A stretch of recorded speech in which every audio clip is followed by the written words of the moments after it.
Me, a loser in modern society. After being hit by a car, I was reborn in 1982. Became an alcoholic, gambler, and domestic abuser, a complete scoundrel. In this era of scarcity yet brimming with opportunities, just when I was worrying about how to turn my life around, I unexpectedly awakened the SSS-tier Dual-Gate System. Unlimited round trips between the modern era and the 1980s without any cost. Starting with just a modern lighter, you successfully attract a well-connected bank accountant, opening up a hidden, top-tier sales channel. I exchanged modern inexpensive items for massive wealth and antiques in the 1980s, then brought the antiques back to the present to cash them out, earning a hundredfold profit. My once gentle wife who feared me, finally broke down in tears and forgave me after I served a lavish dinner and offered sincere repentance. But all this was just the beginning. As I prepared to leverage denim to tap into a larger market, an astonishing discovery made me realize that this ability of dual-realm traversal, it's far more complicated than just flipping items for profit. Chapter 1: The 1980s. In Huaxia's Jinling, the clamorous honking outside the door woke up Li Yunxian, who had been lying unconscious on the ground. Stay steadfast in our convictions, forge ahead with innovation, and create brilliance. The repetitive honking continued to drift in from outside the window. Rubbing his head, Li Yunxian sat up from the floor as the dizziness gradually faded, finally pulling himself out of his dazed state. What the hell is this place? The slums? Li Yunxian looked around at the unfamiliar surroundings, unable to comprehend the situation. He remembered clearly he had been hit by a truck and smashed into heroic fragments, dead beyond any doubt. How could he suddenly be alive? Walking to the wall to inspect the tattered calendar, a sense of foreboding rose in his heart. 1982, holy crab! Li Yunxian let out a startled cry as someone said at this moment a flood of memories not his own surged into his mind. He had transmigrated into the body of someone with the same name, and this was a world identical to the 1980s of his original world, down to every person, or perhaps he had traveled back in time. They were the same age, both 24, but the previous owner of this body was far from a good person. 4 years ago, Li Yunxian's family still had some money. The neighbor next door, unable to repay their debt, introduced their daughter to Li Yunxian, and under the pressure of the debt, Jiang Yan married him. For the 4 years they were together, Li Yunxian not only remained idle but also developed gambling and drinking habits. The family's money was completely squandered, the house was sold, and now only the rental Jiang Yan managed to secure with her meager savings remains. It's now 9 a.m., and Jiang Yan should already have left for work, not at home. A sharp pain shot through his head as Li Yunxian stood before the mirror, discovering dried blood on his forehead. Recalling carefully, last night he had gambled away the money meant for buying food. After drinking too much, he returned home and had a heated argument with Jiang Yan. Li Yunxian had never been a good person, a fact well known to his parents. To prevent Jiang Yan from sharing a bedroom with him unless he improved, they had deliberately arranged things this way. Despite being a scoundrel, Li Yunxian was essentially a paper tiger. Over the past 4 years, he had never laid a hand on Jiang Yan. Last night, emboldened by alcohol, he attempted to force himself upon her, only to be pushed down by her, hitting his head on the corner of the stove and meeting his demise.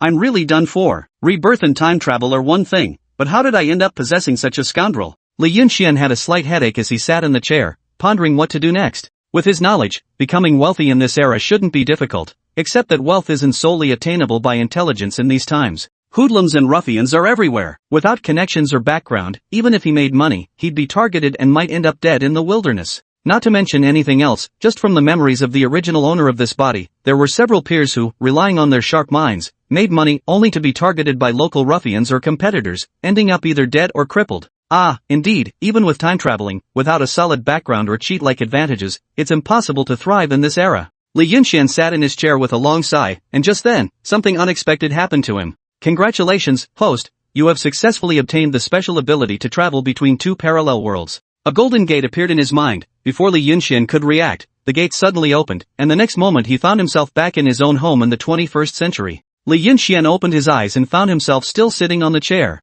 May 6, 1982, 9:35 a.m. The time was exactly the same as when he left, whereas the time in the 21st century wasn't when he died, but 1 month before the accident happened. The familiar phone appeared in his hand, with a system warehouse that allowed items stored inside to be freely transported between both worlds. As expected, the phone unsurprisingly had no signal. Modern items in this era are practically overpowered. But my savings in the modern world aren't much, so I need to figure out a way to acquire more old items from this time that would be valuable in the 21st century and sell them back home. Li Yunxian stroked his chin, already contemplating the path to his future prosperity. He opened the space-time gate and returned to the modern era. With the little money he had left, he bought some items and then went back to the 1980s to see if he could sell them. Nowadays, selling goods of unknown origin could be labeled as speculation and profiteering, so Li Yunxian was extremely cautious. People came and went on the old streets, and Li Yunxian walked among them, observing their clothing. In this era, wealthy people are easily distinguishable by their clothing. Soon, Li Yunxian noticed a man on the street, tall, clad in an immaculate suit, wearing sunglasses, with an old-style cigarette without a filter dangling from his lips. A black briefcase was tucked under his arm, suggesting he was around 30 years old, and the briefcase bore the word bank on it. Without a doubt, this man must be someone of status and influence, especially given the cigarette in his mouth. Li Yunxian instantly knew this was the person he was looking for. In this era, having brains isn't the key, what matters is having connections and a strong network. Li Yunxian approached the man, dressed very plainly. He didn't even catch the man's eye. "Hey, buddy." Li Yunxian suddenly stood in front of the sunglasses-wearing man, blocking his path. Suddenly encountering a stranger blocking your path, anyone would instinctively be on guard, especially in these times. Just as the man was about to utter a warning, Li Yunxian abruptly pulled out a lighter from his pocket and displayed it before the man's eyes. Click! The metallic flip of a Zippo windproof lighter ignited a flame, its crisp, pleasant sound instantly capturing the sunglass-wearing man's attention. He took off his sunglasses and looked at Li Yunxian with astonished eyes. He had always considered himself at the forefront of fashion, but the lighter that had just appeared before him shattered his perception. This type of lighter had long been invented in the US,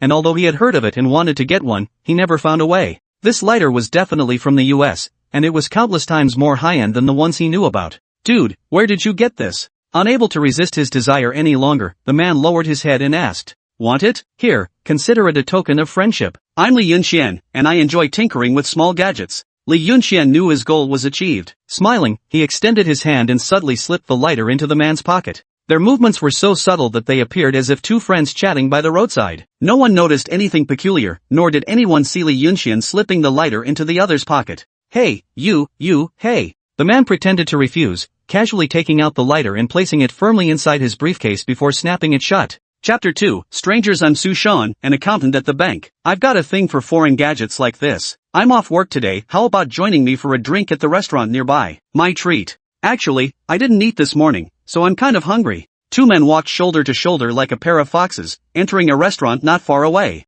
In this era, restaurants don't rely on gimmicks or shortcuts, and with fewer establishments around, they cater primarily to affluent and influential clients, making the food exceptionally outstanding. Su Shan found Li Yunxian, sitting across from him, increasingly pleasing to the eye. "Buddy, if you could get your hands on that lighter, you must have access to plenty of other foreign goods too." Seeing Su Shan take the initiative to start a conversation, Li Yunxian was delighted and took out a pack of Huazi cigarettes from his pocket, offering one to her. Su Shan took the cigarette Huazi handed over, lit it with the lighter Li Yunxian had just given him, and listened to the pleasant sound. It couldn't have been more satisfying. "This is a kerosene lighter. If you ever run out, just come to me for more. It's premium American kerosene." Li Yunxian took a can of kerosene out of his bag and placed it on the table. Su Shan quickly reached out and put it back into the bag. "Bro, you're really cool. Whenever you need anything in the future, just come to me. I'll definitely help if it's within my power. He. To be honest, there's something I really need you to do for me right now." Then Li Yunxian said although he had connections, he lacked sales channels. Selling openly was definitely not an option. It would lead to arrest, as speculation and profiteering was a terrifying crime at the time. Hearing this, Su Shan suddenly understood Li Yunxian might have connections, but the goods weren't easy to sell. "Don't worry, little brother. I know quite a few friends with impressive backgrounds, and just like me, they all fancy these imported goods. Selling to them is completely safe. No one will cause trouble, and no one dares to. I heard there's a type of jeans in the US that look great and feel comfortable to wear. It's a shame they can't be imported here. Guess what? I actually have them. Come see me tomorrow at 10 a.m. Li Yunxian shared his home address with Su Shan. Upon hearing that Li Yunxian could really get the jeans, Su Shan couldn't hide the excitement on his face. The first time was about building connections, the second time it was purely business. Su Shan offered that if Li Yunxian could get his hands on denim jeans, he was willing to trade 60 yuan plus food stamps and meat coupons for them. After Li Yunxian agreed, the two continued their meal while chatting. Through their conversation, Li Yunxian learned that Su Shan's background was indeed quite impressive. He worked as an accountant at a bank, and his father was actually the bank's president. Wow, Li Yunxian couldn't believe how many wealthy heirs and children of officials this guy must know. Now he had a safe and reliable route to make money. At around 5 in the afternoon, Jiang Yan, who worked at the bread factory, had already finished her shift. Unlike usual days, today she stood in front of her own house for a long time, too afraid to enter. When she left this morning, her husband Li Yunxian was still unconscious and hadn't woken up. She was utterly terrified of causing a death, terrified of being executed by firing squad. She was in a daze at work all day, already resolved in her heart if her husband still hadn't woken up, she would go find the doctor. If he died, she would take her own life. If he became a vegetable, she would care for him forever. Jiang Yan made up her mind, took out the key, opened the courtyard gate, and walked straight into the house. Creak, the old wooden door opened. Someone was sitting in the living room eating braised pork head and smoked chicken, with an old black and white TV playing a vintage drama not far away. Although the picture quality of TV dramas from that era isn't great and the production was simple, the acting is truly excellent. It's the kind that grows on you the more you watch. You're back? Come eat quickly. Li Yunxian turned his head to see his wife Jiang Yan returning and quickly motioned for her to sit down and eat. Jiang Yan was exceptionally beautiful, with delicate features paired with a perfect oval face and a tall, slender figure. Even without makeup, she effortlessly surpassed those modern internet celebrities and stars. Especially with her ever-present aura of innocence, like every guy's dream first love. Are you okay? Jiang Yan felt somewhat apprehensive and dazed, trembling as she walked to Li Yunxuan's side. Only then did Li Yunxian notice the bruises on both sides of her cheeks, which were covered by her hair and hard to spot unless carefully examined.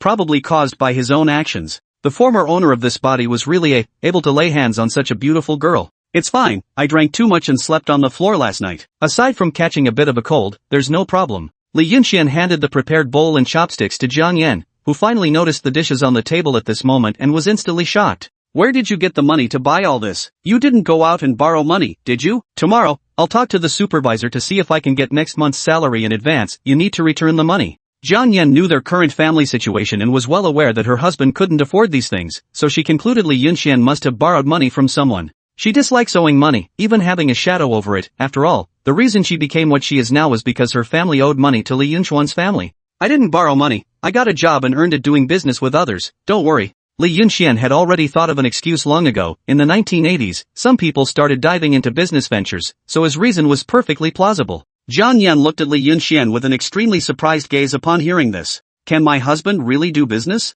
How can someone who can't even recognize all the characters run a business? But it seems there are quite a few among those in business who aren't well educated either. After all, educated people now can be assigned to good positions, and few would give up such jobs to go into business. Jiang Yan sat across from Li Yunxian, eyeing the luxurious food in front of her that she had never dared to dream of, unsure whether she should eat it. There's still some sorghum left at home, I'll go cook that. You should have these nice things. Jiang Yan still couldn't bear to eat the good food and decided to have the coarse grains instead. Hearing this, Li Yunxian inwardly cursed this body's original owner even more. What a complete. Not knowing how to cherish such a good woman. Was this brain sick or what? These things might go bad if left overnight. I can't finish them all alone. Don't let them go to waste. If you won't eat them, I'll just throw away whatever's left later. Li Yunxian spoke in a calm tone. Even with a faint smile on his face, his demeanor was a stark contrast to his usual irritable self. This left Jiang Yan bewildered, stirring an intense sense of unfamiliarity within her. Is this really my husband standing before me? Under Li Yunxuan's persistent urging, Jiang Yan finally picked up her chopsticks and began eating.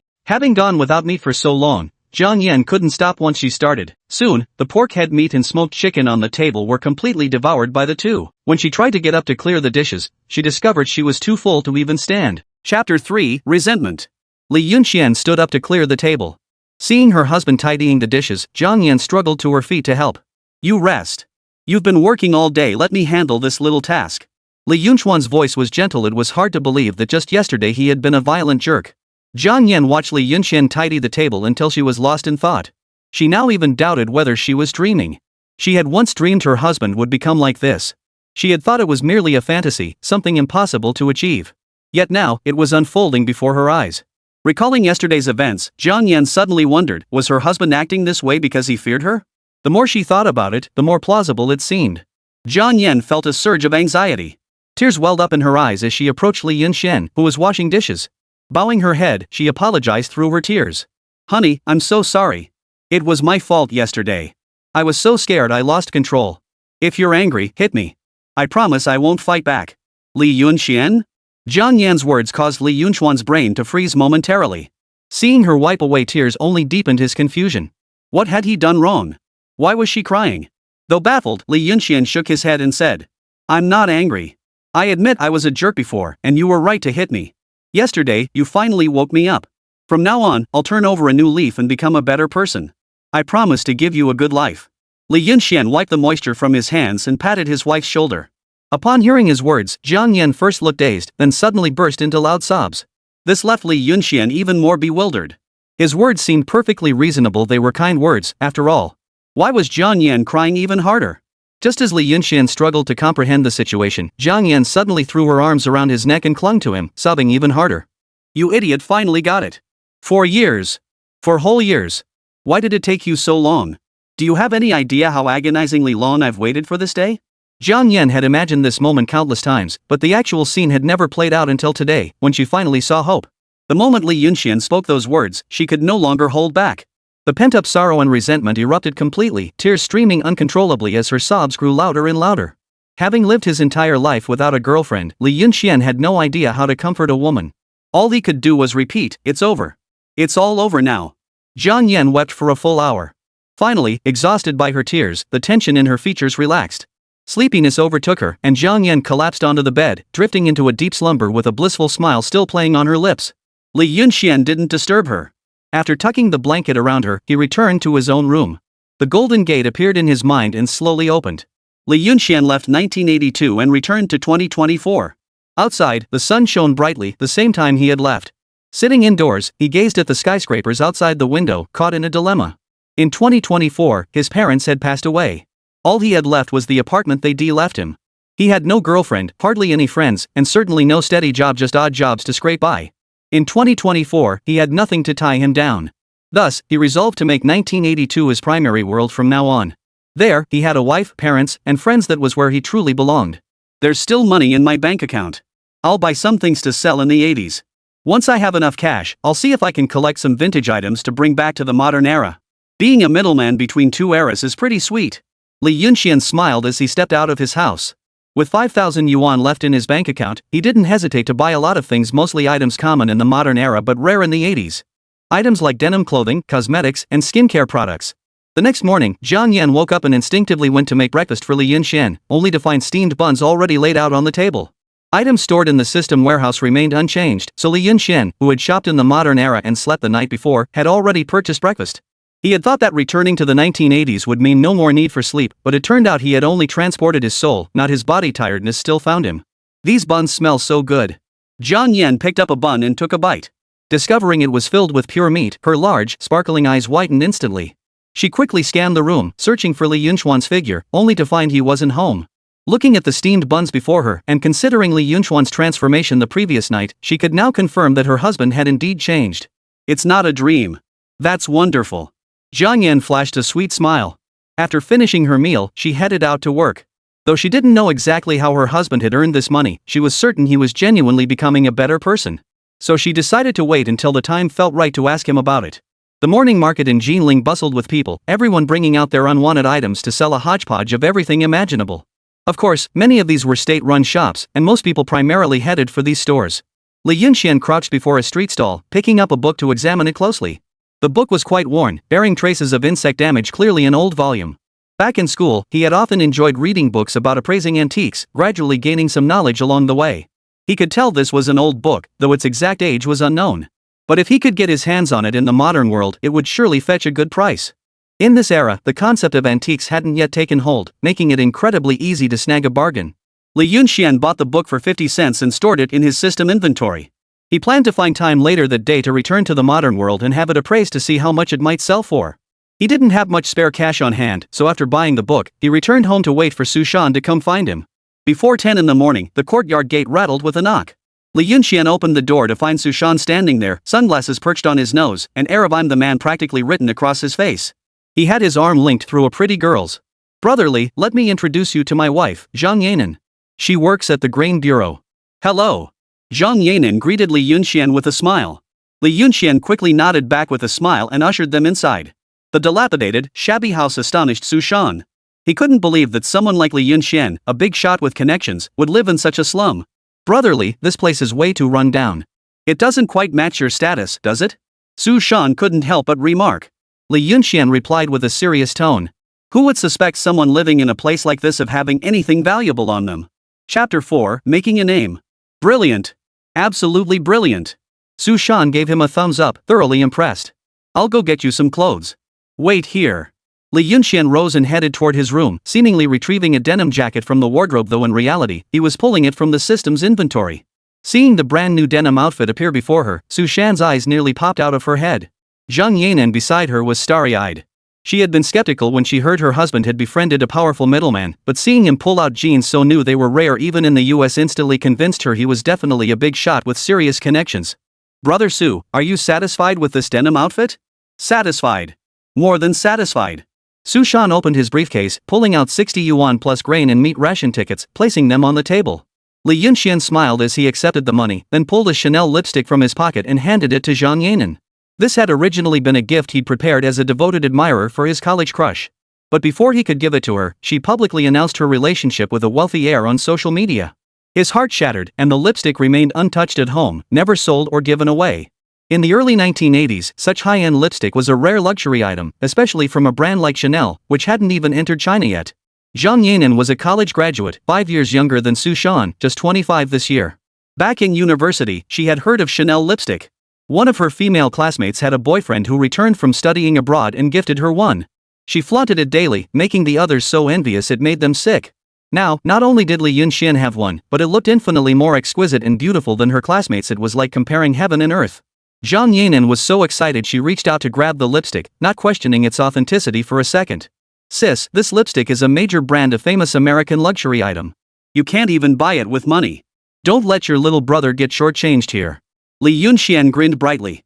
His hunch had been spot on. Zhang Yanan, like Su Shan, was the type driven by extreme vanity. He was going to make a killing today. Yannan, what are you doing? That's not how you behave. I'm sorry, brotherly. My wife can be a bit impulsive. Please don't take offense. Su Shan hurriedly apologized to Li Yunxian, who waved it off.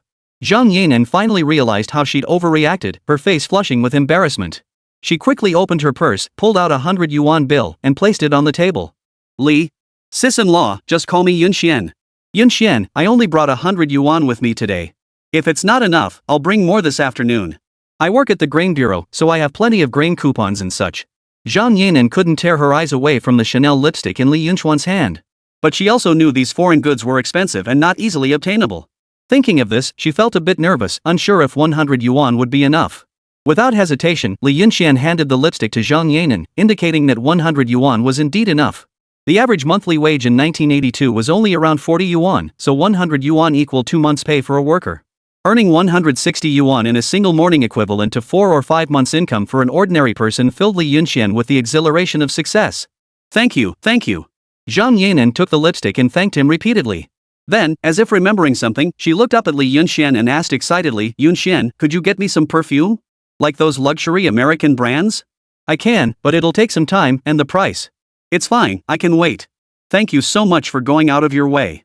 Zhang Yanan sat back down, examined the lipstick, and pulled out a small mirror from her bag to apply it to her lips.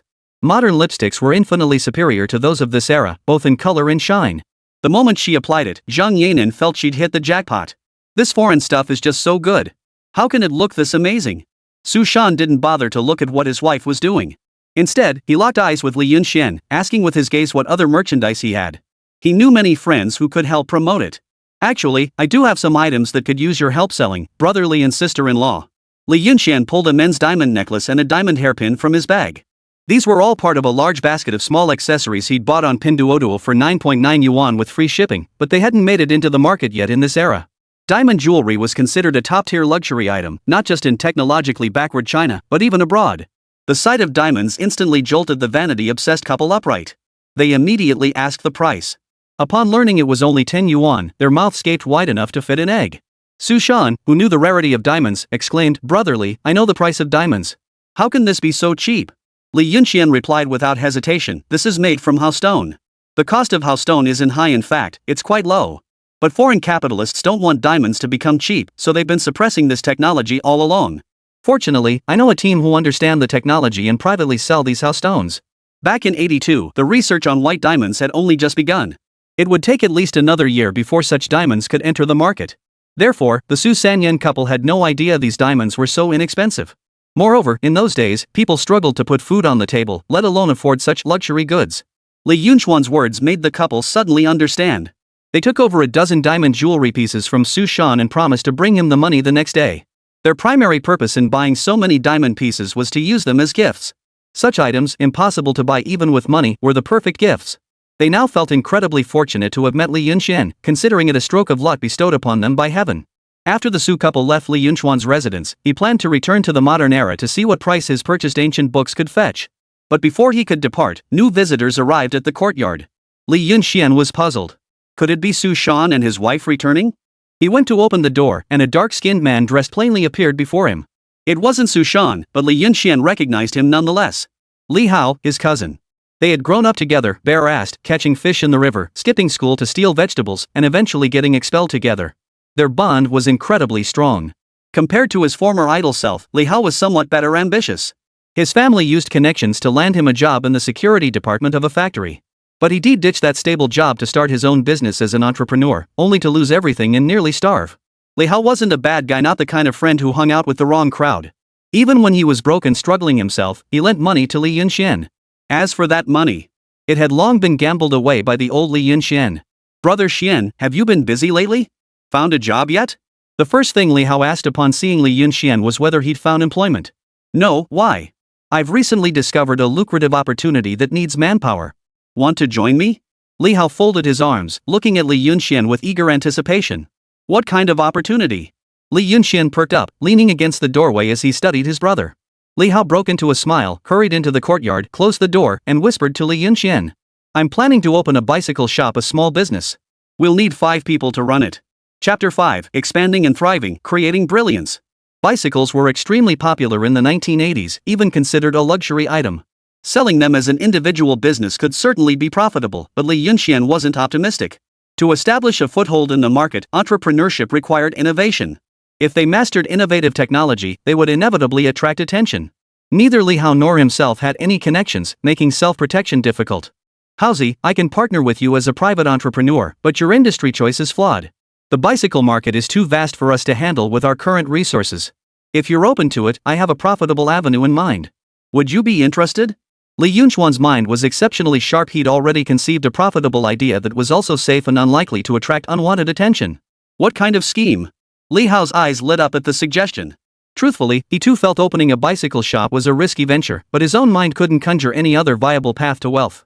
That's why he'd gritted his teeth and sought a partner. Now that another opportunity presented itself, he wasn't about to let it slip away. "Wait for me in the courtyard.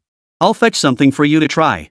Li Yunxian headed back inside and soon emerged with a bag of spicy strips, handing them to Li Hao to sample. Spicy strips weren't a thing in the 80s. Li Hao stared at it, puzzled, unsure what it was, but it looked delicious. Tearing open the package and taking a bite, the sweet and spicy flavor instantly captivated Li Hao's taste buds. "Delicious. Delicious. Xian, what is this? What's it called?" Li Hao exclaimed as he ate, unable to stop raving about the flavor. Seeing his reaction, Li Yunxian couldn't help but marvel at the incredible appeal of spicy strips. "This is called spicy strips. I know how to make them. We could let the owners of those self-operated food shops taste how delicious this is, then sell them the recipe at a high price. Brother Yun, if you know the recipe, why not make it yourself and sell it?" Li Hao was puzzled. Something this tasty would surely make a fortune if sold. Why sell the recipe instead? Li Yunxian shook his head with a wry smile. His cousin was so naive. Wouldn't others be jealous of such a profitable venture? Rather than become a thorn in others' sides, it was better to sell the recipe outright. Not only was it a surefire way to make quick money without risk, but it also avoided attracting unwanted attention. After explaining the pros and cons to Li Hao, the latter finally understood. "Besides spicy strips, I have plenty of other ways to make money. This recipe is just our seed capital. We'll grow our business into something huge, create something amazing, and ultimately reach the pinnacle of success." Li Yunxian began his brainwashing, leaving Li Hao utterly spellbound.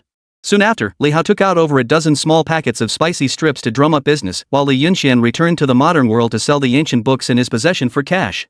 Li Yunxian had a relative who dealt in second-hand antiques. When Yunxian mentioned having some antiques, the relative immediately drove over to inspect them faster than you could blink.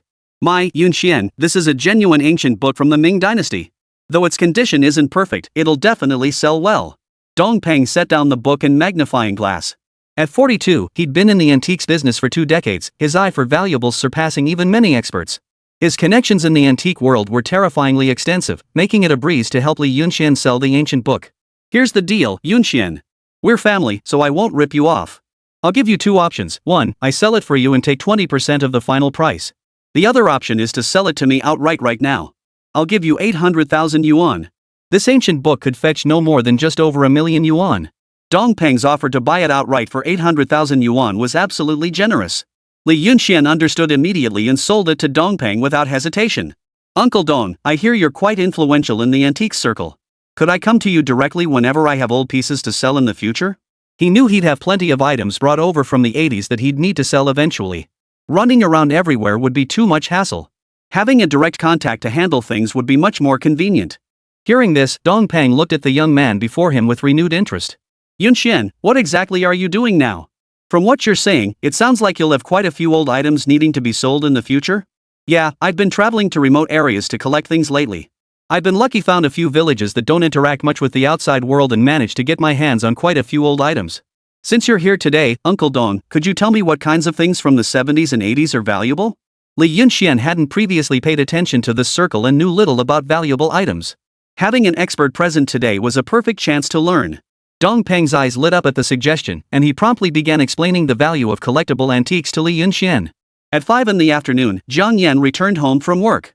Unlike previous days when she'd return home looking utterly miserable, sometimes even hesitating to enter the house and lingering outside for ages before daring to step inside. Today, however, she opened the gate with a beaming smile. Neighbors who knew the family's situation were astonished and began discussing what had caused this sudden change in Jiang Yan. That afternoon, Li Yunxian had been organizing information and planning ways to make money. Having grown tired of meat yesterday, he cooked instant noodles for dinner tonight, Tongdaren brand to be precise. The moment Jiang Yan stepped inside, the aroma of the noodles hit her, making her mouth water uncontrollably. Honey, what are you cooking?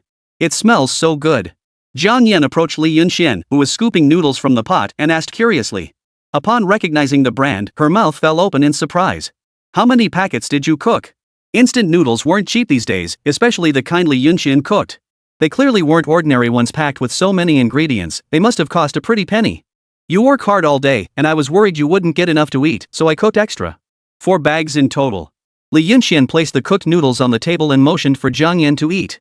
Staring at the bowl of noodles before her, Jiang Yan suddenly realized her husband must be making a fortune. But how? Almost every way to make that much money was written in the criminal code. Jiang Yan suddenly felt nervous, her hand holding the chopsticks trembling as she looked up at Li Yunxian. Honey, my monthly salary is definitely enough for our household. If it's not, I can find odd jobs. Even if you don't earn anything, I can support you for the rest of your life. Please, don't do anything illegal anymore. Huh? Illegal? What are you talking about? Li Yunxian was baffled again. Why couldn't he understand anything Jiang Yan said? Was it his fault or hers? If you're making this much money, it can only be from illegal activities. What else could it be? I don't mind the hardship or exhaustion, but you absolutely must stop doing anything illegal. Chapter 6, The Spicy Snack Craze. You're overthinking it. I've been dabbling in stocks lately and made a small profit. These instant noodles were a gift. I'd never splurge on something this expensive myself. Li Yunxian bluffed casually. 4 bags of instant noodles and she thinks I've struck it rich? Wait until you're eating lobster and abalone until you're sick of it. You'll probably faint from shock. Jiang Yan looked skeptical, but since Li Yunxian didn't seem like he was lying, she didn't press further. Jiang Yan took a deep breath, forcing her voice to sound calm and gentle. She took Li Yunxian's hand, her gaze sincere as she looked into his eyes. Husband, I know you want me to have a good life, and I know you're working hard for it. But I hope you'll promise me one thing: no matter what, you must never do anything illegal. Money, we can earn it slowly. As long as our family stays together, safe and sound, healthy, and well, that matters more than anything else. Li Yunxian met Jiang Yan's earnest gaze, his heart filled with mixed emotions. He understood her worries and appreciated her heartfelt concern. He couldn't fathom why the original owner had abandoned such a good life to gamble away. Thinking this, Li Yunxian reached out and took Jiang Yan's hand.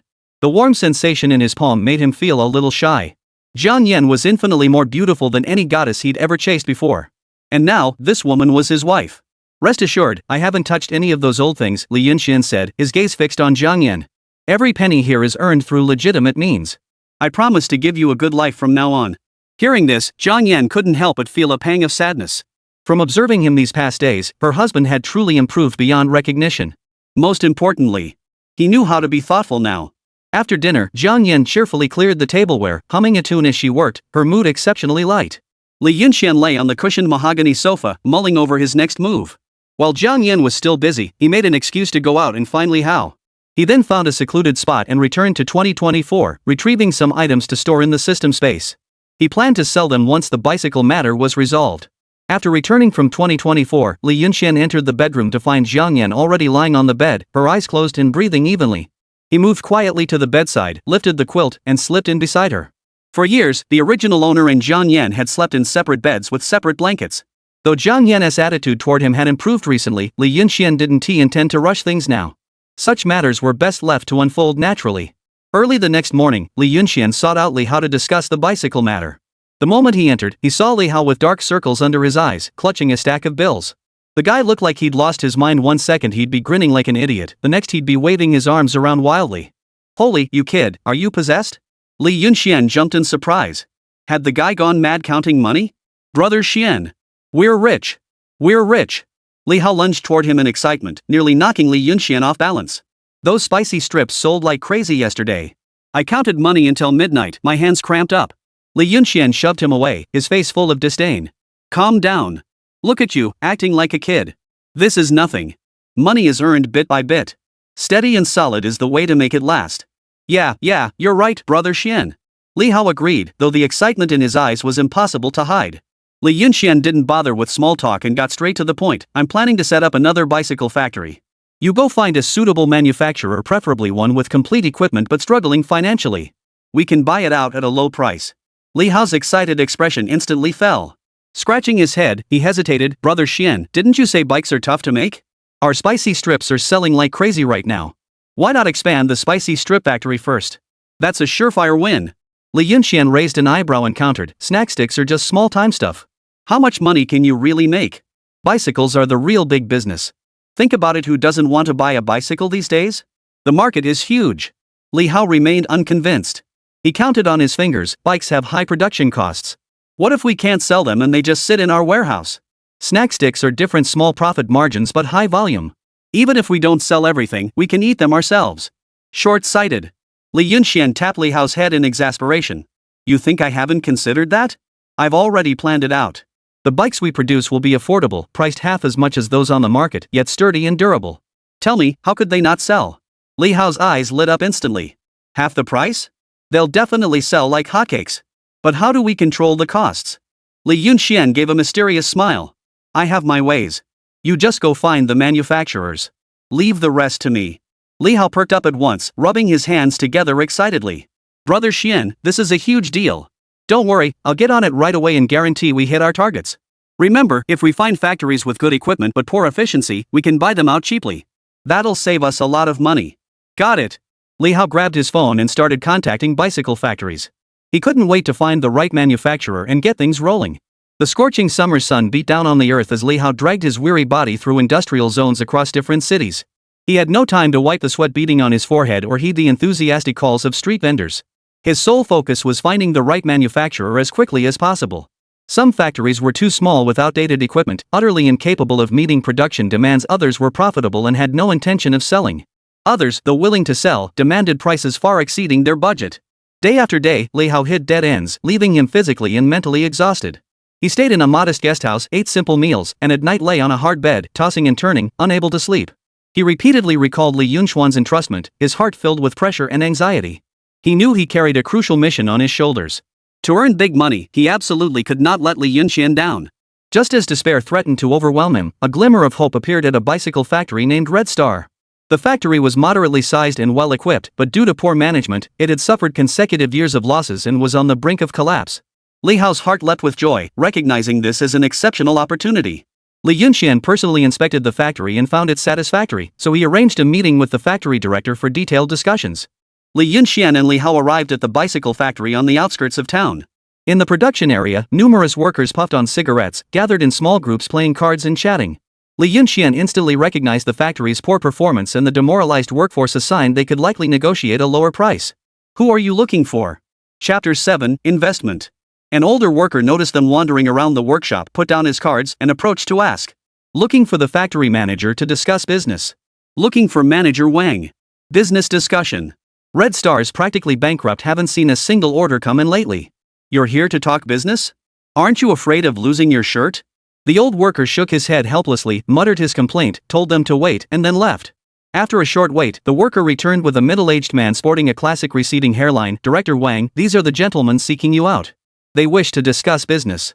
Director Wang paused, then realized, oh, we spoke on the phone earlier. You actually came? Pleased to meet you. He was polite in words, but he didn't invite them into his office. Li Yunxian understood why Director Wang saw their youth and doubted their credibility. Hello, Director Wang. I'd like to ask which brand of bicycles is the best on the market right now.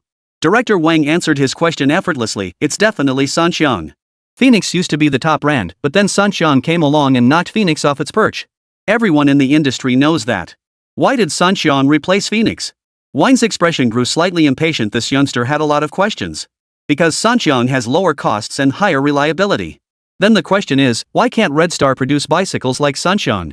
Is it due to inadequate technology or subpar quality? Factory director Wang grew visibly annoyed. Sun Xiang was now a nationally renowned brand, having poached countless skilled technicians. Their technical expertise and manufacturing quality were second to none. How could Red Star possibly compete? That's a ridiculous question. If Hongqing had that many talented people, we wouldn't be in this situation. Mr. Li, are you here to discuss cooperation, or to deliberately mock me? Li Yunxian waved his hand with a smile. Calm down. I wonder if you read martial arts novels, Director Wang. Director Wang froze again. This kid's imagination was running wild. How did he suddenly bring up martial arts novels? It had nothing to do with bicycle production whatsoever. I haven't read any. Then you must have heard of pressure point techniques. A true master doesn't need 7 fingers, just one is enough. Our Red Star is like that master. We don't need to stockpile technical talent like Sun Xiang. When it comes to what truly matters, one is enough. Hearing Li Yunxuan's words, Director Wang finally understood. After all that roundabout talk, the kid was actually complimenting him. Of course, he thought Li Yunxian was just bragging. How could Sun Xiang, with its massive scale and army of technical talent, possibly be outdone by a single young upstart? I think you're just here to mock me. Not a shred of sincerity. I have another meeting. I won't be keeping you company any longer. As Director Wang turned to leave, Li Yunxian smiled faintly. The greatest technical challenge for Red Star bicycles lies in the insufficient precision of the bearings, correct? Hearing this, Factory Director Wang instinctively halted in his tracks. Li Yunxian had pinpointed the fundamental flaw in Red Star bicycles. Bearings might seem like simple stainless steel components, but the intricacies were immense. First was precision. The manufacturing had to be meticulous, or else the gears wouldn't mesh properly, leading to frequent chain drops. Second, they must be sufficiently strong. Otherwise, they'd wear out after just 2 or 3 years of use. The reason Red Star bicycles had fallen out of favor was precisely because the batch produced 2 or 3 years ago had bearings that failed strength tests, leading to widespread problems and a collapse in reputation. If I can solve the bearing problem, not only achieving sufficient precision and greater strength than current models, but crucially making them lighter than any existing bearings while keeping costs lower, do you think I'm qualified to partner with Red Star, Director Wang? Factory Director Wang turned to appraise Li Yunxian. This young man didn't seem like a top-tier university graduate. Could he really overcome the bearing challenge under Sun Xiang's technological blockade? Wang suspected Li Yunxian was exaggerating. Before he could respond, an older worker beside him chuckled. Young man, there should be limits to your boasts. The bearings you describe, even Sun Xiang can't produce them. If you can make them, why not go to Sun Xiang? The surrounding workers, who had been listening for a while, burst into laughter. They were all veterans of the factory who didn't know how difficult bearings were? Facing the mockery, Li Yunxian merely smiled. Turning to factory manager Wang, he asked, if I solve the bearing problem, can I contribute my technology as equity in Red Star? How much stock are you willing to offer? Well, seeing Li Yunxuan's confident demeanor, Factory Director Wang was intrigued. If he could truly deliver the bearings he described, Hongqing wouldn't just be revived, it might even create a myth where Hongqing's glory overshadowed Sun Xiang. His eyes darted around. First, bring me the bearings to inspect. We'll discuss terms after I see them. Give me 10 minutes. Li Yunxian said before stepping outside. He found a secluded spot, summoned a portal, and returned to the modern era. He found a hardware store by the roadside and bought a bearing for 12 yuan. The owner couldn't believe it. Young man, what era are we in? You still ride a bicycle? If you can't afford 4 wheels, you should at least get an electric one. Maybe I'll get 4 wheels soon. Boss, hold on to this bearing for me. You might strike it rich. Li Yunxian said before turning to leave. The shopkeeper stood there dumbfounded for a moment before finally grinding out through clenched teeth, are you out of your mind?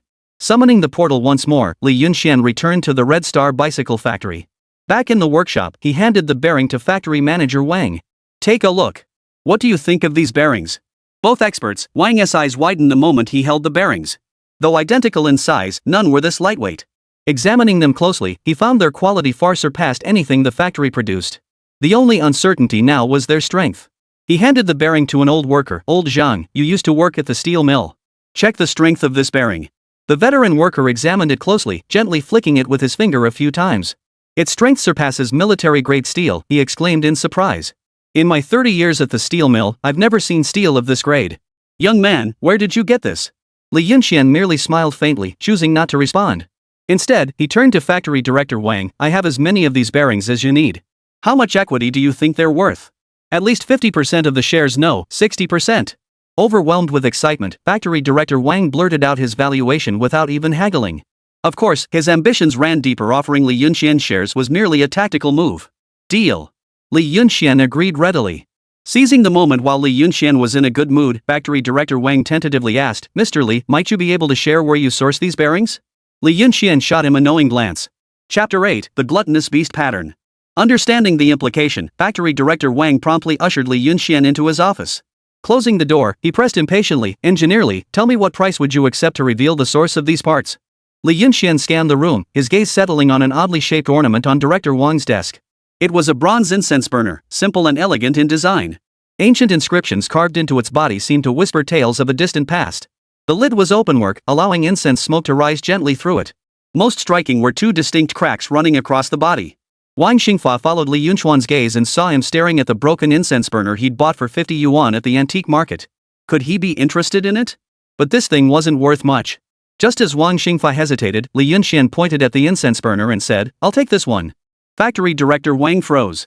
"Mr. Li, I bought this at the antique market for 50 yuan. It's not worth much. Plus, it has two cracks. Would you like to reconsider?" At first, he'd thought it was genuine too, but after having it appraised by an expert, it turned out to be a complete fake. When the factory was on the brink of collapse, Li Yunxian shook his head firmly. "Director Wang, if you give me this incense burner, as our first collaboration, I'll give you an extra 10% discount." This incense burner was a priceless antique in modern times. Those two cracks weren't man-made damage but naturally formed, which actually increased its value. Hearing this, factory director Wang stared at Li Yunxian with disbelief. Had Li Yunxian not demonstrated his capabilities earlier, he might have suspected the man was a con artist. But since the other party considered it a valuable item, he might as well go with the flow, especially since he could gain an extra 10% profit.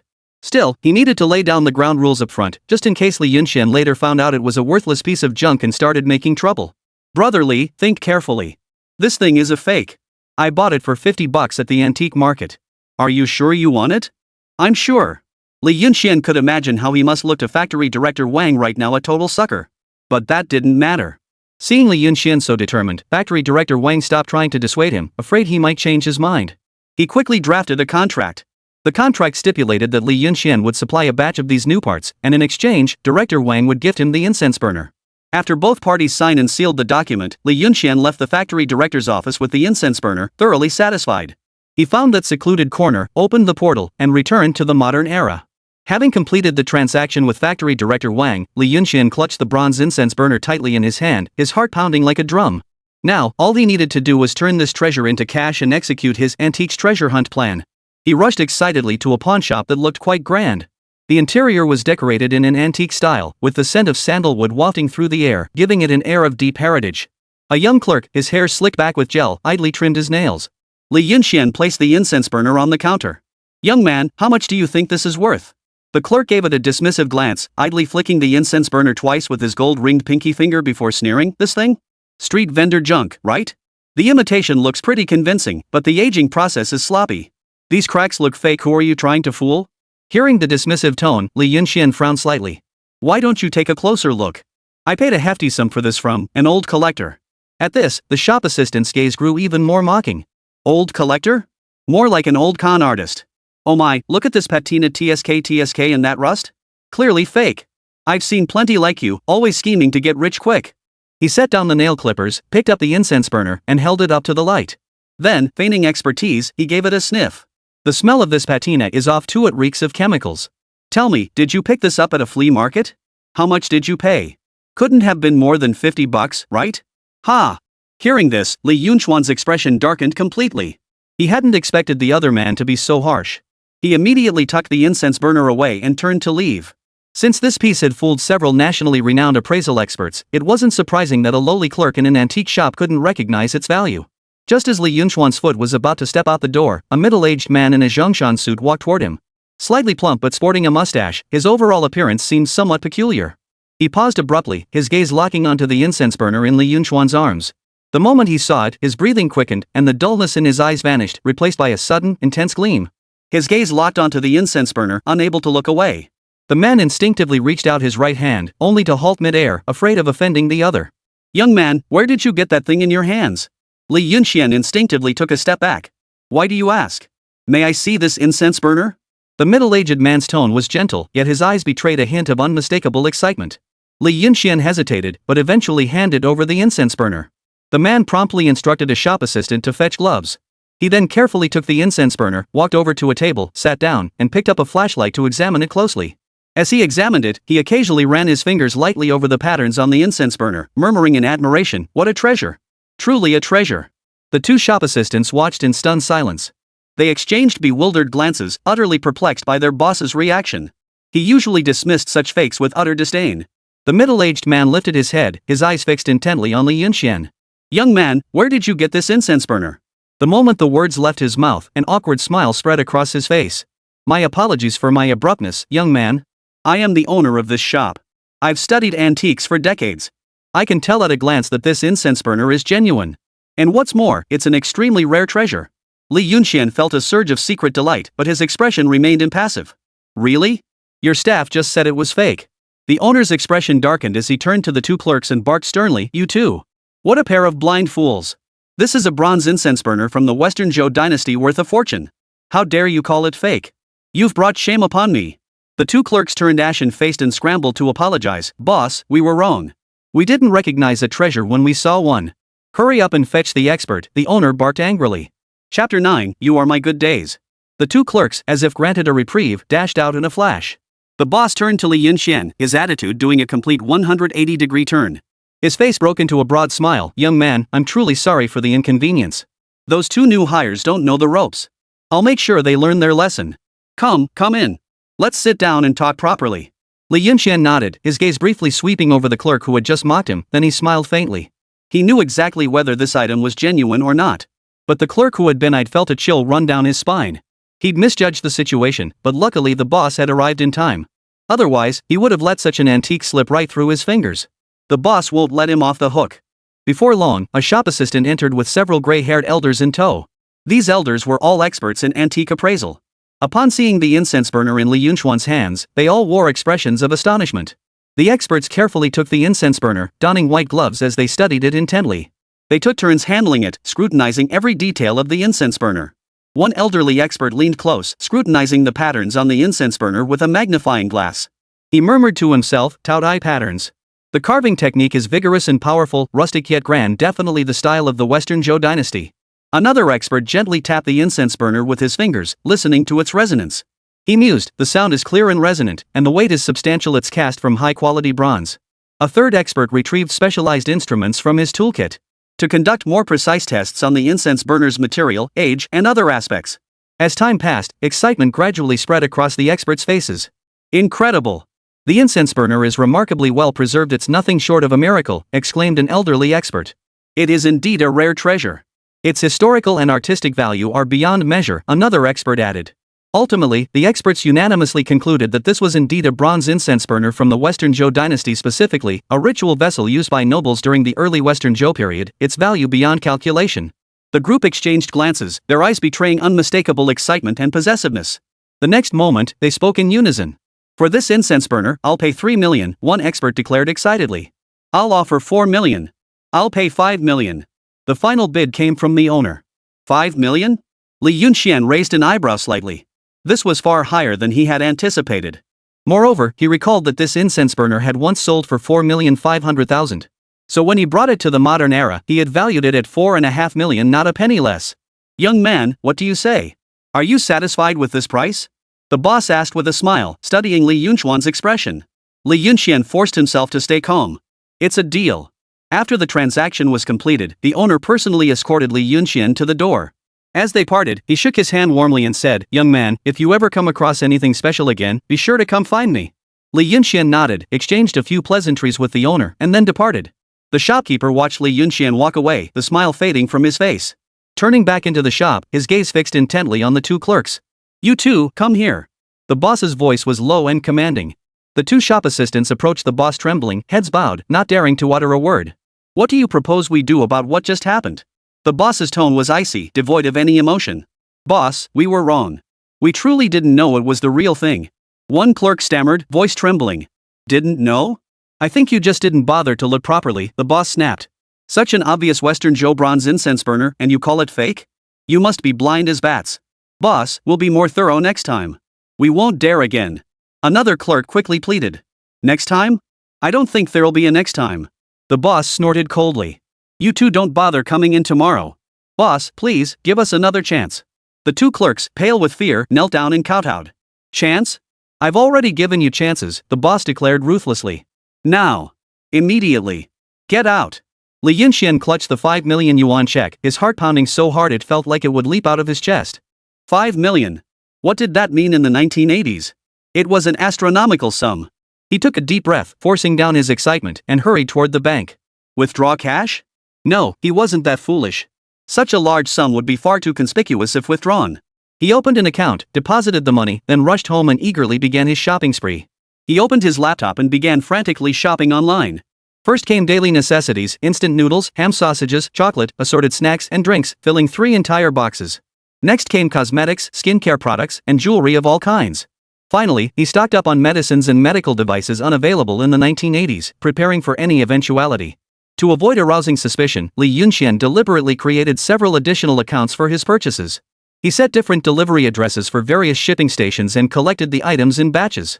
Stuffing the large and small packages into his system storage, Li Yunxian returned to 1982. Upon arriving home, he saw Jiang Yan preparing to leave with a look of anxiety on her face.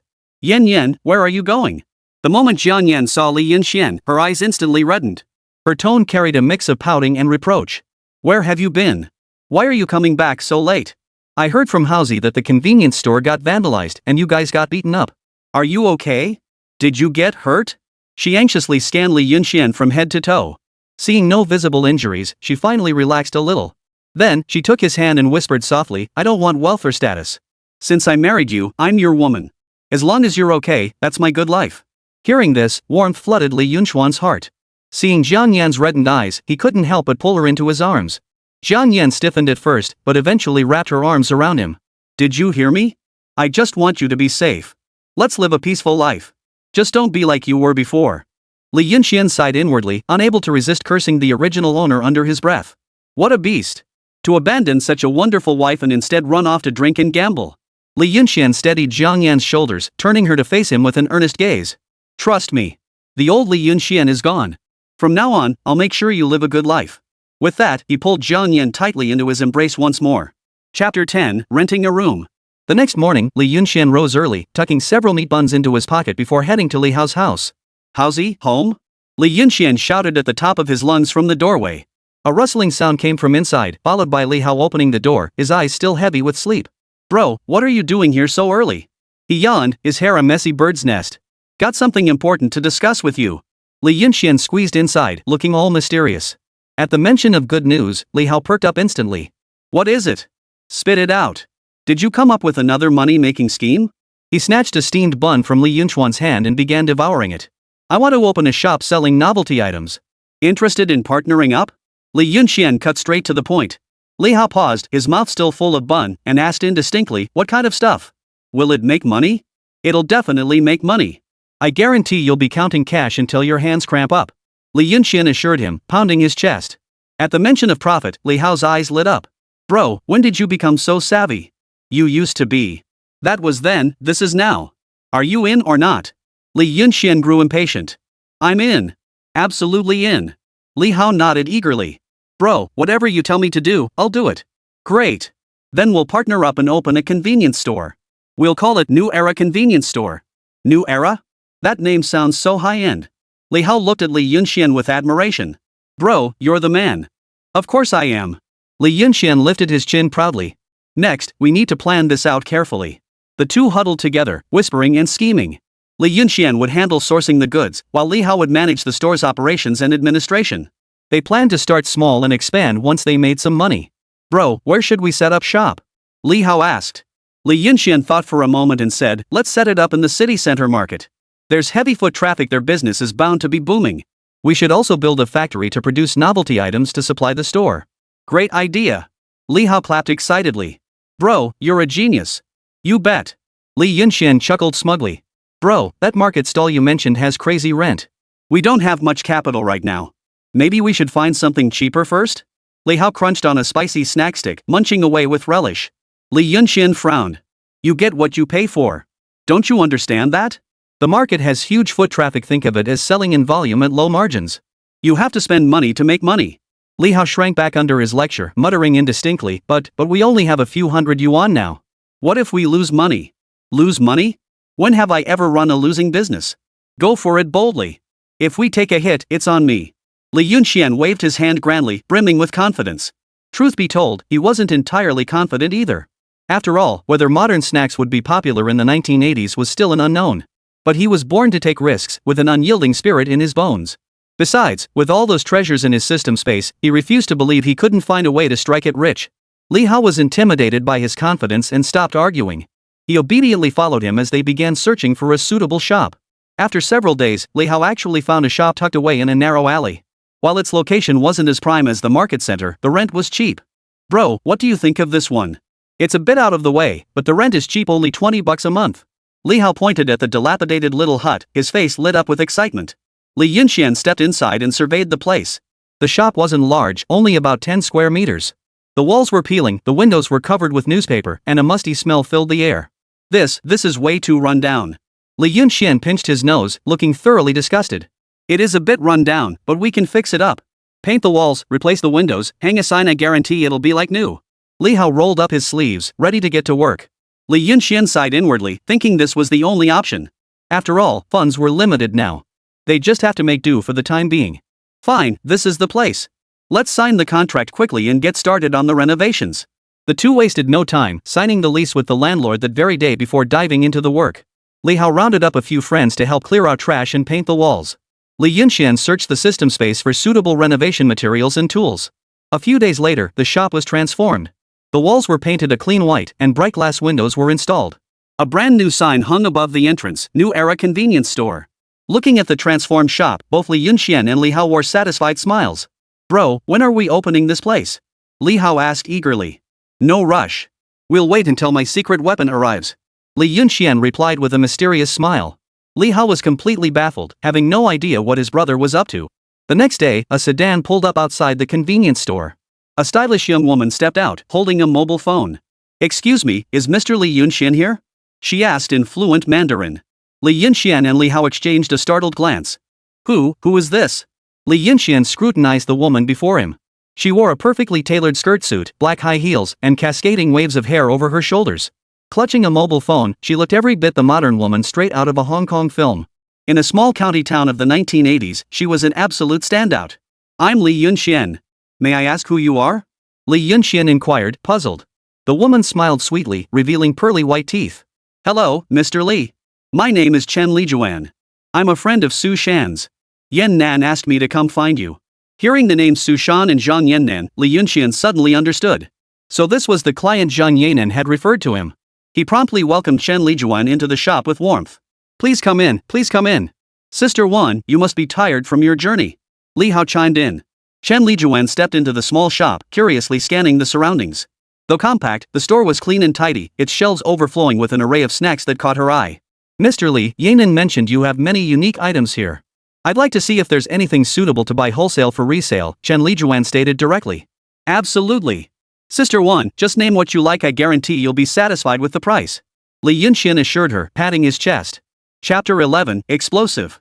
Chen Lijuan scanned the shelves, picked up a packet of spicy strips, and asked curiously, what's this? These are spicy noodles, a flour-based snack that's both fragrant and fiery, absolutely delicious. Li Hao eagerly explained, handing her a piece. Sis Wan, try one. Chen Lijuan hesitated, but took it and popped it into her mouth, taking a gentle bite. An explosion of spicy, numbing, savory flavor instantly filled her mouth, making her take another big bite. This tastes really good. How much is a pack? Chen Lijuan asked, pleasantly surprised. 50 cents a bag, Li Hao replied with a smile. 50 cents? That's a bit pricey, Chen Lijuan frowned. Sis Wan, this is an exclusive recipe you can't find anywhere else. Plus, these spicy strips are flying off the shelves in our county town, I guarantee you'll sell out the moment you restock. Li Hao quickly pitched. Chen Lijuan pondered for a moment, then picked up a bag of potato chips and asked, what about these? These are potato chips, made from potatoes. They're crispy and delicious too. These are 30 cents a bag, Li Hao continued his pitch. Chen Lijuan tasted a chip and nodded in satisfaction. And then there's these Mimi shrimp sticks, and this AD calcium milk. Li Hao rattled off descriptions of various snacks, leaving Chen Lijuan feeling overwhelmed. In the end, Chen Lijuan selected several snacks, spicy strips, potato chips, Mimi shrimp sticks, AD calcium milk, instant noodles, and more. She ordered 50 boxes of each item wholesale. Mr. Li, I'll take these goods back to test the market first. If they sell well, I'll come back for more, Chen Lijuan said. No problem. Sister 1, happy cooperation. Li Yunxian shook her hand, his heart bursting with joy. After seeing Chen Lijuan off, Li Hao jumped up excitedly. Bro, we're going to make a fortune. This is just the beginning. Li Yunxian smiled mysteriously. The real money making is yet to come, it hasn't even started. A few days later, Chen Lijuan returned with an even larger order. Mr. Li, your spicy strips and potato chips are flying off the shelves. My store's completely sold out. I need to restock in bulk this time. Chen Lijuan exclaimed excitedly. No problem. Sister 1, whatever quantity you need, we've got it. Li Yunxian replied confidently. Suddenly, a group of men in tank tops burst in, their faces grim. Leading them was a burly middle-aged man. Who's Li Yunxian? The middle-aged man demanded harshly. Li Yunxuan's heart sank as a sense of foreboding washed over him. Who the hell are you? Seeing their aggressive approach, Li Hao immediately stood up. You're Li Yunxian? Before Li Hao could answer, the man suddenly kicked him hard in the stomach. Li Hao was sent tumbling backward, crashing into the nearby shelves and scattering their contents. Smash it! At the leader's command, the men behind him streamed in one after another. They rampaged through the place, smashing and destroying everything in sight. Witnessing this, Li Yunxian immediately sprang to his feet. He rushed to help Li Hao up and shouted loudly, "Everyone, stop right now!" To his surprise, they paid no heed. The leader crossed his arms and sneered coldly, "Stop? Kid, who do you think you are to tell us to stop?" Hearing this, Li Yunxuan's expression grew icy. Yet moments later, he forced a faint smile onto his face. A strong dragon cannot suppress a local snake. The rule of law wasn't as secure back then as it would be later. If his things were gone, he could always go back and buy them again. With that thought, Li Yunxian walked straight to the counter, pulled a stack of cash from the drawer, a hefty sum totaling at least several hundred. Li Hao's eyes burned with envy. This was the hard-earned money they'd scraped together over the past few days. Suppressing his anger, Li Yunxian thrust the money into the leader's hand. We're new to this business here and unfamiliar with the customs. Please don't take offense, sir. Accept this token of our goodwill. The leader eyed Li Yunxian, then glanced at the money in his hand. Kid, you sure are generous. But the next second, he flung the bills into the air. Li Yunxian stumbled backward from the shove. Regaining his balance, his heart sank deeper and deeper. You really think I care about your filthy money? Smash it all. Not a single piece left. Li Yunxian stood before the shelves, glaring coldly at the group. He thought he could use modern knowledge to make a killing in this era, but he'd forgotten one crucial thing. Big trees catch the wind. The convenience store's recent boom in business inevitably drew envy. He demanded coldly, "Who the hell are you people? Why are you doing this?" The ringleader sneered coldly, "This shop belongs to me. Who do you think you are, opening a store and renovating here?" Li Yunxian frowned slightly upon hearing this. He had clearly signed a contract with the landlord before beginning renovations and opening for business. "I signed a contract with the landlord," he stated, turning to Li Hao beside him. "Haozi, bring the contract over." Li Hao had already scrambled to his feet. Hearing the request, he hurried to the front desk drawer and retrieved the contract. The two exchanged the contract. "Take a good look. It's written in black and white, this storefront is leased to me by the landlord for 1 year, and the rent has already been paid." The burly man took the contract, suddenly bursting into laughter before tearing it to shreds. "What are you doing? That's our contract." But the burly man waved dismissively, his voice thick with insolence. "Just because you say your tenants doesn't make it so. Where's the contract? You. Didn't you just tear it up yourself?" Li Hao trembled with rage, utterly stunned by such brazen audacity. He clenched his fists, ready to charge forward, when Li Yunxian suddenly pulled him back. "Haozi, pack our things. We're leaving. But this shop." Before Li Hao could finish his sentence, he saw Li Yunxian shake his head at him. The rest of his words died on his lips. Li Yunxian narrowed his eyes at the men. Their audacity suggested they were acting on someone's orders. This wasn't the time for a direct confrontation. Fixing his gaze on the arrogant giant, he spoke calmly, "Since someone clearly doesn't want us renting this place, we won't rent it. We're leaving now." The burly man snorted coldly, his expression brimming with smug satisfaction. "You're a smart kid, knowing when to back down. But..." He glanced at his henchmen surrounding them. They immediately understood and moved to block Li Hao's path. Li Hao froze, realizing their intent. He shouted, "You say this place is yours? We're leaving, what more do you want? Every single item in this shop, leave it all behind." So that was it. In that instant, Li Yunxian finally understood their scheme. It seemed the big man's backers were also coveting the convenience store's profits, which was why they'd resorted to such tactics. Chapter 12, The Ruthless Side. Guys, this is going too far. What you're doing is robbery, it's extortion and murder. This isn't just causing trouble. Li Yunxian sensed something was amiss, his voice growing colder. To his surprise, the burly man admitted it outright. That's right, we're here to rob you. What are you going to do about it? The burly man wore a smug expression, as if daring anyone to challenge him. Clearly, he'd done this sort of thing many times before. The men behind him gave him considerable confidence. So brazen, huh? Li Yunxian remained calm. To be honest, opening his first snack shop in this era, he wasn't surprised to encounter such trouble. If they'd just come to smash the place and chase them away, he could have endured it. They could simply relocate and start over. But if they came to steal, that was absolutely unacceptable.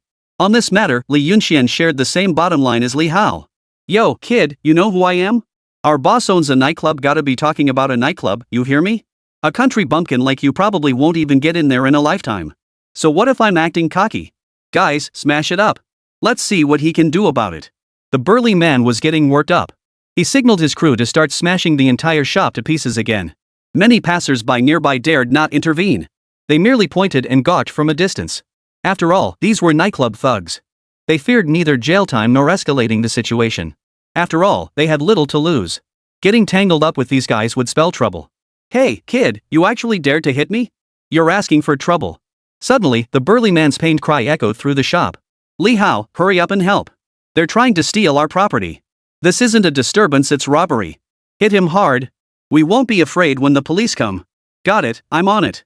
The shop erupted into chaos. Screams rang out one after another. Outside, some children and passers-by peered in curiously.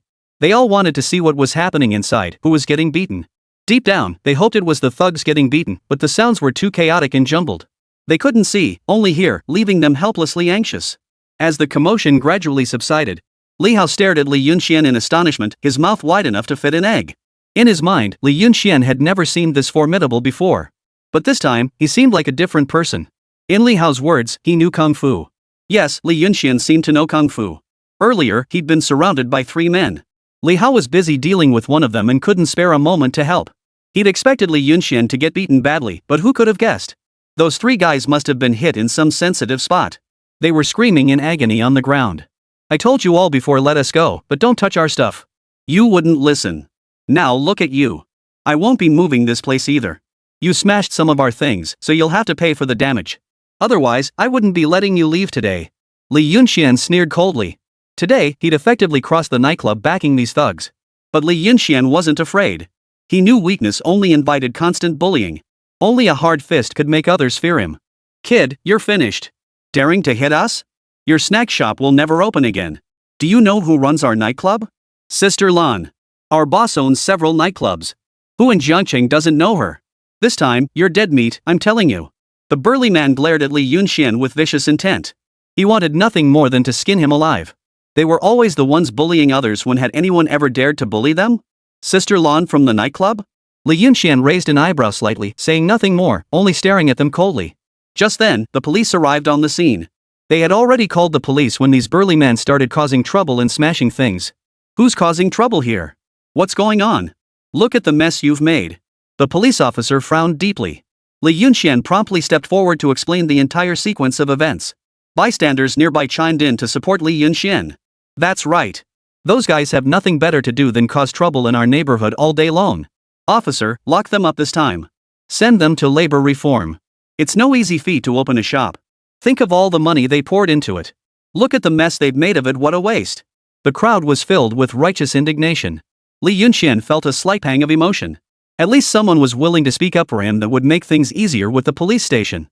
Meanwhile, the police station recognized those guys. Well, it's you again. We haven't even settled the last time you went and smashed the glass at that noodle shop, and now you dare to strike again? The police then turned to Li Yunxian with a resigned look. You're the snack shop owner, right? These guys don't have much money, so they probably won't be able to compensate you much. But I'll notify their families and see if they can cover some of the damages. Then I'll have them do a few days of community service. What do you think? After all, you beat them up pretty badly. They probably won't dare bother you again. Truthfully, it wasn't that the police station didn't want to deal with these jerks. It was mainly that these guys were just that kind of scum. Plus, this time Li Yunxian had beaten them to this state. Their vandalism doesn't even qualify as robbery, it's just disorderly conduct at best. They'll only have to compensate for some damages. They've already threatened to send more people to smash up my shop. Officer, they've made their intentions clear. I'm afraid my store won't be safe for much longer. Li Yunxian frowned slightly. It wasn't dissatisfaction with the police station's arrangements. The main issue was that this ruling didn't hit the mark. As the police had pointed out, these individuals had little money. Doing a few days of community service or spending a few nights in detention was practically routine for them. His small shop would still be in danger. Living in constant fear every day, how could he possibly run his business like that? Don't worry about that. We'll increase patrols around your place during this period. If they dare come back, we won't let them off. We'll take away every last one we catch. How does that sound? Li Yunxian sighed helplessly. This still won't make much difference. No wonder thugs are so brazen these days. Li Yunxian felt utterly helpless. This was the best he could do now. Alright, we'll comply with whatever the police station arranges. Li Yunxian nodded. At least this matter had finally been resolved. Thank you all for speaking up for me just now. When my shop reopens, I'll invite everyone over for some complimentary pastries. Li Yunxian bowed slightly to the gathered crowd. At least they had helped out a bit. As a businessman, one must never neglect the bonds of goodwill. Sure enough, after hearing Li Yunxuan's words, everyone waved their hands in response, though smiles graced their faces. Chapter 13, Meeting Sister Lan. Bro, you're something else. Never would have guessed you were such a fighter. The only one who could make them take such a big hit is probably you. Li Hao had long been staring in astonishment. He knew all too well how formidable those thugs were. He'd thought their shop was doomed. But who could have predicted this? Not only did Li Yunxian get them thrown in jail for a few days, but he even arranged for the police station to send patrols to protect them. It's just a shame about all the smashed stuff. Sai, go take inventory. This kind of thing absolutely can't happen again. Next time you see troublemakers, don't be afraid. If it comes down to it, we'll fight them tooth and nail. Li Yunxuan's expression hardened. At first, he hadn't wanted to cause trouble. But he had underestimated these people's ambitions. Now that things had escalated, there was no need for fear. Over the next few days, Li Yunxian continued to restock his supplies. This time, however, he exercised caution. He had Li Hao bring over a few trusted friends to serve as bodyguards for a few days. Li Yunxian also kept shuttling between the two worlds to buy goods. Since the antique sale had brought in a substantial sum last time, he also purchased a large quantity of bearings in one go, investing them all into the factory. Li Yunxian, I've heard the news lately your snack shop got vandalized, right? Factory manager Wang said with a smile. He'd known Li Yunxian for some time and was naturally aware of his snack shop. Jiangcheng was a city that could be considered both large and small. Even the tiniest neighborhood gossip spread like wildfire. Naturally, he was aware. What can you do? That's how it is without connections. You just have to tough it out. Li Yunxian sighed helplessly. Knowing big shots? Not realistic. Su Shan was probably the most influential person Li Yunxian had ever interacted with. But in matters like this, he couldn't offer any help. As for the big shots at those nightclubs, they weren't the kind of people someone at his level could just walk up to. To get introduced to that kind of high-level person, you need someone to vouch for you. Fortunately, the Red Star Bicycle Factory was now operating smoothly. Profits are gradually picking up. They were an established bicycle manufacturer to begin with. Even if they turned a profit, others wouldn't begrudge them. At most, others might come to probe for information here. Beyond the bicycle factory, Li Yunxian must also prepare for success in other ventures. He must make multiple preparations. He couldn't limit himself to the immediate present. Once his influence grows stronger, he'll naturally have nothing to fear from them. You really are quite pitiful. Lately, you've opened a snack shop and partnered with our bicycle factory. Your business ventures are no small feat. And there are plenty like you in Jiangcheng. Everyone knows how to pull strings and curry favor with big shots, but none can pull it off, or rather, none have anything substantial to offer. Take cosmetics or alcoholic beverages, for instance. These are staples in nightclubs. But our domestic products are just too outdated. I heard recently that nightclubs in Haining City near Jiangcheng specially order imported drinks and even cosmetics from abroad. The women who use them there all rave about them. I heard Sister Lan has been considering visiting Haining herself lately to learn from them. You see, the upper echelons have their own channels and bridges for communication. How are ordinary folks like us supposed to build connections with those people? What do we have to offer? Money? They probably wouldn't even look our way. Factory director Wang shook his head with a sigh. Blame it on how backward and underdeveloped this place is. There's little to attract the upper echelons, so befriending them is naturally impossible. Take me, for example. Sister Lan from that nightclub, her real name is Fong Lanlan. I know her. We've met once. But so what? It was just a passing acquaintance. Think I could build a relationship and become friends with her? Forget it. Factory director Wang shook his head with self-mockery. Back when he was a factory director in Jiangcheng, he'd been quite influential and could have cultivated connections with important figures. But now? Forget about it. What? You've met Sister Lan from the nightclub? Li Yunxian looked at him with surprise. Of course. Is that so strange? I even have her contact info. But I wouldn't dare call that number. I value my life too much. Today, he had no ulterior motives, he just wanted to take a dig at Li Yunxian. You refuse to give me the original manufacturer's source information for the bearings. Call Sister Lan. I have business to discuss with her. Factory manager Wang stared at Li Yunxian in disbelief. Are you out of your mind? If you want to die, don't drag me down with you. What kind of business could you possibly have? Factory director Wang stared at Li Yunxian as if he were a lunatic. People of her stature have extremely valuable time. Making an unnecessary call could easily upset them. Getting hung up on would be the least of your worries. What if they demanded your address or something? That would be trouble. A single word from them could decide the fate of their entire business empire. He didn't believe Li Yunxian genuinely had business to discuss. Most likely, he was trying to beg for favors or something similar. As if they'd bother to entertain him. Of course there is. It's just cosmetics, right? What's so hard about that? Li Yunxian rolled his eyes in disdain. If I wanted to, I could supply her with cosmetics far more high-end than that Haining City stuff you mentioned, better than foreign brands. Director Wang, if you help me out this time, you'll come out ahead big time. Not only will you meet a big shot, but once I make it big, do you think you'll miss out on your share of the benefits? Factory Director Wan was about to refuse outright. But seeing the confidence in Li Yunxian's eyes, coupled with the fact that even his most advanced bearings were supplied by Li Yunxian, an incredible thought began to take shape in his mind. Could it be that Li Yunxian truly possessed something Sister Lan would adore? And could actually supply it? Kid, are you serious? This isn't something to joke about. Don't tell me you're planning to pass off some low-end domestic cosmetics as foreign goods to sell to her. If that happens, we'll all be in big trouble. Li Yunxian stared at him speechless. You think the bearings I provide are low-end domestic goods? You don't trust me? If you don't trust me, then don't ask me to supply them anymore. With that, Li Yunxian turned and walked away. Wait. Let's talk this out. I was just a bit shocked. Factory manager Wang hurriedly grabbed him. He believed the other man wasn't really going to leave. Li Yunxian also knew Wang would stop him. Both knew exactly what was going on. Li Yunxian, I'm confirming one last time, this call isn't trivial. Are you certain you have high-end cosmetics and such? Factory manager Wang reiterated his confirmation. There was no way around it. This matter concerned their future prospects, so rigor was essential. Li Yunxian didn't answer. He just looked at him like a little cutie. Alright, I trust you.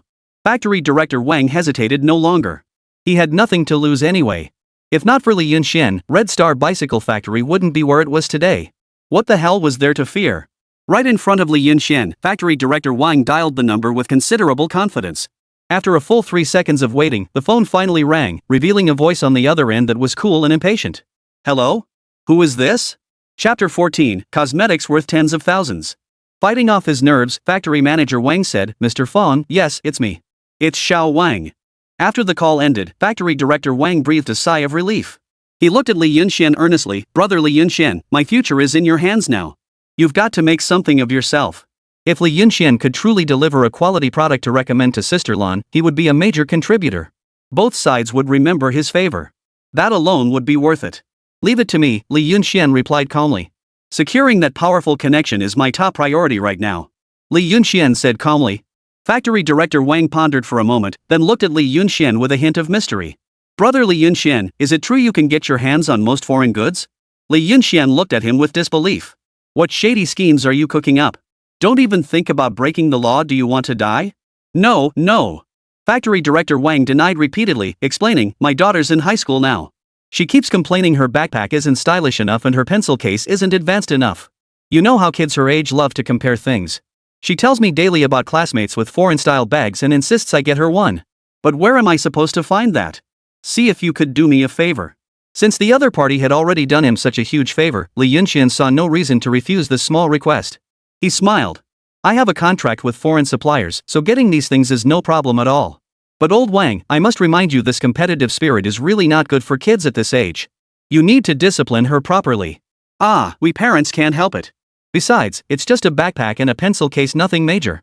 As long as the child is happy, we should indulge them a bit. My kids' grades are actually pretty good.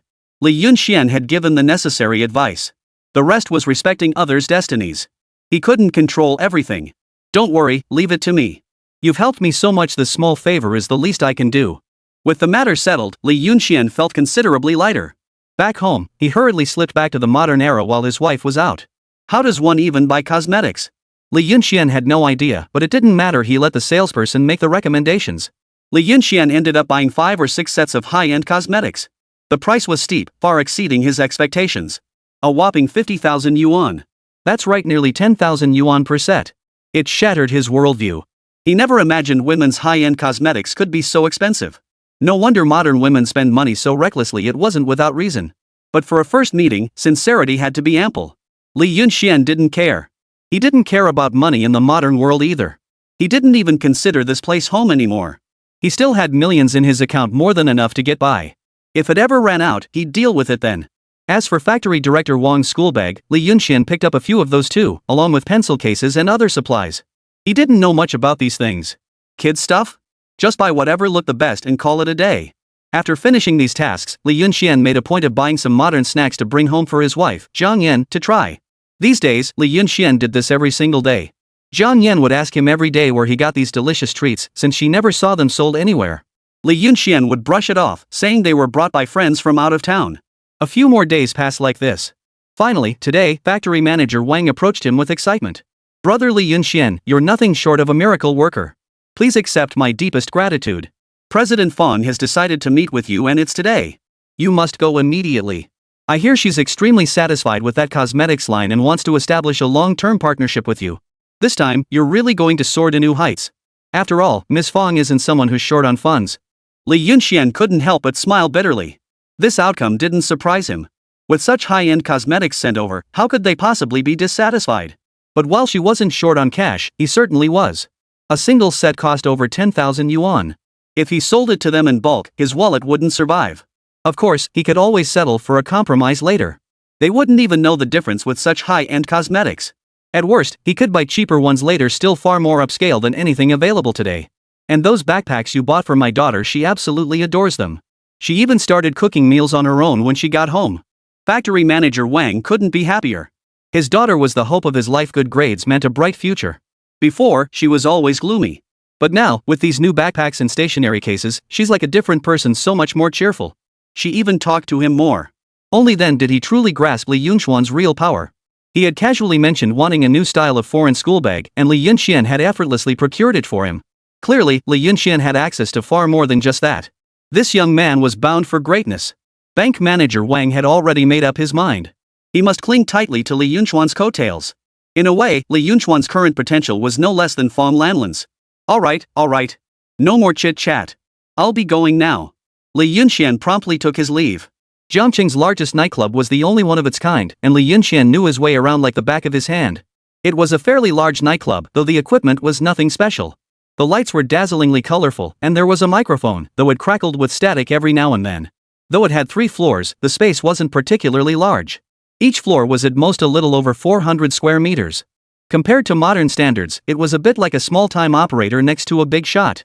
Still, for this area, it was undeniably luxurious, a place most people couldn't afford. As soon as he entered, Li Yunxian was predictably stopped by security. After explaining his purpose, a dedicated attendant escorted Li Yunxian to the 3rd floor. Along the way, Li Yunxian felt a bit nervous. This was the first time in his life he'd met such an important figure. Pushing open the door, he found a woman seated inside. The moment he saw her, Li Yunxian thought she couldn't possibly be the owner of this nightclub. She was far too young, dressed in what was undoubtedly the height of fashion for the era: curly long hair, a form-fitting cheongsam, and a figure that was both curvaceous and gracefully slender. Every inch of her exuded an alluring and noble aura. She was unforgettable. Their eyes met, and Li Yunxian understood from her gaze that this was indeed the nightclub's owner, Fan Lanlan, known as Sister Lan. Hello, Sister Lan. My name is Li Yunxian. I'm the exclusive distributor for foreign goods in the Jiangqing region. Li Yunxian spoke with neither humility nor arrogance, offering a slight nod of greeting. When you're out in the world, your identity is what you make it. So you're Li Yunxian. To become a general distributor at such a young age, quite capable, aren't you? I hear you came to see me about something?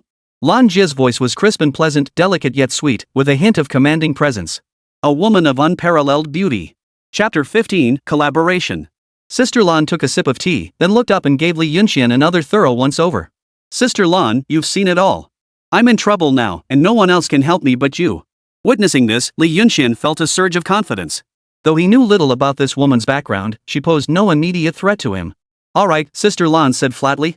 Factory director Wang mentioned it. Your general store was vandalized, correct? Lan Jie said indifferently, gesturing for Li Yunxian to sit on the nearby sofa. That's right. It must have been your people who did it. Li Yunxian nodded. I wonder if my situation can be resolved peacefully. Li Yunxian asked, his gaze fixed on Sister Lan.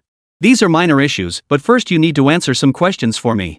As she spoke, Sister Lan took out the gift Li Yunxian had sent via factory manager Wang. Despite having weathered countless storms, she was momentarily stunned by this little trinket. It was the first time she'd ever seen such a thing, leaving her somewhat perplexed. Tell me what this is. I've never seen anything like it before. Anything that hasn't demonstrated its value remains worthless junk. Li Yunxian understood this principle well. He could tell from her expression that she had no idea what this thing was, yet she was clearly intrigued. A faint smile touched his lips as he promptly took the object and opened it with practiced ease. This is the finest rotating cosmetic box from the West. I didn't know what you'd like, Sister Lan, so I thought I'd give you this little something. A flicker of unease crossed Li Yunxuan's mind, yet he caught a glimpse of genuine delight in Sister Lan's eyes. A makeup box? Sister Lan frowned, taking the compact back in her hands to examine it closely. Li Yunxian explained, the top layer holds foundation, the second layer has lipsticks in every color, the third layer is for eyeshadows, the fourth layer is for blush, and the bottom layer. He fumbled beneath the palette for a moment before pulling out a small hidden compartment. Inside, makeup brushes were packed tightly, essentially every type one might need.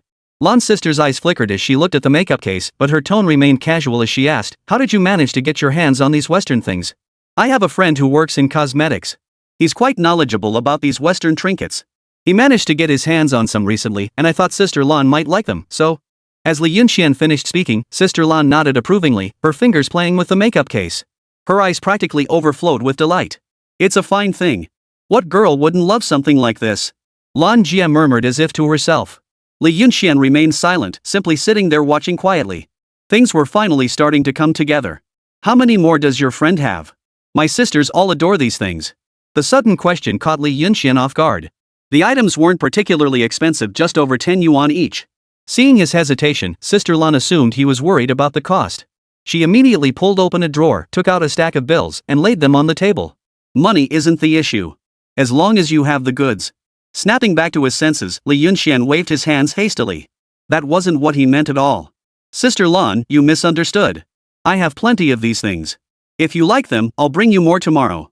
Money doesn't matter at all. Hearing Li Yunxuan's words, Sister Lan's lips curved into a faint smile. She hadn't expected him to be so adept at reading the room. Even at its cheapest, this makeup box cost several dozen yuan. She hadn't expected Li Yunxian to be so generous. Alright. Factory manager Wang has already told me about your situation. Since it was my people who did this, I'll make sure you get justice. Li Yunxian replied, an explanation is certainly due.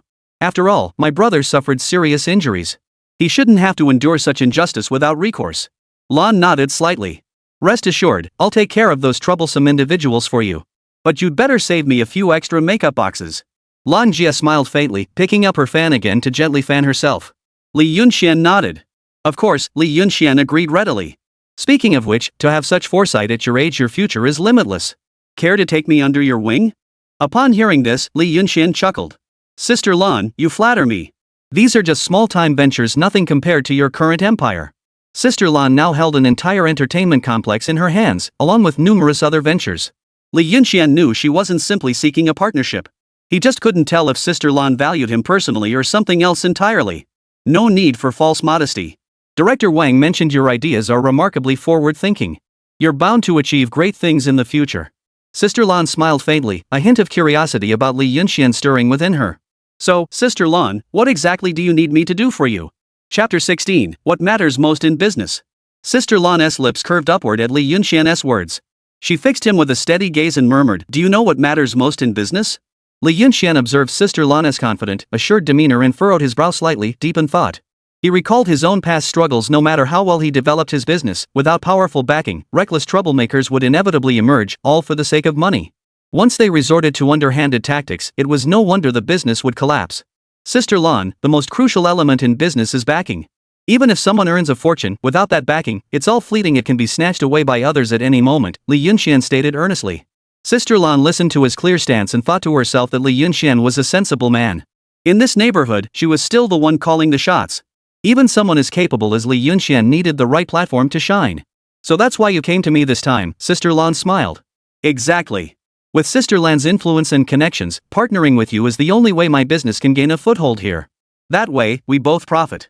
Lan smiled softly, seemingly deep in thought. The essence of business is exchange equivalent value. You have your abilities, I have my resources. Only by working together can we maximize each other's value. Since Sister Lan recognizes my abilities, I'll naturally give it my all. I'm confident that working together will absolutely double the profits of your entertainment empire. Ha! That's quite the bold claim. Do you know how much my entertainment complex earns annually? Li Yunxian shook his head honestly. Sister Lan, I don't know the exact figures, but I know some people who might just help your entertainment complex earn far more than it does now. Sister Lan looked at Li Yunxian and pressed further, what kind of people? Without hesitation, Li Yunxian revealed Su Shan's name and explained his background. You mean you're acquainted with the son of our city's bank president? Li Yunxian nodded. Exactly, Sister Lan. While the entertainment industry is highly profitable, our small town still lacks sufficient clientele. But with this connection, whether it's for official banquets or private gatherings, I can direct them all to your establishment. Don't you think that would double your profits? A sharp gleam flashed in Sister Lan's eyes as she understood exactly what Li Yunxian meant. In this small town, while the entertainment industry offered substantial profits, customer base remained a major challenge. If she could truly establish a connection with the bank president's son, it would undoubtedly bring her entertainment complex a massive influx of customers and revenue. That's a clever idea. Maybe we could arrange an introduction sometime. Sister Lan's tone carried a hint of approval, clearly intrigued by Li Yunxuan's suggestion. Seeing this, Li Yunxian felt a surge of quiet satisfaction. So what about my little side hustles? Li Yunxian asked tentatively. With me here, you can focus on your business without worry. Cutting off someone's livelihood is like killing their parents. Anyone who still dares to cause trouble, leave it to me. Since we're partners now, we won't just make money, we'll make a fortune. A flash of greed and ruthlessness flickered in Sister Lan's eyes. Hearing her words, Li Yunxian finally felt a weight lift from his shoulders. With Sister Lan's protection, future ventures would become considerably smoother. Hearing you say that puts my mind at ease. I hope our partnership will be mutually beneficial, filling our coffers to overflowing. This area has complicated factions. Everyone wants to make money, so trouble is inevitable. Some businesspeople came before, expanding too aggressively and failing to keep a low profile. They got targeted, and in the end, their families were destroyed. Li Yunxian understood Sister Lan's warning was directed at him. His small shop had already attracted envy. Without protection, his fate wouldn't be much better. Others' pasts could easily become his future. Cases like yours aren't uncommon. After all, the pie is only so big, and there are too many people trying to get a slice. What do they eat? I understand that perfectly well, Li Yunxian nodded silently. What you're facing is still small fry. Those who smashed your store are just low-level thugs. Nothing major has happened yet.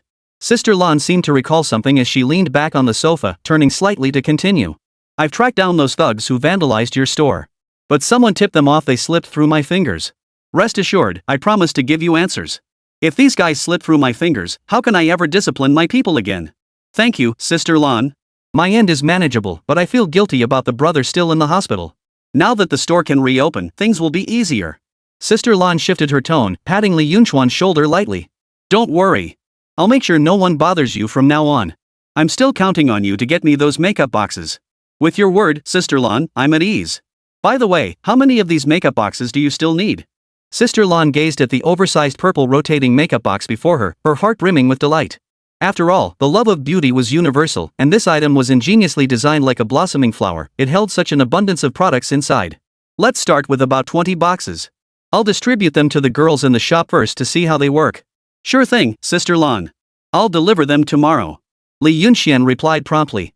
For just over $10, he could secure his own protective umbrella, a steal, really. Why would Li Yunxian hesitate? Hearing his decisive answer, Sister Lan's eyes lit up with delight. She studied him a little longer. Actually, this guy seemed pretty decent, generous, not stingy, and quite resourceful. Definitely sharp. Feeling a bit self-conscious under her gaze, Li Yunxian said, Sis Lan, thank you for your kindness. If I come across any more interesting new items in the future, I'll be sure to bring them to you first. With that, he stood up. I'll take my leave now. I'll deliver the goods tomorrow. Once you get back, try out the makeup box, it won't disappoint. The cosmetics inside are truly exceptional. After all, modern technology was far more advanced than anything available in the 80s, so it was only natural that the results would be leagues ahead. Alright, remember to come tomorrow, Sister Lan replied without rising, merely nodding slightly. After bidding Sister Lan farewell, Li Yunxian glanced back at the sprawling entertainment complex. He silently mused that with Sister Lan as his backing, his business would undoubtedly run much more smoothly. Stepping outside the complex, his stride lightened considerably. Chapter 17, Business Opportunities. Upon returning home, Li Yunxian rushed straight to modern. As the Golden Gate slowly opened in his mind, he found himself back in the year 2024. He immediately dashed to the cosmetics store and purchased 30 rotating makeup displays, carefully selecting different colors and styles. These were crucial tools for paving his future path to wealth. He couldn't afford to be careless. Not only that, but he also procured the necessary components. This time, he connected with Sister Lan, thanks to factory manager Wang's mediation. After packing the makeup compacts, Li Yunxian felt no desire to linger in the modern era. The year 1982 awaited his endeavors, and in the present day, he had no ties left to hold him back. He planned to visit Sister Lan again tomorrow at noon to deliver the makeup compacts. He couldn't be too eager. He had his own worth. Overzealousness would only make her look down on him. The next day at noon, Li Yunxian arrived at Sister Lan's place with the prepared items. He encountered the same woman from yesterday, but this time her tone was much friendlier, likely because he had already secured the collaboration with Sister Lan. Just hand these over to them. You come with me, Sister Lan is over here. Upon hearing this, Li Yunxian placed all the cosmetics he brought on the table and followed the woman to meet Sister Lan. Knock knock knock. The woman tapped on the door as she announced, Sister Lan, Li Yunxian is here. It was the same luxurious private room as yesterday.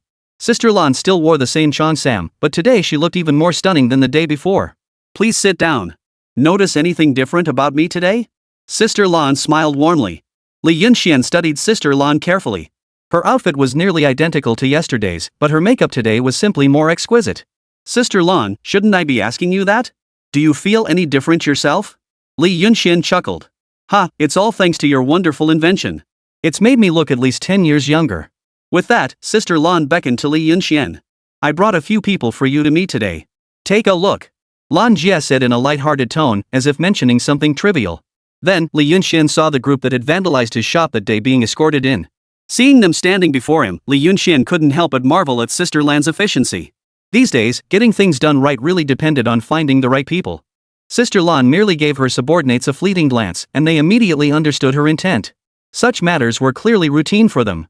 Sister Lan's men had the group thoroughly subdued, forcing them to kneel on the floor. Sister Lan tapped her finger lightly on the table. Li Yunxian watched as the woman who had brought him in stood up and delivered a fierce kick to one of the kneeling men. The man was sent sprawling backward, clutching his stomach as cold sweat beaded on his forehead.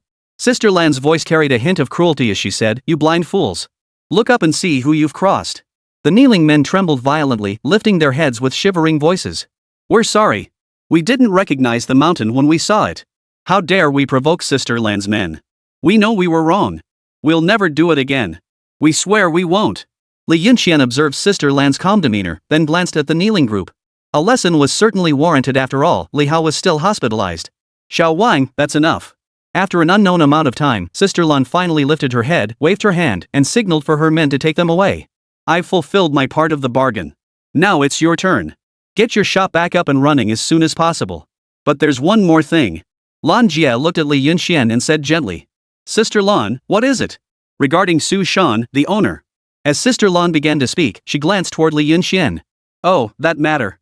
Sister Lan, rest assured. In a couple of days, once Su Shan wraps up his commitments, we'll find a place to discuss it properly." Li Yunxian replied promptly. "Why bother finding a place? This one's right here." Sister Lan gestured toward her luxurious private room and continued, "Just invite him straight over to mine. We'll drink until we're tipsy." "All right, Sister Lan, I'll do as you suggest." Li Yunxian nodded in agreement. Lan nodded in satisfaction, then remembered something else. "Oh, and do you have any other Western goods? I can offer to buy them. After all, my entertainment complex attracts plenty of wealthy heiresses and the like. It'd be great to introduce them to you." Upon hearing this, Li Yunxian immediately pulled out another bottle of perfume from his bag and asked, "Sis Lan, how about this one?" "Perfume? Let me see." Upon seeing the perfume in Li Yunxian's hand, Sister Lan instantly recognized it as a high-end product. "As for purchasing these, once our mini-mart is up and running, you can buy them directly from me. Rest assured, I'll give you the lowest price guaranteed." Sister Lan took the perfume, a satisfied smile spreading across her face. "Li Yunxian, I trust you completely. If you ever need anything, don't hesitate to come find me." After dealing with the vandals, Li Yunxian brought Li Hao back to the store. They tidied up and prepared to reopen. "Wow! You're amazing. I thought we'd never be able to open the store again." Li Hao exclaimed excitedly, hugging Li Yunxian tightly. Seeing Haozi so happy filled Li Yunxian with joy himself. He finally had the chance to prove his worth. The 1980s, an era brimming with unique charm. Li Yunxian believed he could carve out his own place in the world. Together, they cleaned up the damaged store, rearranged the goods, and reopened for business. This was just the beginning. Once they saved up enough capital, they could take on even bigger ventures. Bro, how did you pull that off? Are they really not coming back to wreck our shop?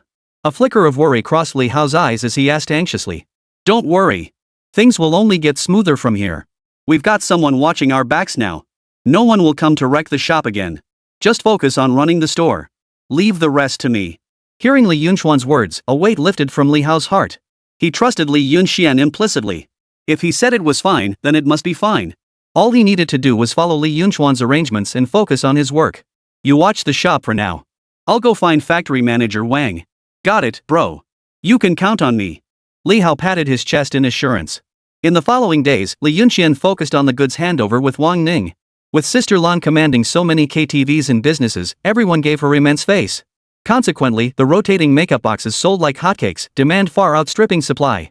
People's enthusiasm for this rotating makeup box was palpable. After all, the cosmetics inside were exceptional vibrant colors, luxurious textures, and makeup looks that were unparalleled in beauty. This sparked a veritable craze for the rotating makeup box. Chapter 18, Continued Acquisitions. Who wouldn't want to own such an exquisitely crafted piece? Especially in local entertainment venues, Li Yunxian had once followed Wang Ning inside to see for herself. In such places, appearance was everything. If one fell short in looks, earnings would suffer greatly. Those who used his makeup box achieved noticeably superior results. Such exquisite makeup, combined with careful styling, was truly mesmerizing. As the makeup box business boomed, Li Yunxian gradually saved up a considerable sum. Her relationship with Sister Lan also flourished. After all, she brought Sister Lan considerable profits who would turn down money? Director Wang, I've already had the parts delivered to the workshop. Li Yunxian and factory manager Wang sat in the office, engaged in an in-depth conversation. Factory manager Wang persisted, unwilling to concede. Is it truly impossible to transfer the manufacturing technology to us? We are confident we can master these techniques. Li Yunxian shook his head gently. I'm afraid not, Director Wang. You know how intricate these techniques are. At our factory's current level, we simply can't meet the standards. Hearing Li Yunchuan's response, disappointment flashed across factory director Wang's face. Yet he couldn't help but acknowledge the truth in Li Yunchuan's words. Moreover, external controls on these machines are extremely strict. Our personnel and equipment are insufficient to produce these parts. Noticing the expression on Wang's face, Li Yunxian lowered his head slightly and gave him a reassuring pat on the shoulder. This wasn't the first time Director Wang had requested to learn the technology. Li Yunxian was accustomed to it and politely declined as usual. Director Wang, are you aware of other factories facing similar circumstances to yours back then? While we cannot share these new technologies, rest assured supply will never be an issue. Should the opportunity arise, I will prioritize passing on the technology to you. Hearing Li Yunchuan's words, Director Wang finally smiled. He calculated inwardly that with his connections, if any favorable opportunities arose, Li Yunxian would surely think of him first. Of course there are. Take Global Bicycle Factory, Changji Bicycle Factory, and Taihang Bicycle Factory. I know them all well. Our situations and circumstances are remarkably similar. Excited by the prospects Li Yunxian had outlined, Factory Director Wang shared everything he knew without reservation. Is there a specific plan behind your questions? Sensing something was off, Factory Director Wang asked. Li Yunxian nodded lightly. Indeed. Through your introduction, I've already partnered with Sister Lan. Our collaboration has been very smooth so far, and I've accumulated some capital. I plan to expand our factory scale, acquire several factories, and make our enterprise even stronger. Factory Director Wan was stunned speechless. Li Yunchuan's rapid development was astonishing. He had already begun considering mergers and acquisitions of other bicycle factories.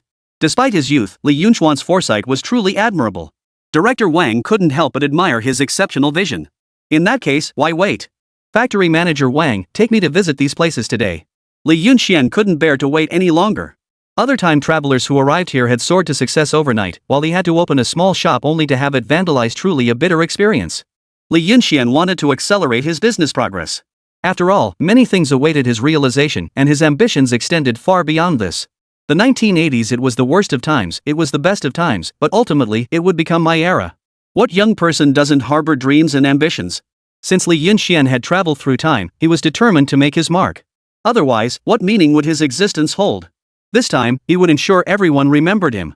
In the torrent of this era, many things would be swept away, but he hoped he could remain. Li Yunxian and Factory Director Wang first arrived at the Taihang Bicycle Factory. Director Wang had already made arrangements, so before they even reached the entrance, Director Bai of the Taihang Bicycle Factory came out to greet them. Director Bai grasped Li Yunchuan's hand with evident excitement. Hello, hello. You must be Li Yunxian? Truly a promising young talent, promising indeed. You stand out from the crowd at first glance. Li Yunxian sensed Bai's warmth and urgency. He reflected inwardly that the factory must be in dire straits for Bai to be waiting at the entrance. Liangshuan returned the pleasantries. Hello, Director Bai. Thank you for your kind words. It's a pleasure to meet you. Director Wang teased. Old Bai, don't get so excited you keep us standing out here. Is this how you entertain guests? Oh, come on, you two. Quick, let's head to the office. The three walked toward the office, chatting and laughing. As they conversed, Li Yunxian observed the factory's surroundings, forming a rough understanding of the situation. After seating the two guests, I couldn't wait to get to the point. Let's be frank. Our factory's situation is truly dire. We can't even pay the workers anymore. It's got me so worried my hair's turning white.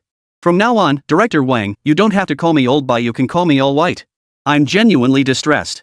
With so many people, I have to take responsibility for them. Director Wang had previously told Li Yunxian that Director Bai was an honest man, but precisely because of his honesty and inflexibility, his path had narrowed. Unwilling to cut corners, he maintained high costs while expanding operations, ultimately reaching a point where recovery seemed impossible. Scratching his head, Bai sighed deeply, his hunched posture growing even more pronounced. Looking at him, Director Wang saw a reflection of his former self and couldn't help but feel sympathy. Li Yunxian pondered. Director Bai, I'm not after scraps.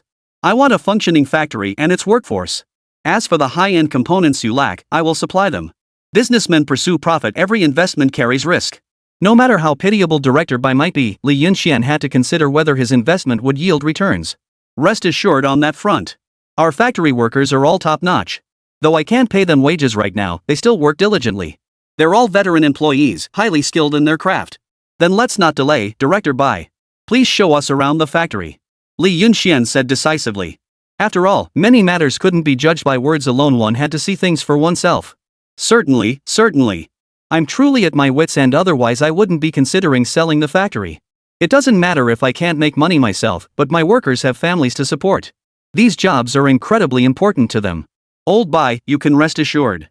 Yunxian handles things with absolute reliability, added Director Wang from the side. Chapter 19, Planning. Factory Director Bai shook his head. I understand that perfectly well. Director Wang's situation wasn't much better than ours before, but we've all witnessed the remarkable turnaround over this period.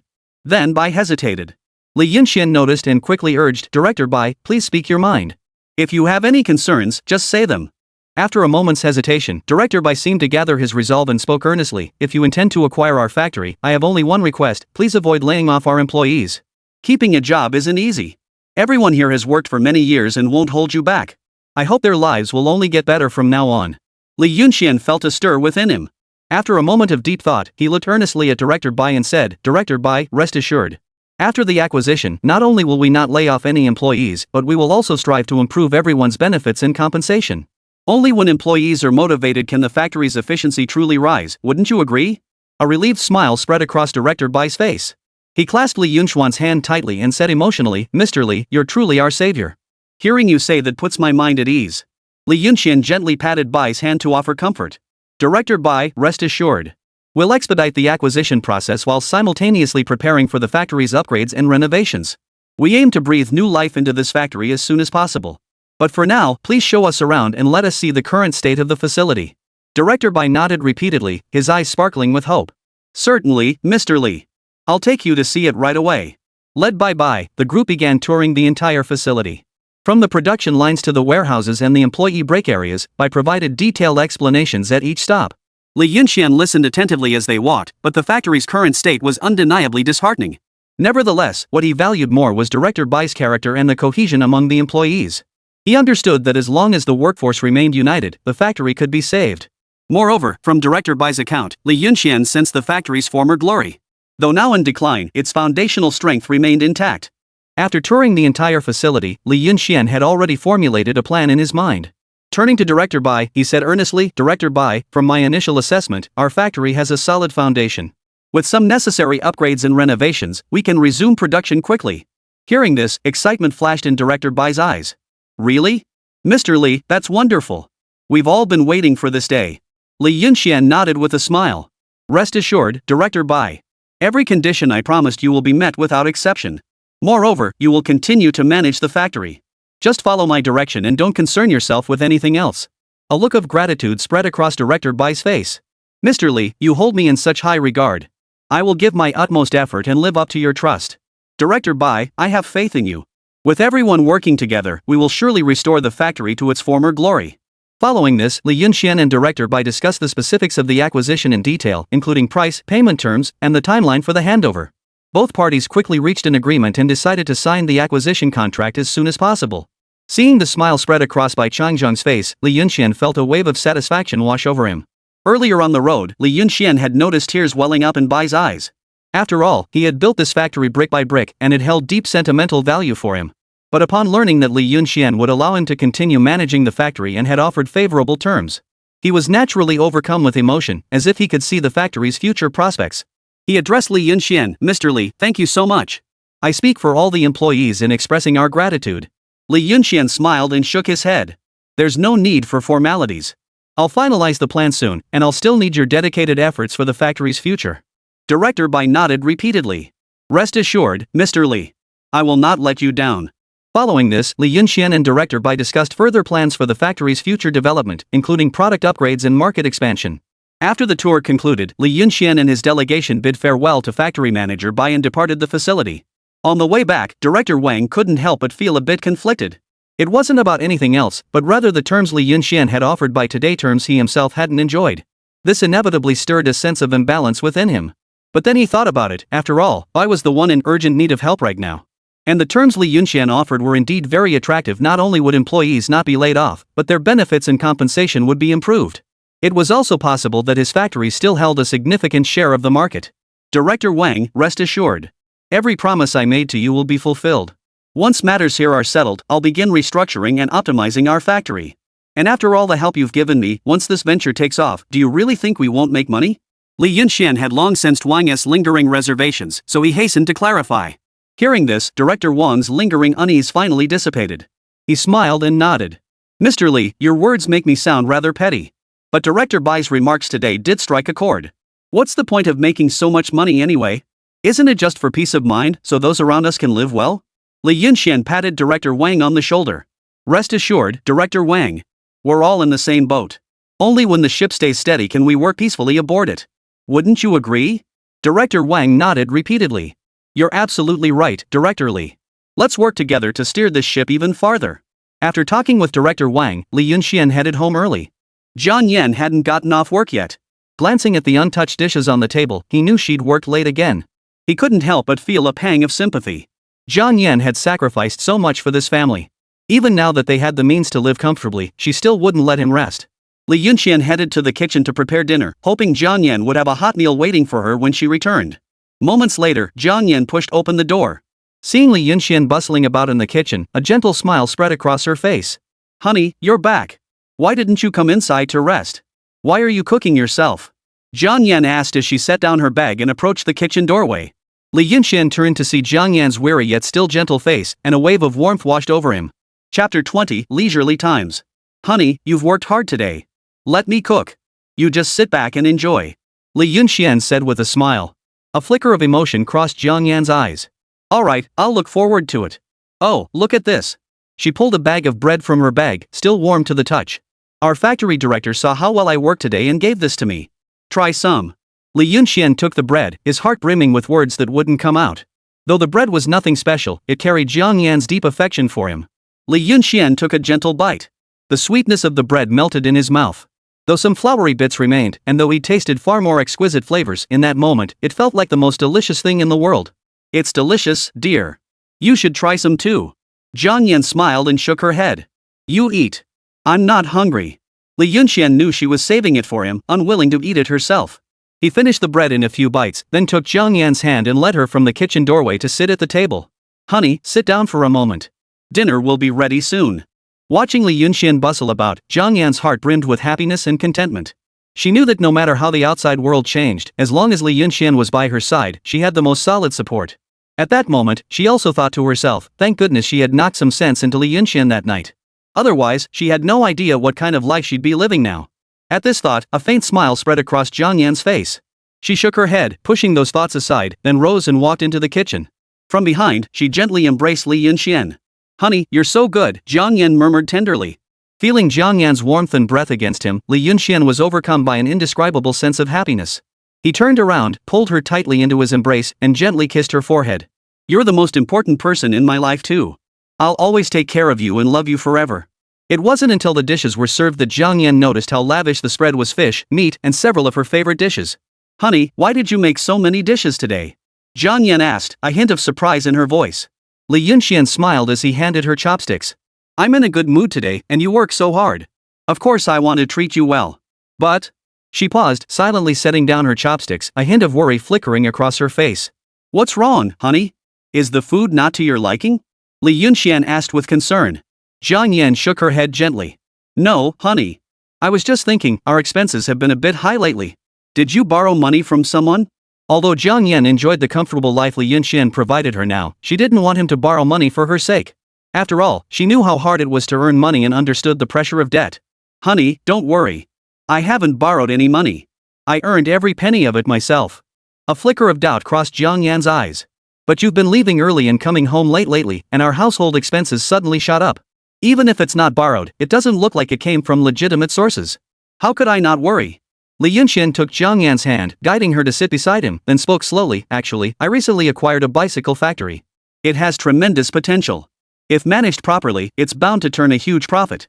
Jiang Yan's eyes widened in surprise. A bicycle factory? That's no small investment. Where did you get all that money? Li Yunxian patted his chest with a smile. Rest assured, every penny is from my own business ventures. Plus, I've brought in several strong partners. We're pooling our resources and managing it together. We'll definitely turn this factory into a success. Jiang Yan's worries lingered despite his words. Husband, you must be honest with me. Even if you borrowed the money, I won't leave you. I've seen how you've changed. As long as you don't get into trouble outside, my salary at the factory is decent now. We can pay it back together, little by little. Li Yunxian looked at Jiang Yan's earnest expression and knew she genuinely cared for him. He gently took her hand and spoke softly. Honey, trust me. I haven't borrowed any money. Every penny is mine. And I promise to give you the best life possible, not just to make up for my past shortcomings, but because I love you. I want to give you everything. Hearing this, the doubt in Jiang Yan's eyes gradually faded, replaced by deep emotion and happiness. She clung tightly to Li Yunxian, her voice slightly choked with emotion. Husband, thank you. Li Yunxian gently patted Jiang Yan's back, reassuring her, no need to thank me. This is what I should do. After embracing for a moment, Jiang Yan finally picked up her chopsticks and began eating. Over dinner, they chatted as they ate. Li Yunxian recounted his recent experiences to Jiang Yan, including how he discovered the business opportunity at the bicycle factory and how he approached factory manager Wang, factory manager Bai, and others to reach a cooperation agreement. Jiang Yan listened with rapt attention. Seeing the gleam in Li Yunxian's eyes, her heart swelled with pride and admiration. She knew her husband had finally found his calling and saw the resolve in his eyes. After the meal, they cleared the table together, then sat back in their chairs, savoring this rare moment of leisure. Li Yunxian wrapped his arm around Jiang Yan's shoulder and whispered softly, Honey, you know what? The person I'm most grateful to right now is you. Jiang Yan looked at him with surprise. Why? Li Yunxian gazed at her deeply. If you hadn't been by my side all this time, supporting and encouraging me, I might have given up long ago. You showed me hope and gave me the courage to start over. But as he looked at the dilapidated furniture and the worn-out decor that barely qualified as such, a wave of guilt washed over him. Honey, I'm sorry you've had to endure hardship with me. Once this busy period is over, I'll definitely fix up the house properly so you can live more comfortably. Don't say that. As long as I'm with you, I feel truly happy. I don't care about renovations or anything like that. Oh, I think I have a TV voucher here. I've seen so many households on the street getting them. Take this money tomorrow and buy one from the store. Let's enjoy this modern convenience too. Though modern TVs were undoubtedly superior in size and picture quality compared to those of this era, they were too flashy and likely incompatible with existing setups. Finding vintage color TVs in the modern era was nearly impossible. Since he'd saved up a decent sum, it made more sense to just buy one outright. Chapter 21, That Big Jeep. What do we need that for? It'll just waste money and electricity. Besides, you'll need that money for something else soon, Jiang Yan hurriedly objected. Li Yunxian smiled and shook his head. Honey, I just want to get something for you in our home. You've been with me for so long without ever living comfortably. Now I want you to enjoy life too. Husband, you really don't need to do this. I don't care about material things. As long as I'm by your side, that's enough for me. Li Yunxian pulled Jiang Yan into his arms and whispered, I know, but I want you to have a better life. That's my wish. With that, he pulled out a stack of cash and handed it to her. Seeing the stack of bills, Jiang Yan was so stunned she couldn't speak. After all, a color TV alone cost 1,000 yuan equivalent to over a year's salary for an above-average worker. And what Li Yunxian was giving her amounted to several thousand yuan equivalent to several years' salary for an ordinary worker. Husband, where did you get all this money? Jiang Yan asked, her voice trembling. Li Yunxian smiled and ruffled Jiang Yan's hair. Don't worry, this is all from my legitimate business. Use it to buy things our home needs. From now on, I'm handing over the household finances to you to manage. But, what could possibly cost that much? This money could renovate our house several times over. Seeing her expression, Li Yunxian smiled reassuringly. Use the rest to buy clothes and jewelry you like. Don't shortchange yourself. I've never seen this much money in my life. Please don't give it to me. I'm scared. Jiang Yan's voice carried a hint of panic and unease. Such a large sum left her feeling overwhelmed. Just take it without worry. There will be even more money for you to manage later. Jiang Yan looked into Li Yunxuan's eyes, and her fear gradually melted away. She nodded gently and carefully tucked the money away. Alright, I'll keep this for now. If you ever need it urgently, I'll give it back to you. Jiang Yan said earnestly. Li Yunxian shook his head with a smile. No need. Use this money without worry. My business is doing well now. I have enough. Li Yunxian took Jiang Yan's hand and they sat together on the chair, savoring this rare moment of tranquility. The next morning, Jiang Yan rose early. She dressed up carefully, then happily took Li Yunxian into the city. Though she claimed not to want it, she'd long coveted that color TV, having only seen one before at a colleague's home. Once in town, Li Yunxian and Jiang Yan headed straight for the electronics store. Her eyes sparkled as she gazed at the brand new color TV. Noticing Jiang Yan's keen interest, the salesperson promptly approached to explain, "This is our latest model, crisp picture quality and excellent sound. How much is this model?" The salesperson smiled and replied, "This color TV costs 1200 yuan, but you'll need a TV voucher to purchase it." Jiang Yan was taken aback upon hearing this, for it was no small sum. 1200? That's so expensive. That's right. It's the latest model and just arrived, so the price is a bit higher. Li Yunxian smiled calmly. No problem. It's only 1200. If it makes you happy, I'm willing to pay whatever it takes. Seeing Li Yunxuan's prompt agreement, the salesperson felt a surge of delight and quickly added, "Sir, you have excellent taste. This TV is absolutely worth every penny. You'll love it once you take it home." Li Yunxian nodded. "Alright, we'll take it. Go ahead and ring it up for us." Only then did Jiang Yan reluctantly pull out her cash and the TV receipt. The satisfaction of receiving money was matched only by the reluctance of parting with it. After securing the TV on the back of their bicycle, the couple took another stroll around town, picking up a few household essentials before heading home. Back home, Li Yunxian and Jiang Yan carried the color TV into the living room together and connected the antenna. When the clear picture appeared on the screen, Jiang Yan jumped up excitedly. "Honey, this is amazing. We have our own color TV now." Seeing Jiang Yan's excitement, Li Yunxian felt a surge of satisfaction. Yeah, life won't be so boring anymore. The picture quality was indeed as the salesperson had described, clear and bright, with excellent sound. Jiang Yan sat on the sofa, watching the programs on the TV. Even though there weren't many channels, her face still beamed with happiness. However, the color TV sat in the middle of the living room, starkly contrasting with the dilapidated surroundings. "Honey, watch TV for a bit. I'll go get you a glass of water," Li Yunxian said, rising to head to the kitchen. Jiang Yan watched his busy figure, her heart filled with emotion. Moments later, Li Yunxian emerged carrying a glass of water and handed it to Jiang Yan. Jiang Yan took the glass, took a sip, and smiled, saying, "Honey, you're so kind." Li Yunxian smiled and ruffled Jiang Yan's hair. "You're my wife. If I don't treat you well, who else would I treat well? I'll work hard at the bakery to earn money too. Just imagine how comfortable our life will be then," Jiang Yan said, smiling at the thought of their future together. They shared a smile, then sat down together on the sofa, savoring this rare moment. The hum of the color TV filled the living room, adding warmth to their little home. After an unknown amount of time, Jiang Yan reluctantly turned off the TV and got up to prepare for bed. The next morning, Li Yunxian rose early. He dressed quietly, then slipped into the kitchen to prepare breakfast. He had arranged to meet Sushan at Sister Lan's restaurant today to introduce them. Sushan had also said she would bring Li Yunxian along since it was on her way. After placing breakfast and a note on the table, Li Yunxian headed out to the street corner to wait for Sushan. Before long, a roaring sound echoed through the entire street. A brand new 212 Jeep came into view. Sushan stepped out wearing a simple yet stylish shirt paired with slim-fit jeans, looking vibrant and energetic.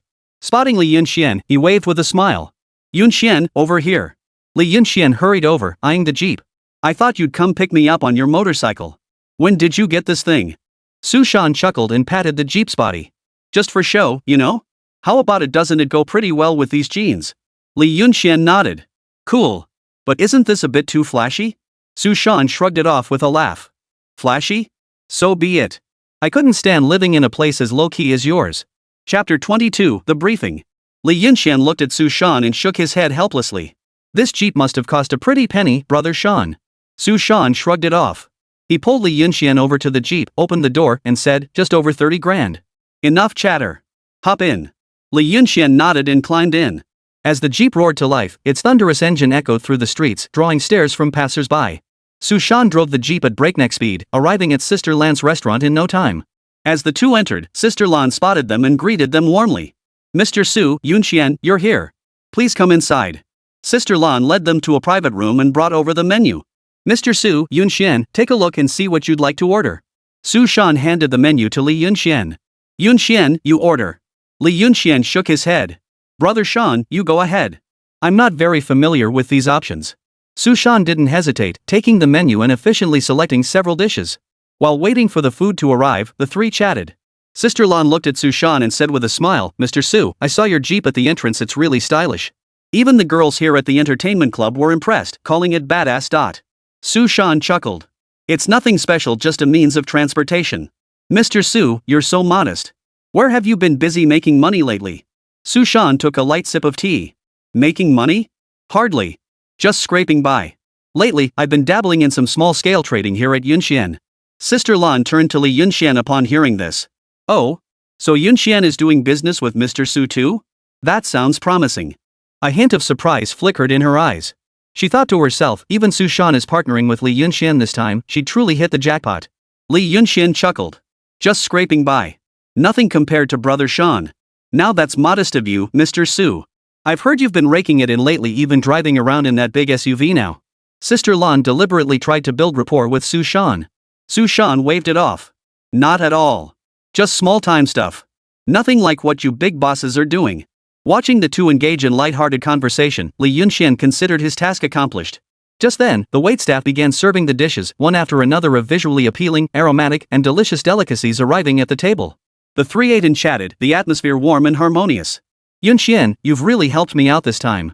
The stuff I collected earlier wasn't nearly enough to sell. Even the big bosses I deal with have been full of praise." "Brother Shan, you're too kind. After all, I made a profit too." Lan watched from the side. The words she wanted to say couldn't possibly come from her own mouth. Instead, she smiled and gave Li Yunxian a meaningful glance. Li Yunxian understood immediately, set down his chopsticks, and looked at Su Shan. "Brother Shan, what do you think of the dishes here at Sister Lan's place?" Su Shan nodded. "The flavors are excellent." "Why do you ask?" "Then whenever you have business dinners or gatherings in the future, you can bring them here to Sister Lan's. Her food and service are top-notch, guaranteed to satisfy both you and your clients." Su Shan paused slightly upon hearing this, then understood Li Yunxian's intent. "Yunxian, rest assured. If I have any business dinners, Sister Lan's place will be my top choice." Sister Lan's face lit up with a satisfied smile. "Mr. Su, you can rest assured.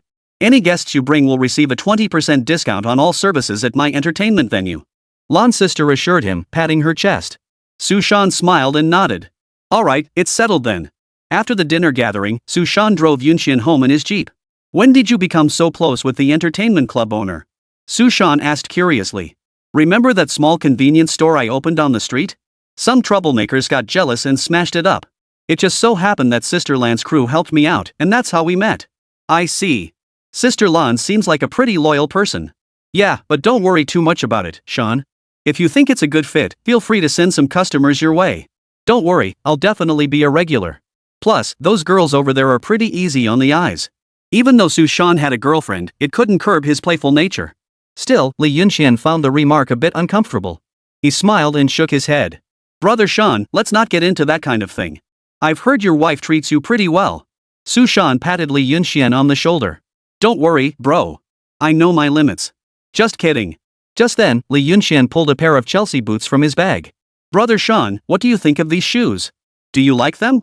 Su Shan looked at the Chelsea boots in Li Yunxian's hands, a hint of delight flashing in his eyes. "I've never seen this style on the market. Where did you get them? The design and material look top-notch." Li Yunxian took the shoes out of the box and handed them to Su Shan. "Glad you like them. Someone from the West asked me to collect these earlier. Their shoe factory has since gone out of business, but I thought the quality was top-notch." Su Shan took the shoes and examined them carefully. "These are truly exceptional, Yunxian. They don't even feel like they belong to our era. If I wear these out, I'll definitely be setting the trend." "Are you really giving them to me? Brother Shan, do we really need to talk about this between us? I think this style will be a hit here. How about you get me some more stock in a couple days?" Su Shan suggested. Li Yunchuan's eyes lit up upon hearing this. That's exactly what I had in mind, Brother Sean. I brought you these shoes to gauge if there's potential for us to get into this. Of course there's potential. With this quality, I'll take whatever quantity you can supply. Alright, Shanti, just give me a heads up when you're ready, and I'll make sure to have them ready for you. Su Shan patted Li Yunxian on the shoulder. Bro, you're my lucky charm. If these shoes take off, I'll make sure to thank you properly. As they spoke, they arrived at Li Yunchuan's front door. Su Shan parked the car and they both got out. Li Yunxian looked at Su Shan and said with a smile, Brother Shan, I won't invite you in. You should hurry home and spend time with your wife. Su Shan nodded. Alright, get some rest early. Call me anytime if you need anything. Li Yunxian smiled and nodded. Alright, Brother Shan. Drive safely. Su Shan waved cheerfully, turned, and climbed into his jeep. With a roar of the engine, the vehicle gradually faded into the distance. Watching Su Shan depart, Li Yunxian turned and walked into his home. Those Chelsea boots were also something he'd once hunted down online for certain dreams. But later, he failed to seize the opportunity and missed out on the Maybach fragments. He'd only intended to test the market here, never expecting Su Shan to take an immediate interest. Li Yunxian felt a quiet sense of relief. Though his attempt to be a trendsetter hadn't succeeded, this time he'd managed to ride the wave of popularity. Chapter 23, The Renovation Plan. Upon returning home, Li Yunxian saw Jiang Yan had already come back from work. Glancing at the time, he approached and asked, Honey, why did you get off work so early today? Are you tired? Jiang Yan looked up and stood up as soon as she saw Li Yunxian enter. Not much going on at the factory today, so I came back early. What about you? Didn't you say you were running errands with the big boss? Why are you back so soon?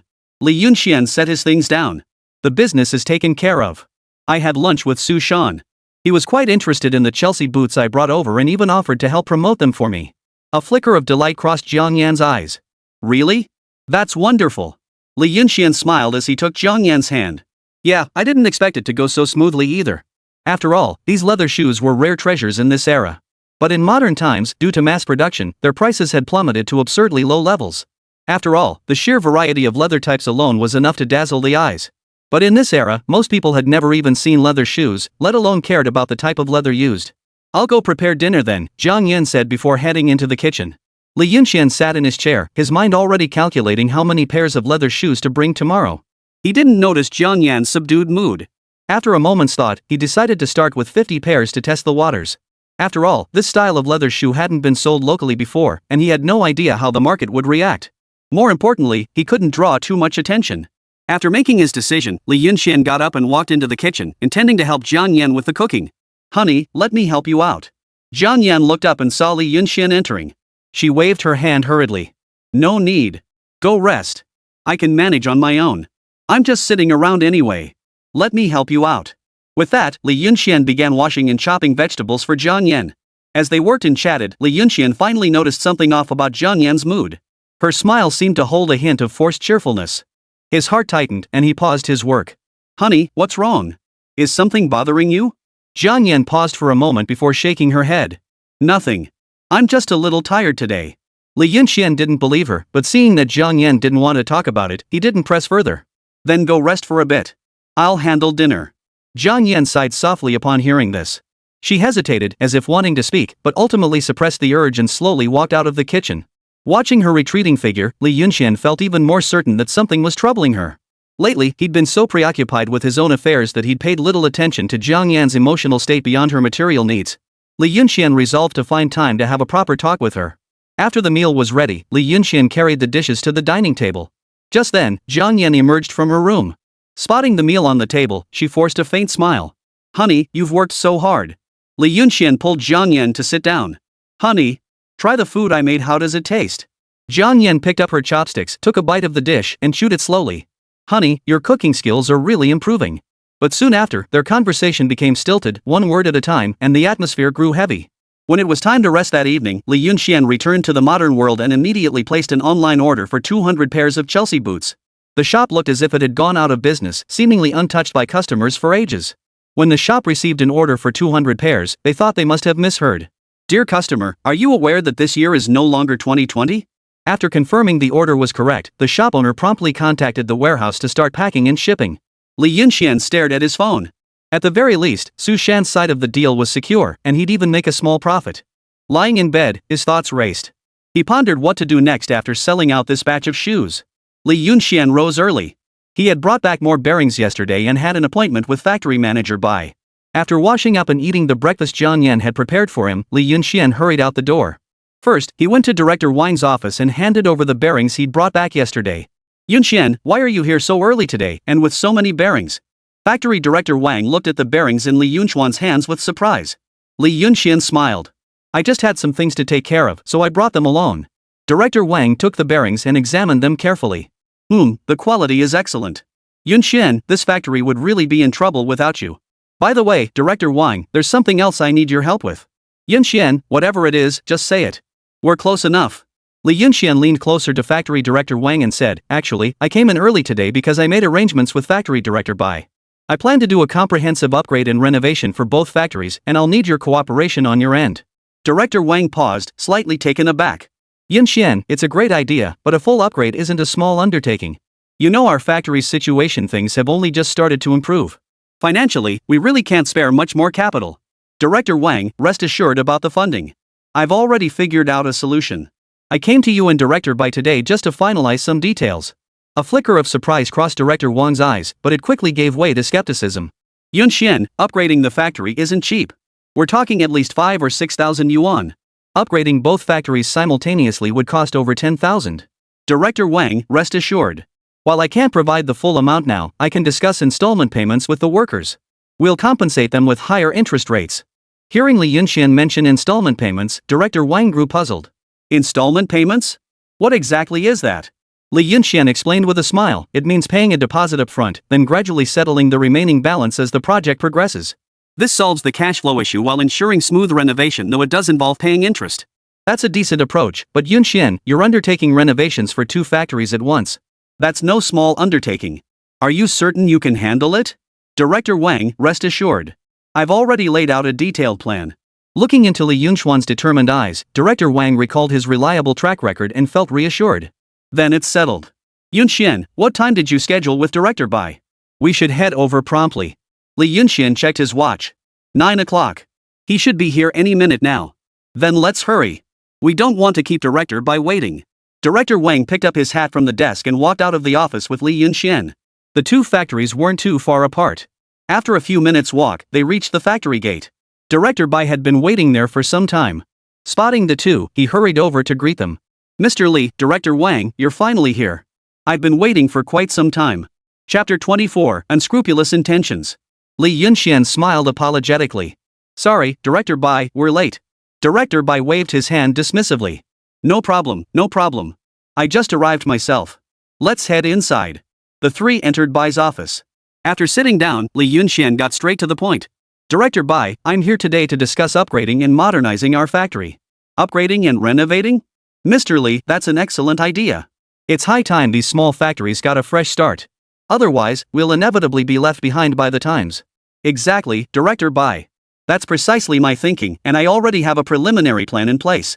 A flicker of interest crossed Director Bai's eyes. Oh? Mr. Li, please share your plan. Li Yunxian pulled a set of blueprints from his bag and laid them on the table. Director Bai, take a look. This is the design blueprint I drew up for the upgraded factory. I believe we can proceed with the renovation based on this. Director Bai leaned in, scrutinizing the blueprint closely as he nodded approvingly. Not bad. Yunxian, this design looks quite professional. It seems you've really put in the effort. Of course. After all, this concerns the future of our factory. I had to take it seriously. Director Wang also studied the blueprints, occasionally posing questions that Li Yunxian patiently addressed one by one. After lengthy discussions, the 3 finally finalized all the details for the upgrade and renovation. Yunxian, you've given us real hope here. I'm confident that under your leadership, our factory will surely find new vitality. Li Yunxian waved his hand modestly. Director Bai, you're too kind. I'm just doing my part. Only when the factory thrives can we all prosper. Director Wang agreed with Li Yunxian's words. That's right. Yunxian is absolutely correct. We must unite our efforts now. With Yunxian on board, I'm confident all challenges will be overcome. After the discussion, the 3 headed to the factory floor for an on-site inspection to pinpoint the exact areas needing renovation. Just as Li Yunxian was preparing to head home after the inspection, a Santana suddenly pulled up in front of him. Li Yunxian looked at the Santana before him, feeling a bit puzzled. He didn't recognize this car and had no idea who would be looking for him at this hour. The window slowly rolled down, revealing Sister Lan's face. Sister Lan, what brings you here? Li Yunxian asked in surprise upon seeing Sister Lan. I was planning to go to your place to find you, but I heard you were here, so I came straight over. Sister Lan's expression betrayed a hint of panic upon seeing Li Yunxian. Li Yunxian looked at Sister Lan, feeling a surge of curiosity about why she had sought him out. Lan, is there something you need? Lan nodded, but didn't elaborate immediately. It's rather urgent. Let's discuss it in my office. Though puzzled, Li Yunxian nodded in agreement. Alright then, Sister Lan. Wait here a moment while I inform Director Wang and the others. Sister Lan waved her hand urgently, seeming somewhat impatient, and beckoned Li Yunxian hastily. No need, Yunxian. Let's just go directly. Seeing this, Li Yunxian said no more and hurried toward Sister Lan's car. Once he was seated, Sister Lan started the car and drove toward the entertainment complex. Neither spoke during the ride, the atmosphere feeling somewhat heavy. A flicker of unease crept into Li Yunxian's heart as he wondered what Sister Lan could possibly want with him. After the car came to a stop, Sister Lan got out first. Li Yunxian followed her out and walked into her office. Sister Lan sat down and gestured toward the sofa across from her. Yunxian, please sit down. Li Yunxian nodded and sat down, then looked at Sister Lan, waiting for her to speak. Sister Lan looked at him, paused for a moment, then spoke slowly. Yunxian, I asked you here today because I want you to meet someone. Li Yunxian asked, Sister Lan, who do you want me to meet? Sister Lan didn't answer directly but waved toward the doorway. Soon, a burly, stern-faced middle-aged man entered the room. Dressed in a black suit with a red tie, he exuded an air of authority without needing to raise his voice. And behind him stood none other than Jiang Yan. My wife? What are you doing here? The moment Li Yunxian saw Jiang Yan, he froze in place, utterly stunned to encounter her here. Jiang Yan's eyes flickered with a complex light as she saw Li Yunxian. She opened her mouth as if to speak, but ultimately said nothing. Sister Lan observed the two of them before beginning her explanation. Yunxian, this is Ahu, our entertainment center's security guard. Today, he caught someone in our store who tried to take advantage of Jiang Yan. It seems he drugged her, but thankfully, nothing serious happened. Hearing this, Li Yunxian's heart skipped a beat. He looked at Jiang Yan and hurried over. Honey, are you okay? Jiang Yan kept her head down, her voice trembling slightly. Yunxian, I'm sorry. Let me see if you're hurt anywhere. Li Yunxian cut her off, nervously scanning her body, terrified she might have suffered even the slightest harm. Seeing that she was only slightly pale and otherwise unharmed, he finally breathed a sigh of relief. His gaze turned furious toward Ahu, demanding answers about the man's identity. Brother Ahu, do you know who that guy was? After hearing the question, Ahu glanced at Sister Lan first. Only after receiving her nod did he answer. That guy's a local thug named Lu Ergu. He's always hanging around this area, but it seems like he was acting on someone else's orders. A cold glint flashed in Li Yunxian's eyes. This Lu Ergu, where is he now? Lan Jia watched Li Yunxian, worried he might become anxious. Yunxian, don't get worked up. Brother who has him under control. We'll handle him however you say. Li Yunxian took a deep breath, forcing himself to calm down, then turned to Jiang Yan. Honey, what exactly happened? How did you encounter him? Jiang Yan lowered her head, tears welling in her eyes. I ran into him on my way home from work today. At first, he just tried to strike up a conversation, but I ignored him. Then suddenly, he grabbed me. I don't know what happened next, but he brought me here. By this point, Jiang Yan was sobbing uncontrollably. Li Yunxian's heart twisted in agony upon hearing this. He pulled Jiang Yan tightly into his arms. Honey, don't be afraid. I'm here for you. By the way, Sister Lan, can we go see that guy named Lu Ergu now? Li Yunxian asked. Lan's sister waved to Ahu. Of course. Ahu, take Yunxian with you. Chapter 25, Background. Immediately after, Ahu led Li Yunxian to a private room. Upon seeing Ahu, Lu Ergu flashed a look of fear in his eyes. He cowered in the corner, trembling uncontrollably. Li Yunxian stepped before him, his gaze cold. So you're the one who laid a hand on my wife? Lu Ergu kept his head bowed, unable to meet Li Yunxian's gaze. I was just doing my job. Taking money to get rid of trouble. Li Yunxian's rage boiled over at the words. Whose troubles? You'd better spill everything. With that, Li Yunxian grabbed Lu Ergu by the collar and yanked him off the ground. Lu Ergu turned pale with fear. His voice trembled. He had no desire to endure another beating like the one he'd just suffered. It was young Master Zhao. He ordered me to do it. A cold gleam flashed in Li Yunxian's eyes upon hearing this, but he paused to think he couldn't recall ever crossing anyone surnamed Zhao. Young Master Zhao? Who is he? Lu Ergu hurriedly explained, He's Zhao Feng, the son of Zhao Jichang, the director of the bread factory. He released Lu Ergu's collar and slammed him hard onto the ground. You bastard! Lu Ergu curled up on the ground, trembling violently, too afraid to speak further. Why did Zhao Feng do this? It's because Zhao Feng set his sights on Jiang Yan. He wanted her, so he made me. I won't dare again. At this moment, Lu Erdu answered every question, thinking only of escaping the entertainment club alive. I had no idea you were Sisterland's man. If I'd known, not even 10 times the courage would have made me dare. Li Yunchuan's rage flared even more at these words. He hadn't expected Zhao Feng to be so brazen, daring to commit such an act in broad daylight. He yanked Lu Erdu's hair, pulling his head back and forcing him to look up. Speak! Where is Zhao Feng now? Lu Erdu screamed in agony as a searing pain shot through his entire body. I don't know. He just told me to wait here. He said he'd come find us after he finished his business. Li Yunxian released his grip. Lu Ergu collapsed to the ground like a pile of wet mud, gasping for breath. Are you okay, Li Yunxian? Who noticed Li Yunchuan's dark expression and asked. Li Yunxian shook his head, his mind still churning. I'm fine. Since that's the case, we'll just wait here. But as soon as he finished speaking, Hu's expression darkened. Zhao Jiqiang has some influence in our city. We can't act rashly, Hu cautioned. But at this moment, Li Yunxian couldn't care less. What difference did it make that he was the factory director's son? He had harmed Jiang Yan, and Li Yunxian wouldn't let him off the hook. Li Yunxian took a deep breath, trying to steady his nerves. Hu, don't worry. I know what I'm doing. Seeing this, Hu knew better than to say more and stood silently by. Time ticked by, and the atmosphere inside the private room grew unbearably tense. Just as Li Yunxian was growing impatient, the door suddenly swung open. A young man dressed in designer clothes, his hair slicked back with gel, walked in. Behind him trailed several thugs, each looking fierce and menacing. Zhao Feng, the leader, spotted Lu Erdu huddled in the corner, his face covered in bruises. His expression turned one of disappointment. Ergu, you really can't handle anything properly, can you? Zhao Feng said, walking up to Lu Erdu and kicking him without a second thought, completely ignoring Li Yunxian nearby. Knocked flat on his back, Lu Ergu dared not rise, only begging for mercy. Young Master Zhao, I didn't mean to. He glanced at Li Yunxian, a flash of viciousness crossing his eyes. Kid, you're the one who injured my men? Li Yunxian stared coldly at Zhao Feng, offering no reply. Zhao Feng's anger flared at this someone actually dared to ignore his words. Are you mute? I'm asking you a question. Li Yunxian finally spoke. You're Zhao Feng? Zhao Feng froze for a moment, his arrogant demeanor momentarily faltering before he responded haughtily. That's right, I am Zhao Feng. If you know what's good for you, you'd better kneel and apologize right now. Otherwise, I'll make you regret it. Li Yunxian couldn't help but snort derisively at this. You think you're worthy of me apologizing? Why don't you take a good look at yourself in the mirror? Zhao Feng's face turned ashen with rage at Li Yunchuan's words. Kid, you're asking for it. With that, he lunged at Li Yunxian, ready to strike. But Li Yunxian wasn't about to be intimidated. He sidestepped the attack with a quick dodge. Simultaneously, he swung a back fist, landing a heavy blow squarely on Zhao Feng's face. Zhao Feng staggered back several steps, a clear handprint etched across his face. He crashed into the table behind him, sending its contents scattering across the floor. Clutching his face, his eyes filled with disbelief. You dare hit me? Don't you know who I am? Li Yunxian stared at him coldly. So what if I hit you? Zhao Feng roared in fury.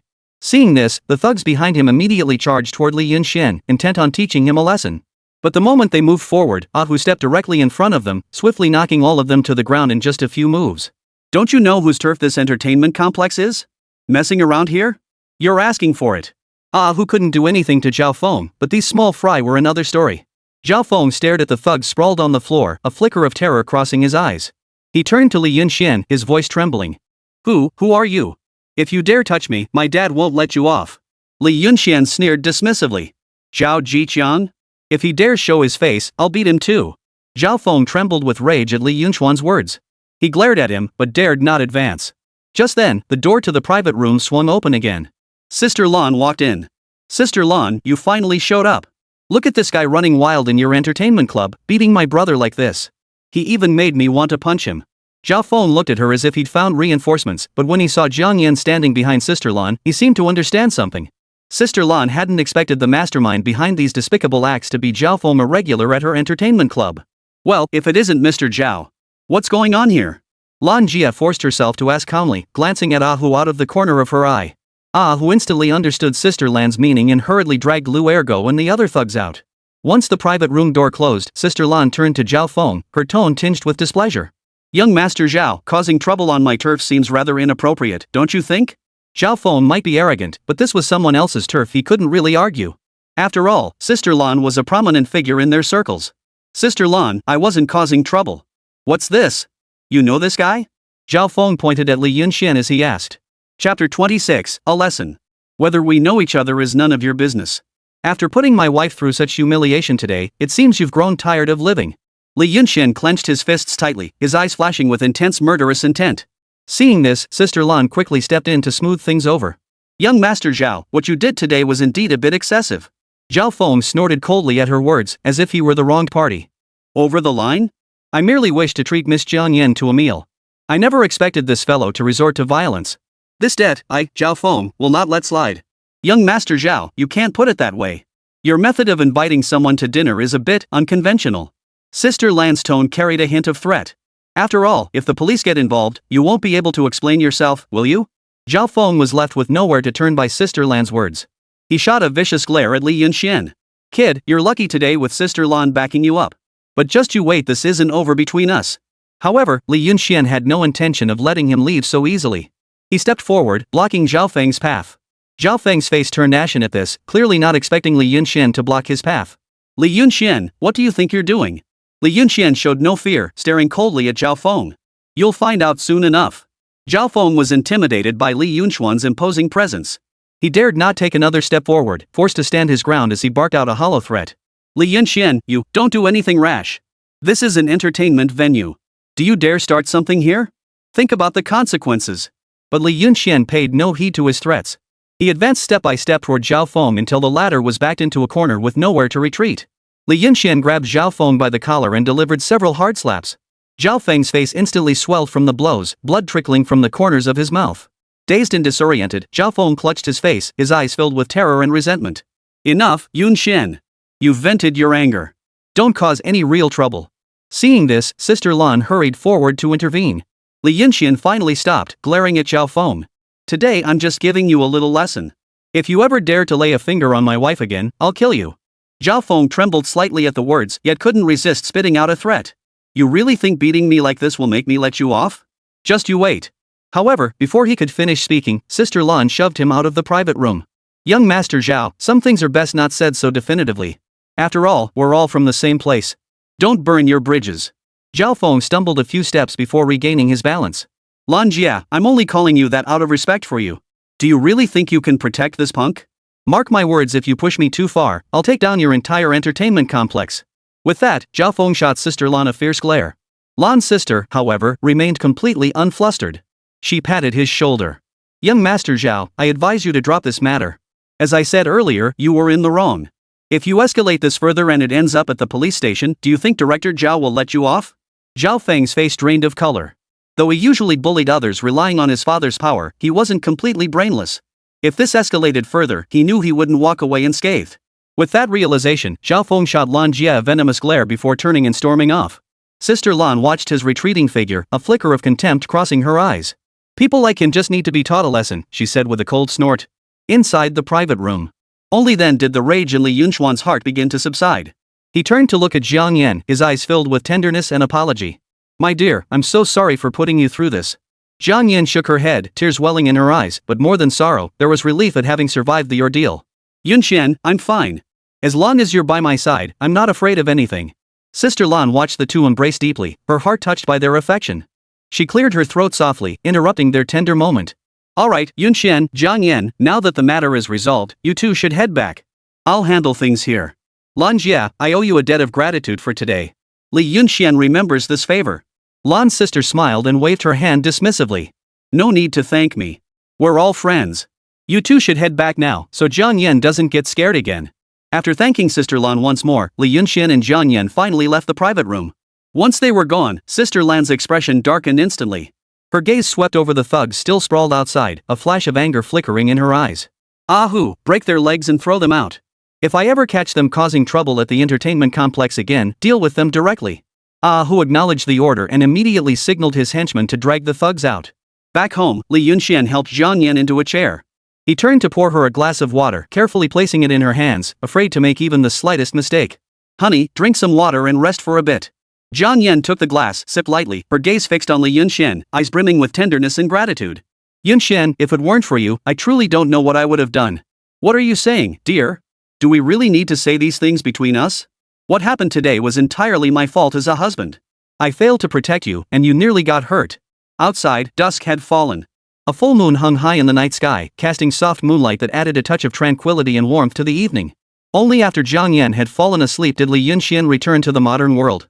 This sudden incident had made one thing clear to Li Yunxian. Only by becoming stronger could he better protect himself and his family from harm. The most crucial task now was to build his own financial foundation. Only then could he gradually climb upward. Then he wouldn't have to kowtow to these people anymore. Upon returning to the modern world, Li Yunxian first stored all his previously purchased items in the warehouse. This included the 50 pairs of Chelsea boots he had promised Su Shan last time. Additionally, there were various small merchandise items. Meanwhile, after leaving the entertainment complex, Zhao Feng's resentment toward Li Yunxian reached its peak. He vowed to find an opportunity to teach Li Yunxian a lesson, making him understand the consequences of crossing him. "Dad, I heard there's a woman named Jiang Yan at your factory, right?" Zhao Feng rushed over to ask as soon as Zhao Jiqiang returned home. "I think there is a female worker by that name." "Why do you ask?" Zhao Jiqiang replied. "I heard that woman might be a bit dishonest. She's been stealing bread from your factory." Zhao Jiqiang frowned upon hearing this. Setting down what he was holding, he walked over to Zhao Feng. "Is that true?" Chapter 27, Foresight. "That's right. Several people in the factory know about it. Keeping someone like that around is nothing but trouble." Zhao Jiqiang fell silent for a moment, still skeptical of what he'd heard. "If it's truly as you say, this isn't a minor matter. We need solid evidence. We can't make decisions based on rumors alone. Dad, if you don't believe me, ask Uncle Hu. He's a longtime employee here, he wouldn't lie." Zhao Feng knew Zhao Jiqiang wouldn't take his word at face value, but he was already prepared. Zhao Jiqiang nodded in response. "All right. I'll speak with Uncle Hu tomorrow. If it's truly as you say, this matter absolutely cannot be handled lightly." Seeing his father agree, Zhao Feng felt a surge of relief. Early the next morning, Li Yunxian was awakened by the roar of a car engine. He knew without opening the door that it must be Su Shan. Li Yunxian retrieved the prepared Chelsea boots and placed them all in the trunk. "Yunxian, do you have time now?" Su Shan watched as Li Yunxian stowed the items without counting them, then slammed the trunk shut. "Sure, brother Shan. What's up?" "Perfect timing. I'll take you somewhere that'll blow your mind." Li Yunxian couldn't help but feel curious. "Oh? Where?" "You'll see when we get there. Trust me, you won't be disappointed." "Oh, and here's the payment for the leather shoes. Take it for now." Su Shan pulled a stack of cash from his pocket and handed it to Li Yunxian. Seeing this, Li Yunxian hastily waved his hands to refuse. "Brother Shan, you're being too polite. I don't even know what the situation is yet. Business is business. Even brothers should keep accounts clear. Don't be so polite, just take it."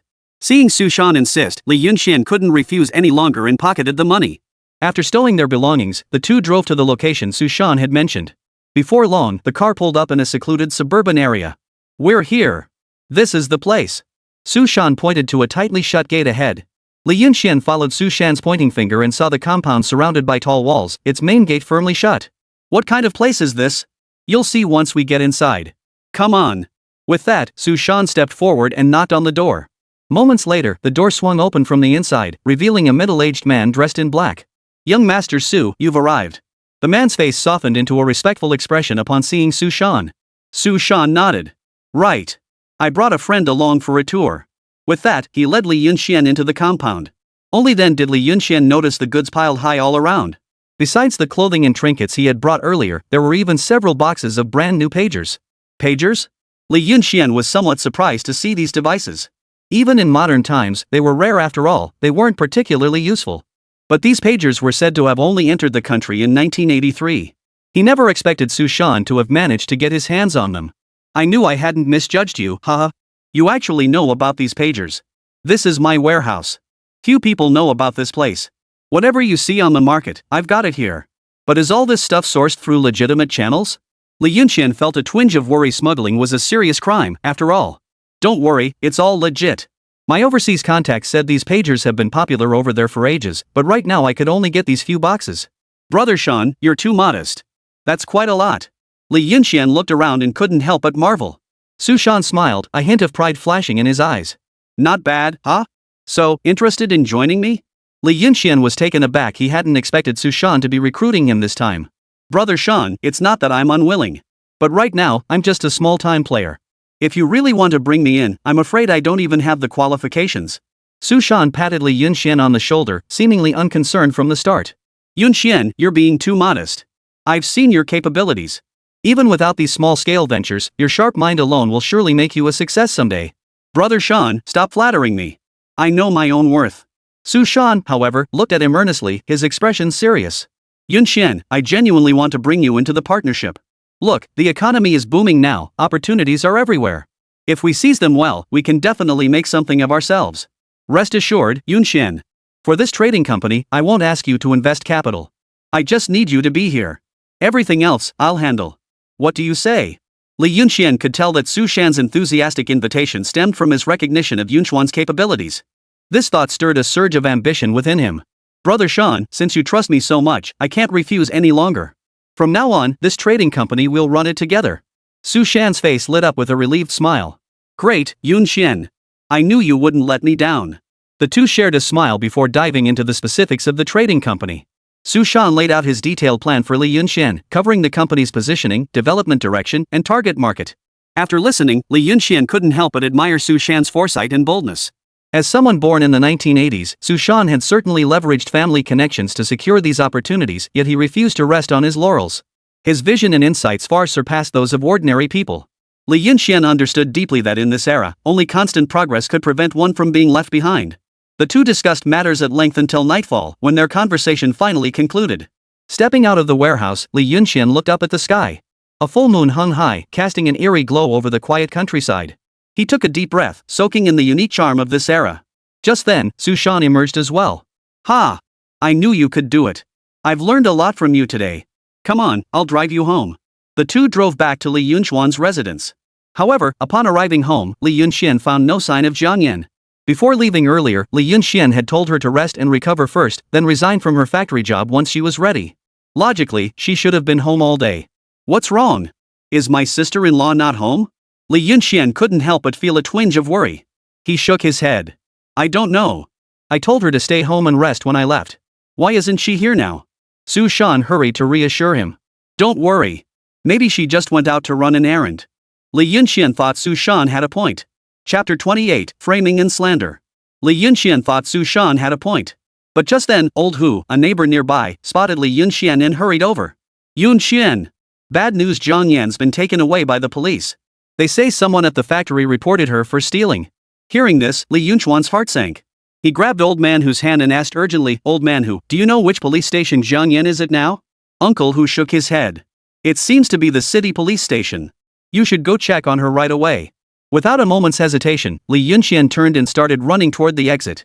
Su Shan saw this and quickly called out, Yunxian, wait for me. I'll drive you there. The two sped off toward the city police station. The entire journey, Li Yunxian was consumed by anxiety. He kept urging Su Shan to drive faster, terrified that Jiang Yan might be suffering inside. Su Shan understood his urgency and slammed the accelerator to the floor, sending the car shooting forward like an arrow released from its bow. Before long, they arrived at the police station entrance. As soon as Li Yunxian got out, he started to rush inside. Su Shan quickly grabbed his arm. Yunxian, hold on. Barreling in like this won't solve anything. Let's find out what's going on first. Hearing this, Li Yunxian forced himself to suppress his anxiety and nodded. They approached the reception desk and inquired about Jiang Yan's situation with the officer inside. The officer informed them that Jiang Yan had been reported for theft and was currently under investigation. Theft? Are you kidding me? Li Yunxian frowned, his eyes filled with disbelief. I know my wife better than anyone. She would never steal. There must be some misunderstanding. Su Shan quickly chimed in, yes, officer, there must be some misunderstanding. Could we please see Jiang Yan to get to the bottom of this? The officer glanced at them and replied, not yet. The case is still under investigation. Then how long will it take? Li Yunxian knew that no amount of impatience would help now, so he tried his best to stay calm. The officer glanced at him and replied, it's hard to say.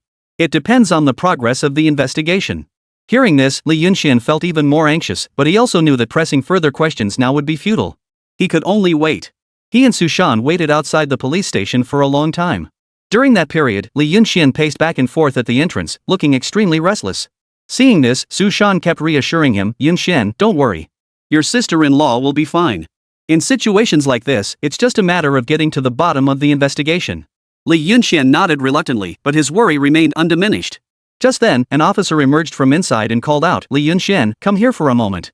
Li Yunxian immediately hurried over. The officer nodded. Pay the bail bond, then follow me. With that, he led Li Yunxian back inside. Li Yunxian followed the officer to the door of an interrogation room. Through the window in the door, he saw Jiang Yan inside. Jiang Yan sat there, her hands cuffed to the chair. Her face was pale, her eyes filled with terror and unease. Seeing this scene, anger surged instantly within Li Yunxian. What right do you have to arrest my wife? She didn't steal anything. The officers inside the interrogation room immediately stood up. This is a police station. Please remain calm. As Jiang Yan's handcuffs were unlocked, Li Yunchuan's emotions began to settle. He turned to the officers inside and demanded, "What exactly happened to my wife? What right do you have to arrest her?" The officer recounted the incident to Li Yunxian. It turned out that Zhao Jicheng, the factory manager of the bakery, had accused Jiang Yan of stealing from the factory. Several witnesses, all employees, claimed to have seen her take bread from the premises. Li Yunxian frowned deeply. That's impossible. My wife would never do such a thing. There must be some misunderstanding. The officer shook his head helplessly. We understand. We know that a case can't be built solely on a few testimonies. But we did find uneaten bread in your home. That bread, it was all given to me by Li Feng. He said he noticed my work efficiency had been high lately, so.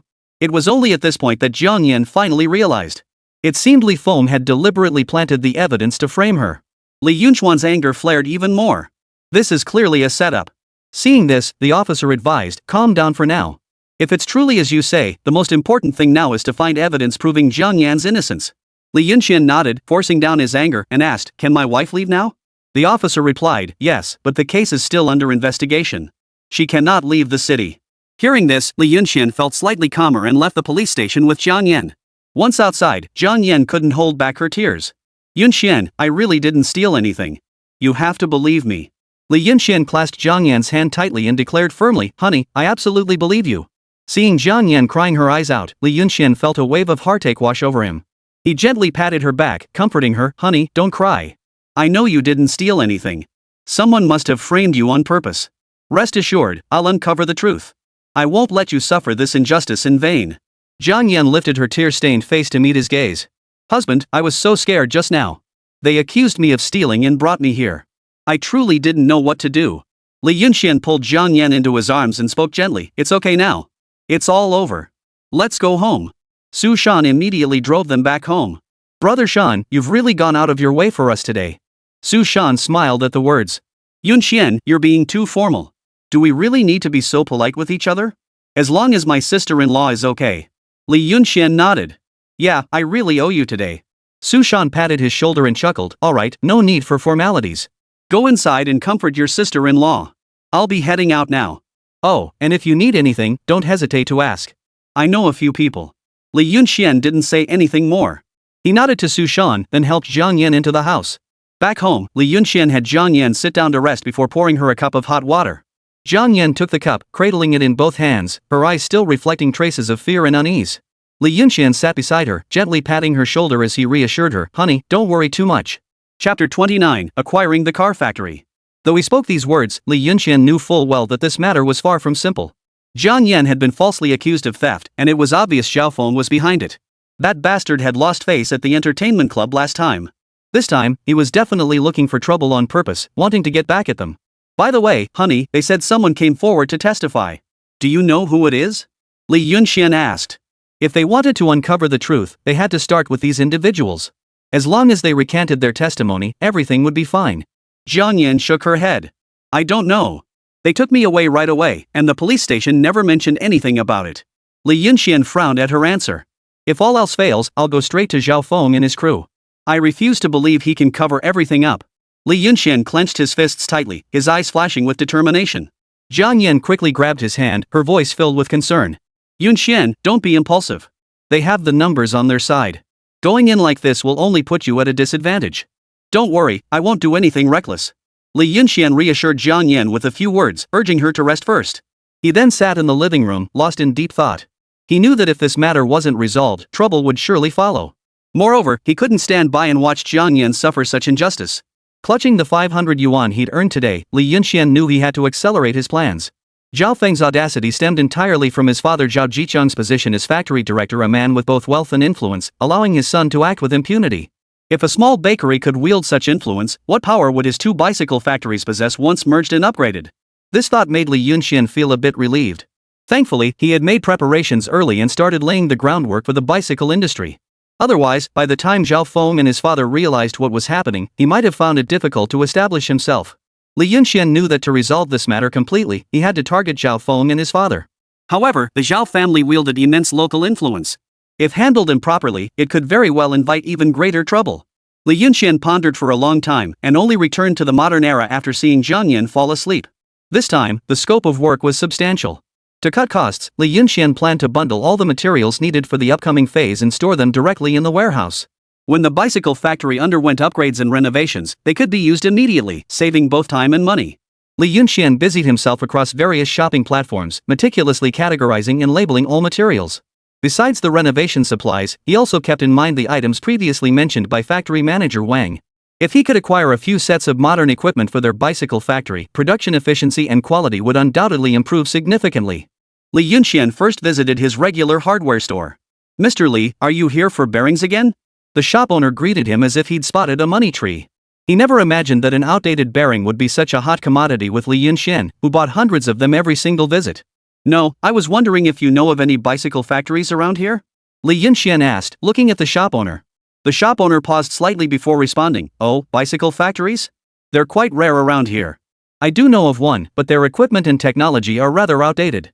Li Yunxian's eyes lit up at this. Perfect. After getting the address from the hardware store owner, Li Yunxian headed straight there without delay. Upon arrival, he found it was a very small bicycle factory, and the equipment and technology were indeed quite outdated. But instead of being put off, Li Yunxian's eyes flashed with excitement. He understood that while these machines and techniques might seem outdated by modern standards, they were cutting edge in their time. If he could incorporate these machines and techniques into his own bicycle factory, production efficiency and quality would undoubtedly soar. Li Yunxian lingered at the factory entrance for a long time, observing the operations inside. He noted that despite its modest size, the factory's production flow was remarkably smooth. Just then, a security guard spotted Li Yunxian. Approaching with caution, he demanded, "What are you doing here? Sneaking around like that?" Li Yunxian's heart skipped a beat at the question. He quickly explained, "Oh, I'm just passing by. I saw this bicycle factory and thought I'd take a look." The security guard looked at him skeptically. "Take a look? What exactly are you looking at?" Li Yunxian smiled and said, "Well, I'm interested in bicycles. Seeing a bicycle factory here, I thought I'd come take a look and learn a thing or two. By the way, where is your factory manager right now? I have some matters I'd like to discuss with him." The security guard frowned, looking hesitant. "Our factory manager is very busy. He doesn't meet just anyone." Seeing this, Li Yunxian quickly pulled out a pack of cigarettes from his pocket and handed it over. "Brother, take this pack. I'm in the bicycle business. I came here to see if I could acquire this place." The security guard took the cigarettes, glanced at them, and a hint of surprise flashed in his eyes. "What's so worth acquiring about our factory? You're in the bicycle business yourself. Don't you know we're practically going under?" Li Yunxian shook his head solemnly. "Precisely because I know your factory's situation is why I want to buy it. Look, while your equipment and technology are outdated, your production flow is remarkably smooth. That shows your management and production experience are solid. If I could integrate these into my bicycle factory, production efficiency and quality would skyrocket." The security guard paused, hesitated, then said, "Hold on a moment. I'll go find out where the factory manager is." Moments later, the security guard returned. "I'll take you to the factory manager's office." Li Yunxian followed the security guard to the factory manager's office. The factory manager was a middle-aged man who looked somewhat weary. Upon seeing Li Yunxian, he paused briefly and asked, "I hear you're interested in acquiring our factory?" Li Yunxian quickly introduced himself. "Hello, director. I'm Li Yunxian. I'm in the bicycle business." The factory manager was taken aback. "Are you sure? Our equipment and technology are outdated. We're barely breaking even now." Li Yunxian smiled unconcernedly. "I need all your equipment and processes. Name your price." A flicker of astonishment crossed the factory director's eyes. He hadn't expected Li Yunxian to place such value on their failing bicycle factory. Chapter 30, Update. The factory manager stared at Li Yunxian, falling silent for a moment as if deep in thought. "Mr. Li, to be honest, our factory is indeed facing difficulties. Our equipment is outdated, our technology is lagging, and our market share keeps shrinking. If you're truly interested in acquiring it, I can offer you a fair price." "What figure do you have in mind, factory manager?" The factory manager held up his fingers to indicate a number. 3 million. This price wasn't too high for Li Yunxian. After all, he wasn't just after the equipment. He also wanted the entire factory's production processes and management expertise. Moreover, while this equipment and technology might seem outdated by modern standards, they were highly advanced for their time and could significantly boost the efficiency and quality of his bicycle factory. Li Yunxian weighed the offer in his mind and decided the price was acceptable. He nodded in agreement. "All right, 3 million it is. Deal." The factory director's face lit up with delight. He hadn't expected Li Yunxian to agree so readily. He had only intended to test the waters with that figure, and Li Yunxian's prompt agreement caught him off guard. Mr. Lee, I look forward to a fruitful partnership. I'll arrange for our staff to organize the factory's equipment and documentation promptly, ensuring a swift handover. But just then, Li Yunxian held up 3 fingers. 3 days. I need the handover completed within 3 days. I can give you $1 million as a deposit today after signing the contract, and the remaining $2 million will be transferred 3 days later. 3 days. Upon hearing this deadline, the factory manager initially felt some apprehension. Though their factory was dilapidated, it was still quite large. Organizing everything in just 3 days seemed downright impossible. But looking at the money bags before him, the factory director gritted his teeth and agreed. Alright, 3 days it is. Please have Mr. Lee come personally for the handover. With that, the factory manager immediately began preparing the contract and related paperwork. Once the signing was complete, Li Yunxian promptly transferred 1 million yuan into the factory's account. Mr. Lee, you're truly generous. You look quite young. Has your family always been in the bicycle business? The factory director couldn't help but feel curious, noticing how young Li Yunxian appeared. Not at all. I've only just entered this field myself, so I humbly request your guidance, director. The factory manager chuckled heartily upon hearing this. I wouldn't dare claim to be your mentor, but since you're so straightforward, I won't hold back either. Our industry may seem simple on the surface, but there are plenty of intricacies involved. After all, manufacturing relies on both technical skill and experience. Li Yunxian nodded in agreement. You're absolutely right, factory manager. That's exactly how I see it too. That's precisely why I'm seeking to acquire your factory, to integrate your technical expertise and management experience. A hint of appreciation flashed in the factory manager's eyes. It seems Mr. Lee is a man of understanding. That puts my mind at ease. But Mr. Lee, may I ask how you built your fortune? Seeing how generously Li Yunxian was spending, he clearly wasn't from an ordinary background. Well, I've always enjoyed tinkering with antiques and such. Recently, I've had some extra capital, so I thought about investing in a tangible business. That's how I came to focus on the bicycle industry. The factory manager nodded thoughtfully upon hearing this. So you're an antique enthusiast too, Mr. Lee? I'll have to seek your advice someday. Li Yunxian smiled modestly. Not at all, I only know a little bit here and there. After exchanging a few more words, the factory manager dispatched someone to organize the factory's equipment and documentation. Time flew by, and before they knew it, the third day arrived. Li Yunxian arrived at the bicycle factory with the remaining 2 million yuan. The factory director had already organized the equipment and documentation. The two signed the transfer contract, and Li Yunxian transferred the remaining funds into the factory director's account. Mr. Lee, it's been a pleasure doing business with you. If you ever need anything in the future, just let me know. The factory director shook Li Yunxian's hand, his face beaming with a smile. Li Yunxian smiled and nodded in return. Absolutely. Well then, factory manager, I'll take my leave now. With that, Li Yunxian departed the bicycle factory, taking the equipment and documents with him. Autumn 1982. Taihang Bicycle Factory. Under Li Yunxian's leadership, it was poised to undergo an unprecedented transformation. He brought the equipment and documentation from the bicycle factory he had just acquired to the Taihang Bicycle Factory. This comprehensive upgrade would elevate the new Taihang Bicycle Factory's production efficiency to a whole new level. Upon learning of Li Yunxian's arrival, factory directors Wang and Bai hurried out to greet him. Mr. Lee, you finally arrived. We've all been waiting for you. Director Wang said with a smile. Li Yunxian smiled back. Factory directors Wang and Bai, please take a look at these documents. With that, he handed over the equipment and documents he was holding. Li Yunxian had previously instructed them to begin renovating the factory premises. They had long heard rumors that Li Yunxian planned to import a batch of advanced bicycle production equipment from abroad. Factory directors Wang and Bai took the documents and materials, examining them carefully. This is... After reviewing the materials, factory manager Wang's expression changed completely. He stared at Li Yunxian in disbelief, his voice trembling slightly. Mr. Lee, these are all the advanced equipment specifications you're importing from abroad? Li Yunxian nodded. That's correct. With this equipment, our production efficiency and quality will undergo a quantum leap. Director Bai had also finished reviewing the materials. He excitedly patted Li Yunxian on the shoulder. Mr. Lee, you're truly our lucky star. With this equipment, Taihang Bicycle Factory will surely rise to prominence. Li Yunxian smiled modestly. This will require everyone's collective effort. Then, Li Yunxian began explaining the advantages and operating methods of the equipment in detail to factory managers Wang and Bai. It wasn't overly technical, but Li Yunxian had done his research. So, Mr. Lee, you mean our new Taihang Bicycle Factory's production line will undergo a complete upgrade? Using these advanced machines imported from abroad? A gleam of anticipation flashed in Director Bai's eyes. Of course, this is just the foundation. It's essential that all factory employees thoroughly study these materials. Above all, we must prevent any production accidents. Safety comes first. Li Yunxian placed great emphasis on safety. Rest assured, Mr. Lee, whatever decisions you make going forward, will support you wholeheartedly. Factory manager Wang pounded his chest in assurance. After all, he had seen the new machinery Li Yunxian had brought back with his own eyes. As long as the factory kept running smoothly, within a month, all the previous losses would be recouped. Alright, then we'll proceed according to this plan. Li Yunxian said, handing the blueprints and documents to factory managers Wang and Bai. This is the layout for the new production line. Familiarize yourselves with it first, then arrange for the workers to begin modifications and debugging as soon as possible. Chapter 31, Taking a Stand. With the factory matters settled, Li Yunxian felt completely at ease. After returning home for dinner, Jiang Yan still insisted on going to work.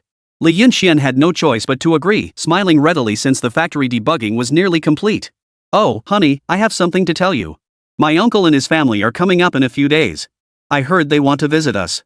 Amidst the family's warm atmosphere, Jiang Yan suddenly remembered something and hurriedly added. Li Yunxian was a bit surprised but nodded in agreement.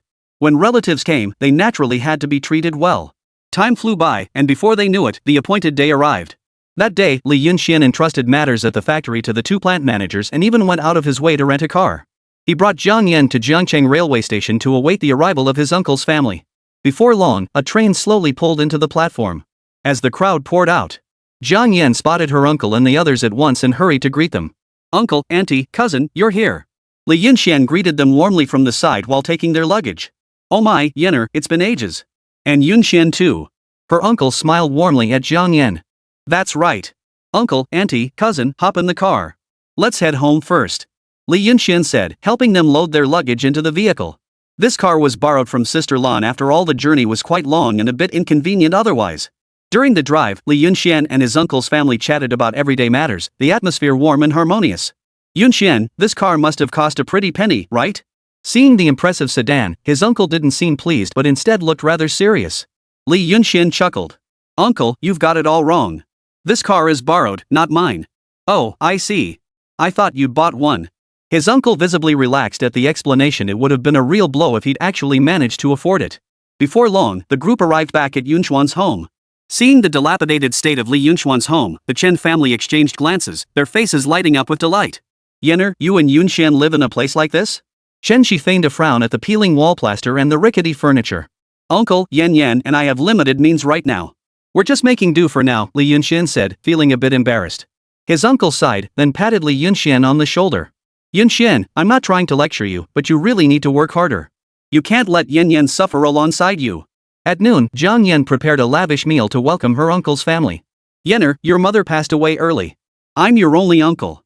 With our relationship, there's no need to put on airs with all this. After this meal, I wonder how many more meals you'll have to skip. Chenji gazed at the table laden with food, his eyes filled with helplessness. Exactly. I thought you'd be living in luxury after marrying into the Jiang family, but it seems you're barely scraping by. Jiang Yan's cousin Chen Yu chimed in from the side, her words dripping with disdain. Li Yunxian regarded them all with a strange look, feeling somewhat suspicious. But recalling his past actions, he nodded in agreement. My aunt and cousin are right. I'll make it up to Yenner properly from now on. Seeing this, Jiang Yan realized the sarcasm from her uncle's family and quickly stepped in to smooth things over. Uncle, please stop. Yunxian isn't that kind of person anymore. He's changed for the better. But Chen Ji showed no sign of stopping. Yenner, don't speak for him. Even as a junior, he needs proper guidance. Chen Ji fixed his gaze on Li Yunxian, his expression grave and stern. Let me be frank with you, Li Yunxian. Yan's parents are gone. As her closest relatives, we are effectively her parents. No parent in this world would want their daughter to live like this. Before coming here, we heard reports of you gambling and drinking day in and day out. Seeing Yan suffer like this, what elder wouldn't be heartbroken? After speaking, he wore an expression of profound anguish. Then his tone shifted abruptly. His tone became uncompromising. Li Yunxian, you and Yenner should divorce. You two aren't suited for each other. As your elders, it's our duty to decide this matter. The words fell like a thunderclap. Both Li Yunxian and Jiang Yan looked utterly stunned. Uncle, what are you saying? Li Yunxian isn't what you think he is. Jiang Yan sprang to her feet. She had finally seen Li Yunxian change, and their family's life was just starting to improve. How could her uncle speak like this? Uncle, this is no laughing matter. Li Yunxian glared at him, his expression turning colder. Who's joking? Li Yunxian, you know exactly what you did before. Don't think a single meal today can fool us. I'll say this plainly, this marriage must end. Whether you want it to or not, it will. Yenner, we've already found you a new match. He's wealthy and influential in Jiangcheng, runs a restaurant, and is exceptionally kind. I'll arrange for you to meet him soon. So that's how it is. Li Yunxian understood everything upon hearing the other party's words. These so-called relatives must have taken quite a few bribes. Shenji, do you think it's appropriate to say such things in front of me? Li Yunxian stared at him coldly.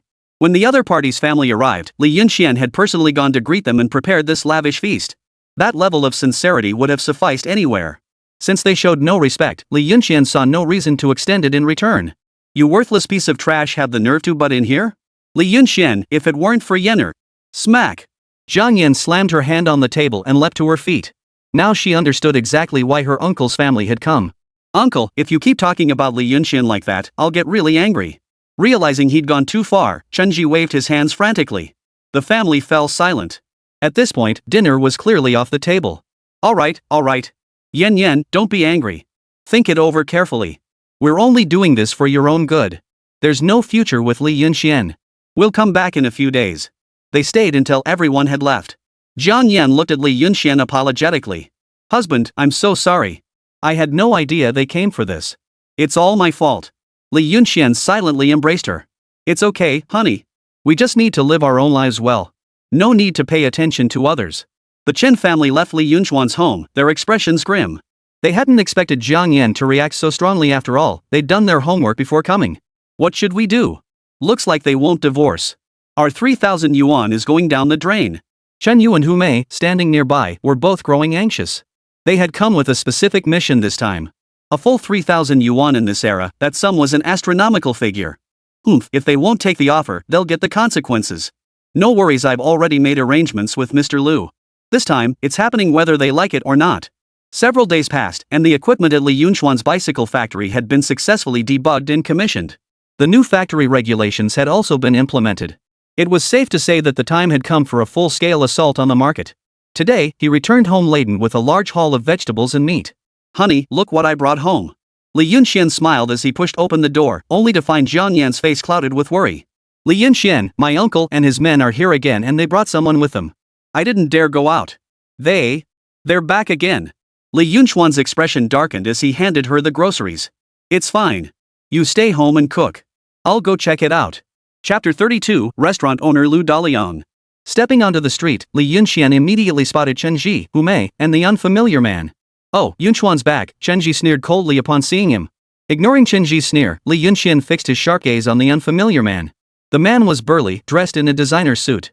A gleaming gold watch adorned his wrist, clearly marking him as no ordinary man. And who might this gentleman be? Li Yunxian asked indifferently. Chen Ji's face lit up with smug satisfaction. This is Mr. Liu. He's a big shot in Jiangchang, running several restaurants under his name. Mr. Liu? Li Yunxuan's heart stirred slightly. He had already guessed Chen Ji's intentions. Sure enough, Chen Ji shifted gears and continued. Yunxian, Mr. Liu is quite taken with Yenner. He'd like her to help manage his restaurants. I see. Mr. Liu seems quite generous, but I'm afraid I can't accept. My wife is quite content staying at home.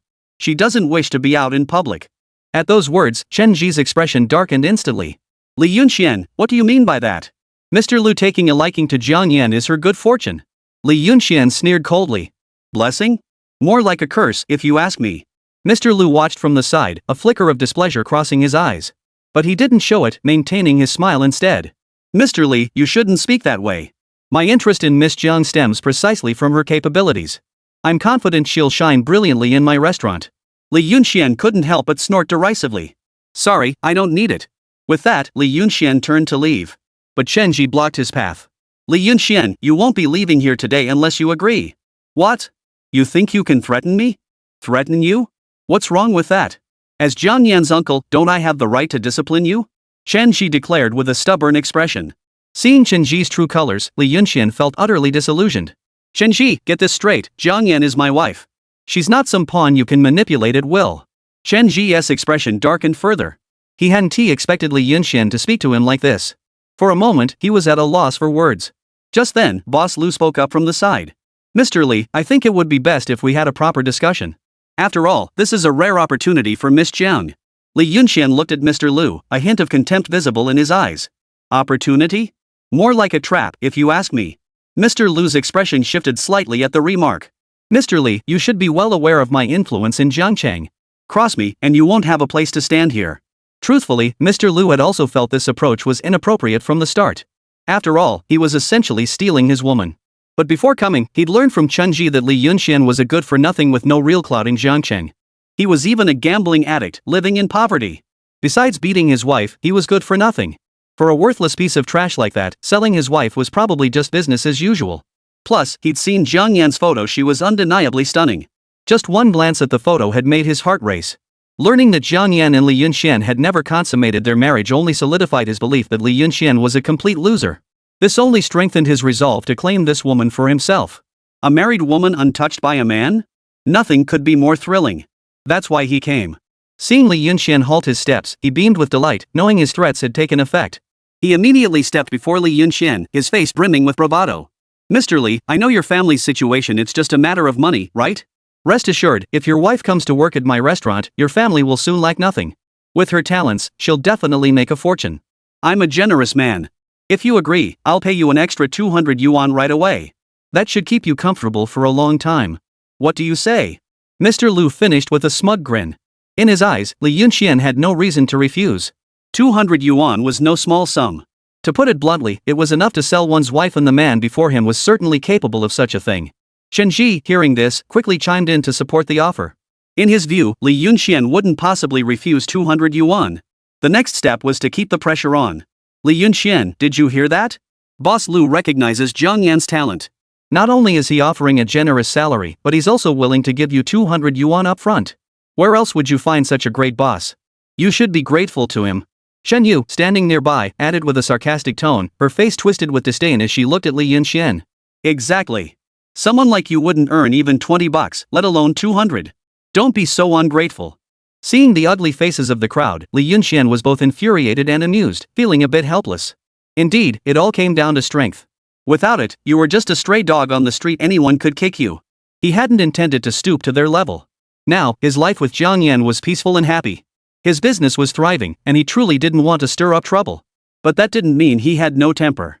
To show up at his doorstep, try to steal his woman, and treat him like some little pet. They really thought he had no temper. Running a restaurant in this era did indeed require some connections. But could those connections compare to business connections? Come on, they weren't even in the same league. Not to mention, Li Yunxian had now merged red flag bicycles with Taihang bicycles. Just knowing Su Shan and Sister Lan, two influential figures with deep connections, wasn't something a small restaurant owner like him could casually exploit. In the 80s, money held far more sway than power. No matter how formidable a dragon might be, it had to lie low before the local power brokers. That was the nature of the times. Li Yunxian wanted to use this chance to establish his authority. Otherwise, he'd inevitably attract trouble from those who didn't know their place. He glanced up at Lu Daliang. Mr. Lu, how many restaurants do you operate in Jiangcheng? At this mention, Lu Daliang perked up instantly. He puffed out his chest proudly and casually remarked, not many, just 5 restaurants. Could it be that Mr. Lu was interested in working as a waiter? No problem. I'm short-staffed there too. If you come, I'll find work for you. The pay won't be bad either. But you'll have to follow my instructions carefully from now on. Lu Daliang flashed a sly grin that only men would understand. He stopped pretending now. In his eyes, Li Yunxian had implicitly agreed. What a useless piece of trash. He'd even sell his own wife. Chapter 33, Expanding New Ventures. Oh, 5 restaurants? That's impressive. Li Yunxian feigned surprise, patting the man's shoulder with a faint, almost imperceptible smile. Mr. Lu, you should head back now. Tomorrow, I'll personally bring my wife to dine at your restaurant. We can discuss this matter properly then. What do you say? Mr. Lu beamed even wider. Mr. Li, you're too kind. You're even offering to bring her personally? How could I possibly accept that? Shen Yu and the others looked at Li Yunxian as if he were a clown. His reaction had been so intense earlier, yet a mere 200 yuan exposed his true colors. A leopard can't change its spots. It's fine. You can go now. I'll personally come by tomorrow. All right. I'll be waiting for your family to pay me a visit. Lu Daliang departed with a satisfied smile. The thought of finally having control over that exquisite married woman starting tomorrow filled him with unbounded delight. Li Yunxian didn't even glance at the bizarre Chenji family. He turned and walked back into the courtyard, decisively closing the door behind him. These oddballs were no longer family in his eyes. When they came, he had treated them to fine wine and delicious food. What did he get in return? Nothing but ingratitude. Since that was the case, why should such relatives bother coming over and disturbing his peace? Back home, Li Yunxian told Jiang Yan about tomorrow's plans. She immediately grew displeased. She stared at him in disbelief, her face filled with horror. What? To a restaurant? How could you do this, husband? We can't go. Even if we're poor, we must have our dignity. How could you? Jiang Yan never imagined Li Yunxian would make such a decision. Just as she was about to protest further, Li Yunxian calmly pressed her petite frame down onto the seat and looked at her intently. Don't worry. I know my limits. Starting tomorrow, no one will dare humiliate our family like this again. I promise you, that Lu guy tomorrow, I'll make him pay a price he can't bear. Do you trust me, wife? For some reason, Jiang Yan felt a wave of calm wash over her in that moment. From Li Yunxian, she unexpectedly sensed an indescribable sense of security. Her husband seemed to have truly changed. The change was so profound she struggled to comprehend it. Jiang Yan looked at Li Yunxian with complete trust. All right, I believe you, husband. You won't abandon me. Night fell. Li Yunxian sought out Su Shan, and together they headed to Sister Lan's entertainment complex. After several prior interactions, they had become close friends. Even factory directors Wang and Bai had been invited by him. Inside the private room, the group clinked glasses and toasted one another. Smiles graced every face, and they all admired Li Yunxian immensely. Most importantly, they had all reaped substantial benefits from him. That was the crux of the matter. Business people always valued business above all else. Li Yunxian was quite content with this arrangement. Everyone, I have an announcement to make. Business expansion has been a bit slow lately, so I have a new plan. Hearing Li Yunxuan's words, everyone present perked up with interest. They all knew Li Yunxuan's capabilities. Whatever he undertook never failed, and his vision was unparalleled. Mr. Li must have a new venture to share with us. Quick, tell us what lucrative project is it? Li Yunxian didn't beat around the bush. He smiled faintly. It's not a major project, but it does have potential for chain expansion. I plan to acquire the largest restaurant in Jiangcheng and transform it into our city's signature landmark hotel. What do you all think? The attendees pondered for a moment. Sister Lan, who ran an entertainment complex, understood all too well that acquiring a restaurant was no simple task. It was a massive undertaking. In this era, those who could open restaurants owned their premises outright. Moreover, these individuals had established connections within Jiangcheng, making them difficult to sway. Simply finding a location to open one's own restaurant wasn't particularly difficult, it just required capital. But acquiring someone else's restaurant? Money alone wasn't enough, connections mattered. These days, connections matter more than money. Sister Lan spoke up first. Acquiring a restaurant isn't exactly a walk in the park. How did you come up with the idea of entering the food service industry, Mr. Li? Factory Director Wang and the other man exchanged glances before chiming in. Indeed, Mr. Li. Both our bicycle factories are still in their growth phase with promising market prospects, but the initial investments are substantial that alone requires significant capital. Pursuing other ventures? It was an obvious concern. Without a robust capital chain, it could easily break. If cash flow stalls, bankruptcy isn't something to joke about. Li Yunxian knew these people present were wealthy and influential, and they were all his friends. Their words weren't meant to dissuade him, they were purely out of concern for his well-being. But since he had voiced his concerns, he naturally had confidence in his position. Sure enough, after pondering for a moment, Su Shan turned to Li Yunxian. If we're talking about the largest restaurant chain in Jiangcheng, it would have to be the Lu's Restaurant Group. After all, they've already opened 5 branches and are quite large. Brother, is it them you're looking to acquire? Li Yunxian looked at Su Shan. He truly was the one with the strongest connections. To be honest, among everyone present, if anyone could offer Li Yunxian the greatest business advantage, it had to be Su Shan. His dad is a bank president, that alone is a background you can't underestimate, let alone ignore. The connections his father claimed to have were truly formidable. Li Yunxian nodded earnestly. It's Lu's restaurant, everyone. Tomorrow, I'll host a banquet at Lu's restaurant and invite you all to attend. I kindly ask you to grace me with your presence. Bring as many people as you like, I'll gladly host them all. Now everyone understood Li Yunxuan's meaning. He was dead set on acquiring it. In that case, I'll definitely help you out. Count me in as a partner. Su Shan was a straightforward man. From a business perspective, he didn't think Li Yunxian could make any money taking over this restaurant. Breaking even would be a victory. But this was Li Yunxian. He trusted only Li Yunxian. Alright, I trust Mr. Li's judgment too. Count me in. Sister Lan raised her glass with a smile. As for factory managers Wang and Bai, frankly, they were essentially working under Li Yunxian, so naturally they wouldn't object. Any discerning person knew Li Yunxian didn't have the means to buy the restaurant alone. He was hoping Su Shan and Sister Lan would invest. Only by combining their 3 resources and leveraging some strategic maneuvers could they successfully acquire the restaurant. Su Shan's connections were especially crucial at this moment. He was also the person Li Yunxian valued most. Lan Jie's connections in Jiangcheng were also quite strong. She knew many influential figures. But strictly speaking, if it came down to a comparison with Su Shan, she simply couldn't match him. Li Yunxian raised his glass with a smile. Alright, here's to a successful partnership. Tomorrow was merely the beginning, the real work lay ahead. Chapter 34, The Philanthropic Boss. As for opening a restaurant, Li Yunxian naturally had his own insights. He even had a business plan ready. In 2024, the food service industry focused on pre-made meals, convenient, simple, and quick to serve. This model held advantages in the new era, but in the present year of 1982, it offered little benefit. After all, people still preferred authentic, traditional dishes back then. From a long-term perspective, the restaurant industry wasn't yet ripe for profit. But don't forget there's such a thing as high-end restaurants. What Jianshan lacks is a truly iconic high-end restaurant to attract influential figures. Once such a high-end restaurant is established, Li Yunxian will truly have no shortage of connections. Sister Lan raised her glass to Li Yunxian with a smile. Mr. Li, we've finalized all your projects. I also have a major cosmetics order I'd like to discuss with you. The business banter officially concluded. Leaving the entertainment complex, a murderous intent flared in Li Yunxuan's eyes. This time, he wouldn't hold back. Lu Tianliang was exceptionally excited today. He had waited all morning, and the Chenji family had also been waiting here for a long time. Finally, Li Yunxian and Jiang Yan arrived. Who would have thought that this good-for-nothing actually brought his wife as promised? Personally delivering his own wife into the fire pit, this must be the ultimate coward. Ha ha, you too. I've been waiting for ages, waiting for the stars and the moon to align, and finally, you've arrived. Lu Tianliang exclaimed excitedly, rubbing his hands together as he stepped forward.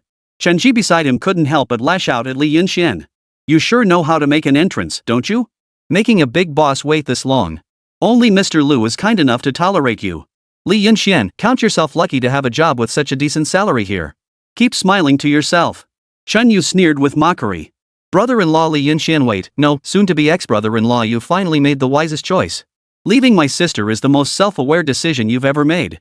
They'd barely arrived, and these so-called relatives were already spewing venom. Before Li Yunxian could respond, Jiang Yan couldn't hold back any longer. She glared coldly at the relatives. Uncle, cousin, what are you talking about? Li Yunxian and I aren't splitting up. When did it become your place to gossip about our family's private affairs? Ever since she'd seen their true colors, she'd stopped giving them the courtesy of a polite face. She had witnessed Li Yunxuan's transformation. Now that their lives were finally starting to improve. And now these so-called relatives wanted to tear them apart. Especially when she recalled how they turned a blind eye when her family was in dire straits.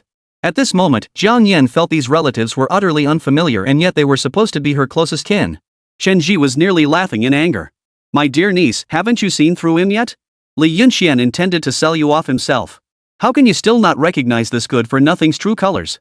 With 3,000 yuan about to be in hand, even facing her cousin's cold stare, Chen Yu felt no displeasure whatsoever. She even offered her sister a forced smile. That's right, sis. Li Yunxian isn't worth entrusting your life to. Only Boss Lu is a decent man. Following a wealthy boss who truly loves you, I'm so envious of you. You'll be a proper young mistress soon enough. In their eyes, Jiang Yan's departure from Li Yunxian was now a done deal. With their 3,000 yuan secured, their moods were now splendid. Li Yunxian stared at Chen Yu strangely. So according to your logic, anyone with money is a good man? And anyone without money is a bad man? Chen Yu retorted coldly, isn't that obvious? Without money, how could you give my sister a better life? You keep saying you love her, but look at where you live.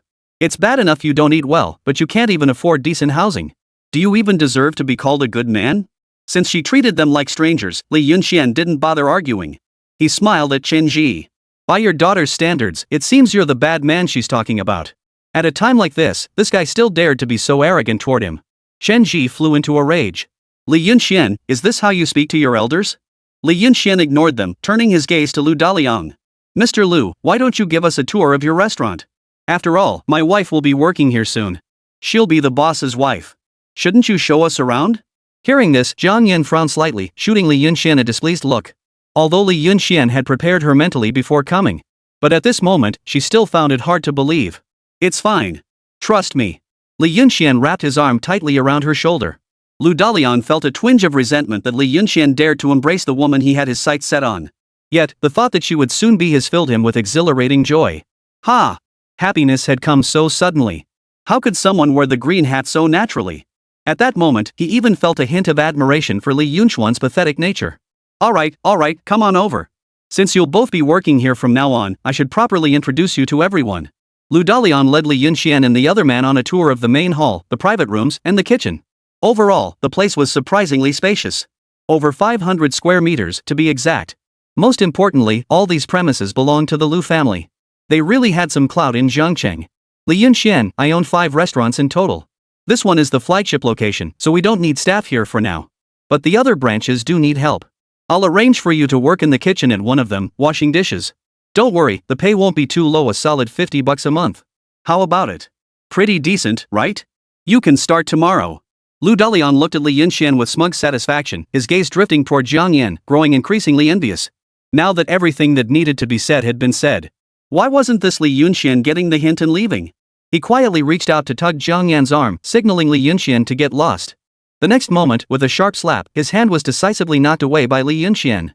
Just then, 4 figures entered through the doorway. It was none other than Su Shanlan and her sister, along with 2 factory managers. Lu Dalian was momentarily stunned by Li Yunxuan's slap, but the next instant, Li Yunxuan's urgent voice rang out. What's the rush? Eat first. Can't you see our guests have arrived? I invited them all here. Hurry up and tell your kitchen to prepare the dishes.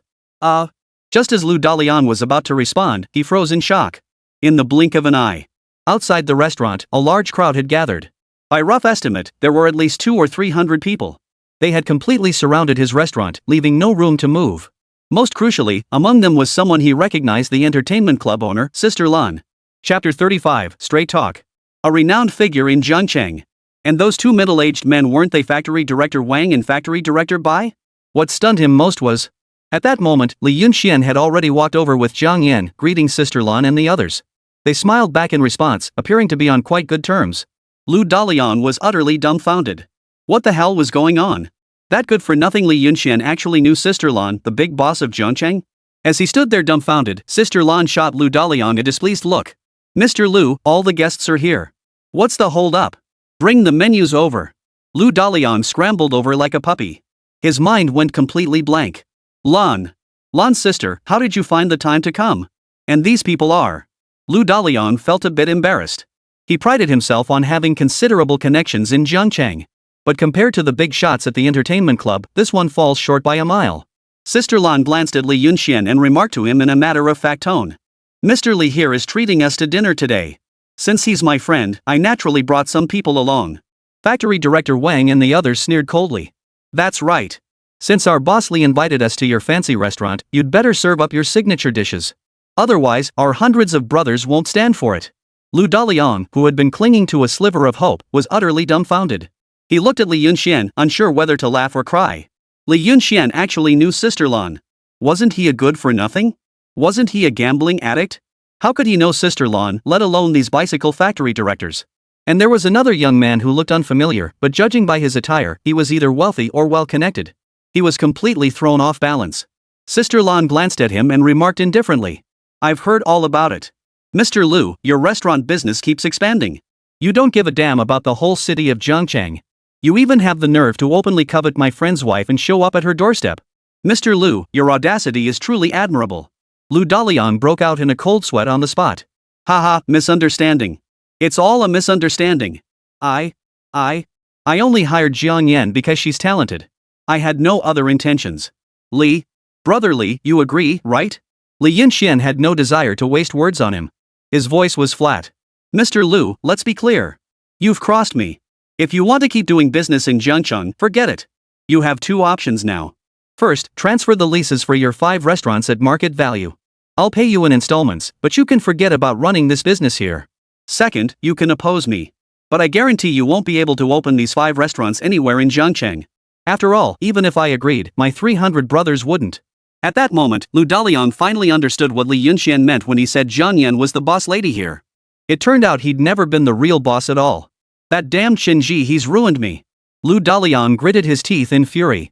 Had he known Li Yunxian was this formidable, not even 1,000 guts would have made him dare touch the wife of Sister Lan's friend. But Lu Dalian was no novice when it came to high-stakes situations. He wasn't about to be intimidated by this scene. Otherwise, he wouldn't have had the guts to run a restaurant. He gave Li Yunxian a forced smile. Mr. Li, I must admit I didn't recognize your worth earlier. How about this, the several hundred brothers here today can dine at my restaurant at half price. We'll treat this whole incident as a misunderstanding and move on. What do you say? All eyes turned to Li Yunxian, awaiting his response. Li Yunxian sneered coldly. Mr. Lu, do you really think I'm someone to be pushed around?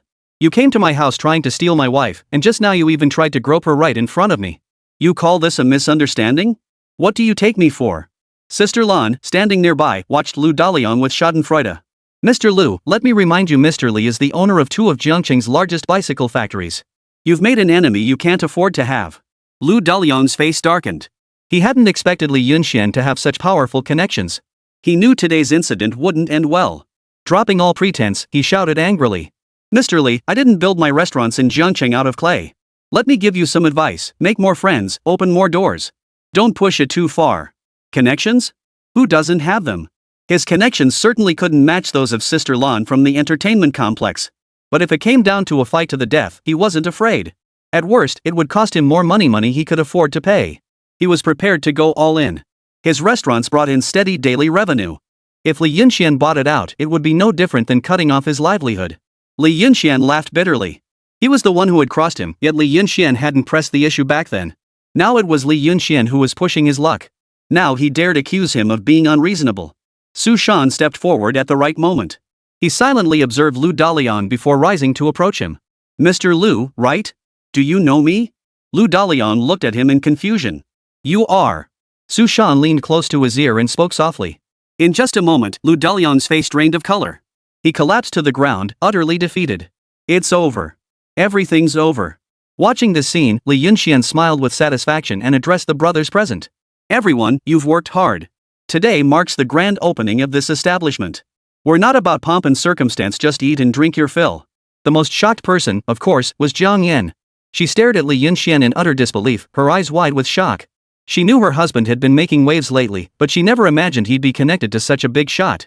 Was this really the same husband she had known back then, the one who only knew how to gamble and drink? The difference was staggering. On the way here, Li Yunxian had told her he'd handle today's matter. But she never imagined that his handling would mean acquiring Lu Daliang's restaurant. After all, their restaurant was quite famous in Jiangcheng. Husband, WHWH, what exactly is going on? Jiang Yan felt as though everything before her eyes was utterly unreal. Honey, haven't you always wanted something to do? From now on, these 5 restaurants will be under your management. Li Yunxian smiled. Originally, he had planned to have Jiang Yan work at the bicycle factory. But after upgrading the equipment, Li Yunxian had changed his mind. It was too dangerous. This woman had suffered far too much in the past. Li Yunxian didn't want her to endure even the slightest hardship now, much less face any danger. After much consideration, the restaurant seemed like the perfect fit for her. That was one of the reasons Li Yunxian had acquired the restaurant. Everyone enjoyed the meal immensely. Only Jiang Yan seemed distracted, her mind elsewhere the entire time. Chapter 36, This Can't Be a Dream. She clearly hadn't fully recovered from the shock. Li Yunxian understood. It was like a beggar starved for years suddenly becoming a millionaire. Anyone would struggle to accept it so quickly. But Li Yunxian had to help her accept this reality quickly. The empire would only grow larger in the days ahead. And the number of people they would offend would only grow. He needed Jiang Yan to grasp the situation as soon as possible. Honey, I'm full. I want to go home and rest. A moment later, Jiang Yan whispered softly into Li Yunxian's ear. Li Yunxian frowned slightly, a hint of displeasure in his voice. Honey, are you feeling unwell? Why did you eat so little? Jiang Yan shook her head repeatedly. No, it's just, I'm a bit sleepy. I want to go home and sleep. It's fine. You stay and drink with them. I can go back alone. Really, it's okay. In the end, Li Yunxian arranged for someone to send Jiang Yan home first. She genuinely needed time to process this news. Su Shan looked at Li Yunxian, paused for a moment, then spoke up. Brother Li, are you absolutely certain about this? This project will require significant investment. As for the higher-ups, I've already had my father make arrangements. He'll arrange a meeting for you soon, so be prepared. To be honest, we can't offer much in terms of funding. Li Yunxian's ambition extended far beyond merely taking over this restaurant. He aimed to use this restaurant as a foundation to expand into Jiangqing's largest hotel. Transforming a restaurant into a hotel, and not just any hotel, but the largest in Jiangcheng. This was no simple business venture. It touched upon the very face of a city and its landmark structures. Numerous high-ranking officials were involved in the process. To put it plainly, for Li Yunxian, money was secondary to expanding this hotel. After all, securing bank loans and leveraging assets would easily free up the necessary funds. Plus, the government would offer subsidies and policy incentives. The real question now is whether it can truly be built the premier hotel in Jiangcheng. This is precisely what the higher-ups care about most. From the start, why could Lu Daliang stand his ground so firmly, even threatening to go down fighting, whether in front of Li Yunxian or Sister Lan? The reason was simple. It was about connections. Even if he couldn't match them, he could still put up a fight. But after Sushan revealed those matters to him, he fully understood he could no longer resist. The very nature of Li Yunxuan's plan to expand Jiangqing's premier hotel made its implications clear to everyone. This was precisely why Li Yunxian valued Sushan. The people he knew, or his father knew, might lack money, but they certainly held power. In this era, to make money, one must first have power. Li Yunxian had gained profound insight into this through the new era snack shop venture. Rest assured, whether it's funding or other matters, these are minor issues. The success of this endeavor ultimately depends on all of you brothers. Once the paperwork is finalized, I'll personally oversee the subsequent construction. Each of you here will receive a share in the permanent real estate holdings. Hearing this, Sister Su Shanlin's face lit up with joy. This was precisely the statement they had been waiting for from Li Yunxian. If this grand hotel could truly be built, it would be far more than just a money-making venture. Or rather, once this grand hotel stood, profit would cease to be its primary purpose. Li Yunxuan's business acumen commanded their admiration. Logically speaking, even if they wanted to build this grand hotel, the cost would be astronomical. The starting point alone was $500,000. But with Li Yunxian, this cost could be compressed to the absolute minimum. He had already calculated the costs meticulously. For key materials, he could source them through the warehouse at Modern 2024. Combined with bank loans and capital contributions from Sister Su Shanlun, his actual out-of-pocket expenses were remarkably low. This expenditure could even remain entirely separate from the bicycle factory, causing no impact whatsoever. Yun Xian. The Chen family sat dumbfounded in the corner. Ever since Li Yunxian revealed his identity, they'd gone from initial bewilderment to restless unease. Li Yunxuan's deliberate disregard left them helpless, and now the dinner gathering was drawing to a close. Chen Ji steeled himself and approached, plastering on his most humble smile. Nephew, about earlier. Li Yunxian cut him off with an odd tone. You're going to say this was all a misunderstanding too? Hu Mei quickly stepped forward, waving her hands frantically. No, nephew. We were deceived by that Lu Daliang too. It's all his fault. If he hadn't encouraged us, we wouldn't have done this. We were forced into it. Please don't blame us. We genuinely wanted you two to live happily together. Chenny stood awkwardly nearby, speechless. Who could have imagined? This brother-in-law was actually so formidable. If he was so capable, why did he live in such a place before? That's seriously misleading, you know. Damn it, it's all your fault, you bunch of jerks. I treated you like family out of goodwill, and this is how you repay me? Lu Daliang blared viciously at Chun Ji and the others. If it weren't for them, how could he possibly be losing his entire restaurant today? And now they had the nerve to claim he'd encouraged them? Chun Ji, you better explain this clearly. Who exactly was egging him on? If you hadn't known I'd built up some assets in Jiangcheng and deliberately shown me those photos, how could I have fallen for your trap? You've ruined me. Chen Ji's face flushed crimson with rage. You bastard, you still have the nerve to talk? It was clearly you who lusted after her. My nephew never intended to confront you. You were the one who insisted on getting involved. You brought this on yourself. Watching the two sides bicker like a pair of shrewish women in a street fight, Li Yunxian couldn't help but sigh. Power, indeed. Fortunately, after over 2 months of cultivation, he had achieved some modest progress. Otherwise, today might have ended very differently. These so-called relatives are the most unreliable people. Lan Jia watched Chen Ji and Lu Daliang suddenly tear into each other like mad dogs, utterly unimpressed. Her voice was cold as ice. Back then, I was just as vulnerable as any woman. If it weren't for being deceived by so-called relatives who kicked me when I was down during my darkest hour, how could I have become who I am today? It's truly ironic. The one who helped me when I was at my lowest point was a complete stranger I'd never met before, not my own kin. Hearing this, Li Yunxian and Su Shan exchanged slightly surprised glances. They hadn't expected her to have such a convoluted backstory. Li Yunxian had no desire to watch this dogfight unfold. He had them thrown out immediately, especially Chen Ji and his crew. They were sent packing back where they came from. Though they tried to throw a tantrum, Li Yunxian simply ordered his men to drive them away with clubs. After finishing his meal, Li Yunxian immediately returned to check on Jiang Yan. There were still many business matters left unresolved. But none of that mattered now. Chapter 37, A Joyful Reunion. Upon returning home, Li Yunxian immediately noticed an unusual silence permeating the house. This instantly gave him an ominous feeling, a sense of unease deep within. He rushed through the front door. The next moment, a petite, captivating figure threw herself into his arms, clinging tightly as she burst into tears. Tears streamed down her face like rain. In no time, his clothes were soaked through. Li Yunxian held Jiang Yan tenderly, his heart aching. What's wrong with you? This is supposed to be a joyous occasion. Why are you crying like this? Husband, at first I was so scared. You've changed so much I barely recognize you. It felt more surreal than a dream. Jiang Yan seemed to be pouring out all the grievances she'd held in over the years. Now I'm even more afraid.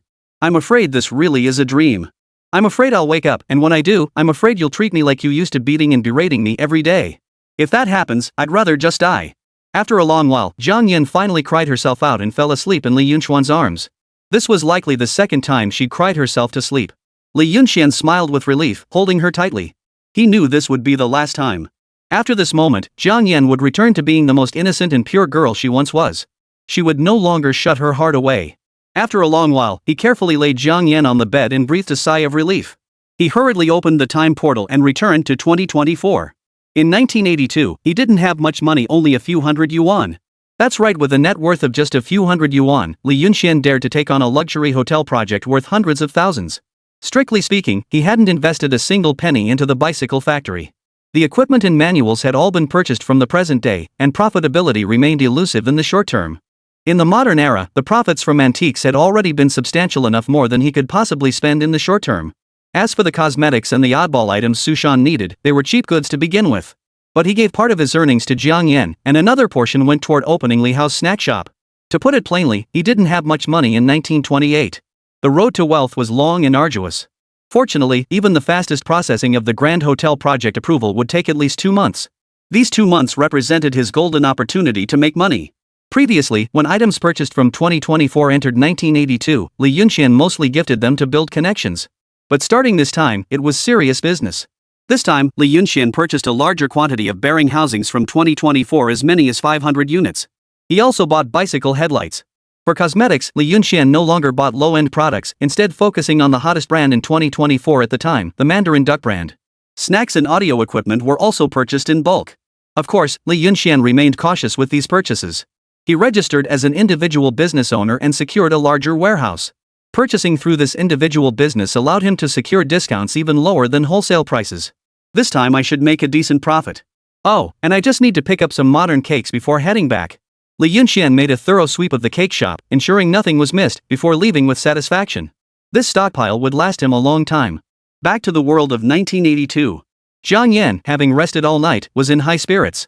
Now she stood before the mirror, applying makeup with great care. The products she used were none other than the high-end cosmetics Li Yunxian had brought back from 2024 Estée Lauder. This stuff was no cheap thrill. Of course, Li Yunxian didn't buy much. They were exclusively for his wife. Wow, honey, where did you even get these cosmetics? They're amazing. All morning long, Jiang Yan couldn't stop marveling. She didn't use cosmetics often, but that didn't mean she didn't have any. But hers were all basic stuff like sheet masks and wax-based lipsticks, commonplace items. She certainly didn't own powder, eye makeup, or the like. Li Yunxuan's cosmetics, however, were not only a complete set, but the lipstick was so high-end she couldn't even name the brand. They emitted a subtle, delicate fragrance, clearly top-tier products. Jiang Yan hadn't planned on putting on makeup. She wasn't in the habit of it. But these days at home, she really had nothing else to do. Plus, Li Yunxian had been feeding her all sorts of questionable women's self-care advice. For instance, women should look their best to radiate confidence. They should have personality and distinct features, and so on. She had gradually started learning how to apply makeup. As long as it made her husband happy, she was willing to do it. Besides, today was different. It was her first day as the boss's wife, and it deserved a proper celebration. After applying her makeup, she was stunned to discover she looked completely transformed, as stunning as a celebrity. Li Yunxian, standing beside her, stared at Jiang Yan's reflection in the mirror, utterly captivated. Jiang Yan was already exceptionally beautiful. Her fair complexion glowed with a natural, delicate blush, and her bright, lively eyes radiated a gentle, refined elegance. Paired with the black and white long skirt and denim top, she was a stunning sight to behold. Wherever she went, she drew all eyes, more fashionable than any so-called celebrity. Honey. Ah, you, go ahead. Li Yunxuan's breathing grew slightly ragged as his hormones inexplicably began to surge.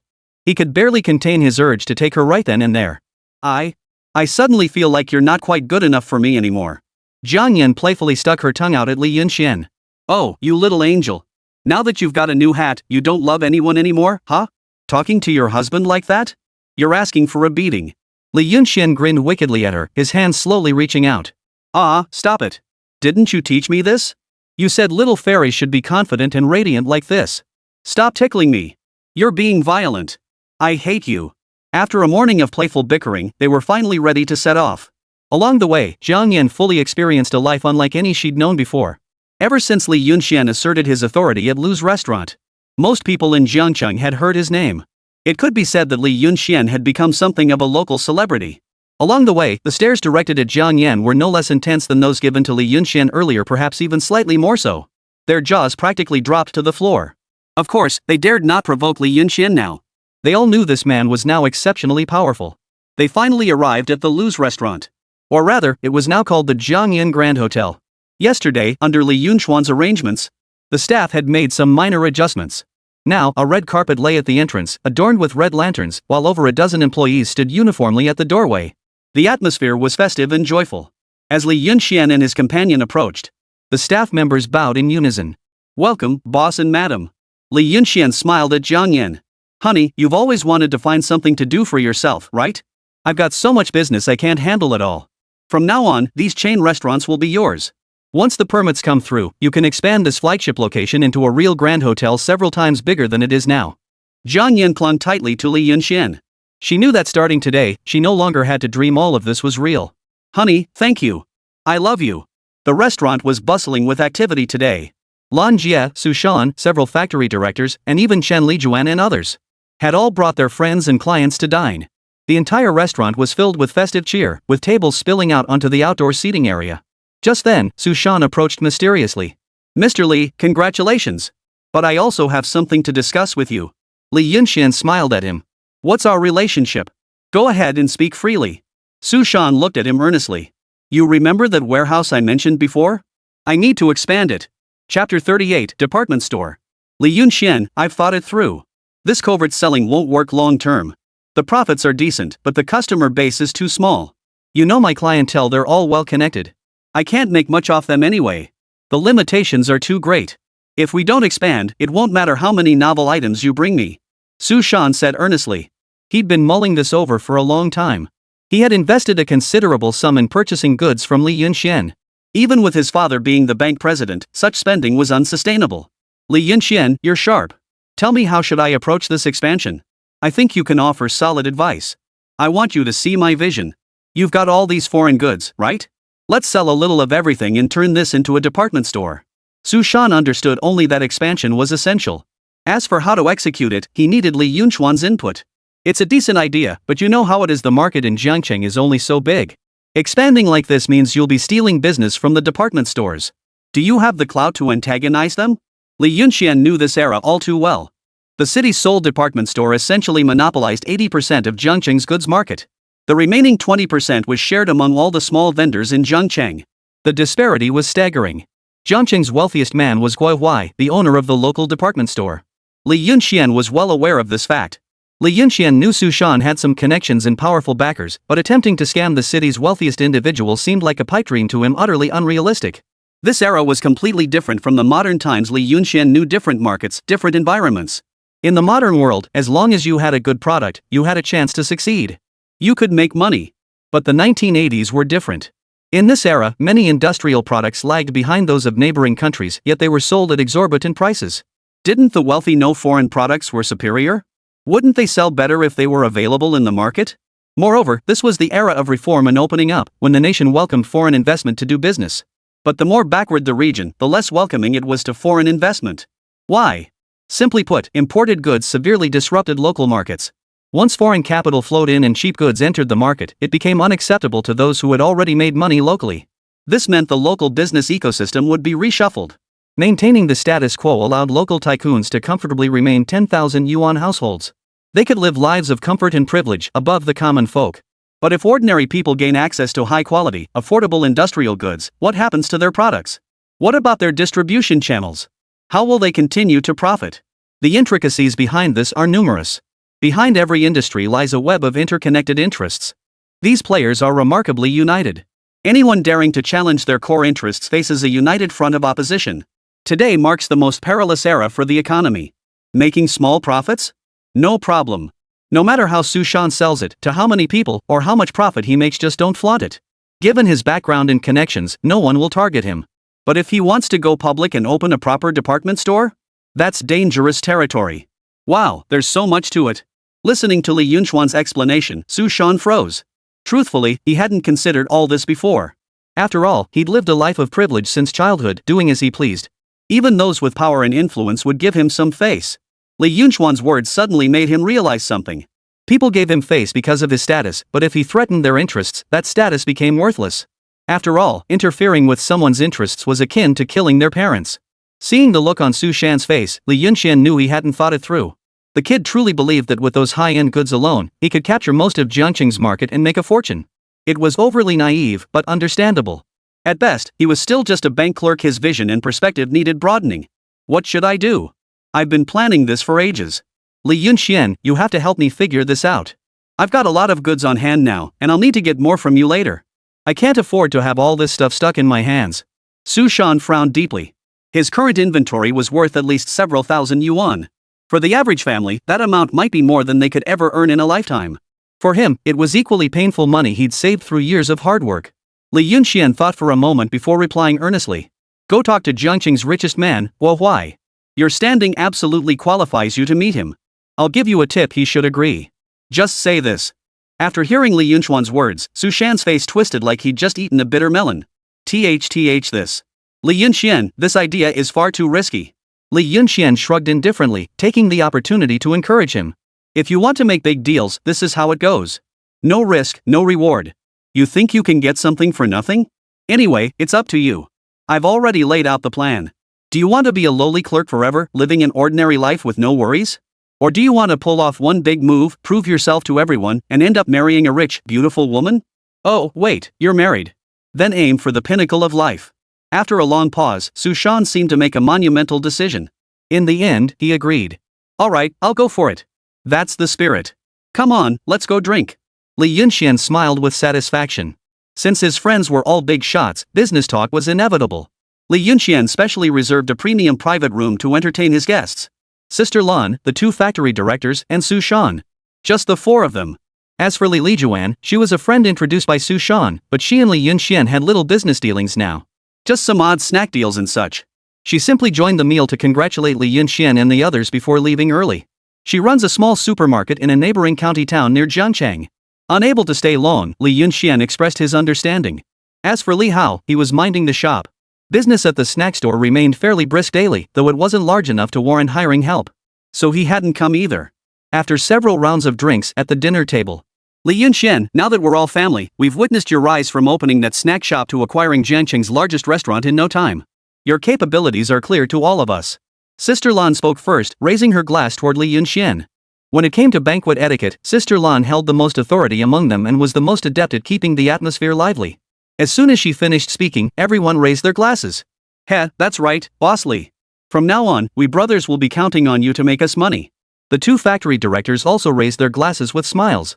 Chapter 39, I'm willing to cooperate. Not at all, we all need to work together. Li Yunxian chuckled. Another cup of wine went down. Sister Lan looked at Li Yunxian with a serious expression. Li Yunxian, since we're on the same side, there are some things I should address now to prevent future complications.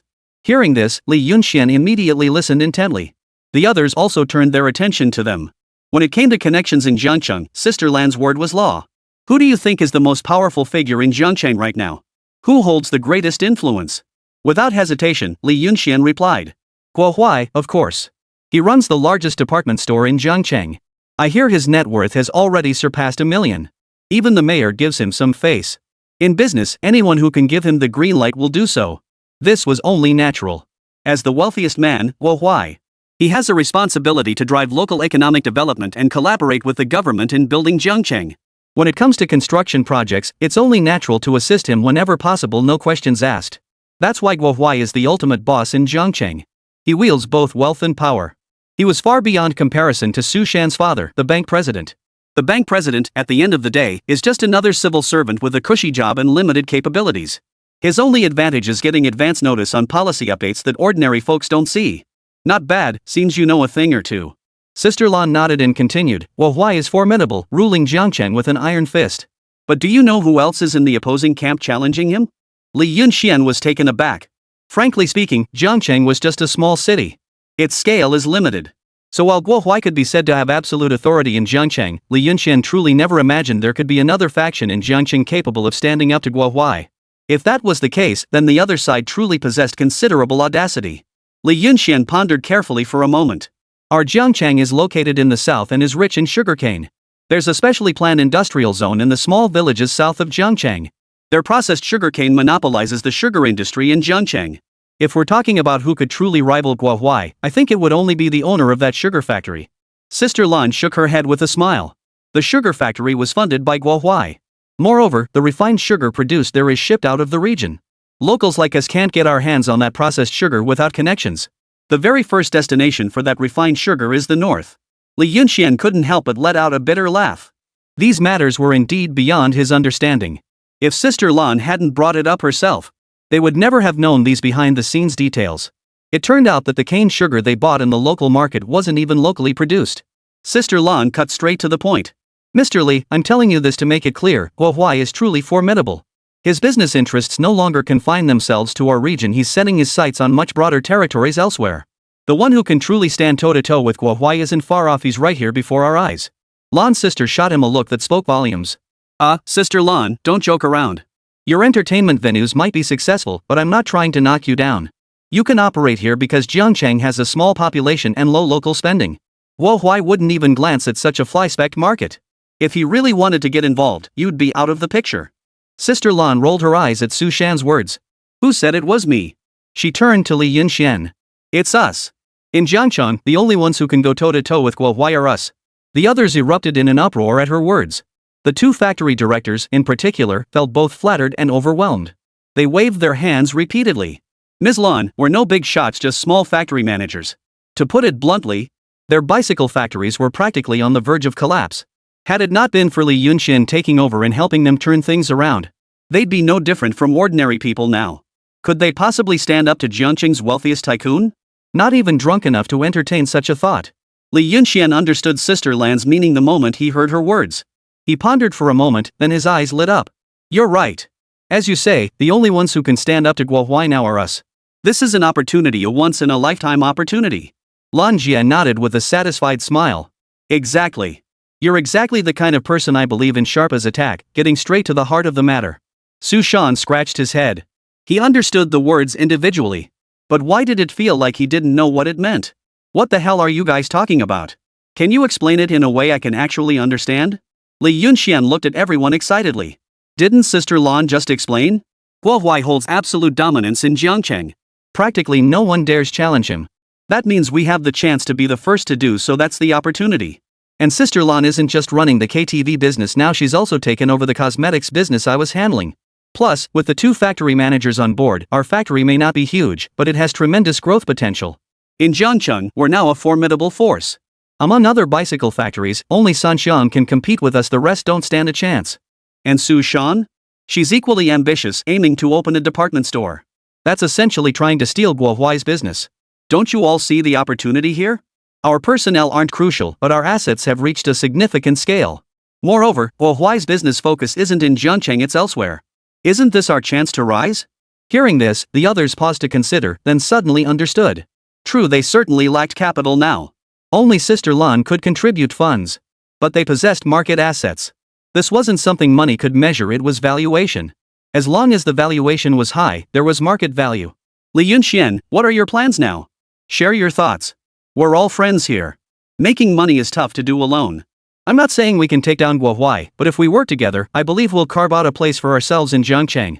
Lan looked at Li Yunxian with admiration.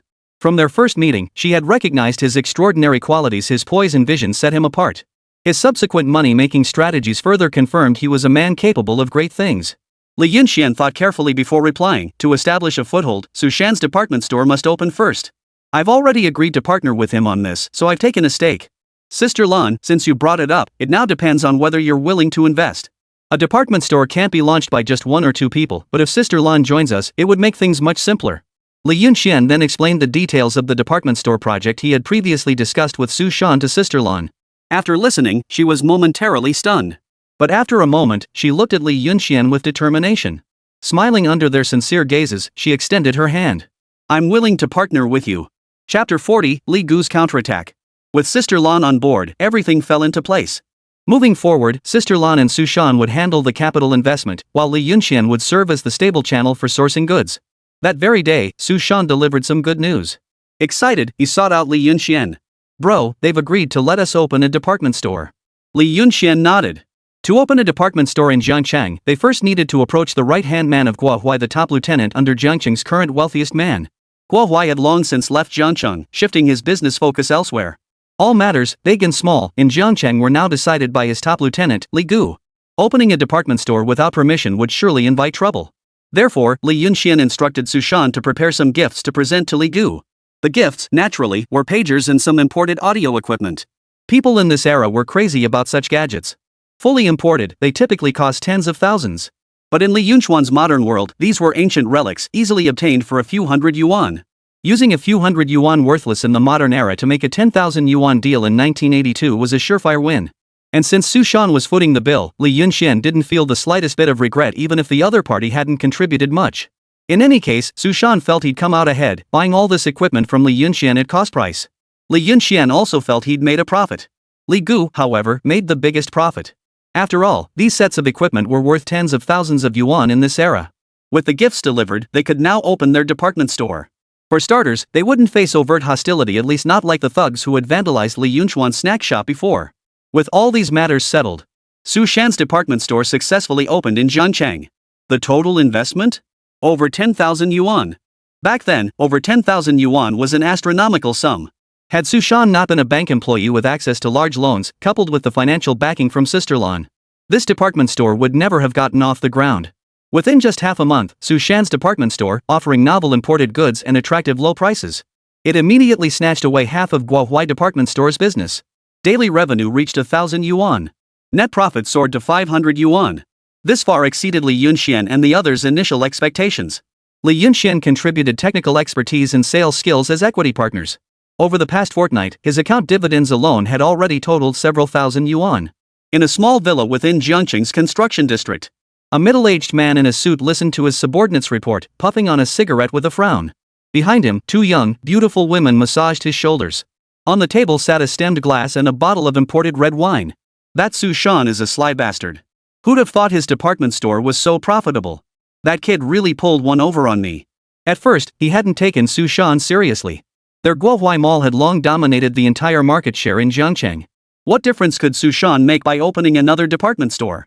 Plus, the guy had sent such an expensive gift, and he had connections. His dad was a bank president. So he just went with the flow.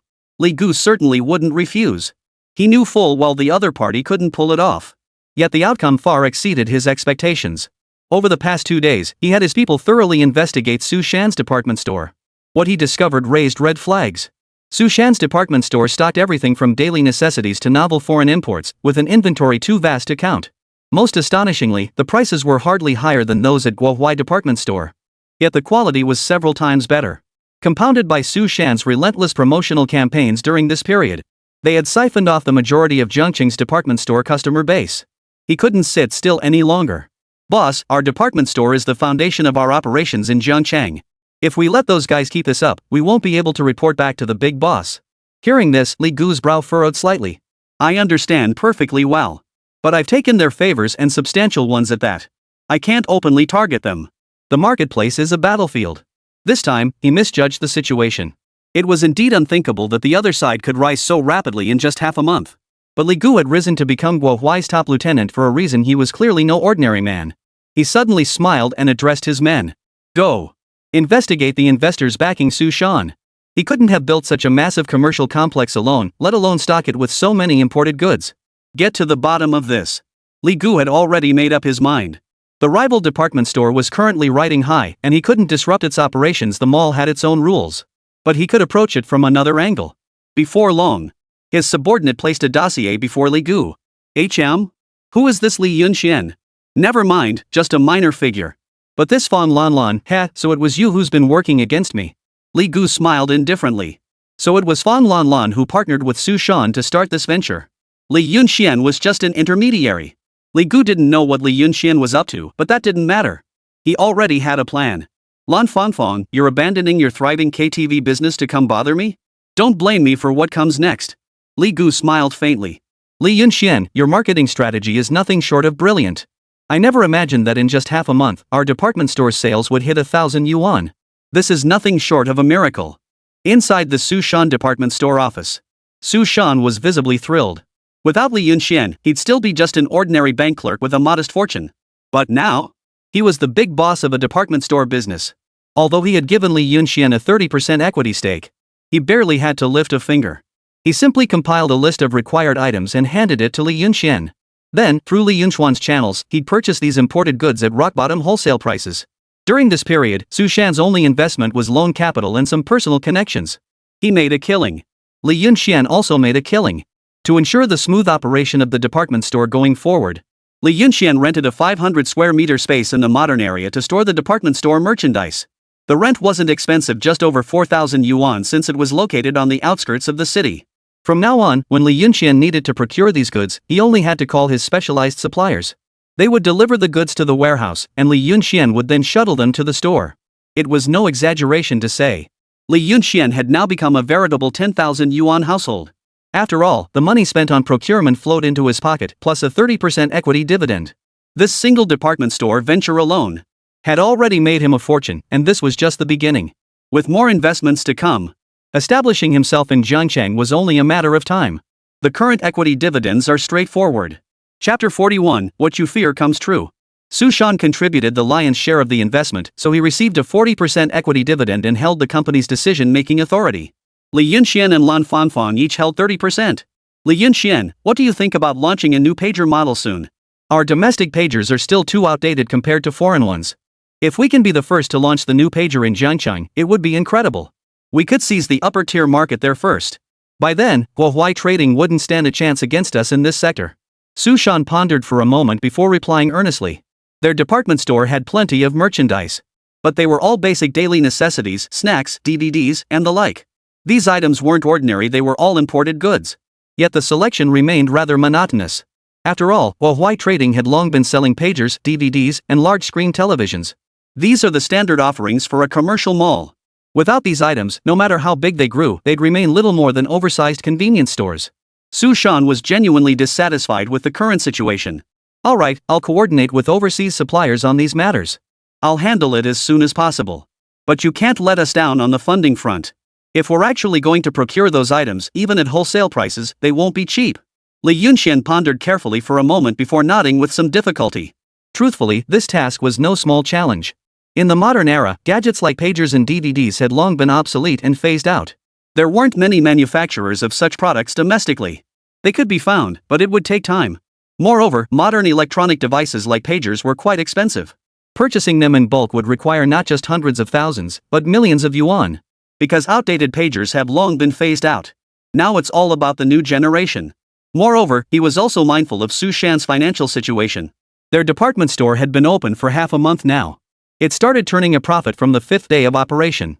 But the initial investment was substantial. It would take at least 6 months to recoup the investment. Purchasing items like pagers would require even greater capital. At that point, it would take at least a year before they could even consider breaking even.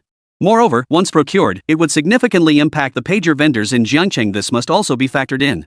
Without sufficient capital reserves, this approach carries considerable risk. After all, if Su Shan's cash flow were to falter, things would become problematic. Because Su Shan's procurement funds weren't paid in a lump sum. It's paid in installments. Currently, many industrial goods at the department store are still being fronted by Li Yunxian. Add to that the bicycle factory's recent alliance and the newly acquired restaurant. Their cash flow absolutely could not falter now. Just then, a figure hurried into the office, none other than Fan Lanlan. Sister Lan, it's been half a month. You finally found time to come by. Our department store is thriving now. Are you here to review the detailed invoices today? Su Shan said with a smile. Fan Lanlan had seemed particularly busy lately. Li Yunxian and Su Shan understood that running a KTV business naturally left little spare time. They understood. So Sister Lan only handled the funding. The rest was handled by Li Yunxian and Su Shan. This is a real headache. Out of my 4 KTVs, 3 have been sealed off. They suspect me of smuggling high-end goods from abroad, so they shut them down. Li Yunxian, you two be careful. They're definitely targeting more than just me. Our department store will be next. Fan Lanlan's face darkened considerably. She had run her KTV businesses for so many years. This kind of thing had never happened before. But this time, authorities suddenly showed up to shut them down. Something was terribly wrong. Add to that the recent buzz about Su Shan's department store spreading like wildfire throughout Jiangcheng. Fan Lanlan understood Li Gu, Huawei's top enforcer, had made his move. We've given Li Gu gifts before. By the rules, he shouldn't target our department store, Li Yunxian said in a low voice, narrowing his eyes at Lan Fangfang. But if I'm not mistaken, Sister Lan, your end has hit a cash flow problem. Fong Lan nodded with a bitter smile. Exactly. With 3 KTVs shut down and sealed, I still owe suppliers for goods. They've started demanding payment and this time, they're pressing hard. A large group showed up at my flagship KTV demanding money, plus employee wages, rent, and more. If it weren't for these 3 KTVs being shut down, my funds wouldn't be this tight. But unfortunately, I'm involved in smuggling. Now my bank accounts are frozen, and I can't access the money anytime soon. I've pulled every string. I have to borrow some money from friends to cover the employees' wages, but I'm still short at least 5,000. Could you possibly help me out with that? If I don't get through this crisis, my KTV is in big trouble. Li Yunxian felt a sinking sensation in his heart. Things were unfolding exactly as he'd feared. His worst-case scenario had come to pass. This Li Gu was no pushover. He knew he couldn't openly target Su Shan's department store because he'd accepted gifts. He must have researched the department store's shareholder structure beforehand, planning to take them down one by one. First, he'd disrupt Fong Lanlan's funding chain. Naturally, the department store would then suffer collateral damage. Clever tactics. No wonder he's Guo Huai's top lieutenant. Lan, don't worry. I still have 7,000 yuan in my account. Since you need it urgently, I'll give it to you for now. As for the frozen bank account, I'll get my dad involved and resolve it as soon as possible. Su Shan, now grasping the gravity of the situation, offered reassurance. I'm truly sorry. I never imagined their tactics would be so sophisticated, completely unstoppable. Li Yunxian, what should we do now? If we can't get through this hurdle, we won't be able to establish ourselves in Jiangcheng. Fong Lanlan turned to Li Yunxian. At this point, Li Yunxian was likely the only one who could resolve their predicament. If this matter wasn't handled properly, the assets of all 3 of them would be reduced to ashes. All their previous efforts would be wasted. Don't worry. Li Gu doesn't have the capability to target us yet. But since the war has officially begun, there's no need to hold back.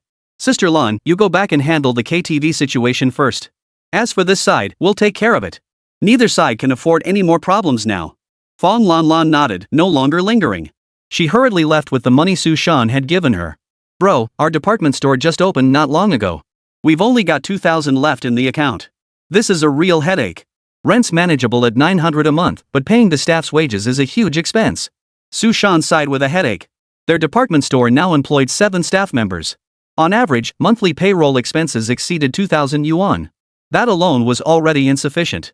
On top of that, he still hadn't settled the final payment for the goods he'd purchased from Li Yunxian. Funds were now severely strained. Chapter 42, Treasure Hunting in Lincheng. The goods issue is actually easier to resolve. The only real problem now is connections. Our network just isn't as strong as theirs, otherwise we wouldn't be in such a passive position. Li Yunxian pondered for a moment. In the modern world, he still had over 2 million yuan in his account.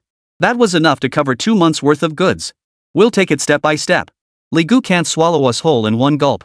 Sister Lan's capital chain is only temporarily frozen. This predicament is temporary. Besides, I'm not without options for a counterattack. Li Yunxian smiled faintly. Seeing his demeanor, Su Shan perked up immediately. He must have a plan. How will you counterattack? Have you figured it out? A sharp gleam flashed in Li Yunxian's eyes. I knew they'd try this trick. Building the business was just the first step. Did you think we'd only open one department store in Jiangcheng? Su Shan indicated he didn't understand. Li Yunxian replied earnestly. I never intended to carve up Guo Huai's business pie. Even if their current focus isn't in Jiangcheng, they're still beyond our reach. To bring down Guo Huai department store, there's only one way: attract more foreign investment. How? With these imported goods in my hands, of course. But when Jiangcheng has more department stores, can Li Gu and his team handle the competition?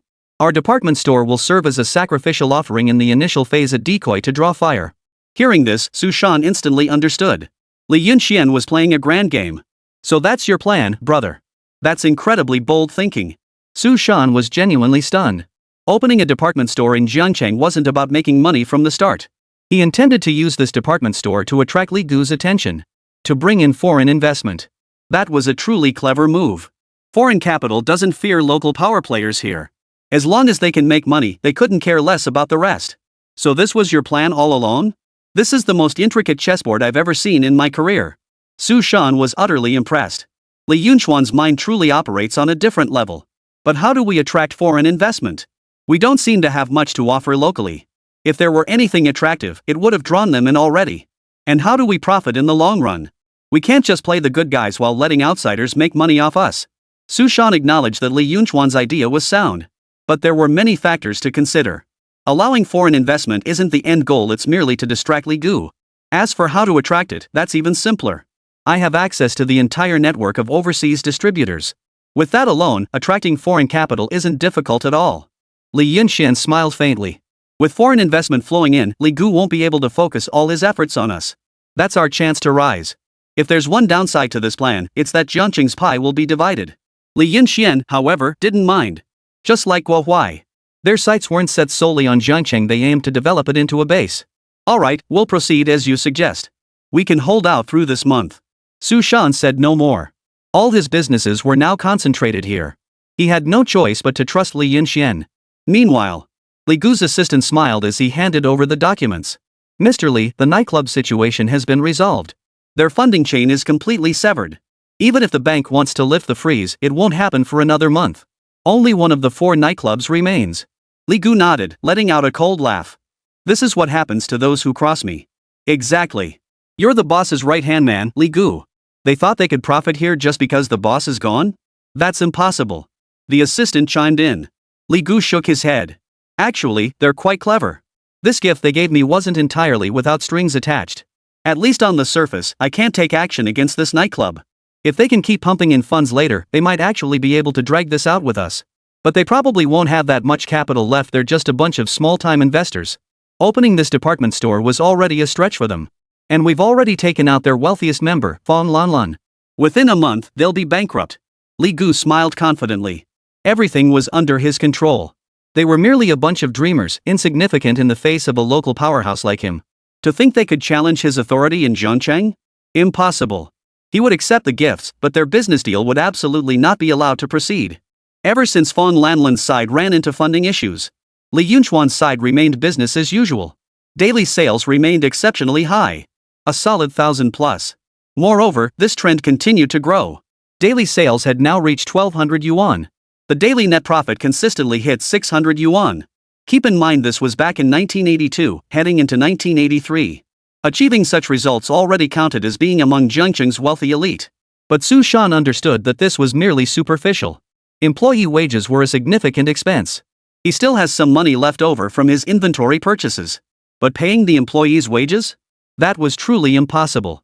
Payday at month's end was the most agonizing part, and right now Su Shan was scrambling to scrape together the funds. No matter what, the first month's wages for the workers must be settled first. Li Yunxian, we're counting on you now. Su Shan sighed. At that moment, no one knew that Li Yunxian had already arrived in Lincheng, adjacent to Jiangcheng. Compared to Jiangcheng, the economic development here was far superior. With a total population exceeding 7 million. It was poised to become a major metropolis in the future. Moreover, its land area was vastly larger than Jiangcheng's. At this stage, Lincheng was no different from Jiangcheng. There's no foreign investment, and grain still requires ration tickets to purchase. Nor are there many imported goods, but none of that matters much. Li Yunxian now has 2 tasks. The first is to hunt for some antiques to sell in the modern era. He must ensure Su Shan's department store operates smoothly. Though not the majority shareholder, Li Yunxian had invested a significant amount of capital, that much was true. The other task was to secure foreign investment. How exactly he would do that wasn't urgent, he could take his time. He certainly didn't know the bigwigs in Lincheng, but meeting individuals with modest assets was hardly a challenge for him at this point.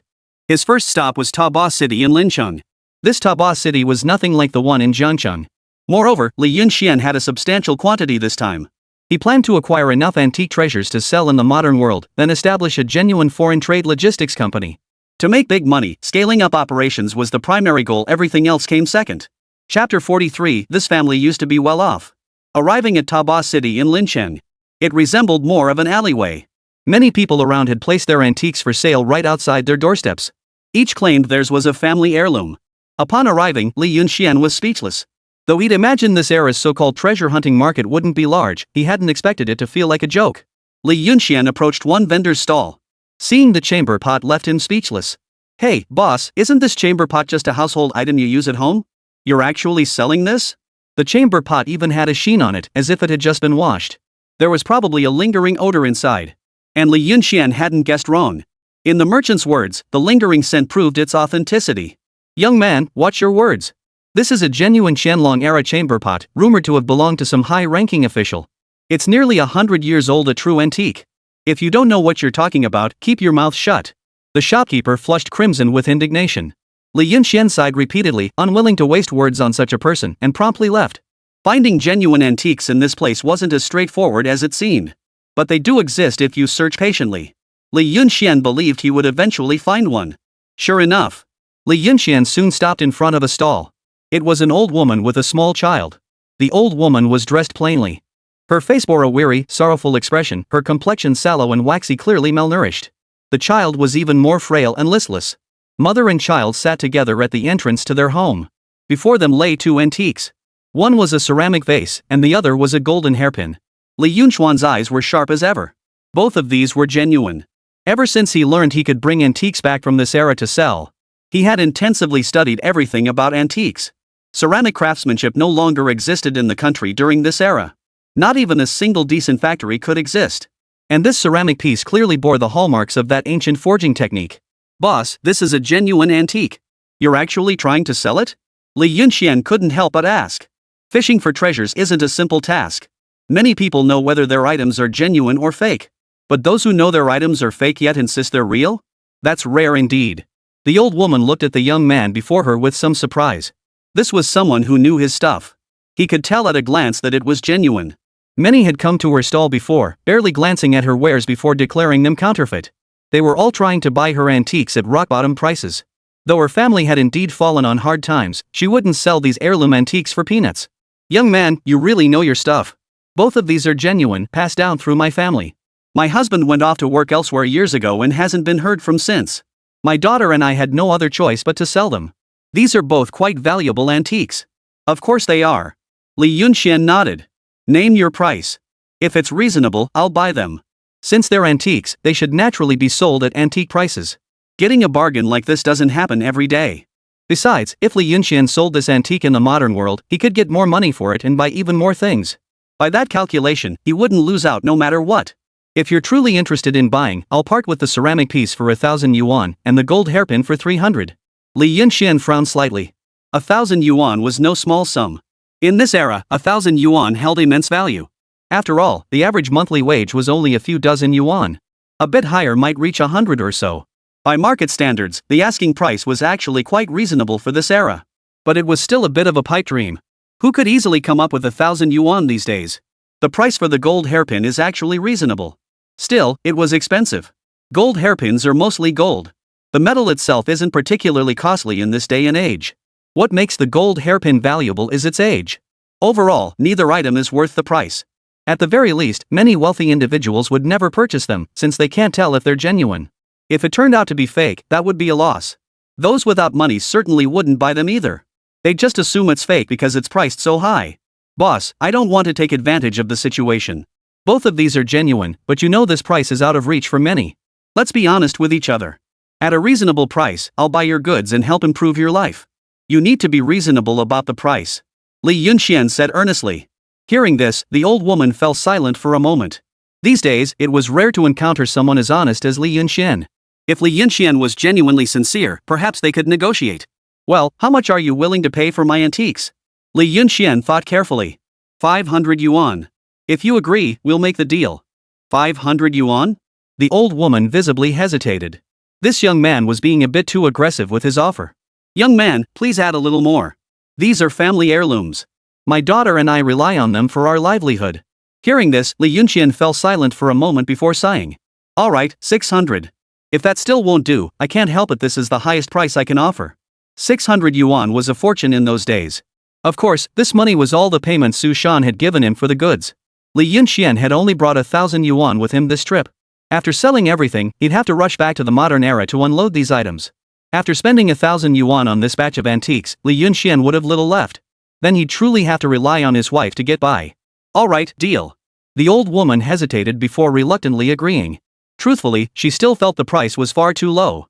But there was no other choice. They didn't even know where their next meal would come from. Now, finally, someone was willing to pay such a high price for what they had. The transaction was completed amicably. The old woman took the money and excitedly grabbed Li Yunxuan's hand. Young man, thank you so much. You're such a kind person. Hearing this, Li Yunxian gave a wry smile. Why do I feel like I've been taken for a ride? They chatted for a while longer, and upon learning that Li Yunxian wished to purchase more antiques, the old woman hurriedly suggested. Head over to Phoenix Street on the east side. There's a wealthy family there with quite a collection of antiques. Though they've fallen on hard times, they still have many treasures. If you're truly interested in buying, I can introduce you to them. Back in the Qing dynasty, they held a 5th-rank official position. They must have quite a collection at home. Hearing this, Li Yunxian was overjoyed. A former wealthy family would undoubtedly possess many antiques. Alright, thank you, sister. Li Yunxian nodded. Why mention it? Helping you out is the least I can do. The old woman was in a very good mood now. With 600 yuan in hand, they could live well from now on. Chapter 44, Respect for Antiques. Naturally, she was in high spirits now. Her children's schooling and meals had always been a constant worry for her. Li Yunxian and the old lady arrived at the Eastern Street, which was far superior to the first flea market Li Yunxian had visited. At the very least, the roadside stalls were all pushed around on carts. Moreover, they were clean and tidy. Numerous shops lined the area, housed in ordinary residential buildings, clearly family-run establishments. Li Yunxian was instantly delighted. This was definitely the right place to be. In a spot like this, antiques were bound to be plentiful, and many would surely be priceless treasures. Though he only had a little over 400 yuan on him now, Li Yunxian wasn't worried. If worse came to worst, he could always go back and ask his wife for more. In any case, he needed to acquire enough antiques to bring back to the modern world for sale. He activated his logistics system. Soon, the two arrived at a building that stood a full 5 stories tall, its architecture distinctly Western in style. It was clearly the home of a wealthy family, a true mansion. This is the place you mentioned that once belonged to a Qing dynasty official? Li Yunxian was taken aback. After seeing the other man nod, he couldn't help but smile bitterly. As the saying goes, wealth rarely lasts beyond 3 generations. How many generations has it been now? How can the gap between people be so vast? And since you all know each other, why don't they help you out when they're living so well? Relatives and friends should always help each other out, shouldn't they? Li Yunxian asked, somewhat perplexed. He felt utterly helpless now.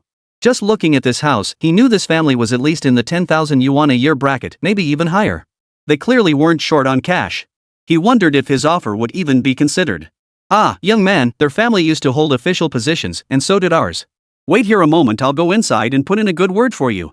The old woman sighed, saying little else, and walked inside as if gathering her courage.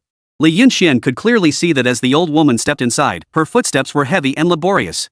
At that moment, he understood that feeling. Once upon a time, everyone stood on equal footing. But as time slipped away, everything had changed beyond recognition, nothing like it used to be.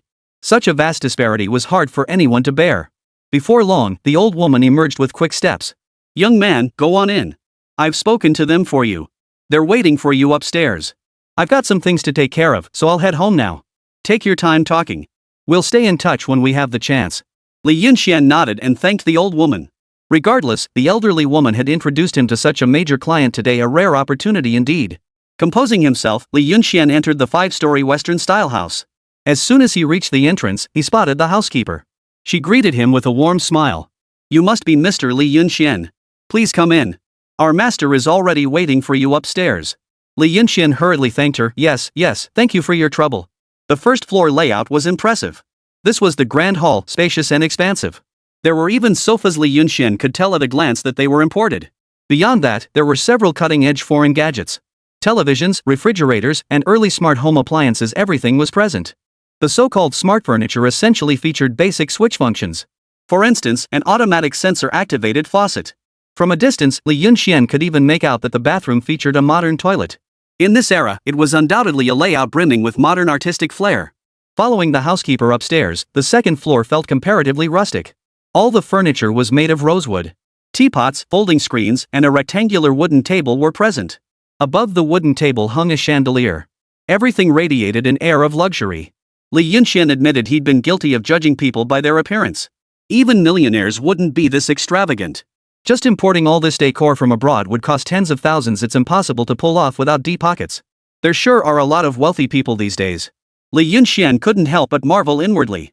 Seated on a stool at the head of the long wooden table sat an elderly man. He appeared alert and energetic, sitting upright with perfect posture.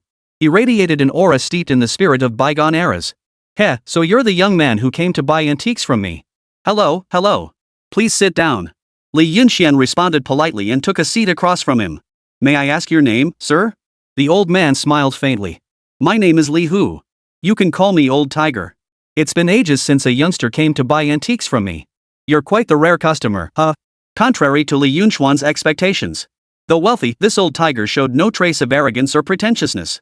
Li Yunxian found it rather surprising.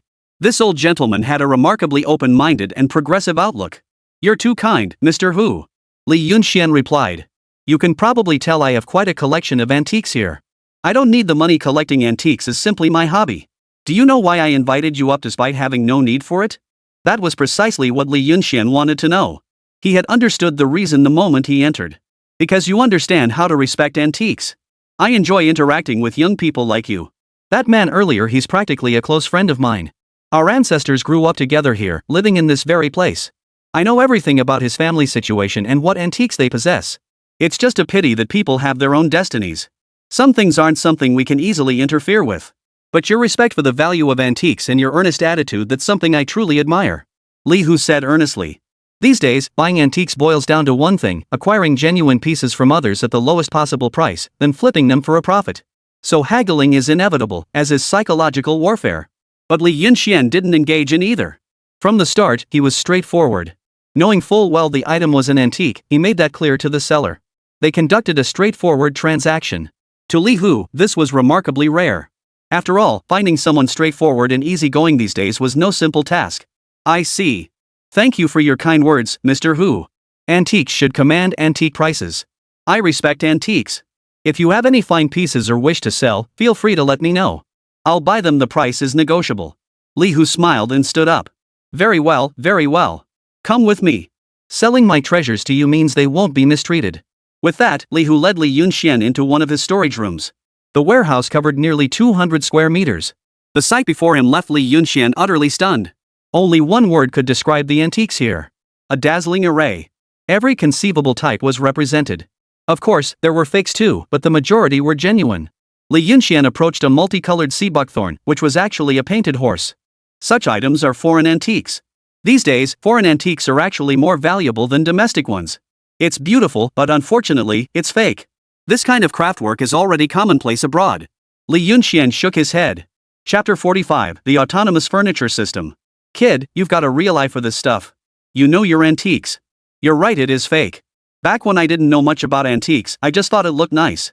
Plus, it was imported from abroad, and everyone was hyping it up.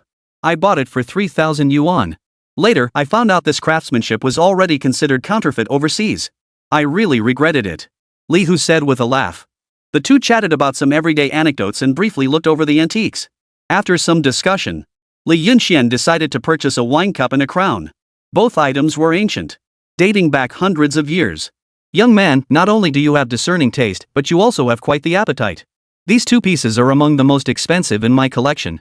Are you truly certain you wish to purchase them?" Li Hu was somewhat taken aback. He usually treated these two antiques like treasured possessions, precisely because they were so precious. He'd assumed Li Yunxian had come today merely to browse, or perhaps pick up some cheaper items. But who could have guessed he'd end up buying the most expensive pieces, taking away his finest antiques? But since the deal was already done, Li Hu couldn't very well back out. Besides, he was getting old. He only had one granddaughter. She knew nothing about antiques or such matters. While he still had a moment to catch his breath, Li Hu figured he might as well sell while he could. That was his reasoning. "Just these two. The rest we don't need. Name your price, Mr. Hu. We'll work something out. I have other uses for these antiques. In any case, I won't shortchange you, but I can't take a loss either." Li Hu nodded, inwardly impressed with Li Yunxian. Both his manner of speaking and his attitude showed great refinement. Just then, a soft rustling of footsteps came from upstairs, drawing both Li Yunxian and his companion's attention. A glamorous woman in a stylish mink coat descended slowly, her long, fair legs striding confidently. Her jet black hair was sleek and beautiful, radiating elegance. Not a hint of alternative style about her. Indeed, non-mainstream styles were quite common these days. They filled the streets, but Li Yunxian always automatically ignored those aimless souls. Her appearance was top tier, rivaling that of a celebrity. It was obvious she took excellent care of herself. "Grandpa, you have guests again? Who are they? Relatives?" The woman came down the stairs. Li Hu smiled as he introduced the two. "Young man, this is my granddaughter, Li Weiwei. She just returned from graduating from university abroad and is preparing to start her own business. I could tell you're a businessman too, otherwise why would you be buying these antiques, right?" Li Yunxian chuckled repeatedly. "Uncle Hu, you have keen insight, you saw right through me. I do run some businesses, but they're small-time operations hardly worthy of your attention." Li Weiwei shot Li Yunxian a surprised look. This guy, he's actually quite cultured. He's not bad looking either. But what was a guy his age doing buying antiques? Li Weiwei wasn't unfamiliar with customers visiting their shop. But they were usually old men on the verge of retirement or middle-aged men. Someone as young as Li Yunxian was truly a rare sight. Alright, young man. If you want my most expensive antiques, I'll sell them to you, but no more haggling. These 2 pieces will cost you 3,000 yuan. If you can come up with the money, they're yours. Not a penny less. Years ago, someone else wanted these 2 pieces. I asked for 2,800. Now, several years have passed. You know how it is with antiques, they appreciate over time. My price is fair. Hearing this, Li Yunxuan's eyes darted around. After a moment of deep thought, he replied. Old man, I'll be honest with you too. 3,000 is beyond my budget. I only have 400. The awkwardness in the room was palpable. Li Hu froze in surprise. 400 yuan wasn't a small sum for the average person. But expecting to buy these 2 ancient antiques with just 400 yuan, he must be dreaming. Li Weiwei, standing nearby, said nothing, but a dismissive curve lifted at the corner of her mouth. She even rolled her eyes in silent mockery. Daring to come to their shop to buy antiques with only 400 yuan? Did he think their items were fakes? 3,000 yuan is beyond my means, but I have a major project I believe you, sir, would find quite intriguing. The situation took an unexpected turn. As he finished speaking, Li Yunxian even glanced at Li Weiwei. Not just you, your granddaughter might be even more interested. Since he knew the other party had no money, there was no point in continuing the negotiation. Li Hu shook his head with a smile. Young man, I'm getting on in years. While I understand you're in business, I'm simply not up to these so-called projects anymore. You've come to the wrong person for this matter. Still, since fate has brought us together, money aside, we can still get to know each other as friends. If you have time, join us for lunch. All guests are welcome. Li Yunxian cut in. When I was downstairs, I noticed the furniture and electronics are quite outdated, not at all befitting your family's stature. If you're interested, I could arrange for a more advanced modern home system to be installed for you. What do you say? Li Weiwei burst out laughing in exasperation. Some claimed their family's antiques were all fakes. Some claimed they'd only prospered by living off their family's legacy. But of all the guests who'd visited their home, Li Yunxian was the only one to call it outdated. You're Li Yunxian, right? If you know nothing about high-tech appliances, kindly keep your mouth shut. Every piece of furniture on the first floor was meticulously sourced from abroad, costing me considerable connections and resources. Just the equipment downstairs, I won't go into specifics, but in Lincheng, fewer than 2 establishments have anything more advanced than ours. You dare call our furniture and equipment outdated? Ignorance is truly bliss. Please refrain from making such comments if you're uninformed. Though you're a guest, respect for our home is expected. Li Hu's expression darkened. He had personally arranged for all that furniture for Li Weiwei. He'd spent a fortune on them, tens of thousands altogether. But what could he do? His granddaughter loved it. Besides, these imported items were genuinely advanced. Compared to domestic products, it was like the difference between modern people and cavemen. Even he had been amazed by the technology at first. No, please don't misunderstand. I'm here with sincere intentions. If you trust me, I can hold off on buying the antiques. I'll immediately contact overseas contacts to help you find genuine smart furniture systems. And the price won't be too steep, at most, just over 10,000 yuan. Li Yunxuan's confident demeanor instantly intimidated Li Hu and Li Weiwei. Chapter 46, System Rules. Hearing him speak so convincingly, could it be he really had something? You know overseas importers? Li Weiwei furrowed her brow slightly, clearly skeptical. These days, there were too many scammers in the country. Every kind of scam imaginable existed, making it hard not to be wary. Who knew what shady dealings this guy was up to? So young, how could he possibly know any foreign importers? Even if it wasn't about antiques, he was probably up to something. Of course, your so-called smart furniture isn't even truly smart, it still requires pressing buttons. Real smart furniture only needs a single voice command to achieve full automation. Hearing this, Li Weiwei's eyes lit up. This guy actually seemed to know what he was talking about. She had studied abroad after all.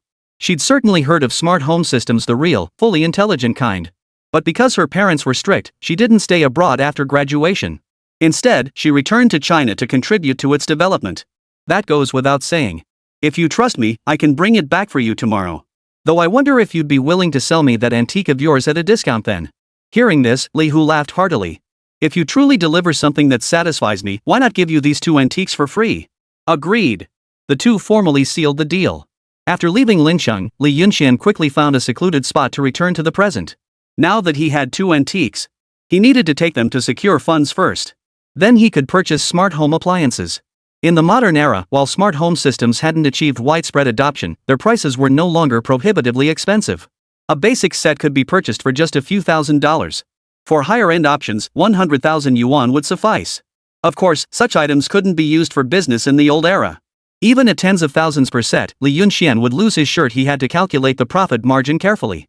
The reason he helped procure it this time was solely because he had his eye on the antiques in the other party's possession. As long as he could get his hands on those two antiques, Li Yunxian would strike it rich. Selling those two antiques would instantly grant Li Yunxian financial freedom in the modern era. He could bring more items back to the old era, and his funding issues would be resolved in an instant. But Li Yunxian didn't want to do that. No matter how many resources he acquired, they couldn't compare to Li Gu's established connections. In that era, connections were far more powerful than money. Going head-to-head with Li Gu would only lead to mutual destruction. Bringing in outside capital was the wisest course. This time, Li Yunxian had come to the largest antique auction house in the city. Only such an auction house would dare to accept the two antiques in his possession. Upon learning of the ancient artifacts, the auction house owner's eyes lit up. After some intense haggling, Li Yunxian finally parted with the two treasures for 30 million. It was at this very moment that Li Yunxian discovered the drawback of time travel. Returning to the modern era was subject to a strict time limit. From the moment he returned to the present and sold the antiques until now, only 4 hours had passed. Yet the system had already issued a warning. Host, please return to your original world immediately. Failure to do so will cause temporal disruption, rendering permanent loss of access to your original world. 1 hour remains before temporal disruption occurs. Li Yunxian felt a bit helpless. Now that he had funds, his original plan was to rent a logistics warehouse to store his items. But now it seemed that achieving this goal was still a long way off. He could only stay in this world for 5 hours each day. What could he possibly accomplish in just 5 hours? At that moment, Li Yunxian finally noticed a manual icon in the upper left corner of the system interface.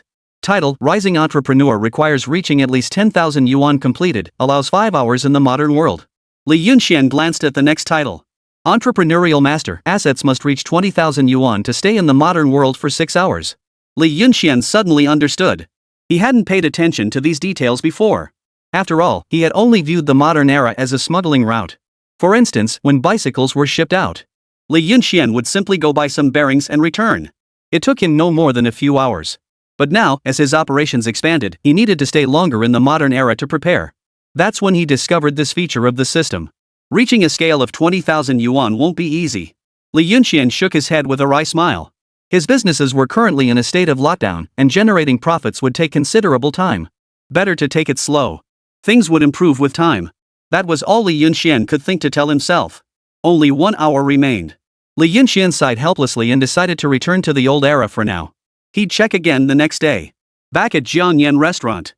All 4 restaurants in Jiangcheng now belonged to Li Yunxian. Naturally, they had all moved from that dilapidated little house into the restaurant. The second floor here had many empty rooms. Li Yunxian and his companion had also remodeled this space. It was transformed into a space with 1 bedroom and a large living room. It was considerably more spacious than before. Now that she was the restaurant owner's wife, Jiang Yan had finally left behind those days of hardship. Even her clothes had become much more vibrant. Her daily tasks involved greeting guests, taking orders, and handling payments. Everything else was handled by the waitstaff and chefs. After over a month as the owner's wife, Jiang Yan's demeanor had visibly transformed. Yet in Li Yunxuan's presence, she still carried herself like a timid young woman. "Honey, you're back." Seeing Li Yunxian return from outside, Jiang Yan hurriedly greeted him with delight. "Honey, how's the restaurant business been lately?" Li Yunxian asked with a smile. He had already taken full ownership of the restaurant. The total cost was over 3,000 yuan. Paid in installments. 1,000 at a time.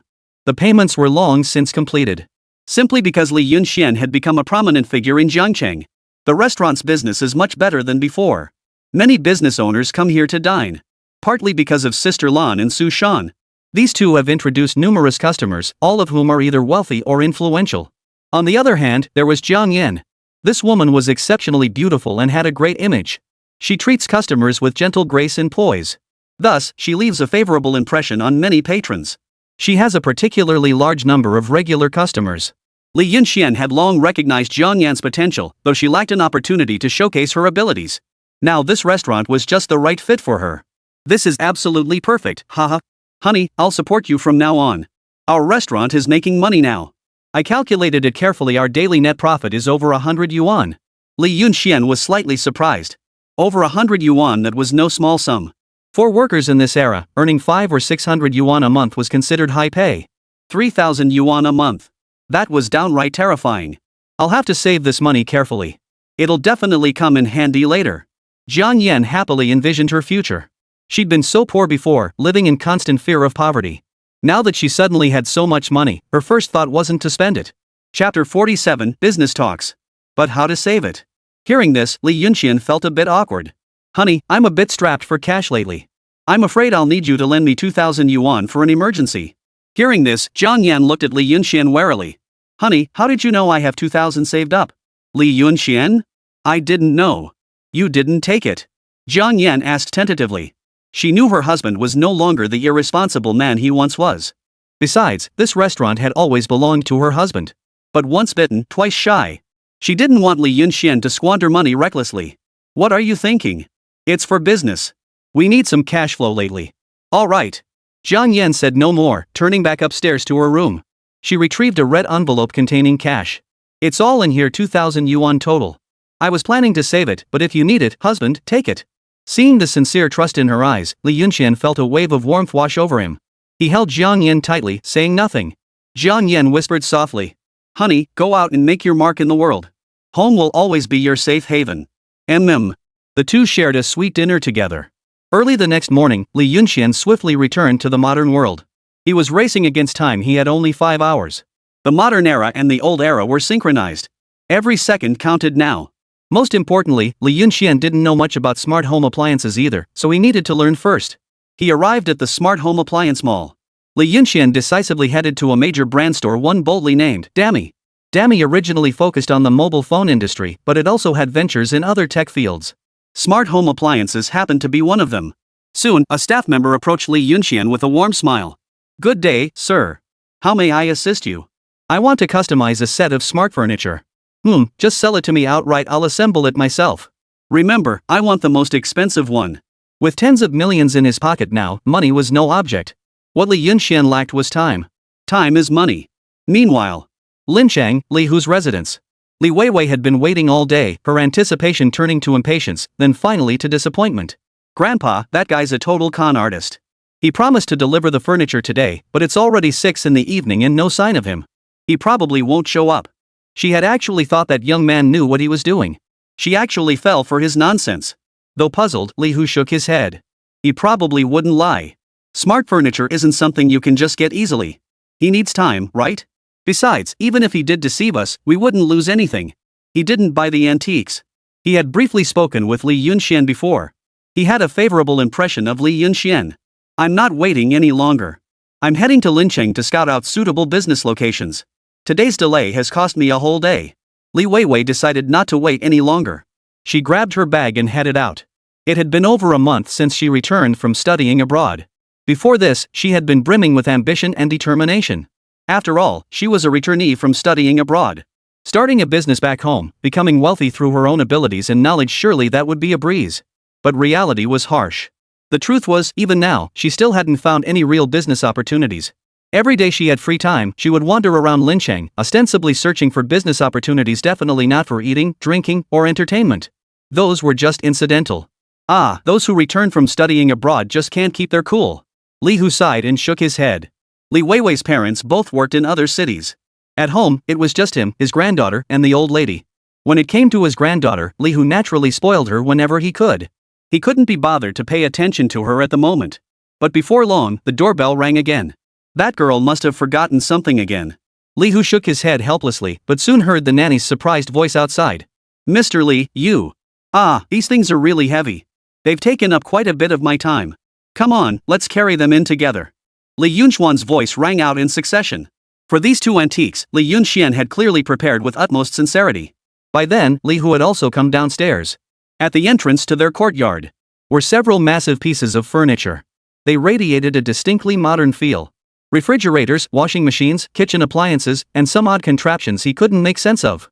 Young man, you've got some serious skills here. Li Hu stared at Li Yunxian in astonishment. He wasn't interested in the furniture itself. What intrigued him was Li Yunxian's capability and efficiency. Yesterday, he promised to bring a batch of the latest furniture. Today, he had actually delivered them. At a glance, this furniture clearly wasn't something that could be produced domestically. This young man has tremendous influence. Li Hu thought to himself. It took Li Yunxian and his workers a full half-hour to assemble and install this batch of smart furniture.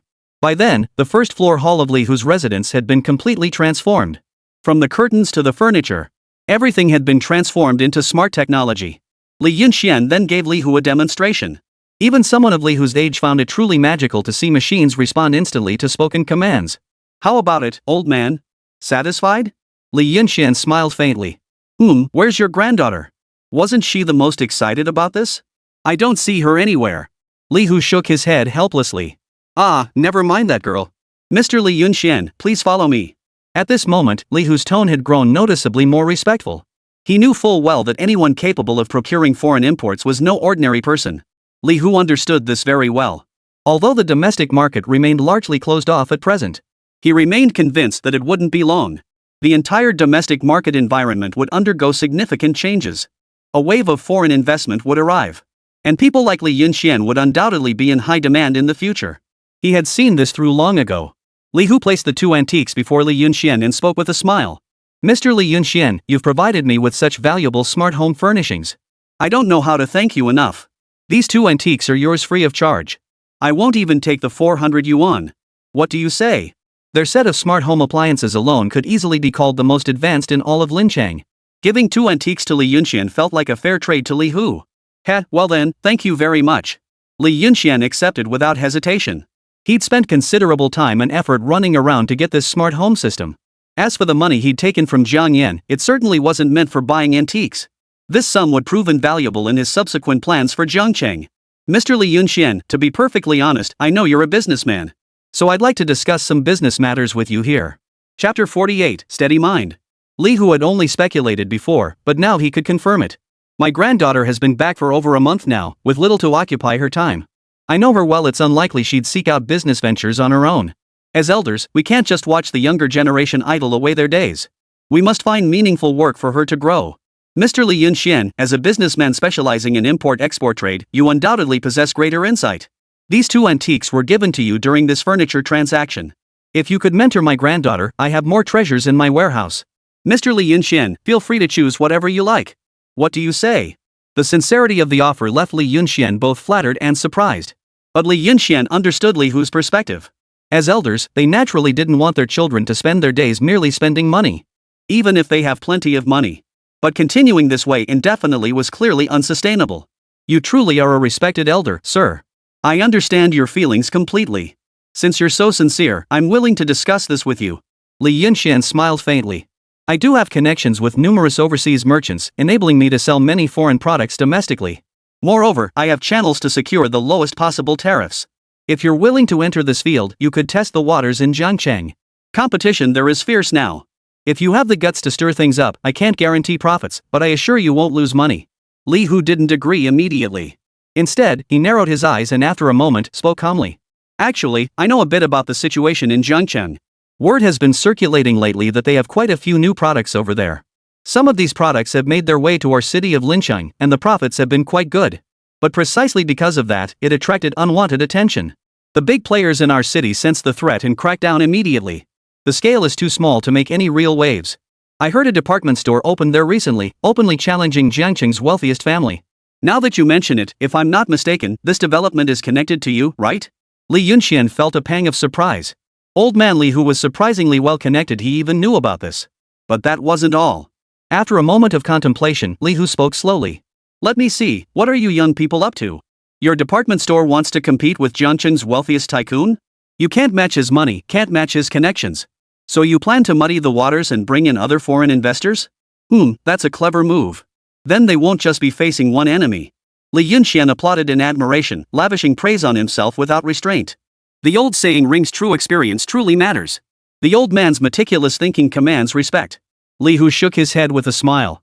Not at all. I'm getting old, many things are beyond my strength now.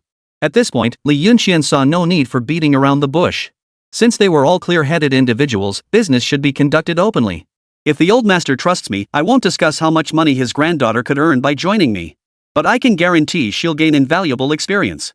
That's my stance. Moreover, when foreign capital enters Zhangcheng, it won't be limited to just one company. I'll open up the channels and stir up the waters in Zhangcheng. Competition will intensify. That's the ideal state for business. Everyone will earn their money through their own abilities. Li Hu nodded, his casual chatting mood now gone. He admired Li Yunxian for possessing such foresight at such a young age. Li Yunxuan's reasons for recruiting foreign capital were now clear. Partnering with him offered Li Hu nothing but advantages. As long as there were channels to import foreign goods, he could make money no matter what. The location was irrelevant. On the surface, Li Yunxian was recruiting them foreign investors to draw the attention of Jiangqing's wealthiest man, but there were still profits to be made in the process. Moreover, for his daughter, this truly presented a rare opportunity for hands-on business experience and growth. At this moment, Li Hu couldn't help but admire Li Yunxian. Haha, well said. Mr. Li, you truly have a knack for business. You've convinced me. But I'm curious, how exactly do you plan to recruit foreign capital into Jiangqing? Surely you won't be meeting with them one by one like we are now, just hoping for luck? Li Yunxian shook his head with a smile. How could that be? I've already posted recruitment notices all over Lincheng. Interested parties will naturally reach out to me when the time comes. As for the content of the notice, well, take a look for yourself. With that, Li Yunxian pulled a horizontal strip of paper from his pocket. This explained why Li Yunxian was in such a hurry. Besides finding people to move furniture today, his other task was hiring workers to post investment recruitment ads complete with the exact address and landline number. Li Hu scrutinized the contents, his astonishment growing with each line. Any business opening a commercial complex in Jiangcheng, or any storefront with operational scale, could gain access to Li Yunxuan's premium overseas supply channels with a registered capital of just over 1,000 yuan. Only then did Li Hu grasp the full picture. He had initially thought Li Yunxian merely wanted to use foreign capital to attract the attention of Jiangcheng's wealthiest individuals. But now it seemed he had underestimated Li Yunxuan's maturity. This young man's ambitions were far bolder than he had imagined. The information on this paper was proof enough. Li Yunxian wasn't merely stirring up trouble, he aimed to reshape Jiangcheng's entire industrial structure and disrupt its outdated market, replacing the old trade system with a new one. But could this vision truly succeed? To others, it might still seem a bit of a pipe dream. Perhaps they could recruit a rabble to seize goods from Li Yunxuan's import-export channels, but if it couldn't impact Jiangcheng, his entire scheme would be a laughingstock. But Li Hu understood clearly. Li Yunxian wasn't the kind of person who would accept just any small fry as an investor. Simply opening a store wasn't enough. The asset threshold was set at 1,000 yuan. This deterred many who sought to cut corners. In this era, those who could come up with 1,000 yuan were people with business acumen and some clout. Li Yunxian had targeted his audience precisely from the start. That's why he was bound to succeed. Li Hu found himself increasingly impressed by this young man. Compared to his own granddaughter, who only knew how to spend money, the difference was staggering. It really is true that other people's children are always better. Mr. Li's business strategy is exemplary. A simple piece of paper, I believe its potential will surpass everyone's expectations. I look forward to seeing your business strategy unfold. The two chatted for a while longer. They agreed that in 2 days, Li Hu would prepare the funds for Li Weiwei to travel to Jiangcheng and discuss business cooperation with Li Yunxian. Li Yunxian, too, made no further delay and departed from there. That evening, Li Weiwei returned home in high spirits, rushing upstairs excitedly to find her grandfather. Chapter 49, The First Investment Partnership. Grandpa, I found a business opportunity. This is absolutely a huge opportunity. Look at this investment announcement. There's a company seeking foreign investment. They have overseas sourcing channels, and it's right here in Jiangcheng, not far from us at all. Li Hu smiled as he pulled out the note Li Yunxian had given him. Heh, I already knew about it. I've sorted everything out with that boss for you. Tomorrow I'll go to the bank to prepare the funds. You get ready, and the day after tomorrow you'll go to Jiangcheng to discuss things with the boss. Oh, and I know that boss, heh. With that, Li Hu flashed a mischievous grin. What? Grandpa, your connections are so extensive. That's amazing, you even know this boss? Li Weiwei looked at her grandfather in surprise. Back in Jiangcheng, Li Yunxian decisively began renovating the investment promotion company. He had now firmly established a new business strategy. This business strategy, in fact, had been meticulously planned by Li Yunxian from the very beginning. When he started the bicycle factory, he acquired 2 bankrupt manufacturers, Red Star and Taihang. Yet even then, he chose not to become a factory owner. The same applied when opening the snack shop. Li Hao was the owner. Li Yunxian handled the supply chain. He also handled Fong Lanlin's cosmetics outsourcing and Su Shan's department store complex. Li Yunxian focused solely on investment, using goods as capital to operate behind the scenes rather than taking the helm as owner. As for the restaurant, that was naturally opened for his wife. From start to finish, Li Yunxian only ever wanted to be a supplier. After all, with so many resources at his disposal, why bother being a boss? He wanted a stake in every industry. This was far more comfortable than being a boss. The risks were lower too. He provided the goods, while the investors shouldered the risks. Li Yunxian returned to the restaurant and shared his plan with Jiang Yin. The plan was to use the restaurant's third floor as Li Yunxuan's investment office, where all future business guidance would take place. A business investment company? What's that? How does it make money? Listening to Li Yunxian, Jiang Yan felt somewhat confused. Li Yunxuan's concepts were too advanced for her to grasp, though she sensed there was some logic to it. Honey, don't worry. Making money this way isn't difficult at all. Plus, your restaurant will attract even more customers. Just save up some money first. Before long, once the permits come through, we can expand. Hearing this, Jiang Yan immediately pouted. Easy for you to say. You're taking all the money I worked so hard to save. It's not that easy to save up. Li Yunxian gave an awkward smile, not daring to say more. He quickly arranged for someone to come and do some simple renovations on the third floor. It was straightforward, just adding a desk, a sofa for tea and conversation, and a filing cabinet. That was all. It took less than half a day. Finally, they installed a landline phone. All in all, it cost Li Yunxian a few hundred yuan. Naturally, Jiang Yan covered the expenses, as his 2,000 yuan had a more important purpose. This modest investment promotion office was now ready. Next, Li Yunxian went to the Investment Promotion Bureau to register a company and file its registered capital. The registered capital? A mere 2,000 yuan. Thus, Li Yunxuan's investment promotion company was officially established. Though modest, it was fully functional. As the landline phone was officially activated, it wasn't long before Li Yunxian received his first call. Hello, is this Li Jiang Investment Promotion Company, Limited? Li Jiang, the name was clearly derived from Li Yunxian and Jiang Yan's names. That's correct. Hello, sir, how may I address you? I saw your investment promotion ad and it seems quite credible. Do you genuinely have access to overseas suppliers? If that's the case, I'm interested in opening a small commercial complex in Jiangcheng. Welcome. Our advertisements are all genuine. You can come to this address. Our investment promotion company is right here. Once you arrive, we can discuss the details in person. What do you think? Great. Li Yunxian then gave the restaurant's location to the other party. Though puzzled why an investment promotion company would be located in a restaurant, the other party agreed nonetheless. From then on, Li Yunxian received over a dozen calls daily. The scripts were remarkably consistent. Initially, they all questioned Li Yunxuan's investment promotion ad. After all, in this day and age, the tariffs on high-end foreign goods entering China were simply staggering. This was precisely why imported luxury goods were so expensive. This represented the nation's macroeconomic regulation of the entire market, primarily aimed at protecting domestic businesses. Otherwise, if tariffs were abolished, foreign luxury goods would flood the domestic market at low prices, leaving domestic enterprises unable to survive. Thus, the nationwide trend is that foreign goods are scarce, they're prohibitively expensive for the average consumer. But Li Yunxuan's store is different. His products surpass foreign counterparts in both sophistication and quality, yet they come at a price point accessible to the average consumer. Most importantly, Li Yunxian merely leveraged the appeal of being a foreign distributor. Ultimately, what he offers is still domestic goods, just domestically produced goods of superior quality. This approach naturally avoids impacting national macroeconomic policies. After all, his goods weren't sourced from abroad, and no capital flowed out of the country. So he understood why some people doubted his sourcing channels. Just one day later, Li Yunxian welcomed his first investor.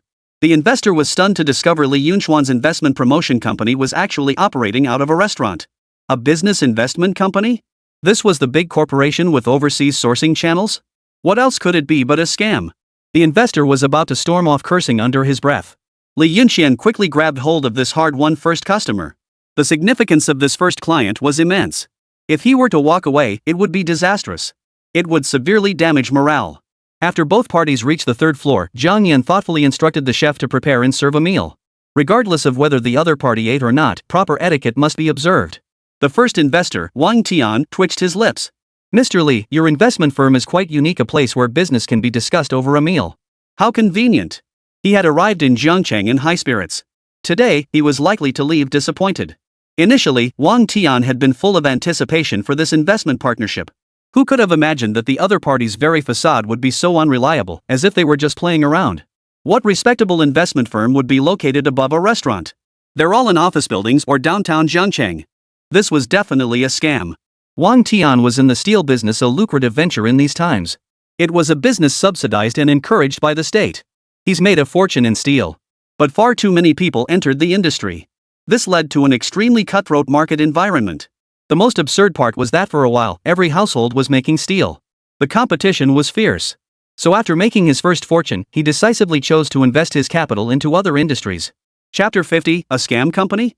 When he saw Li Yunxian was actually recruiting investors and had access to foreign import channels, he thought his chance had come. Little did he know it was a scam. Wang Tian had already cursed Li Yunxian 100 times in his mind. I'm afraid this meal won't be very satisfying. Mr. Li, my time is precious. I hope we won't waste each other's time. Li Yunxian smiled faintly. Don't be hasty, Mr. Wang. I completely understand your feelings. Since I, Li, dared to establish this investment company, I naturally have confidence in it. Please take a look at this first. Then, Li Yunxian brought out several relatively advanced items. They were all daily necessities, with the most advanced being a pager. There were also small mobile phones. PHS phones existed in those days, but they were extremely expensive.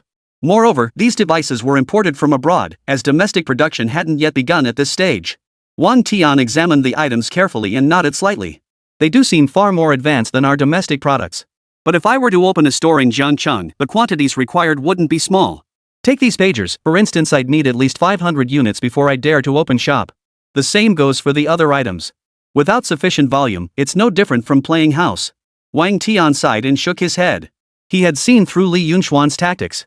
First, he'd bought these items at inflated prices to demonstrate his capabilities, then tried to lure him into investing in Jiangcheng. As if he were some naive fool. A man who runs his investment promotion company out of a restaurant upstairs. How much inventory could he possibly have? Mr. Wang, please don't worry. Regarding the items displayed earlier, I assure you I can supply them in unlimited quantities. Whatever you need, I can provide. Moreover, the procurement price for these goods will be 50% lower than other imported goods. Wang Tian was slightly taken aback. 50% lower than the market price for imported goods? This was clearly an attempt to disrupt the market. As a businessman, Wang Tian understood the weight of Li Yunxuan's words. But what he wanted to know more than anything now was whether it was true or not. If it was true, this deal would definitely be profitable. Yet he remained skeptical. I need to see the supply chain first. If it's legitimate, I'm willing to invest heavily in opening stores in Jiangcheng according to your investment company's plan. Li Yunxian nodded with a smile. No problem at all. In 5 days, once our investment company's logistics warehouse is ready, I'll host an investment conference where all investors can come and inspect the goods. Then we can discuss the cooperation details at that time. Expecting to seal 1,000 or even 10,000 yuan deal on the first meeting was unrealistic. In this era, converting thousands or tens of thousands into modern currency would, without exaggeration, equate to projects worth hundreds of thousands to tens of millions. Li Yunxuan's immediate task was to retain these clients. First, he needed to stabilize them until his logistics warehouse was completed. Then Jiangcheng would truly be transformed. Haha, this meal was truly delicious. At that moment, Wang Tian too grasped the essence of the delicious principle. And this client was, of course, a microcosm of the larger picture. Subsequent clients, upon first encountering Li Yunxuan's investment promotion company, wore expressions identical to Wang Tian's. Their faces were filled with disbelief, convinced it was a scam. Only after Li Yunxian proved himself did they gradually come to believe. The first step was undoubtedly the hardest, but once that hurdle was cleared and a certain reputation was established, things wouldn't be so difficult afterward. Today, Li Weiwei was utterly speechless. She met the investment boss, and she never imagined this person would be none other than Li Yunxian, the man who had come to their home to buy antiques. No wonder his voice sounded so familiar when he called earlier. She'd dismissed it as a fluke. Turns out she wasn't. Miss Li Weiwei, we meet again. Li Yunxian smiled faintly, showing no surprise at her presence. You aren't a con artist, are you? Li Weiwei asked, half believing, half doubting. Li Yunxian instantly felt a wave of exasperation wash over him. He'd been planning to have a chat with her, but how could he possibly do that now? But what left Li Yunxian most speechless was Jiang Yan. Ever since this woman arrived, Jiang Yan kept showing up on the 3rd floor every other day, always claiming she'd forgotten something. As for what she was up to, Li Yunxian knew exactly. That said, Li Weiwei was indeed dressed quite fashionably today. She wore a Chinese-style velvet jacket paired with skinny jeans. Combined with her naturally striking looks of fair complexion adorned with delicate, understated makeup, and cascading hair like a waterfall reaching her waist, she was a rare beauty. A rare beauty. Haha, just kidding. I know you're not a con artist, otherwise I wouldn't have brought so much cash this time. I just didn't expect your investment company to be so unique, operating right above a restaurant. We specifically brought 50,000 yuan this time to do business with you. Li Weiwei smiled. She was utterly astonished. After all, it was only after returning home and discussing the investment opportunity with her grandfather that she learned the smart home system had already been installed. After using it, Li Weiwei was utterly shocked. It was like encountering a ghost. The fully automated home. You could issue commands just by speaking, no physical action required. The curtains, in particular, were nothing short of astonishing. They were voice-controlled. It was only then that she realized just how capable Li Yunxian truly was. That smart home system perfectly matched everything she'd imagined. Most importantly, that smart home system. What? How much? Li Yunxian was taken aback. He sprang to his feet, his gaze fixed on Li Weiwei, radiant with astonishment. 50,000. My grandfather said you can't just do small deals in business, you have to go big. He has great faith in you, Mr. Li. Whether this deal succeeds or not depends entirely on you. Hearing this, Li Yunxian chuckled repeatedly. He had considered that the other party genuinely believed in him and was staking their opportunity on him, but he hadn't expected them to stake it so completely. 50,000 yuan was more than enough to build a massive department store in Jiangcheng. What did this sum represent? Take Wang Tian as a comparison. Wang Tian merely wanted to switch careers. This time, he had prepared an investment of 2,000 yuan. He only intended to target the high-end pager market in Jiangcheng. 2,000 yuan is no small sum, it's more than enough to open a pager shop. This would be considered a high-end electronics shop. This 50,000 yuan truly exceeded Li Yunxuan's expectations. Still, he couldn't help but admire old man Li, whose keen insight. Jiangcheng's population was smaller than Lincheng's, but it was a market with formidable purchasing power. Because Lincheng had many things that Jiangcheng lacked. Jiangcheng itself didn't have much to offer, with everything monopolized by Guohuai. Why did Li Gu, as Guohuai's lackey, harbor such intense hostility toward Su Shan's department store? He had thoroughly investigated Su Shan's backer and then targeted the funding chain precisely. Chapter 51, Major Customers. It's precisely because Su Shan's department store offers numerous high-quality, affordable goods that attract a massive customer base. Su Shan's department store posed an overwhelming sense of crisis to Li Gu. Yet Su Shan's department store only had capital of around 10 to 20,000 yuan. Now, with 50,000 yuan invested entirely in Jiangcheng, it not only boosted the city's GDP but also fully realized Li Yunxuan's strategic plans for Jiangcheng. The surprise Grandpa Li who brought to Li Yunxian was truly immense. No wonder he was once a government official, the depth of experience is truly unmatched. Li Yunxian couldn't help but marvel. He had to ask his wife for even 2,000 yuan. Yet here was someone making a move with 50,000 yuan. Though Li Yunxian wasn't truly without 2,000 yuan, his money was tied up in the restaurant, the bicycle factory, and his stake in Su Shan's department store. But now, if asked to produce a few hundred, he'd likely be unable to do so. Mr. Li, I've got the money ready. If you have any promising projects, it's all up to you. With this 50,000, I want to build the largest shopping mall in Jiangcheng, ideally stocking everything imaginable. And imported goods must make up at least 60% of the inventory. That's what my grandfather instructed. Li Weiwei smiled faintly. No problem. I have some new products here. You can take a look first, then we'll sign the contract. When the time comes, I'll personally take you to select the location and storefront, aiming to get them all up and running in the shortest time possible. The two discussed the specific details of their collaboration further. Li Weiwei certainly didn't beat around the bush. When Li Yunxian presented the contract, she signed it without hesitation. Not only did grandfather trust Li Yunxuan's capabilities, but she now believed in them too. After all, the smart home system Li Yunxian had installed at her family's residence was truly impressive. It was even better than the systems available overseas. This man clearly had extensive business connections. With the contract signed, Li Yunxian felt a surge of satisfaction. This was his first genuine commercial contract secured. And it was worth 50,000 yuan. Miss Li Weiwei, in a few days my investment promotion company will host a conference showcasing our latest products. You're welcome to attend if you have time. Of course, I'll prioritize supplying you with the finest and most advanced imported goods. The two chatted for a while longer. After agreeing to find a suitable location for the shopping mall in Jiangcheng within the next few days and to discuss details regarding certain imported daily necessities, Li Weiwei finally handed over the money and departed with satisfaction. However, as she departed, Li Weiwei cast a puzzled glance at Jiang Yan standing behind Li Yunxian. Is she a restaurant employee? Mr. Li, next time we discuss business, it'd be best if these non-essential people didn't come up to disturb us, don't you agree? Well, actually she. Li Yunxian gave an awkward laugh, but before he could explain, she turned and walked away. No sooner had Li Weiwei left than Jiang Yan appeared behind Li Yunxian, her face already clouded with displeasure. Honey, it's not that bad, is it? Li Yunxian sighed helplessly. Who knows? She's so pretty. I heard men go bad once they get rich, so I have to be careful. And she called me an employee? She's the one who is. Her whole family are employees. I'm the boss's wife. Jiang Yan declared her ownership with righteous indignation. It was infuriating. For some reason, even though she knew the woman was probably just a client, seeing such a beautiful woman alone with her husband in the office made her incredibly uncomfortable. A man and a woman alone together? That just wouldn't do. No, she hadn't been strict enough. From now on, she'd have to keep a close eye on all the clients around her husband. We were just discussing business. Didn't you see that yourself? Honey, when I'm negotiating deals, please don't keep interrupting us. I know what you're worried about, but rest assured nothing like that will happen. We were genuinely just talking work. Li Yunxian explained patiently. Unfortunately, he was destined to never understand women. Oomph. I wasn't interrupting your little get-together at all. I simply forgot something. Don't accuse me falsely. Li Yunxian shook his head helplessly and led Jiang Yan back upstairs. When she saw the 50,000 yuan, she froze. This much? 50,000 yuan? This. Forget 50,000. Jiang Yan had never even seen 10,000 yuan in her entire life. This is a major client. Of this 50,000, 2 to 3,000 is for renovations and renting the storefront. The rest is all payment for goods. Meaning that remaining 2 or 3,000 will all go into your husband's pocket. Li Yunxian smiled faintly. This investment recruitment effort had been remarkably successful. Once subsequent investors continued stable cooperation with Li Yunxian, his funds would flow steadily, eliminating any risk of capital shortages. And when that time came, it would be his moment to strike back. She's spending all that money just to partner with you?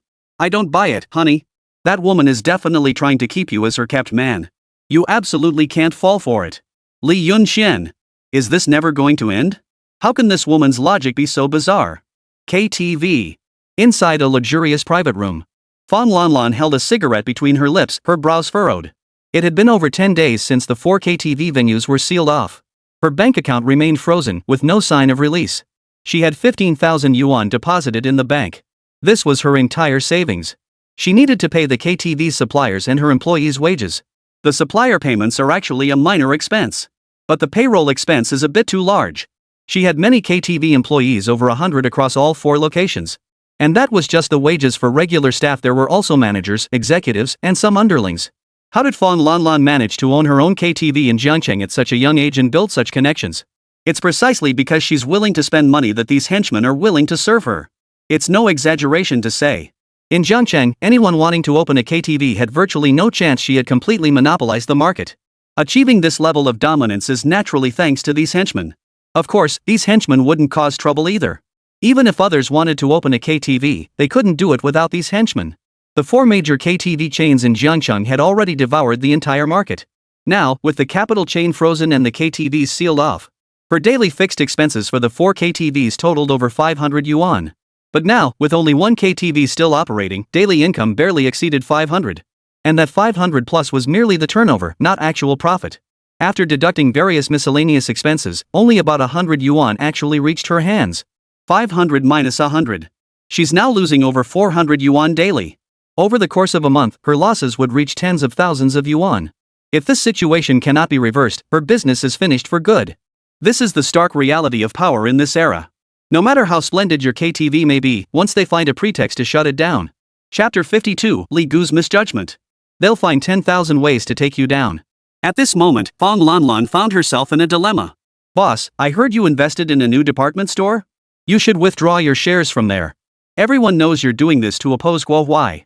If you pull out your investment, they definitely won't target us anymore. The speaker was Fang Lanlan's younger sister. She also served as the lobby manager at the headquarters KTV.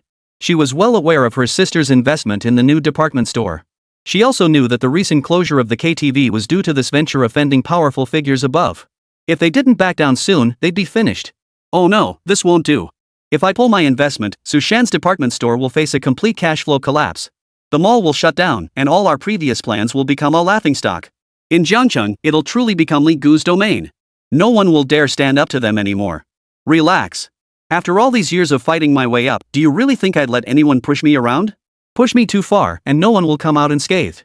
While my connections may not match Li Gu's, I still have the power to knock out one of his teeth. Running a KTV, she possessed not only boldness but also connections. Her father was no ordinary man. She just didn't want to play that card until it was absolutely necessary. If she did resort to that, it would involve high-level connections and become incredibly complicated. Unless absolutely necessary, she didn't want to seek her father's help. When the time truly came, she'd naturally seek backup. For now, she'd hold on as long as she could. After all, it was she who first proposed the idea of standing up to them at Li Yunxuan's restaurant. If she were to be the first to back down now, she'd become a complete laughingstock. But what should we do now? We can't just keep going like this forever. Fang Tingting sighed helplessly. They were already deeply in debt for their goods. The few thousand yuan Fang Lanlan had borrowed from Su Shan back then had only covered last month's wages and goods payments. But now, they needed to cover next month's expenses. Plus the mid-month payments. Keep stalling.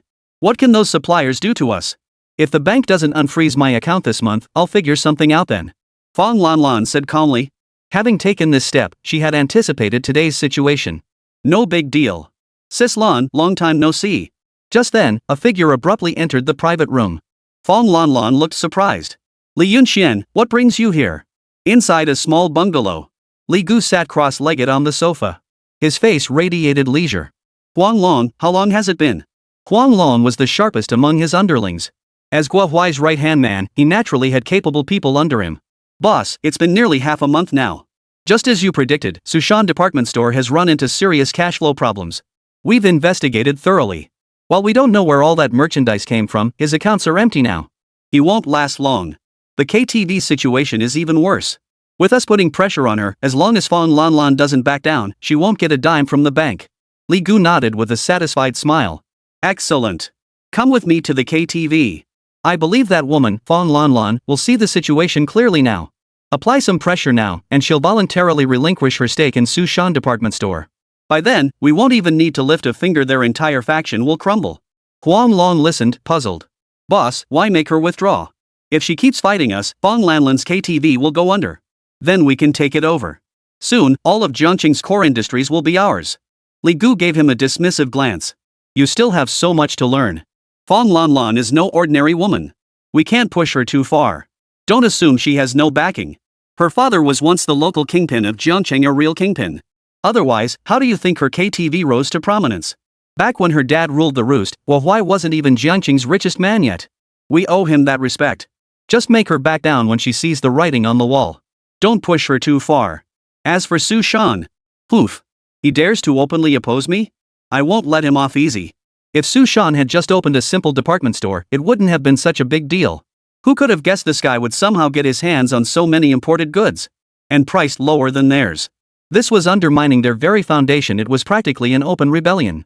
Huang Long listened with admiration. Brilliant, boss.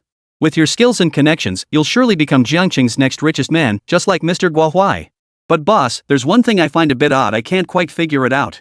Should I bring it up? Huang Long pondered for a moment before speaking hesitantly. It's about that Li Yunxian. Based on my recent investigation, Sushan's entire supply of imported goods is entirely thanks to him. You've heard of that restaurant in Jiangcheng, right? It was acquired by that Li Yunxian.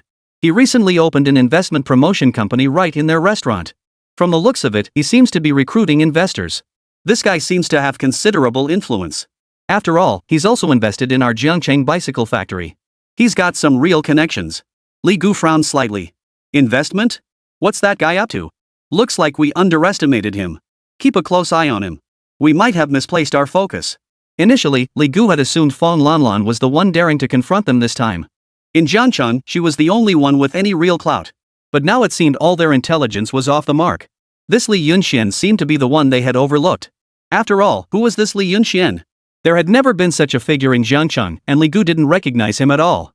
Although the man had opened a restaurant, Li Gu hadn't paid it much mind at the time. He dismissed it as just some random guy who suddenly came into a little money and started a small business in Jiangcheng. He posed no threat. But now it was clear that was not the case. Enough about that Li Yunxian fellow.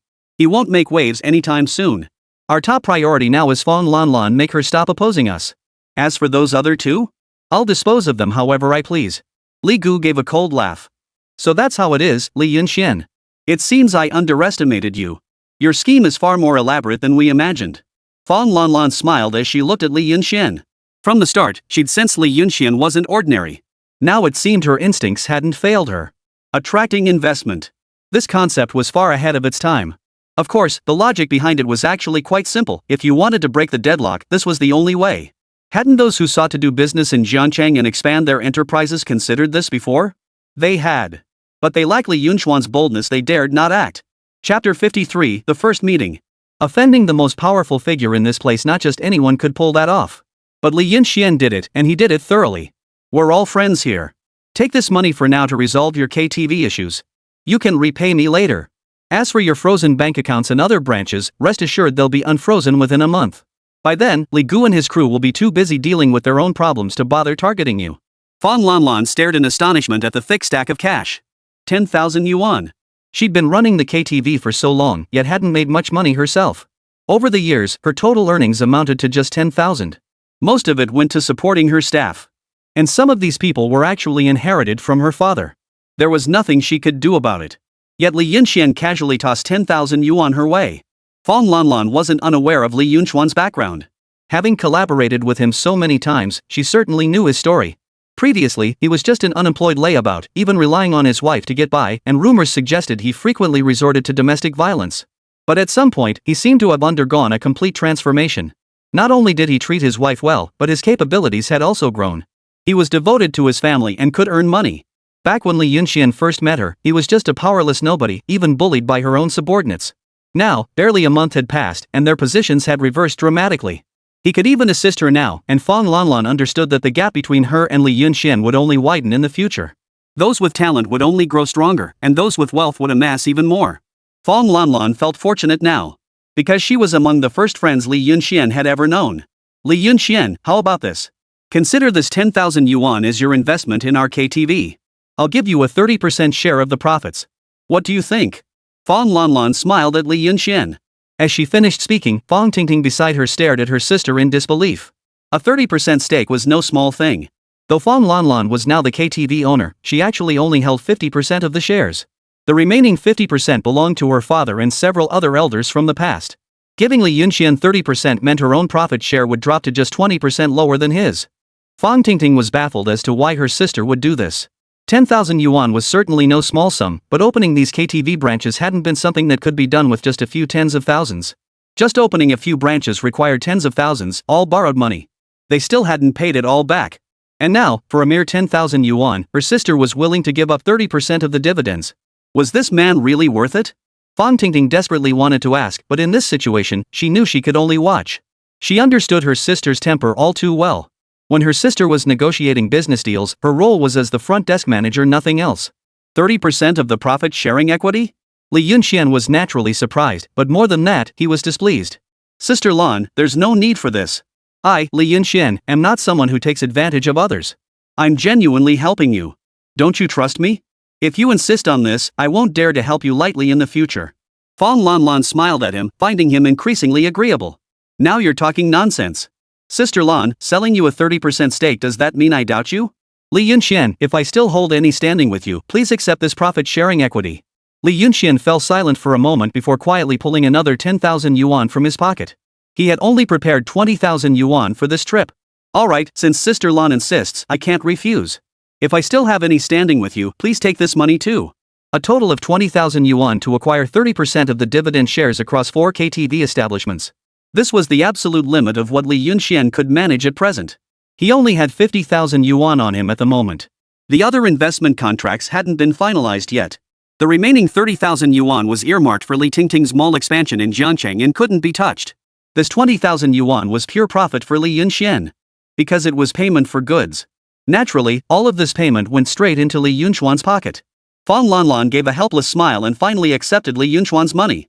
With this 20,000 yuan, even if she only had 1 KTV left and still had to support the 3 remaining ones that had been shut down, she could easily hold out for another month or two. Fong Lanlan's cash flow crisis was resolved. Soon, both parties signed the equity transfer agreement. The contract was in black and white. Li Yunxian gave a wry smile. Lan, I guess you finally dragged me into this mess. When he arrived, he'd never intended to acquire her shares. Truly, life is full of surprises. What Li Yunxian understood even more clearly was that Fong Lanlan trusted not only him, but more importantly, his capabilities. She believed he could take the KTV to the next level. This was something both parties understood implicitly. Li Yunxian, from now on, this KTV will be managed by both of us. You're now a major shareholder here. If you have any ideas about the KTV's business model, feel free to share them with me. I'll make sure to implement them according to your vision. Just then, an employee rushed in, looking flustered. Boss, a client is here. He goes by Li Gu and specifically requested to see you. Fong Lanlan's brows furrowed. Wasn't it this very Li Gu who ruined her KTV? How dare he show his face here now? He probably wants you to bow down. Since he's already here, see him. He'll be an old rival in the future. Not meeting him at all would be rather impolite. Li Yunxian spoke calmly. Alright, I'll take your advice. Fong Lanlan nodded. Not long after, a man dressed in a well-tailored suit, clutching a large pager, entered the room. Of course, he wasn't Li Gu, it was Huang Long. Huang Long spoke respectfully from the front. Following him, a middle-aged man in a Zhongshan suit walked in with a smile. He wasn't very old, around 30, right at the peak of his vigor. Li Gu was very thin. He gave off an impression of being frail and delicate, yet his eyes held a hint of an unmistakable shadow, making it clear at a glance that he was no ordinary man. "Mr. Fong, I hope my uninvited visit isn't unwelcome?" Li Gu greeted him with a smile upon entering, then sat down on the nearby sofa, crossing his legs. "How could I dare? You're the general manager of Jiangqing's largest commercial complex, second only to the city's top leader. I'm just a small-time KTV owner. How could I not welcome you?" Fong Lanlan replied with a lukewarm tone. Chapter 54, Showing Off. "Ha ha." Li Gu brushed off her sarcastic tone and continued, "Come to think of it, the last time we met was during the grand opening of the mall. Your father brought you along to see the world. I even greeted you back then, but I wasn't anyone special at the time. You didn't even acknowledge me. Years have passed since then. You look younger and younger, while I just get more and more eager." Back then, Li Gu had harbored feelings for Fong Lanlan, something akin to love at first sight. After all, Fong Lanlan was not only exceptionally attractive but also came from a powerful background. Her own abilities were beyond reproach. Unfortunately, back then, Fong Lanlan couldn't have cared less about him, not even bothering to speak to him. Knowing he had no chance, Li Gu threw himself wholeheartedly into his work. But now, everything had changed. His status was far superior to Fan Lanlan's by more than one level. And he knew far more influential figures. Before his former white moonlight, Li Gu let loose completely, lavishing her with unrestrained expressions of his past affection, even bordering on frivolity. "Li Gu, what exactly are you trying to say? Now that you've made it big, you're implying I had poor judgment back then for not noticing this gold nugget?" Fong Lanlan gave a cold laugh. "We're all adults here, don't be ridiculous. I'm no ornamental vase. I don't throw myself at whoever fancies me or has money and power. Spit it out, what's your real purpose here today? If it's just to spout nonsense, then sorry, but I won't be entertaining you. TSK. Running your KTV like this? No wonder business has been slumping lately and you got shut down. See? Karma's huh?" Li Gu couldn't care less about her reaction, savoring every moment of rubbing salt into Fong Lanlan's wounds.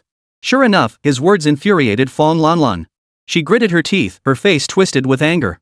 Her expression turned hostile. "All right, Ms. Fong. I came here today precisely to help resolve your situation.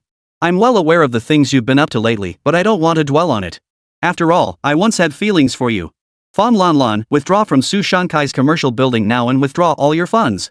This matter ends here. I won't hold your past actions against you. Your KTV can continue operating normally and won't be shut down again. I can even guarantee that business will be better than ever. What do you say?" Li Gu finished speaking, suddenly brimming with confidence. In his view, this was a surefire win-win deal. There was no reason for the other party to refuse. On one side stood a penniless young entrepreneur dreaming of striking it rich with little capital. On the other lay a wide, paved road to prosperity. Li Gu was certain Fong Lanlan would make the right choice. With that thought, Li Gu smiled warmly at Fong Lanlan. "Lanlan, you should know how I feel. I haven't married yet, and while I've dated a few women before, it never went beyond that. None of them were worthy of marrying me. Don't you understand my feelings? I, Li Gu, am capable and presentable. Most importantly, I genuinely love you. If you're willing to stand by my side and join me, I promise your business will only grow bigger and bigger. What do you say?" Fong Lanlan burst out laughing. This was even more ridiculous than crocodile tears. What kind of man is Li Gu? A man who specifically lusts after other men's wives. Lustful and cunning. Heartless and vicious. He stops at nothing to achieve his goals. This is the very foundation of his rise to power, the reason Guo Huai took notice of him and made him his second in command. For this man would stop at nothing to achieve his goals, even deceiving his own family. Back then, Li Gu had swindled the last 500 yuan from his family to join Guo Huai, willingly becoming his henchman. That 500 yuan was his parents' medical insurance money, meant for treating illnesses and sustaining their daily lives. Worse still, his younger sister was ultimately sold off because of that same 500 yuan. His parents clung to life for a few more days before succumbing to despair and passing away. While ordinary people remained unaware, as the daughter of the former local strongman, Fong Lanlan knew all too well of Li Gu's deeds. This man couldn't even be called human, he was pure scum. Hearing such a monster profess love for her, Fong Lanlan could only conclude her own appeal had truly diminished. What kind of trash dared confess to her? "Mr. Li, you've overstepped. I'm just a KTV owner who wants to run my business honestly. As for this love you speak of, sorry, I have zero interest. You can leave now. And by the way, we're not that close. Don't call me by that name, it makes me sick." Li Gu's brow furrowed slightly. "Fong Lanlan, think carefully. This is your last chance. Cross me, and your KTV will never get a foothold in Jiangcheng. No one will help you then. Squeezing the life out of you would be as easy as saying the word." Since soft tactics weren't working, Li Gu abandoned pretense and went straight for the hard approach. He'd waited so long for this chance, this woman had to be his. At that moment, Li Yunxian could no longer stand by and watch. Li Gu, is it? Allow me to introduce myself. My name is Li Yunxian. You needn't concern yourself with how the KTV business is doing. I'm now a shareholder in the KTV. How it makes money is my business. You've truly overstepped your bounds. Li Gu narrowed his eyes, sizing up the young man before him with a dismissive snort. So you're that young upstart making waves lately. You've got some nerve. Think you made a little money somewhere and now you're acting all high and mighty in Zhongchen? Kid, do you even know what kind of place this is? Money alone won't cut it here. I hear you've been making some big moves lately, starting some investment firm or whatever. Put those little schemes of yours to rest, kid, or I'll make sure everything you've got becomes a laughingstock. Believe me, I have the power to make that happen. I thought he was some big shot. Turns out he's just a young upstart. And here I was, foolishly treating this Li Yunxian fellow as an adversary, as a potential threat. Looking back now, it was laughable. Mr. Li certainly talks a big game. But remember, business is war, all that trash talk won't get you anywhere. Li Yunxian didn't back down. Ha! Fong Lanlan, so this is the ally you found? A kid who hasn't even grown a full beard yet. You're getting more incompetent by the day. Li Gu laughed bitterly, angered by the young upstart's audacity. It had been ages since anyone had dared to provoke him like this. Fine. Then we'll settle this on the battlefield. Kid, remember my words forever, in Zhongcheng, I am the sky. Li Yunxian stared back at him coldly, saying nothing. Had he crossed Li Gu a month ago, Li Yunxian might have felt some pressure. But now, his plans were nearly complete. His current standing was worlds apart from what it had been back then. Chapter 55, Li Gu's provocation. The current situation was beyond Li Gu's control. Li Yunxian, are you sure about this? Li Yunxian, this time we've completely alienated him. He won't let us off easy in the future. A flicker of worry still crossed Fong Lanlan's mind. She knew all too well about Li Gu's underhandedness and tactics. Not to mention the considerable resources at his disposal. Don't worry. He's not as formidable as we imagine now. Unless Guo Huai returns to take charge, Li Gu alone won't change anything. Li Gu left with a dark expression, turning to Huang Long beside him. That dam really doesn't know her place. She thinks having her dad around gives her the right to act up with me? Oof. This time, I'll make her understand my power. Huang Long, find a spot next to that KTV. We'll open our own KTV. Think you can compete with my wealth? I'll play you to death. Open a KTV? Boss, you're trying to kill Fong Lanlan. But their customer base is already solid, do we even stand a chance? Huang Long froze for a moment. For most people, opening a KTV was a huge undertaking. But for Li Gu, who was already a 10,000 yuan household or even a 100,000 yuan household, it was merely a matter of will. Oomph. How long do you think her KTV will last? It'll go under sooner or later. I'll take it over now, undercut them on price, and drive up volume. Just watch the day our KTV opens as the day hers closes. Compared to me? I'll crush her. That's probably going to lose money. Huang Long ventured cautiously. Lose money? Do I look like someone short on cash? What's a little loss? As long as that woman bows down, I don't care how much I lose. Suddenly remembering something, Li Gu shot Huang Long a cold stare. Oh, and that guy can't be spared either. Isn't he holding an investment conference in a few days? Let's give him a little surprise. Huang Long, you know what to do, right? Huang Long grinned wickedly. Boss, rest assured. This trick is second nature to me. Meanwhile, Li Yunchuan's side proceeded as usual. Li Gu's threats held no sway over him. Soon, he found a suitable location for Li Xinxin. The central area in northern Jiangcheng was bustling with foot traffic, surrounded by urban residents. Within a 10-kilometer radius, this was the only department store, perfectly avoiding competition with others. It was the largest in northern Jiangcheng, with strong future potential. Li Xinxin naturally had no objections and selected this location. The next step was to find contractors for renovations and other preparations. In this era, opening a large-scale store was relatively straightforward due to minimal competition. As long as one had capital, inventory, and supply channels, obtaining a business license and registering the capital amount allowed for immediate formal operation. The entire process was relatively straightforward. By this point, Li Xinxin's department store was already on track. The very next day, Li Yunchuan's investment conference finally commenced. Li Yunxian was naturally very busy during this period. He rented a large warehouse next to the old bicycle factory in Jiangcheng, capable of storing a large quantity of goods, with a total area of over 4,000 square meters. Under Li Yunchuan's meticulous planning, the space was fully organized. All the merchandise had been brought over from the modern era. Many advanced products were now on display. Li Yunxian led a group of investors interested in investing in Jiangcheng on a tour of the facility. The turnout was substantial. There were over 50 people in total. Most were from Lincheng, while a smaller group came from other cities after hearing the buzz. They all knew Li Yunxian had access to advanced imported products, priced lower than market rates. Where Li Yunxian sourced these goods, how he avoided tariffs, why he could sell them at such low export prices, and why he could provide unlimited wholesale quantities, none of that concerned them. Because if anything went wrong later and they were caught smuggling, Li Yunxian would bear all the blame. They wouldn't face a shred of risk. Thus, numerous business owners came to visit. Even if they had no plans to invest in Jiangchang, it was still an opportunity to broaden their horizons. Among this crowd were Li Weiwei and Li Hu. Li Hu had initially resisted coming, but the thought of the substantial 50,000 yuan investment and his granddaughter's business knowledge remaining purely theoretical made him reconsider. After much deliberation, he dragged his aging body to the site. At the front of the warehouse, Li Yunxian stood impeccably dressed in a respectable suit. This suit, naturally purchased from the modern era, was essential for such a significant occasion. With so many business owners watching, his image couldn't afford any flaws. His own image represented the company's image. When the other business owners saw the expensive suit Li Yunxian wore, clearly an imported piece, many were immediately impressed. High-end suits were no bargain domestically these days. The cheaper ones cost several hundred yuan per suit.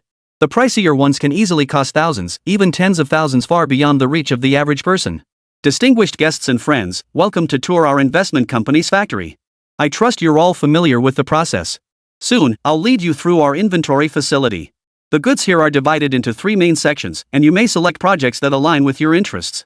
I solemnly promise that all partners collaborating with our investment promotion company will receive our lowest wholesale prices, with quality surpassing standard market goods. Hearing this, the audience erupted into applause. Everyone understood that if this investment conference succeeded today, Jiangcheng's landscape would be completely transformed. Alright, then I now declare. Just as Li Yunxian was about to declare the investment conference officially open, a group of people wearing uniformed attire entered from outside the warehouse. Their numbers were substantial, presenting an imposing presence. These individuals turned out to be tax bureau officials. Their sudden appearance sent ripples of murmurs through the assembled business owners, and a murmur of astonishment filled the air. What's going on? Why are these people here? Who knows? Probably something's up with this warehouse. I told you, nothing in this world is that good. Importing high-end goods and selling them to us way below market price? It just didn't add up. That young guy was probably trying to scam us out of money. Now he's been found out, and they've come knocking. Makes sense. Who'd have thought this investment company would be so unlucky? Getting targeted on opening day. He's in deep trouble now. Hey, let's not jump to conclusions so quickly. I don't think this guy is a con artist. After all, he's opened such a large warehouse, it wouldn't make sense to go through all this trouble just to scam us. Let's wait and see. Meanwhile, Li Yunxuan's brow furrowed slightly. These people sure showed up at the perfect time. Chapter 56, Advanced Products. They couldn't have picked a worse time. He'd registered his investment promotion company ages ago, yet they showed up right when he was opening for business. Wasn't this just looking for trouble? Li Gu really has some nerve. Li Yunxian sneered inwardly. The scene before him did seem somewhat off, but Li Yunxian wasn't afraid. As long as everything he did complied with regulations, these people couldn't do anything to him. In fact, they might even help him achieve positive results. It would reassure the investors present to cooperate with him. These individuals could only have been arranged by Li Gu. Li Yunxian couldn't think of anyone else. Of course, Li Yunxian understood that their presence was not against the rules. Everything followed proper procedure. It was merely the timing that demanded consideration. They didn't arrive earlier or later, they chose this precise moment. That alone spoke volumes. Hello, Mr. Li Yunxian. We are from the Tax Bureau. We received a report alleging smuggled goods at your premises and have come to inspect as required. We kindly request your cooperation. After speaking, the middle-aged man leading the group presented his credentials. Of course, no problem. Investigate however you see fit. We'll comply fully with your requests. However, I have several clients here today who came specifically to tour the warehouse. I assume that shouldn't be an issue? Li Yunxian replied truthfully, his tone sincere. Seeing his confident demeanor, the middle-aged man paused in surprise.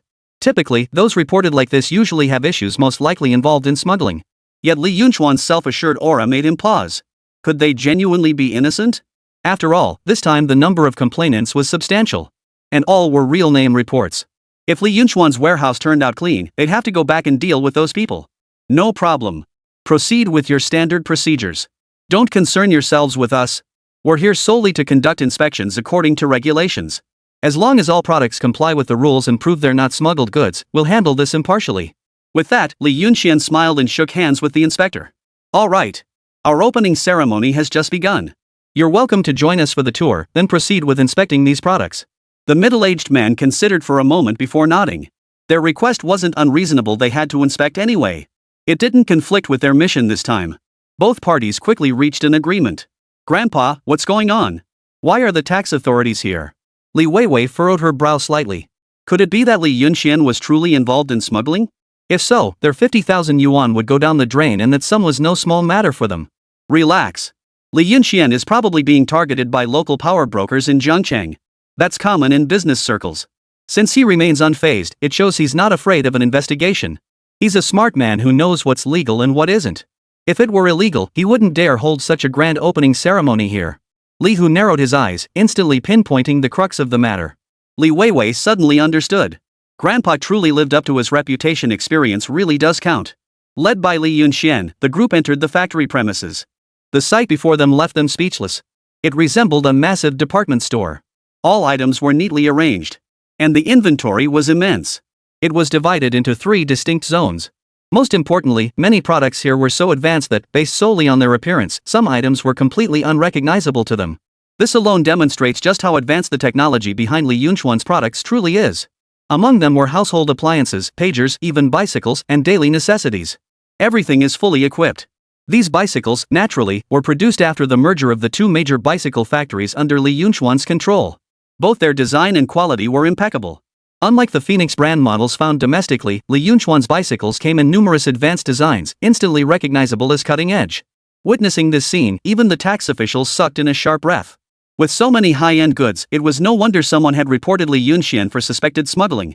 Where in the country could such advanced products be manufactured? Nowhere. Mr. Li Yunxian, where did you get these items? Surely you can't tell me they're all domestically produced? I'm curious which factories in China could possibly manufacture such products. The middle-aged man from the tax bureau, the lead investigator in this case, gave Li Yunxian a forced smile as he probed cautiously. According to procedure, I'm under no obligation to answer that question. I'm familiar with your rules for investigating smuggling. First, check the labels. Second, verify the brand and production dates. Third, examine the bank account transactions. If you find no evidence of smuggling, it means my products are legitimate and not contraband. As for where I obtained them, I see no reason to disclose that it involves trade secrets, which are protected by law. Li Yunxian smiled faintly, showing no sign of panic. The middle-aged man was taken aback. He hadn't expected this young man to be so well informed. No wonder he was a boss. This guy was clearly no ordinary person. He came prepared. In this era, many were business owners, but few like Li Yunxian possessed such mastery of the rules. After all, while business acumen was essential for running a company, few truly understood the intricacies of the rules. This young man was an educated man. That was the middle-aged man's first impression.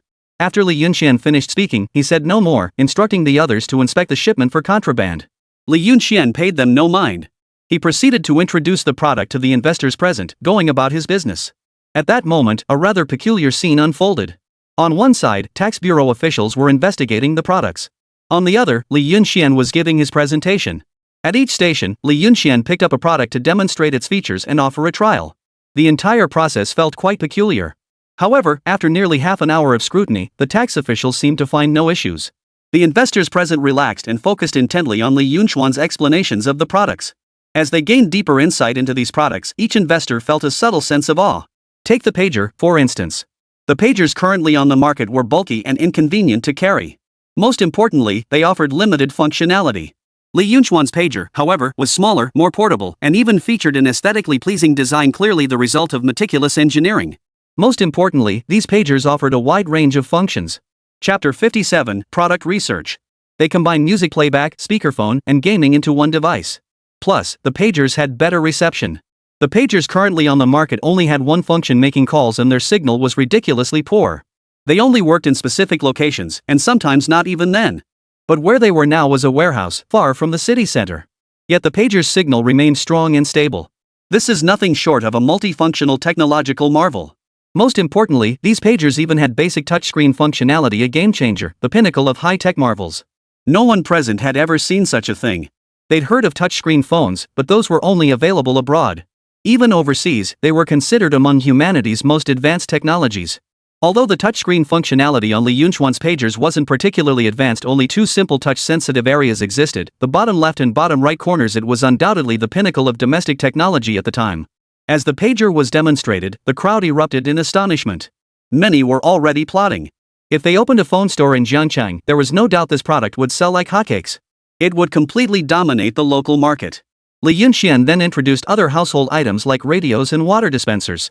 Of course, these items were purchased by Li Yunxian in the modern era and represented the most outdated technology available there. But here, they were considered top of the line. After all, this water dispenser even had insulation, heating, and cooling functions. Keep in mind that the concept of water dispensers hadn't even taken hold yet. 95% of the country still drank plain boiled water. Only a handful of wealthy families could afford to keep up with foreign trends and splurge on these luxury items. Especially when they saw the price tag on that water dispenser, everyone lost their composure. Only 200 yuan. 200 yuan was certainly a lot. It was certainly not something an average family could afford. But at the same time, compared to foreign water dispensers with equivalent functionality, which start at 500 yuan in the domestic market, Li Yunxian's model was already more than half the price. This holds significant market potential and is poised to become a best-selling product. At first, people attending the launch event didn't hold out much hope. These days, scams were everywhere, impossible to guard against. They didn't know Li Yunxian well, so they certainly weren't going to trust him based on a few words. Thus, their primary motivation for attending was to observe the spectacle. The appearance of the tax bureau officials only reinforced some people's suspicion that Li Yunxian might be a fraud. But now, as these products were demonstrated, their perceptions began to shift. If these products truly passed the tax bureau's inspection and proved compliant, their trust in Li Yunxian would reach unprecedented levels. Everything now hinged on the tax bureau's decision. Their focus had shifted from debating whether Li Yunxian was a fraud to whether he could withstand scrutiny. At this point, the opening ceremony had reached its halfway mark. Just as Li Yunxian was about to continue introducing products to the audience, an investor below suddenly called out, "Mr. Li, no need for further introductions. Let's see the inspection results first. Once it's done, I'll be the first to partner with you." Exactly. Let's wait for these officials to finish their investigation first. By now, everyone understood the situation. If the inspection concluded without issues, Li Yunxian's investment conference would be a success. Hearing this, Li Yunxian smiled faintly. Very well. Li Yunxian had anticipated this very scenario. He had even imagined some investors might go so far as to frantically offer him money for investment. However, the tax bureau's sudden appearance disrupted their plans. Still, it didn't matter, these people wouldn't affect the outcome this time. Meanwhile, the middle-aged man was intently examining Li Yunxian's product. For over an hour. They sampled every item, yet found no evidence of smuggling in Li Yunxian's products. The middle-aged man felt a slight flush of embarrassment, especially under the eager gazes of the investors present. He felt somewhat helpless. He understood clearly that these individuals had come to Jiangqing to invest. They held substantial cash reserves. These investors would drive Jiangqing's economic growth. Frankly speaking, just this one factor alone helping propel Jiangqing's economic growth meant that even if there were genuine problems with this shipment, as long as they weren't particularly severe, it would be highly unlikely for the middle-aged man to target Li Yunxian. Moreover, any action would still require approval from higher-ups. At that moment, the middle-aged man mentally cursed those who had filed the formal complaints 1,000 times over. They'd come in such force, yet the current findings showed Li Yunxian's warehouse factory held no evidence of smuggling. It was clear that continuing the investigation this way was going nowhere. The middle-aged man had no choice but to concede. He approached Li Yunxian respectfully. "Mr. Li Yunxian, based on our preliminary inspection, your products appear to be in compliance at this time. This shipment meets all regulations. I apologize for the disruption to your opening ceremony proceedings caused by this investigation. We were compelled to conduct this inspection due to the formal complaints filed by those individuals. Rest assured, Mr. Li Yunxian. We will also penalize those responsible for this false accusation." Hearing this, Li Yunxian nodded with a smile. He didn't intend to dwell on it. After all, they were merely doing their duty impartially.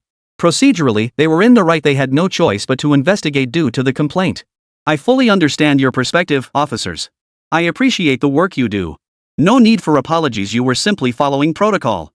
Seeing how easygoing the young man was, the middle-aged man's attitude toward Li Yunxian softened considerably. So young and promising. He was even contributing to promoting economic development in Jiangqing. Even when confronted with today's investigation, he cooperated fully. Naturally, the middle-aged man would give Li Yunxian some face. The middle-aged man then turned to the investors present. "Good day, everyone. I'm Zhang Yang, the chief investigator from the tax bureau. Our investigation has concluded that all products from Lijiang Warehouse Factory are free of any smuggling issues." Lijiang Warehouse Factory, of course, was the name of Li Yunxian's warehouse. It was named after both his name and Jiang Yan's. As soon as he finished speaking, the investors present erupted into cheers and excitement. This meant they could be the first to take the plunge and profit from Li Yunxian's venture. Only they knew the immense commercial potential of Li Yunxian's products. "Mr. Li Yunxian, although this inspection has concluded, I must remind you that your products are indeed rather peculiar. According to our regulations, we must conduct inspections at least once a month. I hope you understand, but you can rest assured. As long as everything here remains legal and compliant, you can enjoy certain benefits within Jiangcheng. Chapter 58, Possessed? Soon, Zhang Yang and his staff departed. The investors, meanwhile, scrambled to approach Li Yunxian, eager to sign contracts, fearing they might miss out if they delayed. They were all businesspeople and understood that Li Yunxuan's resources were limited. If they didn't secure a partnership spot quickly, they might regret it later. Everyone, please don't rush. We can discuss the cooperation details back at the company. Now that the tax bureau officials have left, you're welcome to continue touring our warehouse and selecting the products you wish to partner on. We'll formalize the agreements at the office. Li Yunxian hurriedly added. As the tour concluded, the investment promotion opening ceremony officially concluded successfully.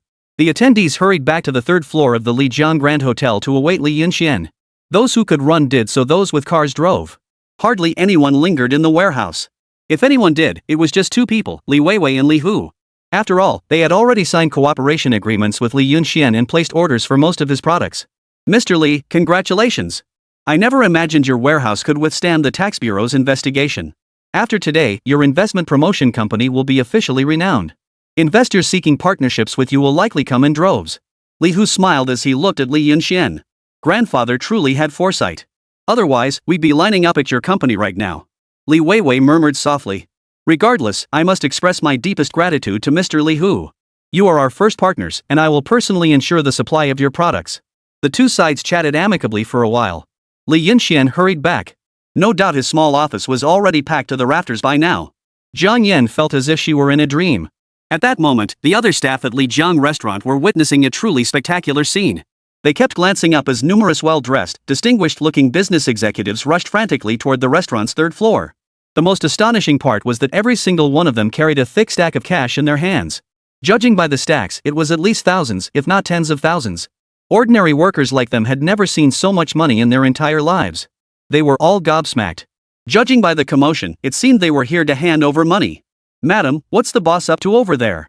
Why is it so lively today? One employee glanced curiously at Zhang Yan. Yeah, is the boss about to strike it rich again? I'm so jealous. Everyone had a favorable impression of Zhang Yan as the boss's wife because she never acted superior in her role. She even treated them to snacks from time to time. Plus, business had been booming lately, and when it came to raises, the boss wasn't stingy. Everyone had gotten a bump in pay. That's why they dared to ask Zhang Yan curiously. The third floor housed the boss's newly opened company, a fact well known to all the staff. I have no idea either. Why did so many people suddenly show up, and why are they carrying so much cash? Zhang Yan looked just as baffled. She only knew that Li Yunxian had started an investment promotion company, but how exactly this company made money fell outside her area of expertise. In her view, what investment promotion company could be as reliable as their restaurant? Customers coming in meant money in the till. But judging by the current scene, it seemed Li Yunxuan's investment promotion company was actually raking in quite a bit of cash.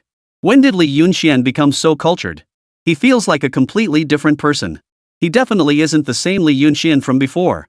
Zhang Yan thought strangely about Li Yunxuan's past behavior. Uneducated, idle, and irresponsible. He even used to beat and scold her frequently. But ever since that night she pushed him down, he's become a completely different person. Not only does he earn money and take care of the family, but he's also kind to her. Now he'd even started some investment company that seemed incredibly sophisticated to her. A company like that without some education, how could he possibly run it? And now it looked like it was thriving. Even now, Zhang Yan found it hard to believe. Is this really my husband? Could he be possessed by some demon? The more Zhang Yan pondered it, the more baffling it seemed, yet a strange calm settled over her heart. That is fine. It'd be best if he really was possessed. This version of him is perfect. Whatever it takes, he must never go back to the way he was before. Back at the restaurant, Li Yunxian didn't have time to explain anything to Zhang Yan before rushing upstairs. Today had been an absolutely hectic day. Li Yunxian had anticipated a surge in orders after his successful opening ceremony, but he hadn't imagined it would be this overwhelming. His small company simply couldn't handle so many customers all at once. The entire third floor was now bustling with activity. Zhang Yan proved remarkably resourceful, immediately directing the kitchen to prepare their signature dishes. Whenever she spotted someone coming downstairs, she promptly invited them to eat. Naturally, it was complimentary. As Zhang Yan put it, her husband's business was more important than her restaurant. If her complimentary meals today could help her husband win the favor of these clients, it would be well worth it. Zhang Yan wasn't highly educated, but she understood the situation clearly, especially when it came to social etiquette. What? Li Yunchuan's shipment is fine? How is that possible? Didn't you say his goods were high volume and all high-end? At the small estate, Li Gu's face darkened. He had been the first to learn about Li Yunchuan's warehouse factory. The tax bureau's investigation was, of course, arranged by him through Huang Long. The process was straightforward. He had a group of people file a formal complaint with the tax bureau using their real names. Faced with such formal complaints, the tax bureau naturally took notice and dispatched investigators. But this was a double-edged sword.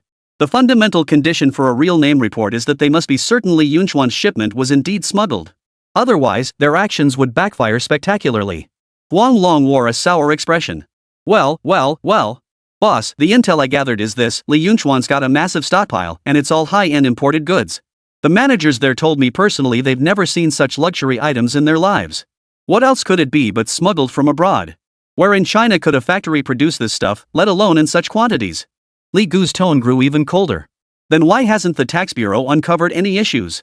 Don't tell me they're deliberately shielding Li Yunxian, that he has connections there.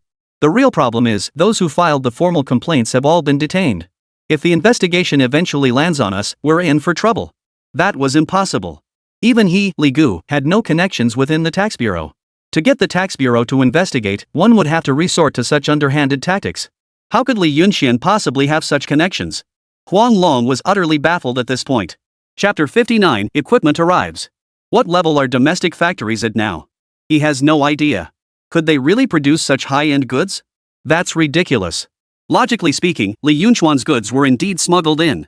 Why didn't the tax authorities uncover this? That shouldn't be possible. Rest assured, boss. This won't trace back to you. Don't you trust my work? Those guys won't rat me out unless their families don't want jobs anymore. Huang Long declared confidently. Having navigated these circles for so long, though they hadn't cultivated as many connections as Fang Lanlan, he still possessed the skill to manage people. The families of those who filed the formal complaints worked in Li Gu's businesses. If they dared expose him, well, they'd be in for a world of trouble. Huang Long had naturally considered the consequences when undertaking this scheme. Boss, what should we do now? Li Yunchuan's investment conference is going smoothly. What exactly are they up to? Huang Long asked, clearly perplexed. They knew the other side was currently recruiting investors. But they had no idea about the details in the contracts, so naturally, they had no clue what kind of shady dealings Li Yunxian was up to. Forget it. Let the kid make a fool of himself for now. The KTV business is our top priority. Li Gu shook his head. He'd only intended to annoy Li Yunxian a little. Since it hadn't worked, so be it. His stance remained unchanged. Li Yunxian was merely a young upstart. In Jiangcheng, he was the one who ruled the roost. Just how far could that kid really go? Though he knew Li Yunxian was no pushover, Li Gu's focus had always been firmly fixed on Fang Lanlan. Rest assured, boss. I've already arranged the KTV. It'll open right across from Fang Lanlan's place. On opening day, we'll push low prices to drive volume. 3 days after launch, it won't be long before Fang Lanlan and her crew go completely out of business.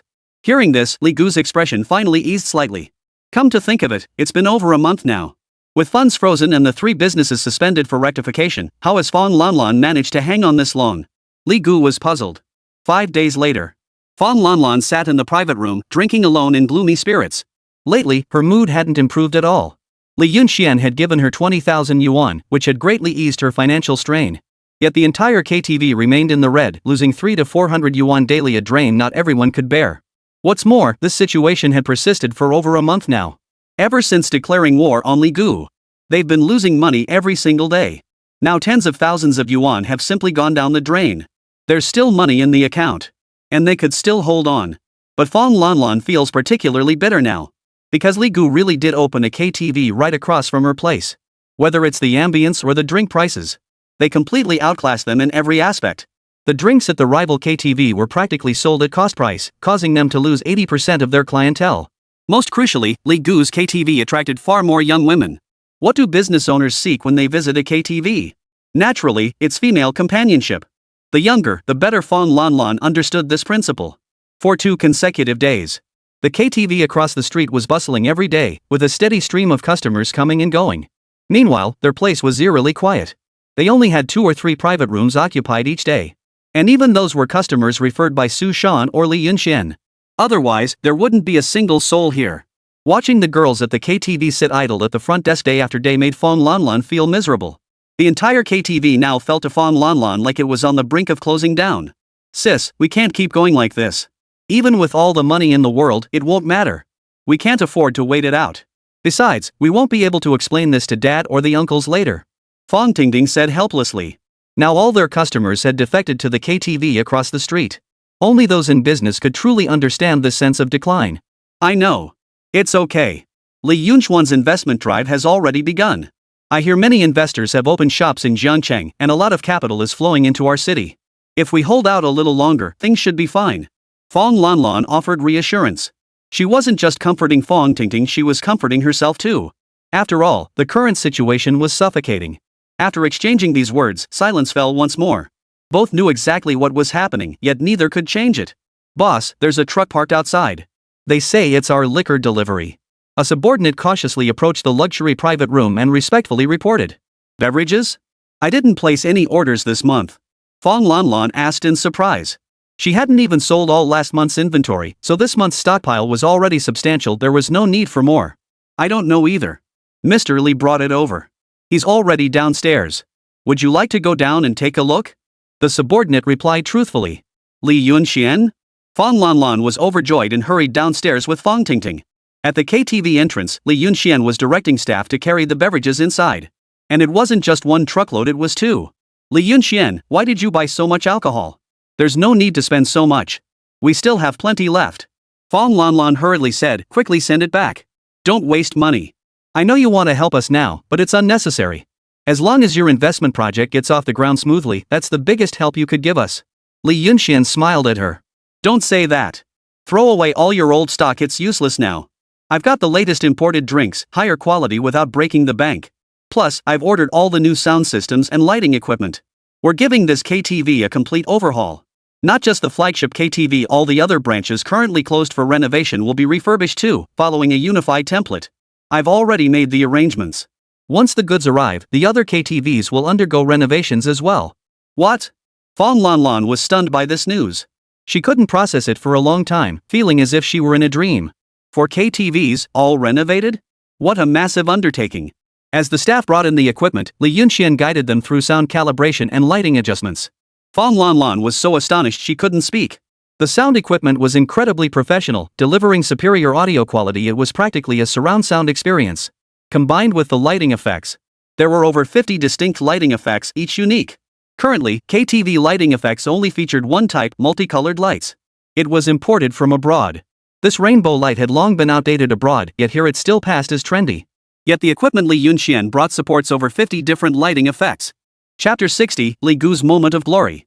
Later, under Li Yunchuan's arrangement, Fong Lanlan also sampled the liquor. After taking a sip, her eyes lit up instantly. Compared to this 1998 brand beer, the beers they drank before didn't even taste like beer, they were more like soft drinks. This is way too authentic. Lan, you can price this beer higher than before, no need to sell it cheap. Trust me, customers will only come to your KTV from now on. With this equipment and the latest beer products, I'll promote your place. No shortage of customers then. As for that KTV across the street? Let them enjoy their fleeting success for a few days. Their good days won't last long. That Li Gu is a rich guy, but opening a KTV out of nowhere?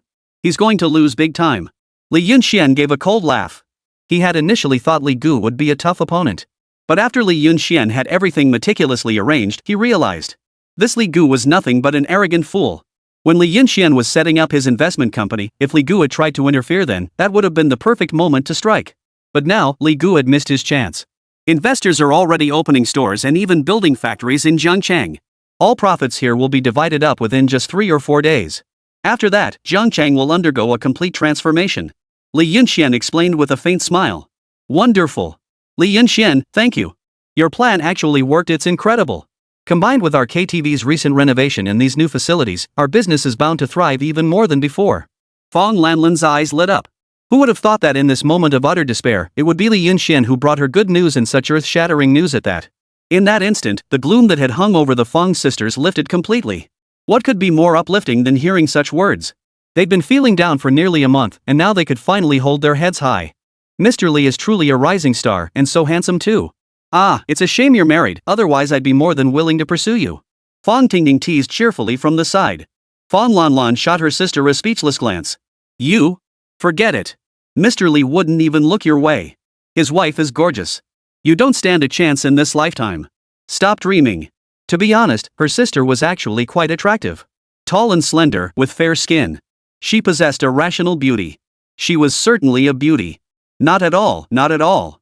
Marrying either of you sisters would be pure luck. You're both capable and beautiful, the envy of many. Li Yunxian laughed and waved his hands repeatedly, offering a few compliments. Everyone joked cheerfully while adjusting the equipment. Besides, this is my responsibility. I am a shareholder in this KTV. I can't just sit back expecting dividends without contributing. If I don't put in the work, where would the dividends come from? This is all part of my role. Only when the KTV thrives can I profit, right? I've just been incredibly busy lately. You all know about the investment recruitment side, too many people coming to me for partnerships every day. I couldn't spare the time. Otherwise, I should have brought this equipment over much sooner. Li Yunxian explained. He knew that since Li Gu's KTV began renovations, Fong Lanlan and the others had been under immense pressure. They already had few customers, relying solely on one KTV to survive. Now with a competitor entering the market, their customer base had been completely swept away. Li Yunxian understood their predicament. Therefore, despite his busy schedule today, he had returned to the modern world to personally procure a batch of modern KTV audio equipment, along with subsequent supplies like alcoholic beverages and soft drinks. From now on, all beverages for the KTV would be supplied directly from Li Yunxuan's warehouse. Why bring this up? Your work is the most important thing. But you're so busy and still think to look after us here, that's no small thing. Fong Lanlan covered her mouth and giggled. TSK, bossly, in our Jiangcheng, you're definitely going to be the most formidable one in the future. Running 4 restaurants, acquiring the bicycle factory, plus Su Shan's department store, and now investing in our KTV. Wow, you've invested in every profitable venture around here. In Jiangcheng, you'll be the top tycoon. That Guo Huai is just the current one, you're the future. Sis, now we're practically riding the coattails of the richest man in town. Fong Tingting said with a hint of teasing. But deep down, everyone knew this wasn't teasing, it was the truth. The future won't take long to arrive. Li Yunxian would undoubtedly become the wealthiest man around. Ladies, get ready. I hear Li Gu KTV's grand opening is the day after tomorrow. As old rivals, we ought to show up and support them. Li Yunxian said calmly. Fong Lanlan nodded. Sounds good. I can't wait to see his reaction when he discovers his business empire has collapsed.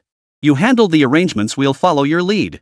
These days were undoubtedly the liveliest in Jiangcheng. And among all the people, the residents of Jiangcheng felt it most keenly. Not long ago, Jiangcheng was just an ordinary, unremarkable city. But in just the past few days, countless shops had opened, recruiting workers with surprisingly generous pay, over 200 to 300 yuan a month. Dozens of shops have sprung up, transforming the entire city into a vibrant, bustling scene. Today, Li Gu was in high spirits. A few days prior, he had learned that Fong Lanlan's KTV was completely deserted, sustained only by a handful of loyal customers. With just 2 or 3 private rooms occupied daily, the number of employees now outnumbered the patrons. Most crucially, the stockpiled alcohol had become unsellable and was now gone. This meant Fong Lanlan had likely given up on the KTV business. Otherwise, why would she have discarded that stockpile of liquor?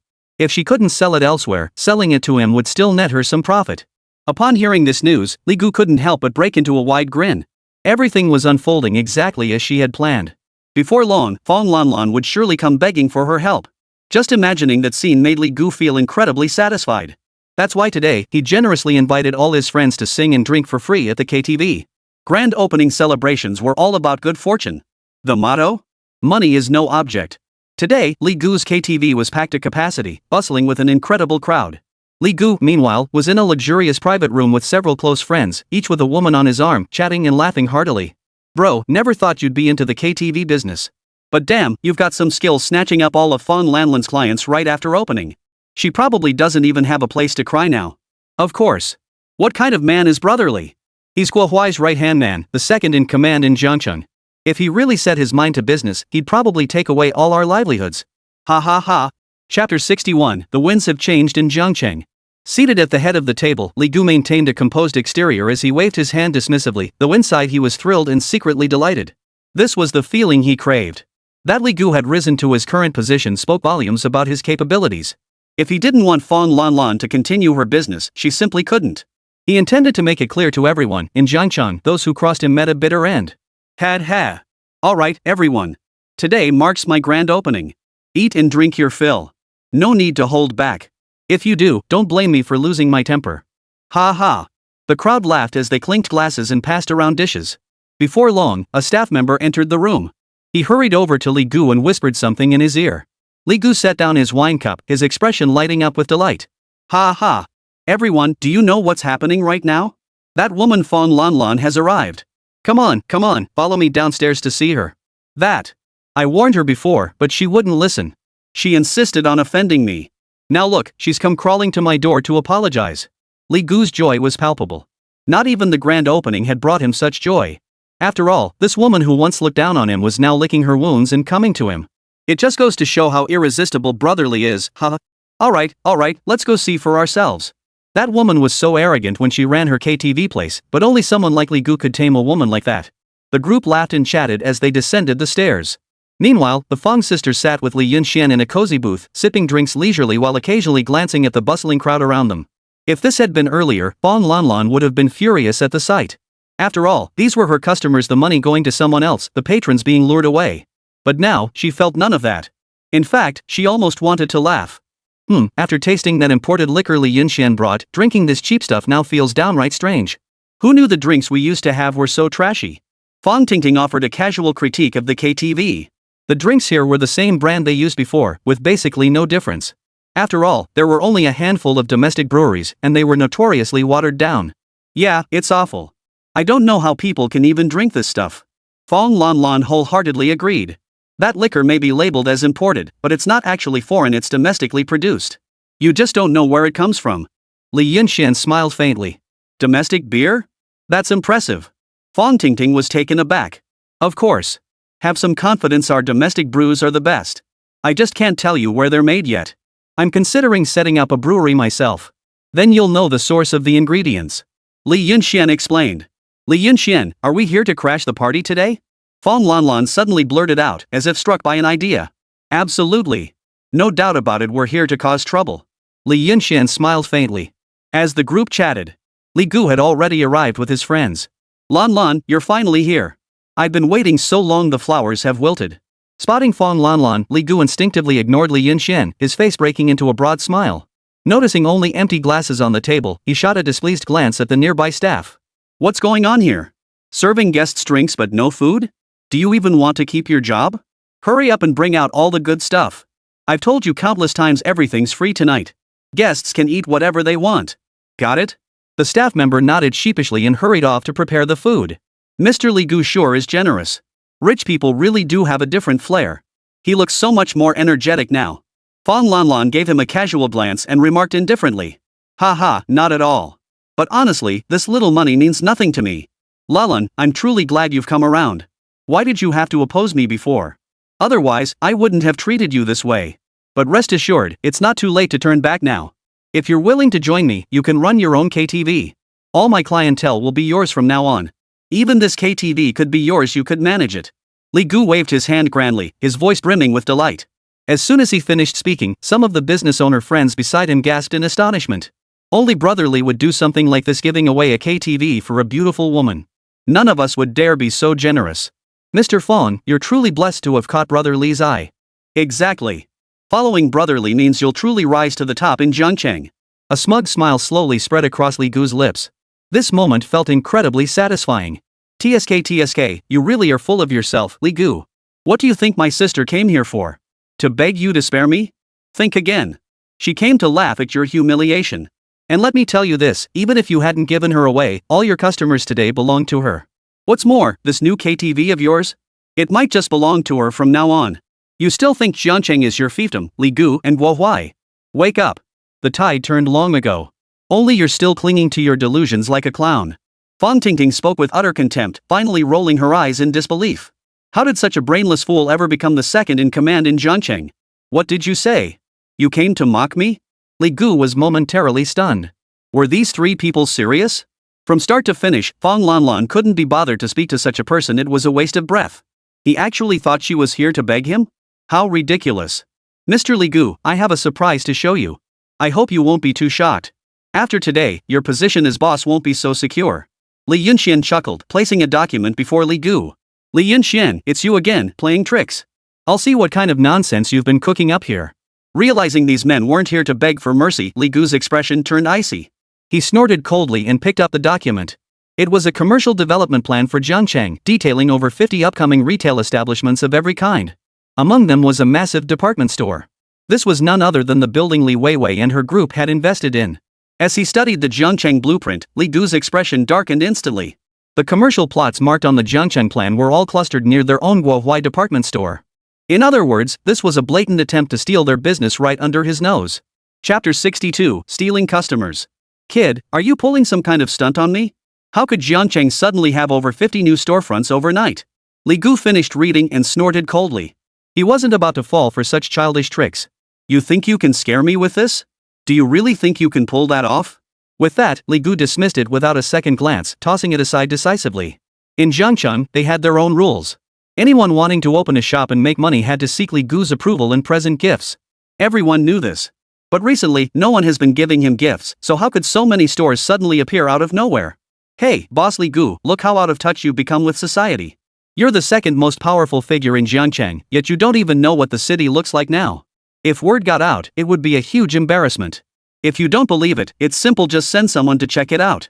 Or are you still hoping someone will give you gifts, like how Sushan gave you that radio worth tens of thousands? Ha, don't be naive. A few individuals opening shops in Jiangcheng might still need your approval. But now, with over 50 stores opening at once, and all of them backed by foreign capital, do you really think they're afraid of a local bully like you? Li Yunxian sneered coldly, delivering a merciless taunt. In his view, Li Gu was now nothing, merely possessing some assets and a handful of useless connections. Nothing else remained. Such a worthless person was no longer worthy of being Li Yunxuan's opponent. When only one foreign investor entered the scene, Li Gu could target them. But with over 50 foreign investors bringing in massive amounts of money, even someone as powerful as Li Gu would be powerless. At this point, even if Li Gu wanted to target him and agreed, the local authorities wouldn't go along with it. After all, these were all their achievements. Boss, I've indeed seen a lot of newly renovated shops recently. This guy isn't bluffing. Huang Long hesitated for a moment but still spoke up. You damn it, with so many stores opened, are you blind? Why didn't you tell me earlier? Hearing this, Li Gu was utterly furious. What angered him wasn't that Huang Long hadn't informed him, but rather that it proved there really was a massive influx of foreign capital into their Jiangcheng. This is what troubles him the most. The tranquility of Jiangcheng was bound to be disrupted by these foreign investments. At that point, his so-called status as the local big shot would hold no intimidation power whatsoever. And just at that moment, someone outside the door shouted something. Hey everyone, come quick! The KTV across the street just renovated. I heard they have new imported drinks and all their equipment is imported from abroad too, with affordable prices. Oh my god, this is actually real. How can the KTV equipment across the street be so advanced? How much money must have been spent on this? Soon, exclamations of surprise could be heard from outside the door, and even within Li Gu's KTV, such sounds were present. And these people were precisely the ones Li Yunxian had prepared. As the words fell, the guests at Li Gu's place hesitated for a moment but eventually walked out one after another to take a look. There was no helping it, foreign high-tech gadgets were such a novelty at the time that no one could resist them. As more and more customers left. The customers who had been at Li Gu's place left and never returned. This made the other customers who were drinking at Li Gu's new store feel increasingly curious and tempted. Could it be that the place across the street really had a new renovation? And new equipment too? After a while, some more people, driven by curiosity, went to the KTV across the street, all within just over 10 minutes. Li Gu's KTV has been reduced to 1 out of 10. The clientele was snatched away right in front of my eyes. Li Yunxian, this is your doing too, isn't it? Li Gu's veins bulged. For so many years, this was the first time he had been openly provoked to his face. You can't put it that way. Where customers choose to go is their decision, not ours. All we can do is provide the best service possible. Boss Li Gu, I haven't stolen your business. If anything, you can only blame yourself for not being strong enough to keep your customers. Blaming me for that seems a bit unreasonable, don't you think? Li Yunxian smiled faintly. Li Gu's face turned purple with rage. From the bustling business just moments ago to the current desolate emptiness, it had taken merely over 10 minutes. The friends beside Li Gu also felt somewhat awkward. Who could have imagined that moments ago they were happily drinking together, envisioning prosperous future business, only for everything to be disrupted by some suddenly appearing young upstart? This feeling was naturally unpleasant, and here it refers to Li Gu. At this moment, Li Gu's mind was in turmoil. How could this be? Overnight, so many merchants had appeared, and he couldn't explain it to Guohuai at all. Li Yunxian, you should know who my boss is, right? Just wait. Your happiness won't last long. Your retribution will begin soon. Let you be arrogant for a while, what does it matter? Li Gu gritted his teeth. He now deeply regrets it. If we had noticed the signs earlier and immediately suppressed Li Yunxian, how could he be so arrogant now? It's all because he was too careless. The biggest problem now is these merchants, whose existence has completely disrupted all of Li Gu's plans. Boss Li Gu, we've finished our drinks, it's time to head out. See you another day. Li Yunxian smiled. Back at her own KTV, Fong Lanlan was in a great mood. Li Yunxian, you were absolutely brilliant today. Choosing this moment to advertise and attract customers was truly a masterstroke. Fong Lanlan had initially thought that Li Yunxian's advertising meant putting up billboards all over Jiangcheng. But now it seemed she had underestimated this man's business acumen. Why bother? Li Gu's newly opened KTV had already laid the groundwork and spread the word for us. Li Yunxian smiled faintly. Advertising in Jiangcheng would require a great deal of manpower and resources. Most importantly, it wouldn't be very effective. Moreover, in these times, how many people could afford to spend money at a KTV? Not many. Li Yunxian's direct advertising at Li Gu's place was a precise capture of the target audience, as the people here were the ones who could actually afford to make purchases. This is the key point. Li Yunxian's visit this time was naturally not just to show off to Li Gu, that would be meaningless. Instead, he came to direct the people he had arranged to promote the venue. Once these customers learned that Fong Lanlan's KTV had such excellent equipment and beverages at a reasonable price, they would naturally know how to choose. From today onwards, Li Gu has completely lost his customer base here. With the successful establishment of the investment company, a significant amount of capital has flowed into Jiangcheng, bringing over 50 diverse businesses to the city. Jiangcheng has already undergone a transformation. Chapter 63, Guo Huai's phone call. Li Yunxian, you are truly impressive. If we had been tasked with this, we probably wouldn't have been able to handle it. My sister made a wise decision by choosing you as the shareholder. Initially, Fong Tingting was certainly skeptical, but now that skepticism has completely vanished. Li Gu is not worth mentioning, but this Guo Huai is different. He is the veritable richest man in Jiangcheng. The situation in Jiangcheng has now completely reversed, and it's unclear whether he can swallow this outcome. If he can't, it could mean significant trouble for us. Li Yunxian said calmly. It's fine, with you here, this Guo Huai isn't worth mentioning. Besides, he hasn't been in Jiangcheng for a long time, maybe he's even considering giving up his business here. Fong Tingting responded dismissively. It's alright, Li Yunxian. Even if Guo Huai still wants to target us now, it's already futile and useless. After all, with so many industries here, he can't possibly take on all of them by himself.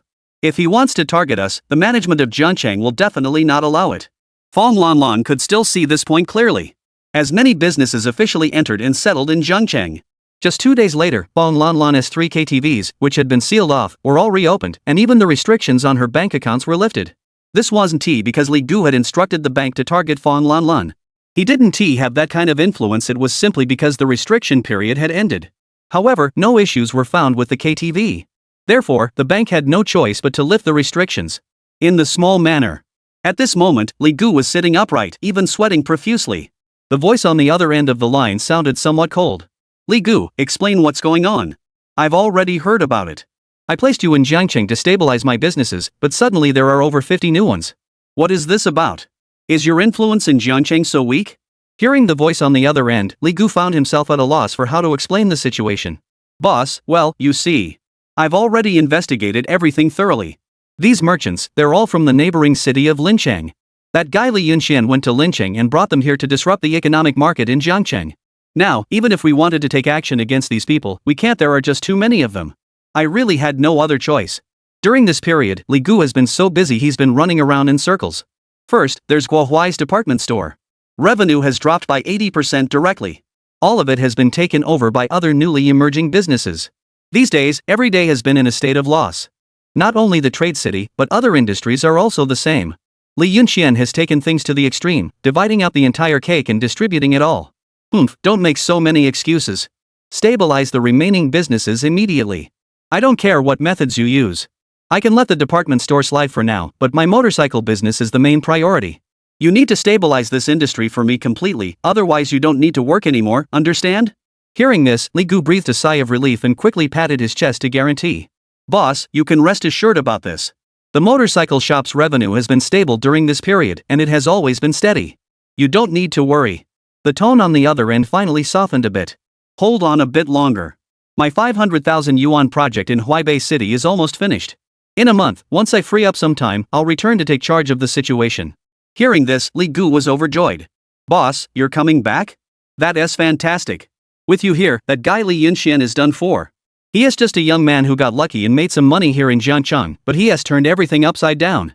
If it weren't for that, I could handled him myself, no need for you to step in. Li Gu, if you were really that capable, things wouldn't have ended up like this. The other end spoke irritably and hung up the phone without hesitation. Li Yunxian, your move is truly brilliant. Nowadays, there are businesses of all sizes in Zhangcheng, and job opportunities are plentiful too. However, our department store isn't performing very well. The pie has been sliced into too many pieces. Inside the department store. Today, we've already started restocking. Moreover, Li Yunxian also brought more new products to Sushan to enhance their competitiveness in the future. Now, he has obtained the largest supply of goods from Li Weiwei. With a wide range of products and low purchase prices, the profits are still quite considerable. Now, their department store has gradually stabilized. But compared to the previous revenue, it was still much worse, and the difference wasn't just a little, it was over 200 yuan. Now their accounts receivable are only a little over 300. However, Li Gu and his group truly had no way to pull any more tricks. The current situation in Zhangcheng is one of fair competition. Whose supply chain is stronger, whoever can make money in Zhangcheng. In this regard, Sushan definitely has the advantage. So compared to before, when every day was filled with anxiety and the capital chain almost broke. Now, such problems are finally no longer a concern. Nowadays, the department store can only maintain stability, making a little money. It's impossible to earn big profits, just holding steady is enough. After all, the department store building itself is an intangible asset. Li Yunxian smiled faintly. The current market size is limited because the per capita consumption in the market hasn't really taken off yet in this era. There aren't many wealthy people. It will take a few more years before the situation of wanting to boost consumption improves. This is the shortcoming of this era. Industrial stability is also to ensure better earnings in the future. Of course, compared to other cities, Zhangcheng is actually in a much better economic position now. With more investors coming in later, Li Yunxian believes that Zhangcheng's economy should be the fastest growing among many cities. I guess what worries you the most now should be Guohuai. After all, Li Gu hasn't completely fallen yet. As if thinking of something, Sushan suddenly said. Of course, Guohuai is, after all, the true wealthiest man in Zhangcheng. Although I don't believe he can turn the tables in the current situation, we still have to be cautious in everything. Everything Li Yunxian had done before was to break Guohuai's monopoly. Let more people be able to make money. This has now been achieved. But who knows what underhanded tactics they might use next. Guohuai is not as simple as Li Gu. This man truly has strength. I have news about Guohuai, and I also know the specific movements in Zhangcheng next. I wonder if you'd like to hear it. Sushan suddenly smiled mysteriously. Oh? What news? Li Yunxian was slightly taken aback. What he lacks now is information. He doesn't know what Guohuai is doing, nor does he understand the situation ahead. Without this information, Li Yunxian couldn't assess the next steps. At that point, no matter how much wisdom he had, it would be useless. Chapter 64, The 500,000 Project. This information I also got from my dad. Guohuai has recently been working on a railway project in Huaibei City. Once this project is completed, the project payment will be 2 million. According to my calculations, he should have around 500,000 in liquid funds by then, which is not a small amount. But actually, the 2 million project payment is the most critical part. It shows that Guohuai is handling a very large project and has the qualifications. In the future, he will have significant influence in railway construction. Recently, the government has been actively seeking contractors to develop railways, and Guohuai has clearly set his sights on this market. Li Yunxian, once he comes to his senses and arrives in Zhangcheng with a massive amount of capital, our situation will be dire. After all, we are the ones who caused this current predicament. He won't let us off easily. Sushan said with gravity. Although Li Yunxian has found many investors, most of them operate only small private businesses. Combined, their total investment is definitely less than 300,000. Moreover, Guohuai also has numerous assets in Zhangcheng, with factories even in the surrounding areas. When the time comes, if he monopolizes funds and engages in price wars, he could easily drive those merchants out of business. These investors are all profit-driven opportunists. Right now, in Zhangcheng, Li Yunxian offers advanced imported goods at lower prices. So they're making money. Even people from the neighboring city heard that there were so many cheap imported goods in Zhangcheng and came to buy them. They could make money. But as soon as Guohuai freed up his hands to start a price war and prepared to deal with these merchants, they would see that they couldn't make money and would immediately pack up their assets and leave, returning to the neighboring city. This is only inevitable. By then, Li Yunchuan's plan would still end in failure. I never expected Guohuai to actually pull off this 2 million yuan railway project. That was unexpected. Li Yunxian frowned deeply. Although Zhangcheng was now a prefecture-level city, it still had no railway. Railways across the country are still under development. Guohuai truly lives up to being the wealthiest man in Zhangcheng. His vision is truly far-sighted. He clearly knew that the country would build a large number of railways in the future, covering the entire nation to enhance the mobility of its citizens. To get rich, build roads first. That's the principle. This is a rather formidable opponent. Perhaps in the future, he might even take over the railway contracts in Zhangcheng, and in this regard, Li Yunxian currently lacks experience and cannot compete with Guohuai. Yes, it is indeed crucial information, but what use is knowing this now? Can we even stop him? Our top priority at the moment is to develop the scale of Zhangcheng. Recruit more investors and strive to transform Zhangcheng into a thriving prefecture-level city with a robust industrial base. That way, even Guohuai 1T be able to take us down. This is Li Yunxuan's current thinking. Now the scale has been established, but the volume hasn't yet increased. His imported goods have a first-mover advantage. As long as the volume increases, he will always maintain that advantage. In fact, judging by the current advantages, Li Yunxian still holds the upper hand. In terms of market size, he has already established it. Moreover, Li Yunxian has the advantage of imported goods, so he has no reason to fear Guohuai. By the way, what's the second piece of news? Li Yunxian asked curiously. I have to say, Sushan's channels are truly impressive. As a bank employee with a father who was the bank president, they are very sensitive to the market economy. Now, with Sushan by his side, Li Yunxian can seize the initiative in the commercial market. This is the most important point, but I'm not sure if Li Yunxian can handle it anymore. The management in Zhangcheng recently introduced a new regulation for factory construction, offering many benefits and incentives. Zhangcheng has a unique advantage and is an excellent location for building factories. The management's intention is to encourage more foreign capital and investors to establish factories here, transforming the city into an industrial hub and boosting GDP. However, the factory construction must be on a scale of at least 100,000 to enjoy such preferential policies. Building a factory is definitely not for me. I can't take advantage of this benefit since I don't have 100,000 and I won't be building a factory. At most, I might run a small business. I wonder if Li Yunxian can manage it, though. There are many new regulations for factory construction, such as lowering loan thresholds, selling industrial land at low prices, and even providing technical personnel through management. In short, there are many benefits. Li Yunxuan's capabilities are evident to everyone. In their small circle, Li Yunxian was the one with the most business acumen. So Sushan patiently inquired with her father about the specific situation. Then he came over to tell Li Yunxian. Sushan is quite satisfied with the current state of Sushan trading. Stable daily income. The asset size is also substantial. The whole family is happy for Sushan. Especially Sushan's wife. After all, both of them were just ordinary clerks before. Now, she has become the proprietress of a department store. This change in status and treatment is no small matter. Opportunity, this is a tremendous opportunity. Li Yunxian was overjoyed. From the information about the 100,000 yuan, Li Yunxian could tell that the management above actually wanted to attract big clients. At that time, there were very few factories nationwide. Many factories were state-owned. After all, it's not easy for an individual business owner to build a factory. It's not that simple. The issue with state-owned factories is that they contribute very little to GDP. Therefore, Li Yunxian wasn't surprised by the management department's introduction of such regulations. Li Yunxian, do you want to build a factory? Sushan was a bit surprised. Of course, he knew that Li Yunxian was doing very well now, but building a factory was no small matter. $10,000 isn't something just anyone has. And I've already thought about what kind of factory to build. Li Yunxian smiled faintly. The management in Zhangcheng encourages the establishment of factories, which aligns perfectly with an idea Li Yunxian has in mind. If it's just about attracting investments and doing business, given the current scale, Li Yunxian won't be able to grow significantly. At best, he would just be a moderately wealthy person with some assets, falling far short of his aspirations. As a time traveler, Li Yunxuan's ambitions for future happiness certainly didn't stop there. Now the scale of the investment company cannot be increased for the time being, but Li Yunxian has earned his first pot of gold. Currently, the government encourages factory construction, which is truly an opportunity. No need to ask so many questions, I have my own plans. You focus on your business. For future goods, you can coordinate directly with the warehouse staff. I think I'll be quite busy from now on. Li Yunxian has a small warehouse in the modern era and one here. Between the two, the import goods sector has become relatively easier to handle now. Over the next month, the entire city of Zhangcheng entered a phase of remarkable prosperity. The increase in merchants naturally drove employment growth. The most aggrieved was undoubtedly Li Gu, whose department store suffered losses exceeding 10,000 yuan in just 1 month. This amount of money meant nothing to Guohuai. But this proves Li Gu's capability. A loss of over 10,000, nearly 20,000, proves that Li Gu is no longer capable. At the thought of this, Li Gu gnashes his teeth in frustration. But now, he truly has no good solutions. Chapter 65, The Concept of New Energy Electric Vehicles. A month slowly passed, and this period felt long for Li Yunxian, as it did for Li Gu as well. During this month, Li Yunxian had to complete all his preparations and deployments. Time was tight, but he had no choice but to press on. And today, Li Gu finally received good news. Guohuai had returned.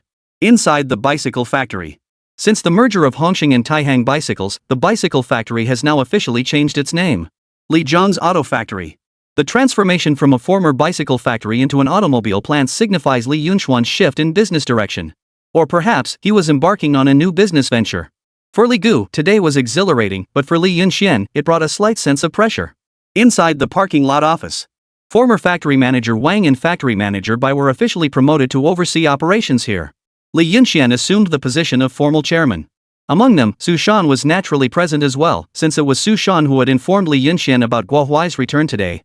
Guo Huai entered Jiangcheng with 700,000 in capital, along with a large team of technical personnel. This clearly demonstrates his unwillingness to abandon Jiangcheng, as he still regards it as his stronghold. From this attitude of the other party, Li Yunxian could clearly see. Even though the market situation in Jiangcheng has now been fragmented, Guo Huai still shows no intention of letting go and even wants to salvage it. This means there will still be a fierce battle between him and Li Yunxian. As for where the battlefield lies, everyone is already well aware. Chairman, this transformation is truly an all-or-nothing gamble for us. If we fail to outcompete in the end, all your efforts will be in vain.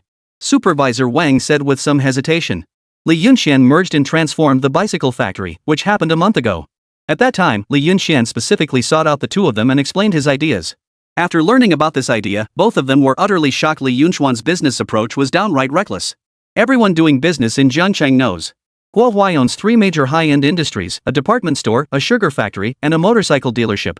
Among these, the motorcycle dealership is his largest investment, as every motorcycle is imported from abroad and carries an extremely high price tag. In the entire Jiangcheng, only Guo Huai is capable of selling motorcycles, as no one else possesses the financial resources or capability to do so. It is a symbol of wealth and status. At that time, however, Li Yunxian insisted that the bicycle factory must be merged and must undergo transformation, advancing toward the latest new energy technology. To be honest, at first, the two factory managers had no idea what new energy was. The term was still too advanced for this era, and many people simply had no concept of it. The bicycle business was still ongoing, and technology was continuously advancing and being updated. Li Yunxian would purchase newer materials and even technical blueprints every time. As Li Yunxian put it, skilled workers needed to be trained in-house. Currently, Lijiang Automobile Factory mainly focuses on electric vehicle business, which is still in the development phase at this stage. Bicycles were sold as a subsidiary business. Li Yunxian, you're determined to go head-to-head with Guo Huai to the very end, first by diluting his market share in the department store sector, and now by setting your sights on his motorcycle business. Stealing his customers like this means Guo Huai won't let you off easy. Su Shan patted the other person's shoulder. Li Yunxian's business ideas had always been beyond their comprehension. But now, even he had to admit that Li Yunxian was truly bold. Business warfare has always been ruthless. When a lion faces provocation from weaker prey, it doesn't turn a blind eye, it kills. This principle applies equally to our commercial world.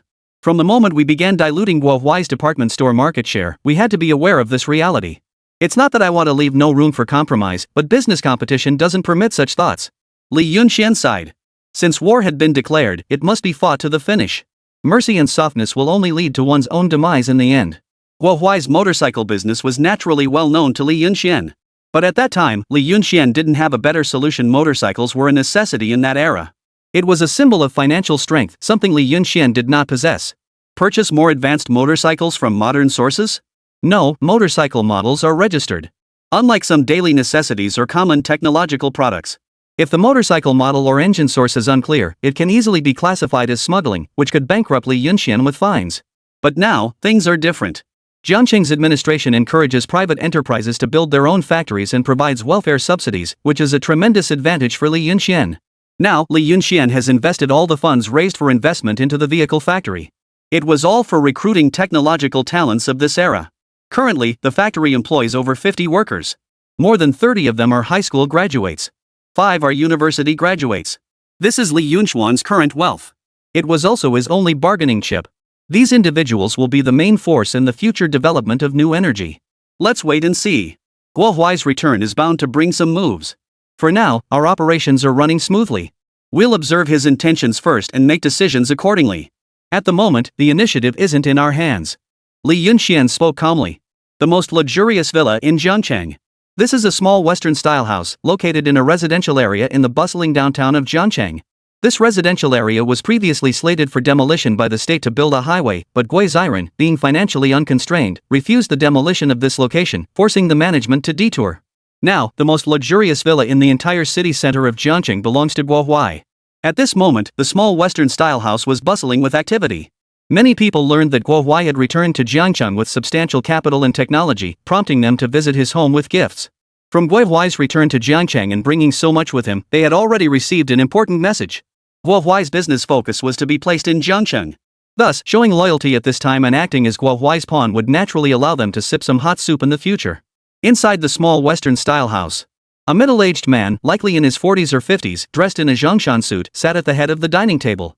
On both sides were some middle-aged men dressed in fine attire, some balding, others with bellies as prominent as that of a pregnant woman, their eyes smiling as they looked at Guohuai, faces full of flattery. Guohuai raised his glass first, and everyone quickly followed suit. A glass of wine down the hatch. Guohuai finally spoke. I've been working out of town for a while now, and I've heard about what's happening in Jiangcheng. The influx of foreign capital has disrupted our local market environment, making it hard for everyone to earn money. As his words fell, the surrounding business owners all chimed in agreement, then began pouring out their grievances. Chapter 66, Entrepreneurs Conference. Bosqua, you have no idea. Recently, all our industries have been snatched away by those outsiders. They're all from the neighboring city, Linchang. People from Linchang coming here to do business and taking our economy, is that reasonable? It's absolutely unreasonable. That's right, it's all because of that Li Yunxian. As a native of Jiangcheng, he actually did such a thing. It's simply biting the hand that feeds him. In short, Bosqua, just say the word. Tell us what to do, and we'll follow you. With you, at least most of us can still get a sip of soup. But ever since Li Yunxian appeared, we can't even catch a whiff of that soup. The crowd was filled with righteous indignation. These bosses had previously followed Guohuai and conducted business under his leadership. All directives had to be approved by Guohuai upon his arrival. They were considered part of Guohuai's unified front. As Li Yunxian gradually rose to prominence, their interests were impacted, and they strongly hoped that Guohuai would step forward to take charge of the situation. The result is that Li Gu, this guy, has absolutely no capability. This has resulted in severe economic losses for the merchants who follow Guohuai. The current business situation is truly dismal. Now, the only one who can save them is Guohuai himself. They know exactly what Guohuai is capable of. This man is not only intelligent but also ruthless. How else could he have become the wealthiest in Jiangcheng? And now, he's even expanding his business beyond the city. These days, the deals in Jiangcheng all start at the million level. In this day and age across the country, there are definitely no more than 1,000 individuals who can secure private deals worth millions. Think about how many people there are in the country, and then consider what 1,000 means. There are far more than 1,000 cities nationwide. The level of prestige is absolutely sufficient. Guohuai smiled with satisfaction, pleased with their current attitude. The purpose of gathering these people here this time is to test whether they still stand with me. As long as they are united in purpose, the counterattack ahead will be much easier. It seems that even though he has been away for years, there are still quite a few people in Jiangcheng who are on his side. Haha, everyone, I understand your concerns. Jiangcheng is our territory, and it makes no sense for people from neighboring cities to come here to do business and make money. They've crossed the line, and we should issue a warning to those who overstep their boundaries. In Jiangcheng, we have our own rules. Rest assured, since I've personally returned to take charge of the situation, I will handle this matter and provide everyone with an explanation when the time comes. Guohuai's words quickly gained everyone's approval. At that moment, it felt as though they had found their pillar of support. Soon, a strange piece of news reached Li Yunxuan's ears. What? Guohuai is holding a corporate reception at Jiangcheng Grand Restaurant. What is this guy up to? Li Yunxian frowned deeply, sensing that something was amiss. Jiangcheng Grand Restaurant is currently the only large-scale banquet hall in Jiangcheng. Unlike ordinary restaurants, it is a massive establishment and has become a landmark among Jiangcheng's dining venues. This Jiangcheng Grand Hotel is naturally also Guohuai's property, a relatively insignificant one under his portfolio, but it effectively represents the image of the entire Jiangcheng. It can be said that the actual purpose of the Jiangcheng Grand Hotel differs from its revenue. Its purpose outweighs its profits. It's like the flagship representation of a place. This is why Li Yunxian wants to transform Jiangyan Restaurant into a grand hotel to compete with Guohuai for the title of Jiangcheng's premier image. Unfortunately, it will still take some time before the official approval comes through. What's worse is that Li Yunxuan's cash flow is starting to run short again. Because the investors, up to this point, have reached saturation. His monthly income is actually stable. But there have been too many investments recently. This type of investment generally requires a period of over 6 months to yield returns, and currently, investments from various enterprises are continuously increasing. That is to say, Li Yunxian would be stuck in an awkward financial predicament for a long time to come. The construction of this grand hotel is likely to face even longer delays. And now, Guohuai chose to hold this corporate reception at his grand restaurant, with the aim of gathering all the private business owners, including those from the neighboring city. This clearly suggests some kind of plan. And this plan is certainly not favorable for Li Yunxian. What's bizarre is that the other party has also invited me. Li Yunxian, my dad said that Guohuai's methods are quite extraordinary. The reason he became the wealthiest man in Jiangcheng is partly due to his business acumen, and partly because the people he knows are truly no fewer than Lan Jie. He has plenty of tricks up his sleeve. If we want to compete with the top tycoon of Jiangcheng, we're still too inexperienced. Su Shan sighed from the side. Even Fong Lan thought the same. At Li Yunchuan's car dealership. After learning about such a major incident, both Su Shan and Fong Lan came immediately to see what Li Yunchuan's next move would be. At least from the current perspective, they believe Li Yunxian has made a misjudgment. Originally, Li Yunxian had invested all his capital into the grand commercial layout, and there was a very crucial factor behind it. The imaginary enemy is Li Gu. Moreover, Guohuai will most likely abandon his industries in Jiangcheng, retaining only a few key ones. In this way, their business layout could be formed, but now it seems they were clearly overthinking it. This is an impossible thing. Guohuai never considered giving up his business in Jiangcheng. Now it seems they indeed miscalculated, for Guohuai came with overwhelming force.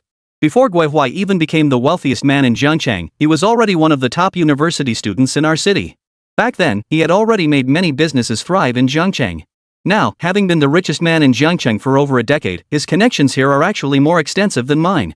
Li Yunxian, this time we've truly met our match. Fong Lan said with difficulty. She already has enough people to support, doesn't she? But if we really compete with the other party, these people are still not enough to be taken seriously.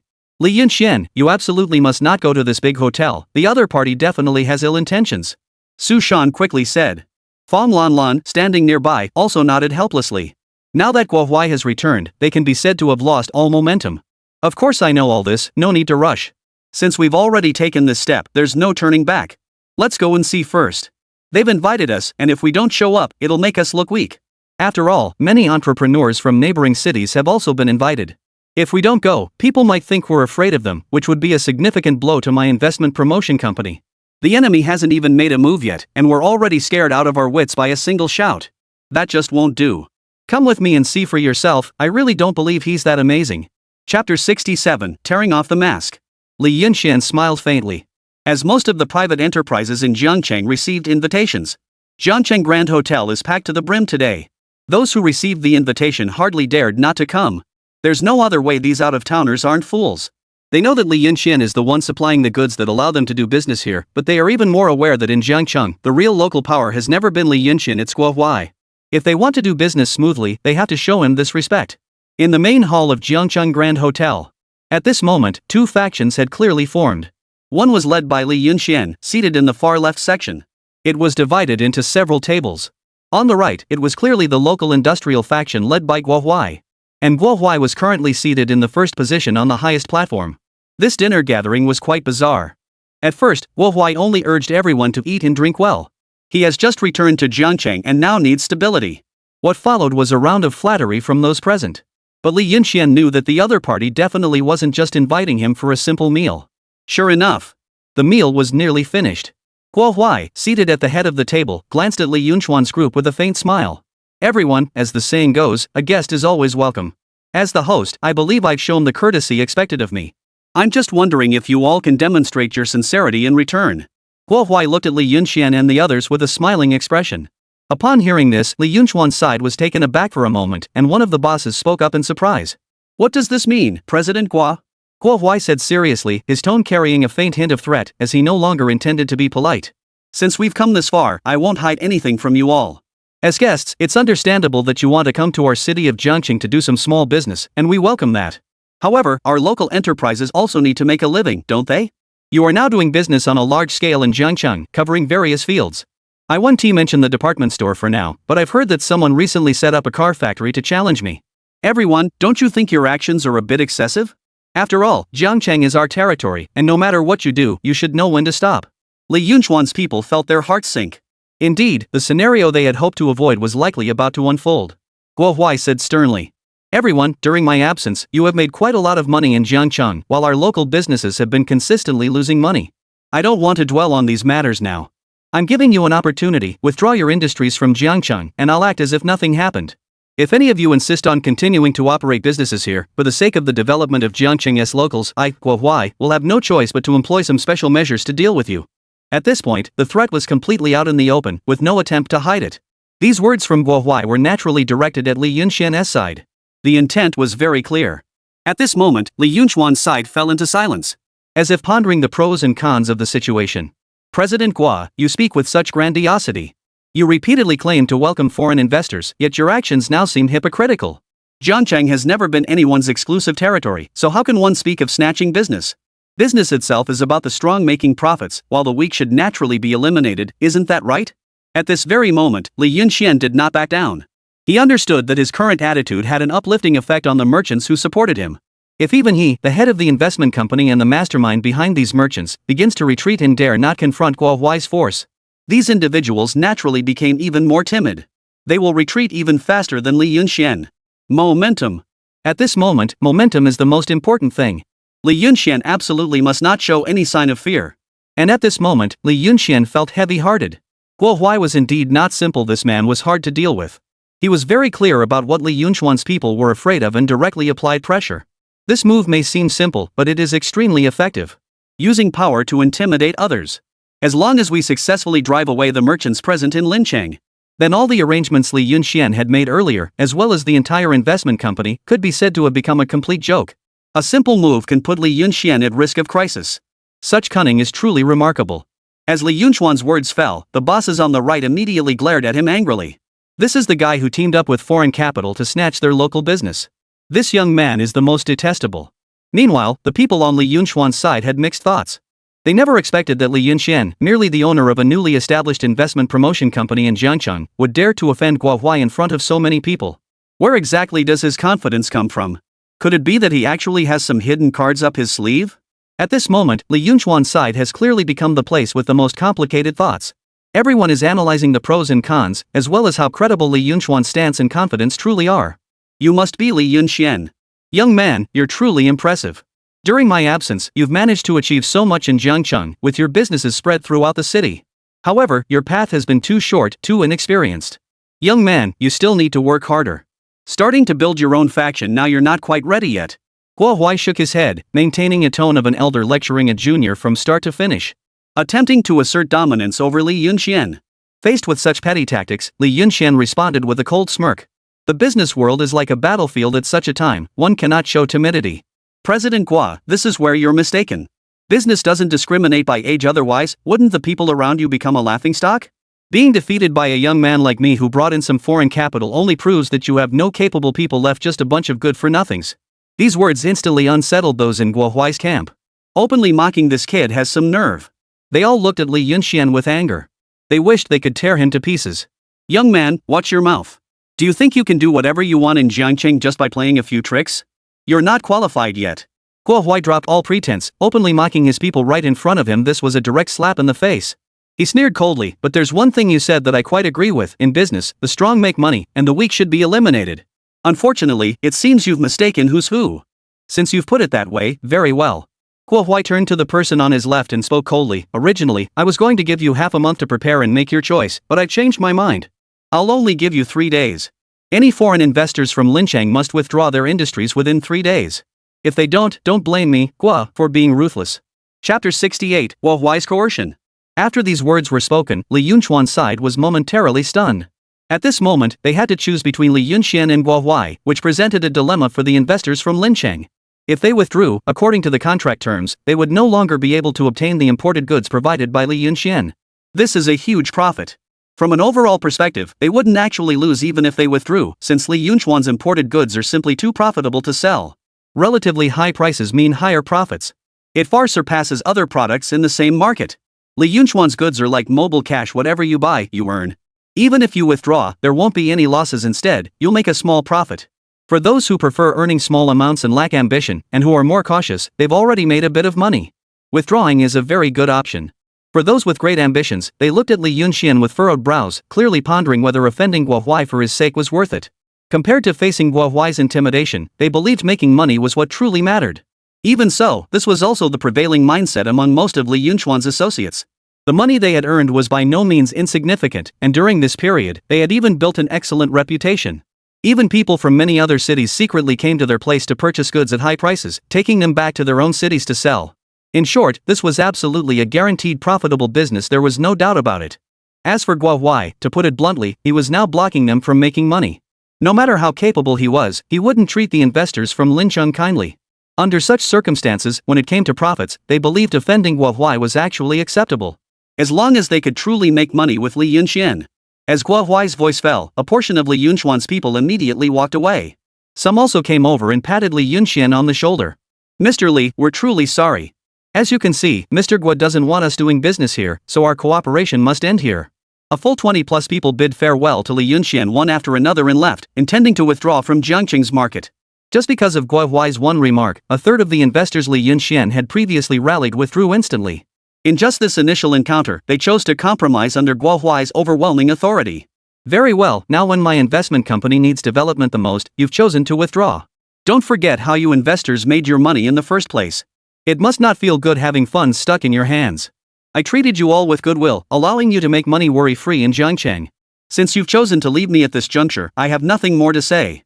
I just hope you won't regret this decision later. Li Yunxian gave a cold snort, not even bothering to glance at those who had left him. Now, Li Yunxian has invested all his funds into the car factory. This can be described as a last-ditch effort. Everyone, for those who still wish to leave, now is the time to make your choice whether you want to make money with me or withdraw safely. I personally won't make any statement, it's entirely up to you. As for those who chose to leave, Li Yunxian couldn't even be bothered to glance at them. The remaining people hesitated at first. After all, more than 20 were leaving. It significantly dampened the morale. But at this moment, Li Yunxuan's words truly awakened them. Soon, a middle-aged man in a suit turned his gaze toward Guo Huai. Chairman Guo, what you're doing is inappropriate and against the rules. No matter where you are, everyone should have an equal opportunity to do business. This is monopoly, this is dictatorship, and I absolutely refuse to accept it. Li Weiwei, standing nearby, also spoke calmly. Exactly, I don't agree either. There's no such logic in this world. The remaining people were quite united, as they all clearly understood that following Li Yunxian meant they could make money and quite a lot of it. It seems some people are still stubbornly clinging to their delusions. No matter. Just as Li Yunxian said, in this place, strength determines who has the final say. I'll make sure you understand exactly who holds the real power. Guo Huai smirked coldly. If you don't withdraw, I have plenty of ways to make you withdraw. This banquet ultimately ended in discord. Li Yunxian left coldly with his people. Or rather, Li Yunxian parted ways on bad terms. With just one sentence, Guo Huai managed to drive away 1/3 of Li Yunxuan's investors. This is simply an utter humiliation. Just having met, without even clashing yet, he had already been put at such a disadvantage. How could Li Yunxian possibly accept this outcome?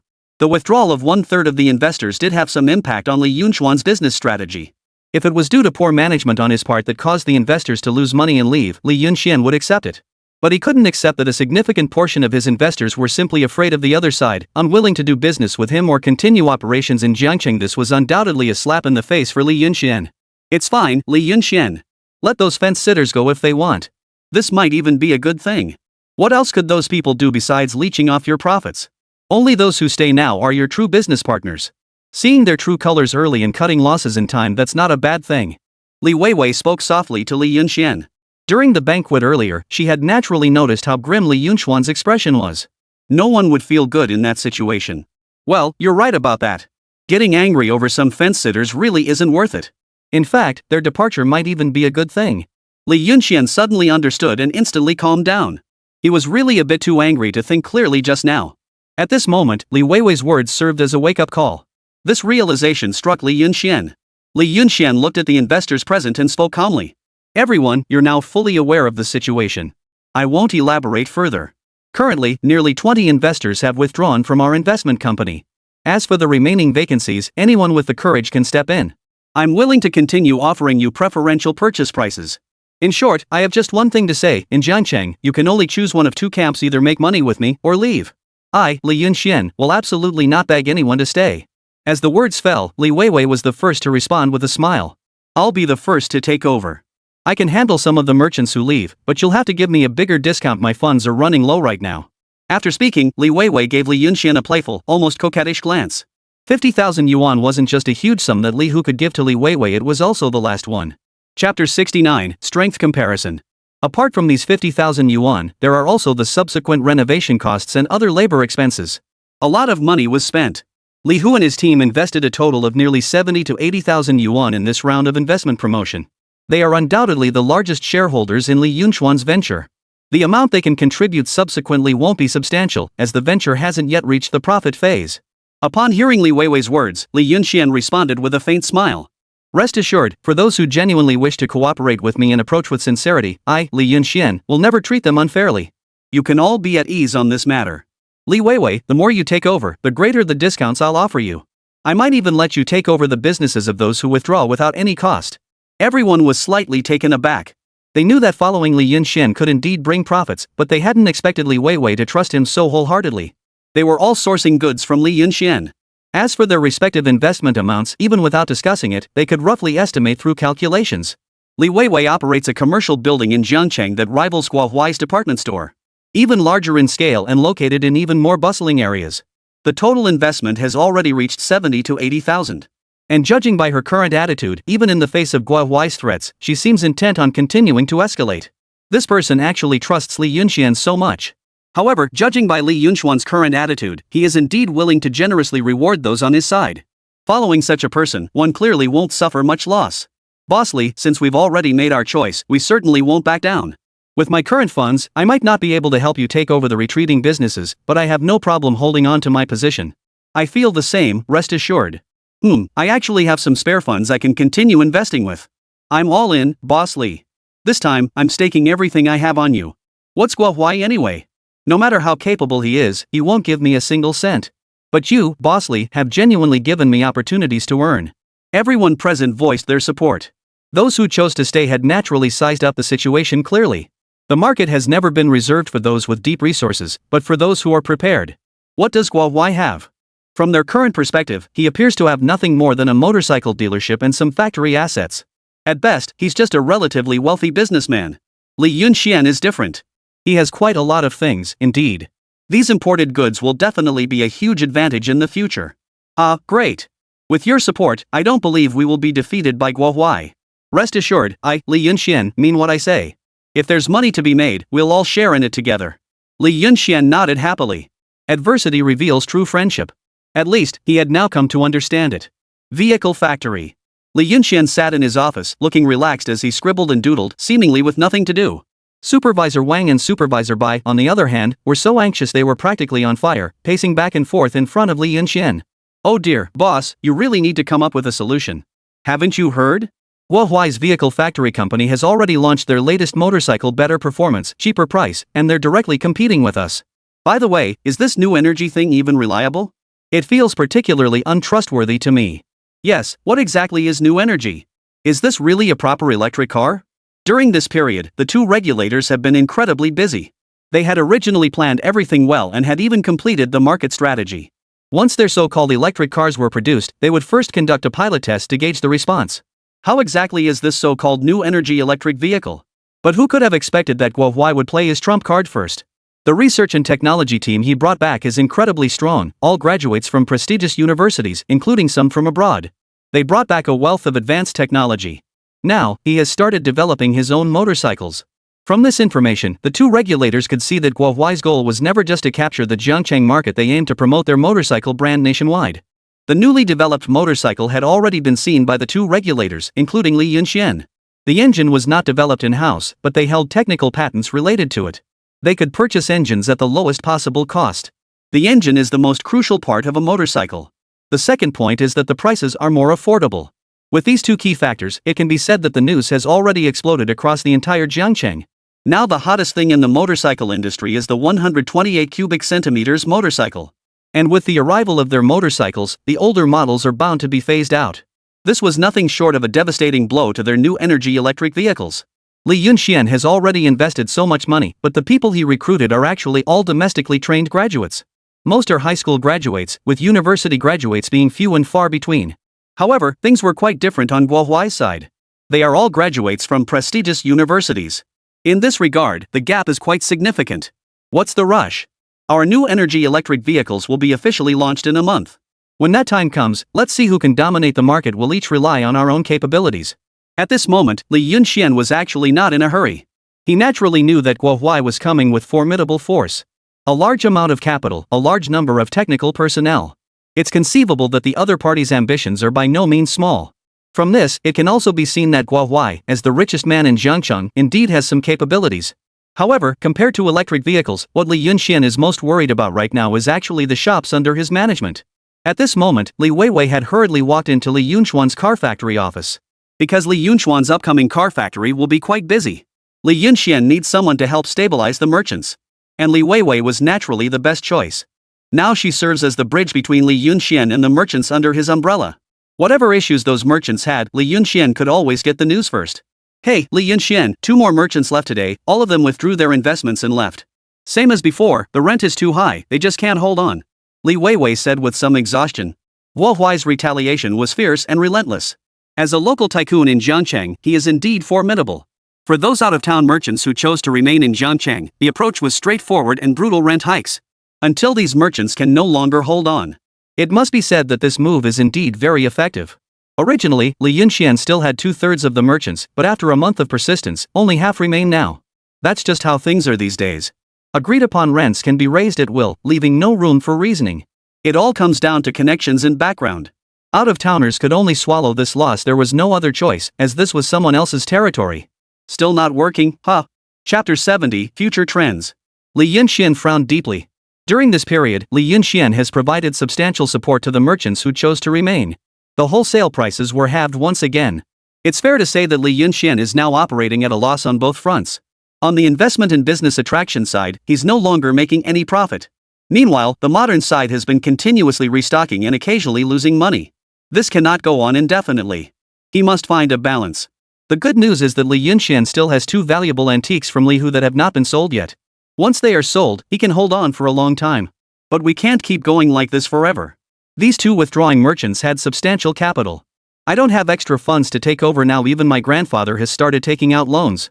We still need to replenish our inventory, Yunxian. I'm truly at my limit. Li Weiwei said helplessly. These past few days have utterly overwhelmed her. At this moment, I truly understood that the business world is not as easy to navigate as it seems. Because her large shopping mall's rent was also raised. Although the increase isn't substantial, it's still beyond what ordinary investors can bear. A monthly increase of 500 to 1,000 yuan. Pure losses, who can endure this? Keep holding on. Persistence is victory now. Help me relay to those merchants that I'll recover the money they've lost to the landlords later. Their money won't be wasted for nothing. Now, the biggest game changer lies with the car factory. If I can successfully capture the car factory business, the situation can be reversed. All this depends on the next month, so try to avoid any incidents during this period. Li Yunxian sighed as he spoke. As for these 2, I'll have someone take over. Right now, Li Yunxian truly isn't afraid of these merchants withdrawing. Su Shan, Fang Lanlan. They've all become people with modest assets now. Helping Li Yunxian take over these assets won't be effortless, but at least it won't involve too much pressure. Alright, just go with whatever you decide. Don't worry, I'll always have your back. Li Weiwei nodded without saying anything more. From the moment their family wholeheartedly supported Li Yunxian, they stood firmly on his side without any room for retreat. For those merchants who took advantage of the situation, Li Yunxian felt icy cold inside. This debt would be settled, bit by bit. The merchants under his banner wouldn't be so easily exploited. Want to raise the rent? Soon they wouldn't even have rent left to raise. By the way, why hasn't Jiangcheng's administration intervened yet? Such a large-scale withdrawal of foreign capital should trigger an economic downturn in Jiangcheng. This was something Li Weiwei couldn't understand. These merchants could genuinely boost Jiangcheng's GDP. Does Jiangcheng's administration intend to give up? With the marketplace battle raging so fiercely now, they still haven't stepped in to intervene. This is clearly somewhat unreasonable. You overestimate us. This time, Wu Huai has brought back a large amount of capital and technical personnel from other provinces to establish factories in Jiangcheng. Combined with his existing connections in the city, he is now the one everyone looks up to. Compared to this, our private businesses are simply insignificant. In fact, I'm already grateful that the management hasn't come to make things difficult for us. I wouldn't dare hope for their help. Li Yunxian smiled faintly. The waters of the business world have always been unfathomably deep. All of this is nothing but a game of strategy.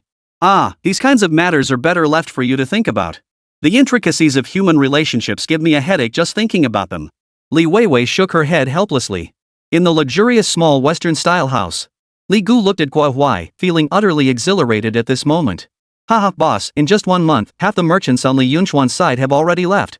Plus, with the technological upgrades in our vehicle factory, we're not only going to dominate Jiangcheng's motorcycle industry but also expand into other cities. Li Yunxian isn't even worthy of being your opponent anymore. As for his other small businesses, there's no need for you to get involved. I can handle them myself. He had consistently suffered setbacks at the hands of Li Yunxian before. At this moment, Li Gu finally had the chance to hold his head high, and the feeling was indescribably satisfying.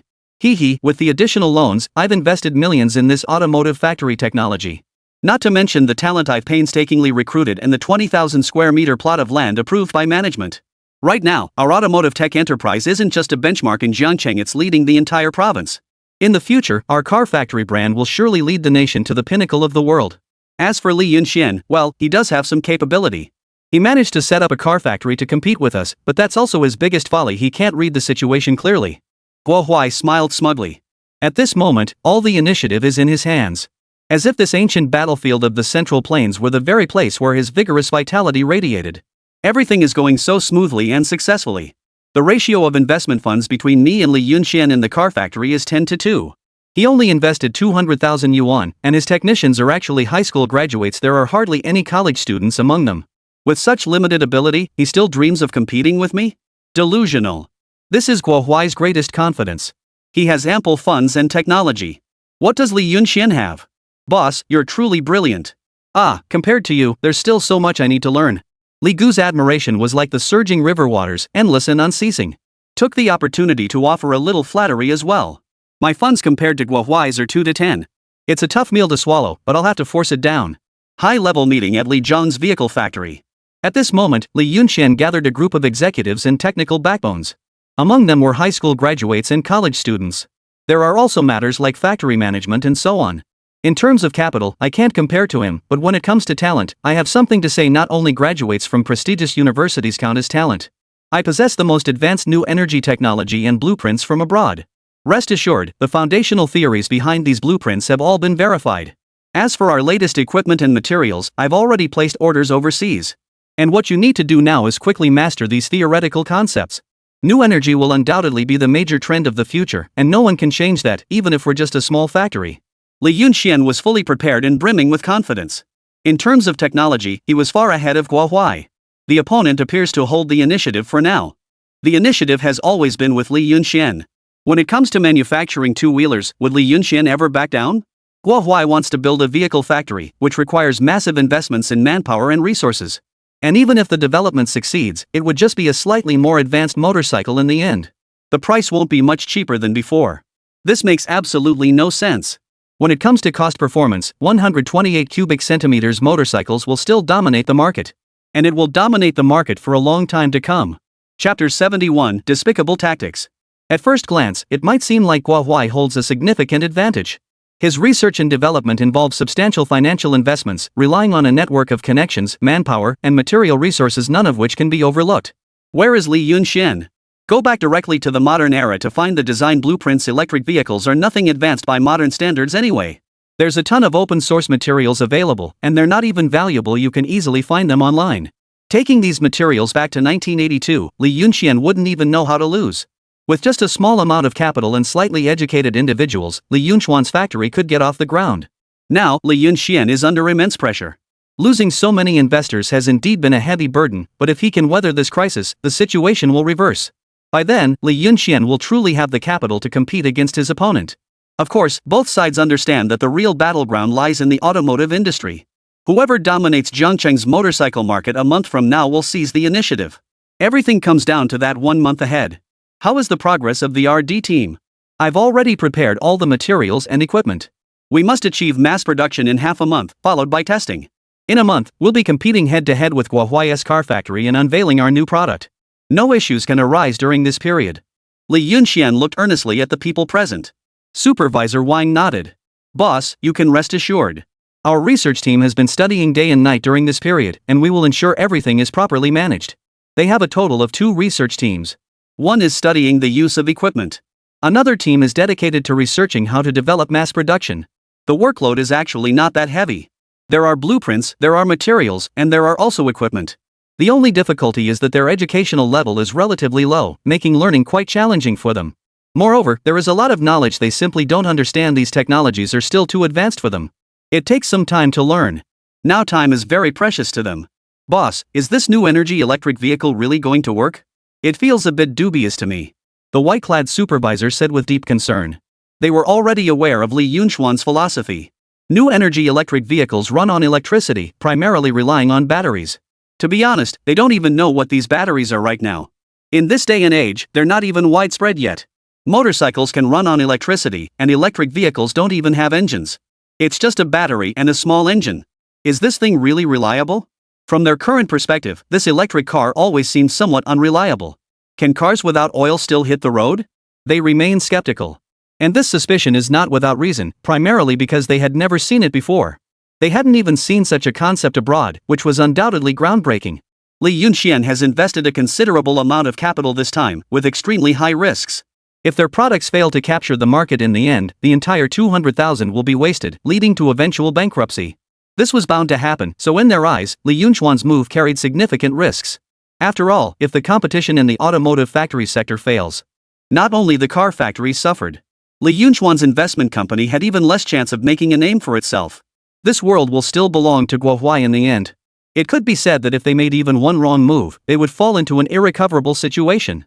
Just do as I say, and don't worry about the rest. Li Yunxian spoke calmly. For others, this groundbreaking venture indeed carries risks, but only Li Yunxian himself understands just how vast the electric vehicle market is. In this era, few can clearly discern future trends, but Li Yunxian can. 2 weeks passed quickly.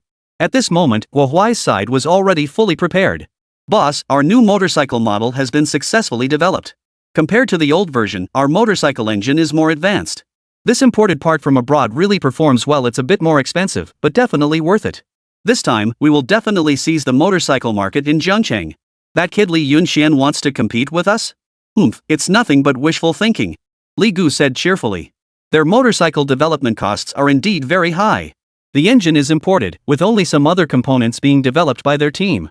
In addition to the 1 million Guohuai invested himself and the technical personnel, they naturally partnered with a foreign engine manufacturer. From this manufacturer, they were able to obtain the lowest wholesale price for engines. Although importing from abroad to domestic markets comes with a higher price tag. But the cost-performance ratio is unquestionably excellent. These engines perform exceptionally well, even by today's cutting-edge international standards. The reason this foreign engine manufacturer chose to collaborate with Guohuai was naturally due to their keen eye on the domestic market. As long as their engines can swiftly dominate the domestic market, the initiative in R&D for domestic motorcycle engines will firmly remain in their hands, leaving no room for local engine companies to survive. Though this will make domestic engine companies struggle even more, Guohuai couldn't care less. He only needs to know one thing: he can profit by collaborating with foreign companies. As for the rest, who cares? Capitalists have always been profit-driven. They possess not an ounce of conscience between them. By the way, have you arranged everything to bribe the talents from Li Yunxian's R&D company? Although that kid can't possibly be our match, we still need to stay vigilant. Guohuai spoke calmly. To become the wealthiest man in Zhangcheng, he naturally had some capabilities, and the first rule was never to underestimate his opponents. He knew that Li Yunxian was researching matters related to the electric vehicle industry. But what exactly is an electric vehicle? Even abroad, there's no such concept. Clearly, Li Yunxian is aiming for ground-up research and development. It's practically a pipe dream. Research and development in uncharted territories requires substantial funding. Only genuine subsidies from the state can truly make it feasible. Li Yunxian, with a mere 200,000 in startup capital, still dreams of pulling it off. What an illusion. I heard these electric vehicles can run just on electricity. It's simply ridiculous. Despite looking down on them, he still had Li Gu bribe their current technical personnel. He wouldn't give Li Yunxian even the slightest chance to catch his breath. Boss, your cautious approach is truly something all of us should learn from. Rest assured, everything's arranged. We've bribed 3 people in total, all of whom are currently technical staff on Li Yunxian's side. Not only that, but as per your instructions, we've also had them tamper with Li Yunxian's peculiar equipment. Chapter 72, Testing Phase. I heard they're also conducting electric vehicle tests today, and all the management people have gone to watch. It's quite a spectacle, but rest assured, there's absolutely no way they can succeed. Hearing this, Guohuai finally nodded in satisfaction. The kid finally managed to satisfy me this time. Li Yunxian's electric vehicle is indeed groundbreaking. Therefore, management places great emphasis on it. They sent many important figures to observe. If Li Yunxian's electric vehicles truly succeed, there's no doubt they'll receive more subsidies and preferential policy resources. This is also what the country is doing now. Many large foreign corporations have established their industries domestically, and it's no exaggeration to say they now hold monopolistic positions. Leveraging their technological advantages, they ruthlessly dominate various sectors of the domestic market. This has left the domestic market utterly unable to compete. Consequently, the government is now intentionally supporting local enterprises.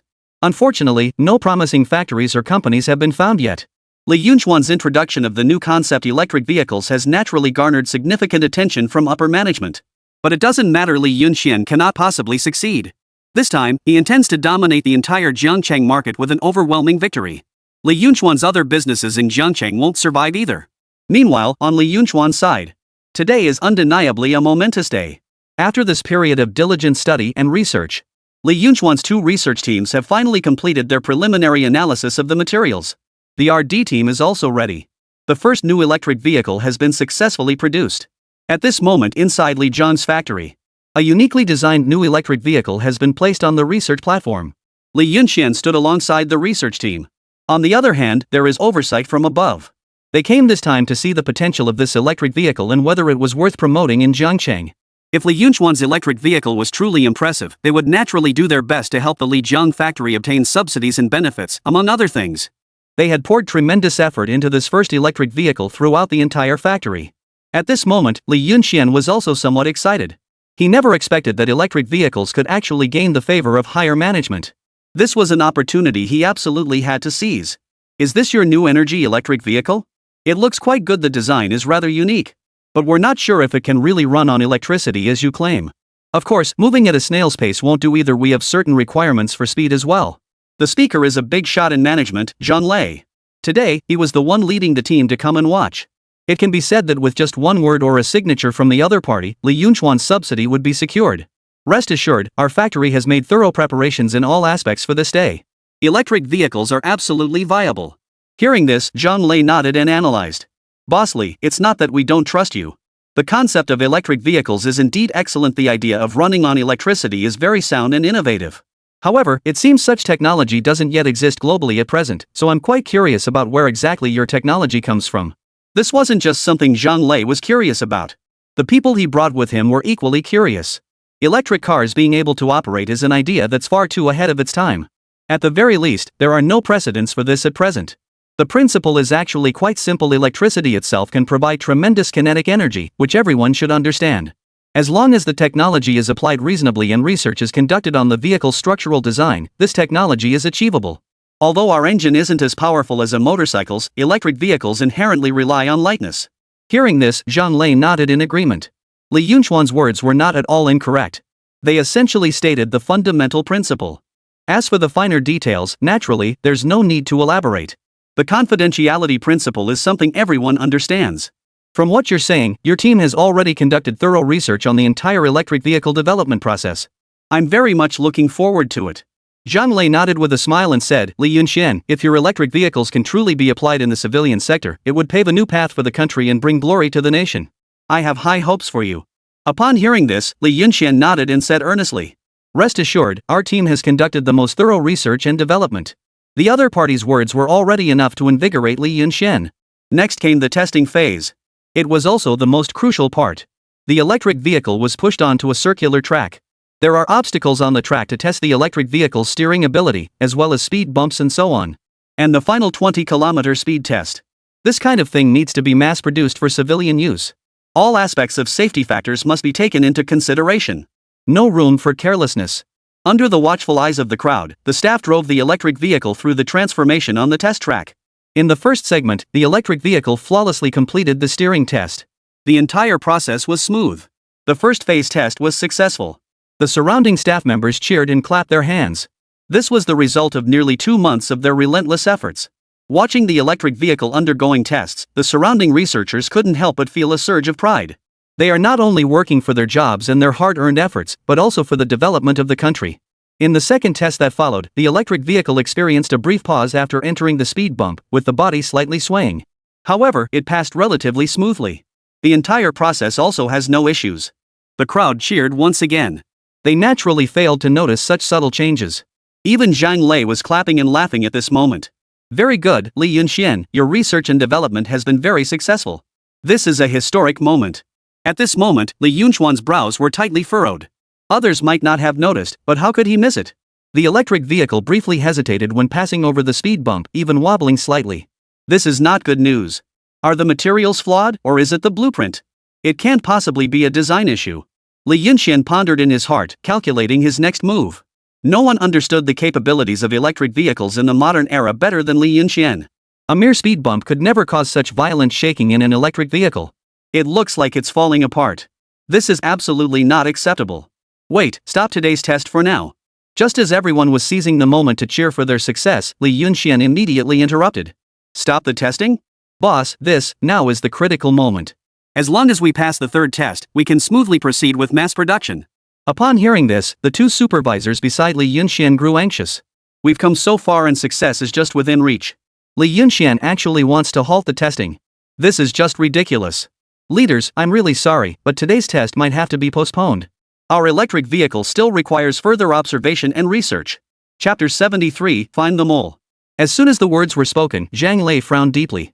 Boss Li, you should know that our time is limited. Completing this inspection smoothly would make everyone happy. As for the next inspection, who knows when it'll be? The procedures are quite troublesome too. Judging from the first two stages, the performance of the electric vehicles is actually quite good. He was relatively satisfied. If the final test is successful, they can achieve mass production in half a month. There won't be any issues with the approval documents. If you give up the test now, there's no telling whether the approval documents can be obtained in half a month. Zhang Lei was well aware of the competition between the two major car factories in Jiangcheng. It was a healthy rivalry based on each side's capabilities and skills, which was a good thing. Whoever wins this competition will gain the ultimate market dominance in Jiangcheng. Whoever wins is fine. But now, Li Yunchuan's seemingly half-hearted approach has left Zhang Lei somewhat perplexed. I'm aware of this, but there's really no other way. Please understand, to ensure smooth testing, we must guarantee everything is foolproof, with absolutely no margin for error. Since the other party has already put it that way. Zhang Lei could only nod helplessly, glance back at the people behind him, wave his hand, and get into the car to leave. Boss, what are you doing? This is such a great opportunity.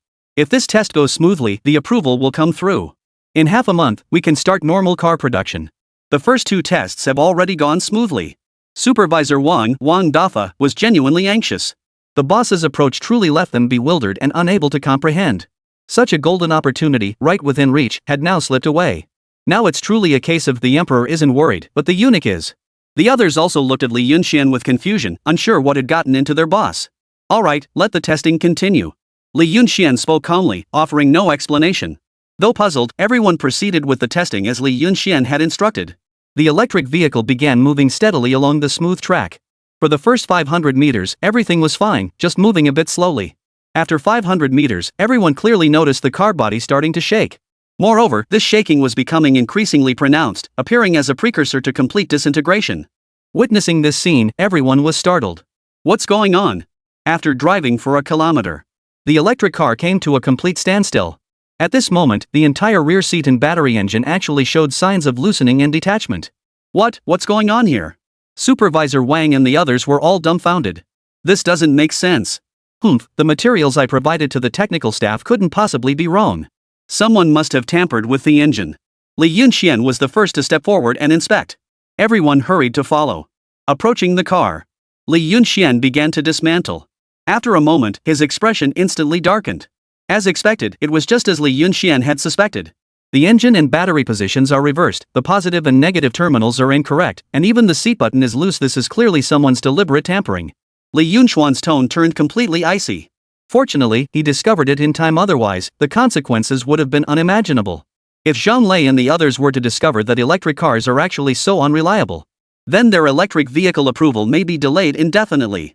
At this moment, Wang Dafa and the others were also trembling with fear. If the test had really been conducted just now and the leaders discovered such results, the consequences would have been unimaginable. They might have gone bankrupt even before going public. But Li Yunxian halted the test at this critical moment. This preserved the opportunity for future testing. Although they would have to wait a while for the next test, at least they avoided showing their worst side to management. Now everyone finally understood the boss's idea. I didn't expect the boss to have already seen this far ahead. Li Yunxian calmly glanced at the crowd, as he had basically figured out what was going on. The materials are definitely fine, and the design is also without issues. This conclusion was reached after a month of collective study, so if there's an issue, it can only be with certain individuals. Li Yunxian didn't say much more, simply addressing Wang Dafa in a calm tone. Notify all senior executives and technical personnel to wait for me in the conference room, every single one of them. With that, Li Yunxian walked away without even turning back. Wang Dafa and the others instantly grasped the gravity of the situation and nodded solemnly. 1 hour later, inside the factory conference room, approximately 30 people had already gathered. These individuals are the core backbone members of the factory. Ordinary employees are not included. Ordinary employees don't have access to this technology, so they couldn't possibly cause any trouble. Amidst the tense anticipation of the crowd, Li Yunxian pushed open the conference room door and walked to the head seat to address everyone. At this moment, his expression had already calmed down. Everyone, regarding this failed test, I already know who's behind it. The meeting is adjourned. If those traitors are smart, they'll come to my office now to admit their mistakes and confess everything in detail. While I won't let you continue working in the factory, I won't make things difficult for you either. We're all just working people, I understand you. But if you still refuse to come clean, well, I guarantee you'll get a taste of legal consequences. By then, even begging on your knees won't help. With that, Li Yunxian calmly walked away, leaving behind a group of people exchanging bewildered glances. I waited for half an hour in total. Only one person took the initiative to confess to Li Yunxian and revealed everything. As Li Yunxian had suspected, it was Li Gu's doing. The guy had bribed the technical staff on Li Yunxian's side, offering them 3 times the salary Li Yunxian provided. So these 5 individuals agreed to act as inside agents for the other party. Li Yunxian had this guy resign on his own. He wasn't giving him a hard time either. As for the rest, they haven't shown up so far. Clearly, they were still holding on to a sense of false hope, believing their actions were seamless and that the boss would never find out. Li Yunxian had never been lenient with such people.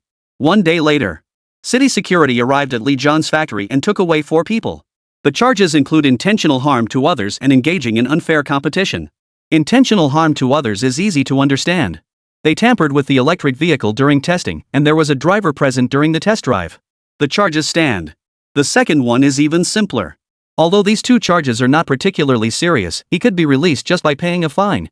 But at the very least, Li Yunxian also made the staff of other factories aware that no matter what they did inside the factory, he would know about it. It can serve as a warning to others by making an example of someone. At this moment, Inspectors Wang and Bai were utterly impressed by Li Yunxian. Impressive, boss. How did you know they were the moles? They were genuinely curious. Even the urban management had come to arrest people. This meant they had irrefutable evidence. Li Yunxian actually found the evidence in just 1 short hour. Chapter 74, The Agonizing Wait. This is a secret. In any case, go and inform the other employees as well. While in the car factory, just work diligently and don't try to play any tricks. I know every move at the car factory. Li Yunxian said confidently.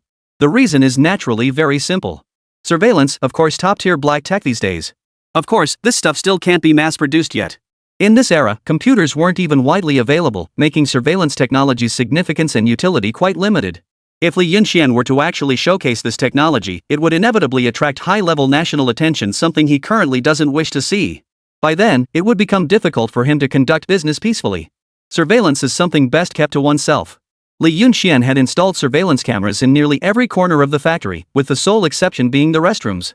Then placing the tablet in his own office made the investigation naturally very straightforward. With the undercover mission concluded. This matter has spread not only within the factory but even beyond its walls. The 5 individuals all claimed that they hadn't been instructed by anyone and were simply dissatisfied with their work, hence their deliberate sabotage. In reality, anyone with sense could see that these people weren't just bribed by Li Gu and his associates, their families had been bought off as well. It was naturally impossible to reveal the mastermind behind it.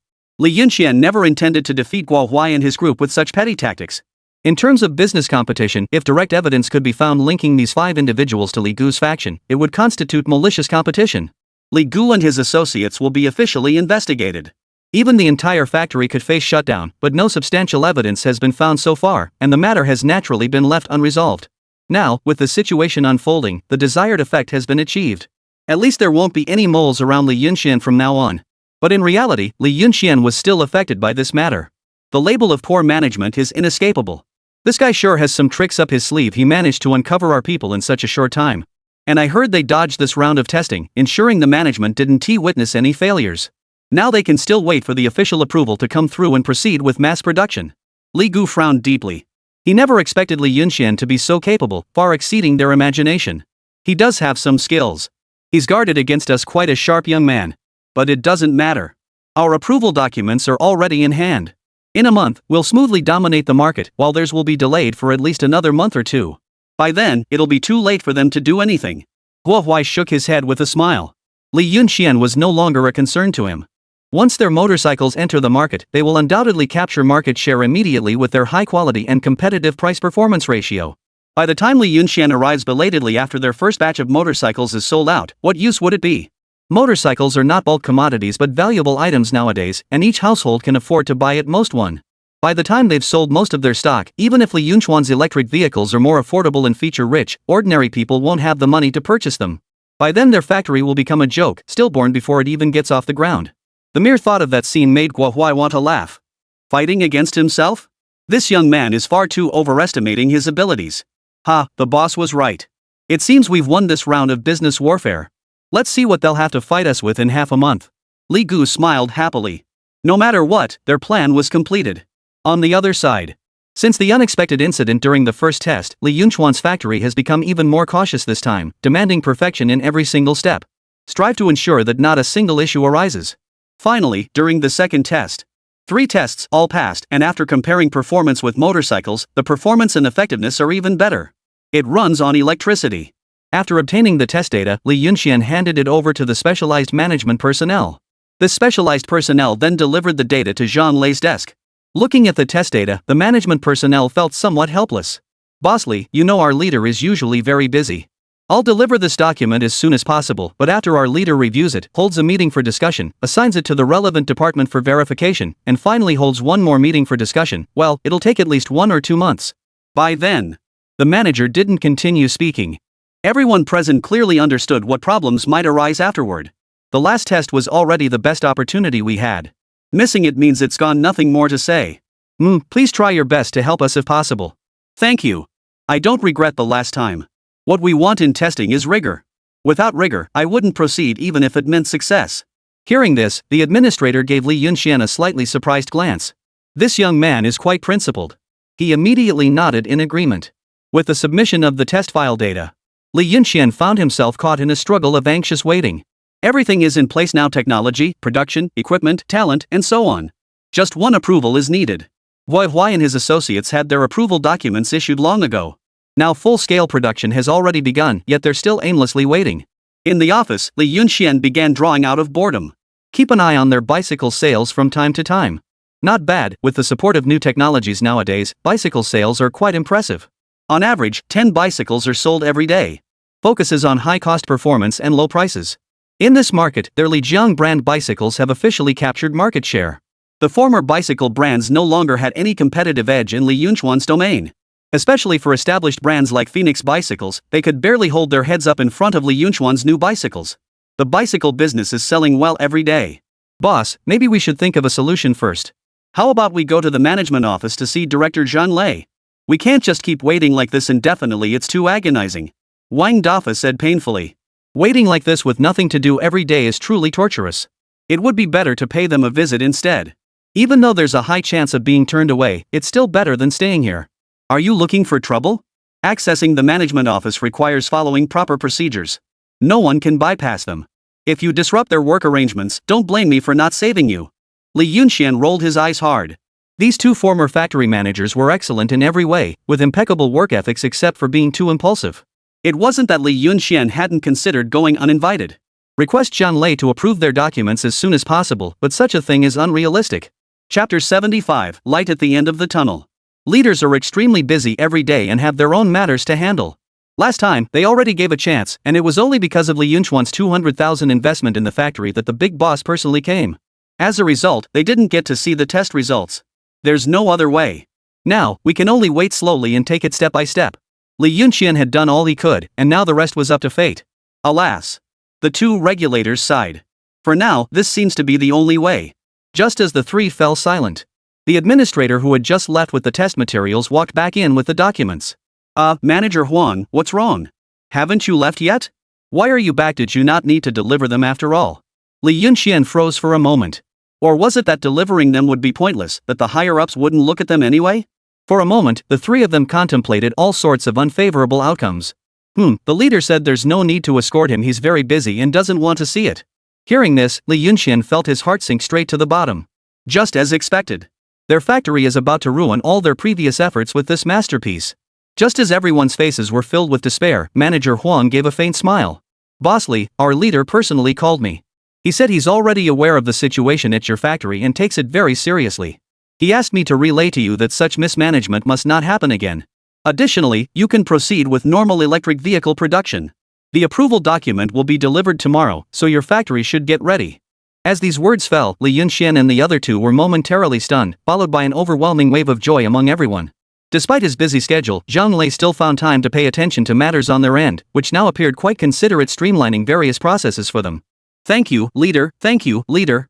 Ah, I'm so excited, I don't even know what to say. Supervisors Wang and Bai were now filled with surging motivation, truly experiencing the joy of finding light after darkness. Li Yunxian also let out a heavy sigh of relief and flashed a smile at Manager Huang. Thank you, Manager Huang. You really gave us quite a scare just now. Manager Huang smiled.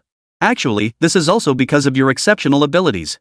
Previously, you brought in a large amount of foreign capital to our Jiangcheng, boosting our city's TGP by nearly 20 percentage points. Now, with another investment of 200,000 to build a factory, such consideration is well deserved. Is 200,000 a lot? No, not really. But leaders value not only capital but also contributions. Well, why, though the wealthiest man in Jiangcheng has indeed made indelible contributions to the city. However, his fortune was largely built on exploiting cheap labor. They're profiting off the sweat and toil of ordinary people. Moreover, it has restricted many people from starting businesses and achieving wealth. It's perfectly normal for him to invest $1 million in Jiangcheng. This can only be considered an obligation. If he doesn't invest this $1 million, why would the upper management give Guo Huai so many favorable benefits otherwise? The same logic applies to Li Yunchuan's situation. In short, the upper management will always provide maximum support and attention to enterprises that genuinely bring valuable contributions to them. Great, that's wonderful. Rest assured, please convey my gratitude to the leadership. In the future, we will implement stricter personnel screening for our employees, and our factory will certainly perform better going forward. Li Yunxian assured. With the approval from above now secured, the next steps became much simpler. We can start work today. Well, you go ahead with your work then. These test materials aren't needed, you can keep them. Also, although you're now on the same starting line as your competitors, don't celebrate too soon. The market is unpredictable, you never know who will win until the very end. What you need to do now is calm down and accept the market conditions. Getting the approval document is just the first step for you. The real competition is only beginning now. To quote the leader's words, he actually has high hopes for your new energy venture. If this really takes off, it could influence the future landscape. Listening to Manager Huang's words, Li Yunxian nodded. He certainly understood what the other person meant. In the end, the market will determine who ultimately wins. What they need to do now is to make their product the best it can be. Their vision should not be limited to a small place like Jiangcheng, they must look beyond. As the time draws near, Li Yunchuan's factory will also enter a period of true prosperity. Begin formal competition with the other party. Both parties engage in large-scale production. Half a month later, a rather miraculous event has occurred in Jiangcheng. In the most bustling downtown area, 2 car dealerships opened simultaneously. Latest high-end international brand motorcycles, high performance, affordable prices, a must-have for you. New energy electric vehicles will lead the future of the era. The trend is coming. Owning a new energy electric vehicle and taking low-carbon, environmentally friendly actions will make you the trendiest person. What are you waiting for? Don't just dream, take action. On just the first day, competition between the 2 car dealerships was exceptionally fierce. Both sides spared no effort in advertising, pricing, and promotions. To prove the strength of his brand this time, Li Yunxian even stepped in personally. On the first day, both sides were evenly matched. Li Yunchuan's side sold 2 new energy electric vehicles. Guo Huai's side sold 3 motorcycles. In terms of sales, everyone was about the same. The concept of new energy electric vehicles is still relatively unfamiliar to most people. Just like Zhang Lei back in the day, everyone is very curious, is this electric vehicle really reliable? The price is so much lower than a motorcycle, and you know what they say, you get what you pay for. Will it just break down after 1 generation of use? Cars that can run without using oil, is that too good to be true? And other similar questions like this. The price of new energy electric vehicles is about 2 times cheaper than that of motorcycles. The price of the motorcycle is $2,000. The price of the electric car is another 1,000 yuan. Cars are just that expensive these days, that's how the market is. There is no doubt that these amounts are beyond the means of an average family. However, Li Yunxian and his team never intended to target this particular consumer demographic. The new energy sector is specifically targeted at those with small assets. These people have spare money, open-minded attitudes, and are willing to try new things. He is mainly targeting this particular market segment. In the following days, Li Yunxian continuously promoted the benefits and advantages of new energy electric vehicles at the storefront. However, sales remained sluggish. Only 1 or 2 units were sold each day. At times, not even a single unit was sold. Everyone remained skeptical about the new energy electric vehicles. A car that runs without oil is just too unbelievable. In this day and age, it is very difficult to truly change a person's way of thinking and mindset. On Guo Huai's side, the motorcycle's high performance, coupled with prices that weren't much higher than before, made them widely popular. He could even sell 10 motorcycles in a single day. Chapter 76, Market Environment. Upon seeing this result, everyone on Li Zixuan's side found it somewhat hard to accept. Because according to their evaluations, new energy electric vehicles are actually better than motorcycles, whether on the road or in other aspects. First and foremost is environmental protection. It truly only needs charging to run. The issue of battery wear is also simple.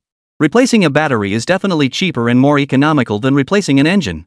Moreover, in terms of speed and other aspects of endurance, new energy electric vehicles perform exceptionally well. But no one expected it to turn out like this. Several days had passed in a row. Many people are asking. However, very few people bought it. Clearly, their prices are more favorable than those of motorcycles. The two supervisors of the car factory and other senior technical staff were quite puzzled. Especially those who had previously conducted market research during their surveys. A significant number of people had shown great interest in new energy electric vehicles. But now that the vehicles are actually available, they only seem to be asking out of curiosity, with no real intention to buy at all. If this continues, they will still go bankrupt. After all, the new energy electric vehicles are now running normally and can be mass-produced, and so much equipment has been imported from abroad. Although it's unclear where Li Zixuan got them from. But all of these are hard, real cash investments. If things continue like this, they won't be able to last much longer. Boss, what should we do now?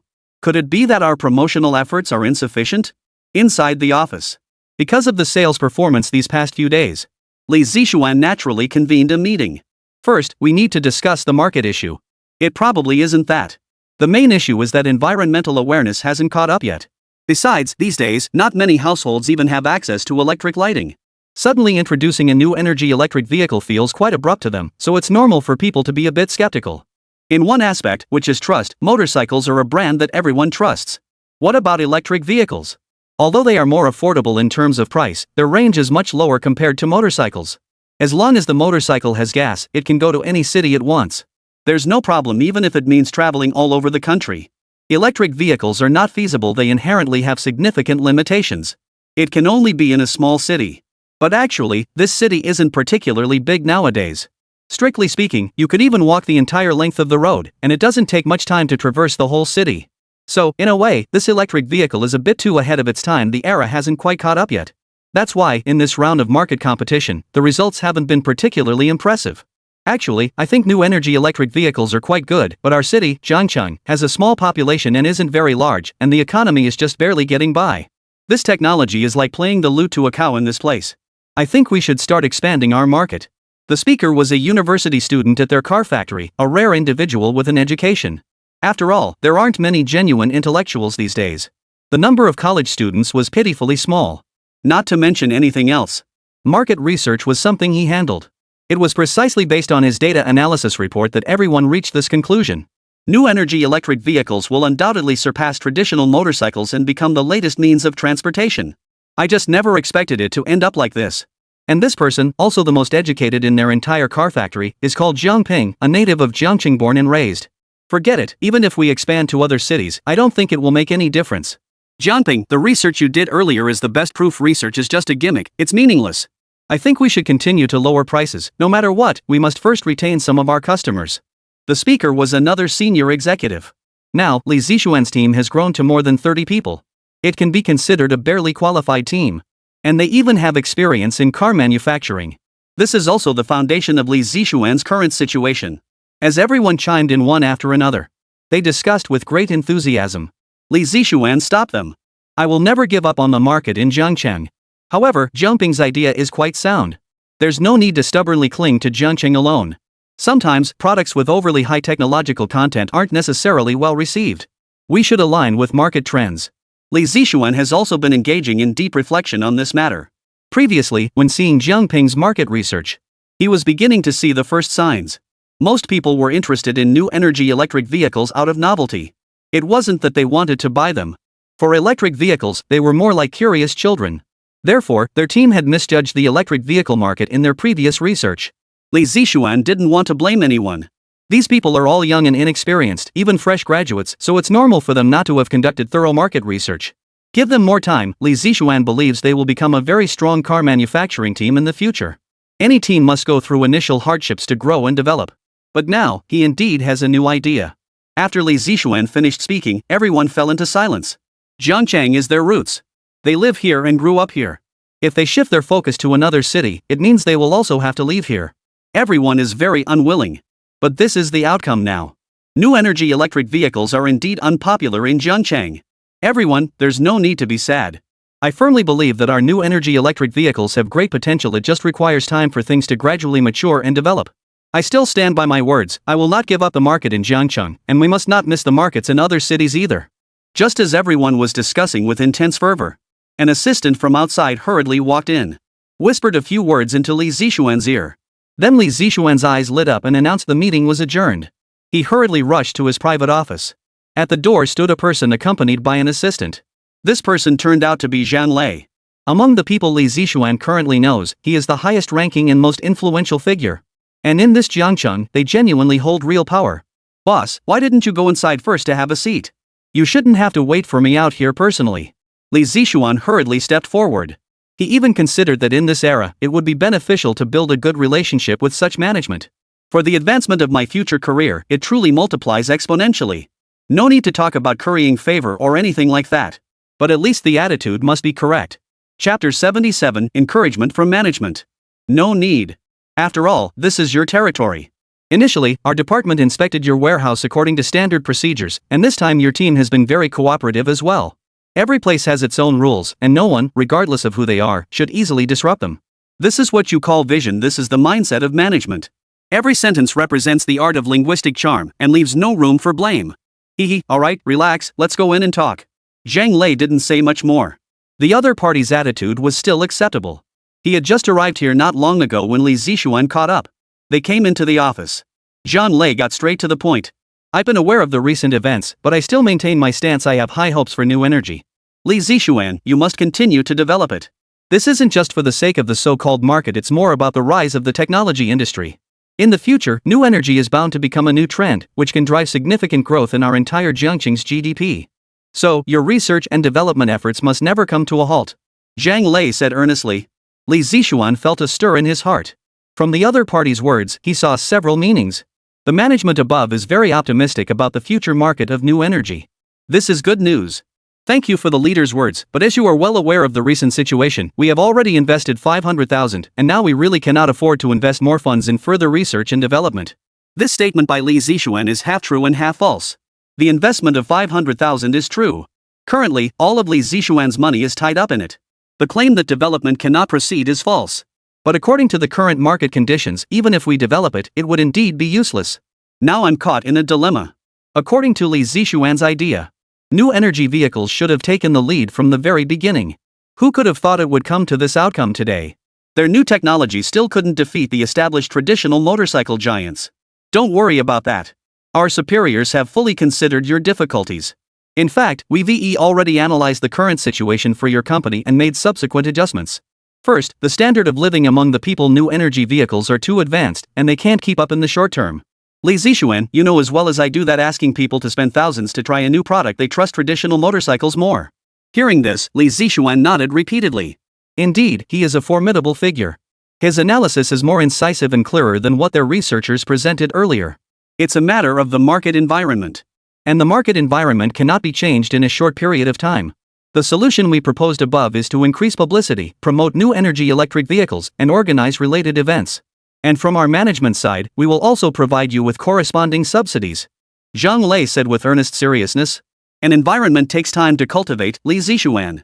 You must be able to endure solitude. It's okay if you don't make money in the short term. Keep your vision long term. These words truly enlightened Li Zixuan.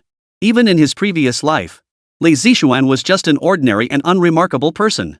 Now, in this era, although he has some capabilities, but the fundamental thought in his heart had not actually changed. Profit. Short-term profit. And Zhang Lei's current point is that if you want to do great things, you should place even more emphasis on long-term profit. Alright, I understand what to do. Li Zixuan thought it over carefully and nodded earnestly. Good, I'm glad you understand. We are doing this not to show favoritism toward you. Management does not favor any particular company.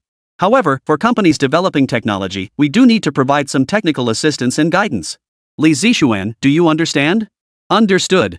For a whole month, the sales of new energy electric vehicles did not exceed double digits. There were only 7 buyers. Among them, 2 were wealthy merchants from other regions who came to join the excitement and ended up making a purchase. They didn't even consider it a car. They saw it merely as a high-tech toy. This is the impression people of this era have of new energy electric vehicles. And Guihua and his motorcycles have indeed completely dominated the market. Sales in just the first month reached 30 units. They outperformed electric vehicles in every aspect. If it were before, Li Zixuan might have been anxious. But not now.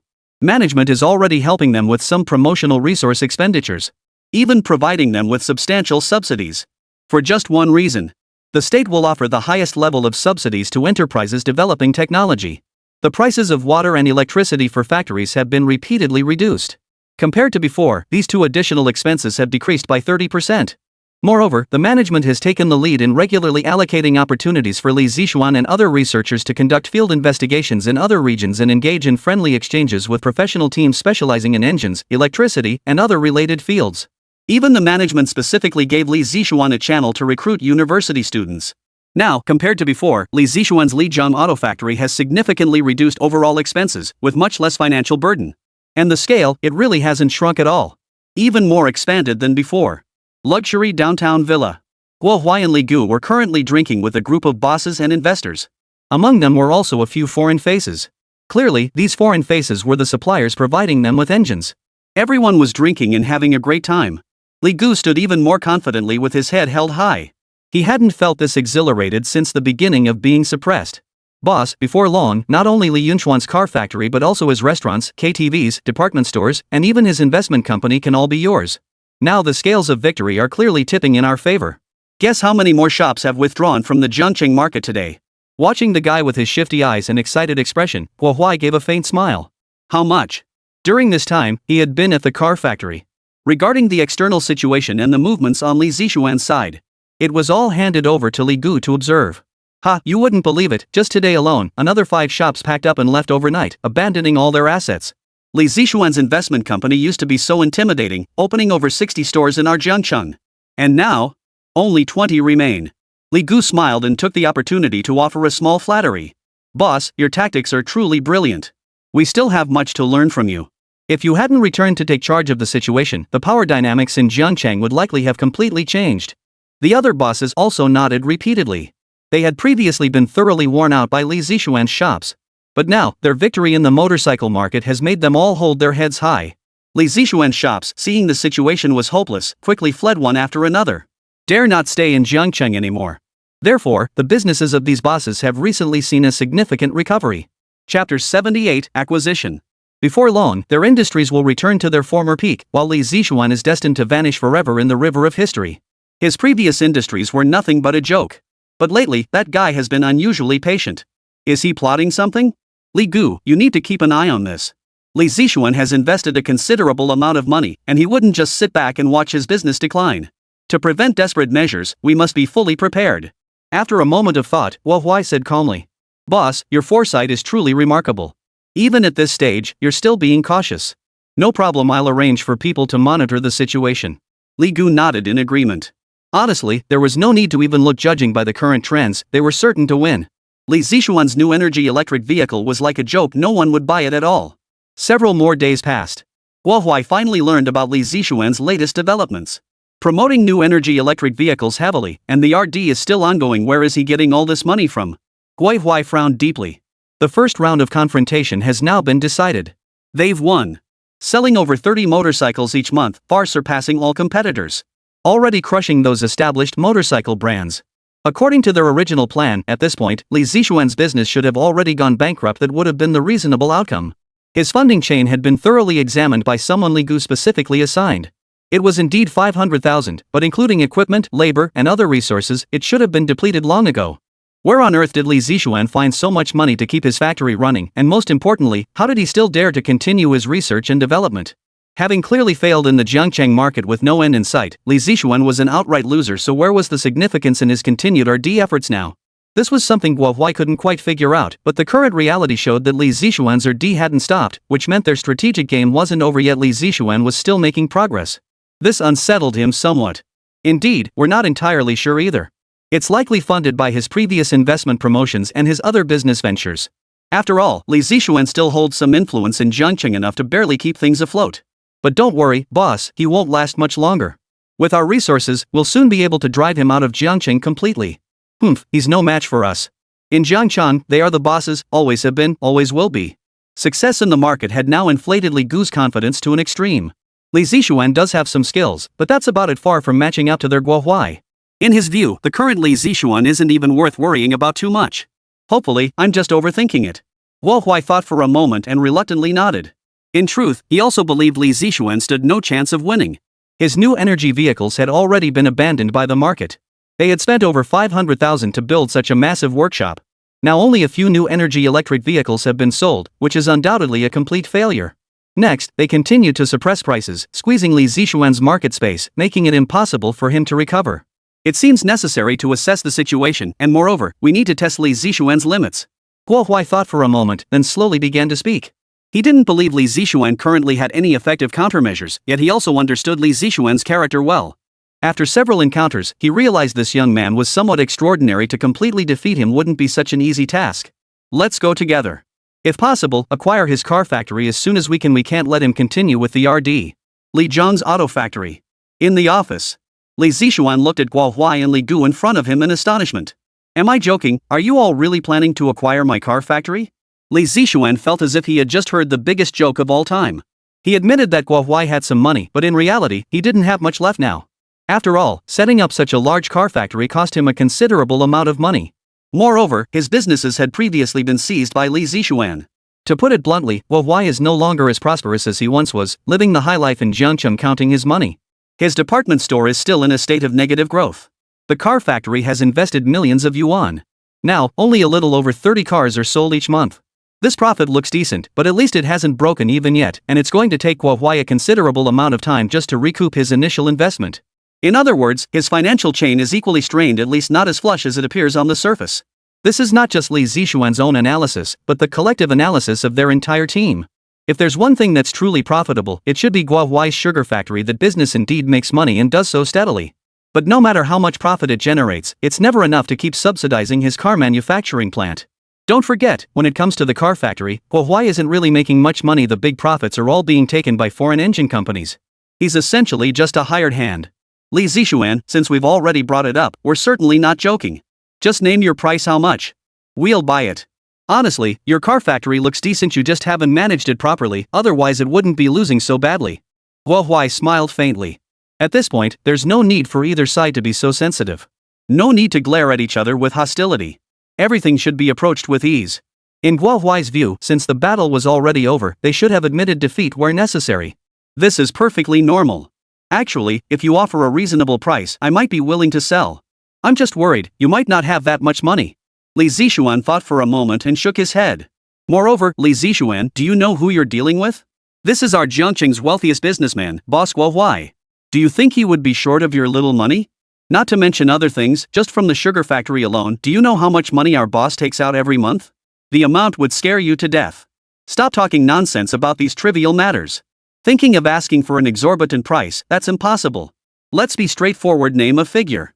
Since you can't manage this factory properly, you should hand it over to us. We'll definitely do a better job than you. Just take the severance pay and go home to celebrate your wife's birthday in peace. From now on, don't bother thinking about business matters. Our boss is magnanimous and won't hold your past actions against you. In fact, he might even put you to good use provided you show the sincerity expected of you. Li Gu looked arrogantly at Li Yunxian. That posture was the arrogant stance of a victor toward a defeated opponent. Of course, he believed he now had the right to be this arrogant. Chapter 79, a drastic turn of events. After all, they were the victors, while Li Zixuan was nothing. Li Gu isn't very articulate, so please excuse him. I truly admire your car factory. After I acquire it, you can still work here. I've always been very tolerant of talented people. Putting everything else aside, at the very least, I can ensure you a worry-free life for the rest of your days. Guo Huai gave a faint smile. Just now, Li Gu had essentially spoken his mind completely. Since the competition in the market has already been lost, there's no need to mention these trivial matters. Just hand over the factory quietly and be done with it. Saying any more would be impolite. As for new energy, although Guo Huai wasn't optimistic about it, he also knew that the future world would undoubtedly be a technological one. Li Zixuan's automobile factory could be considered relatively high-tech. As long as they could take over this factory and acquire the numerous research talents Li Zixuan had painstakingly cultivated, it would certainly prove useful in the future. Moreover, when it comes to new energy, it's genuinely hard to predict what the future holds. Now, if we can acquire it at the lowest price, that would be the most ideal outcome. Alright, Li Zixuan, I'll give you a direct number here, 100,000 yuan. As long as you agree, you take the money and leave, and this factory belongs to me. 100,000 yuan, that's no small amount. Whether you develop elsewhere or stay here in Jiangchang, it's enough to ensure you live a life of luxury. What do you think? Guo Huai looked at Li Zixuan and said earnestly. Well, 100,000 yuan is indeed a lot, but considering I invested 500,000, this calculation shows I've lost a fortune. Li Zixuan smiled faintly. What he hadn't anticipated was that these people would be so short-sighted as to believe his car factory would go bankrupt just because of this confrontation in the Jiangcheng market. It's simply a joke. Unfortunately, the current Li Zixuan was no longer the same person he used to be. At first, when their products were unpopular in Jiangcheng, Li Zixuan did feel troubled. But now, with Zhang Lei's guidance, he no longer worried. New energy electric vehicles aren't like restaurants that go out of business just because they lack customers. Technology in hand, patents in hand. These are the most valuable. Li Zixuan no longer cared about these gains and losses, nor did he want to concern himself with how the market was doing. He knew it wouldn't be long before his new energy electric vehicles would surely have their place to shine. Now, all he needs to do is listen to Zhang Lei's advice, focus on developing new energy technology, align with the nation's initiatives, and concentrate on scientific research and development. Zhang Lei even promised him that as long as he can develop more technological patents, there will be many subsidies in the future, including substantial financial support and more. As for competing with Guo Huai for this small market segment, to be honest, Li Zixuan's level has reached a point where they can no longer keep up. Looking at these two people now, Li Zixuan feels as if he's watching clowns. Li Zixuan, don't push your luck. 100,000 is already a lot. Do you really think your car factory can turn a profit now? Li Gu's face instantly darkened. This kid still couldn't read the situation even at this point. Hui Huai, standing nearby, also wore an unpleasant expression. Just then, a slender assistant walked in carrying a document. Place the file on Li Zixuan's desk. Boss, sorry to disturb you, but this market plan for Lincheng and the market proposal for Nanchang still need your signature. Our promotion of new energy vehicles has been very effective in these two cities, and purchase intention is quite high. We're just waiting for your signature so we can send a team over for negotiations. The assistant smiled as she looked at Li Zixuan. Subsequently, he also politely glanced at Guo Huai and the other person, nodding slightly. Looking at the assistant's figure, Li Gu found his eyes unable to look away. Long legs, fair skin, wearing a uniform, young and beautiful, with an elegant college student demeanor about her. This is actually Li Zixuan's secretary? His car factory is on the verge of bankruptcy, yet he still has a secretary of this caliber. At this moment, Li Zixuan also awkwardly rubbed his nose. Actually, he didn't need an assistant or secretary. But recently, with the heavy workload, Li Zixuan indeed needed someone to help handle trivial matters. So he had his subordinates arrange it for him. Who would have thought of the outcome? They actually arranged such a beautiful young lady. If Jiang Yan were here, Li Zixuan probably wouldn't have a single good day. And at this moment, Guo Huai had already sensed something was wrong. Lincheng Market, Nanchang Market. These are two cities adjacent to their own Jiangcheng. Does this mean Li Yunxian is already expanding into markets in other places? Judging by what the female assistant just said, it seems the results are quite promising. Guo Huai was immediately taken aback. No wonder he said that Li Yunxian has been so quiet in Jiangcheng lately. It turns out he's been brewing up a big move here. Guo Huai suddenly understood. Electric vehicles themselves are highly mobile. They might not be popular in Jiangcheng, but in other places, especially economically developed areas, the outcome could be completely different. I'm quite curious about these new domestic products. No wonder, when I proposed the acquisition just now, Li Zixuan's expression looked at me as if I were a monkey. He never had any intention of selling the car factory. Hee Bosqua, it seems you've already seen the situation clearly. Jiangcheng isn't that big or that small, and my new energy electric vehicles really don't have much opportunity here. However, other places are different. Instead of worrying about whether my business will go bankrupt, you might as well check how much money is left in your account. After all, out of my 60 merchants, only 10 have closed down so far. For me personally, this has had little impact. Li Zixuan smiled faintly. If it weren't for Zhang Lei's support, Li Zixuan's current situation is indeed very difficult. It's just a pity that the situation is different now. The publicity team and the talent were all recommended to me by Zhang Lei. Additionally, there are now inspection teams and so on. These personnel help Li Zixuan significantly reduce expenses, allowing him to allocate more funds to investments in other cities. Guo Huai still cares about his own turf, but Li Zixuan has already obtained detailed intelligence from other cities. Guo Huai and Li Gu left almost in a grim mood. I thought this time we could successfully acquire Li Zixuan's business, but who would have expected such an outcome? Not only did Li Zixuan's car factory company not go bankrupt, but its operations are also expanding. It's becoming increasingly difficult to take him down. You said half of his businesses had already shut down, didn't you? How do you explain this situation now? Guo Huai glared angrily at Li Gu. This guy had been feeding him false information, and it wasn't the first or second time. They really did shut down half of them. I heard it from my subordinates. They said the owner changed, and all the previous people left. Chapter 80, Industrial Development. Li Gu was completely overwhelmed. His subordinates reported these matters to him every single day. Moreover, he had personally gone to check on them. The boss has indeed been changed, and some stores have already been renovated. Now, he truly doesn't know what exactly is going on. Something's not right. Where exactly did Li Zixuan get so many investors, and they keep coming one after another? This doesn't make sense. Suddenly, Guo Huai sensed a hint of danger in the situation. One thing he could confirm was that the big bosses from Lincheng had indeed withdrawn a significant portion of their investments. He also learned about these pieces of news through contacts in Lincheng. The boss has indeed changed, but other bosses have taken over. Yet now, my business ventures in Jiangcheng have already taken off. The operating income is also very high. He didn't know what means Li Zixuan had used to sustain his car factory, but the current situation simply shouldn't have occurred. There must be something he had overlooked in this matter. Not only has the car factory been sustained, but the businesses under his name also haven't experienced large-scale closures. This is a dangerous signal for Guo Huai. And on Li Zixuan's side. At this moment, Fang Lanlan and Su Shan had both arrived at Li Zixuan's car factory to begin dividing the accounts. The three giants are now doing better and better in their respective fields. First is Fang Lanlan. Li Zixuan has made substantial investments in the KTV business. A variety of new alcoholic beverages. There are also innovative services and ultra-modern management, among other things. Now, Fang Lanlan's KTV is the largest KTV business in Jiangcheng. Today, the number of stores has expanded to 8. In fact, every one of his stores is packed to capacity every single day. And Fang Lanlan intends to expand their business to other places. Preparations are already underway. Su Shan's situation is even more impressive. His department store has now become the second largest in Jiangcheng. Second only to Li Tingting's department store. And Guo Huai's department store had long been left far behind by them. It can be said that Guo Huai's department store is now on the verge of bankruptcy.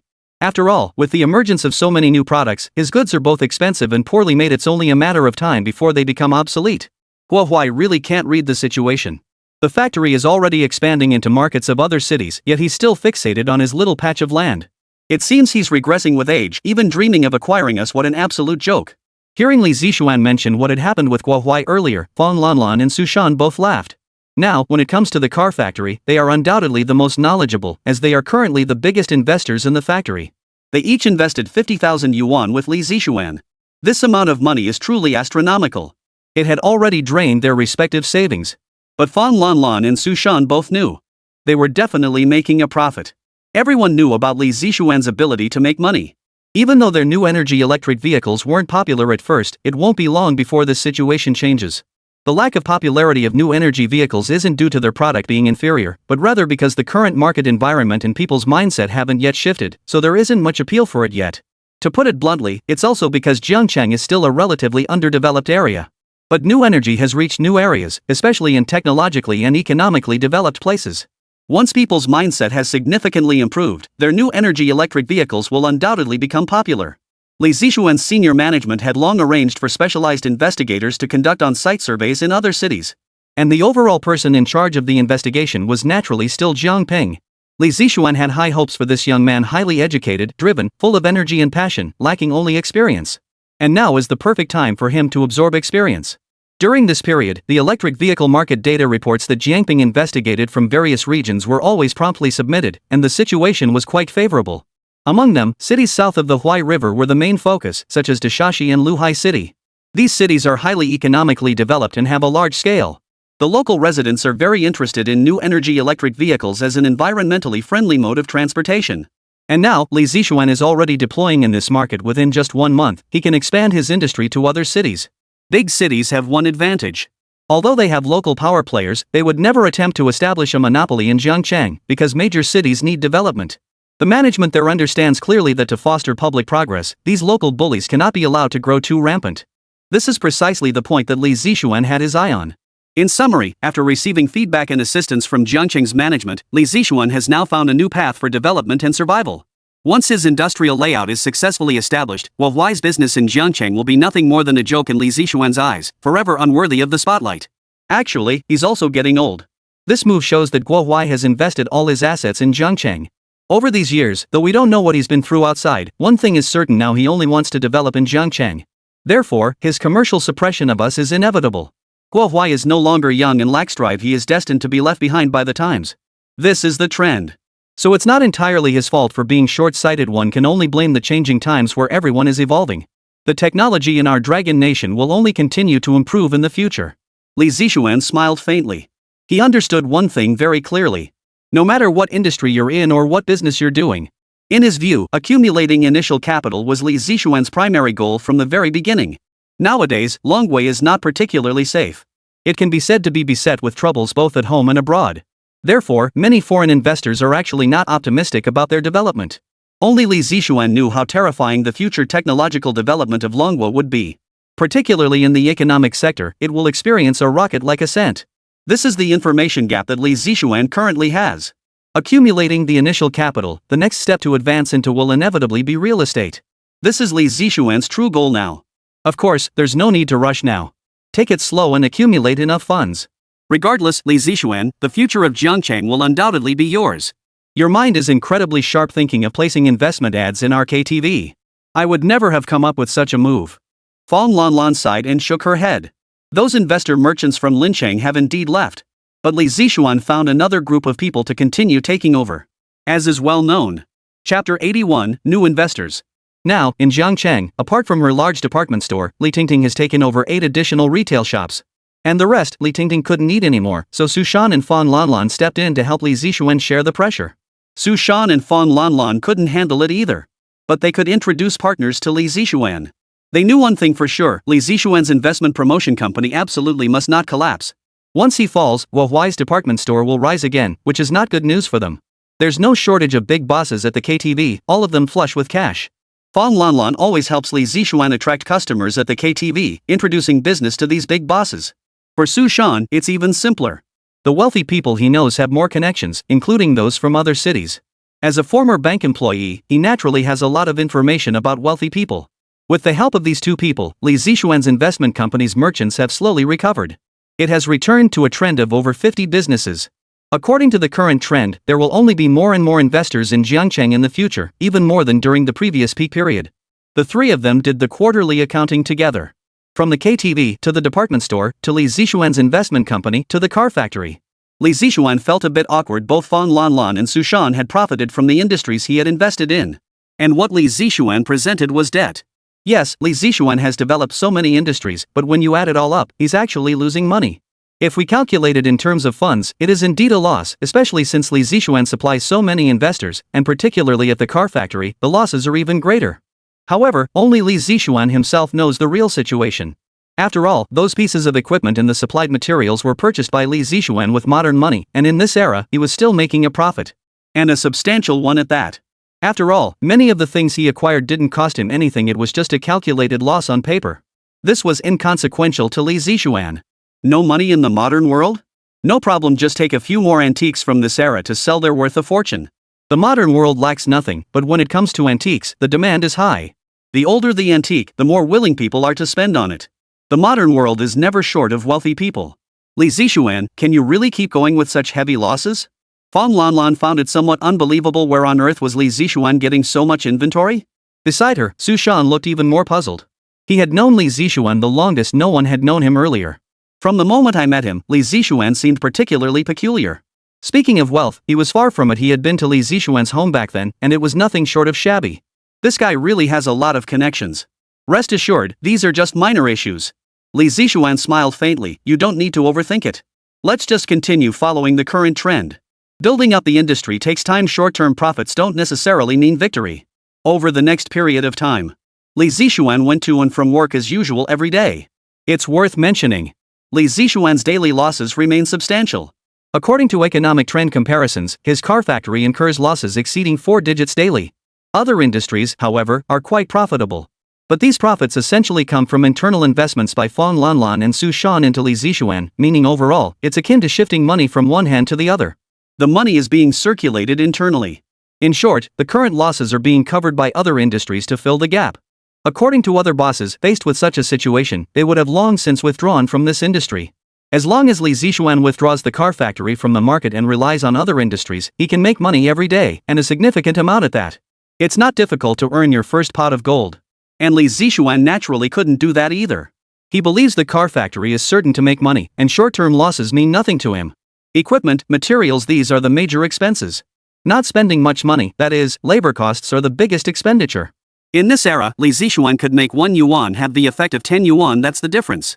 So that's how it is. This Li Zixuan is quite shrewd indeed. I underestimated him. Half a month has passed in a row. After Guo Huai's own investigation, when he learned the truth of the matter, he was absolutely furious. Why hasn't Li Zixuan's car factory gone bankrupt after such a blow? Because they have management backing them up, providing team technology and support. Moreover, it actively helps them expand into other cities' markets. Lijiang Auto Factory is now following this same development strategy. While vigorously promoting new energy electric vehicles in other cities, its presence in Jiangcheng remains substantial. This is especially true in neighboring Lincheng, a city with a significantly larger economic scale than Jiangcheng. It also has a larger population. According to the latest information he received, Li Zixuan already has over a dozen pre-commercial partners in Lincheng. These so-called preparatory dealers represent the early strategic positioning within the new energy electric vehicle industry. This signaled that new energy electric vehicles would soon become the hottest products in Lincheng, where they would dominate the market. He had also thoroughly investigated the merchants in Jiangcheng. The investors from Lincheng had indeed withdrawn. But through his own channels, Li Zixuan gradually brought in other big bosses to take over. The current outcome is that while Li Zixuan suffered a crushing defeat in Jiangcheng's motorcycle market, he not only avoided losing but has grown even stronger. If Li Zixuan cannot be effectively restrained now, Guo Huai will never be able to contain him later. Boss, honestly, even if Li Zixuan goes to develop in other cities, it doesn't seem like a threat to us, right? Doesn't that just mean he's withdrawn from competing with us in Jiangcheng? As long as we build up our operations here in Jiangcheng, he can go wherever he wants. It's none of our business, is it? Li Gu paused, a look of confusion crossing his face. Where exactly did their competition with Li Zixuan lie? In Jiangcheng. As long as they drove Li Zixuan out of Jiangcheng, he could go wherever he pleased. Even if he made a fortune in other cities, it wouldn't concern them. As long as Jiangcheng remained theirs. Are you an idiot? Do you think it's that simple? Don't forget, Li Zixuan has significant holdings in our Jiangcheng operations. What's more, we're expanding our motorcycle business into other cities to establish an industrial footprint.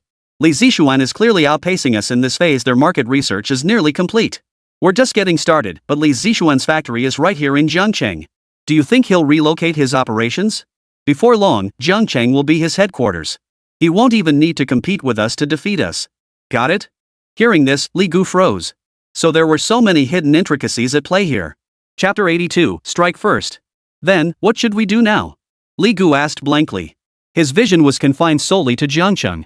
After all, his greatest dream in life was to become the wealthiest man in Jiangcheng, just like Guo Huai.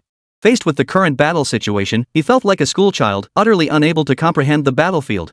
For now, there's only one way to truly keep Li Zixuan down: crush his car factory, paralyze its operations, and pin him down for good. Guo Huai's heart hardened as he spoke coldly. Boss, I'm afraid the higher-ups won't approve of this approach. Li Gu thought it was sheer audacity. The higher-ups were backing Li Zixuan's technology right now. Such a move would likely antagonize those in power. Though they held considerable influence in Jiangcheng and had connections within management. But this move would effectively stifle Jiangcheng's economic development. Everyone knew what state the city was in now. It was precisely because of Li Zixuan's emergence that Jiangcheng's GDP had increased by at least 20% compared to before. His industrial holdings were extensive. This is precisely why higher-ups support Li Zixuan. If both factions were to clash in earnest, it would be no small matter. Li Gu, you're still too young. There's one thing you need to understand: the victor cares only about the outcome, not the process. As long as we can crush Li Zixuan's enterprises, what can the higher-ups do even if they're dissatisfied? The damage will be done. All they can do is shift their support back to our businesses. Guo Huai sneered coldly. This principle was something he had only grasped after studying in other provinces. Strike first to gain the upper hand, that was always the truth. Understood. Thank you for your guidance, boss. Rest assured, leave this to me. I'll handle it flawlessly. But how exactly should we proceed? Even if we target Li Zixuan's auto factory, after what happened last time, they're bound to be on guard. It won't be that simple to strike. Guo Huai pondered for a moment before whispering into Li Gu's ear. After hearing Guo Huai outline the entire plan, Li Gu's eyes widened in shock. This scheme was truly shameless. Li Gu was stunned. If they went through with this, there would be no room for compromise between the two sides. And it would mean openly tearing apart their relationship. Proceed. There's no need to worry about whether Li Zixuan knows or not now. Just make sure it's done flawlessly. Understood. Li Gu nodded, saying no more. Time flew by. Today was the day Li Zixuan was holding the opening ceremony for his new energy electric vehicle project in Linchang. Partners from Dasha City, Luhai City, and other locations that had signed electric vehicle contracts with Li Zixuan all joined in. The opening ceremony was grand in scale. Held at Linchang's largest international open-air plaza, it drew a large crowd. To better promote the new energy electric vehicles, Li Zixuan spared no expense today, preparing various snacks and treats all complimentary. Every attendee at the event received a complimentary snack. Naturally, these snacks were purchased by Li Zixuan from modern suppliers. In short, the spectacle had to be sufficiently grand. Over 30 investors attended the opening ceremony. These business owners hailed from various cities. If contracts were finalized today, they would become distributors for Li Zixuan's new energy electric vehicles, authorized to sell them in their respective regions. Moreover, they would receive the lowest possible wholesale prices. Should they fail to sell the inventory, they could return the goods to Li Zixuan and retrieve their initial investment. For them, this deal is truly a surefire win, absolutely no risk involved. Their confidence in the future of new energy vehicles is undoubtedly fueled by extensive marketing efforts. Li Zixuan had poured substantial funds into advertising campaigns during this period, representing a massive investment. The results achieved so far are clearly promising. Everyone is optimistic about the trend of new energy electric vehicles. Today's opening ceremony proceeded smoothly, with virtually no major disruptions. All partners successfully finalized agreements with Li Zixuan. Funds have been delivered to the finance department of Li Zixuan's vehicle factory. Next, they await the delivery of Li Zixuan's promised new energy electric vehicles in batches to their respective cities for sales. Li Zixuan will provide after-sales service, talent guidance, and other support. After a busy day, they returned to the factory. Fong Lanlan and the others were visibly energized. In just one day, the factory had received $500,000 in funding. This sum was sufficient to sustain the factory's development moving forward. Moreover, as more partners joined, their promotional impact would grow exponentially. Eventually, they wouldn't even need to advertise, people would naturally learn about the new energy electric vehicle product. Everything is now in place. Our license has been approved. As long as the factory runs at full capacity without stopping production, we should be able to deliver all 5,000 electric vehicles within 3 months. Li Zixuan said with a smile. Of the 500,000 yuan funding, each person had to contribute 8,000 yuan as a franchise promotion fee. Of course, this money is refundable. It would be refunded if any partner chose to withdraw. This money served as working capital. The other half was allocated for vehicle payments. After a month of production, the factory had already mass-produced 1,000 new energy electric vehicles. Next, Li Zixuan only needed to add more equipment and hire additional staff. Mass-producing 4,000 new energy electric vehicles within 3 months was no difficult task. Mass-producing electric vehicles wasn't difficult, it was essentially just assembly work. Moreover, the 5,000 new energy electric vehicles weren't all destined for the partner. Only half would be delivered, the other half would be used to build reserves for recruiting additional partners. Though their factory was operating somewhat strained, it could manage this. With your assurance, we can rest easy. The factory is now in your hands. We're merely shareholders. Should any issues arise, just give us a heads up beforehand. Su Shan said with a smile. They both had their own businesses. They couldn't devote too much energy to Li Zixuan's venture. Of course. Li Zixuan smiled. Upon learning that Li Zixuan had indeed secured a 500,000 yuan investment in Linchang, the entire factory erupted in excitement. Especially the two directors. They knew better than anyone what the factory had been like during this period. Vehicle production lines ran non-stop. But inventory just wouldn't move. Day after day, it sat gathering dust in the warehouse. Both directors witnessed the factory's losses firsthand. They had previously served as plant managers for their respective bicycle divisions. This situation pains them deeply. Only their bicycle line was performing well, all other operations were bleeding red ink. Chapter 83, The Final Plan. Today, however, Li Zixuan unexpectedly brought in a large order for 2,500 units. How could this not lift their spirits? Gentlemen, you'll have your hands full from now on. The factory must operate at full capacity without interruption. We absolutely must meet the order volume by the deadline. If we nail this one, Guohuai will be nothing but a joke to us. Li Zixuan said earnestly. Their factory had finally gotten back on track, they couldn't afford any setbacks now. Boss, rest assured. We'll handle it perfectly. You're right. We've been so idle lately, our brains are practically atrophying. Finally, some work to do. Just then, Wang Dafa suddenly turned to Li Zixuan with a grave expression. Boss, I'm not one to suck up, but there's something I need to bring up today. Li Zixuan raised an eyebrow slightly. Go ahead. Today, Li Gu's people came looking for me. They offered me 10,000 yuan to help them with something. They didn't specify what it was, but I firmly refused on the spot. There's no way I'd listen to them. Hearing this, Director Bai froze. What? They approached you too? You too. Both directors froze. They were both the de facto managers of the car factory now. If those people approached them, it was undoubtedly to recruit them as inside collaborators. The events of last time were still fresh in their minds.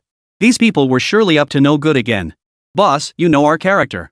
We'd never betray our employer for personal gain. Not for 10,000, not even for 100,000 we won't do it. Exactly. This isn't about money. Our loyalty is as clear as day and night. The two directors hurriedly added. They would never forget the kindness Li Zixuan had shown them. Back then, their bicycle factory was on the brink of collapse amid fierce competition, facing bankruptcy and liquidation. It was Li Zixuan who pulled them back from the abyss. Without Li Zixuan, they wouldn't be where they are today. They would never do such a thing. Thus, they confessed readily. I trust both of your character. You needn't prove yourselves. But this incident serves as a warning: if they couldn't buy your loyalty, they'll certainly try to buy others. 10,000 yuan is no small sum. Other executives might not resist such temptation. In this factory, only you two are truly my loyalists.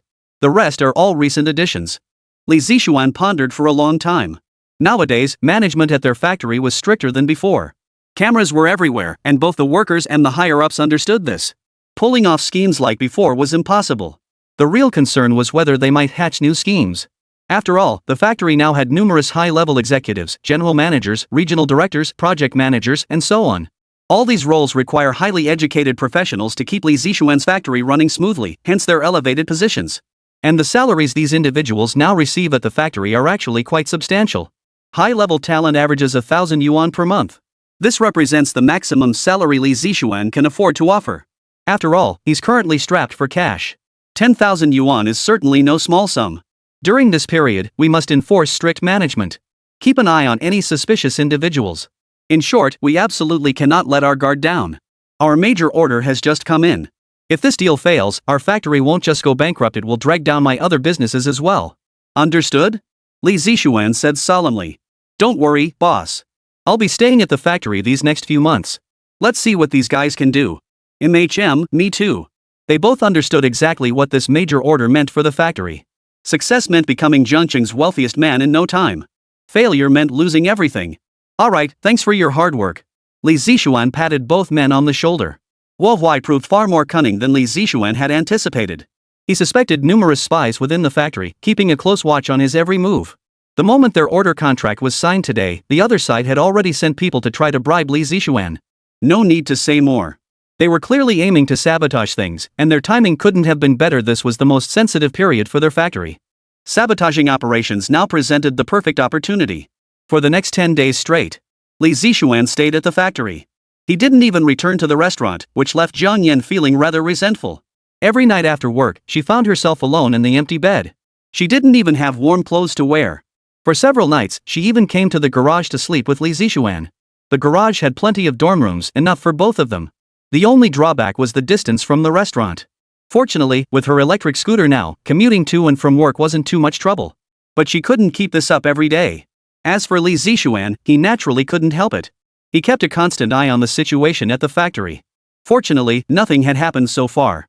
Yet Li Zixuan dared not lower his guard. He knew Huai would definitely make his move. Once he struck, it would be a fatal blow. In his office, Li Zixuan pondered for a long time. Suddenly, he slammed his fist on the desk. This won't do. We're too passive. How long can we keep guarding like this? We have no idea when he'll strike. I must be prepared. With that, Li Zixuan decisively returned to the modern world. Now, with the system upgraded and Li Zixuan's assets expanded, Li Zixuan could now remain in the modern world for 12 hours. Though still not particularly useful, it was a decent amount of time, just enough for Li Zixuan to negotiate some channel partnerships. A villa in downtown Zhengqing.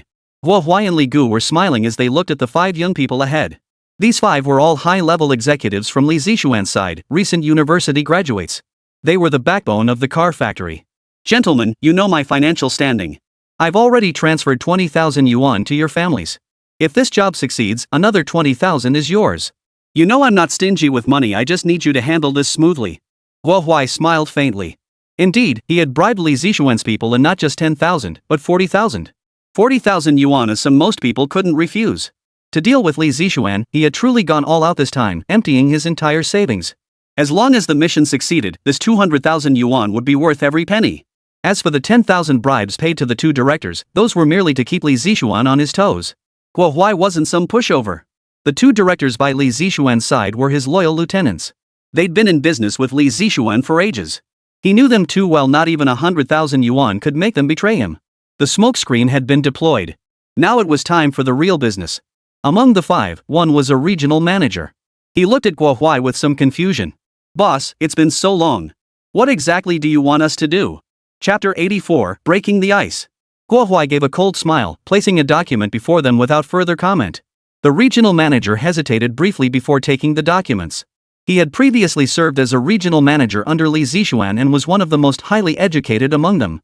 Li Zixuan had placed great expectations on him, and his standing was comparable to Jiang Ping's. Jiang Ping served as the overall head of research and development, while he was in charge of the production workshops. Moreover, he oversaw 5 major workshops. These 5 workshops constituted the operational core of the entire Lijiang auto plant, with other departments handling their respective functions. Given their role in the manufacturing process, the workshops were clearly of paramount importance. His standing was even slightly higher than that of the 2 major supervisors. While the 2 senior supervisors were ostensibly in charge of internal factory affairs, Li Zixuan knew full well that these 2 old comrades were advanced in age and lacked sufficient education. Relying solely on them was not feasible. Hope must still be placed in the younger generation. On ordinary days, the 2 supervisors mostly coasted along, merely keeping an eye out for any issues that might arise. They operated entirely on the strength of their past expertise. Yet they still commanded respect, boasting ample experience and expertise, and their current positions remained crucial. What regional manager Huang Lei found most unacceptable was that these 2 directors, who clearly knew nothing, held positions higher than his own. Simply because they're factory veterans who know Li Zixuan? He was clearly the most capable worker. Moreover, despite holding a key position, yet his salary was still lower than these 2 supervisors. These 2 supervisors each earned 1,500 yuan monthly. His daily tasks were crucial, and his work capabilities were absolutely sufficient. Yet he only makes 1,000 yuan a month. 1,000 yuan was actually an astronomical sum back then.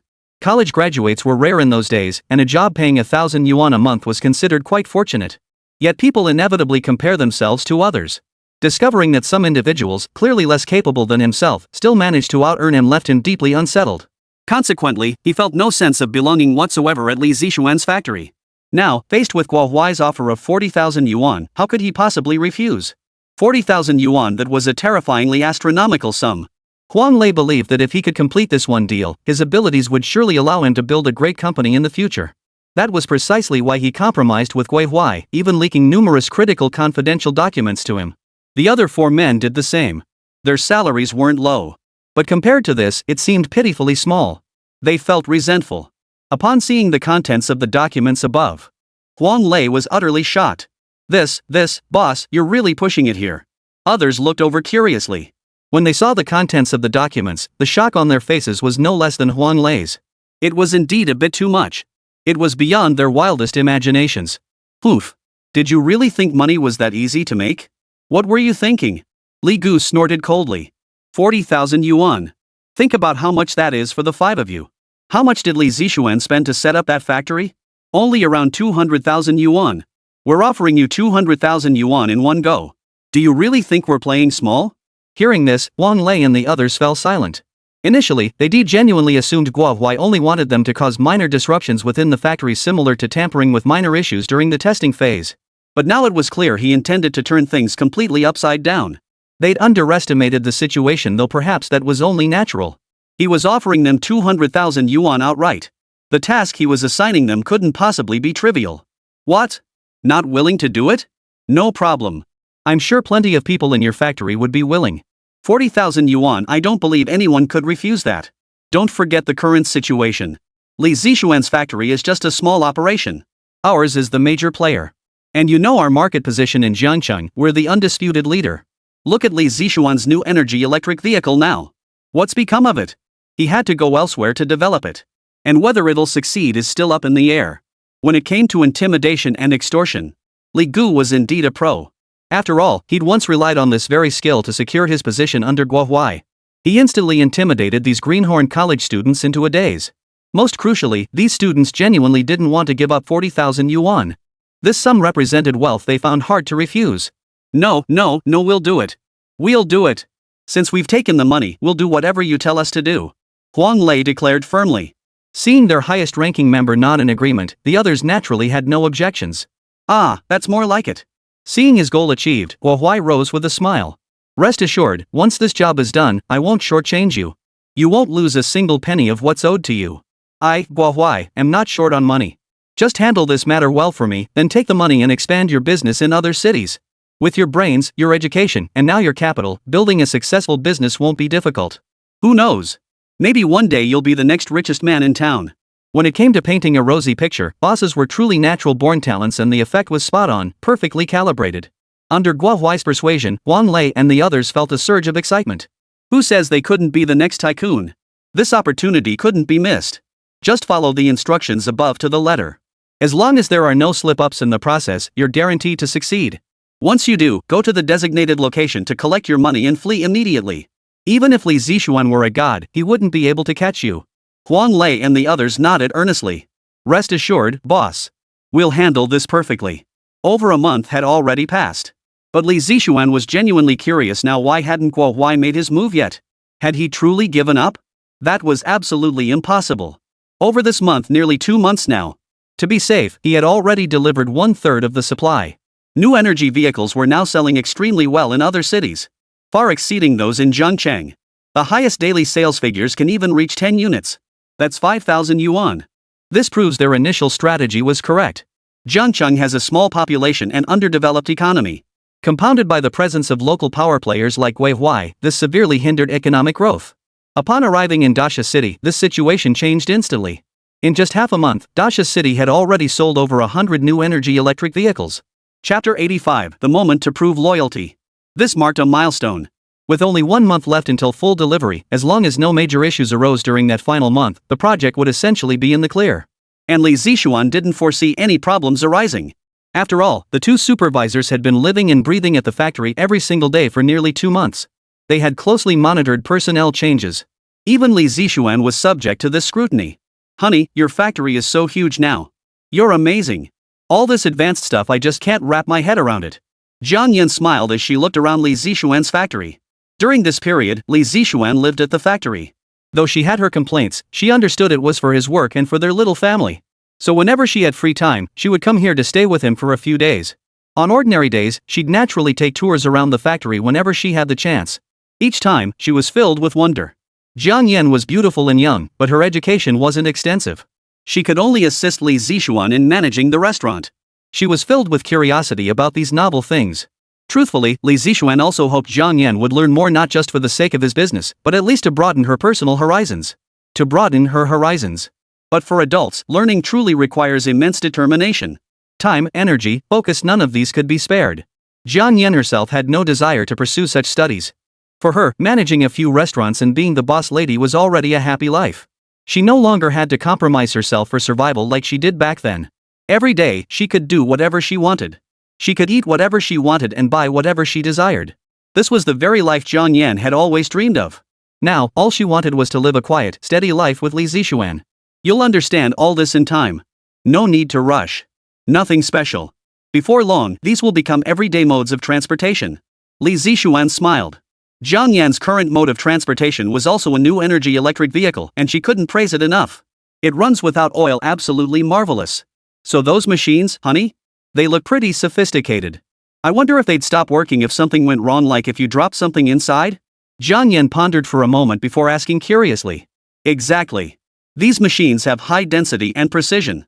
Even the slightest error could render the entire machine useless. These things are quite valuable, you know. The more advanced they are, the more intricate they become. Li Zixuan replied with a confident smile. Oh, I see. Well then, honey, you really need to be careful with them. I've noticed the workers don't seem very skilled with the machines. They always turn them on and off with such force, as if they're afraid they won't break. Plus, I've caught some of them randomly banging on the machines. I may not understand how these machines work, but I know that's exactly how problems start. This remark instantly jolted Li Zixuan into realization. Machines, equipment, manual labor, prone to malfunction. Putting these words together, Li Zixuan suddenly realized what Guo Huai was up to. Honey, you've really given me something to think about. Li Zixuan hurried back to his office and shouted at his assistant beside him. Go! Gather all the regional managers and supervisors here immediately right now. Watching Li Zixuan rush about frantically, Jiang Yin paused, a flicker of quiet satisfaction touching her heart. She must have reminded her husband about something important this time. Wonderful, she'd helped him again. She resolved to keep her eyes open and share everything she learned with him. Jiang Yin silently resolved to herself. Before long, Li Zixuan had gathered all the senior executives of the car factory in his office. Among them were 5 high-achieving employees, including Huang Lei. They had all become key figures at the factory. They were the ones the company pinned its hopes on. Li Zixuan looked at everyone earnestly. Everyone, you are all managers responsible for different departments and regions. You are young, full of drive, and eager to work hard. We are now at the most critical juncture for our factory. If we can navigate this period successfully, our factory will rise to prominence. At that time, everyone's bonuses and salaries will increase significantly. Regarding wages, I trust you all know I won't shortchange you. While the factory is still developing and faces challenges both in funding and technology, one will ensure the basic necessities are provided, no matter how difficult the circumstances. So you all understand what kind of person I am. Hearing this, the crowd fell silent, sensing that Boss Li Zixuan's words carried hidden meaning.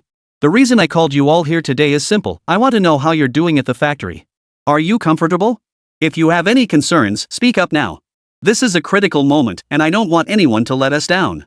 If any department falters now, it will deal a significant blow to our factory. You can be open with me about any problems, whether you've encountered them yourselves or heard about them. I'll still do my utmost to address them whenever possible.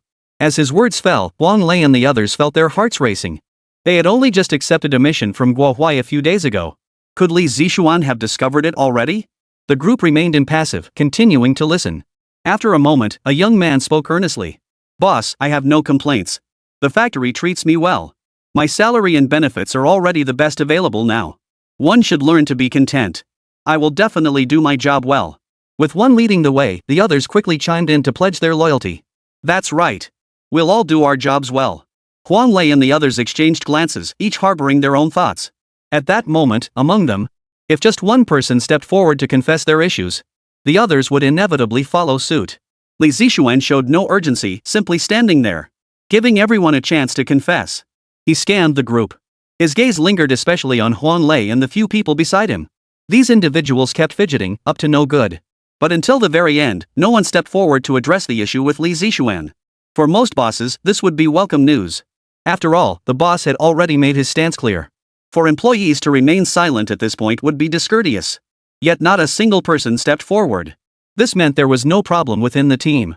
Only Li Zixuan understood that the more critical the moment, the more likely there were hidden issues within the team.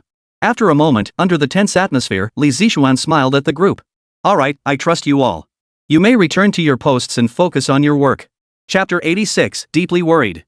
Huang Lei exchanged a glance with the others before silently leaving. But Li Zixuan's heart had already sunk.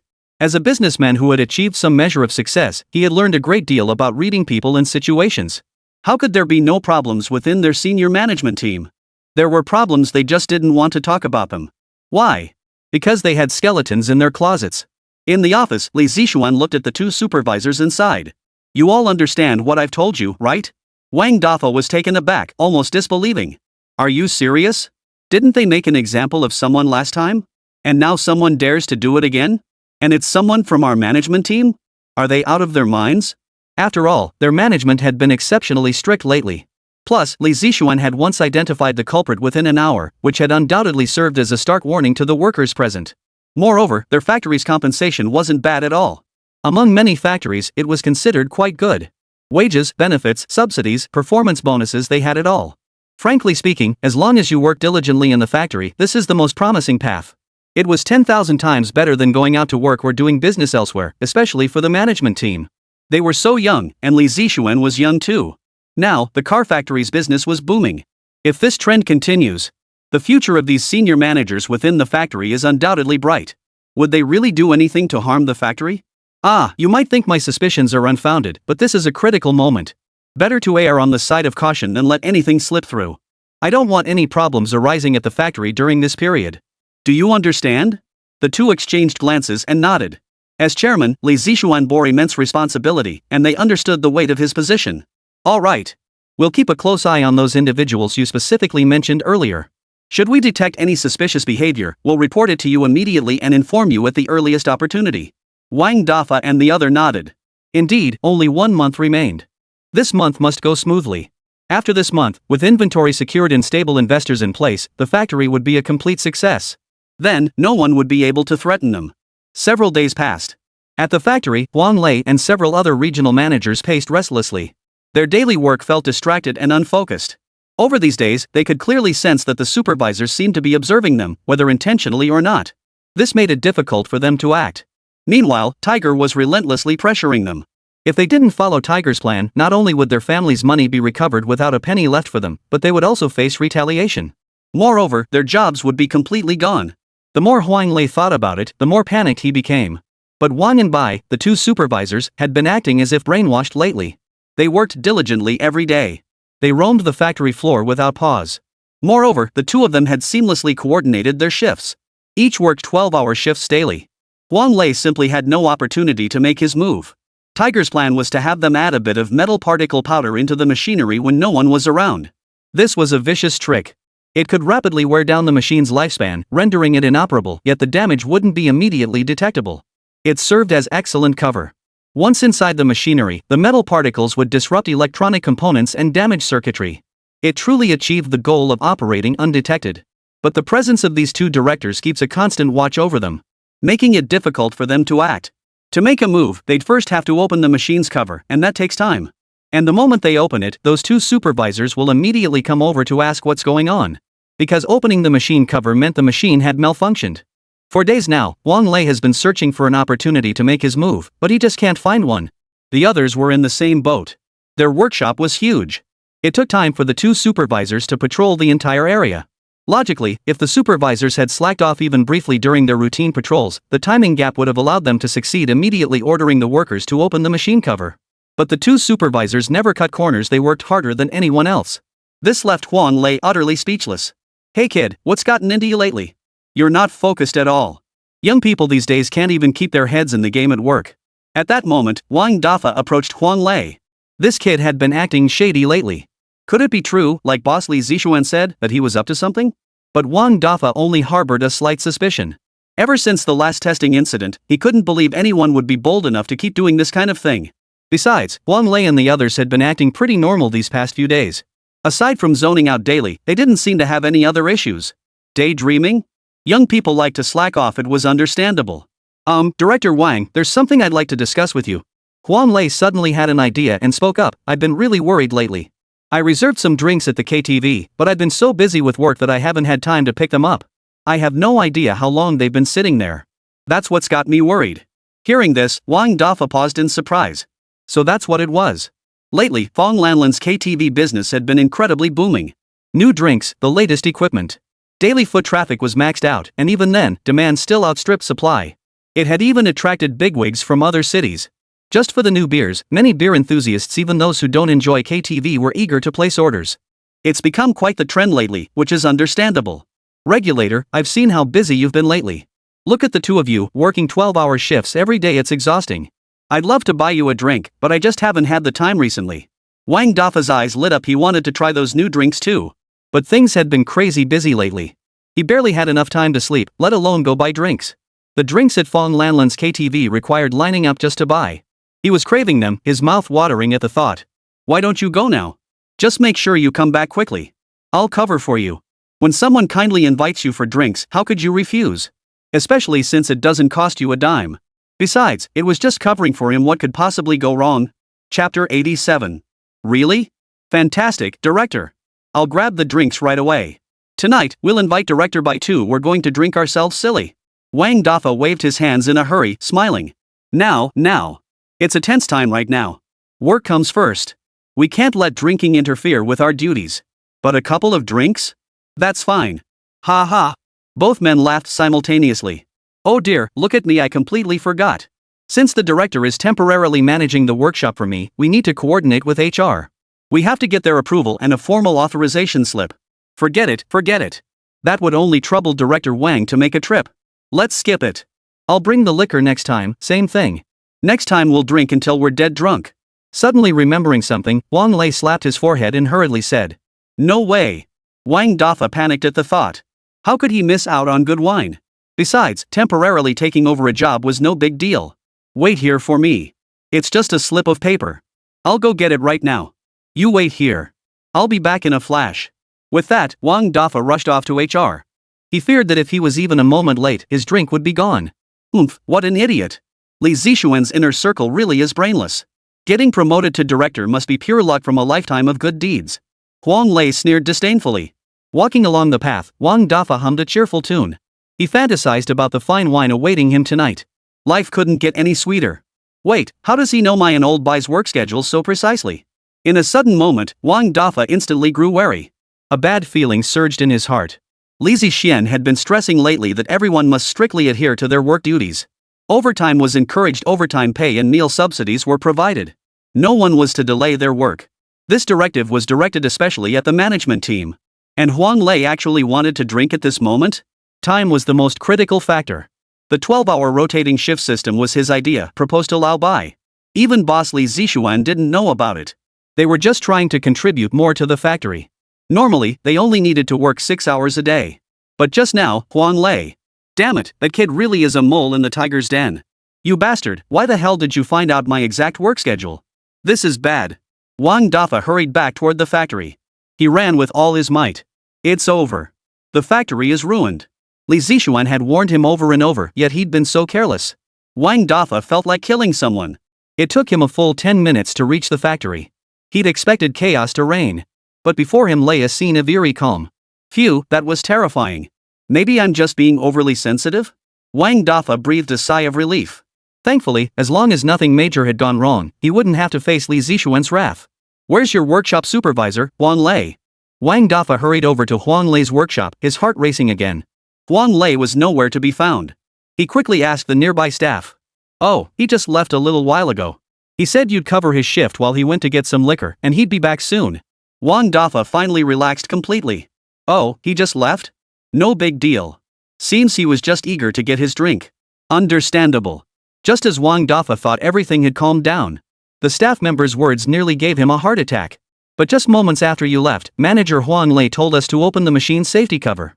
He said it seemed to be malfunctioning. Hearing this, Wang Dafa completely lost his composure. His legs felt like jelly. That bastard had lured him away. You opened the machine for him? Wang Dafa asked, still unwilling to accept it. Of course we did. He's the person in charge, so we had to follow his orders. As for what he did after it was turned on, we have no idea. The staff member replied honestly. Wang Dafa felt utterly devastated. Under what circumstances would anyone need to open the machine's safety cover? Li Zixuan had already emphasized this point to their higher-ups. These machines were state-of-the-art. If a malfunction truly occurred, the machine would automatically shut down, and the safety cover would open on its own. There was absolutely no need for manual intervention. Sure enough, Wang Dafa's suspicion was confirmed shortly after. 5 minutes passed. The workshop machinery in this area suddenly froze. The machines emitted strange, screeching noises, as if subjected to severe friction. Under Wang Dafa's horrified gaze, the machines began to smoke. Rolling black smoke. At that very moment, shouts erupted from other workshops. Why did the machine stop? What's going on? It's smoking, is it broken? Director, come quick. The machine's malfunctioning, something's wrong. In a mere 5 minutes, every possible disaster descended upon him. Wang Dafa felt his vision darken, his entire world plunging into utter gloom. Oh my god, why is my life so miserable? Huang Lei, you bastard. And I trusted you so much. You're an undercover agent? Wang Dafa lost all composure and plopped down right where he stood. The scene was both comical and absurd. But he snapped out of it quickly. Mistakes had been made, and he couldn't afford to compound them. He suddenly roared at his employees. Quick! Go grab your damn supervisor right now. Don't let him leave the factory, or we're finished. And you guys in the workshop, every workshop with equipment problems, go grab your supervisors right now. Wang Dafa bellowed as he sprinted toward Li Zixuan's office. Li Zixuan's office wasn't far from the factory. It was only a few dozen meters away, and with all the noise, if he listened carefully, he could hear the commotion from the factory. As he was reviewing documents, a series of strange noises suddenly emanated from the factory. Li Zixuan's brow furrowed, a vague sense of foreboding creeping into his mind. What's going on? Could something have gone wrong? Impossible. Though these two old hands aren't the most skilled, they always give their all at work. Li Zixuan instinctively dismissed the thought. Wang Bai was his trusted subordinate. His first instinct was to trust that his right-hand man wouldn't let him down. But the very next moment, Wang Dafa burst into Li Zixuan's office, tears and snot streaming down his face. He immediately dropped to his knees before Li Zixuan. "It's bad, boss. Something's gone wrong. It's all my fault. I was careless. Wah! That damn bastard Huan Lei. I'll have him cut into 1,000 pieces." Chapter 88, You Can Get the Hell Out. What's going on? Li Yunxian furrowed his brow. Old Wang was acting so frantic something major must have happened. The machine's destroyed. It was Huan Lei and several others, their undercover agents. This time they didn't even bother pretending. They came out in the open to sabotage us. What, boss, I'm so sorry. Wang Dafa explained the entire sequence of events. After hearing the entire story, Li Yunxian was speechless. This was practically a case triggered by a desire for alcohol. Could it get any more abstract?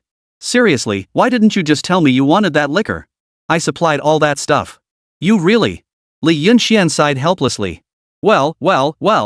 I didn't want to trouble you, boss. You've been busier than us lately, practically living at the garage every day. At this point, nothing he said would matter. The other party had come here with premeditation to carry out this plan. All they could do now was try to minimize the damage as quickly as possible. Have you arranged for their arrest? Under no circumstances can we let them escape. Not a single one. I warned them long ago, no matter what they do, they won't get away with it. And now they dare to pull this? Clearly, they never took my words to heart. Li Yunxian felt a surge of anger rising within him. He had always been lenient toward these young college students. Even during the last test, he had been willing to give them a chance. Be honest and receive leniency. But no one listened. After the previous incident, their factory had tightened regulations even further. Yet despite that, some still refused to show gratitude. Do they really think they can push us around? I've already dispatched men to apprehend them immediately. Boss, you can wait here with peace of mind. Today, I'm going all out. Not a single one of them will escape. I'll bring them all back. Wang Dafa declared with a vicious glare. To pull such a stunt right in front of him? If he couldn't give Li Yunxian a proper explanation today, he wouldn't have the face to keep working. I'll go with you. This is no small matter. Li Yunxian sighed. The good news was that the factory now had strict security protocols. Not just anyone could come and go freely. Access required approvals from multiple departments, and employees had to clock in and out during shifts. Anyone attempting to leave outside designated hours would be intercepted immediately. Now, Li Yunxian could only hope the security office would intercept those people. The two stepped out of the office. They had barely reached the workshop entrance. A young man in security uniform approached, escorting two individuals. Though their heads were bowed, Wang Dafu and Li Yunxian recognized them as workshop executives. Spotting Wang Dafa and Li Yunxian, he hurried over. Boss. Just then, another older security guard approached, curious about the commotion. Seeing the young security guard actually escorting two workshop executives, his mood mirrored Wang Dafa's earlier, as if the sky had fallen. Bushu, what are you doing? Are you trying to get yourself killed? Do you even know who you're holding? I always told you, you young people are so clumsy, never able to handle anything properly. Hey, let go of them right now. After speaking, the middle-aged security guard also turned to Li Yunxian with a guilty look. Boss, I'm so sorry. This is our new security guard. He doesn't know anything. He actually grabbed two senior workshop managers. Don't worry, I'll fire him right now. Hearing this, the young man grew anxious. Why should I? They were sneaking around trying to leave. The factory has a rule: during working hours, no one can leave without a pass, not even the boss. I was just following procedure. Not only did they not have passes, they tried to force their way out. Of course I had to stop them. It turned out that just as Wang Dafa ordered the workshop staff to quickly apprehend their supervisor, they had already made it to the security gate. They were about to slip out when their luck ran out. They ran into this young security guard. Even when they presented their management credentials, this stubborn security guard refused to let them pass. Just as they were about to force their way out, the guard quickly blocked them. No exit without authorization, that was the rule, especially during working hours, and the car factory was under such strict management now. He found these two suspicious. Hu Shu decided to detain them for questioning. He hadn't expected to run into them so soon. Hearing the captain's words, Hu Shu felt deeply resentful. Oh, you're still not convinced? I'm your captain. When I tell you to get lost, you get lost. You actually dare to arrest someone from upper management? Looks like you don't want this job anymore. The middle-aged security captain shot him a fierce glare, his mouth twisted in anger. He dared to act so cocky after arresting a high-ranking individual. Who are the higher-ups? They're all college-educated professionals. You're the security captain? Li Yunxian looked at the middle-aged security guard. That's right, boss. I'm the security captain. My name is Li Diquan. Seeing that the boss had actually noticed him, Li Diquan felt a surge of delight. This was his chance to make a good impression. But before he could do anything, Li Yunchuan's cold voice caught him off guard. Li Dequan, right? You can get lost. Hearing the boss's words, Li Dequan froze in place. What was going on? What had happened? He had no idea. Boss, Wang Dafu shot him a cold glance from the side. What do you mean, what? Wasn't I clear enough? You're the one getting kicked out, not him. Li Yunxian spoke calmly. When the incident happened, Wang Dafa notified your security department immediately, right? Someone was causing trouble at our factory, and you still don't know about it? Li Dequan was genuinely baffled now. What the hell? Someone was causing trouble at their factory? He had indeed been slacking off earlier, playing cards with a few elderly security guards. Being a security guard, the key is learning to steal moments of leisure amidst the chaos. Work is something you just get by with, why take it so seriously? So he always passed the dirty and heavy work off to the new guys. Especially this Hu Shu right here. Young and stubborn as he was, Li Dequan had long gotten used to bossing him around. But now, facing two genuine high-ranking officials, Li Dequan was completely flustered. What on earth was going on? Now, tell me, what were you doing when I sent someone to notify your security department? The news should be circulating there by now, yet you, the security chief, don't even know about it? Where were you just now? Hearing Wang Dafa's words, Li Dequan froze, momentarily stumbling over his words. Chapter 89, Hope Amidst the Unexpected. Before Li Dequan could explain, Li Yunxian impatiently cut him off. Enough. I'll investigate this matter. None of you slackers will get away with it. You can pack your things and get out. Then, Li Yunxian turned to Hu Shu with a smile. What's your name? How old are you? How long have you been here? The young man before him appeared to be about the same age as himself. At most, he was a few years older than himself. Still a young man, really. Hello, boss. My name is Hu Shu. I'm 26 years old and have been here for over a month. Hu Shu replied somewhat awkwardly, still unsure what was happening. But the boss seemed quite pleased that he'd caught someone. Good, Hu Shu. From now on, you're the captain of the security department. Everyone must follow your orders. You did well. During work hours, anyone who wants to leave early must follow our factory's rules and regulations. No matter how high their position, you can't let anyone off the hook. You've shown real awareness on this point. Hu Shu froze. What the hell? Security captain. He was now the security captain. This happiness came too suddenly. He felt like he was still dreaming. He'd only been here a little over a month. He was still in his probationary period. And now he's the captain? Boss, I don't have much education. I didn't get much schooling growing up. When it comes to doing the work, I'll do whatever needs to be done. But being a captain? I'm afraid I'm not quite up to it. There are plenty of people in the security department with more seniority than me, and they have more experience. This is my first time being a security guard. Hu Shu said awkwardly. Of course he wanted to be the security captain, but he knew he didn't have the qualifications. It was better not to humiliate himself. He was practically illiterate, he couldn't even write his own name correctly. Plus, he had little experience as a security guard and was still young. Today, he'd merely followed the factory's rules and regulations. He didn't think he was anything special. While he was naturally pleased the boss wanted to make him captain, he knew better than to overreach. That was what his mother had taught him. Hu Shu, you're well suited for this role. No one is born knowing everything. I believe you can do well. I'll say it again, as long as you follow the factory's rules, you're a good employee. You're doing great. In your free time, read more books and improve yourself. I believe in you. Li Yunxian smiled. It was rare to find talent in the security department. Then, Li Yunxian turned his gaze to the two who had been apprehended and gave a cold snort. A little while later, the other security guards brought in the two managers. Upon learning in the security office that a high-ranking executive was attempting to flee, these guards had immediately set out to apprehend him without delay. One's still missing. Damn it, that Huang Lei hasn't been caught yet. Seeing Huang Lei absent from the group, Wang Dafa grew visibly anxious. Among them all, he hated Huang Lei the most. How dare he deceive me? He won't get away. He must still be in the garage, probably hiding somewhere. Search it for me. Li Yunxian ordered coldly. Once the man was captured, Li Yunxian finally uncovered the entire scheme. Even he couldn't help but feel stunned. Guo Huai had truly spared no expense to take him down. A full 200,000 yuan, all to destroy his auto factory. Li Yunxian ordered his men to keep the 4 suspects under surveillance before rushing to the workshop. Sure enough, out of their 8 workshops, 5 had completely halted operations. Li Yunxian inspected the workshop managed by Huang Lei. As expected, metal particles were present. The machinery's precision components were completely destroyed. They were beyond repair. Li Yunxian frowned deeply. These machines had actually cost him a considerable amount of modern currency. Each machine was worth nearly $1 million. Because these machines were part of an integrated assembly line, not just a single unit, but multiple machines working together. 5 machines meant losses exceeding $5 million. This $5 million in modern currency represented a significant loss for Li Yunxian. What's more, if Li Yunxian wanted to return to the modern world now to purchase these devices, it would take him nearly half a month. That leaves only half a month remaining. Nearly 2,000 electric vehicles still needed to be produced, and the pressure was immense. There were 8 workshops, with 4 supporting facilities. Each pair of workshops could produce specialized electric vehicle battery components. Now, 5 workshops' machinery is damaged. Only 3 workshops' machinery remains undamaged. Even so, at most only 1 supporting workshop among these 3 can operate normally. Their production capacity has still been halved.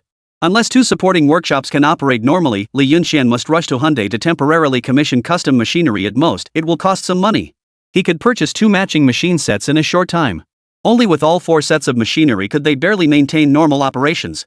Of the 5 sets of supporting machinery, 1 set was specifically designed for storage purposes.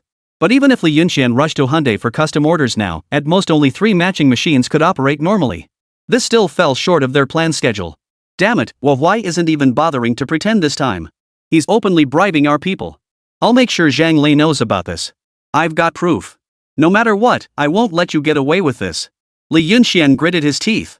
Just as Li Yunxian was about to head back to the office to question the 4 managers again, Li Yunxian had just left the workshop when he suddenly heard what sounded like normal operations coming from the adjacent workshop. Li Yunxian froze. How could it still be running? Hadn't all 5 workshops broken down? He'd just inspected them. Of the 3 functional workshops, 1 had been forced to halt production because its supporting machine shop was out of commission. Now, the entire factory had only 1 operational workshop left, and it wasn't even in this area. Confused, Li Yunxian walked over to investigate. Outside the workshop, Li Yunxian heard excited cheers. Pushing open the door, he entered to find a group of employees gathered around a machine. A female worker was fiddling with something on it. The supporting machine was indeed operating normally, the very reason for the employees' celebration. The boss is here. The workers immediately called out. Boss, this machine isn't broken, it's working fine. Huang Jia, you're amazing. You actually fixed the machine. I honestly thought it was broken just now. That was terrifying, I almost thought we'd have to shut down and lose our jobs. The crowd buzzed with lively discussion. After a brief inquiry, Li Yunxian finally uncovered the cause. The workshop supervisor here was Wu Lian, one of the men bribed by Guo Huai. He was the person in charge here. After Wang Dafa left, he immediately ordered someone to start the machine. Chapter 90, Showdown. 1 female worker noticed the situation at the time. While Wu Liang was sprinkling the powder, he signaled the workers to restart the machine and then quickly fled. That female worker was the one responsible for turning the machine back on. However, she didn't start it immediately. Instead, she carefully reopened the machine and inspected it thoroughly. Sure enough, she discovered metal particles inside. She then called for the particles to be removed first, using a vacuum cleaner to suck out all the metal particles. Only after confirming everything was clear did she restart the machine. This prevented an entire production line from being scrapped. Your name is Huang Jia? Li Yunxian smiled as he looked at the female worker. She wasn't very old, around 18 or 19, and quite pretty. She also looked sharp and capable. In this era, few could afford an education, and Huang Jia was likely one of those who couldn't. But she was sharp. People like her were a microcosm of this era. They weren't unintelligent, they simply had no way to study, no money for education. So they could only take on physically demanding laborer jobs. Yes, boss. I saw Supervisor Wu Lian open the lid earlier, but I didn't know what he was doing. I just noticed the dust and didn't listen to him. Did I do something wrong? Huang Jia lowered her head shyly. Li Yunchuan's name was now a household name in Jiangcheng, virtually everyone knew him. Young, wealthy, and sharp-minded, he'd already pulled off numerous major deals, capable of going head-to-head with Guo Huai. He was the very model many young people aspired to be. But despite working at the factory for so long, Huang Jia had never actually seen the boss's face. After all, Li Yunxian was usually occupied with other responsibilities, leaving the day-to-day management of the factory to 2 supervisors. Only now did Huang Jia realize the boss was actually so young and quite handsome.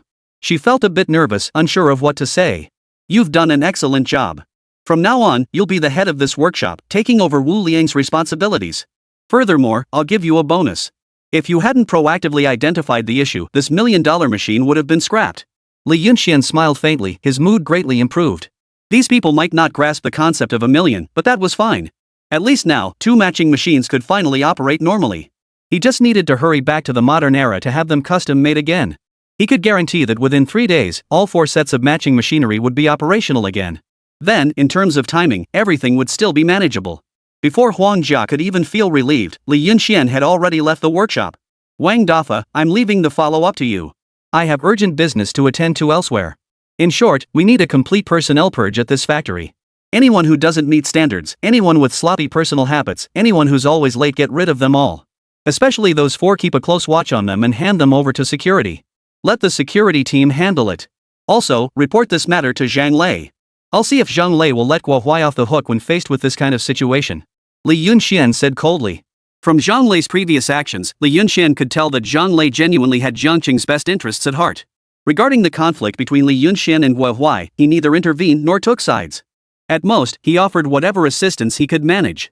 This was within the rules. But in truth, this very act of not taking sides was itself a form of favoritism. Who was Guo Huai? The wealthiest man in Jiangcheng, possessing both influence and money, with connections to spare. Under fair competition, Li Yunchuan's chances of winning were actually quite slim. Zhang Lei understood this, which is why he offered Li Yunxian some assistance, a gesture Li deeply appreciated. But now Guo Huai had stopped pretending. He was openly targeting them. Zhang Lei couldn't just ignore this matter. Rest assured, boss. I'll handle this matter flawlessly. Since it started because of me, I'll lead by example. Wang Dafa declared earnestly. If he hadn't been so intent on drinking, none of this would have happened. He couldn't escape blame. He had made up his mind no matter what Li Yunxian said. Once this matter was resolved, he would leave the garage. Li Yunxian, unaware of Wang Dafa's thoughts, simply patted him on the shoulder. After leaving the garage, Li Yunxian found a secluded spot and swiftly returned to the modern era. Li Yunchuan's garage really is strict. My plan was so well laid, yet they still caught four of us. Only Huang Lei was quick enough to escape. Inside Zhuang Yuan, Guo Huai frowned deeply. He was already aware of the situation. The current situation was troublesome, worse than he'd anticipated. According to his plan, these 5 men were to flee immediately after completing their task. He would handle all their affairs afterward. Was Guo Huai genuinely being kind? Of course not. Compared to giving them 40,000 yuan, this outcome was already quite favorable.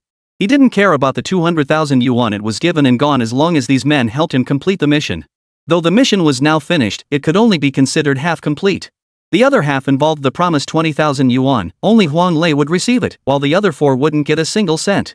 After all, their capture meant they would inevitably turn him in. This time, to truly bankrupt Li Yunxian, he wasn't holding back. He laid his cards on the table and confronted Li Yunxian head-on. These men would inevitably turn him in. Guo Huai had no problem targeting Li Yunxian behind the scenes, as long as he didn't leave any evidence for the bureau to seize. But getting caught was a different story.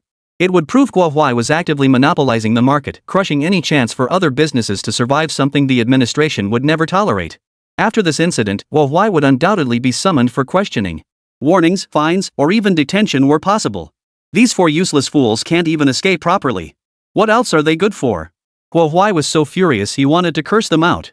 If only these men hadn't been caught. Then he could quietly eliminate Li Yunchuan's auto shop at most a 20,000 yuan cost. But now, even though he wouldn't have to spend 200,000, the trouble he faced was far worse. Yeah, these guys are useless. But boss, don't worry.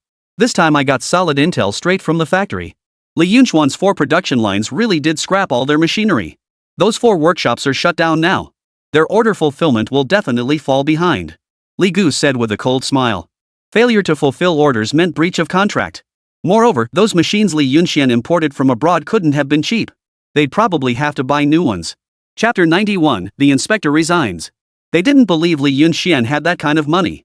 Right now, the timing and circumstances were firmly on their side. Guo Huai nodded. Regardless, the outcome was favorable. From today onward, Jiangcheng would have only one automobile factory. This step was a victory. Wait, we hired 5 people, right? They were supposed to be the supervisors for 5 production lines. How come only 4 lines got wrecked? Guo Huai frowned, suddenly realizing the discrepancy. Though the gap between 4 and 5 workshops wasn't significant, it still felt unsettling. I heard a female employee discovered something about Wu Liang. Li Gu looked awkward.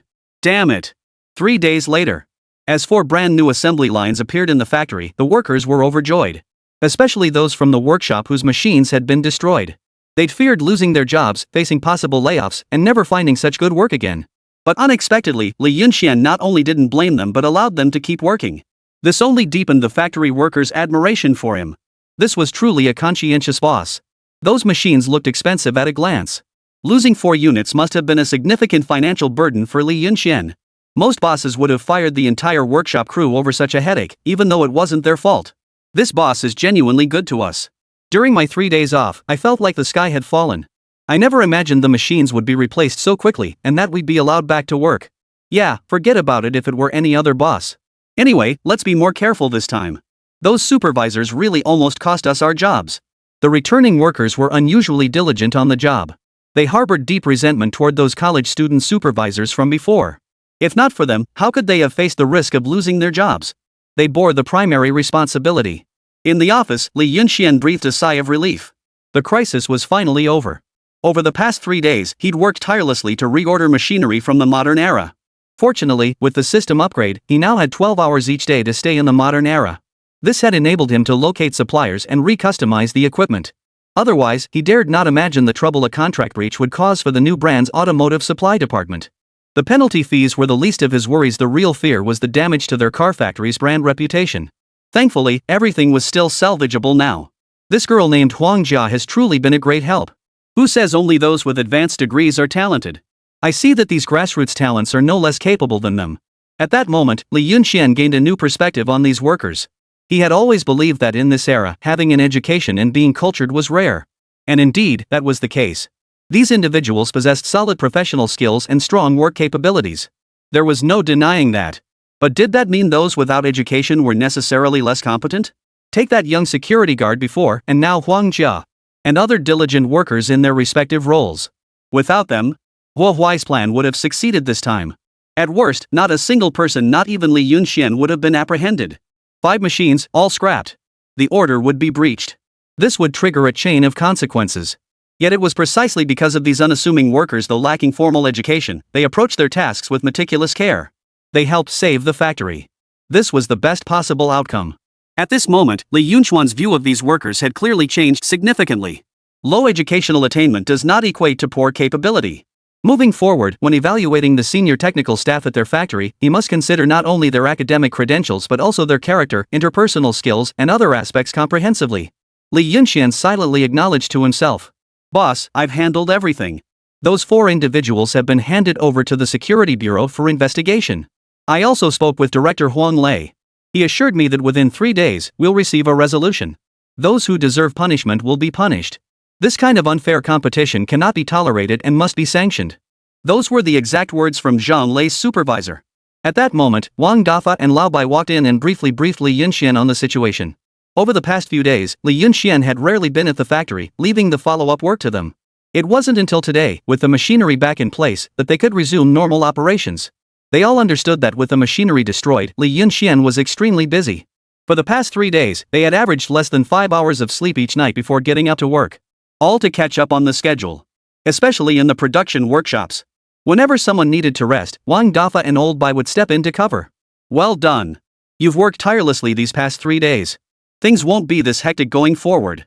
I'll convene a workers' assembly soon, and new equipment along with revised work protocols will be implemented. Starting today, incidents like this must never occur again in our factory," Li Yunxian stated sternly. This was already the 2nd incident within their factory. As the saying goes, things rarely happen 3 times. If there were a 3rd incident, this factory might as well shut down. To ensure the factory's smooth operation, Li Yunxian was clearly determined.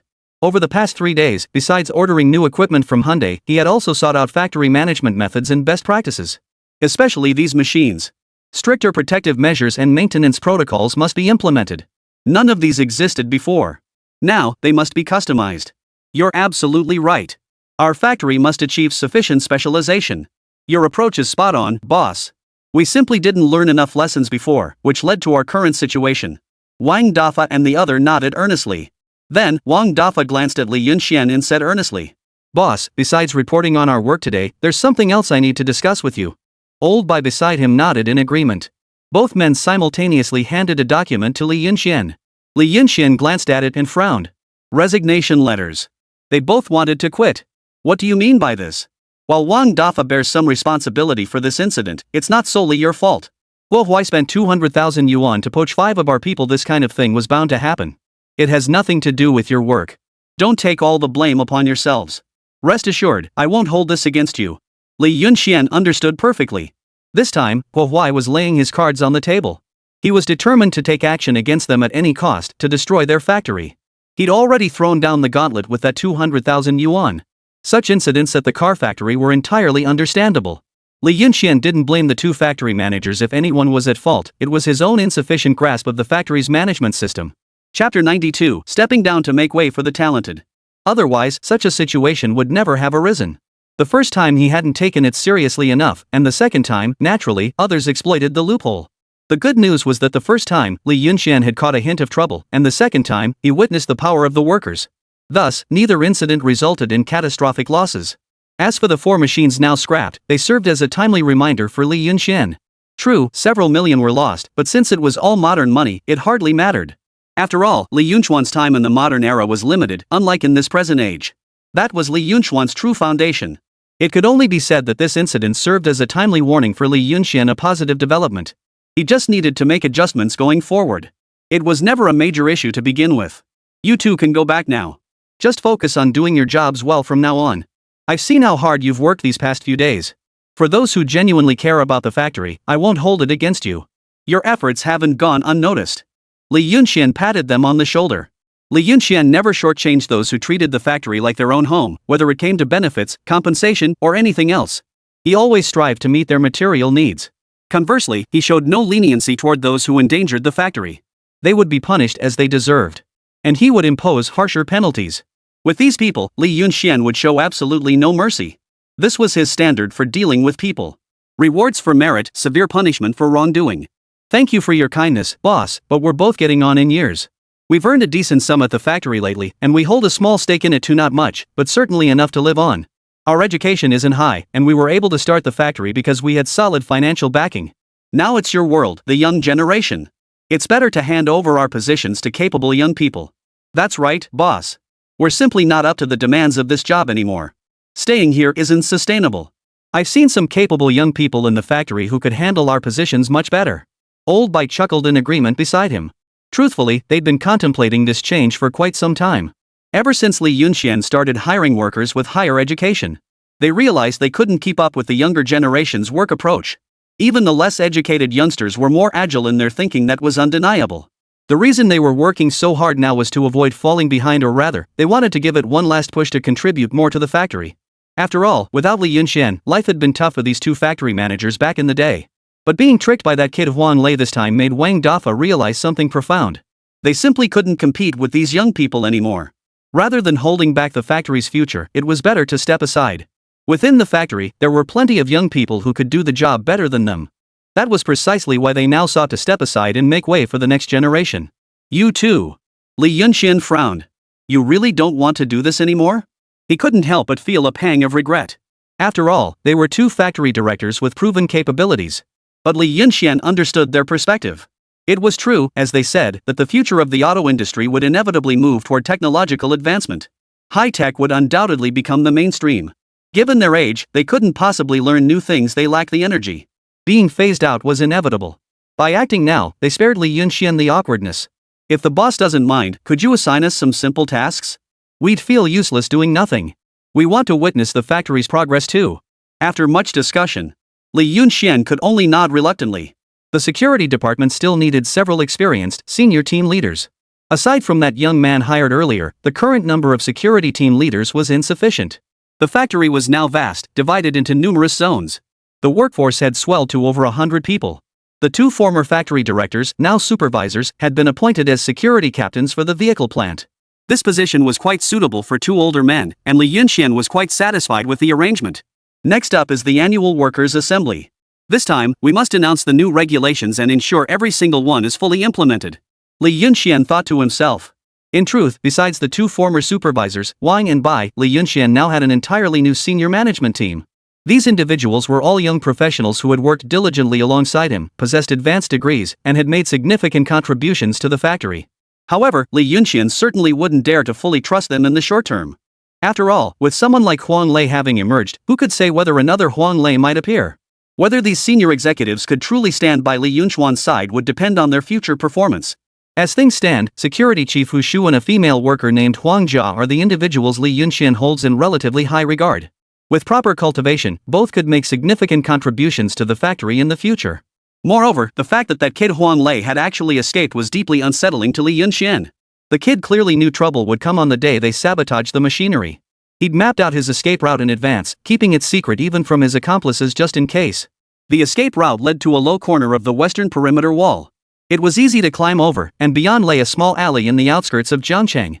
There were no surveillance cameras there, so no one knew which direction Huang Lei took after entering the alley.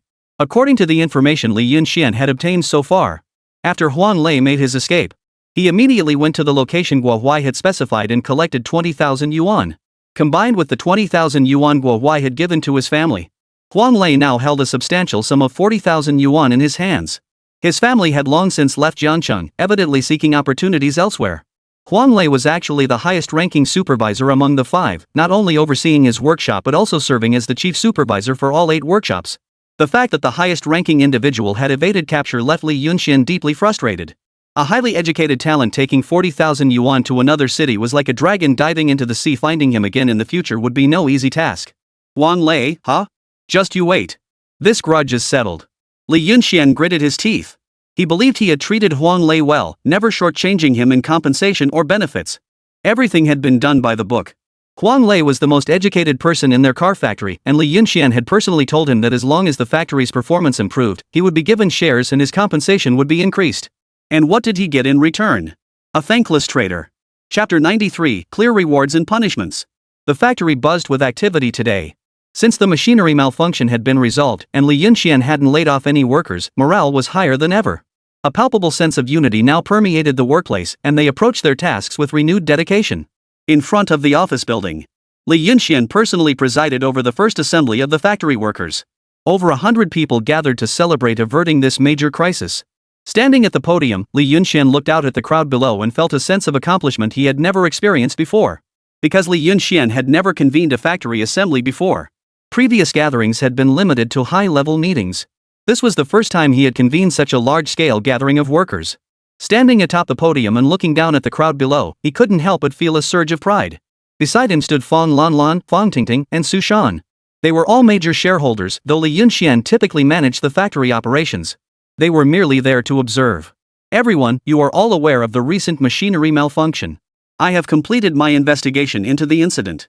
For those who deliberately caused this damage, I will pursue criminal charges against every single one of them. Remember, I mean every single one. Li Yunxian declared sternly. Li Dequan, the head of security, along with the 7 others who had been playing cards with him, were all fired without exception and permanently barred from re-employment. Had they conducted more rigorous patrols around the factory premises, this incident could have been prevented.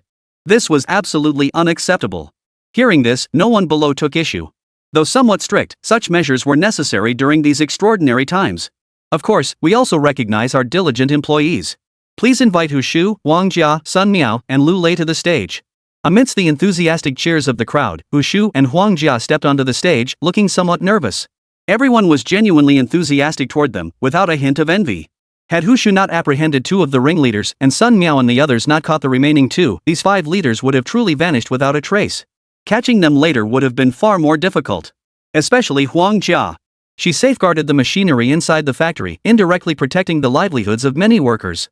Her reputation grew even stronger, and no one objected when she was appointed workshop supervisor. Among those who took the stage, Wang Jia received a bonus of 2,000 yuan, while the others each received 1,000 yuan. After all, Huang Jia's contribution was truly significant, having saved Li Yunxian from a loss of over 1,000,000 yuan. Subsequently, they were also awarded the Employee of the Quarter prize. This was their honor. Within the factory, possessing this honor meant that virtually no senior management dared to cross them, even those holding higher positions. Let's give them another round of enthusiastic applause. Li Yunxian led the applause. The employees below responded with enthusiastic applause. Next, Huang Jia delivered a motivational speech on behalf of all employees, inspiring everyone. This served as a positive motivational segment. First, I want to express my gratitude to the boss and to all of you for your support and trust. The boss has given me a great opportunity and platform.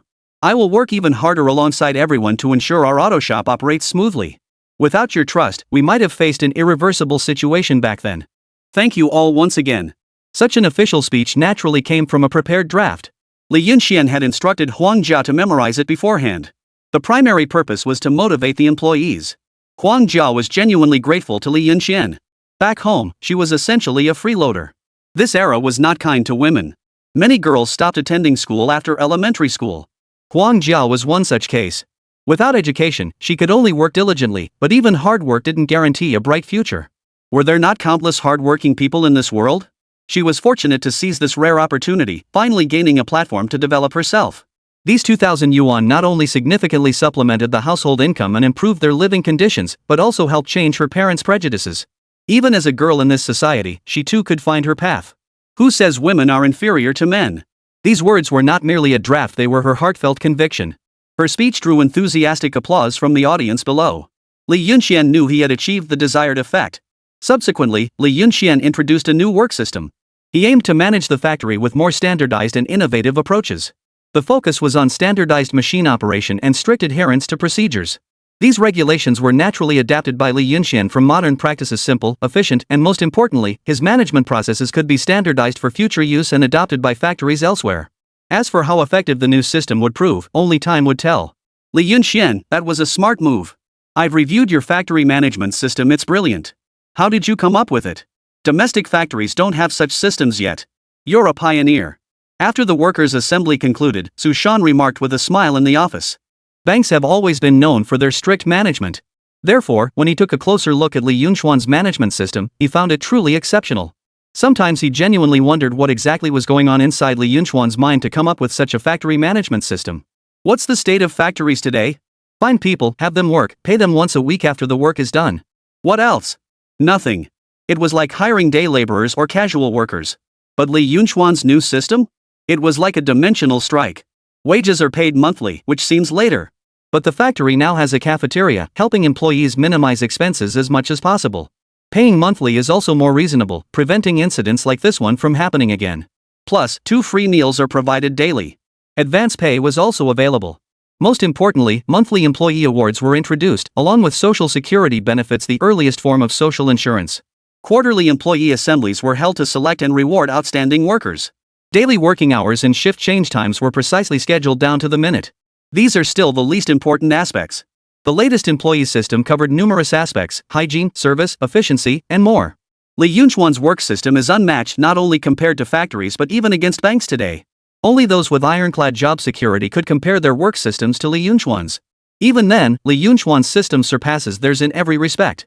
Chapter 94, Guo Huai's Admission of Defeat. That's professionalism. I think this system and workflow could work for our KTV too. It seems pretty motivating, it could really boost the workers' enthusiasm. Li Yunxian, could you give me a copy of these management materials? Fang Lanlan chimed in with a smile. Of course. You both are welcome to adopt my management system.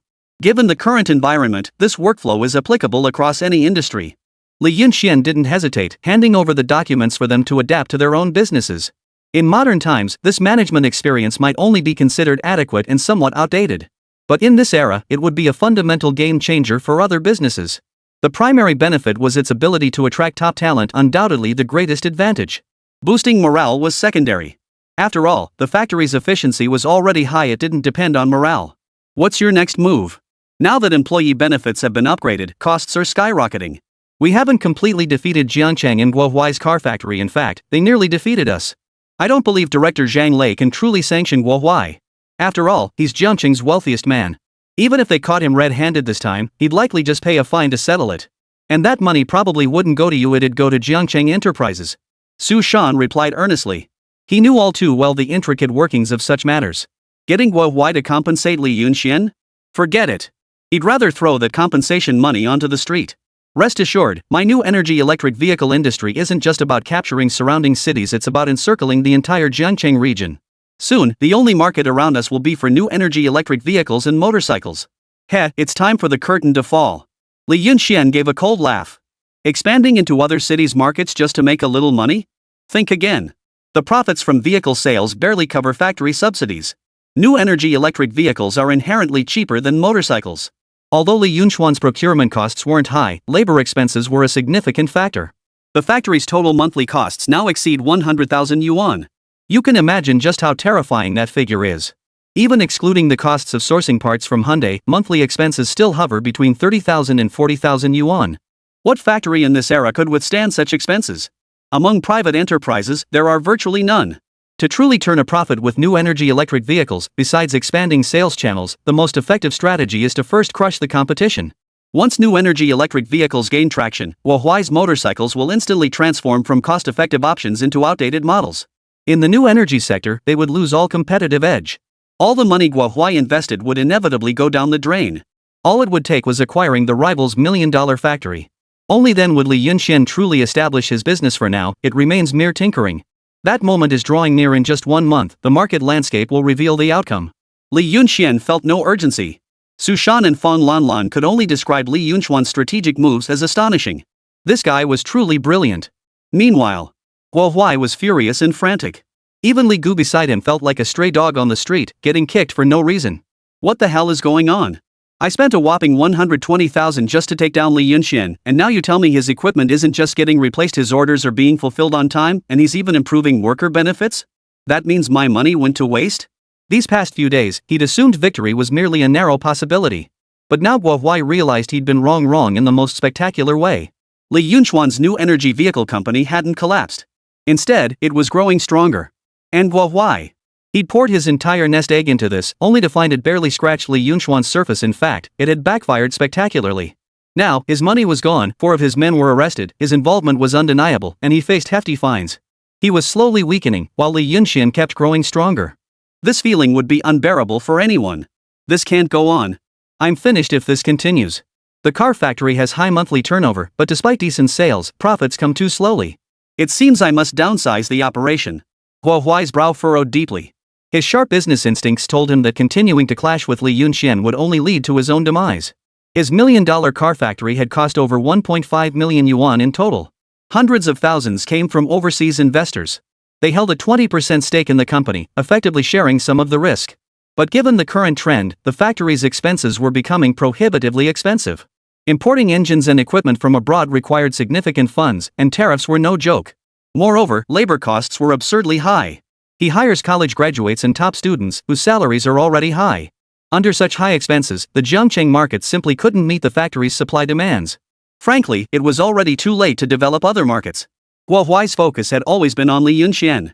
He'd employed all those underhanded tactics solely to crush Li Yunxian. Why would he pay attention to markets in other cities? In his grand scheme, all that mattered was defeating Li Yunxian, acquiring his companies, and making his own factory the top player in Zhangcheng.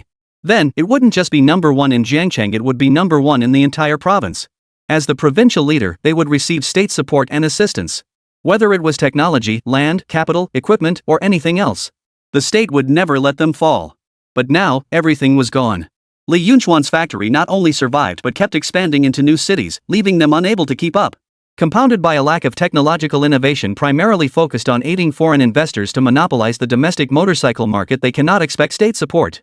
Gradual withdrawal of investment is now the only correct choice. By reducing capital investment, scaling back industrial expansion, and focusing on a few core industries to enhance technological competitiveness, they might survive this commercial war. Trying to do everything, building a comprehensive industrial chain, ultimately accomplishes nothing. It will drain them dry. Just as Huawei was about to make up his mind, Li Gu, standing nearby, grew impatient.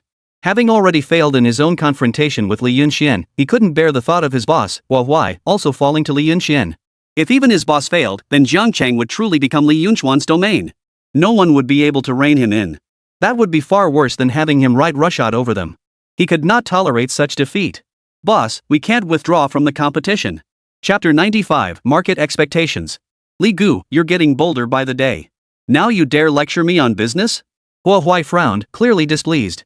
This guy had never dared speak to him like this before. Boss, to be perfectly honest, I've already secured an investor for you. He's from An City and approached me himself, expressing interest in investing 1 million yuan in our motorcycle venture. His only condition is that our market must be stable and free of competitors.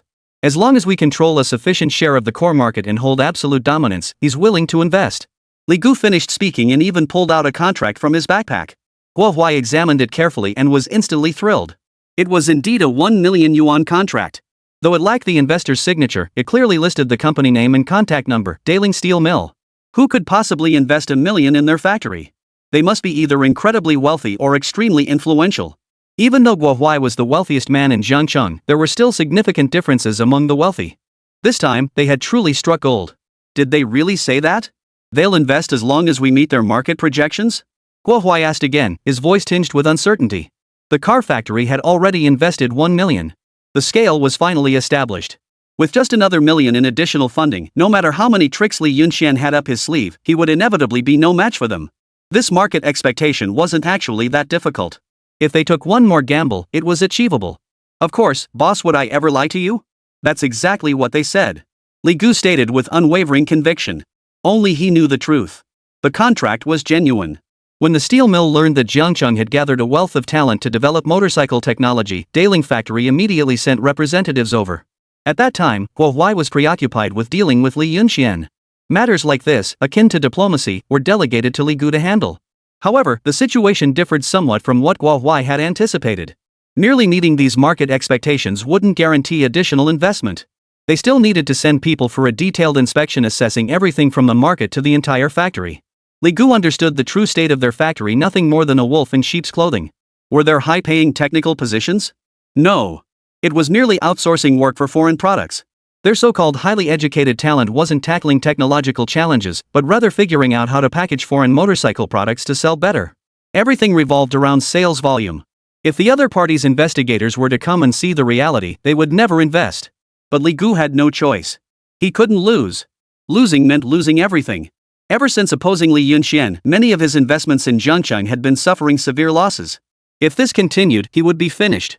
He had to find a breakthrough, and that breakthrough could only come through Guo Huai persuading him to disregard all consequences and continue opposing Li Yunxian. Boss, if we want to achieve the desired outcome, I believe we must wage a price war. As long as we secure this investment, all the initial investments will be worthwhile. Li Gu stated earnestly. Price wars were always the most practical approach. Directly crushing Li Yunxian's car factory would ensure they had no foothold left in Jiangcheng. Hearing his words, Guo Huai hesitated, wrestling with inner conflict. Waging a price war would truly bankrupt him. If he couldn't win this final battle, the outcome would be utter defeat. Moreover, his other businesses would inevitably be dragged down with him. Alright, this is the only option left. Guo Huai finally agreed. He didn't believe Li Yunxian truly possessed such vast financial resources. With so many machines destroyed this time and numerous other operations underway in different cities, even if he was wealthy, his funds should be running dry. He believed this was the most critical moment for Li Jiang Motors. This was psychological warfare. Win this battle, and their golden days would arrive. Li Yunxian might win many battles, but Guo Huai only needed to win this one. Of course, Li Yunxian remained unaware of Guo Huai's thoughts at that moment. Had he known, he would have laughed himself silly. After all, Jiangcheng had long since become a de facto headquarters for Li Yunxian's operations. Even if he couldn't sell a single electric vehicle in Jiangcheng, it wouldn't affect him now. That was the advantage of regional industrial. Guo Huai was simply too old-fashioned, not a man of this era. He would inevitably be phased out sooner or later. From the moment Li Yunxian commissioned his latest 4 machines, the battle for the factory had already reached its conclusion. Under the supervision of the Security Bureau, Guo Huai couldn't engage in any unfair business practices against Li Yunxian because Zhang Lei had stepped in. For Guo Huai's car factory deliberately sabotaging other competitors, a severe reprimand was issued, along with a fine of 100,000 yuan. 100,000 yuan was no small sum in this era. It was a substantial sum far beyond what an ordinary person could earn in a lifetime. In this era, even 10,000 yuan was considered a lifetime's worth of work. Inside the office at that moment, sitting directly across from Li Yunxian was none other than Zhang Lei. Upon learning of the newly established work system and process flow at Li Jiang Automobile Factory, Zhang Lei had immediately come to inspect it, setting aside all other tasks. On one hand, he wanted to see the current state of Li Jiang Auto. On the other, he was naturally curious about this system, which he'd heard was quite advanced. After reviewing the details, Zhang Lei praised the system proposed by Li Yunxian highly. He called Li Yunxian a promising young talent. Not only did it improve worker benefits, but it also drove reform and innovation within the company. This was a positive development for the entire city of Jiangcheng, for the enterprise, and for the workers. Li Yunxian, have you considered becoming a provincial model enterprise? Although your current scale doesn't quite meet the requirements yet, with a little more effort through industrial upgrading and scaling up you could be selected as a provincial model. Then, high-ranking officials from other regions would visit your company every month. They'll offer suggestions and even provide assistance. Zhang Lei said with a smile. Now, Li Yunxian's car factory technology had become a major asset in Jiangcheng. After all, its operations had expanded to other regions. And it's no small operation. In Jiangcheng, Zhang Lei unquestionably regarded Li Yunxian's auto factory as the top enterprise. Li Yunxian was genuinely contributing to the development of the entire city. A provincial model unit? Am I truly worthy of that honor? Li Yunxian felt both flattered and overwhelmed. At his current position, he fully understood what being a provincial model unit signified. Once that title was bestowed, it signified a truly national-level enterprise. It carried the backing of the state itself. Chapter 96, Model Unit. Even someone as powerful as Guo Huai hadn't secured a model enterprise designation to date. To become a model enterprise, profit was secondary. Major innovative breakthroughs were paramount. In both employee work systems and technological products, Li Yunxian was far ahead of the competition. The most challenging criteria had been met, with only one remaining obstacle: the scale was still too small. Currently, Li Yunxuan's workforce, including security personnel, numbered only around 120. Compared to other large factories, this workforce is quite small. Factories in Guo Huai typically employ 300 workers. To become a model enterprise, there are clear regulations regarding workforce size. It must exceed 500 employees. Li Yunxian clearly still fell short of meeting this requirement. Li Yunxian, you know the current situation. As for Guo Huai's enterprise, any clear-eyed observer can see he has little hope left. Just preserving his original capital would be a decent outcome. Now, he might not even retain that. Collaborating with those foreign companies isn't exactly a profitable venture. Guo Huai has no future. Currently, our province has only 3 model enterprises: Daling Steel Mill, Huayan Textile Mill, and Longan Hydroelectric Power Plant. Just these 3. Other provinces have far more than us. Take the provinces near us, for instance. They have 5 model enterprises. They bring significant economic value to their local areas. Our province desperately needs your Lijiang vehicle factory to become a model unit. Moreover, your factory differs from other model units. Your technology is more advanced. At the Model Enterprise Exchange Conference, you'll gain access to more resources. This is an invaluable opportunity for you. Zhang Lei said earnestly. He shared this with Li Yunxian for the sake of Jiangcheng as a whole, for Li Yunxian himself, and most importantly, for the future of Li Yunxuan's factory. No one wanted to see such an advanced factory confined to competing locally with Guo Huai. I understand. I'll give this serious consideration. Expanding scale and workforce isn't a trivial matter. You know our factory's current situation. We simply can't afford that much right now. We'll have to take it step by step. Li Yunxian smiled. Of course. Anyway, I'll leave the documents here. Take your time reviewing them. Zhang Lei was pressed for time and didn't linger long. After a brief exchange with Li Yunxian, he departed. At that moment, Li Yunxian found himself deeply tempted by the prospect of becoming a provincial model unit. He had to secure this title. It wasn't just a symbol of strength and status, it was a symbol of honor. Clearly, he now had a new goal. A month passed quickly. By then, all of Li Yunxuan's new energy vehicles had been delivered to the distributor. They would handle sales, while Li Yunxuan's role was to continue promoting the advantages of new energy electric vehicles. In other cities, this promotion had already yielded remarkable results. The highest record reached 100 new energy electric vehicles sold in a single day, though this was the cumulative total. It clearly demonstrated the promising future of new energy electric vehicles. Since implementing the new system, the entire factory underwent a major overhaul. It's become more advanced and convenient. They even have vending machines now. Yes, Li Yunxian brought them over from Hyundai. Convenience is the primary focus. The renovated depot has taken on a completely new look. The population kept growing. Wow, honey, this factory looks different. You've done so much renovating. Zhang Yan stared at the factory in astonishment. Ever since ordering the new machinery and implementing the new system, Li Yunxuan's workload seemed to have eased considerably. Plus, with their own new energy electric vehicle, commuting had become much more convenient. Zhang Yan no longer had to make the arduous trip to find Li Yunxian. This time, when she came to Li Yunxuan's workshop out of boredom, she was startled to discover significant changes had taken place. Basic public facilities had been added. For instance, greenbelts, roads, buildings, and even that amazing vending machine that sold drinks without needing an attendant. The interior of the factory had undergone a complete overhaul. Its current scale appeared considerably larger than before. Of course it has. We renovated it long ago. Now we're striving to become a provincial model unit, so whatever needed refurbishing had to be done. Li Yunxian chuckled. That must have cost a fortune. And what exactly is a provincial model unit? Zhang Yan asked curiously. Of course it costs money, but it's all worth it. As for this model unit thing, you only need to know one thing: that former richest man in Jiangcheng, Guo Huai? He'll be nothing in front of your husband from now on. You can do whatever you want now, just be a beautiful vase. Hearing this, Zhang Yan smiled with delight. In fact, besides the car factory, the restaurant had also been completely renovated. And it was massive. It stood a full 8 stories tall. It could no longer be called a restaurant, it was now a grand hotel, the new face of Jiangcheng. The permits had been approved, and the restaurant was currently undergoing renovation. Honey, where on earth did you get all this money? Renovating the restaurant, renovating the car factory, and hiring so many workers. Zhang Yan asked curiously. She was certainly enjoying herself now. Everywhere she went, everyone knew she was the boss's daughter-in-law, Lee Yunchuan's wife. Every outing brought immense prestige, and the number of people vying for her favor was overwhelming. Less than a year ago, she faced divorce threats from relatives who even arranged a restaurant owner for her, plunging her into a family crisis. The transformation she witnessed in Li Yunxian now felt like a dream. Jiang Yan never imagined her life could be this good. She no longer doubts whether her husband's money comes from improper means. All that remains is curiosity. Your husband certainly doesn't have that much money. Just the renovation of the Grand Hotel alone cost more than our entire car factory. The factory was just refurbished, but the hotel involved building an entire new structure. But now your husband's handling asset-backed loans. I don't have to put up the money up front, it can be repaid gradually over time. Li Yunxian smiled. When Li Yunxian first started his business, he was constantly worried about money. He fretted over daily sales figures. After all, if the business failed, he was finished. The investment would go down the drain, the company would fail, and he'd achieve nothing. But now, Li Yunxian no longer thought that way. Once his company gained strength, money no longer needed to be borrowed, it came knocking on its own.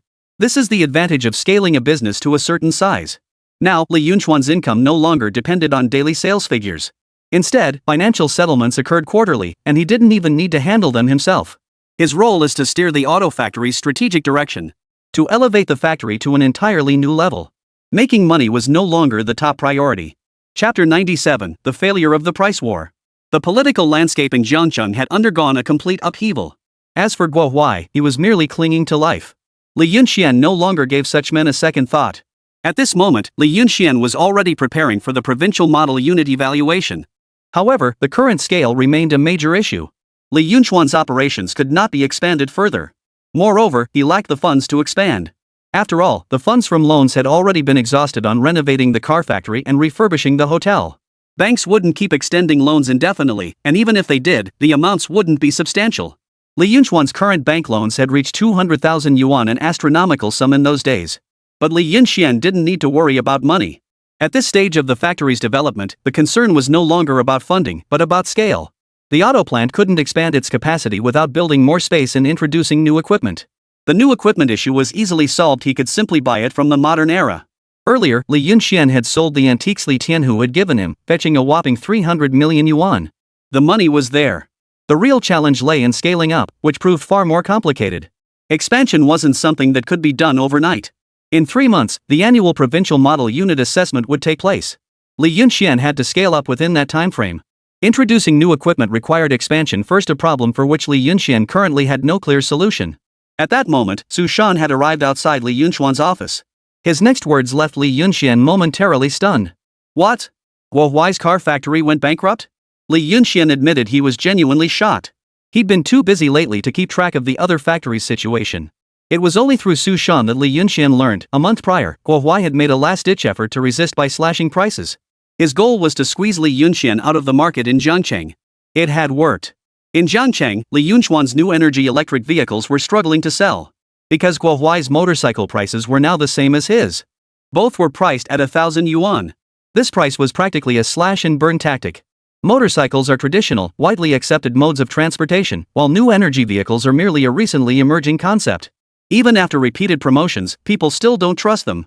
Most people still viewed them as scam products. Compounded by the fact that people in this era had little money and no room for error, purchasing the wrong mode of transportation could be devastating for any family. But Li Yunchuan's market had long expanded beyond Jiangcheng. Even if he couldn't sell a single unit, he wouldn't go bankrupt. The price war signaled Guo Huai's collapse. The price war raged for a month. Guo Huai incurred losses every month, forced to use profits from the sugar factory to plug the holes in his finances, yet it still wasn't enough. After all, his factory merely assembled vehicles for foreign companies to sell. They were merely performing assembly work. They weren't profitable to begin with, and now the price war had erupted. Since it hadn't affected Li Yunxian at all, bankruptcy was inevitable. Guo Huai has stated that his factory can only be sold for at least 500,000. Su Shan remarked with a smile. Li Yunxian, if you can acquire this factory, you'll truly become Jiangcheng's wealthiest man. This opportunity won't come again. This outcome had caught Li Yunxian off guard. He'd been working tirelessly, only to see his greatest rival, Guo Huai, go bankrupt. Where could he even go to complain about this? That's just how business works, full of twists and turns. 50,000 is impossible. Not only do I not have that much money right now, but even if I did, I wouldn't pay it. His factory's worth no more than 200,000. 200,000? I'd consider that too much. Li Yunxian declared with disdain. He had already assessed the other party's car factory. It was large in area, spacious, and had a lot of people. But that was all. What good was that? He couldn't care less about the equipment, even though Guohuai's machinery was all imported from abroad. What Li Yunxian truly sought were the skilled personnel, the refurbished workshop, and the land itself. The equipment itself was dispensable to Li Yunxian, he didn't need it at all. You'll have to discuss this with him yourself. As for the price, I really can't say. Su Shan said helplessly. Not bad. This is an unexpected bonus. I was just pondering how to upgrade my operations, and Guohuai has kindly delivered a warm gift. Li Yunxian smiled. Once this matter was settled, his enterprise could undergo an upgrade and be evaluated as a provincial model unit. 3 days later, Guohuai returned to Li Yunchuan's auto factory office. Facing Li Yunxian once more, Guohuai couldn't help but feel a pang of emotion. He recalled his first visit, when he'd intended to acquire the car factory. Yet now, just a few months later, everything had changed. $1 million investment in a car factory, and yet it could only last a few months. Guohuai felt a sense of helplessness. That's how big enterprises operate. If you don't manage them well, they die quickly. Guohuai didn't really understand the motorcycle industry.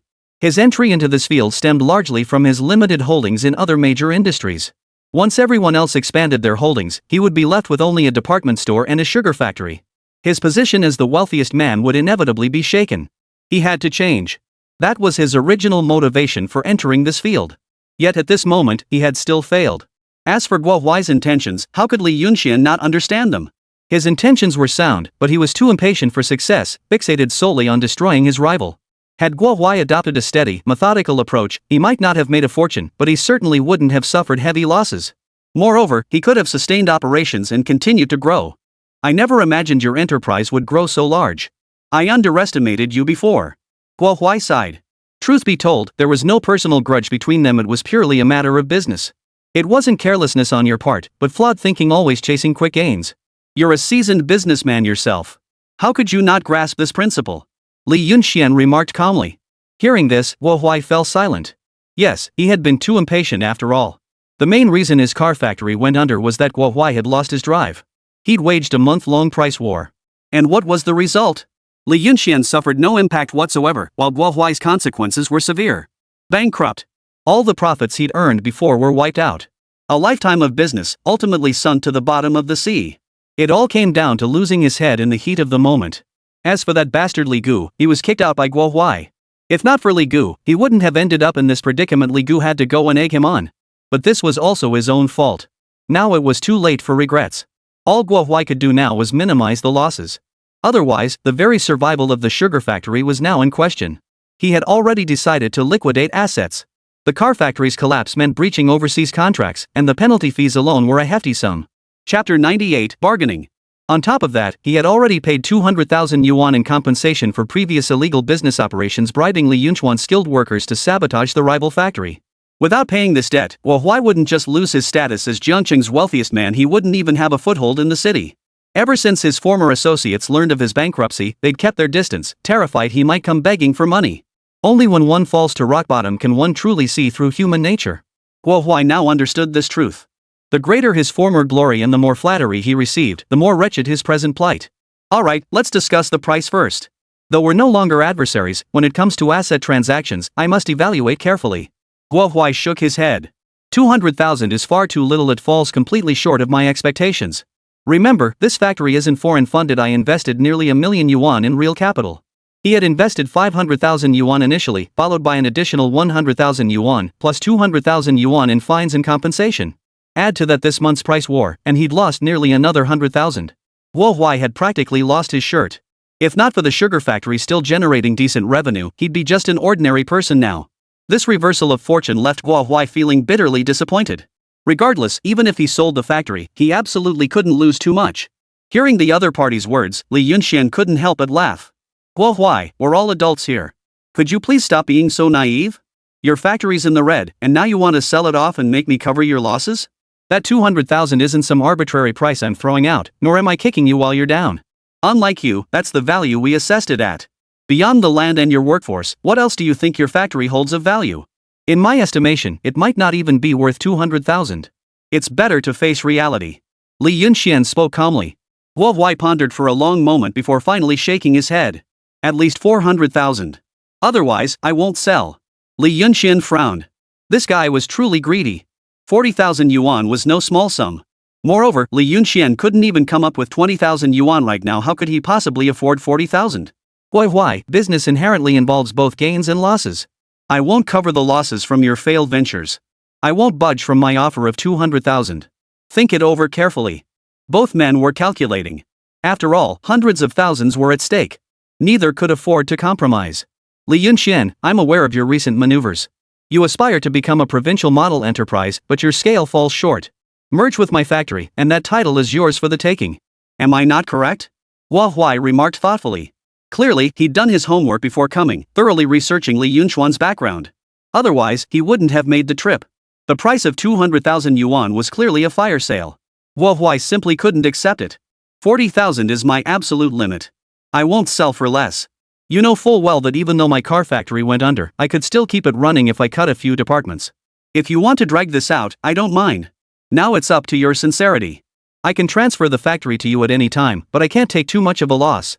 Li Yunxian raised an eyebrow. The man knew about this too? He really had come prepared. Hua Huai sneered inwardly. Playing mind games with him? He was way too early. After all, he was approaching 50. When Hua Huai became Jiangqing's wealthiest man, Li Yunxian was still an unknown quantity. Trying to squeeze him on price? Not happening. Mr. Gua, you're quite the strategist. You've thoroughly researched my background. But have you considered that I've done the same to you? Your sugar factory funds were diverted to prop up the car factory. Now, material issues and worker wages remain unpaid. And those worker wages are due this month. You're broke now, aren't you? When you can't pay the workers, Mr. Gua, your car factory problems won't be solved, and the sugar factory will be in real trouble. Looks like your situation is actually more urgent than mine. After that, both fell silent. Each knew the other's weaknesses. It seems we truly can't negotiate. I'll find a way to secure this money. After all, I was once Jiangqing's wealthiest man. I still have some reserves. Hua Huai's face remained cold as they parted on bad terms. Neither had met the other's psychological price point, so naturally, no agreement was reached. Soon after, Li Yunxian sought out Su Shan and Fan Lanlan. They were now investors, and the ones who had put the most money into Li Yunxuan's venture.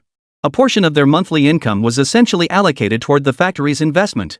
Acquiring Hua Huai's factory, how to proceed and what price was appropriate wasn't something Li Yunxian could decide alone. He informed the two about the negotiations with Hua Huai. Fan Lanlan was taken aback, as she hadn't known Hua Huai had gone bankrupt. This was truly unexpected. 40,000 yuan? Even if we pooled our resources, we probably couldn't come up with that much.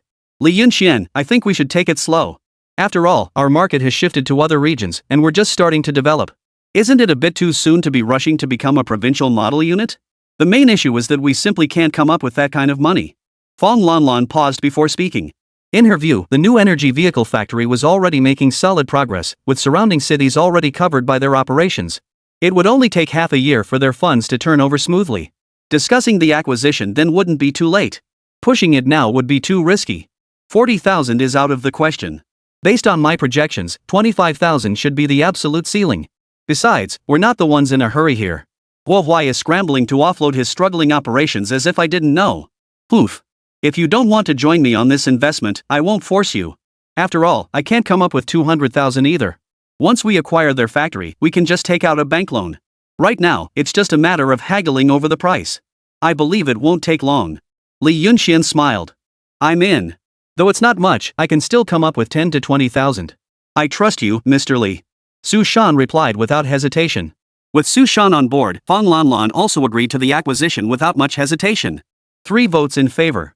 They knew nothing about the car factory, but they trusted Li Yunxian. Alright, then everyone should pool some money for me over the next few days. Ideally, 2,000 each. I really can't spare a single penny right now. You know the situation. Li Yunxian said helplessly. The renovation industry was simply too competitive these days, and Li Yunxian felt utterly helpless. He had some money before, having received substantial payments for new energy electric vehicle orders. Chapter 99, Factory Merger.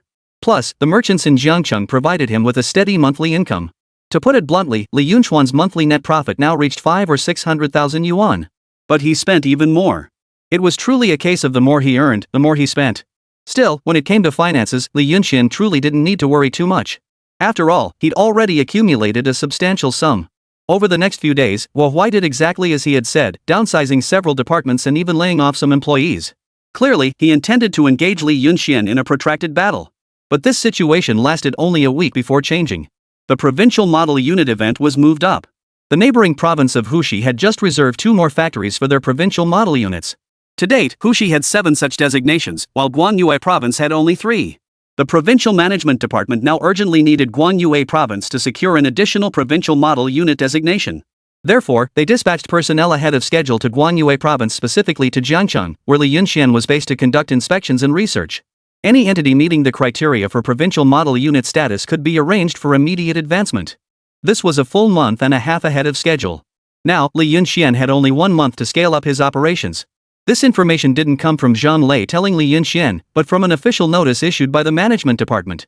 Upon seeing the notice, Li Yunxian couldn't help but laugh.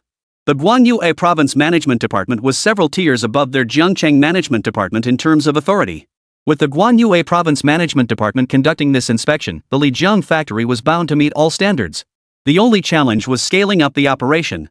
When the higher-ups arrived, they would inevitably bring corporate welfare policies for Li Yunxian. I thought I'd have to waste more time with Guo Huai, but now it seems unnecessary. Li Yunxian chuckled. The initiative had always been on his side. With the higher-ups arriving early, Guo Huai would surely be getting anxious now.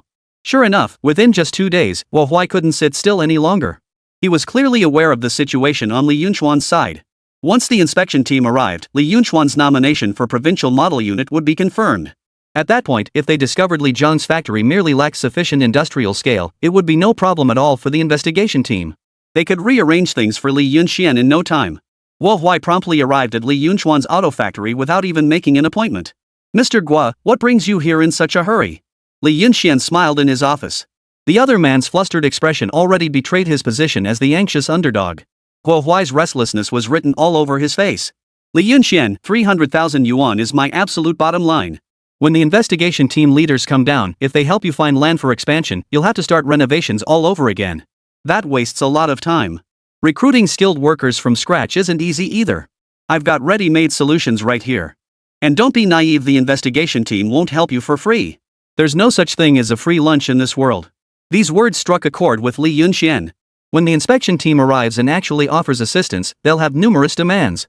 They wouldn't ask Li Yunxian for money or help him secure loans, but they would certainly impose conditions that went against his wishes, conditions he'd find difficult to refuse. Expanding the factory on his own would be the best outcome. So, how about it? 300,000. I've already lowered it to the absolute minimum. You're in a hurry to expand now, and I need funds for turnover. It's a win-win situation. Guo Huai declared confidently. In his view, Li Yunxian had no grounds to refuse this time. Any reasonable person knew that 200,000 yuan was impossible. He might as well not sell at all. 250,000. That's my absolute bottom line. Mr. Guo, we're both smart people. You know better than I do what your factory is truly worth right now. Li Yunxian smiled, showing no sign of panic. If Guo Huai sold the factory to him, he would certainly take the equipment and other valuable assets. There was no way he'd foolishly hand them over to Li Yunxian. Guo Huai fell silent for a moment before speaking slowly. "I hear you have a lot of imported goods here?" "Yes. Recently, I've heard that foreign wines are quite delicious. I'd like to try some. If possible, let's make a deal." Guo Huai sighed. 25,000 wasn't his bottom line, and having dealt with Li Yunxian quite a few times now, he knew this man well. The guy was a shrewd calculator, unwilling to take even the slightest loss in business. He was a natural-born businessman, gifted with innate talent. "Happy cooperation. I guarantee I'll bring you authentic foreign red wine." Li Yunxian smiled as he shook hands with his counterpart. After all the back and forth, this matter was finally settled. With Guo Huai signing the factory asset transfer agreement, Li Yunxuan's 2 major bicycle factories were finally merged. From the former Red Star bicycle factory to the merger of 2 bicycle factories, and now the consolidation of these 2 major vehicle manufacturers, Li Yunxian cherished this journey. This was the allure of business. It was filled with strategic maneuvering and careful calculation. Half a month later, Li Yunxian delivered the first installment to Guo Huai. 100,000 yuan. This sum had been scraped together from every possible source. He'd borrowed from everyone he could. The business had been handed over, but the final transfer of ownership hadn't been granted to Li Yunxian yet. Technically speaking, the car factory still didn't belong to him. The remaining 150,000 yuan must be paid to Guo Huai within the next 15 days. Additionally, he needed funds to renovate the new factory, purchase equipment, and cover ongoing labor costs. Without at least 500,000 yuan, the problem simply couldn't be resolved. The longer Guo Huai's payment was delayed, the greater the risk of complications, even legal disputes. In the office, Li Yunxian was overwhelmed by this matter. But the bank couldn't extend a loan to Li Yunxian now. She had already borrowed 500,000 from the bank. It was as if she had drained the bank dry. Had it not been for her extensive holdings in Jiangcheng, the bank would never have extended such a large loan. Does this mean I have to seek loans in other cities? Li Yunxian sighed helplessly. But it probably wouldn't work. 50,000 yuan is an astronomical sum for any ordinary person. Securing another 500,000 yuan was beyond what banks could resolve for him. Dragging this out is getting troublesome. Li Yunxian pondered the situation. If all else failed, he'd have no choice but to try other banks. After all, no bank in Jiangcheng would grant him a loan, not even with the Administration Bureau's endorsement. Even Guohuai, back in the day, never secured a 500,000 yuan loan from them. Just then, Li Yunxuan's phone rang abruptly. It was Li Weiwei calling.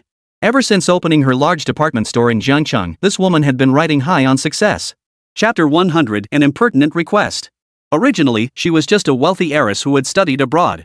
But since partnering with Li Yunxian in business, she had become a true success story. In Jiangcheng, she now owned her own large enterprise, and her daily earnings far surpassed those of many others. According to the information Li Yunxian obtained, Li Weiwei's daily profits now exceeded 500 yuan. This was net profit. One could imagine just how lucrative it was. Su Shan's department store earned slightly more, with daily profits reaching 600 yuan, though the difference was negligible. The two of them had essentially carved up Guohuai's entire market share, leaving him nothing.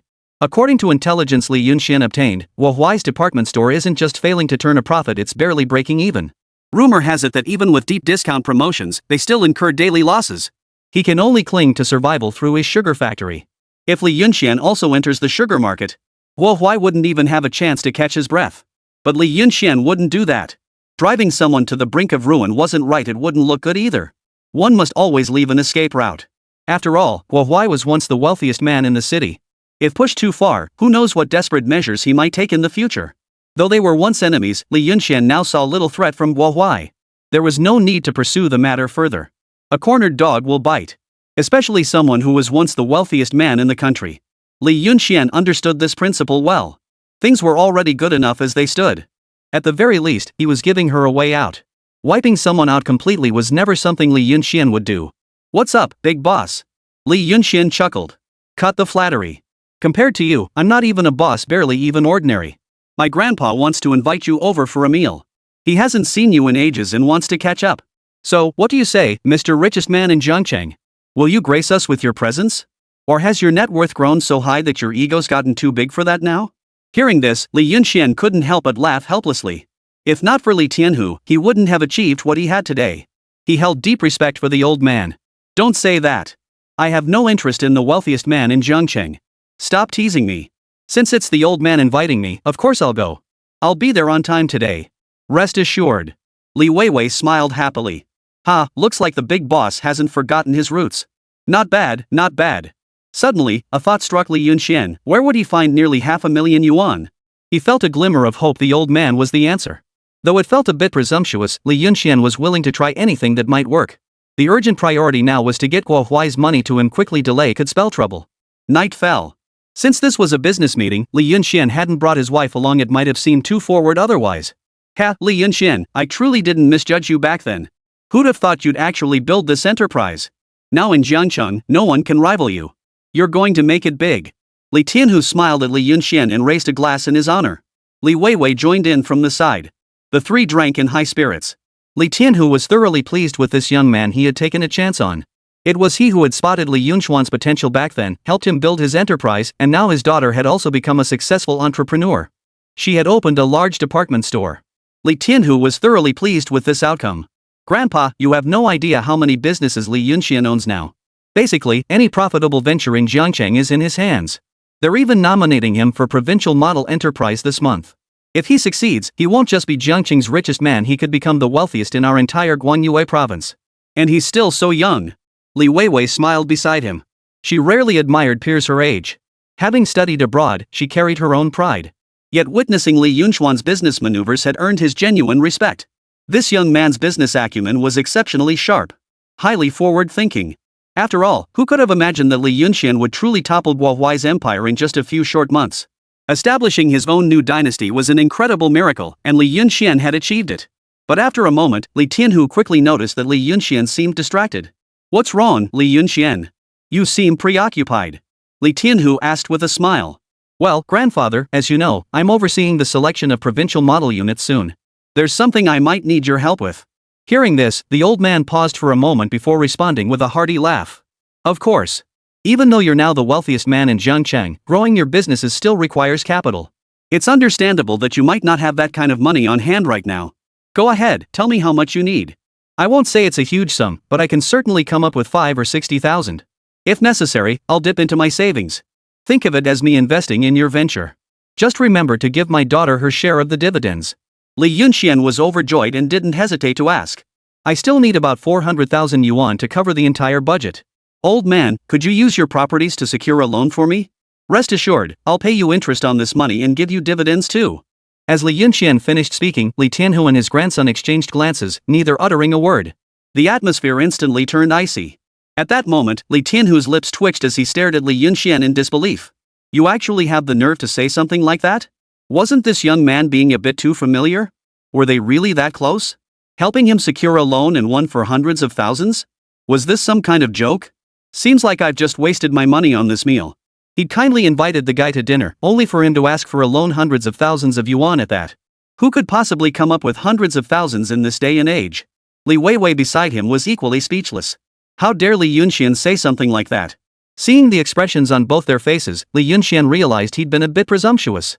But he really had no other choice. When the inspection team arrived, he could indeed secure the bank loan through them, but it would undoubtedly come with numerous strings attached. There was no such thing as a free lunch in this world. Li Yunxian didn't want to be overly restricted. It was better to handle this matter himself. Chapter 101, Marry My Granddaughter. Li Tianhu suddenly had an idea. Li Yunxian was so outstanding, shared the Li surname, was now the wealthiest man in Jiangcheng, young and accomplished, and quite handsome, a perfect match for his daughter. It was practically a match made in heaven. Li Yunxian, why don't you marry my granddaughter? That way, we'd be family. And since we'd be family, I'd definitely help you out. Don't worry about a few 100,000, I'd mortgage everything I own, take out as much loans as possible, and give it all to you. You wouldn't even have to pay it back. What do you think? Hearing this, Li Yunxian felt a wave of awkwardness wash over him. Li Weiwei, standing nearby, felt both embarrassed and angry. Grandpa didn't know, but she was perfectly aware that Li Yunxian already had a wife. And her relationship with Li Yunxian was purely professional, nothing more than that. At best, they were just friends. Grandpa, he already has a wife. What kind of idea is this? Li Tianhu looked disappointed. Huh? He's married? Li Yunxian, you sure got hitched early. Well, that leaves us no choice. You know very well that borrowing hundreds of thousands isn't a trivial matter. This is all the capital I scraped together in my youth. And even if I mortgaged every last bit of my meager assets, it wouldn't cover 35,000, you know that, right? Li Tianhu looked helpless. He did admire Li Yunxian, but not to this extent. It could only be said that this kid was truly bold even bringing up such a thing. Actually, if you were to mortgage those precious antiques of yours, I think it should be. You dare set your sights on my antiques? Li Tianhu instantly flew into a rage. After all, Li Yunxian had once freeloaded 2 of his most cherished antiques from him. Sure, he brought him advanced smart home tech in return, but could that really compare? Li Tianhu was starting to regret it now. He had no use for these high-tech gadgets. As an elderly man, he had no interest in such things. To him, smart technology was just robots. Even his granddaughter wasn't particularly interested in these smart home gadgets anymore. Seeing the look on his face, Li Yunxian wisely kept quiet. Damn it, so it really wasn't going to work after all. Still, Li Yunxian understood. After all, this wasn't just a few $1,000s, it was practically the man's entire life savings. How could Li Yunxian really persuade someone to stake their entire fortune on him? Come on, let's drink. Li Yunxian smiled awkwardly. After 3 rounds of drinks, Li Tianhu glanced at Li Yunxian. Actually, it's not impossible for me to help with this. Li Yunxian, I know that right now, apart from me, no one can help you secure a loan of several 100,000. Hearing this, Li Yunxian froze, thinking he must have misheard. Beside him, Li Weiwei even began to suspect whether her grandfather had drunk too much and was just boasting. He was really willing to help. Will this really help? Grandpa, have you had too much to drink? Maybe we should stop for today. I think Li Yunxian is a bit tired, and you seem tired too. Li Weiwei hurriedly said. I don't think the old master has had too much to drink. He seems quite energetic, doesn't he? Li Yunxian quickly spoke up. Li Weiwei immediately shot a fierce glare at Li Yunxian. This guy. Alright, I'm not that drunk. If I couldn't handle this much alcohol, do you think your grandpa would have survived his younger days? Li Tianhu waved his hand dismissively and looked seriously at Li Yunxian. If you want my help, that's certainly possible. No need to mention shares, you'll definitely have to give me some. But there's one more thing, Li Yunxian, I need you to agree to it. Old man, just say the word. If it's something I can help with, I won't hesitate for a second. Li Yunxian said earnestly. If the old man really helped him with this, it would truly be a kindness surpassing even family. At this moment, Li Yunxian suddenly realized that the old man genuinely regarded him as family. After all, when he came this time, he was really just trying his luck and didn't actually believe this matter could succeed. If it really worked out, wouldn't that be too unbelievable? And now it seems like it might actually work out. My demand is actually very simple. In the future, when you make money, no matter what industry you're in, you must include my granddaughter. I only have one condition: if you get to eat meat, my daughter must get to drink the soup, and it must be meat soup. As long as you can promise that, I'll help you secure the loan immediately. Think it over. Li Yunxian nodded. This request is not excessive and is even reasonable. Li Weiwei is everything to Li Tianhu. He has raised her since she was a child. Closer than her own parents. He genuinely cared for his granddaughter, even willing to stake his entire fortune as a bet. This level of devotion deserved Li Yunxuan's respect. No problem, I agree. From now on, I'll treat Li Weiwei as my own sister. As long as I have food to eat, she will never go hungry. Li Yunxian said earnestly, without a hint of jest. Good, Li Yunxian, I'll trust you one more time. Li Tianhu also laughed heartily. Really, Grandpa? Are you too serious? Li Weiwei found it somewhat unbelievable on the side. Actually, it's really not a big deal to help Li Yunxian secure a loan. Li Weiwei was quite clear about Li Yunxuan's character. After spending this period together in Jiangcheng, he had left a very favorable impression on her. This person not only has a sharp business mind, but is also particularly loyal and righteous. All the friends who have been with Li Yunxian are now enjoying prosperity and good fortune alongside him.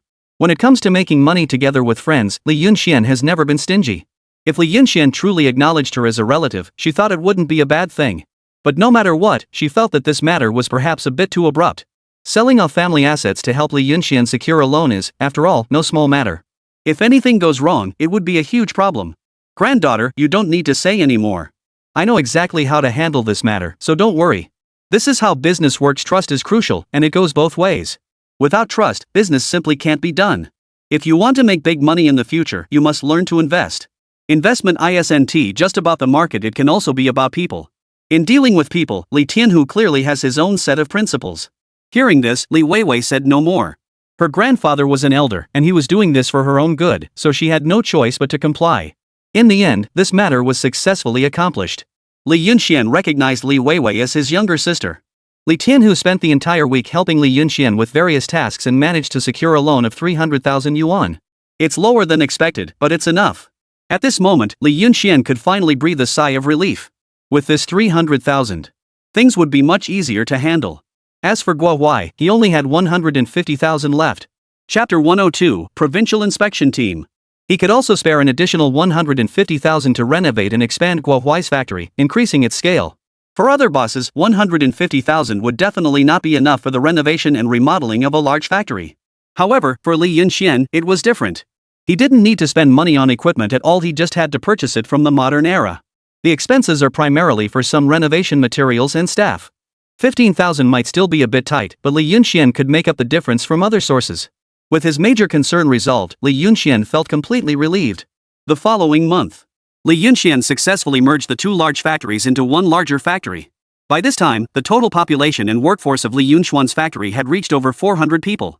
Nearly 500 people, especially in terms of high-skilled talent, reaching over 150 individuals. This is already quite terrifying. Li Yunxian had heard. Currently, among the other 3 provincial model units in Guanyue province, the number of high-skilled talents hasn't even broken 3 digits. It is easy to imagine that highly educated talents were not easy to come by in those days. In this era, thousands of troops and horses are crossing a single plank bridge. Most people actually have very little education. 1 month later, Li Yunxian successfully renamed the car factory Lijiang Technology Company, Limited. Core businesses include automobile factories, import and export trade, and more. The merger of the 2 major car factories was carried out to ensure greater satisfaction from the provincial research and inspection team. To this end, Zhang Lei even allocated a dedicated plot of land to Li Yunxian specifically for the construction of the company's headquarters. They even specially allocated a batch of special funds for Li Yunxian. Of course, this batch of funds was also naturally obtained through a loan. At this time, Li Yunxuan's investment promotion company finally moved from the 3rd floor of the restaurant to its own commercial office building. Currently, the office building is still relatively simple, with only 5 floors. However, Li Yunxian was already quite satisfied. At this moment, at Lijiang Automobile Factory, Li Yunxian had already arranged all related matters inside the factory in advance. Staff members were also waiting at the entrance for the arrival of the provincial inspection team. And accompanying Li Yunxian were naturally Fan Lanlan, Li Weiwei, Su Shan, Zhang Lei, and the departmental staff under Zhang Lei's leadership. The scale and spectacle were truly immense. At 9 o'clock in the morning, 3 official cars pulled up promptly at the entrance of Li Zhang's automobile factory, where they were welcomed inside by Li Yunxian and his team. At this moment, Li Yunxuan's heart was racing with excitement. He never imagined he would reach such heights. If he could negotiate successfully with these leaders today and secure the title of provincial model unit, his company would become a prominent and respected presence throughout the entire province. As a result, Zhangqing's economy would also experience rapid and substantial growth. A group of people quickly got off the car. Zhang Lei hurried forward and then introduced these provincial leaders to Li Yunxian. Among them, 3 key figures were emphasized. Gao Tianliang, the provincial governor Huang Tao, the inspector general Yan Mingquan, the provincial department director. They are all distinguished figures. All 3 of them are dressed very plainly. They are all wearing jackets. They look unremarkable, but the aura of authority they exude is such that even Li Yunxian must show respect. Well, this factory seems to have a decent scale. Zhang Lei, boss Li Yunxian, let's skip the formalities. You know we're here with a mission this time, and our schedule is quite tight. After the inspection, we have to head to the next location. Besides Li Yunxuan's factory, they have 5 more factories to visit, all of which must be completed within the next 2 weeks. Time is quite pressing. After all, the neighboring province already has 7 provincial model units. These 7 model units all comply with regulations and have significantly boosted their province's economy. For their inspection team, it is also crucial to quickly identify factories in their own province that meet the regulations, award them the title of provincial model unit, and provide them with business support to boost the local economy. This is the top priority. No problem, we've been prepared for a long time. Li Yunxian quickly nodded. He then led the group of leaders on a tour. He also conveniently brought out the most detailed data and materials currently available from their factory. While touring, Gao Tianliang examined the materials as he went along. The number of factory workers did meet the standard. When he came in earlier, he had already noticed the dense crowd of workers there to welcome them. There were indeed several hundred people. Soon, Gao Tianliang was drawn to the number of highly educated employees at Li Yunxuan's factory. Wow, not bad, Mr. Li. You actually have over 140 employees with advanced degrees here? And more than 30 of them are university graduates. That's quite a significant number. Li Yunxian smiled. Of course, we were originally an automotive factory focused on R&D and technological development, but we have now transitioned into a technology company. Naturally, we have a greater need for highly educated technical talent. However, we don't necessarily hire someone just because they have a high degree. What matters most is an individual's capabilities and adaptability. Both of these factors are key in our evaluation and hiring process. At our tech company, what we strive for now is to be the leader in technological development, enhance competitiveness, and catch up with advanced international standards. Hearing this, Gao Tianliang nodded faintly. Good, it's excellent that you have such awareness. Nowadays, the nation advocates enhancing technological competitiveness, but pretty words are easy to say. Whether it's genuine or not, I will conduct a thorough inspection this time. From what I see now, your car factory company is quite impressive. Everything meets the standards. After the assessment concludes, the provincial authorities will provide you with the best support to boost the local economy. Li Yunxian, your responsibility is significant. You are young, and I can tell you have the capability. Don't prioritize making money above all else. For an outstanding enterprise, vision and perspective must be broadened, aiming for the international market. Li Yunxian nodded repeatedly. Understood, that's exactly what I was thinking. Zhang Lei, who was standing nearby, was very excited at this moment. Gao Tianliang actually wants to personally inspect their technological talent. This shows that he truly values Li Jiang Technology Company. As long as the inspection passes, Li Yunxuan's company will truly be able to develop, not just confined to this small area. It's even possible that in the future, the enterprise could expand across provinces and grow the market. This time, we've really hit the jackpot. Li Yunxian, you must strive to prove yourself. Provincial governors rarely conduct assessments of enterprises, which shows that they value you. You need to seize this opportunity. Zhang Lei also reminded him from the side, worried that Li Yunxian might say something wrong. At this point, Li Yunxian was no longer a newcomer. Although young, as a competent boss, he certainly understood what Zhang Lei's words implied. Our relevant technical personnel are currently working in the workshop. Please feel free to conduct your inspection, leaders. Our senior employees not only possess high academic qualifications but also have solid professional skills, all of whom are meticulously trained. Chapter 103, Ability Matters Most. Li Yunxian was well aware that when a business grows to a certain scale, making money is no longer the top priority. Instead, it becomes more about serving the people, the city, and the country. This is why so many leaders attach great importance to Li Yunxuan's enterprise. Advanced technology and highly educated talents are all developed for the future. From a certain perspective, these highly educated talents were not hired by Li Yunxian himself, but rather by the state on behalf of Li Yunxian. There is a relatively clear logical relationship at play here. Therefore, he was able to benefit from national welfare policies and enterprise support, all of which were implemented according to a plan, not because of any special treatment for Li Yunxian. Li Yunxian did not have such a big face to make these people favor him. What they valued was the contribution his enterprise could make to social development. He arrived at the workshop. At this time, these highly educated staff members were busy debugging equipment and maintaining routine registration records in their respective workshops.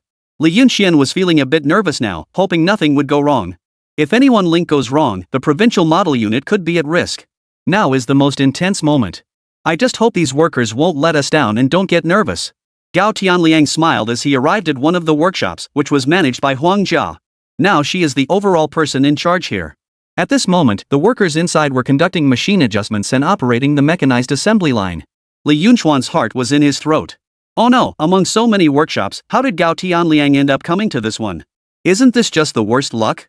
Among Li Yunchuan's many highly educated senior staff, Huang Jia has the lowest academic qualification, with only an elementary school diploma. She was able to become the workshop's overall manager precisely because she had previously helped Li Yunxian avoid millions in losses and because her abilities were truly outstanding. However, in such inspections, academic qualifications are often the most important factor. You need to know how to speak the right words. This is truly the end. Li Yunxian felt a sense of despair in his heart. At this moment, he can only hope that Huang Jia would hold her ground or speak as little as possible. Hello, leaders. I am the manager of this workshop. If you have any questions, feel free to ask me. Huang Jia, dressed in her work uniform, smiled at the leaders. Today, she looked sharp and professional, truly embodying the image of a deputy person in charge. There is a noticeable difference from other employees. Hee, you don't seem very old, yet you've managed to become the head of this workshop. I suppose your education level must be quite high, perhaps a returnee from studying abroad? Gao Tianliang smiled as he looked at this capable-looking woman. Leader, I only have an elementary school diploma, and my education level isn't high. But our boss has told us that education doesn't determine a person's ability. What matters most is diligence. Diligence leads to prosperity. Among all the supervisors here, I have the lowest level of education, but I won't be discouraged by that. Instead, it motivates me. I believe that as long as you're willing to work hard and put your heart into it, you can accomplish anything well. As soon as he finished speaking, the group of leaders burst into applause and praised him. Li Yunxian and the others quickly joined in with applause. Gao Tianliang nodded with great satisfaction. Excellent, young, full of drive and energy, bold and decisive, vibrant and full of life. What is your name? My name is Huang Jia. Gao Tianliang nodded. Mr. Li, you've certainly nurtured a talented individual. Excellent. Academic qualifications don't necessarily equate to ability, they're merely a threshold. In my view, regardless of educational background, as long as one is willing to put in the effort, they can accomplish tasks well. This mindset should be promoted throughout the entire factory. When it comes to talent development, more emphasis should be placed on assessing professional knowledge and skills rather than academic credentials. At this moment, Li Yunxian was already overjoyed. You're absolutely right, sir. We will continue to uphold this spirit. In his heart, his face had long since broken into a wide grin. From Gao Tianliang inquiring about the other party's name, Li Yunxian, he knew. When a leader asks for someone's name, it usually means they are very satisfied with the work being done here. This time it's probably going to work out. At first, Li Yunxian was still a bit flustered. Huang Jia really had the nerve. But at this moment, Li Yunxian was quite satisfied. Who says that a low level of education means you can't speak well? Huang Jia's words could be considered a textbook response. Taking the opportunity to also praise Li Yunxian. He carried himself with confidence and poise in front of the leaders, showing excellent spirit and demeanor, while also elevating Li Yunxian. At that moment, Li Yunxian even felt that the position given to the other party was somewhat too low. Someone like Huang Jia could easily serve as the head of the entire workshop. Just as Li Yunxian hadn't had time to feel smug, he was quickly jolted into a cold sweat. Gao Tianliang spoke with a slightly serious tone. Fine words alone are not enough. Since you hold this position, you should do the work within your responsibilities well, so that you can set an example and lead by it. Although you have a low level of education, as the workshop supervisor, you should still be familiar with the operation and understand the working principles of these machines in the workshop. And you must handle the management of the workers appropriately as well. I'm going to test you. Li Yunxian felt a bit overwhelmed. You already know she only graduated from elementary school, yet you still test her. And with such difficult questions, too. Huang Jia only had an elementary school education and had previously been an ordinary worker at the car factory. How could she possibly know these things? What is the name of this device, and what is its specific purpose? Gao Tianliang walked up to a large piece of equipment and asked Huang Jia. Leader, this is our welding workshop. This equipment is a cutting machine, which includes overhead cranes, sawing machines, and more. It's an integrated process where materials are cut and assembled through the operation of the machinery, then passed on to other workshops for further processing. Gao Tianliang nodded. If these devices malfunction, how do you ensure that workers are protected from harm in the first place, and then proceed with repairs in a short time? Huang Jia spoke confidently. The safety issues we face in the welding workshop are the most hazardous, so we maintain strict daily management of workers. Everyone entering the workshop must take safety precautions, especially with critical machinery, which is typically overseen by two people monitoring each other. Additionally, when operating the machines, our specialized personnel conduct maintenance checks to ensure everything is in order before allowing workers to start their shifts. If any equipment issues arise during operation, we immediately cut off the power to ensure the machines stop running. And our workshop conducts a safety inspection every month, along with holding general meetings for workshop employees to provide safety guidance and training for the staff. Chapter 104, A Rare Opportunity. Gao Tianliang revealed a smile. Good. It's not easy to have this level of awareness. As a workshop supervisor, you are qualified, you know your equipment inside and out. You are a rare talent. Huang Jia, right? Study hard, the country needs talents like you. Contributing to the motherland requires not just academic qualifications, but also meticulous individuals like you. You've done very well in this regard, Secretary Huang. Please take down their home address. In 2 months, the state will sponsor a group of talents to study abroad for a year. I believe this opportunity is very suitable for you. Only by learning more professional skills and knowledge can you better contribute to the country's development and construction in the future, as well as make contributions to the development of your car factory. Hearing this, Huang Jia was overjoyed. Her greatest regret in life was not being able to go to school and not having the money for an education. Therefore, she had to put in extra effort and spend more time on everything compared to others. While others might learn a lot in just 1 day, Huang Jia might need 3 to 4 days to acquire the same amount of knowledge. This had always been a regret in her heart. Unexpectedly, this time she was granted a state-funded opportunity to study abroad. Reading was something Huang Jia deeply yearned for. Studying abroad was not just her dream, but the dream of many scholars. Everyone knew that the world abroad was more technologically advanced and offered far more opportunities to learn. But soon, Huang Jia's gaze instinctively turned toward Li Yunxian. After all, Li Yunxian is her boss, and Huang Jia holds a great deal of admiration for him. She doesn't want her studying abroad to cause a shortage of talent in their factory. Or leave on your own when the factory is at its most difficult time. She would rather not go then. At this point, Huang Jia had long regarded the factory as her home, a place to which she would dedicate her entire life. If it weren't for Li Yunxuan's Lijian Auto Factory, I would just be an ordinary worker. Perhaps there will never be a day to rise to prominence. It was precisely because of Li Yunxuan's guidance and vigorous cultivation that she had achieved her success today. Ever since becoming the workshop supervisor, Huang Jia worked tirelessly day and night, knowing full well that her appointment as the workshop's overall supervisor was a stroke of luck. Luck can't put food on the table. This position is a lifelong commitment. Every day she strives to study diligently, even though it's quite challenging. But she had never thought of giving up. Just to be able to quickly adapt to her position. This was her integrity, and also her gratitude towards Li Yunxian. She didn't want to let Li Yunxian down. After receiving Li Yunxuan's approving nod, Huang Jia smiled and nodded at Gao Tianliang. Thank you, leader, thank you. I'm just so happy, I don't even know what to say. Ha ha. Gao Tianliang chuckled, no need to be nervous. The country has always been committed to nurturing talent, and you were somewhat delayed, Huang Jia. Remember, anyone who is prepared will eventually have their opportunity, no matter the circumstances. Never lose heart. This inspection went quite smoothly. Except for Huang Jia. Gao Tianliang enthusiastically inspected several workshop workers and managers, as well as the factory's research institute and other facilities. The workers have demonstrated a very high level of skill and competence, showing excellent understanding of the machinery and adherence to safety measures. Just as Li Yunxian said, the factory's assessment criteria go beyond academic qualifications. Practical ability is equally crucial. Gao Tianliang was quite satisfied with this.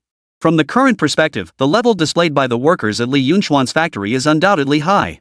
Even higher than the other 3 provincial model units in their Guangyuai province. Gao Tianliang had visited all 3 provincial model units. Overall, there were quite a few people, but they appeared to lack professionalism and a proper understanding of the work, even to the point of negligence. The workers are quite motivated, but they lack education and appear somewhat rough, only capable of handling simple tasks. This cannot go on. After all, their goal was to surpass advanced international standards. At present, it seems only Li Yunxuan's workers have demonstrated such a level of competence, which is truly remarkable. The originally scheduled inspection was set for 2 hours, but this time, Gao Tianliang conducted it for over 4 hours. Postpone all other less important meetings and inspections for now. They focused on learning about Li Yunxuan's automobile factory. This time, Gao Tianliang has very high expectations for Li Yunxuan's car factory, especially their current work system and benefits package. It can truly be called a model for the industry. If other factories could follow Li Yunxuan's standards, they would undoubtedly develop heavy industry in a short time. What the country lacks most right now is heavy industry, and this aspect is incredibly important. The inspection concluded smoothly. Gao Tianliang looked at Li Yunxian. Boss Li, you truly are young and accomplished. In such a short time, you've managed the factory with such meticulous order, and your work system is remarkably advanced. It's worthy of nationwide promotion. When Gao Tianliang saw this work system, he felt it was truly groundbreaking, a leap across eras. Thank you for the praise, leader. This is simply what should be done. Only by ensuring the welfare system for employees can we guarantee the factory's development and the improvement of productivity. Gao Tianliang nodded. Alright, today's inspection concludes here. We're all very satisfied. The provincial model unit approval document will be delivered to your factory within a month. Li Yunxian, 1 month from now, I'll personally convene a symposium for our Guanyue province's model units. Not only will our provincial model enterprises attend, but businesses from other provinces will also come for observation. You'll need to set an example and deliver a speech at the symposium. And carry forward the spirit and systems of your factory. I'd like to know your thoughts on this. The words had barely left his lips when Li Yunxian was overjoyed. The provincial model unit not only became a reality but also secured an invaluable opportunity for exchange and cooperation with other major enterprises, a rare chance Li Yunxian couldn't afford to miss. Today is truly full of good news. No problem, it's my honor. Gao Tianliang patted Li Yunxian on the shoulder. Alright, to conclude, young man, the government provides subsidies and benefits to your enterprise in hopes that you'll develop better while giving back to more people. I hope you can stay true to your original aspirations. Li Yunxian nodded earnestly. He understood this very well. As the postgraduate entrance exams concluded, Lijiang Auto Factory has officially become a provincial model unit. This was truly something to be excited about. It is worth mentioning that the Lijiang Vehicle Factory is a subsidiary enterprise of Lijiang Technology Company. The benefits of being awarded the provincial model unit include a 50% reduction in industrial water and electricity costs, with taxes adjusted to the minimum rate, as low as 10 percentage points. And it also provided the opportunity to recruit students from higher education institutions. It greatly reduced the operating expenses of Li Yunxuan's factory. Chapter 105: Import and Export Processing. At first glance, it seems to be saving money for Li Yunxian, benefiting him, but in reality, the ultimate beneficiaries are always the ordinary workers. In the factory, every penny saved is ultimately reinvested in equipment and employee benefits. These savings naturally couldn't end up in Li Yunxuan's pocket, as there were inspections from higher authorities. When enjoying national policies, one must accept all kinds of audits. If the standards aren't met, it would be impossible to obtain them. At this moment, the happiest person was undoubtedly Zhang Lei. Having such a highly regarded enterprise in their city of Jiangcheng brought honor to the entire city, including himself. Li Yunxian, your factory has now reached a considerable scale. Should you encounter any difficulties, our administration bureau will provide all possible assistance. Within this 1-month period, you must complete all necessary preparations. 1 month from now, there must be absolutely no mistakes.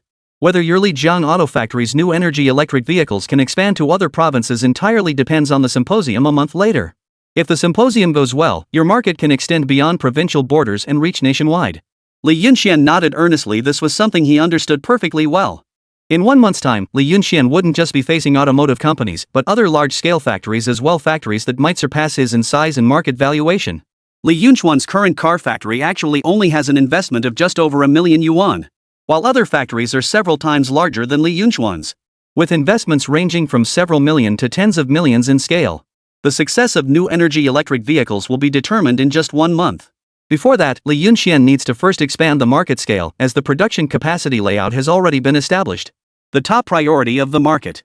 Currently, Li Yunxuan's new energy electric vehicle market is only present in 5 or 6 cities, plus Jiangcheng, which is gradually developing, making a total of 7 already quite a number. But for a large enterprise, it's far too little and highly limiting. Li Yunxuan's new energy electric vehicles can't even cover the entire Guangdong region yet.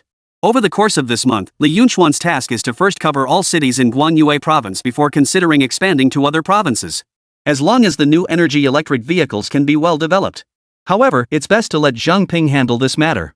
When it comes to promoting new energy electric vehicles, Li Yunxuan's publicity department is already quite mature. Expanding market coverage across the entire identity is merely a matter of time. There's no need for Li Yunxian to worry about that. What he needs to do now is focus on his work at the headquarters company and get the business running. Nowadays, the company is not just about the car factory, there's also the commercial trade and department store division, specifically supplying goods to supermarkets and department stores. Currently, there are only these two major projects. These two projects are both quite profitable. They bring in a steady stream of income for Li Yunxian every day. Although Li Yunxian is still heavily in debt, he clearly doesn't need to worry too much about it. The only thing Li Yunxian is concerned about now is the issue of sourcing goods. Based on the current financial situation in the modern era, maintaining the Jiangcheng shop for a year should be sufficient. However, after a year, Li Yunxian will have little money left in the modern era. Therefore, within this year, he needs to purchase all the necessary equipment as quickly as possible and achieve industrial self-sufficiency in this era, rather than relying entirely on the modern era. This is unrealistic, because Li Yunxian's time back in the modern era is limited. Selling some antiques could bring cash from the modern era, but it's not a long-term solution. Building up the industry is the true way to go. Minimize reliance on modern dependencies as much as possible. This is Li Yunxian's current line of thinking. Li Yunxian, have you ever considered getting into import and export processing work? Zhang Ping thought for a moment, then suddenly looked at Li Yunxian. Import and export processing? Li Yunxian was momentarily stunned, not quite catching on. Yes, the United States is currently undergoing industrial relocation. They're transferring some of their low-end factories domestically, such as textiles, commodity processing, material processing, and so on. I heard these things were causing environmental issues over there, and locals are calling for factories to shut down. So now part of the production has been outsourced to us. Now is the time for development, and I believe this is a great opportunity. By accepting these low-end industries, we can genuinely elevate the overall economy of Jiangcheng. If it's just about internal competition, you're well aware that no matter how advanced your new energy electric vehicles are, most ordinary people simply can't afford them. Even if your car factory eventually succeeds and boosts Jiangcheng's economy, it will also cause economic downturns in other provinces. We're essentially drawing blood from our own body. Your car factory must achieve a total import and export trade volume of 1 million to truly boost our economy. Engaging in import and export processing can accelerate this step in advance. Zhang Lei's words were like a sudden enlightenment to Li Yunxian. This is something Li Yunxian is also reflecting on. Why have new energy electric vehicles been produced and the promotion is in place? In China, Li Yunxian's new energy electric vehicles are not only a completely new concept but also offer better cost performance and advantages compared to motorcycles. However, the number of buyers is still relatively limited, at least not yet meeting Li Yunxian's expectations. The reason is very simple. Ordinary folks really didn't have much money in those days. There are too few wealthy people. Consumption simply can't drive the economy. How to solve this problem? Zhang Lei has already pointed it out. Engage in import and export trade to boost Jiangcheng's economy. This can truly drive consumption from the root level. Leader, your words have indeed enlightened me. However, when it comes to import and export trade, although I want to get involved, I'm not very familiar with this area, especially in dealing with foreign companies. At the moment, we don't have the channels for that. Li Yunxian smiled wryly. He does want to do it. The more industries Li Jiang Technology Company has, the better. If this project can be successfully launched, there's no doubt about it, Li Yunxian is the wealthiest person in the province, not just the city. And now, his title as the wealthiest person is somewhat undeserved. While he has many businesses and earns a considerable amount of money every day, he is also burdened with a huge amount of debt. Who would believe it if it were said out loud? It's okay if you don't understand. The key to outsourcing really comes down to equipment. Whoever has the equipment can make it happen. The United States has already shifted its low-end manufacturing overseas, transitioning from being an exporter to an importer.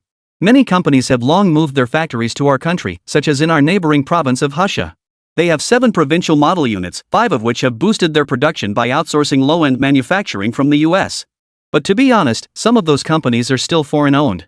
No matter how much money they make, the bulk of the profits are sent back overseas as foreign exchange. What you need to do now is to create a larger processing factory with as many types as possible, squeeze out those foreign-owned businesses, and don't let them earn our foreign exchange. If you can achieve this, you've succeeded. Chapter 106, Deeply Concerned.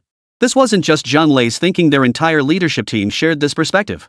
These foreign outsourcing companies earn profits in their own countries while making their citizens do the hardest and most exhausting work, all while polluting their environment. In the end, vast sums of money ultimately flow into foreign hands. In Li Yunxian, Zhang Lei truly saw hope. This guy seemed to have some magical foreign connections, capable of deploying many advanced pieces of equipment. The equipment in Li Yunxian's factory, even by national standards, was the most advanced. So he believed that only Li Yunxian could handle this outsourcing job. No one else can do it. If Li Yunxian can truly complete the outsourcing tasks, that would be considered a real contribution to the country, earning money from foreigners instead of engaging in internal competition during this period of economic downturn. Alright, I'll give it some serious thought. As you know, leader, building a processing factory isn't easy. Besides the high investment, we still haven't fully grasped the equipment, technical materials, and channels. We can't just rush into it blindly.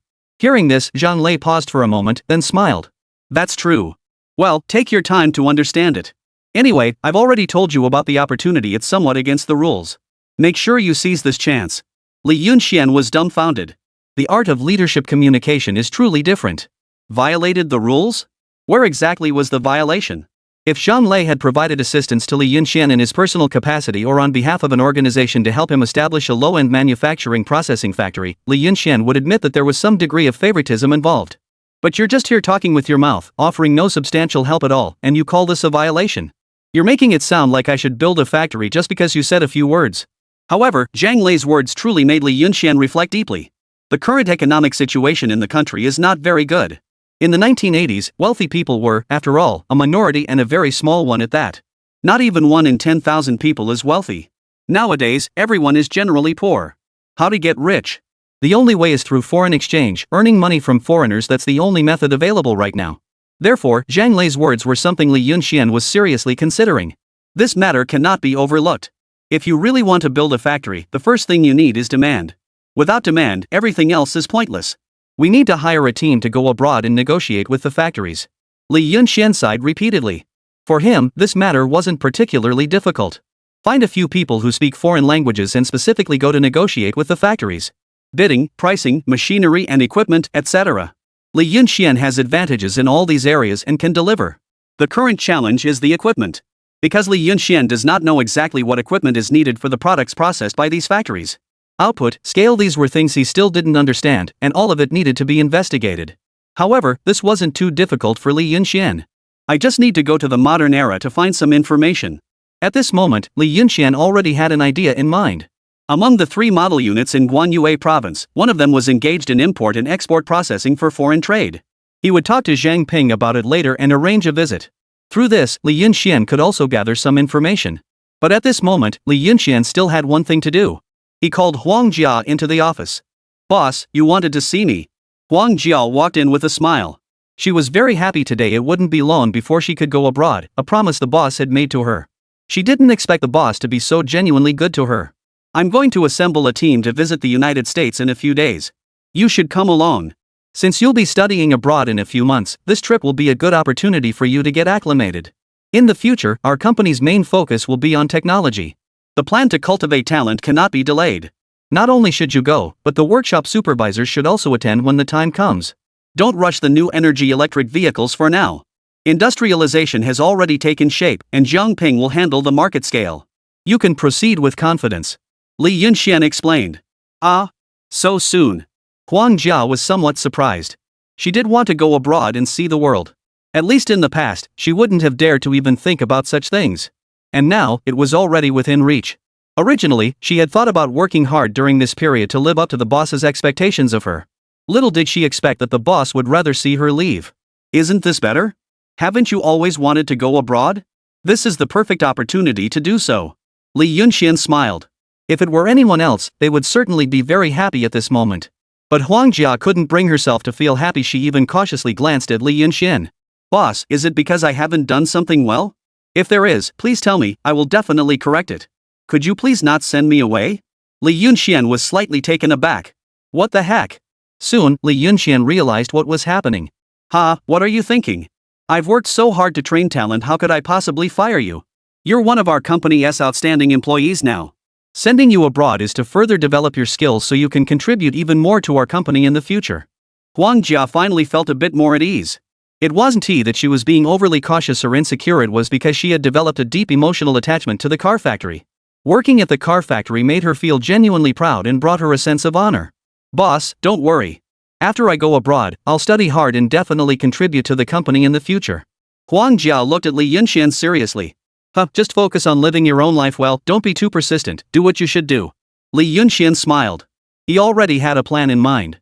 First, send a team out to liaise with foreign companies. Naturally, Huang Jia and the others are going to learn. On one hand, it allows for broadening horizons, and on the other hand, it facilitates more opportunities for communication and learning. Li Yunxian has always been a man of action. 3 days later. A team of 10 people has already been formed. Among the 5 individuals, Li Yunxian recruited university students directly from their schools. Of course, they were actually hired by Li Yunxian this time.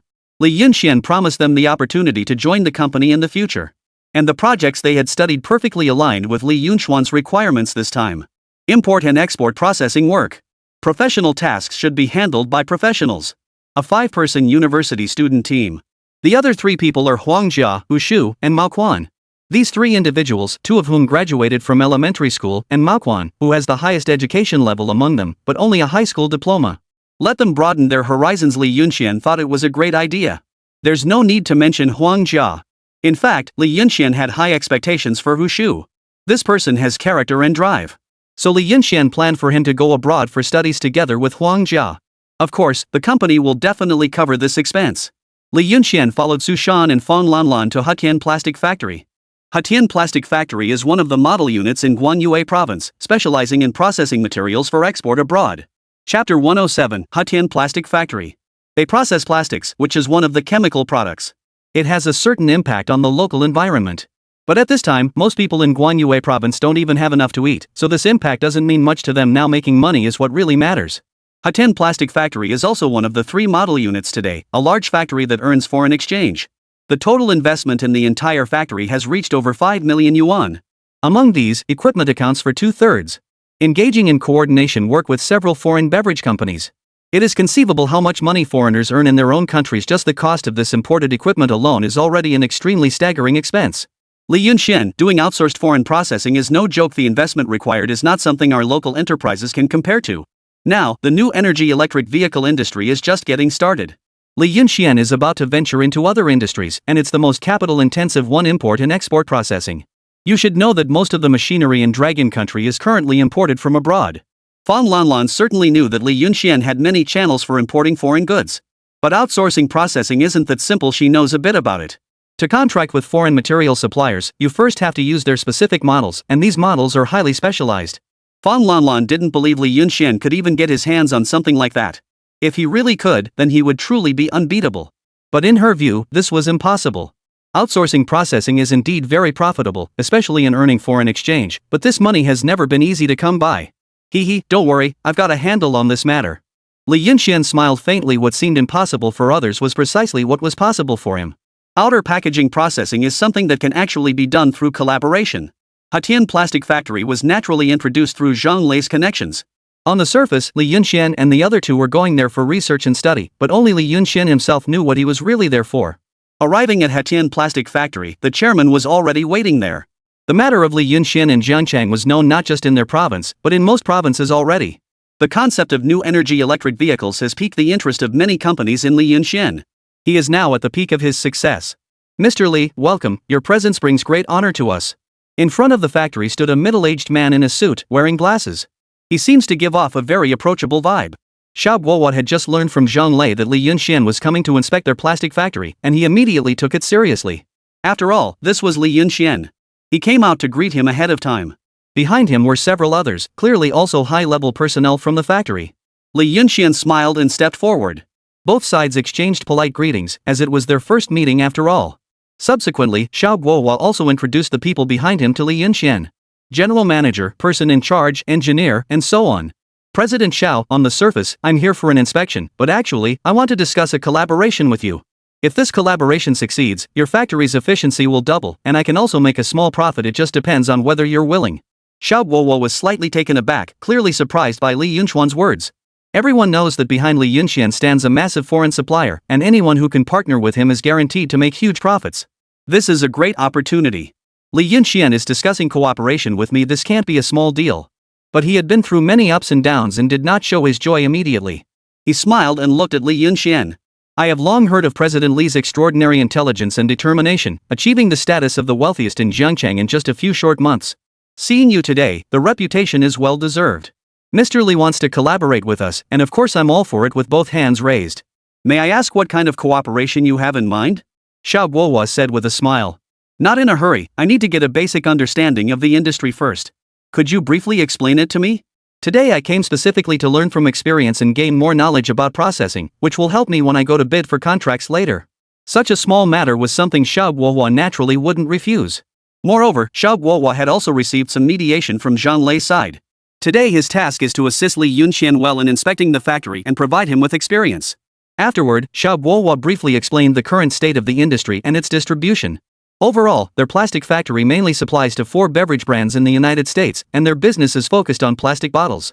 These businesses may seem large in scale, but the profit margins are actually quite thin. They don't earn much. Since the equipment is imported from abroad, they essentially serve as an intermediary agent for the American beverage companies. The business is merely about profiting from price differences. While it can generate some income, the amount is certainly not substantial, and these earnings are both visible and highly transparent. Bossly, you might not be aware, but the US has indeed relocated most of its low-end manufacturing to other countries, especially ours. With our vast territory, abundant resources, and plentiful, inexpensive labor, we are the top choice for foreign companies. But in reality, we're essentially just working for those foreigners, and they're the ones making the bulk of the money. Xiao Guohua said somewhat helplessly. Outsiders only know that they earn foreign exchange and boost their city's economy. Only he is aware that they actually don't earn much. If they work themselves to the bone to earn $5, the foreigners make several times that amount, and all the other party does is provide the machines and technical patents, then sit back and collect the money. Meanwhile, they do the hardest work for the lowest pay. Nowadays, outsourced factories across the country are basically like this. It's possible to make a lot of money, unless they can break free from the other party's advanced machinery and equipment. By using their own equipment for production and manufacturing, they could earn a considerable amount of money. But is that possible? Only foreign countries have the most advanced equipment. No large-scale machinery factory in the country has that capability. Currently, heavy industry factories in China are still in the initial stages. Setting aside everything else for a moment, just one thing: the equipment is broken. They had to spend a fortune to hire foreign engineers for the repairs. I see. Li Yunxian nodded. He probably understood some of the underlying mechanisms. Overall, our factory's current situation is relatively stable, but the scale is still small, with only 8 workshops. Our 4 suppliers place orders totaling hundreds of thousands each month. But we have limited funds and equipment, and we can't afford to buy more machinery. Xiao Guohua shook his head. Subsequently, they took Li Yunxian on a tour of the other departments of the factory and the entire workflow process. Plastic processing factory. Fully integrated assembly line. Extremely efficient. No wonder it's a provincial model unit. But at this moment, in Li Yunxuan's view, Xiao Guohua's factory only appears large in scale overall. It is still quite bloated and has not maximized the use of human resources. Take, for example, the workers on the assembly line. Chapter 108, Xingyi Textiles. Work is lax and overall efficiency is not high, which is quite a significant gap compared to Li Yunxuan's factory. This is the superiority brought by the work system. As long as the work system is good, it can compensate for efficiency. It's a pity that people of this era clearly don't understand, but nowadays heavy industry is scarce, and factories across the country can be counted on one's fingers. This is quite normal. It's already quite an achievement for them to have established the factory. By this point, Li Yunxian had developed a clear understanding of processing factories. The general situation is that foreign companies are relocating some of their industries. Why long country? Because this involves issues of international strategic geography. At least in the current situation, Manhwa does not pose a threat to the United States, and Manhwa possesses many advantages that other countries lack. Foreign companies place the highest value on efficiency. As long as the efficiency is high enough, they can earn more money, and Manhwa is clearly their best choice. In short, expanding our industry further is currently not feasible. The return on investment cycle is too long, stretching over several years, and who knows what changes the economic market will undergo by then. Xiao Guohua shook his head with a bitter smile. If they could expand production capacity, they would undoubtedly earn much more. With good management in the future, they could even become one of the top factories in the country, seize the opportunity, and make a push into the international market. But that's not possible now. The equipment for these machines is too expensive, even they cannot afford it.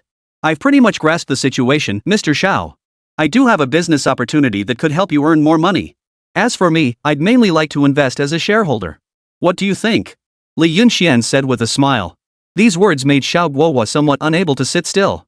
He still wants to cooperate with me after understanding the current state of the industry. This shows that Li Yunxuan's channels are truly formidable. What kind of cooperation? Xiao Guohua asked with some surprise. The equipment will be provided by me. As for the money, I won't charge you up front, but once we start making profits, we'll split the earnings 50-50. Li Yunxian said confidently. This was a significant opportunity. If this collaboration could be established, Li Yunxian would no longer face a shortage of funds in the short term.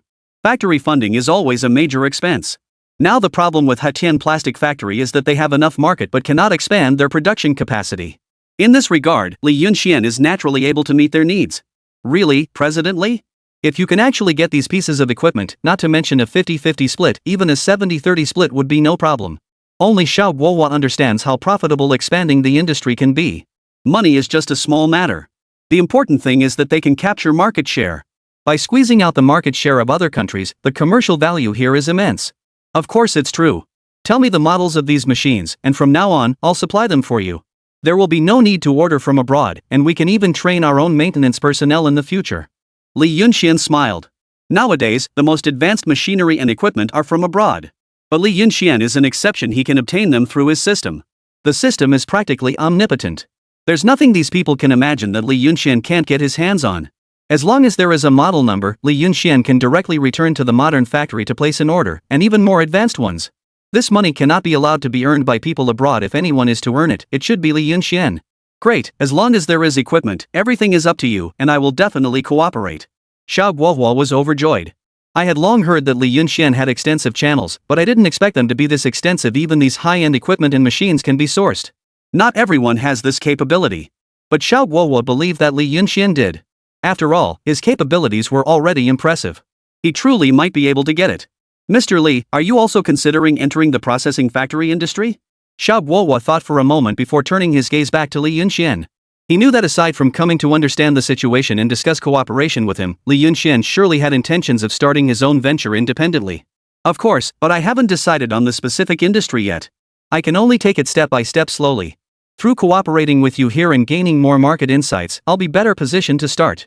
As for the equipment issue, rest assured, just give me the model numbers, and within 3 days, I'll have someone deliver them to you.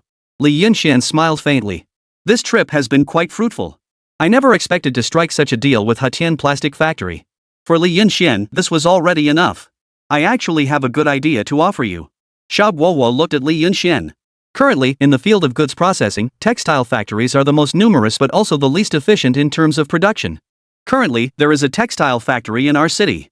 On the surface, it appears to be run by our own people, but in reality, it's foreign capital that has entered, holding a significant portion of control.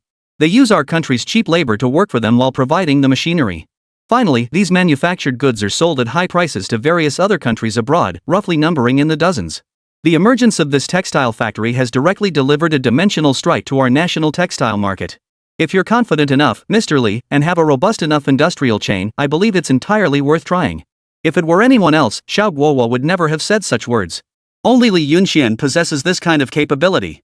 Abundant channels for importing foreign goods. If he could truly secure these, he could directly establish the largest textile factory in the country and crush that Xingyi Textile out of business. This is possible to achieve. Xingyi Textile is now exploiting the country's cheap labor force for profit. On the surface, it appears to offer ordinary people job opportunities, but the prices have long been controlled by foreign entities. It only ensures they can maintain their basic daily living needs. The wages are pitifully low. Each month only amounted to a little over 100 yuan. And there are no additional subsidies whatsoever. This has always been a painful issue for their city. If I don't do it, finding another job would be tough these days. The wages are just too low, subjecting them to endless exploitation. Textiles, that's not a bad idea. So what's the deal with this textile factory using locals as figureheads while foreign capital pulls the strings behind the scenes? It shouldn't be that simple for them to exploit cheap domestic labor, and this kind of setup wouldn't qualify for subsidies from the regulatory authorities either. Li Yunxian frowned deeply. Xiao Guohua quickly briefed Li Yunxian on the situation at Xingyi Textile. This foreign company profits from the wage gap of domestic labor. With their advanced technology and highest efficiency, they can produce tens of thousands of textile and light industrial products daily, including clothes, pants, and even shoes. The output is very high. Just this alone is enough for them to make a lot of money. Not to mention the labor costs. These two ventures are already highly profitable, enough to fill foreign investors' pockets to the brim. Chapter 109 Special Event. Even if the National Security Bureau sends people to oversee, there's nothing that can be done. Since the international market has already been opened up, Longwei can naturally handle the game. Let this textile factory run rampant within the country. Currently, the largest textile factory in the country is located in Guanyue province, adjacent to Guanyue. I heard there are over 1,000 employees, but in terms of production efficiency, they still can't compare with Xingyi Textile. After all, one relies on manpower, while the other relies on technology. Tianhua organization has snatched away a significant share of the domestic textile factory market. It can be said that the existence of Xingyi Textile Factory is a tumor for Longwa. More harm than good. It's just that they haven't violated any regulations. Generally, when foreign capital enters, as long as it can increase subsidies for workers, it can receive support from the relevant local authorities. Only the Tianhua organization doesn't need it, and they truly aren't lacking in this regard. They were earning all the profits from the sweat and toil of ordinary workers in Dragon Country. Xingyi Textile, huh? I never expected them to go this far. They're clearly taking advantage of the fact that our Dragon Country currently lacks advanced machinery and equipment. Li Yunxian was seething with anger. What can we do? There's really no other way. In the domestic textile industry, buying foreign machinery isn't cheap these days, it's already been monopolized. Xiao Guohua said somewhat helplessly. Textile machinery, in fact, is something they have in the Dragon Country as well. But compared to foreign ones, it really has no competitiveness. The prices abroad are extremely high simply because they monopolize the industry. As a result, the domestic textile industry is facing great difficulties. In short, these capitalists from the United States have one motto: if something is not available in Dragon Country, they will monopolize it. No matter what it is, as long as it involves technological content, it won't be cheap. In their words, it's about respecting copyright. It is still quite challenging for domestic machinery and equipment to develop now, and this is not just an issue with textile machinery. But their overall level is relatively backward. At this moment, Li Yunxian suddenly conceived a method that could enhance Dragon Country's economy. He doesn't need to establish a new import-export processing factory, he just needs to become a supplier. Aren't the machines very expensive? Li Yunxian provides it for free, only requiring shares. This way, not only would money be made, but the productivity level of domestic textiles would also improve, and Tianhua factory could be driven out of business. Xingyi Textile is so arrogant precisely because they possess the most advanced textile equipment. When the opponent's advantage is no longer an advantage, they would go bankrupt immediately. After all, the government wouldn't step in to help a foreign company that acts arrogantly in their country. Li Yunxian soon signed a contract with Hatian Plastic Factory. Li Yunxian provided complete equipment for at least 5 workshops, securing 20% of Hatian Plastic Factory's shares. Additionally, he would split the profits from sales generated by the equipment he provided 50-50 with Hatian Plastic Factory. After completing these tasks, Li Yunxian and the others left this place.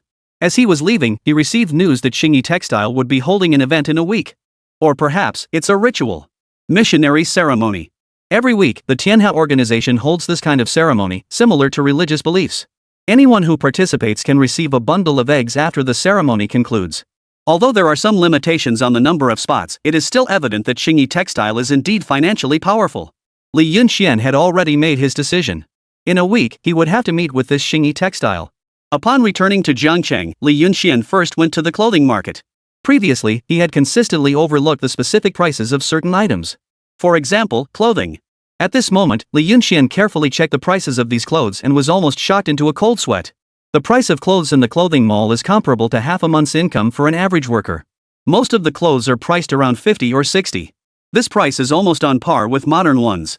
You have to understand, even for modern clothing, an ordinary piece of clothing only costs a few dozen yuan. And now, in the 1980s, a piece of clothing also costs several dozen yuan, which really speaks volumes. The textile technology in the country is indeed not up to par, and the population of Longwei is very large. Supply and demand are not proportional, leading to an increase in the price of clothing. At this moment, Li Yunxian finally understood why everyone worked so hard yet ended up with little money at the end of each month. Because many commercial supplies have already been monopolized. The Chinese people have no say. If even bulk commodities like clothing have to depend on foreign decisions, then the domestic economy won't see any change in the short term. Li Yunxian sighed. He spent a day investigating dozens of clothing stores and, as expected, all their garments were sourced from Xingyi Textile. The cost of goods was particularly high when purchasing. They certainly couldn't sell it cheap. Xingyi Textile has 2 main channels, the first being exports. The price for exporting to other countries is something Li Yunxian cannot control. But domestically, this price isn't just expensive, it's clearly daylight robbery. Xingyi Textile, huh? I'm going to see just who you people really are. Li Yunxian murmured to himself.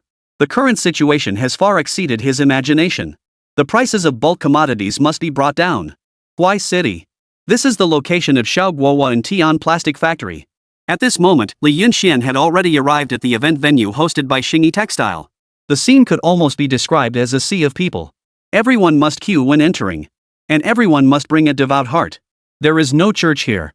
But upon the high platform, there were a few foreign faces among them. Li Yunxian followed in the crowd, eager to see what those guys up there were up to. After queuing up, there were easily 1,000 or 2,000 people on site. The scale was enormous, and everyone had come for that carton of eggs, but only Li Yunxian knew that these people's methods weren't so simple. Perhaps most people are here for a tray of eggs, but never overlook the remaining few. Sometimes it is precisely their strength that is the greatest. By now, the ceremony had already begun. Today, let us continue to spread God's thoughts, my friends.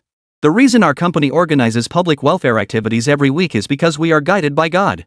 We should thank God for His gifts. From now on, whatever God commands us to do, we shall do, for God is omnipotent. The foreigner is praying on the stage. Spread the power of God. And the people below bowed their heads and began to pray with great reverence. Perhaps they are after the eggs. But Li Yunxian thinks Xingyi Textile's methods are truly ingenious. Using such small favors to spread foreign ideologies within their own country is truly audacious. Yet their tactics are quite clever. Because they did not explicitly promote religion, which is something that the rules of Dragon Country cannot permit. However, they achieved this goal through other means. Chapter 110, Confrontation. At this moment, the foreigner on stage continued to speak. Now, everyone, please join me in prayer. God is Almighty. The people below also murmured, following along in recitation. They recite this every week. Some could even recite it by heart, as the same few phrases were repeated over and over. At this moment, Li Yunxian had already sensed something amiss. These people aim to subtly influence their mindset from the subconscious level.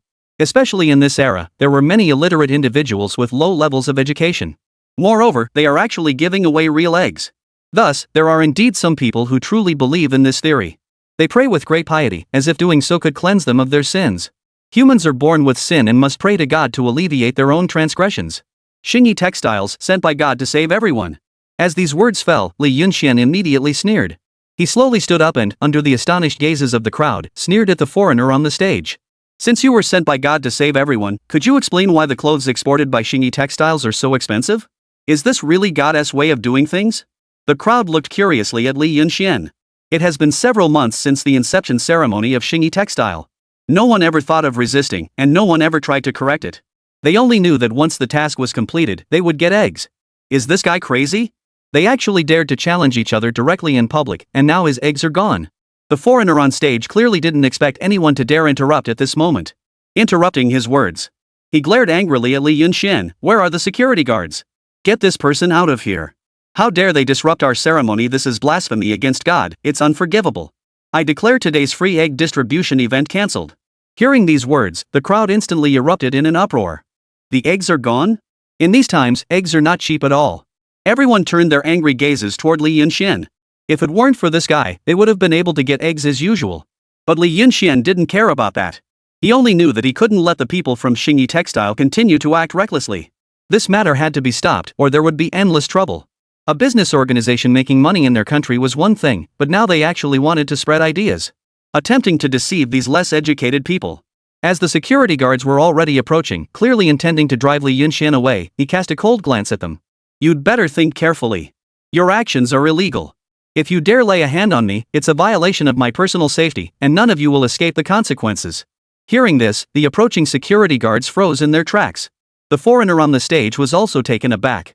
He certainly knew that his behavior was illegal. But they were even more aware that these people before them had little education and no academic qualifications. Many of them didn't even know what the law meant. That's why they were able to proceed so smoothly, using this method to deceive the local authorities. They never expected that the person in front of them seemed somewhat educated and actually knew about the law. The foreigner looked at Li Yunxian with great anger. Li Yunxian sneered coldly, showing no courtesy to these people. Xingyi Textile relies on cheap domestic labor to make money for you, and now you're swindling people here with petty favors, daring to act so arrogantly. It seems you're tired of living. Please stop this behavior immediately and never hold such ceremonies again. The foreigner was enraged and glared at Li Yunxian angrily. Sir, I don't know what you're talking about. Our company just wants to offer some benefits to everyone. Please do not tarnish our goodwill. We come with the hope of God. You say we deceived everyone, then how do you explain the eggs? Perhaps you don't need these eggs, but others desperately do. Please stop disrupting our event here. This foreigner was indeed very clever. Upon realizing that Li Yunxian was not someone to be trifled with, he spoke up decisively. In just a few words, Li Yunxian was positioned against everyone else. Who are you, young man? Why are you causing trouble? If you don't want the eggs, then don't come to the ceremony. It's not like anyone is forcing you. Exactly, Xingyi Textile is a big factory after all. Maybe they really are the embodiment of God at the very least. They bring us eggs. They bring us things every week. They are clearly good people. The people present looked at Li Yunxian with some anger. If it weren't for this guy, they would have gotten the eggs by now. As for this, Li Yunxian didn't care. From what these people said, he could tell that the ordinary folks here had participated in this ceremony not just once or twice. Xingyi Textile always uses these small perks to influence their thinking. This deal is really a bargain. Stop your ceremony immediately, or I'll call the police right now. Don't worry, Xingyi Textile will be fine just the same, believe it or not. Li Yunxian said coldly. Hearing this, the foreigner on the high platform immediately became displeased. He was the general manager of Xingyi Textile. He had naturally come to Long Country with a mission. Doing business is just one aspect, the other is spreading the teachings. Previously, the weekly rituals had all gone smoothly. Who could have expected that such a person would suddenly appear now? In his view, people from Longwei are inferior, and he is the embodiment of God. He was extremely displeased with Li Yunxuan's orders. You filthy vermin dare to order me around? Security, get him out of here immediately. I don't want to see this person again. Although he intended to insult these lowly people, he had indeed brought them many benefits. So even though Li Yunxian was threatening to call the police at this moment, he wasn't afraid. In his view, Li Yunxian definitely wouldn't dare to do it. At this moment, he received clear instructions once again. These security guards hesitated for a moment but still ended up expelling Li Yunxian. After being driven out of the square, Li Yunxian immediately reported the incident to the police. It didn't take long. Soon, members of the public security team arrived at the scene. Li Yunxian quickly explained the situation at the scene to the security captain. What? Something like this? Isn't this Star Art Textiles charity event? They do this every week. The security captain was somewhat surprised. They were aware that Star Art Textile gave away eggs every weekend. This can be considered a good thing. At this moment, Li Yunxuan's words actually surprised them greatly. It seems you've all been deceived and didn't attend the ceremony, but I have evidence proving they're promoting harmful superstitious beliefs. Li Yunxian took out a voice recorder. Chapter 111, The Arrogant and Overbearing Foreigner. This thing was absolutely cutting-edge technology in this era, even the security personnel didn't have it. When Li Yunxuan's voice recorder started emitting sound, everyone found it particularly miraculous. As the sounds and content from the voice recorder played out, the security personnel finally realized how serious the situation was. Initially, they truly believed this was just a public welfare activity organized by the other party. After all, with such a large factory, engaging in a bit of public welfare work is commendable. Moreover, since no one had reported it, they didn't pay much attention to it. And judging from the content of the recording, they are indeed promoting some religious activities, which is not permitted in Manhwa. There isn't conclusive evidence yet. With just this alone, it would be very difficult. We'll have to wait for the next opportunity to find better proof of their crimes. The security team member said helplessly. Since Li Yunxian has already reported it, they must have finished by now. Catching them red-handed on the spot isn't very realistic. That's simple enough, just gather some people to confront their factory staff directly. With the physical evidence we have, all we need is to find witnesses to hold them accountable. The security team member looked at Li Yunxian in surprise. This is no ordinary person. Looks quite cultured. This has thoroughly offended Xingyi Textiles. Spreading religion is indeed a significant offense, but as long as Xingyi Textiles takes proper precautions, it can be avoided. As long as someone chooses not to pursue it, they can still avoid being convicted. What's more, as the largest factory in Huaishur City today, they have indeed provided livelihoods for many workers. The factory has substantial assets and operations, and this young man actually wants to report their factory, which is bound to invite retaliation. However, these thoughts were something the security personnel only dared to entertain in their minds. If it's illegal, there must be a fine, no matter who it is. Alright, in that case, let's go now. As long as we have witnesses and physical evidence, it will basically prove Xingyi Textiles' illegal activities. Li Yunxian quickly led the security team to the location where the crowd had gathered earlier. Just as Li Yunxian had imagined, the people from Xingyi Textile were already gone, with all their belongings moved out, leaving only a large crowd gathered there. The scene appeared somewhat eerie. At this moment, everyone was furious that Li Yunxian had actually reappeared. They didn't care about anything else, they only knew that Li Yunxian had deprived them of their eggs. You troublemaker, why did you have to mess around? Now all our eggs are gone. Yeah, and it made me waste my whole morning stuck here. Everyone looked at Li Yunxian angrily. Everyone, I understand how you're feeling right now. I will compensate you for your eggs. In a few days, I will be here to distribute free eggs and rice to all of you. And it's distributed every week. Li Yunxian began to speak. He knew clearly that Huaishur was extremely impoverished, despite being a big city. But due to the exploitation by Xingyi Textiles, they could barely maintain a subsistence-level existence every day. There were even times when basic food and clothing became a struggle. Star Art Textiles has been exploiting us far too harshly. Yet they themselves failed to identify the problem. Why should we trust you? Yeah, who do you think you are? You really expect us to believe you just like that? Some people in the crowd shouted. At this moment, the security personnel finally spoke up to help Li Yunxian explain. No matter what, promoting religious activities is not allowed in their country. Dragon Country does not advocate for this.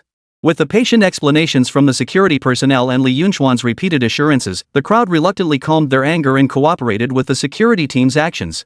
Although they did not trust Li Yunxian, they still trusted the security team members. You don't seem like an ordinary person either. Will you really bring us rice and eggs 3 days from now? An elderly woman looked at Li Yunxian with uncertainty. The others also turned their gazes toward him.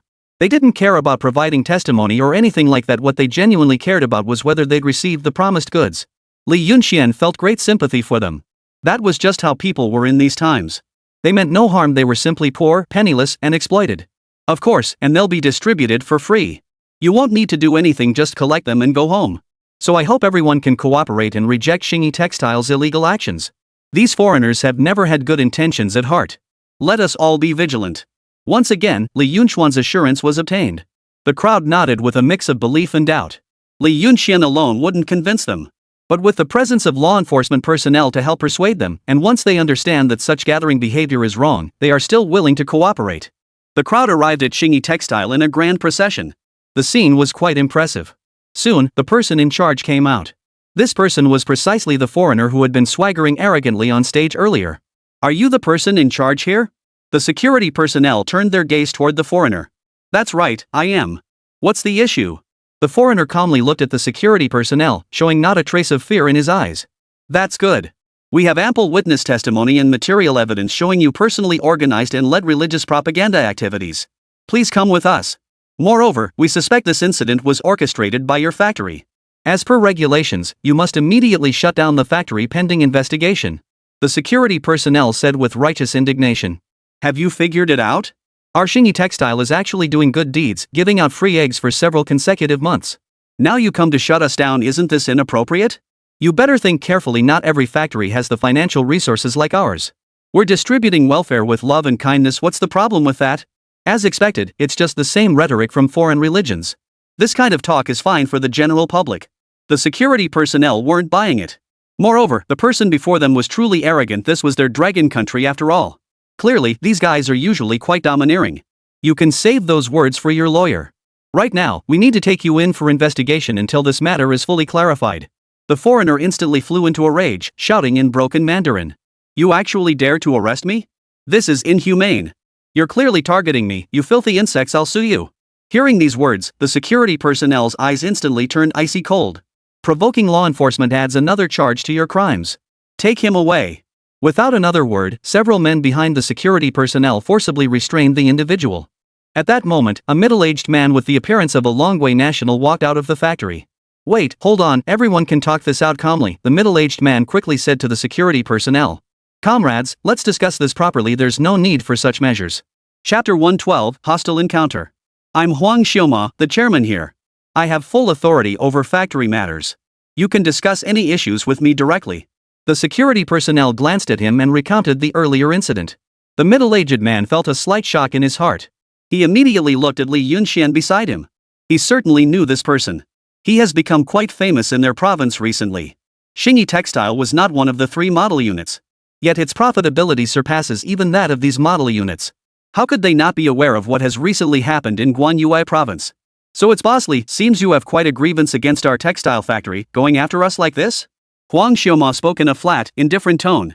Not at all, since it's illegal. As a citizen, when encountering such matters, of course I must stand up. It's my responsibility. Li Yunxian smiled faintly. Boss Li has indeed been making quite a splash lately, but you're still young and impulsive. Although your factory has grown significantly, offending the wrong people won't end well for you. Li Yunxian raised an eyebrow slightly. Is that so? Perhaps. Your factory is indeed impressive, able to distribute eggs to everyone every week, yet unable to improve the welfare benefits for the workers. How interesting. Huang Xiaoma's face immediately darkened. This is our factory's matter. What does it have to do with you? Li Yunxian nodded in agreement. So you're engaging in illegal activities here. What does reporting you have to do with you? The atmosphere between the two parties dropped to its lowest point almost instantly. At this moment, Li Yunxian naturally felt no burden at all. Since their factory had chosen to act this way, they had to be prepared for the backlash. Huang Xiaoma glared fiercely at Li Yunxian, realizing that now was not the time for a confrontation. After understanding the situation with the security personnel, Huang Xiaoma had no choice but to let them take the foreigner away. He repeatedly emphasized that the incident had nothing to do with their factory and was entirely the foreigner's personal action. As the factory's general manager, the foreigner had misused company assets without authorization. Naturally, the security personnel didn't believe this explanation. However, they would have to wait for further investigation and gather evidence before determining guilt. In any case, detention was the immediate course of action. However, Huang Xiaoma has been emphasizing that this matter has nothing to do with their factory. The public security personnel couldn't verbally shut them down. After all, it is indeed a very large textile factory. Without concrete evidence, it would be inappropriate for them to do so. Under the identification of the on-site crowd, the foreigner was successfully apprehended. And Xingyi Textile was also warned. And need to prove in subsequent court proceedings that they did not participate in religious propaganda activities. It's impossible to shut down Xingyi Textile. Li Yunxian was well aware that such minor tactics couldn't truly inflict substantial damage on them. To deal with Xingyi Textile, Li Yunxian must compete with them in the supply chain market in the future. At least this time, Li Yunxian has managed to learn some details about Xingyi Textile, and that is enough. The foreigner struggled continuously but was still taken away. At this moment, the chaotic situation at Xingyi Textile finally quieted down a bit. President Tang, making money for foreigners isn't easy. The last person who tried this has already gone bankrupt. I personally saw to their closure. I hope you won't be the next. Li Yunxian said with a smile. Of course I know, well why? But I'm not as foolish as him, Li Yunxian. The financial group behind me is far bigger than you can imagine. In the face of international consortiums, you are nothing. Face reality, foreign products are simply more advanced than domestic ones. Only by catering to the Western market can you make money. Huang Xiaoma gave a cold smile. Just think about who supplies all the machinery across the country now. Those who can't face reality are the ones who will be eliminated. Upon hearing this, Li Yunxian neither agreed nor disagreed. The fact is, you have exploited the workers in Huaishur with severe exploitation. How long do you think you can last like this? To Huang Xiaoma, such words were no different from a child's babble. Indeed, you're still young, speaking so naively. As long as it makes money, who cares about these things? Li Yunxian said no more. There's nothing more to say about someone who's already beyond cure. Today's visit revealed that the situation in Huaishur is even more severe than Li Yunxian had imagined. We need to establish the textile supply chain for the factory as soon as possible. Upon returning to Zhangchang, after making proper arrangements for the enterprise. At this time, Xiao Guohua had also arranged for someone to meet with Li Yunxian. They are all factory owners from the neighboring Guangdong province. There are quite a few of them. They all came to Li Yunxuan's company. This was naturally arranged by Li Yunxian. Originally, Li Yunxuan's idea was to open a factory. But now he no longer thinks that way. Textile factories can be found all over the country. Their disadvantage is the lack of advanced machinery. And in this regard, it just happens to complement Li Yunxian. He only needs to contribute equipment as his share of the investment. Please take a seat, everyone. I believe you all understand why I called you here today. Number 1 Textile has now captured the textile market in our 2 provinces, but essentially, it is a foreign-owned enterprise. This is a business we could easily handle ourselves, so why should we let others take it over? Li Yunxian smiled and said, I believe that as long as we work together, we can capture the market. Everyone present is a seasoned veteran, a sly old fox. Everyone laughed in unison. Boss Li makes a good point. Although our textile factory has many workers, our efficiency still can't compare to machinery. If we had advanced foreign machinery and equipment, things would naturally improve a lot. However, this is not something easy to come by. The main source of textile machinery is still the United States, and they are well aware of our Dragon Nation's situation. It's highly unlikely that we could acquire these advanced textile machines at a low price. Yes, everyone knows the current situation, but it simply can't be resolved in a short time. Everyone said somewhat helplessly. These machines and equipment can significantly enhance their production efficiency. But their domestic technology is currently at a relatively backward stage. It is difficult to improve. This time, Xiao Guohua had them come all the way here because Li Yunxian now has numerous industries, including even high-tech sectors. For example, they are all familiar with new energy electric vehicles. Since Li Yunxian was able to acquire these equipment and materials, it shows that he is very wealthy. This is the very reason everyone has come here today. They are here to borrow money. They now know clearly that Xiao Guohua's plastic factory has reached a cooperation agreement with Li Yunxian providing the machinery. Where did these machines come from? They didn't know. But one thing they were very clear about was that Li Yunxian needed money to buy this equipment. He had a lot of money. Chapter 113, Integrating the Textile Industry. Boss Li, we heard you want to invest in our textile factory. We warmly welcome it. In terms of price, we will definitely offer you a fair one.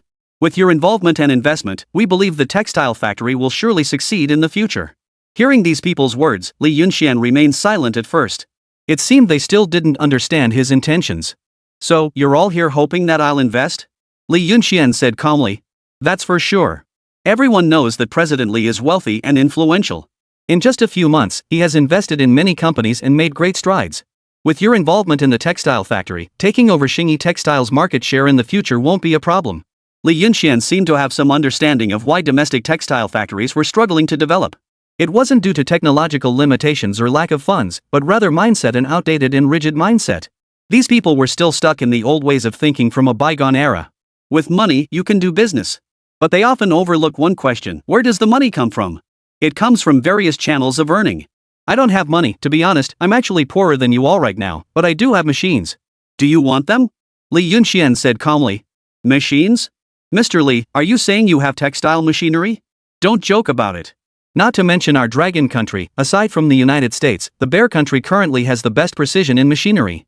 Their machinery technology is strictly blocked from external access. This is machinery at the national strategic level. It's already been officially locked down by them. To purchase it, you have to pay the price. I'm afraid your channels won't be of much use. That's right, no one can acquire these machines through channels. The other bosses spoke up in unison. Textile machinery and equipment are now considered strategic materials. They are not something that can be easily obtained just because one wants them. As long as everyone can agree to one condition, I can get them. Li Yunxian looked at the group mysteriously, already having a plan in mind. Can it be obtained? All the bosses present were dumbfounded. At first, they thought Li Yunxian was a fraud. But considering Li Yunxuan's various businesses, as well as Xiao Guo's cooperation with him, is it really possible for this guy to get these textile machines from abroad? What conditions? A middle-aged man looked at Li Yunxian somewhat cautiously. I need you to integrate the textile factories to form a new textile plant.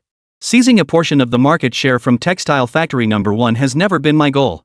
If we're going to do it, let's go big. Create the largest textile processing factory in the country, specializing in import and export clothing. As long as you are willing to merge, with me taking the lead to redistribute the profits, you can have as many textile machines as you want. I can guarantee that these machines are even more advanced than those from abroad. I had already looked into this matter before. Currently, textile machinery abroad primarily operates on electrical power, with spinning line equipment and only 4-wire management tubes. The most advanced technology currently available is the electrostatic textile machinery equipment. This thing has 7 nozzles and 2 pumps. The equipment abroad all have only 1 pump. Li Yunxian can order the most advanced ones. The production efficiency is several times higher than it is now. Seizing the market share of Xingyi Textile is not a problem. The current issue is whether these people will listen and integrate their factories with Li Yunxuan's, reallocating their interests accordingly. These textile mills are currently the largest in the province. Many workers, large scale. Besides low productivity, there are no other issues. As long as they are integrated into the largest textile factory, combined with the new equipment introduced by Li Yunxian, Xingyi Textiles is not even worth mentioning. Small-scale operations have never been a consideration for Li Yunxian. If we're going to do it, let's go big. Everyone was slightly taken aback, each face showing disbelief. Mr. Li, are you joking? Merge our textile factories? Isn't this a bit unrealistic? This is no small matter, Mr. Li. Our textile factories are of different types. How could they possibly be integrated? Everyone shook their heads. They only wanted to borrow some money. Li Yunxuan's idea took them by surprise. I am not joking. Everyone should be aware of my capabilities. The most advanced new energy electric vehicle in the country right now is the one I operate. I have no shortage of machinery and equipment. What I lack is your determination. As long as everyone is willing to cooperate together, we can definitely make a lot of money, even more than you can imagine. Today, I am determined to resolve this matter. Everyone, please state your position. The bosses present hesitated, feeling both shocked and doubtful about Li Yunxuan's words. No one expressed their stance at the first moment. Because they all knew that Li Yunxian didn't seem to be joking. He genuinely intended to do this. I need to know your textile equipment channels, and why your textile machinery is more advanced than foreign ones? President Li, you must explain this to us. Otherwise, how can I trust you? This is no small matter. A balding middle-aged man smoking a cigarette looked at Li Yunxian. Old Long, you're actually considering this? The other bosses nearby looked at him in astonishment. That's nothing. Although no one has seen Mr. Li's capabilities firsthand, everyone must have heard about them. I trust Mr. Li as long as the channel and materials are genuine and we can get our hands on advanced textile equipment. I'm willing to merge. Wei Long owns a textile factory with over 300 workers. In the eyes of ordinary people, he appears very successful. But in reality, only he knows that he doesn't really make much money. Moreover, their textile factory primarily focuses on outsourcing work. They help foreign companies produce specified textile products.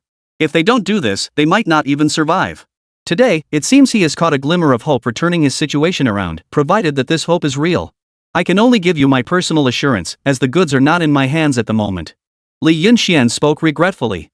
I can guarantee that by working with me, everyone will make money. If I'm not mistaken, in 3 months it will be the quarterly peak season and the production of textile clothing both domestically and internationally will increase by 30% more than usual.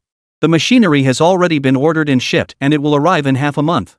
Within these 2 weeks, I hope to collaborate with as many potential partners as possible to minimize necessary delays and race against time. Everyone fell silent again. Finally, Wei Long broke the atmosphere. He slapped his thigh vigorously. Alright, I'll do it. For Mr. Li's sake, I can merge. The other bosses looked at Wei Long in surprise.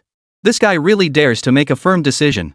Wei Long's textile factory doesn't have an exceptionally large number of workers, but it's not small either, and it receives a lot of overseas orders.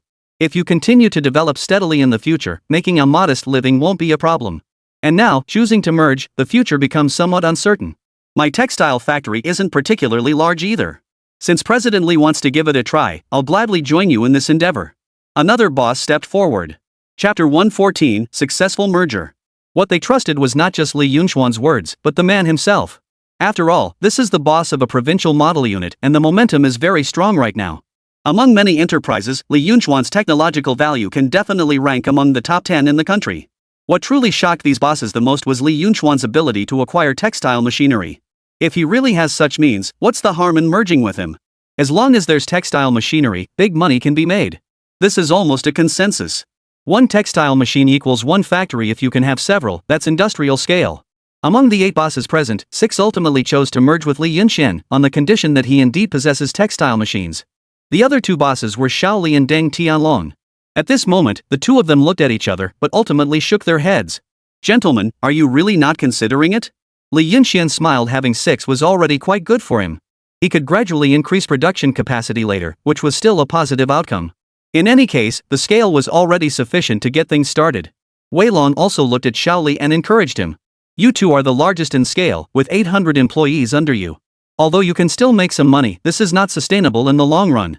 If the factory doesn't transform, it will eventually go bankrupt. Can relying on humans be better than relying on machines? Xiao Li shook his head. My main purpose this time is to borrow money. As for the issue of factory merger, I'm sorry, that's not within my consideration right now. Our factory doesn't need to merge. We can be self-sufficient, though it might be a bit more troublesome. Even if General Manager Li really has these machines, how many could there possibly be? And even if there were many, now that the 6 of you bosses have merged, with the equity diluted like this, there's actually not much left. It's not as satisfying as being your own boss. Li Yunxuan's merger is like a martial arts gathering, where the most capable person is chosen to be the alliance leader. Without a doubt, Li Yunxian is the alliance leader, especially since he was the one who proposed this merger. With so many people merging, how will the interests be distributed? How much production capacity can you achieve? Can you really compete with Xingyi Textile? All of these require time to evaluate. Xiao Li doesn't feel it's a safe bet. At least his current factory is doing well, and he can earn a stable income every month. That's enough for him, especially since he still has so many workers to support.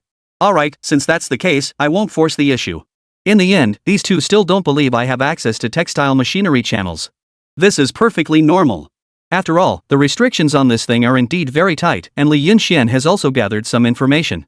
Even buying it from the black market comes at an outrageously high price. Moreover, people have their pride. Without merging, he would remain the owner of a large factory. With the merger, he would only be a shareholder, entitled to dividends. His status and position would be vastly different from before. It's only natural for him to disagree. Everyone has their own choices, and Li Yunxian certainly wouldn't force the issue. Ah, old Deng, times are changing rapidly. Don't say I didn't warn you. Our domestic economy is bound to grow quickly in the future. Staying stagnant like this won't do you any good. Hearing this, Deng Tianlong, who was standing nearby, smiled faintly. Sometimes, staying put can also be a form of progress. When it comes to business, who can say for sure? The crowd said no more.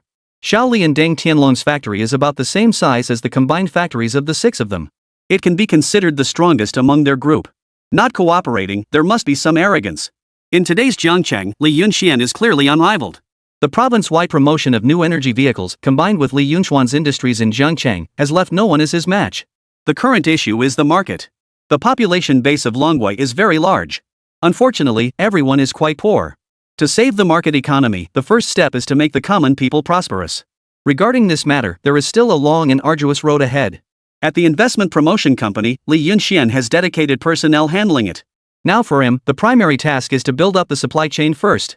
Previously, Li Yunxian hadn't noticed, but now he found it somewhat troublesome. Fong Lanlan's KTV beverage supply, cosmetics supply, and the general merchandise from the investment company, with the major contributors being Su Shan and Li Weiwei. Also, there are the upcoming textile machinery and equipment. Li Yunxian had to travel back and forth between the modern era and the 1980s. The efficiency is too low. This matter needs to be handled with a solution. Otherwise, Li Yunxian would be worked to death. Every day, back and forth. In modern times, Li Yunxian found specialized suppliers, deposited a sum of money with them, and they would regularly deliver goods to his designated warehouse every day. But this efficiency was still too slow. After all, Li Yunxian had to transport these items from the modern era back and store them in the warehouse, and all of this was handled by him alone, which was quite exhausting. After all, he couldn't let the warehouse workers see his system. So far, the warehouse workers only know that there is stock in the warehouse, but as to why there is stock? They don't know. This is one of Li Yunxian's secrets, and to keep it hidden, he must become even smarter. There are still too many workers in the warehouse now. At this moment, Li Yunxian had already returned to the modern era. Went to the textile factory to order a batch of textile equipment. Boss, the batch of 27T0 equipment you ordered consists of outdated products from over a decade ago. These things may have 3 pumps and an inlet port, but they're long obsolete by now. Only their production functionality is barely passable. The manager of the textile equipment factory smiled as he looked at Li Yunxian. When he heard that Li Yunxian wanted to order a batch of 27T0 equipment, he was quite astonished. After all, that thing doesn't have too many functions, and it's not very smart. As for production efficiency, who even cares about that these days? It's all about quality and exquisiteness. Output is no longer the primary demand. If it weren't for some factories in remote areas still needing it, and there being a slight demand, they wouldn't even want to restock anymore. And unexpectedly, it seems a big client has come along now. Just in time for them to make use of their accumulated stockpile. This is indeed good news.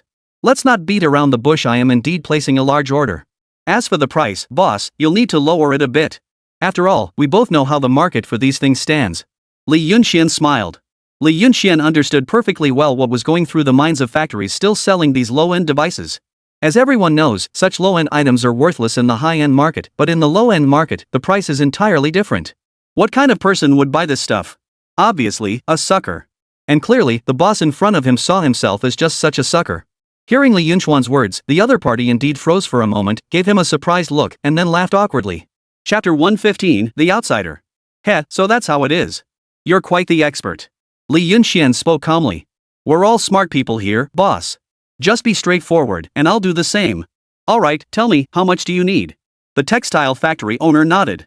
If the other party demands a lot, then he stands to make a good profit too. This isn't a loss at all. 50 units, with more to follow. Hearing this, the textile factory owner was momentarily stunned. His first thought was that he must have misheard. 50 units? 50 27T0 textile machines, and these are not individual units. The 27T0 is a complete set of lathes, which includes numerous supporting components. Even if it's outdated by today's standards, it still costs tens of thousands per set. This is a multi-million-dollar deal. Very well, the market price is 50,000 per unit. Since you're being so straightforward, how about 48,000 per unit? That's 2,000 less for each, which is no small discount. The textile factory owner tentatively said with a smile. Hey boss, you're still not showing any sincerity. I won't waste my breath. 40,000, take it or leave it. If we can't make a deal, I'm out and moving on to the next shop. Hearing these words, the textile factory owner no longer hesitated and nodded repeatedly. Ha, boss, let's talk nicely. Alright, I can see you're a straightforward person. 40,000 it is, 40,000. The textile factory owner smiled and nodded. Today's big deal is already secured. Both parties happily concluded the transaction. Actually, I can tell you're an outsider, boss. This isn't something you can fake. Textile industry matters aren't simple, there's deep complexity involved. After signing the contract, the textile machine owner gave Li Yunxian a glance with a smile. At this moment, he finally revealed his true colors. Not to mention 40,000, even 30,000 was pure profit, since they were obsolete machines after all. Just now, when I told Li Yunxian it was 50,000, that was the market price from before. That was when the boss realized Li Yunxian was an outsider in the field. Li Yunxian. Well, this is truly speechless. You sure know a lot, boss. Since we're already partners, I'd love to pick your brain about textile machinery, especially this particular type. Please enlighten me. Li Yunxian smiled. No matter how much it costs to buy, it doesn't matter. The important thing is to gain experience, which is also the main reason for his coming this time. Of course, you're now a major client here, Manager Li. Let me tell you, although you're purchasing the most basic textile machinery, their performance isn't far behind the high-end models. With just a little modification, they can be fully functional. Hearing these words, Li Yunchuan's eyes lit up. That was exactly the information he wanted. However, low-end machines are still low-end after all. Although they can improve production efficiency to some extent while maintaining quality, such quality actually no longer meets today's standards. The textile factory owner explained. Don't worry, please continue. Textile equipment, in general, is only responsible for production and does not include other aspects. However, if the machine is advanced enough, it can be modified to add color to products and so on. If no modifications were made, Li Yunxian would have to spend additional money to purchase the corresponding supporting equipment. Dyeing, finishing, and so on machines in this category don't have such capabilities unless modified under the guidance of someone experienced. Clearly, Li Yunxian had found the right person. This boss seems to know his stuff. If I start explaining, it could take all day. The functions of these machines are quite complex, and non-professionals wouldn't understand. How about this, Mr. Li, leave me your email address, and I'll send the detailed information to your inbox for your reference. The textile boss naturally understood that Li Yunxian wasn't an industry insider, so he didn't plan to go into too much detail. It must be for Li Yunxuan's factory or one of the small factories he invested in. But he was also curious what kind of small factory would need 50 textile machines? That scale isn't actually small at all. Could Li Yunxian have other sales channels? He likely does. If there were no sales channels, why would Li Yunxian buy so many? However, these matters weren't something he should concern himself with. Then I'll trouble you to compile these documents into a file for me. Hearing this, the textile factory owner was stunned. Compile into a file? Wouldn't it be more convenient to send it directly online? But since this was the boss's request, he naturally couldn't say much more and could only nod in agreement. Left the textile factory. Li Yunxian was in a pretty good mood. Finally, information related to the textile industry was obtained. I had no idea there were so many intricacies involved. Finish up with the machines, there's still plenty of time left, a few hours to go. Li Yunxian plans to buy something for his wife. I had promised to buy Jiang Yan an imported refrigerator before, but I never fulfilled that promise. Imported lipsticks, bags, and even clothes and shoes, Jiang Yan no longer lacked any of these things. Li Yunxian always brought her the best every time he came to the modern era. Recently, I've been quite busy, and Jiang Yan's large restaurant is also undergoing renovations, making her even busier than Li Yunxian, so she's been somewhat neglected. Arrived at the electronics mall. Li Yunxian chose a Nile refrigerator from a major brand. Put these items into the system warehouse. Congratulations, host. You have achieved preliminary industrial scale, with modern consumption exceeding 1 billion yuan. The system has been updated and upgraded. Please check. Hearing this, Li Yunxian was slightly taken aback. This was the second time the system had given him a prompt. The last time it gave him a prompt was when the duration of his stay was hidden, which also seemed to have triggered some condition. And this time, it unexpectedly triggered the system's hidden mechanism again. Because it cost over 100 million in modern consumption. Li Yunxian was somewhat surprised. He quickly checked the system and indeed, 3 new features had been added. 1. To prevent capital monitoring, modern goods can be purchased directly through the system and delivered directly to designated warehouse locations. 2. Modern currency will be converted into tokens stored in the system. Due to system functionality upgrades, the price of any purchased item will increase by a factor of 2. 3. Tokens can be directly exchanged in the 1980s to the mall. For details, please check. After seeing this latest information, Li Yunxian couldn't sit still anymore. Convenient. This system upgrade really makes a difference. From now on, there's no need to make purchases through the modern era. The system serves as a third-party intermediary. Li Yunxian quickly went to check it out. Sure enough, an additional shopping mall option appeared in the system, and the categories within this mall were exceptionally comprehensive. There are all kinds. However, this price also made Li Yunxian hesitate. For example, mineral water. The original wholesale price at modern market rates was 1 yuan 50, but in the system mall, it directly increased to 3 yuan. It doubled. And it's not just this doubling, but everything has doubled. In system terms, that's a system upgrade, which also requires funding costs. And this money is being provided by Li Yunxian. Chapter 116, Business Upgrade. Convenience has genuinely improved, but in the end, the wool still comes from the sheep's back. At this moment, Li Yunxian finally understood a principle. This system is undoubtedly a capitalist system, focused on ensuring that no matter what happens, it never loses. Even if Li Yunxuan's system has upgraded, the system itself will absolutely not suffer a loss. To verify its practicality, Li Yunxian decided to test it out. He selected a cake in the mall, placed the order successfully, and the amount was deducted from Li Yunxuan's account balance. The original price of the cake was 67 yuan, but now the price has doubled. At that time, the price of the cake was 134 yuan. Upon seeing the price, Li Yunxian was slightly taken aback. He checked the whereabouts of the cake. Indeed, Li Yunxian could make adjustments to the settings. He set the cake to be stored in the warehouse from the old era. At that moment, Li Yunxian returned to the warehouse from the 1980s and, sure enough, found his cake in the designated location. This is really convenient, but the price is a bit hard to swallow. Li Yunxian sighed and shook his head. Note, due to the excessive amount of materials purchased in the modern era, which could easily attract suspicion and investigation, the system provides the goods on your behalf. The price is correspondingly higher, but it will not raise any suspicion from regulatory authorities. Moreover, currency from the old era can be exchanged for modern currency at a ratio of 1 to 2. Corresponding antiques and precious items can also be exchanged through the system mall at a conversion ratio based on the normal market price in modern times. Seeing the system prompt, Li Yunxian was slightly surprised. It can be done this way. In that case, although the price has increased, it has indeed become much more convenient for Li Yunxian, as he no longer needs to sell antiques to others, which has significantly reduced the risks. After all, having too many antiques isn't ideal if someone were to investigate. Today's system update has its pros and cons, but it can't be called too bad. At the very least, it's much better at helping Li Yunxian save time. The only drawback is that the time to enter the modern era has been shortened. Only 4 hours. The previous maximum was half a day, but now it's only 4. That means Li Yunxian, upon entering the modern era, can only handle matters at the factory warehouse. Next time he won't have much time for anything else. However, whether to return to the modern era or not doesn't matter to Li Yunxian, and it might even be better not to, since his business ventures in the 1980s are extremely busy, and he has a lot of things to do. The time in both worlds is equally intersecting. So Li Yunxian would rather not go back. The system has indeed been quite helpful to me, and there has been some improvement this time. All features have been introduced.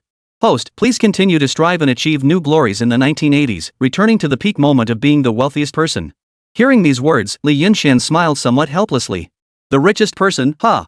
Speaking of which, he wasn't the richest person before, so what does it mean to become the richest again?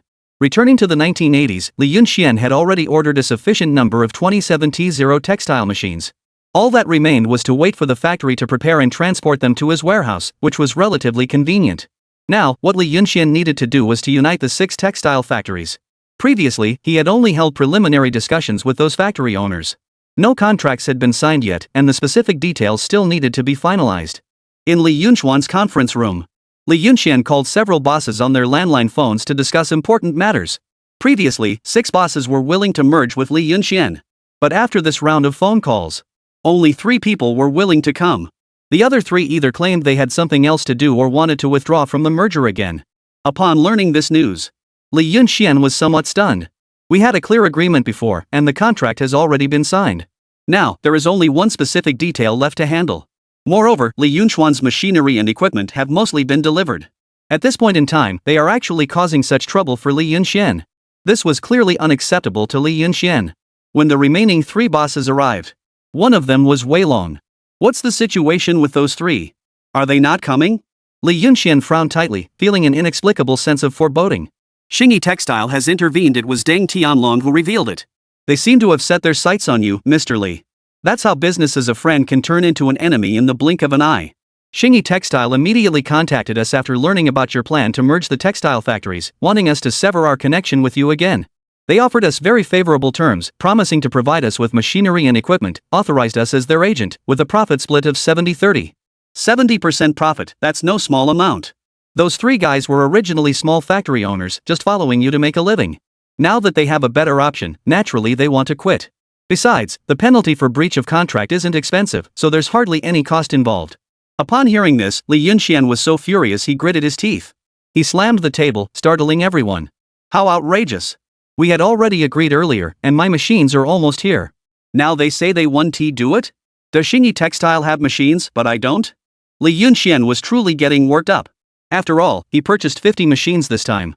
The target is the factory workers of the 6 bosses. These were all meticulously calculated by Li Yunxian. The total workforce of the 6 bosses amounts to over 3,000 people. The place is also very large. And now 3 have left. The combined workforce of these 3 factories is about 1,000 people. Li Yunxian's equipment is more than enough for this.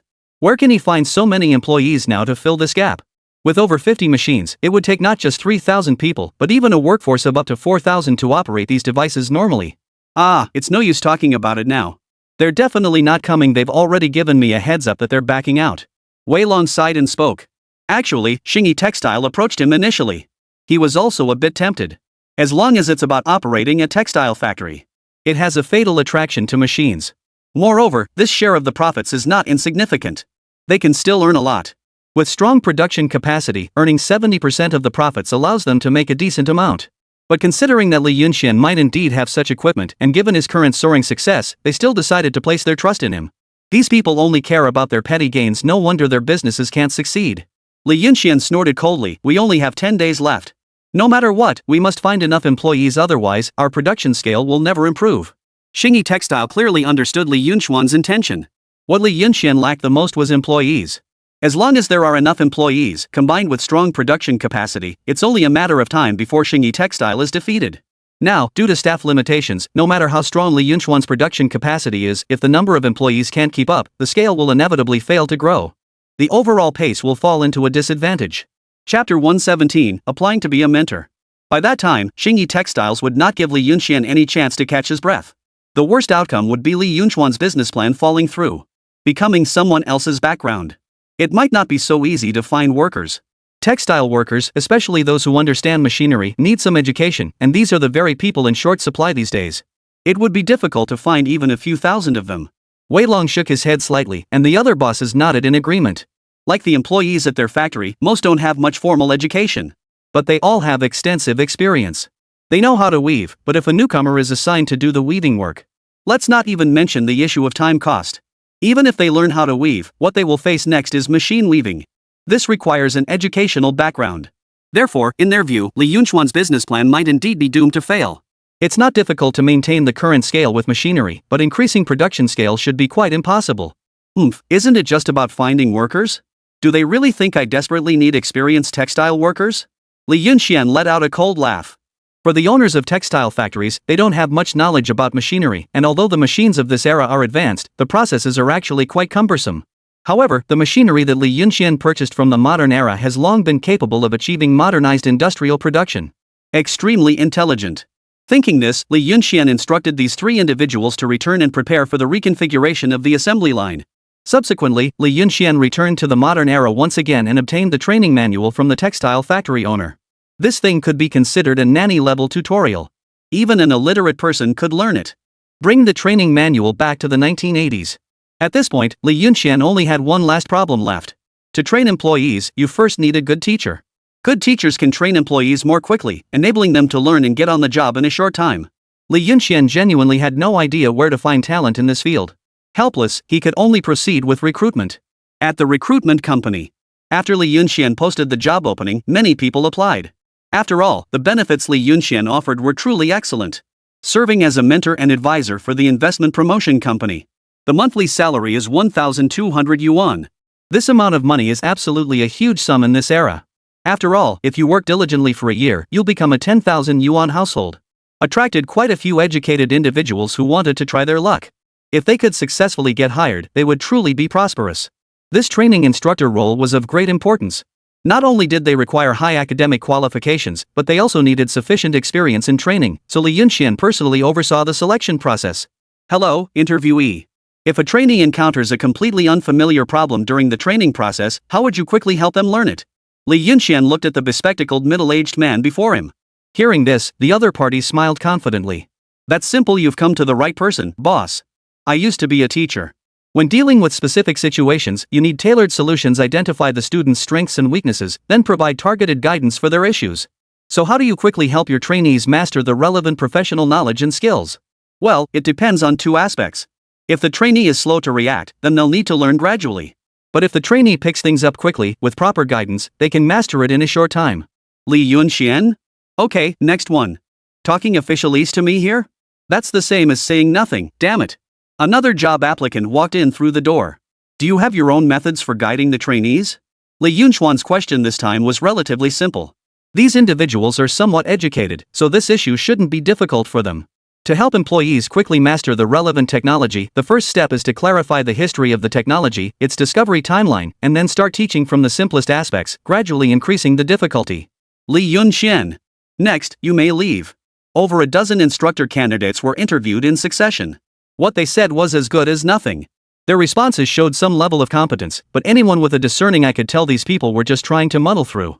They didn't even bother to prepare for the interview. To put it in the simplest and most straightforward terms, they're slackers. Li Yunxian seriously doubted the authenticity of their academic credentials. Sigh, there are still 5 interviewees left today, but forget it, let's call it a day. The remaining ones probably won't pass anyway, no point wasting my time. Li Yunxian sighed and shook his head. Just as he finished packing his things and was about to leave, a graceful figure hurriedly stepped in through the door. It's my turn, oh my goodness, after waiting for so long, it's finally my turn for the interview. This was a woman wearing a very simple blue dress. She wore glasses and had a student-style haircut. She gave off the impression of a natural-born teacher, with elegance written all over her face. However, the people who came for interviews before were even more scholarly and refined than her, yet they turned out to be no different, all just here to slack off. Li Yunxian gave her a helpless look. Today's interview is concluded, the application process ends here for now. Please come back another time. Li Yunxian spoke calmly as he walked toward the door. Don't say no, boss. I've been preparing for this opportunity for so long, just for today. Can you give me this chance? It won't take up too much of your time. Huang Yi was growing anxious. She had dreamed of becoming a teacher since childhood. But there was nothing she could do by the time she graduated from high school, most teaching positions were already filled. She had no background and no power. In that era, being a teacher was indeed an iron rice bowl, a highly secure and stable job. For this, she felt very regretful. Therefore, in Jiangcheng, she can only take on simple tasks now. My academic qualifications are completely useless. This left her feeling extremely depressed. Until Li Yunxuan's investment promotion company was recruiting a technical mentor. She seemed to see the dawn again. He immediately stayed up all night to document all his teaching guidelines and philosophies. It was all for this day. If she couldn't even seize this opportunity, she felt her life would truly have no meaning left. Thinking this, she quickly pulled out the teaching guidance notes she had prepared the night before. Boss, look, for today's interview, here are some teaching insights I wrote last night. Li Yunxian impatiently took it and gave it a cursory glance. The handwriting is quite neat. After a careful review, not bad, there's a clear process with detailed steps, and every teaching component is thoroughly explained. From the principles of the technology to the process, and then to the detailed procedural steps. The explanation was seamless all the way to the end. Li Yunxian was slightly surprised. He looked at the woman in surprise. She had heavy dark circles under her eyes. Clearly, he didn't sleep last night. Did you pull an all-nighter to get this done? Li Yunxian asked with concern. Chapter 118, Huang Yi. Boss, these are nothing, I really need this opportunity. Even if I don't make it in the end, I'll definitely give it my all. Huang Yi nervously looked at Li Yunxian.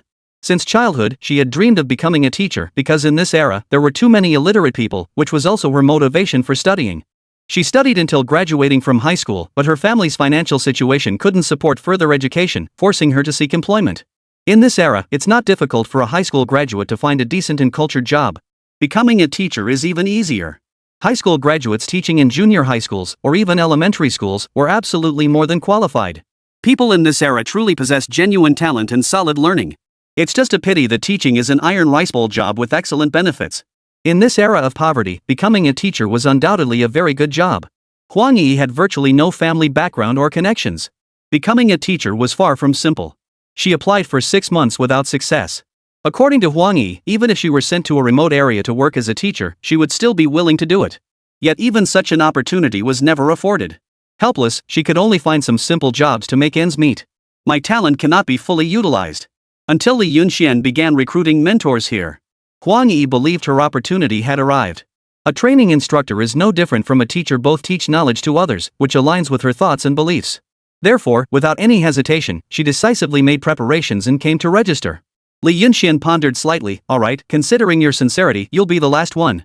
However, I won't lower the difficulty of the assessment. If you can't handle it, you'll still have to leave. When it comes to seeking talent quality, Li Yunxian will not slack off. Ability must always come first. When you have mastered training knowledge and techniques, how should you ensure your trainees learn quickly, grasp the knowledge, and apply it effectively? Please provide examples. Li Yunxian looked at the other person seriously. Huang Yi took a deep breath and slowly began to speak. Practice is the sole criterion for testing truth. This has always been my philosophy. No matter what technical skill you are learning, you must put it into practice. Practice is just the first step. The second step is to test the trainee's cultural proficiency level and proceed to the next phase of the course. Step 3. Take notes. This is the most crucial part. No matter what you're learning, I always insist that my students take thorough notes. This isn't just empty theory, it helps reinforce memory. Secondly, I believe any knowledge should be illustrated with real-life examples. Take for instance the principle of triangular stability in engineering. Why exactly does a triangle structure provide such stability? This question may seem simple, but the underlying principles are quite profound. When teaching students, you must always use examples from everyday life to illustrate. Boss, I've finished my answer. Huang Yi finished speaking in one breath and nervously looked at Li Yunxian. She had no idea whether what she said was correct or not, or whether Li Yunxian was satisfied. After all, there seems to be some difference between the training instructor's methods and her dream of becoming a teacher. Am I wrong? Should I answer in the end or not? After answering the question, Huang Yi felt very nervous. She was constantly observing Li Yunxian's mood and noticed that he seemed somewhat troubled, frequently furrowing his brow. It's over, I'm finished. Huang Yi's mood instantly plummeted to rock bottom. Had her words still failed to satisfy Li Yunxian? But she had no other options left. In Huang Yi's view, whether it's a teacher or a mentor, these 3 steps are absolutely indispensable for properly guiding students. It may seem simple, but in reality, it is the most challenging part. Boss, I. Nervous, Huang Yi stammered a little, but she still wanted to seize this opportunity after all. This might be her only chance. She desperately needed to get this job. Your answer was excellent, it's the perfect response. The concept is quite good, but in my opinion, you're still just theorizing. I'd like to see something more concrete. For example, have you ever taught someone to master a skill? I need to see your resume. Huang Yi lowered her head in silence. She had no experience as a teacher, just an ordinary worker, or perhaps not even that. Currently, she was doing odd jobs, washing dishes at a restaurant. It was only because of the persistence of her dreams in her heart that she never gave up on studying and acquiring knowledge, even until now. Yet she still didn't have a resume. I've never been a teacher or a training instructor, so I don't have a resume, let alone any experience in this field, Huang Yi said somewhat dejectedly. In her view, saying such things basically meant there was no way she could pass. But she would not deceive others. Whether or not she could become a teacher, deceiving others is wrong. Being truthful and practical is the foundation of being a good person. By now, Huang Yi had already concluded that she would not pass this time, and her mood gradually relaxed. Suddenly, something came to her mind, and she spoke with a smile. Back when I was still in middle school, my academic performance was excellent, but my deskmates' grades were very poor, only caring about playing all day. Back then, I would teach her every day, urging her to study hard, but she wouldn't listen. At that time, she said something that left a deep impression on me. She said, "What's the use of learning so much? I'm just not cut out for studying anyway." Then I told her, "Trust me this once, listen to me, I can definitely make you a good student." Then I forced her to study every day, take notes, and I'd also tell her some stories. In the end, her grades ended up better than mine. Li Yunxian smiled at her. "You passed the assessment, congratulations." Huang Yi froze momentarily, looking at Li Yunxian in disbelief. Me? I passed? Yes, congratulations, you are our textile factory's first instructor. At that moment, Huang Yi felt as if she were dreaming. It was utterly unbelievable. Is it because of the story I told? Boss, I just told that story casually, it was just a childhood anecdote. Huang Yi said somewhat sheepishly. I passed, I really passed. She can be a teacher now. Huang Yi was so overjoyed that she started dancing around, momentarily at a loss about what to do. He just kept laughing non-stop. Not at all. In fact, you passed the moment you answered the question. You're absolutely right. Practice is the sole criterion for testing truth. Your story is quite fascinating too, I really enjoyed listening to it. Li Yunxian smiled and handed over the textile machinery training materials to the other person. Study hard. Our workers will be relying on your guidance in the future. You're a very important person. Chapter 119, Order Issues. In fact, Li Yunxian's assessment was indeed quite challenging. Primarily because he didn't provide any reference materials to the interviewees. These candidates didn't actually know what exactly was being assessed either. As a result, their responses were all rather conventional, even vague. This is quite normal. But Li Yunxian certainly couldn't share these materials with everyone. In modern times, this information is so commonplace that no one would even want it, but here, if it were obtained by the top management of Xingyi Textile, it could pose a threat to Li Yunxian's textile enterprise. This is classified information and is generally not disclosed. Business matters naturally require careful consideration. I understand, don't worry boss. I'll study hard and strive to master it as soon as possible. Huang Yi excitedly took the documents. This document looks so high-end, the material is different, at least she's never seen this kind of material before. Well, you have nearly a week left. Within this week, you must master all the knowledge points. I will then have you operate the machine yourself to confirm you've got it, and once you're proficient, you can start teaching the trainees. Time is quite tight, but there's no other way, as our factory is also racing against the clock. Li Yunxian explained a bit. I will live up to everyone's expectations. A few days later. At this moment, in Wei Long's factory. The 3 bosses have already gathered here. Today is absolutely an important day because the machine has arrived. At this moment outside the door, large trucks entered in an orderly manner. Li Yunxian had already entered. Even many employees were already waiting there at this moment. These employees already knew that they were about to undergo a transformation. I heard there would be large machinery. The workers were quite curious, as they had never seen such large machinery before. On regular days, weaving was done manually or with some local textile machines, which were extremely slow in efficiency. And the principle is very simple. Unlike large machines, which look quite advanced at first glance. As the large machinery on the truck appeared, Wei Long and the others instantly exclaimed in surprise. At this moment, all their doubts about Li Yunxian vanished without a trace. Previously, Li Yunxian had mentioned having machines. They believed 90% of it, but still harbored a shred of doubt. After all, it's just too hard to believe. They had visited Xingyi Textiles, but their machines were significantly inferior compared to Li Yunxuan's. Judging from the machine's appearance and size, Li Yunxuan's machine is far too large. Li Yunxian, your connections are truly terrifying. You even managed to acquire such high-end machinery. This machine is more advanced than anything we've seen before. How on earth did you get your hands on it? Wei Long asked curiously. Originally, they weren't optimistic about the factory merger. After all, Xingyi Textile is currently the industry leader in their province. Basically, no one can compete with them. The output and quality of the machine determine its market position. But now they believe that even if they can't match in scale, maintaining their current size is not an issue. The machines are a minor issue, and your factories will gradually adopt them later. The key now is the scale. We must expand our operations and grow the industry. That's what truly matters. Hearing this, Wei Long shook his head. Compared to scale, there's actually a more important issue that needs to be addressed now and resolved in a short period of time. Li Yunxian looked at him in confusion. Wei Long said gravely. Orders, nationwide orders. The combined orders from our 3 factories aren't substantial, barely matching those of Deng Tianlong alone. If there are no orders, having an abundance of textile materials is essentially useless. The risk of bankruptcy arises when everything piles up. Especially now that Xingyi Textile dominates our province, handling 30% of all orders. They have established supply chains, whereas we don't. Strictly speaking, we're operating as a new industrial factory, so our primary goal is to compete for orders against them. Hearing this, Li Yunxian was surprised. Initially, he had only thought about scale. After all, from a market perspective, their current scale was too small and needed expansion. Li Yunxian truly hadn't anticipated this order matter. He thought these people should have quite a few order channels, but didn't expect them to be so limited. Regarding the order issue, what are your thoughts? Li Yunxian asked. Li Yunxian didn't know much about the textile industry and lacked experience, so he could only follow their advice for now. There are actually quite a few suppliers and distributors, but competition is necessary. After all, these textiles are seasonal and unstable. Each region has limited demand for goods, which leads to numerous suppliers and distributors. Basically, suppliers come looking for stock every month. There's a textile merchants conference in a week where buyers from across the country source goods. Our main competitor is Xingyi Textiles. Will be competing against them at the conference. By showcasing our products and efficiency, we can earn the trust of suppliers and distributors. As long as we demonstrate strong production capabilities, securing orders won't be an issue. The real challenge is Xingyi Textile will undoubtedly fight us to the end, which is quite troublesome. Hearing these words, Li Yunxian nodded in agreement. If it's fair competition, they wouldn't be afraid. But Xingyi Textile is the industry leader. They hold absolute authority and dominance. Most suppliers would undoubtedly choose them first.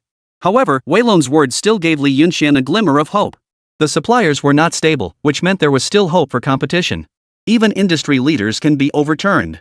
In this world, trust is ultimately earned through strength. Li Yunxian is never short of capability. Wei Long, you handle the arrangements for this.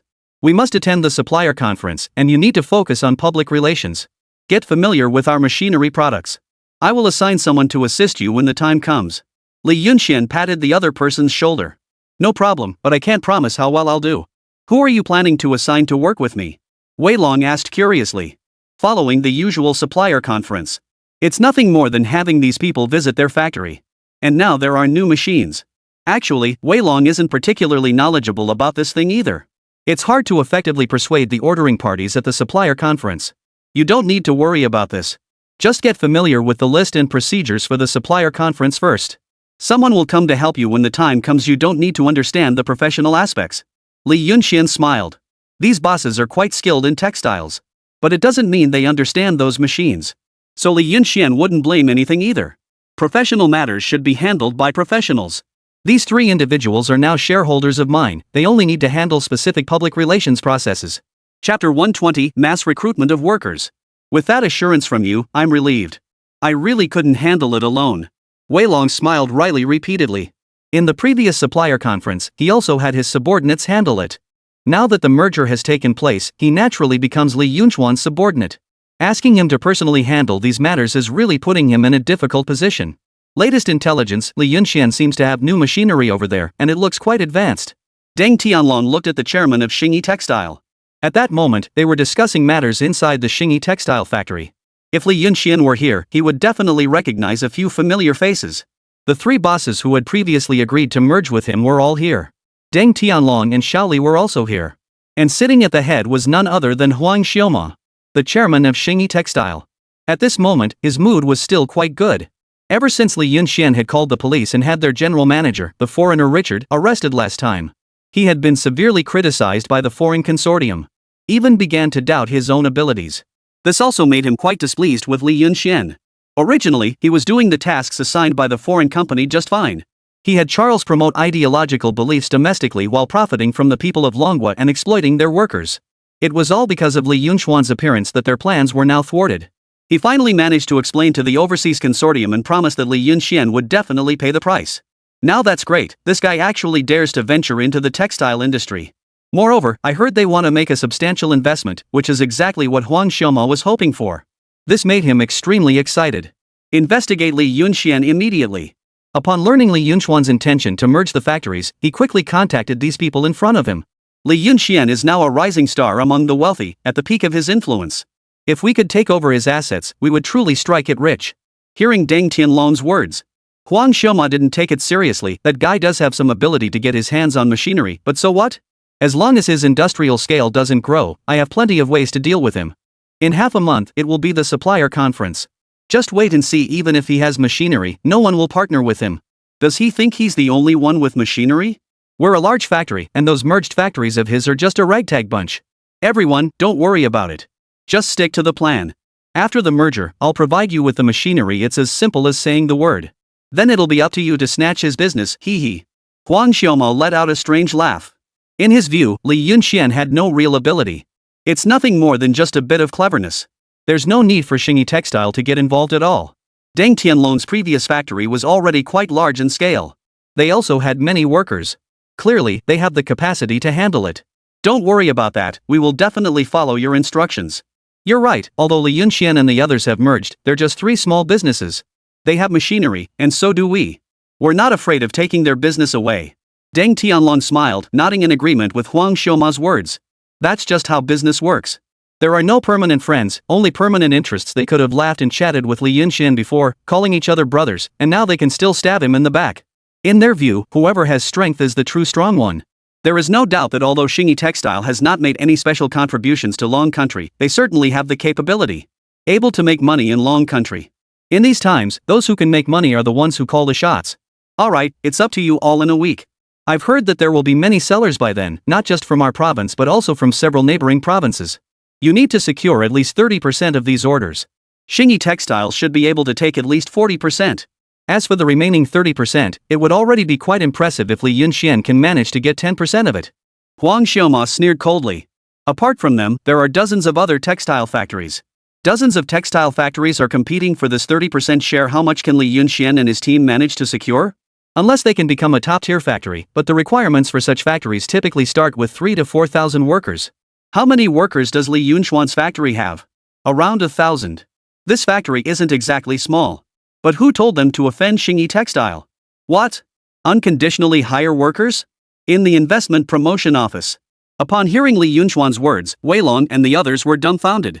They never expected Li Yunxian to be in such a hurry. This was no small matter. Boss Li, this might not be very appropriate. Workers in textile factories don't really have strict educational requirements, but experience is absolutely essential. It's very important. Exactly, without experience, no amount of talk is useful. If you recruit workers now, those people won't know anything, which is very bad for our factory. They could understand Li Yunxian's intention in recruiting workers. The larger the scale, the stronger the capability. This goes without saying.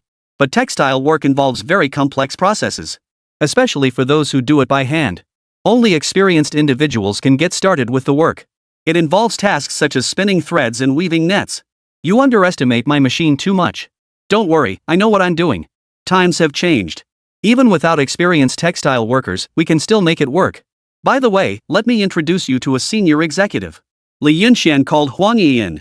This person will be the chief instructor of the textile factory from now on.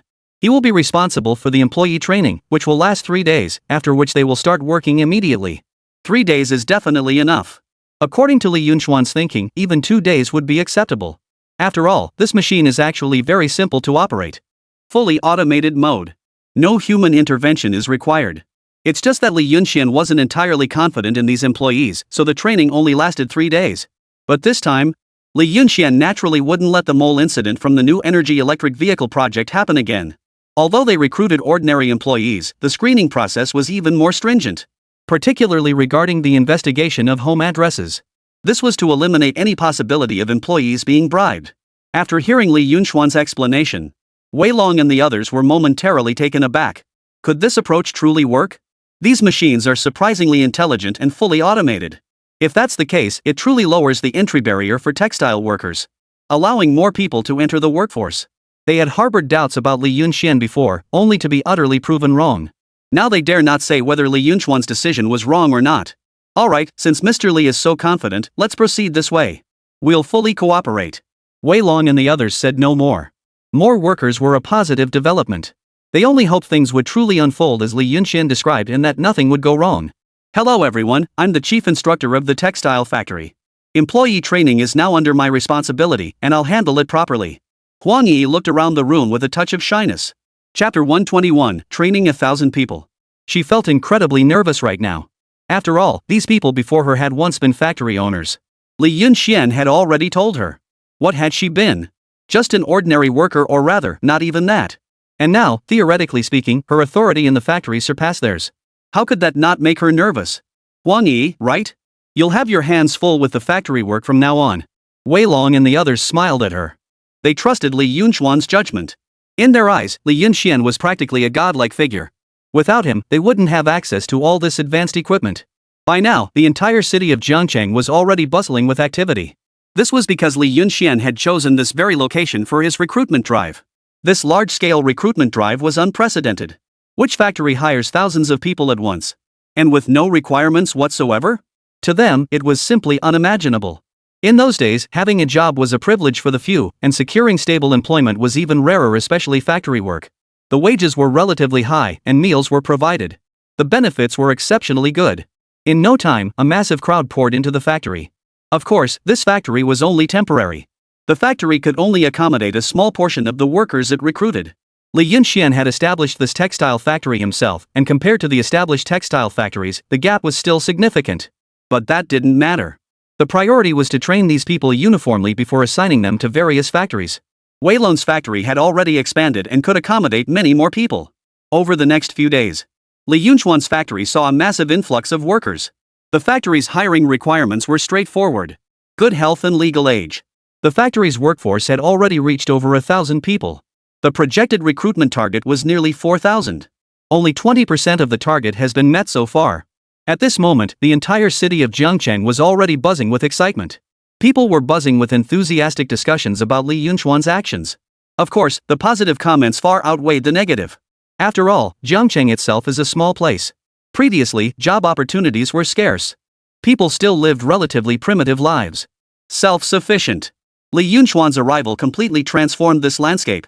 First came the commercial spaces developed by the investment promotion company, followed by new energy electric vehicles and more. This created a significant number of jobs. It overturned the old business model. Now, a new textile factory has opened, hiring workers in large numbers. All these developments have provided people with jobs and decent incomes. Li Yunxian, this move of yours is absolutely insane, hiring so many workers all at once. At that moment, Fang Lanlan and Su Shan had also arrived at Li Yunxuan's textile factory. With such a major development, how could they not be present? After all, they were employees of the textile factory. They had invested tens of thousands of yuan in Li Yunxian. Though the sum wasn't large, their goodwill was undeniable. As they put it, simply being able to share in the profits by doing business alongside Li Yunxian was enough to satisfy them. At this moment, Li Yunxuan's business seemed to be growing larger and larger in their eyes. This was something they had never dared to imagine before. But is this really risk-free? I may not know much about this industry, but recruiting so many workers at once, that's a hefty cost. Su Shan voiced his confusion. A factory employing thousands was entirely different from one with just hundreds. It required an entirely different management approach. The previous car factory had only a few hundred people, and even later on, it never exceeded 800. Now he was tasked with managing a factory employing thousands. Just the labor costs alone would likely be astronomical. The monthly expenses are truly staggering. They certainly knew Li Yunxian was wealthy, but that wealth was tied up in assets. Li Yunxian likely doesn't have much cash on hand, it's all been invested in projects. With more workers, expenses naturally rise, but I won't be footing the entire bill myself. Bank loans will help shoulder the burden, and even the administration will assist. That part doesn't concern me at all. As the enterprise expanded, employee expenses ceased to be Li Yunxian's primary concern.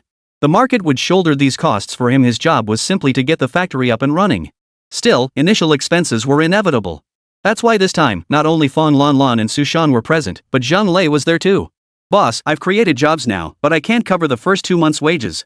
I'll still need your help coordinating that. With more workers on board, Li Yunxian's immediate challenge lay in covering the initial month's payroll. Zhang Lei nodded. Rest assured. Given the tremendous contribution you're making to Jiangcheng, this request is the least we can do. For entrepreneurs like this, Zhang Lei naturally intended to support them. It was also for the sake of Jiangcheng's citizens. Previously, Jiangcheng's GDP per capita ranked near the bottom of the entire province. Employment was low. The economy was weak. But now, things were completely different. Ever since Li Yunxian established his factory in Jiangcheng, the city has undergone a remarkable transformation. While it's hard to quantify the exact number of wealthy individuals, at the very least, many residents now enjoy stable employment. Zhang Lei naturally couldn't help Li Yunxian secure funding. However, there were dedicated support funds available. These funds could be authorized to Li Yunxian through banking channels, using his assets as collateral. Over the next few days, the busiest person by far was none other than Huang Yi. She had to mentor around 1,000 people every single day. Li Yunxian had to admit one thing: Huang Yi was exceptionally skilled at mentoring. Her logic was clear, and she approached tasks with methodical precision. Even as a first-time mentor, she radiated a strong sense of approachability.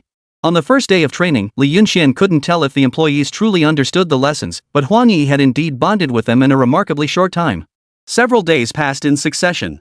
At this moment, over at Weilong, the textile factory hadn't officially started production yet. Since they were still in the learning phase, with so many people involved, it wasn't something that could be mastered in just a day or two. Moreover, they had to be divided into batches. Every employee had to go to Jiangcheng first to learn how to operate the machines before they could officially start work. His task was to organize the supplier conference. This time, he was personally in charge of organizing the supplier event for their factory. At this moment, Wei Long felt a heavy weight on his shoulders. The situation was more complicated than he had imagined. At that moment, Li Yunxian had already brought Huang Yi to the factory to inspect the machinery. Today marked the official start date for the first batch of workers. Mr. Wei, the supplier conference is all set, right? 500 employees will be arriving today. Please notify everyone that the factory is ready to commence operations. Li Yunxian said with a smile. So soon? I thought they'd need a few more days to learn the ropes. Wei Long seemed surprised, nodded, then added with some hesitation. But this supplier conference is different. According to the information I've received, there are distributors from 5 provinces. Chapter 122, New Rules. This time, these buyers all have a specific requirement: the factory machinery must be advanced imported equipment from major brands. They prioritize big names for quality assurance. The 5 major buyers are placing large orders, including various styles of clothing, shoes, and more. Their quality standards are exceptionally strict. Currently, within our province, it seems only Xingyi Textile can meet such requirements. However, a new textile factory has recently emerged in our province, Li Yunxian Textile. You might be familiar with it. It was established through a joint venture by Deng Tianlong and others. They also possess advanced machinery and equipment. Xingyi Textile will be supplying them in this regard. This puts us in a rather difficult position. Their factory should be able to meet the demands of those buyers. As for us, I'm afraid we won't be able to secure any good orders this time around. Wei Long said with a hint of resignation. Buyers haven't been like this in previous years. As long as the quality met the standards, they had few requirements. But this time, we hear the buyers have consolidated their operations. They aim to establish a major brand, so they've significantly raised quality standards for textile mills. Handmade textiles aren't inherently bad, but quality can't be guaranteed since they're entirely dependent on human craftsmanship. But now that they aim to build a major brand, elevate the clothing's reputation and sales volume, quality control must be stringent. That's why they're being so strict with the textile factories. Of course, conditions are never one-sided. Any factory that wins the favor of these retailers gains a steady stream of orders and contracts, eliminating seasonality and securing long-term stability. This arrangement continues until the brand ceases operations. In short, this supplier conference differs from previous ones. This time, the brand is actively seeking textile factories that meet their requirements for long-term partnerships. Undoubtedly, any textile factory that stands out this time will undoubtedly thrive. After all, these buyers represent the consolidation of dozens of former suppliers. Securing just one such partnership means stable, long-term growth. This is clearly a positive development. But the competition has indeed intensified. In terms of quality, Wei Long isn't overly concerned. He's confident their machinery is the most advanced imported equipment available.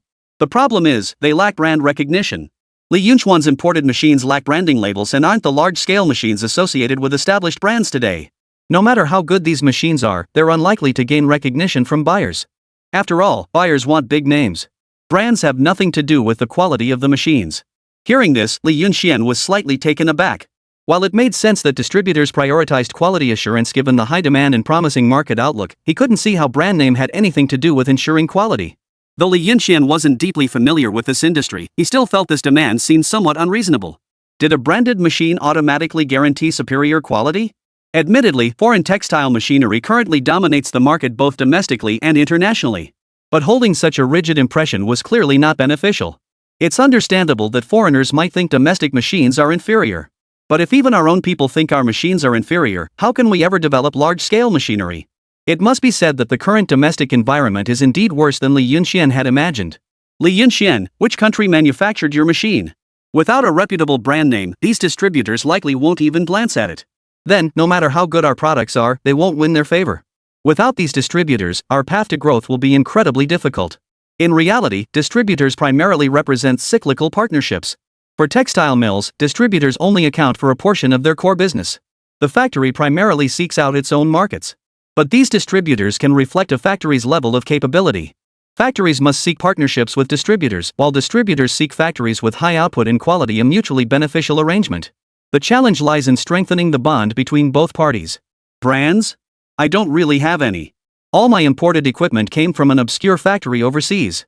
The owner is a distant relative of mine, and he didn't charge me anything, so I didn't even pay customs duties on this machinery. Tariffs are calculated as a percentage of the machine's value. But if the equipment itself costs nothing, tariffs simply don't apply. Though Li Yunchuan's machinery wasn't actually shipped from abroad, that detail was irrelevant. What mattered was the brand. Hearing Li Yunchuan's words, Wei Long felt completely numb. What the hell? Distant relatives abroad? What a tall tale. Li Yunchuan's channels for importing foreign goods had always been a secret. Anyone who knew him or had dealt with him understood this tacit understanding. But he never imagined that none of these seemingly advanced devices were from any of today's well-known brands. This left Wei Long feeling utterly bewildered. The supply and marketing conference was fast approaching, with only half a month left. And now their new workers had just started on the job.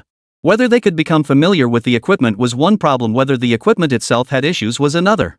Suddenly, he realized the situation wasn't as optimistic as he'd imagined. No worries. Since it's not a big brand, we'll just create our own. What's so hard about that? Relax. Li Yunxian smiled faintly, quickly identifying the loophole in this matter. It's just a brand, right? What defines a big brand? No one knew for sure, but Li Yunxian understood it perfectly well. It was nothing more than a marketing strategy. Today was the workers' first day on the job, but if anyone was truly nervous, it was Huang Yi. Her job was to ensure the workers could perform their duties smoothly at their stations. And to keep the machinery running smoothly. If she fails to accomplish these tasks, her work will undoubtedly be deemed a failure. Huang Yi, now is the moment to prove your worth. Li Yunxian smiled as he looked at Huang Yi. Hearing this, Huang Yi nodded, giving herself a mental pep talk. She believed her training had yielded results. I trust the employees can handle it. At that moment, Li Yunxian led the three owners of Wei Long on an inspection tour of the factory. The factory was divided into three distinct areas. These were weaving, synthesis, and dyeing. Workers in each section performed distinct tasks.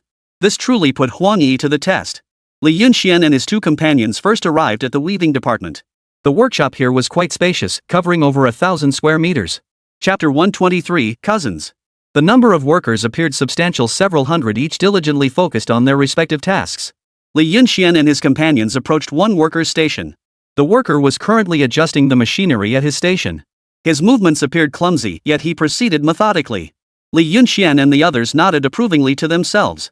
They then went to observe several other workers. By then, the machines were already running smoothly and operational. The workers were following the required procedures. As the entire department's machinery operated smoothly, a scene unfolded that left Li Yunxian and the others stunned. 3 departments, dozens of workshops, machines humming steadily. Each person had their own tasks to perform, fulfilling their respective roles without interfering with one another. Though their pace was somewhat slow, they all appeared confident and composed. Wei Long looked at Huang Yi in disbelief. Manager Huang, your training method is truly remarkable. These workers have little formal education or experience, yet you managed to teach them how to operate the machinery in just a few days. Li Yunxian also found it astonishing. The role of instructor was undeniably demanding. First, Huang Yi had to thoroughly understand the machines herself before she could instruct others. From her initial study of the machinery to now guiding the employees to master them, it had only been a fortnight.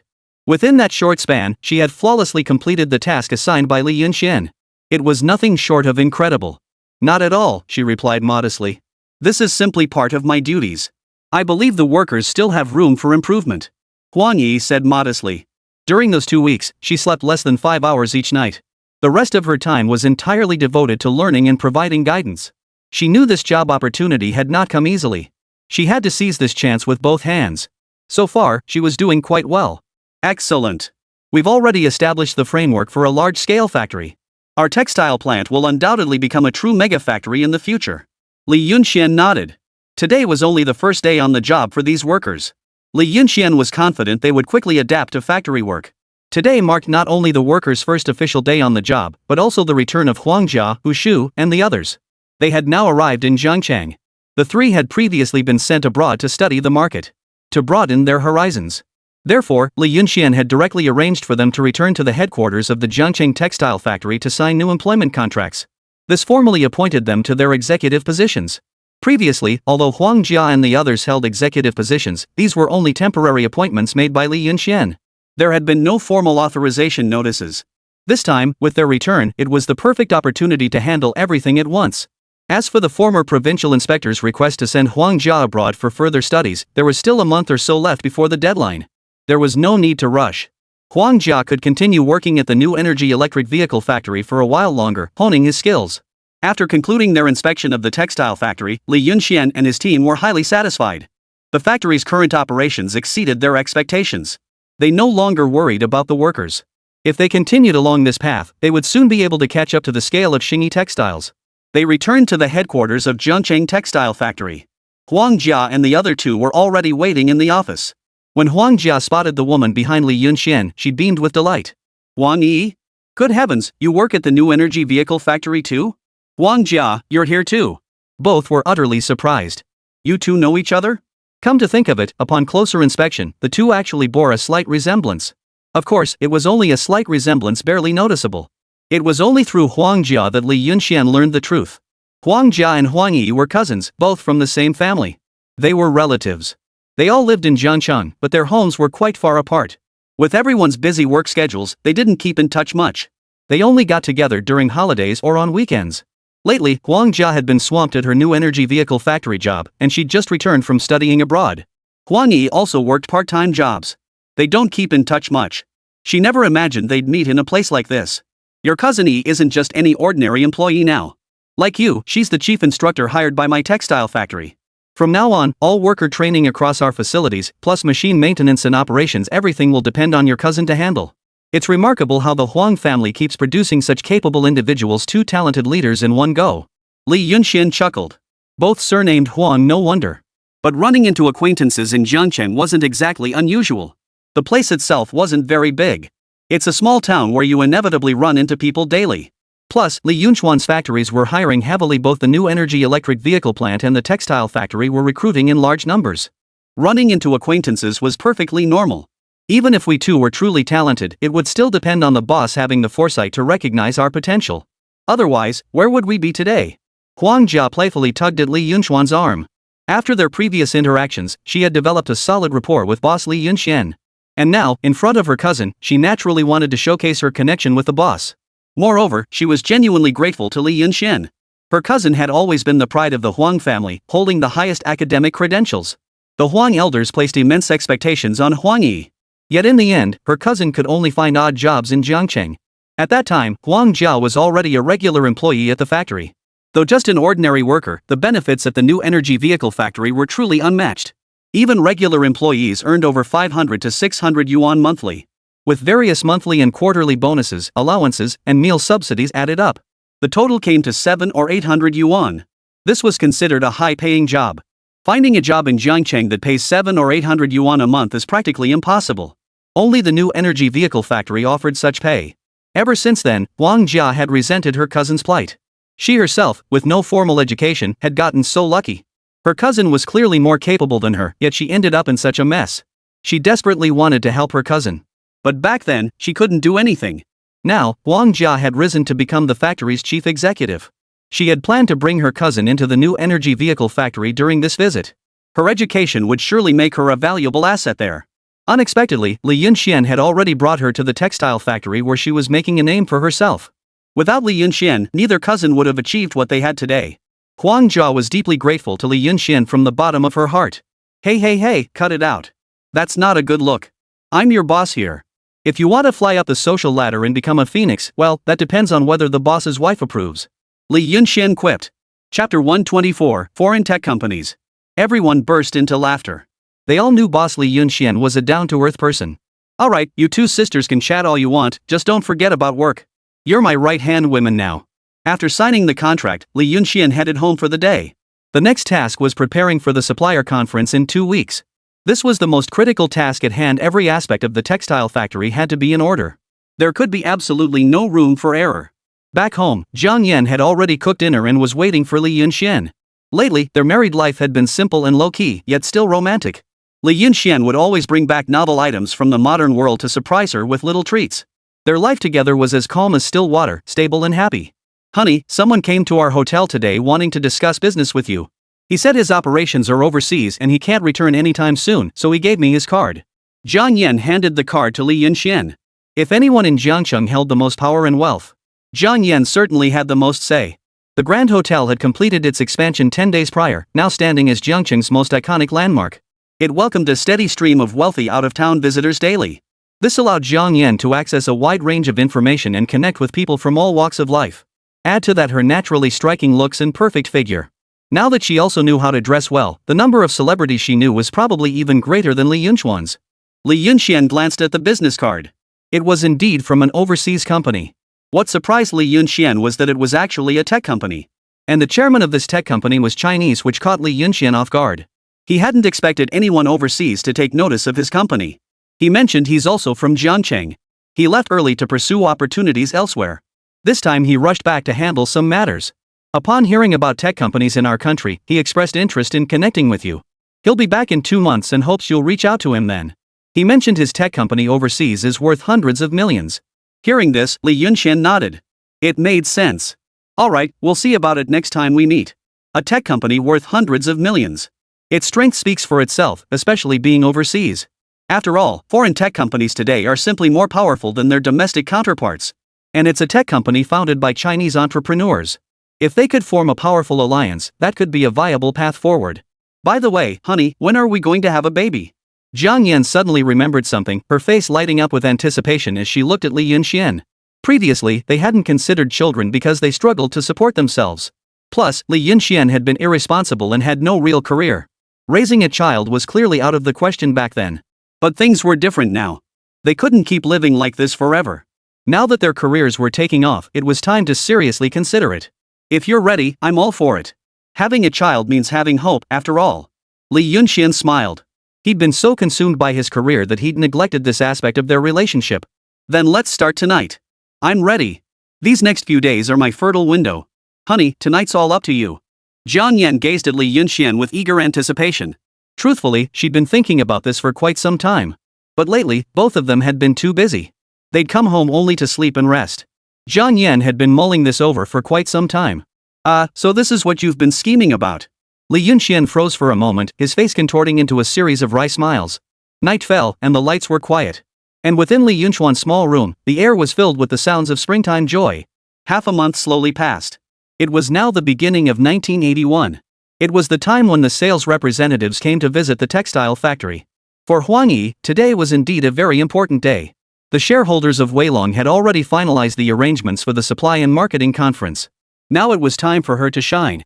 As the chief instructor of the textile factory, Huang Yi's workload was heavier than she had anticipated.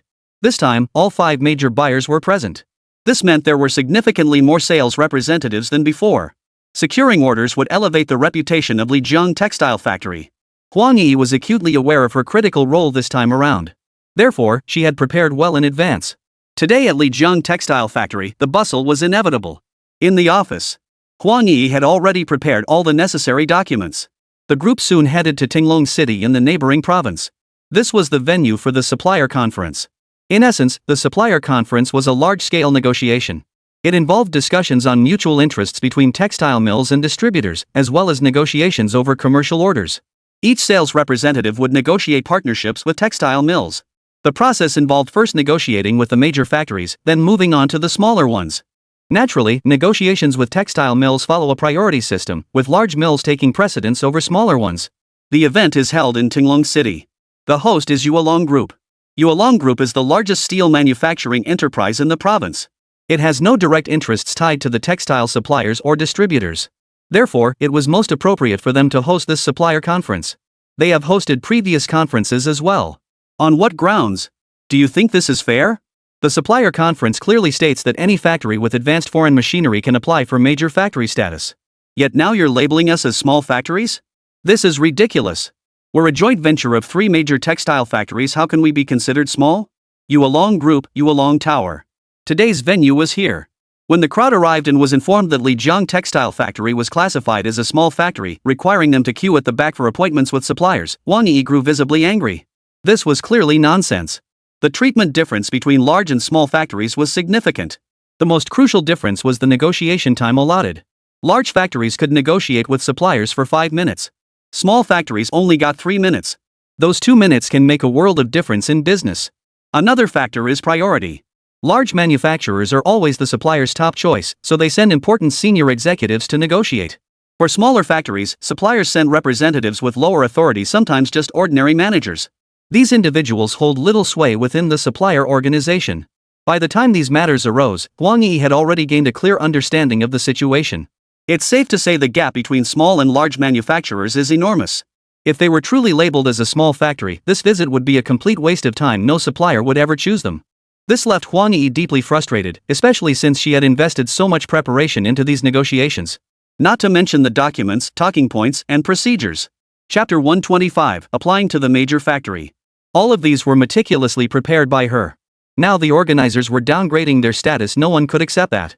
Their factory scale, workforce, and machinery undoubtedly placed them firmly in the category of a major manufacturer. This was indisputable. How could they be barred from applying for major factory status simply because their textile machinery wasn't branded? This reasoning is utterly absurd. Shouldn't production volume, scale, and data be the criteria for determining major factory status? When did the brand of a textile machine become the defining factor for a factory's scale? Your review process is deeply flawed. It fails to account for the realities of major manufacturers. This is unreasonable. After all, Yuelong Group has no experience in the textile industry, only a basic understanding. How can you impose custom rules on us? Li Yunxian stood nearby, his voice solemn. Hearing this, the VIP host let out a bitter laugh. These are our regulations established long ago. I lack the authority to amend them. Wei Long beside him sighed repeatedly. Li Yunxian, this rule is indeed quite old. I overlooked it earlier. Although Yuelong Group had never been involved in textiles, they held a leading position in the steel industry. Even several neighboring provinces couldn't match their scale. Their strength was unimaginable. Its scale had long surpassed tens of millions. 10 million was a staggering figure in those days. Thus, no one questioned Yuelong Group's expertise, and its established rules were naturally followed. Moreover, it was widely accepted that any factory importing advanced textile machinery from abroad was considered a major player. Those who could afford such advanced machinery certainly weren't short on funds, and were therefore naturally regarded as major manufacturers. This rule was tacitly accepted by all bosses within the textile industry. He never imagined this very rule would now become a constraint for them. Please go discuss this with your senior management immediately. This unreasonable rule needs to be changed. Huang Yi frowned as she looked at the VIP manager. Just then, a slightly provocative voice drifted over from afar. The rules won't be changed. You're not major manufacturers. You should all know your place. This rule has been in place for ages. Why would it change just because of you small factories? That's what's unreasonable. The speaker was a middle-aged man wearing gold-rimmed glasses. He appeared refined and courteous, his face adorned with a smile, projecting the image of a gentleman. Yet his words stood in stark contrast to his demeanor. Meeting the gazes of Li Yunxian and the others, the man in gold-rimmed glasses smiled. Ladies and gentlemen, I am Nong Rixing, one of the senior executives in charge of textile supply and distribution for Yuelong Group, and also the rulemaker. Having heard your requests, I must inform you that I am powerless to grant your application. Li Yunxian raised an eyebrow slightly. I'd like to hear your reasoning for why our Lijiang factory isn't classified as a major manufacturer. Currently, there are 3 major factories. One is Xingyi Textiles. Another is the Hezhong Group, formed by a consortium of 6 owners including Deng Tianlong. The third is Huang's Textile, a long-established domestic textile factory. Huang's Textile relies primarily on domestic textile machinery and the reputation it has built over time. Huang's Textile boasts a large workforce of skilled textile workers who are proficient in operating machinery. It's said these workers are no ordinary laborers. At least half of the workforce had received specialized training from the military. Their background is quite substantial. Huang's Textile primarily operated using domestic textile machinery to enhance production efficiency. Its status as a major factory stems not only from its deep-rooted history but also from its acquisition of a single advanced foreign textile machine to meet requirements. How did they manage to secure it under such stringent textile machinery embargoes? No one knows. But that's beside the point. But the fact that they managed to secure imported foreign textile machinery demonstrates that their capabilities cannot be measured against ordinary textile mills using conventional standards. These details were only recently uncovered by Li Yunxian and Huang Yi. As for their Lijiang factory, they had already submitted all necessary declarations regarding scale, machinery count, and other details. On paper, they absolutely qualified as a large factory. But who could have imagined that this time, they were classified as a small factory? This round of applications included over 20 small factories. Only 3 were designated as large factories. It's easy to imagine what choice the buyers will make. Small factories essentially serve as bargaining chips to pressure large factories into lowering prices. Li Yunxian and his team were essentially treated as tools. Naturally, he could never accept such an outcome. The man in the gold-rimmed glasses smiled. Your operation is indeed large, with over 1,000 employees. But among small factories, there are even those with 2,000 workers. Why are they still considered small? Because no matter how many people they have, they can't work as fast as machines. They lack machinery, not just basic equipment, but even advanced imported machinery. You claim your factory has many machines, but among small factories, those with numerous machines are not uncommon. Yet their equipment consists of domestic machines, outdated by who knows how many generations compared to foreign models. Worse still, some even count rudimentary, handmade textile machines as part of their inventory. Don't you find this utterly ridiculous? Therefore, our assessment of a major factory is highly authoritative. Though Yuelong Group doesn't engage in textile business, our industry leadership is undeniable. Rest assured, we treat all major factories equally. But if any small factory attempts to exploit the benefits reserved for large-scale operations, they won't pass our scrutiny. Clearly, the remark carried a sharp undertone. The subtext was clear: Li Yunxian and his group were a small factory. Yet they sought to leverage the negotiation terms and resources reserved for major manufacturers. Imported machinery again? Are our domestic machines really that inferior? Have you even researched Lijiang Textiles? Huang Yi was genuinely flustered. She knew exactly how their factory's machinery performed, but she had no idea what kind of machine Xingyi Textile was using. But functionally speaking, Huang Yi firmly believed their machines were superior to Xingyi Textiles in every way, offering far more features. Yes, domestic machines are just inferior. It's common knowledge, actually. You all know less than I do. I'm tempted to get into the textile industry myself to see if I can make some money. Nong Rixing chuckled. This remark was clearly not even an act. It was outright brand name bashing. A Yuelong Group executive? You're quite the arrogant one. Li Yunxian gave a cold laugh. Given the other party's status, Li Yunxian should have been wary of provoking them. After all, it was a major conglomerate. The scale of the operation was far beyond what Li Yunxian could handle at this stage. Chapter 126, Negotiations begin. But he was no longer the man he once was. His influence in Jiangchang, and indeed across the entire province, was now widely known. He was confident that it wouldn't be long before his business expanded significantly. Executives from such conglomerates might wield some influence, but Li Yunxian didn't take them seriously. Arrogance requires strength, and I happen to have it. Nong Rixing smiled with confidence. Having served as a high-ranking executive at Yuelong Group for so many years, he had always reveled in the adulation of others. This had cultivated a natural sense of superiority within him. He couldn't be bothered to take the owner of this small factory seriously. Even someone like Li Yunxian, who was at the peak of his career. Alright, I won't waste any more words with you lot. If you have any business, take it up with our designated staff. Nong Rixing was merely passing by. Boss, what should we do? If we can't negotiate as a major factory, we'll always be at a disadvantage. Huang Yi said anxiously. She had always assumed they were a major manufacturer, of fact beyond dispute.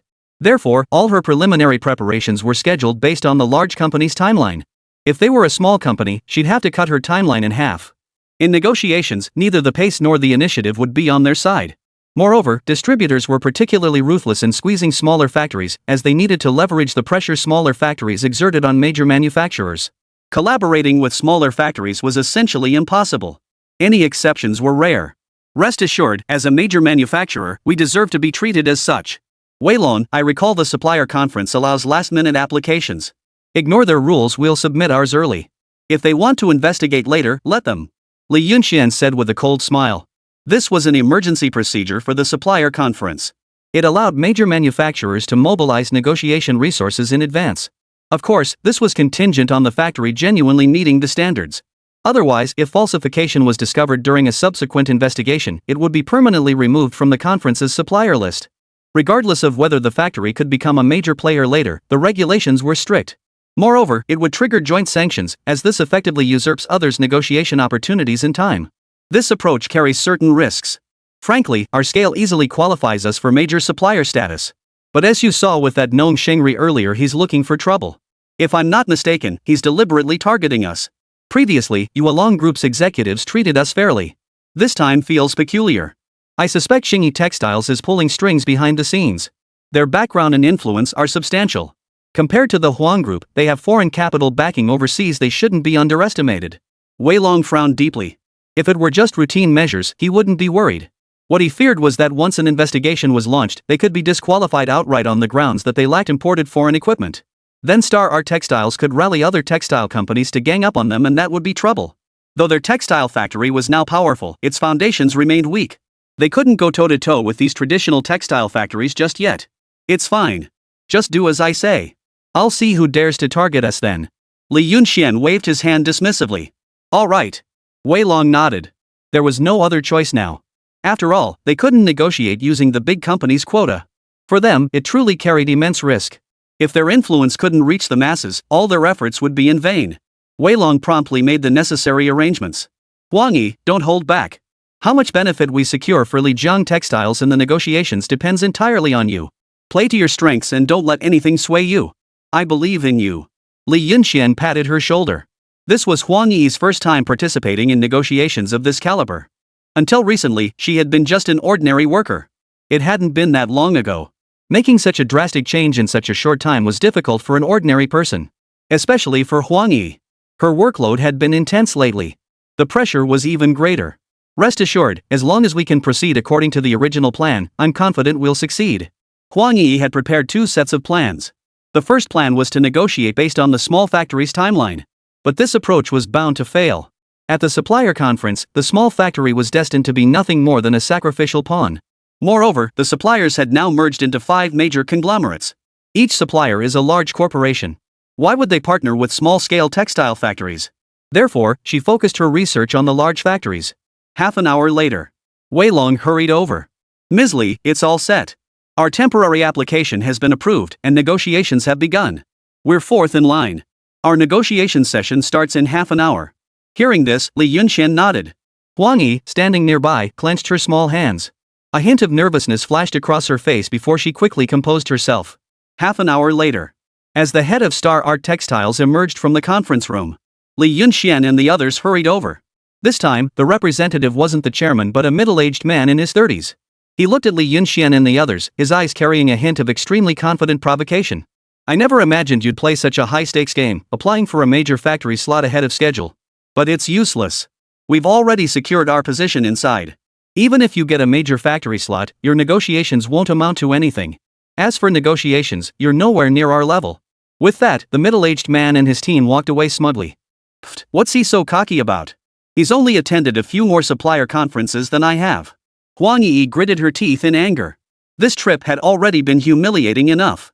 Now she had to endure the smug face of this petty man. It was unbearable. It's fine.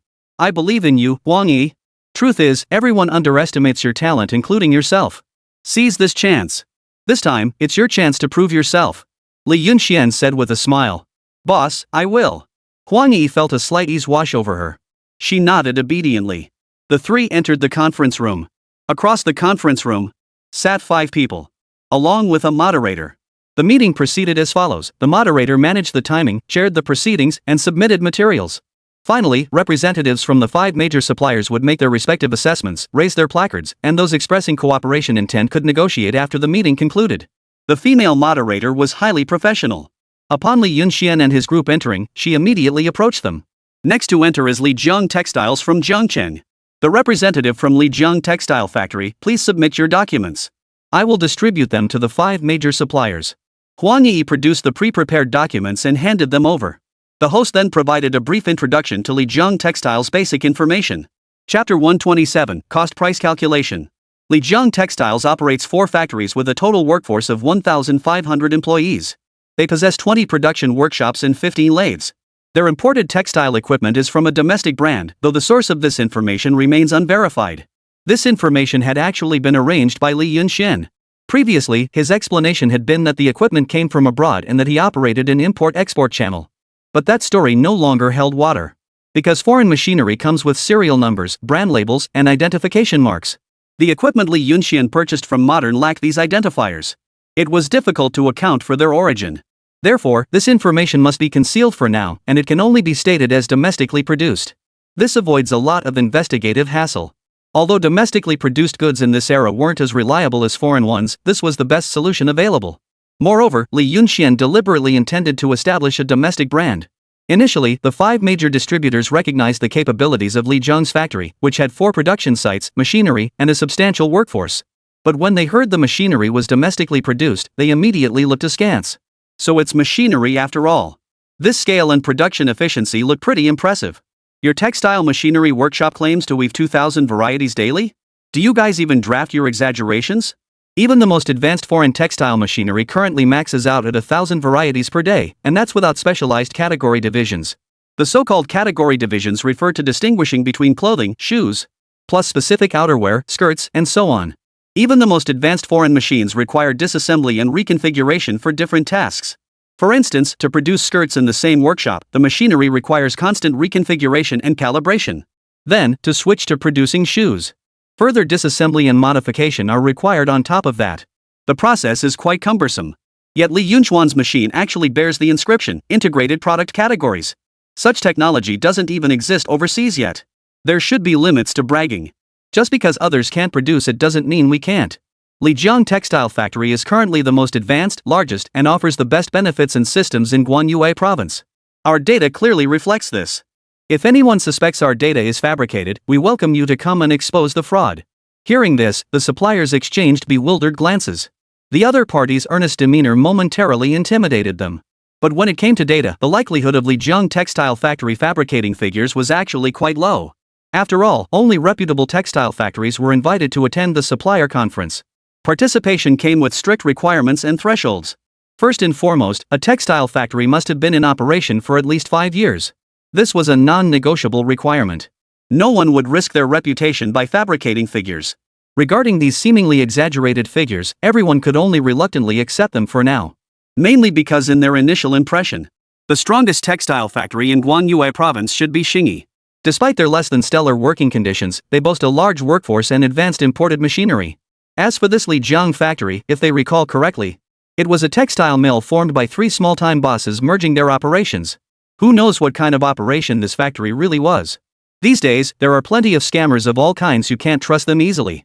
Reserving judgment, let's proceed to the next segment. The host spoke up at just the right moment. The timing was impeccable. The supplier on the far left looked at Huang Yi, while Li Yunxian and Weilong sat beside them. Li Yunxian didn't know much about the machinery or textile efficiency, he simply hadn't had the time to learn these details. To put it bluntly, while Li Yunxian knew how to establish a textile factory, he remained largely unaware of its internal operations.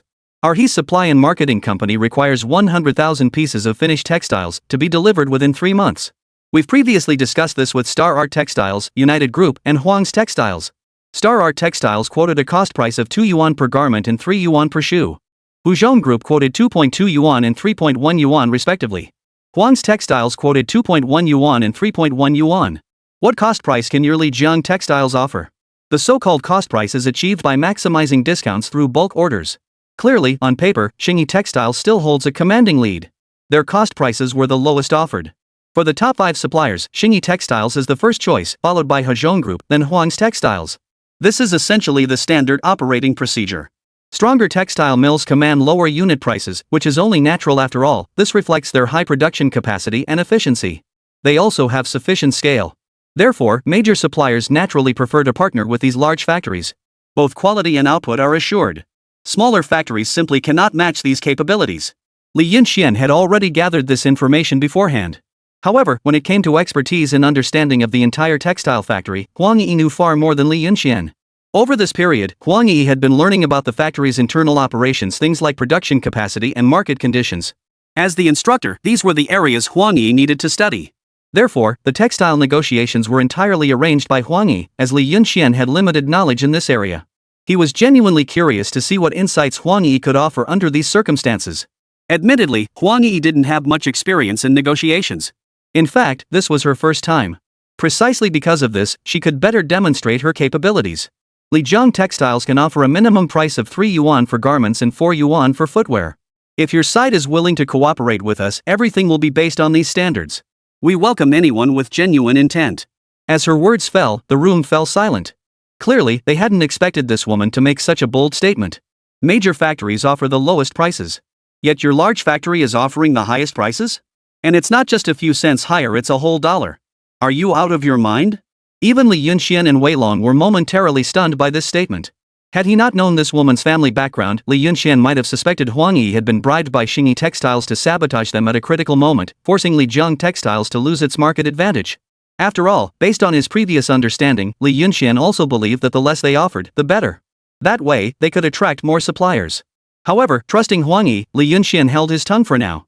He believed Huang Yi would handle the matter well. She must have her own confidence and assurance in offering this price. The rock-bottom price Lijiang Textiles offered is indeed remarkably low. I have no objections, it's up to the other suppliers now. The first representative on the left gave a cold chuckle. Chapter 128, The Pricing Authority of Loss Rates. His tone carried a hint of sarcasm. And judging by his stance, he clearly had no intention of partnering with this factory. What a joke doing business at such inflated prices. They must think we're complete suckers. Who in their right mind would partner with Lijiang's factory? This tactic of going against the grain wasn't some cold joke, it was sheer absurdity. Huang Yi felt tense too, but she knew that the more critical the moment, the more composed she had to be. She absolutely couldn't let these people disrupt her train of thought. This price was the result of her careful deliberation. She understood the current market conditions perfectly well, and precisely because of that, this price seemed entirely reasonable. She was confident in her decision. We're fine with it too. I'm fine with it. The other suppliers exchanged glances and nodded slightly. This price far exceeded their expectations. Clearly, during this first phase of negotiations, their impression of Lijiang Textiles had plummeted to its lowest point. We will now proceed to the second phase, the presentation session. Representatives of Lijiang Textile, you have 3 minutes to speak. Begin. The host glanced at the clock and announced. Each factory had a strictly allotted time slot, and no one could exceed it. Their task was to organize their presentation within the limited time available. They had to impress the other party in a short time. After all, numerous other textile factories would compete later. Although their time was even shorter, the suppliers also needed to analyze and assess how to minimize economic risks. Hearing this, Huang Yi began her presentation earnestly. Distinguished suppliers, allow me to first outline the current textile efficiency and defect rates of our province's 3 major factories. The 3 major factories average 500 samples per day in their workshops, while our Lijiang Textiles can achieve over double that efficiency. Secondly, the defect rates at the 3 major textile factories range from 20% to 30%, while ours is between 5% and 10%. Moreover, Lijiang Textiles utilizes the latest materials, dye threads for garments and synthetic leather for footwear, ensuring superior quality and integration. Additionally, we possess preliminary modeling capabilities in basic dyeing functions. All relevant documentation has been prepared and organized. Hearing this, the suppliers present froze, momentarily convinced they had misheard. Whether it was the latest materials or auxiliary functions, these were all tactics they used to justify higher prices. Admittedly, this signaled genuine technological advancement and capability. But for the suppliers' managers, the defect rate was their primary concern. The boss on the far right was the supplier from Triumph Group. He immediately interrupted Huang Yi. You say your textile factory's finished product loss rate is between 5 and 10%? Huang Yi paused for a moment before speaking slowly. That's the current figure, but it might change in a month or two. Hearing this, the man on the far left, the one who had earlier mocked Huang Yi, let out a sigh of relief. I knew it. Aside from those advanced textile giants overseas, who could realistically achieve a 5 to 10% loss rate, yours is clearly unstable. The other suppliers nodded in agreement. Indeed, such a low defect rate seemed unrealistic. If consistency couldn't be guaranteed, then it was indeed useless. The loss rate was crucial. But what Huang Yi said next left them all speechless. 2 months from now, our Lijiang factory can control the loss rate to around 1 to 2%. The Triumph supplier was utterly dumbfounded, glancing at Huang Yi uncertainly. Are you serious? It was no wonder they were skeptical. Such a loss rate was something even major foreign textile factories might struggle to achieve. This was already at the leading edge of the industry. Why did they favor foreign textile equipment?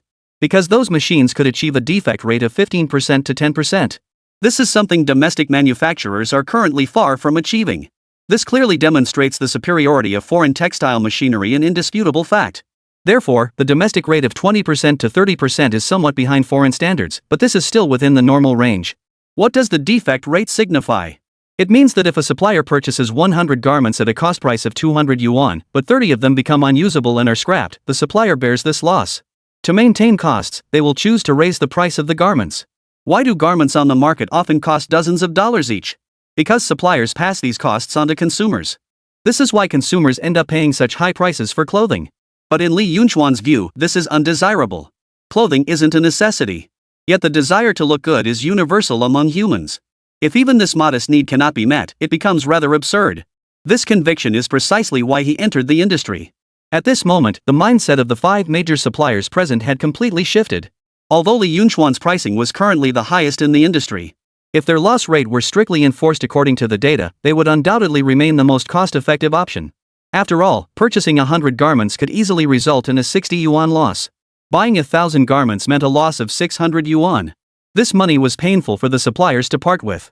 But given the current environment, domestic textile factories are struggling with excessively high wastage rates.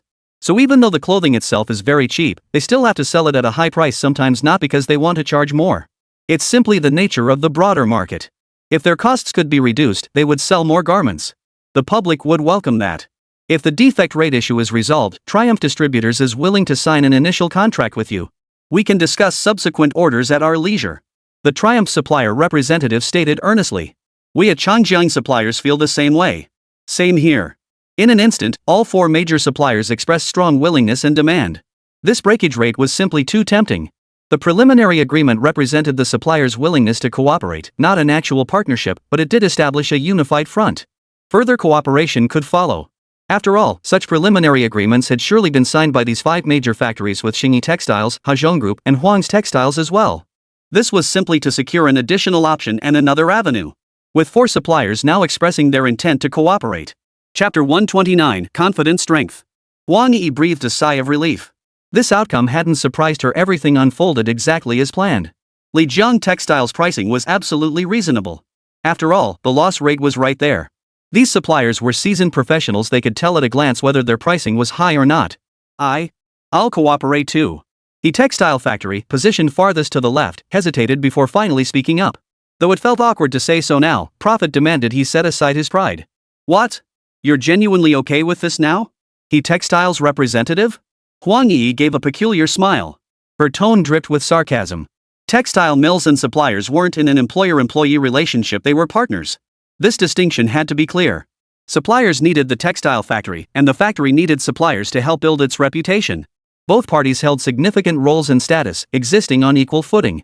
Huang Yi saw no reason to be polite to these people. They weren't her superiors, nor were they her bosses. They simply complement each other.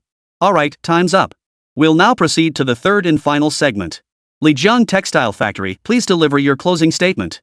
Typically, the final statement involved highlighting the mill's strengths, emphasizing its capabilities, and winning everyone's confidence. Huang Yi looked earnestly at the audience. Ladies and gentlemen, Lijiang Textile Factory welcomes any supplier to collaborate with us. We have only one rule, an absolute non-negotiable bottom line: the initial deposit must cover 40% of the total amount, with the remaining balance paid in full within 2 months. In return, Lijiang Textile will deliver all goods within 2 months. Payment and delivery are exchanged simultaneously. It's perfectly fair. As her words fell, those who had been eager to partner with Lijiang Textile paused in surprise. The terms felt downright overbearing. Anyone in the industry knew that a 20% deposit was standard for placing orders.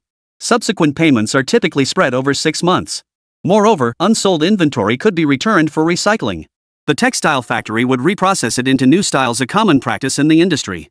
The other party's stance clearly indicated they didn't want to shoulder the burden of subsequent sales and after-sales issues. For a top-tier textile factory confident in its capabilities, this approach might be understandable. It could even be seen as strategic for corporate growth. But what gives you, Lijiang Textiles, the right? Your predecessor was merely a third-rate textile factory started by 3 small-time business owners.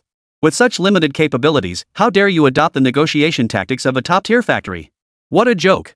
The Yi family's supply chain manager let out an odd chuckle.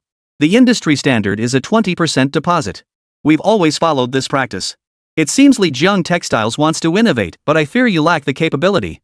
Breaking established rules is hardly a commendable habit. Although his supply and marketing had already signed a preliminary agreement with them, it was merely a letter of intent. It didn't guarantee final cooperation. Frankly, he didn't hold much hope for Lijiang Textiles. After all, he already had a second pricing agreement in place with Xingyi Textiles. And it had already been signed. This clearly indicated that his trading had already allocated a portion of its payment to collaborate with Xingyi Textiles. Deep down, the head of his supply and marketing still leaned toward working with Star Art Textiles.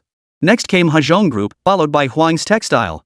After all, these were the largest textile mills in their province at present, boasting substantial scale and reliable quality. The only issue was that the loss rate was still unacceptable. But the loss rate Huang Yi and her team proposed was simply too far-fetched. Deep down, his trading company remained unwilling to believe it. He'd rather believe the other party was exaggerating. Only partnering with a major manufacturer like Xingyi Textiles would be stable and align with their own expected profits. While partnering with Lijiang Textiles might save them a significant amount of money, it carried risks he wasn't willing to take. Moreover, the deposit they demanded was unusually high. If they ended up getting scammed, that would be trouble. Playing it safe was clearly the wise choice at this juncture. Truthfully, they didn't have to play it safe. These suppliers never put all their eggs in one basket. They would partner with any major manufacturer, given that these suppliers had dozens of sales channels under them. They can't limit themselves to just one major manufacturer, that would be too restrictive. Therefore, these suppliers allocate orders proportionally among major manufacturers. For instance, 40% of orders go to Star Art Textiles, 20% to Hezhong Group, 20% to Huang's Textiles, and the remaining 20% can be used to squeeze smaller textile factories. This is the basic playbook for suppliers. Hearing the Yi family representative's words, Huang Yi smiled faintly. She had clearly seized the initiative long ago. The moment she mentioned the loss rate, she held the trump card. The He Group representative's disinterest didn't mean other suppliers shared it. As for the details of the cooperation, we welcome everyone to discuss them with us later. Time is up now. The host nodded in agreement, signaling the 5-minute session had concluded. Huang Yi and her team departed the venue in an orderly fashion. Impressive. 40% deposit? That's a masterstroke. Looks like you really know your way around this business now. Li Yunxian chuckled. A 20% deposit? Who benefits? The supplier, of course. This was a common cooperative tactic in the textile industry. After all, to attract more suppliers, it's essential to offer them some benefits. A 40% deposit, however, directly locks these suppliers into long-term cooperation. There's no possibility of delayed payments. This benefits the textile factory in terms of cash flow, cost calculations, and other aspects. But is this disadvantageous for the suppliers? Previously, perhaps it was. But now, with the suppliers consolidated, they naturally have ample funds. Thus, Huang Yi has effectively exploited a loophole. She leveraged their inherent strengths to raise prices. This benefits the factory's long-term stability and sustainable development. For the suppliers, it's hardly a major issue either. As long as they have a stable supply of high-quality goods, the amount of deposit paid isn't a significant concern. Of course. Before, 20% was acceptable, but things are different now. While our factory hasn't built its reputation yet, our capabilities are undeniable. Plus, with these distributors consolidated, they're not short on funds either. It's a win-win situation. It fosters cooperative development between both parties while simultaneously strengthening collaboration. From what we can tell, this He family supplier and Star Art Textiles seem to have some connection. It's clearly more than just a simple business relationship. Chapter 130, The Old Boss. He just showed us clear hostility. He's obviously trying to curry favor with Star Art Textiles to use against us. Wei Long frowned deeply. Losing one supplier would also impose certain constraints on their future development. After all, the He family supplier oversees dozens of smaller suppliers. This loss was no small matter. The attitude of the He family supplier's representative essentially determined a portion of the market allocation. Lijiang Textiles could no longer count on their cooperation. It's fine. Let time do its work. His distributor isn't run by just one person. Trust our products, trust our factory. They'll regret this decision. Huang Yi was confident. Losing one of the 5 major suppliers was within her expectations. As long as the other four were willing to collaborate on some level, this round would be considered a success. Building a formidable textile factory required time to mature. It wasn't about a single win or loss. Even if no suppliers were willing to cooperate this time, Huang Yi had already prepared for that eventuality. Lijiang Textile's formidable market presence spoke for itself. Suppliers from other provinces would naturally come knocking. It was merely a matter of time. Steady and measured. I believe you can handle this well, Huang Yi. Entrusting these matters to you gives me great peace of mind. Keep up the good work. Li Yunxian nodded with a smile. During this negotiation, he witnessed Huang Yi's strategic depth and meticulous preparation. Whatever this woman undertook, she executed with impeccable organization, a quality that deeply satisfied Li Yunxian. Just as Li Yunxian and the others stepped outside, a figure approached with a dark expression. His face was grim, his brow furrowed throughout. This man was none other than Nong Rixing. He was the person in charge of the supplier conference for Yuelong Group this time. He had previously dismissed Li Yunxian and his group, paying no heed to Li Yunxuan's demands. But who could have imagined? They had actually applied for resources from the major factory in advance. Didn't they know the consequences? This time, Nong Rixing had indeed secretly coordinated with Xingyi Textile. They had joined forces to target Lijiang Textiles. The reason was simple. Nong Rixing held shares in Star Art Textiles and had made a fortune there. Naturally, he would support his former employer. But who could have predicted Lijiang Textiles would play such a high-stakes game? Did you apply for large-scale factory status? Nong Rixing asked in a sharp tone. What's the matter, Mr. Nong Rixing?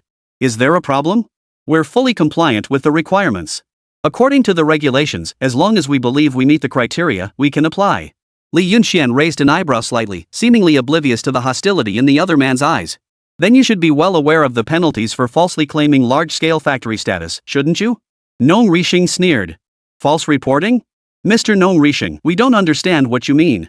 Where did we falsely report anything? We're simply stating the facts. Earlier, upon learning these individuals had negotiated for 5 minutes under the guise of a major manufacturer, the chairman of Xingyi Textiles nearly cursed him to death. Now, hearing Li Yunxuan's words, he immediately flew into a rage and blurted out. I'm the person in charge. If I say you're lying, then you're lying. What's the problem? I make the decisions here. After uttering those words, he caught the slightly bewildered looks from Li Yunxian and the others. Only then did he realize he'd said the wrong thing. He'd been so furious upon hearing the news that he'd lost his head. These guys actually dared to ignore his orders. How dare they squander resources meant for major factories? If he didn't teach them a harsh lesson this time, what kind of supervisor would he be? Ahem, he cleared his throat. You should know that since you applied for the major factory program, I have an obligation to investigate your facility. If I find even the slightest irregularity, I'll accuse you of violating regulations during the supplier conference. Nong Rixing declared triumphantly. This time, no matter what, he wouldn't let Lijiang Textiles get away with it. If they had kept a low profile earlier, it might have been forgivable. But since they refused to play it safe, he would teach them a lesson in restraint. Of course, you're welcome. Li Yunxian smiled faintly. An hour later, the supplier conference had concluded entirely. The 5 major suppliers made their way to Lijiang Textile's conference room, where they indeed found Li Yunxian and his team inside. As for the representative from his supply and marketing, he was merely there to join the crowd. He too wanted to see whether Lijiang Textiles was merely boasting or if there was genuine substance to their claims. Mr. Li, we've agreed on the initial terms. However, the upcoming collaboration involves substantial funds and is of great importance. Given the significant deposit you require, we at Triumph Suppliers would like to visit your factory. Would that be acceptable? We at Changjiang Supply and Marketing would also like to visit. Earlier, Li Yunxian had mentioned their factory had over a dozen workshops and could maintain a finished product loss rate between 5 and 10%, something they found utterly unbelievable. What kind of machinery could maintain such a low defect rate? Everyone was eager to see it for themselves. If this were true, they would naturally cooperate without hesitation. The reason they had only signed a preliminary agreement for the first phase earlier was precisely to leave room for this consideration. Of course, that's no problem. But now, everyone. Li Yunxian paused, taken aback that these suppliers were even more eager than he was. Upon receiving Li Yunxuan's response, the suppliers nodded in agreement. Right now. We have plenty of time. Other matters can wait, we can take our time with them. Originally, according to the plan, they should have first partnered with Star Art Textiles, then reported back to headquarters, and only then negotiated with these major factories. That was the standard procedure. But now, they all seem to want to visit Li Yunxuan's Lijiang Textile factory to see if it was real. Alright, why wait? Let's do it today. It just so happens that the head of Yuelong Group is also coming to inspect Lijiang Textile. Since everything's aligned, everyone should come. Li Yunxian smiled. He was actually afraid these people wouldn't dare come better that they did. It would serve as free publicity for him. The promotion of their Lijiang textile factory would begin today. What about you? You seem to have some free time. Want to come take a look? Nah, you probably aren't planning to partner with us anyway. Better not come. I'd hate for you to see our outdated machinery and waste your time. Li Yunxian shot a playful glance at the head of the He family's supply and marketing cooperative. Originally, the He family representative had intended to go. But hearing Li Yunxuan's words, he stiffened his resolve. If they didn't want to come, fine, they could just stay away. After all, he had already secured the second phase of cooperation with Star Art Textiles. The deals with Hezhong Group and Huang Group were nearly finalized too. As long as he could return with results to report, nothing else mattered. Chapter 131, The Astonishing Machine. Since everyone is here, let's all go. Nong Rixing said calmly. He was here with the He Group representative. They all knew each other, and naturally, he wanted the other side to witness this too. Consider it a heads up for them. Since Nong Rixing had spoken, Li Yunxian said no more. Theoretically speaking, they still held considerable power. Well, I suppose I'll reluctantly go take a look. Mr. Li, no offense, but your deceptive tactics are way off the mark. Back home, I genuinely don't believe any textile factory could achieve a loss rate of 10 to 5%. The He family representative took the opportunity to sneer. In truth, he wasn't alone. The other executives shared the same skepticism. It was simply too fantastical. If such a machine truly existed, wouldn't Lijiang Textiles have soared to the top long ago? Why would they have remained so low-key for so long? It just didn't add up. Li Yunxian saw no point in explaining further. Everyone boarded their respective vehicles and headed to Jiangchang. During the ride, Li Yunxian had already made prior arrangements. At the textile factory, another manager had personally gathered employees to host the visitors. Is this Lijiang Textile Factory? Surveying the magnificent factory before them, where every section was neatly organized and orderly, as if transported to the modern era, the heads of Triumph Supply and other companies were momentarily stunned. They never imagined such an advanced factory still existed in Longwei today. Even just judging by its exterior, it was remarkably modern. Several office buildings stood tall, with factory buildings visible in the distance. Workers dressed in uniforms warmly welcomed them. This textile factory presented an entirely new image. Watching this scene, Nong Rixing felt his heart skip a beat. At first glance, Li Yunxuan's factory was indeed more advanced than they had imagined. After all, even at Xingyi Textiles, while they also had uniformed workers, management was quite lax. Many were off-the-books workers, essentially day laborers. Moreover, Xingyi Textiles' layout simply couldn't match Lijiang Textiles' rationality. Mr. Li, this factory of yours truly looks extraordinary. Indeed, no wonder you made such bold claims earlier. The others nodded in agreement with smiles. These managers had visited numerous textile factories and witnessed their distinct characteristics. Many small mills consisted of just one or two buildings. They're dirty, messy, and poorly maintained. The number of unauthorized workers was countless. Every visit revealed scenes of large groups of unauthorized workers loitering around the factory or lining up to collect wages. This severely tarnished the factory's image, appearing unsightly and conveying an unprofessional impression. This is simply how things are in this era. Most workers are just doing odd jobs. After all, the factory can't offer workers stable employment. Textile work is seasonal and market-driven. Demand is unpredictable. There are slow seasons and peak seasons. Plus, workers in this era aren't highly specialized. Hiring casual labor allows employers to pay lower wages. No benefits needed either. A surefire moneymaker. But Li Yunxuan's factory gives everyone a completely different impression. You can tell just by looking. What good is appearances? Appearances can be faked. Li Yunxian, if you want to become a major factory, the quality of the machinery is the real deciding factor. Cut the nonsense and take us to see the factory floor. Nong Rixing said with a hint of impatience. So what if the factory looks nice? If the machinery was subpar, he could use that as grounds to strip them of their major manufacturer status, sue them for commercial fraud, and spark an industry-wide boycott. In short, if he found even the slightest flaw, Li Yunxuan's factory would be finished. The other managers exchanged glances and nodded. True enough, the machinery is the crux. Without machinery, no matter how many workers they had or how well the factory was planned, it was useless. And when it came to machinery, these private enterprises couldn't just buy whatever they wanted nationwide. For now, they could only suppress their curiosity about Lijiang's factory and continue observing. Of course. No matter how polished the surface work is, it's still just empty form. Let's go. Li Yunxian chuckled. He led the group into one of the workshop buildings. Upon entering the workshop, instead of entering immediately, everyone paused outside. Shock spread across every face. Staring at the scene before them, they were rooted to the spot. Seeing this, Huang Yi felt a surge of pride. The layout and design of these machines had been her project from start to finish. When these machines had first begun operating, she too had been utterly stunned. As the machinery slowly rotated, it evoked a distinctly futuristic aesthetic. In this backward era, that feeling was beyond words. And now, these bosses were clearly experiencing that very sensation. Inside the workshop, machines operated in orderly succession. Workers carried out their tasks amidst the machinery. All complex processes were handled by machines. The entire production process was fully integrated, exactly as Huang Yi had described earlier. Not a single detail was out of place. Everyone present had visited the Xingyi textile factory. Back then, the imported machinery at Xingyi Textile had sparked immense curiosity among everyone. It was astonishing to see the machines actually operating on their own. So everyone unconsciously believed that foreign products were truly superior. But now, everything had clearly changed. Comparing Xingyi Textile's machinery to Li Yunxuan's. Li Yunxuan's textile machinery is nothing short of a game changer. Whether it's the machine's appearance or its internal workings, Li Yunxuan's machines are far more complex and advanced. As for Star Art Textile's machines, in their eyes now, they're practically relics of the past. This is our latest generation 27T0 model textile machine, a fully integrated system that includes several supporting components. This model can meet any textile requirement, be it clothing, shoes, skirts, or even artistic textiles. Hearing Li Yunxuan's words, the assembled crowd gasped in astonishment. The most stunned among them was undoubtedly the representative from the He family. No wonder Huang Yi had been so confident earlier. To partner with them, one must first pay a 40% deposit, with the balance due within 2 months. Now it seemed they truly had the capability to back it up. Regardless of the machine's actual output, the sheer efficiency and sophistication of these operations alone would leave no room for doubt about output capacity or defect rates. This was the first time they'd ever seen such advanced machinery. Mr. Li, I'm not sure if I should ask this, but these machines must be the latest imports from abroad, right? Which country could possibly produce such machinery?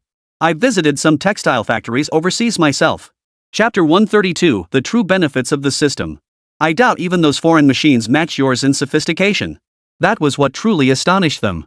They had traveled abroad specifically to see such textile machinery. It must be said that foreign countries were indeed highly advanced in this field, but compared to Li Yunxuan's machine now, they were still like small fry next to a giant. This was another source of their astonishment. I hope you'll forgive me for keeping this business secret, but I can tell you one thing, my machine isn't imported from abroad. It's domestically produced, purely domestic. You can tell from the trademark that this machine doesn't belong to any brand. Li Yunxian smiled faintly. When these machines were shipped over, the system had thoughtfully helped Li Yunxian remove all the trademarks. Thus, these machines belonged to no brand, only to Lijiang Textiles.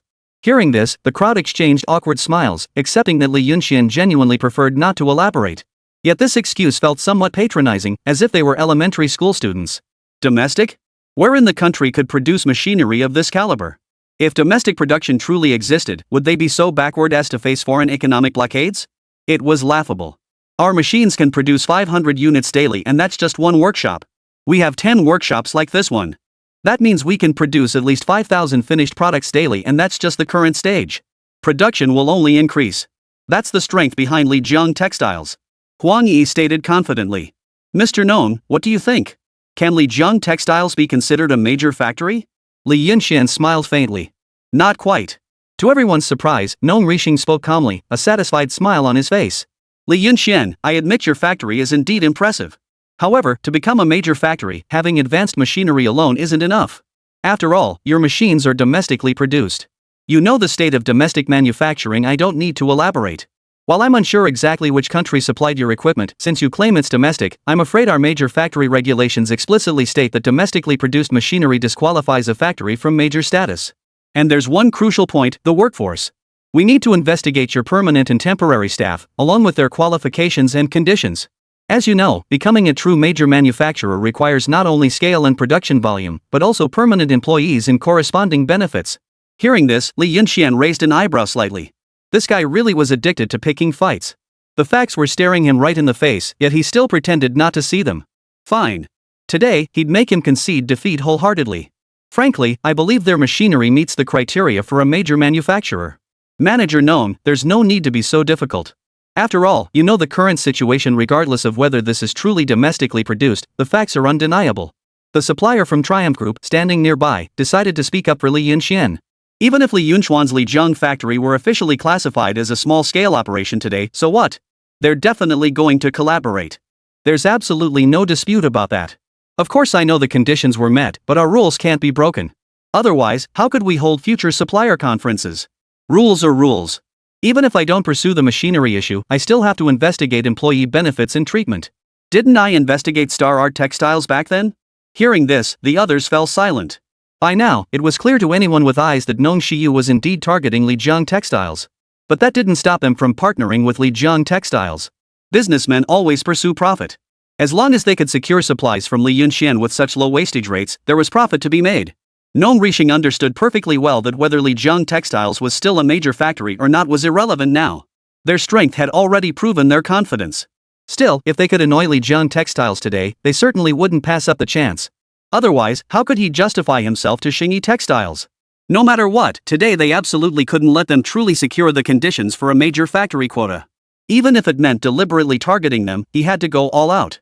The group arrived at the conference room, where the 4 representatives including Triumph's supplier had already smoothly signed contracts with Li Yunxian. All were major orders. Meanwhile, Huang Yi placed their factory's welfare system documents before Manager Nong. These outline our factory's employee welfare system. We humbly request Manager Nong's guidance. Huang Yi said with a hint of sarcasm. Nong Rixing, of course, failed to detect the sarcasm in Huang Yi's words. Regulations were the kind of thing that could get caught up in nitpicking. If even one clause in their system didn't comply with regulations no matter how minor, he could find fault. And precisely in this area, it was actually the easiest to find fault. No factory could ever be flawless. The representative from his supply and marketing cooperative gave a cold chuckle. When it comes to employee benefits, Wang's Textile is undoubtedly the leader in our province. Next is Xingyi Textile. While Xingyi doesn't offer extravagant perks, at least they don't skimp on paying their workers. That single fact alone makes them far superior to many other large textile mills. What good are your large workforce and advanced machinery? With subpar employee benefits, you can't truly call yourselves a major factory. The He family representative sneered. These days, few large factories can offer employees relatively good benefits. Unless it's a government job. Otherwise, factories like theirs except for the big foreign-funded ones simply couldn't afford decent benefits. This time, he'd finally found something to hold over them. Nong Rixing felt a surge of satisfaction as he flipped through the documents, glancing casually at a few pages. Just as he was about to refute the contents, he froze. He scrutinized the document more closely, his eyes widening in astonishment. There, in bold print, were the 9 major employee benefits. Overtime compensation, triple pay for overtime work. Weekend double days off. Monthly bonuses, quarterly bonuses, performance-based bonuses, and more. Meal allowance, a weekly food subsidy. 9 benefits in total. All of these are employee benefits. For a moment, Nong Shiyu's mind was filled with a single question: were these people here to do charity work? Is Li Yunxian a top-tier tycoon? Beyond that explanation, he couldn't think of any other plausible reason. This was nothing but handing out perks. What employee could possibly be so generous to the factory? Forget meal subsidies. Even plain water factories aren't exactly generous with that. Yet at Li Yunxuan's Lijiang Textile Factory, they actually had every perk imaginable. Forget domestic standards, even overseas factories wouldn't dare be this generous. Chapter 133, this is directly aimed at you. Just looking at these 9 benefits alone made Nong Rixing feel an urge to join himself. Noticing Nong Rixing's expression, the other managers asked. Manager Nong, what's wrong?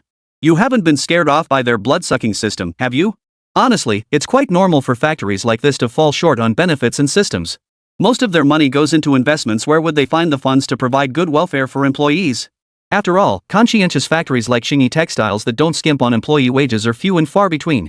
The representative from the He family smiled and chimed in. Including the heads of suppliers like Triumph and Yangtze.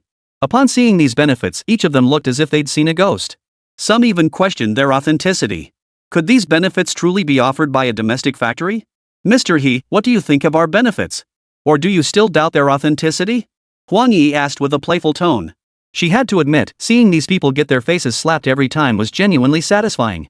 The heads of these big corporations always carried themselves with such an air of superiority, as if everyone else was beneath them.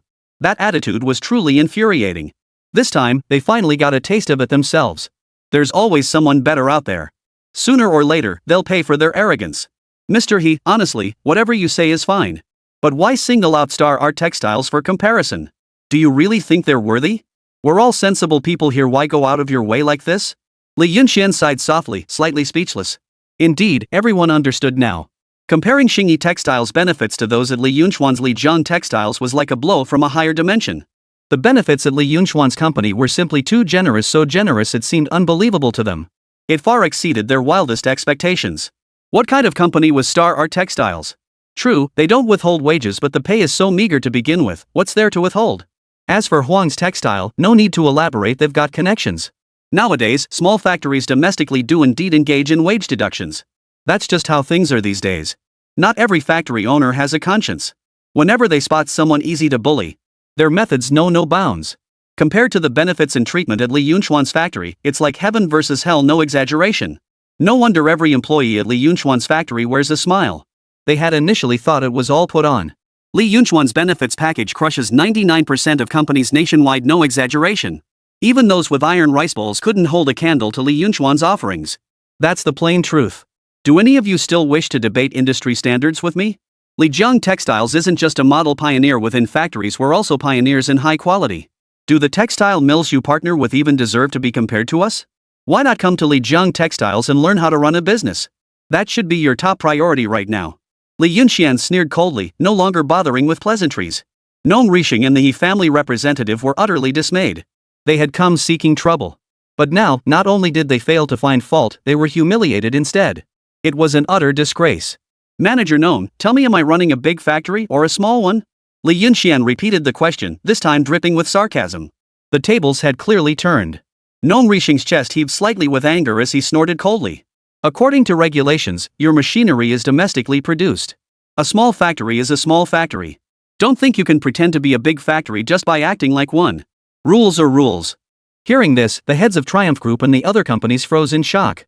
This was truly pushing the difficulty to the extreme. Was this really necessary? Their standards were not just on par with major manufacturers, they would easily rank among the nation's top-tier factories. Why create such awkwardness for both sides? I'm the chief organizer of this supply and marketing conference. This decision rests solely with me. If you're unhappy, Li Yunxian, you're welcome to sue me through the association. Bottom line, you won't be recognized as a major manufacturer here. In Guanyue province, within the textile industry, I call the shots. Nong Rixing laid his cards on the table, no longer bothering to play along with Li Yunxian. Truthfully, it wasn't that he genuinely wanted things this way. He'd simply alienated people long ago. Had he known he'd end up in this predicament, he likely wouldn't have acted this way. But now he had no way out.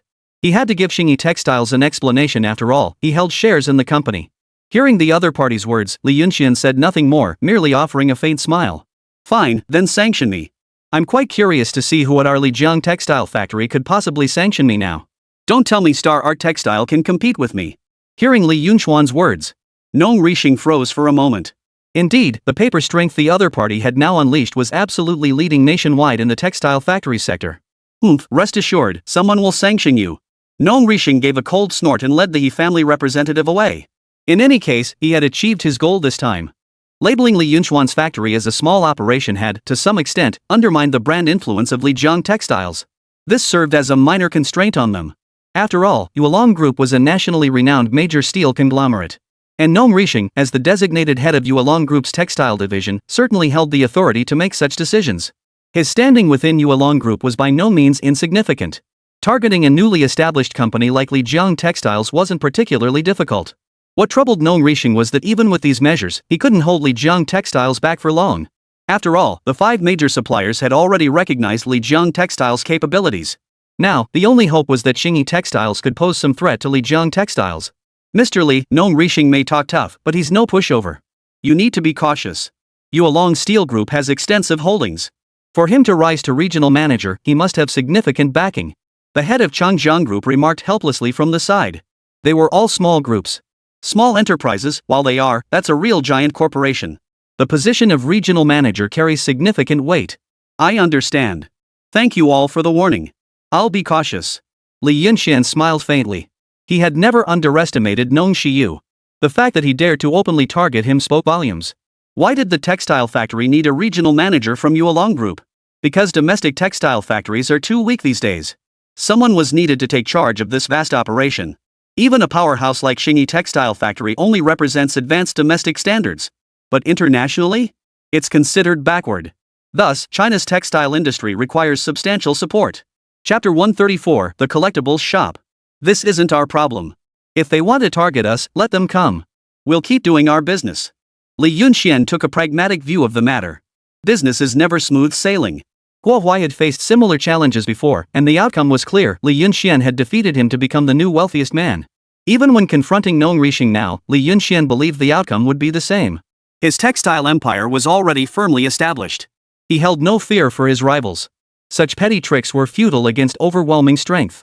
Li Yunxian smoothly finalized partnerships with all 4 major suppliers present. Each placed a substantial order of 100,000 pieces. In fact, Triumph's supply went so far as to place a 150,000 piece order to secure a strong future relationship with Li Yunxian's textile factory. It was the largest order in history. 15,000 pieces, at the current price, averaged out to nearly 500,000 yuan. This clearly demonstrated that once a textile factory scaled up, the profits were substantial. In just one day, Li Yunxian's textile orders had already surpassed the million yuan mark. The executives from Triumph Supply and Marketing and other companies were delighted. After all, their loss rates were a known factor. With such a large single order, they were sure to turn a profit. At the very least, they wouldn't lose money on costs. Mr. Li, we've placed the majority of our orders with your textile factory. We'll need to collaborate more in the future. Indeed, all our orders from the 5th floor of Changjiang Supply and Marketing are now with you. The group of managers chuckled. Under normal circumstances, the highest proportion of orders they typically placed was around 30%.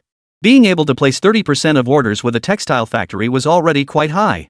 But this time, they had all unilaterally placed the bulk of their orders with Lijiang Textiles. This was clearly a gesture of goodwill. In their view, what difference did it make that Lijiang was targeting the agricultural sector? They weren't in the industry anyway, their role was merely to oversee the big picture. But Li Yunxian's enterprise was undeniably formidable. As industry insiders, they could easily analyze the situation. After seeing off the group of executives, Li Yunxian smiled at Huang Yi. You did well. We secured $1 million order this time, and you played a major role in it. I didn't misjudge you. Receiving Li Yunxian's affirmation, Huang Yi felt a flutter of excitement, though she remained modest. Thank you, boss. It's simply my duty. Huang Yi felt nothing but boundless gratitude toward Li Yunxian. But boss, do you think Nong Shengri is going to target us now? From the earlier situation, Huang Yi understood they were now firmly at odds with Nong Shiyu. Or rather, they'd crossed the company behind him. Nong Shiyu is ultimately backed by Xingyi Textiles. He's just a high-ranking executive at Yuelong Steel, he doesn't represent the entire Yuelong group. If I'm not mistaken, the next move will be to label us as a small factory and rally other minor suppliers against us. But honestly, it won't do them any good. After all, we've firmly established ourselves now. As long as we keep growing steadily, Star Art Textiles won't have much competitive edge here. Li Yunxian smiled faintly. Before securing that $1 million order, he had indeed felt pressure. But now that the deal was sealed, the so-called pressure naturally vanished into thin air. Huang Yi, I'm entrusting the textile factory operations to you. As an instructor, your workload is heavy, but I expect you to excel. Someday, you too can study abroad like Huang Jia. You know her situation well enough. Besides the textile factory, I also run a tech company focused on new energy. I want all of you to become valuable talents. Especially in this day and age. Work hard.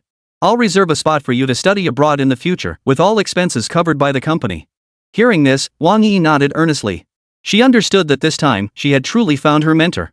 Meeting the right person could save you from many detours. Of course she knew about Huang Jia's situation. Back then, she'd been utterly envious that her cousin could study abroad.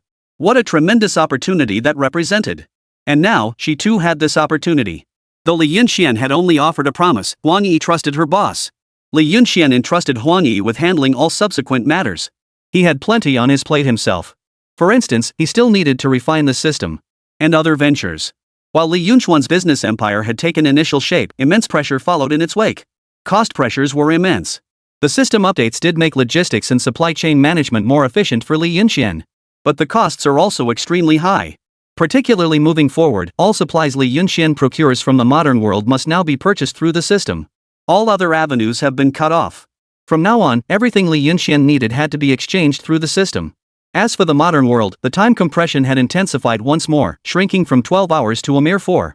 In the system's words, this drastically reduced the host's time to return to the modern world. This development carried both advantages and disadvantages. All of Li Yunxian's previous business affairs required substantial time to handle. It was no longer feasible to make constant trips back and forth as before. Having the system handle these matters resolved many complications. New energy electric vehicles were currently the field Li Yunxian cared about most. It's highly technologically advanced. Moving forward, Li Yunxian could purchase manuals detailing specialized technical knowledge through the system's marketplace, gradually introducing modern technology.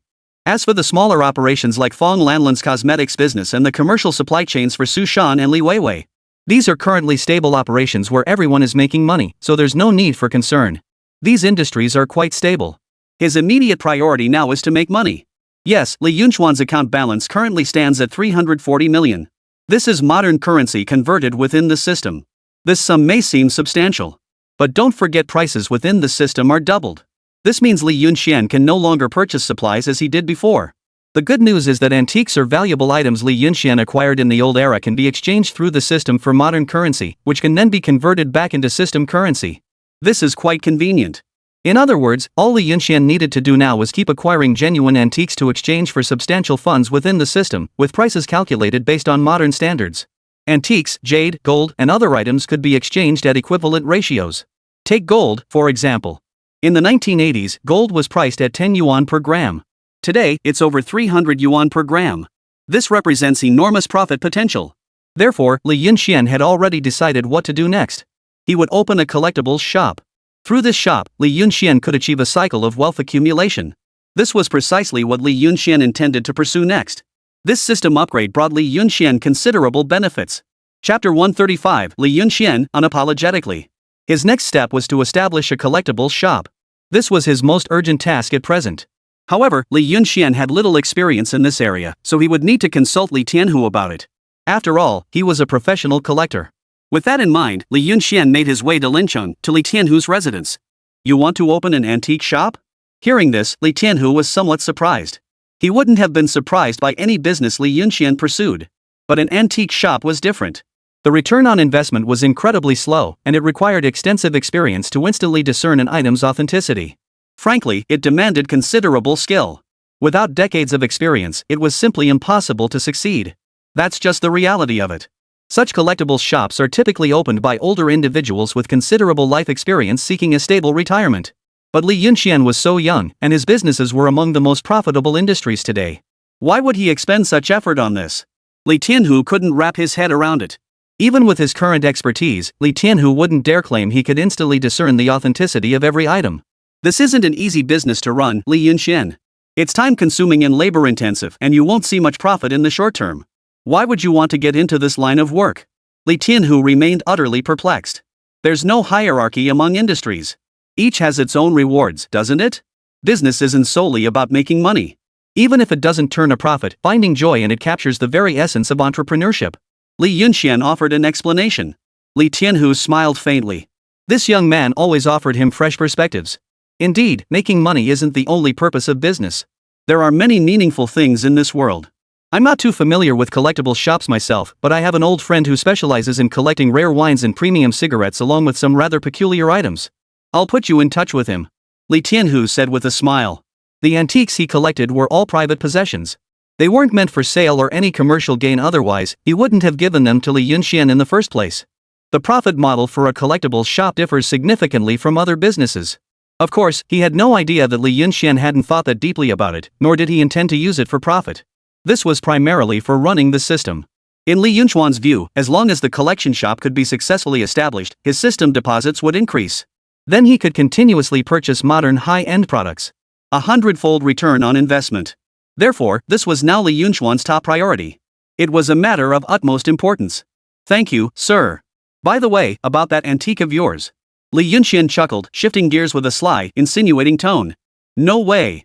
I already gave you 2 treasures last time, both my personal favorites. And now you're asking for more? Li Tianhu stared wide-eyed at Li Yunxian. As if to say, are you even human? How about you marry my granddaughter? Even as a concubine would do. You're getting more and more brazen, aren't you? Li Tianhu was stunned. Last time, he'd mortgaged his entire fortune to secure a massive loan for Li Yunxian. Admittedly, Li Yunxian hadn't disappointed him. That money had ultimately been channeled into Li Weiwei's department store. Now, Li Weiwei's department store was considered the most profitable venture in Jiangcheng. This was because Li Yunxian supplied Li Weiwei's inventory at cost price, sometimes even subsidizing her. Moreover, Li Yunxian prioritized Li Weiwei with numerous benefits and the latest products. The reason was simple. Back when Li Yunxian needed capital to scale up his new energy electric vehicle business and expand his operations, it was Li Weiwei's family who provided him with the funds. They used their credit to secure loans for Li Yunxian. This debt of gratitude has stayed with Li Yunxian to this day. After all, without their support back then, he would have likely lost his business competition against Guo Huai. Now, Li Weiwei's business generates thousands in daily revenue. Pure profit. This was the best repayment Li Yunxian could offer them. Were it not for this connection, Li Tianhu would have kicked the kid out long ago. He really was pushing his luck. If Li Yunxian had married his granddaughter, they'd all be family. Giving anything wouldn't matter. But you, an outsider, dare to be so impudent? Hearing this, Li Yunxian felt a bit awkward. He had indeed been asking for an exorbitant price. Ha, old man, don't get so worked up. I was just saying. As for your granddaughter, even if I wanted to marry her, she wouldn't agree. She's a girl who studied abroad, her ideas are progressive. She wouldn't like an arranged marriage, especially with someone like me who's been married before. Li Yunxian chuckled. Given their relationship, a little banter was perfectly acceptable. Naturally, no one took it seriously. Forget it. It's not like this is the first time you've taken advantage of an old man. And if you want to run an antique shop, you really need to have some genuine pieces in hand. If people see you don't know what you're doing, you'll get ripped off. Li Tianhu sighed. At least Li Yunxian was genuinely giving his granddaughter a real business venture. Over this period, he'd witnessed his granddaughter gradually mature. She'd learned how to make money and developed her own ambitions. This was a good thing. Wasn't that what elders hope for their younger generations, to achieve something? Rest assured, grandfather. I will repay you in kind and then some. Li Yunxian said earnestly. If she was willing to give it to him, it meant she trusted him. Li Tianhu led Li Yunxian to the storeroom. The place held quite a collection. Many were antiques. Could Li Yunxian really tell which were genuine antiques and which were fakes? He couldn't tell. But the old man's family had ancestors who had held official positions, as the elderly woman had mentioned earlier. Their family's possessions naturally weren't fakes. And even if they were counterfeits, fakes from the 1980s would still be worth a lot in modern times. This was precisely why Li Yunxian wanted to open an antique shop. Within the system, all item exchanges were based on modern currency values. Moreover, the system possessed an incredibly powerful feature, the true foundation of Li Yunxian's antique shop venture, namely, its ability to appraise items. He didn't need to rely on his own eyes to appraise an antique. He could simply have the system appraise it to determine whether the item was genuine or fake. This feature was downright insane. Go ahead and pick. Except for a few family heirlooms I can't part with, you can choose any antique on this shelf. Li Tianhu said with a hint of irritation. Li Yunxian knew the old man's attitude was actually quite generous. After a moment's thought, he replied. Grandfather, I want all of these items.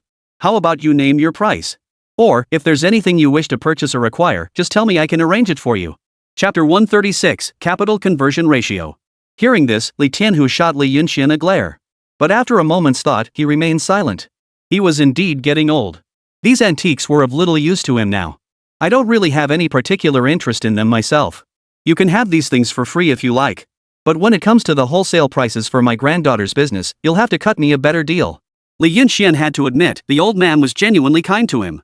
Rest assured, anything Li Weiwei purchases from me henceforth will be half price permanently. Old man, as long as I'm around, your family won't have to worry about business. Li Tianhu finally cracked a smile. With Li Yunxian's guarantee, he felt much more at ease. Who didn't know Li Yunxian's capabilities these days? With numerous enterprises under his belt, he held a clear vision for future development. It could be said that Li Yunxian was now the compass pointing toward the future. Whatever he set his mind to, nothing was beyond his reach. Then I can rest assured. Li Tianhu nodded faintly. If Li Tianhu knew that Li Yunxian wasn't using these items for trade or exchange, he'd likely be stunned. After all, everything Li Yunxian took from here would be exchanged in the system mall. That was Li Yunxian's plan. Open an antique shop, buy back antiques, gold, and other valuables at this era's prices. Then exchange them in the system mall, using the funds to purchase modern products. Creating a direct cycle. This way, Li Yunxian wouldn't have to worry about funding anymore. Because that was indeed his current headache. His funds were depleting far too quickly. Despite having hundreds of millions. But every purchase required tens of millions. Sometimes even hundreds of millions. He must have sufficient funds to ensure. Contact this number. It's a collector in Mo City, he's the most experienced in this business. After discussing the antique matter with Li Yunxian, Li Tianhu also provided the contact number to Li Yunxian. Thank you, sir. Li Yunxian nodded earnestly. He then dialed the number. This matter needed to be handled promptly. The call connected quickly. From the voice on the other end, it was an elderly man of the same age as Li Tianhu. His voice, however, was neutral and steady. Upon learning that Li Yunxian had been referred by Li Tianhu, the tone softened slightly. Ah, it's you. A notable figure from Jiangchen. Though I'm not familiar with your city, that old fellow talks about his daughter daily and mentioned you in passing. Young man, you seem quite talented. To build such a large enterprise now, truly, the new generation surpasses the old. The two exchanged a few more light-hearted remarks. Li Yunxian finally learned the man's name, Old Master Qin Tian. He was a true collector. His family had once run a pawn shop. Even some of Li Tianhu's antiques had come from him. They agreed to meet in Mo City 3 days later, where the other party would help Li Yunxian get the collection shop up and running. Running an antique shop wasn't something you could do just by having money and goods. It primarily requires connections and experience. If Li Yunxian suddenly opened an antique shop, he wouldn't know the business, so naturally, no one would want to come to his store. To attract business, one needed referrals. After bidding farewell to old master Li Tianhu, Li Yunxian returned to Jiangchang. Though old man Li Tianhu hadn't explicitly asked for anything, but Li Yunxian knew better than to be inconsiderate. He purchased a set of high-end teaware directly from the System Mall, then headed to Li Weiwei's department store. He handed the teaware to her, instructing her to take it home that evening. Though Li Weiwei conducted business in Jiangchang, she still commuted between the two cities daily. In this era, a car was indeed a symbol of wealth. However, Li Yunxian hadn't bought a car. Yes, despite traveling between numerous cities, he still didn't own one. Partly because he'd been too busy lately, and partly because he'd been borrowing cars during this period. He hadn't considered buying one yet. He had been short on funds. Even if Li Yunxian wanted to buy one, he couldn't afford it. "You're fleecing my grandfather again? Are you even human?" Upon learning that the goods she sourced from Li Yunxian would see their prices have going forward, Li Weiwei was stunned. Among all suppliers in Jiangchang, she already got the lowest prices. And now she could get them at half price? That was indeed quite good. But the fact that this man was cutting prices because he'd fleeced her grandfather. This left Li Weiwei feeling deeply resentful. Back when Li Yunxian was in crisis, it was her grandfather who had helped him out. And now, just because Li Yunxian opened some kind of antique shop, he needed help again. The weather's really nice today. At that moment, Li Yunxian could only laugh awkwardly in resignation. After all, he was clearly in the wrong about this matter. "Li Yunxian, our Li family has done you no small number of favors, yet you show us no courtesy at all," Li Weiwei said with a hint of resentment. They all shared the surname Li. Unfortunately, they weren't actually related. "How about this, I'll get you a car. Your birthday is in 2 days, right?" Suddenly remembering something, Li Yunxian said earnestly. This was also what Li Tianhu had told Li Yunxian. He had indeed received considerable assistance from the Li family. Besides sending tea sets to Li Tianhu, Li Weiwei's gifts couldn't be overlooked either. Besides, Li Yunxian wasn't exactly short on money these days. The gifts for Li Weiwei naturally couldn't be too shabby either. Luxury handbags, clothes, shoes, those were too one-dimensional. A car, however, was different from other goods. Giving one was a better choice, showing genuine sincerity. But cars were indeed a bit more complicated. Other goods could be proven domestically sourced by removing labels. But for vehicles, they must be imported. Otherwise, without a valid production certificate, it cannot be driven on the road. Li Yunxian had been contemplating this very issue. Getting a car into this era wasn't difficult, the challenge lay in complying with the proper procedures. Li Yunxian had already decided he would need to pull some strings when the time came. To get the vehicle out of the system, he'd need to obtain a production license and pass various safety tests. It was merely a matter of time. Get a car? An imported one?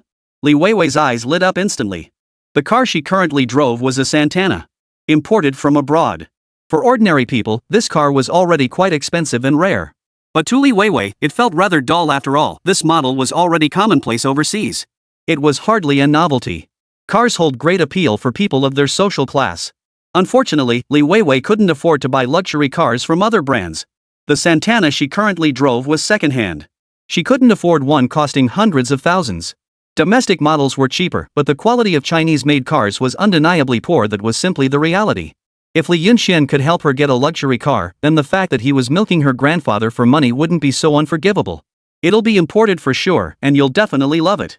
I've been planning to get a car myself lately, so I'll just help you out." Li Yunxian chuckled. Chapter 137, Buying a Luxury Car. The car he was currently driving belonged to someone else, but he couldn't keep borrowing it forever. He needed a car of his own. Li Yunxian had already decided what kind of car he needed. Maybach. This thing was ridiculously expensive in the mall, over 30 million. And that price was already doubled. Otherwise, it would be 15 million. As you can imagine, even though the system had upgraded, it was still pretty steep on the price front. Fortunately, as long as Li Yunxian could get his collectibles shop up and running, this amount wouldn't be a problem. Over the next 3 days, he'd focus on getting the car sorted out. "Alright, hurry up and get it done. I can't wait any longer. This clunker I'm driving now breaks down every day. I've been wanting to replace it for ages." Li Weiwei's eyes lit up. Li Yunxian wasted no time. He searched the system store. When he saw the variety of vehicles available in the system store, Li Yunxian was still stunned despite his preparation. In the system store, as long as you had the money, you could acquire anything you desired. Whether it was cars, machinery, or anything else, it was all available. Li Yunxian decisively chose the triple-turbo Maybach. This beast boasted a commanding, powerful exterior and exceptional stability. The specific Maybach model Li Yunxian purchased was named the Warhorse. The main reason was that in this era, highways hadn't been developed yet. Many roads were still made of cement. Therefore, the vehicle's tires and shock absorption capabilities are of great importance. This is precisely what Li Yunxian is currently considering. After the purchase was finalized, Li Yunxian checked the surveillance and indeed saw a brand new vehicle added to his warehouse. He then selected one for Li Weiwei as well. A convertible sports car. A Mercedes-Benz 7 Series. Convertibles were all the rage overseas these days, let alone domestically. Unfortunately, such high-quality vehicles weren't available overseas during that era, so proof was required. For these two vehicles, Li Yunxian made 3 trips to the Department of Security. It took 2 full days to finally complete all the paperwork for these vehicles. The main hurdle was proving his vehicles were imported from abroad, which proved quite difficult. Consequently, Li Yunxian had to spend considerable effort persuading the authorities. It was only thanks to his status as Jiangcheng's wealthiest man that he managed to get it done. Otherwise, it would have taken at least a week to get the paperwork done. Li Yunxian cashed out all the antiques he had obtained from Li Tianhu through the system marketplace. A total of over 300 million yuan. He now held a total of 640 million yuan. After purchasing 2 vehicles through the system, he still had 600 million yuan remaining. This money would last him 3 months at most. After 3 months, it would be game over. Therefore, launching the collection shop is imperative. Jiangcheng. A small courtyard house. This was where Li Weiwei lived and worked during her daily routine. It was very close to her department store. At this moment, the courtyard was bustling with people and lively activity. Only grandfather hadn't come. Su Shan, Fan Lanlan, and several of Li Weiwei's friends were all present. Today was Li Weiwei's birthday. Naturally, it was time to celebrate, and everyone brought gifts. The courtyard center was filled with delicious food. Su Shan and Fan Lanlan each gave Li Weiwei their own watches and expensive cosmetics. Weiwei, happy birthday. Happy birthday. Faced with her friends' well wishes, Li Weiwei responded with a smile. We heard that the wealthiest man in Jiangcheng is coming this time. Is that true? Isn't he usually very busy? Li Weiwei's friend chimed in with a hint of anticipation. She was Li Weiwei's best friend, having grown up together since childhood. Her name was Meng Sisi. Even though Li Weiwei had been studying abroad, their friendship remained strong. They kept in touch regularly. Meng Sisi was incredibly envious of Li Weiwei. After all, she was still in college. But Li Weiwei had already built her own business. She had opened a department store and earned a 4-figure income daily. Among a crowd of highly educated individuals. She was clearly a success. Learning that Li Weiwei built her empire through her partnership with Li Yunxian, now Jiangcheng's wealthiest man, Meng Sisi felt quite envious. She wanted to be just like Li Weiwei. So when she learned Li Yunxian would be attending today, she was filled with anticipation. Even if she couldn't have a deep conversation with him, just getting to know him a little and becoming friends would be a great thing. He'll definitely be here. Trust me, if he dares not show up, I'll be on his case in no time. He owes me that much face. Li Weiwei declared triumphantly. Li Yunxian's status these days was beyond question. A role model among the youth. But so what? Li Yunxian still had to treat her with utmost respect. This feeling gave Li Weiwei immense satisfaction. He is the richest man in the country, after all. I wonder what kind of gift he'll send. What's there to wonder about? It's bound to be something incredibly expensive. He's not exactly short on cash. Pfft, no matter how expensive, it'll still be tacky. A young man in a suit spoke dismissively, his appearance causing surprise among those present. Gu Tingson, another highly educated prodigy who had returned from studying abroad like Li Weiwei. Handsome and talented. His family ran a multinational corporation. A textbook example of a wealthy second-generation family. What was most enviable was that he wasn't just a rich kid, he was also exceptionally accomplished in his own right. And within their social circle, everyone knows. Gu Tingson is into Li Weiwei. It's practically an open secret. After all, Gu Tingson tells everyone he meets. Unfortunately, Li Weiwei doesn't seem particularly interested in Gu Tingson. Or rather, her focus was now entirely on her startup. Romantic entanglements hold little appeal for the current Li Weiwei. Therefore, she always politely declined his advances. Most guys would naturally give up after being rejected. But who was Gu Tingson? He's never been short of women. Whether abroad or at home, he'd been with countless women. Faced with such a challenging woman, he certainly wouldn't give up easily. I never expected you'd show up, Gu Ting Senator. So what did you get, Weiwei? Weiwei's friend retorted indignantly. Some things can't be bought with money alone, they require real substance. Gu Tingson smiled faintly. He clapped his hands, and a staff member promptly brought in a box. The box was exquisitely decorated, radiating high-end sophistication. Clearly, nothing like this existed domestically. Gu Tingsun smiled proudly. Wei, I had someone abroad purchase this for me, a mobility scooter. These things are all the rage overseas these days. It's yours. Hearing this, Vivi's friends couldn't help but express their envy. They couldn't help but wonder why Gu Tingsun didn't choose them instead. A scooter. Even abroad, they're no cheap ride. At the very least, they cost thousands of dollars. Converting that to domestic prices was simply unimaginable. These things are available domestically now too. But there are very few stores selling them. Plus, the import duties are extremely high. As a mode of transportation, it's pretty useless in today's China. It's a true symbol of wealth. Chapter 138: Rich, handsome, and successful. After all, ordinary people in this era aren't extravagant enough to use these things for transportation. Even the wealthy don't really have much need for them. But there's no doubt about it, transportation vehicles are incredibly fashionable. Anyone who owned one of these would be the brightest star anywhere in the Dragon Kingdom. The head turning rate was practically 100%. Thank you, but this is far too valuable. I can't accept it. Li Weiwei nodded politely, declining the offer with tact. Gu Tingsun is truly an outstanding individual. But after learning about his character and conduct, she lost all interest in him. Moreover, she had encountered a man who was even more outstanding. Seeing Gu Tingsun, this rich second-generation heir, strutting about with such smug self-importance and that innate sense of superiority only reinforced her belief that he was nothing more than a frog in a well, utterly incapable of achieving greatness in the future. Compared to Li Yunxian, the difference was like night and day. He had built his empire from scratch, growing his business step by step. He treated others with courtesy and humility. He radiated a confident aura. His confidence was different from Gu Tingsun's. Gu Tingsun's confidence was backed by his family's support. Li Yunxuan's confidence, however, is innate. His confidence stemmed from his own abilities, not from anyone else. So naturally, Li Weiwei had no interest in someone like him who only lived off his family's legacy. Back then, she had been just like Gu Tingsun, living off her family's legacy. Only after earning her own money and building her own career did she realize how naive she had once been. She used to think that studying abroad would make her superior to others. The truth was that talent was not lacking in the country.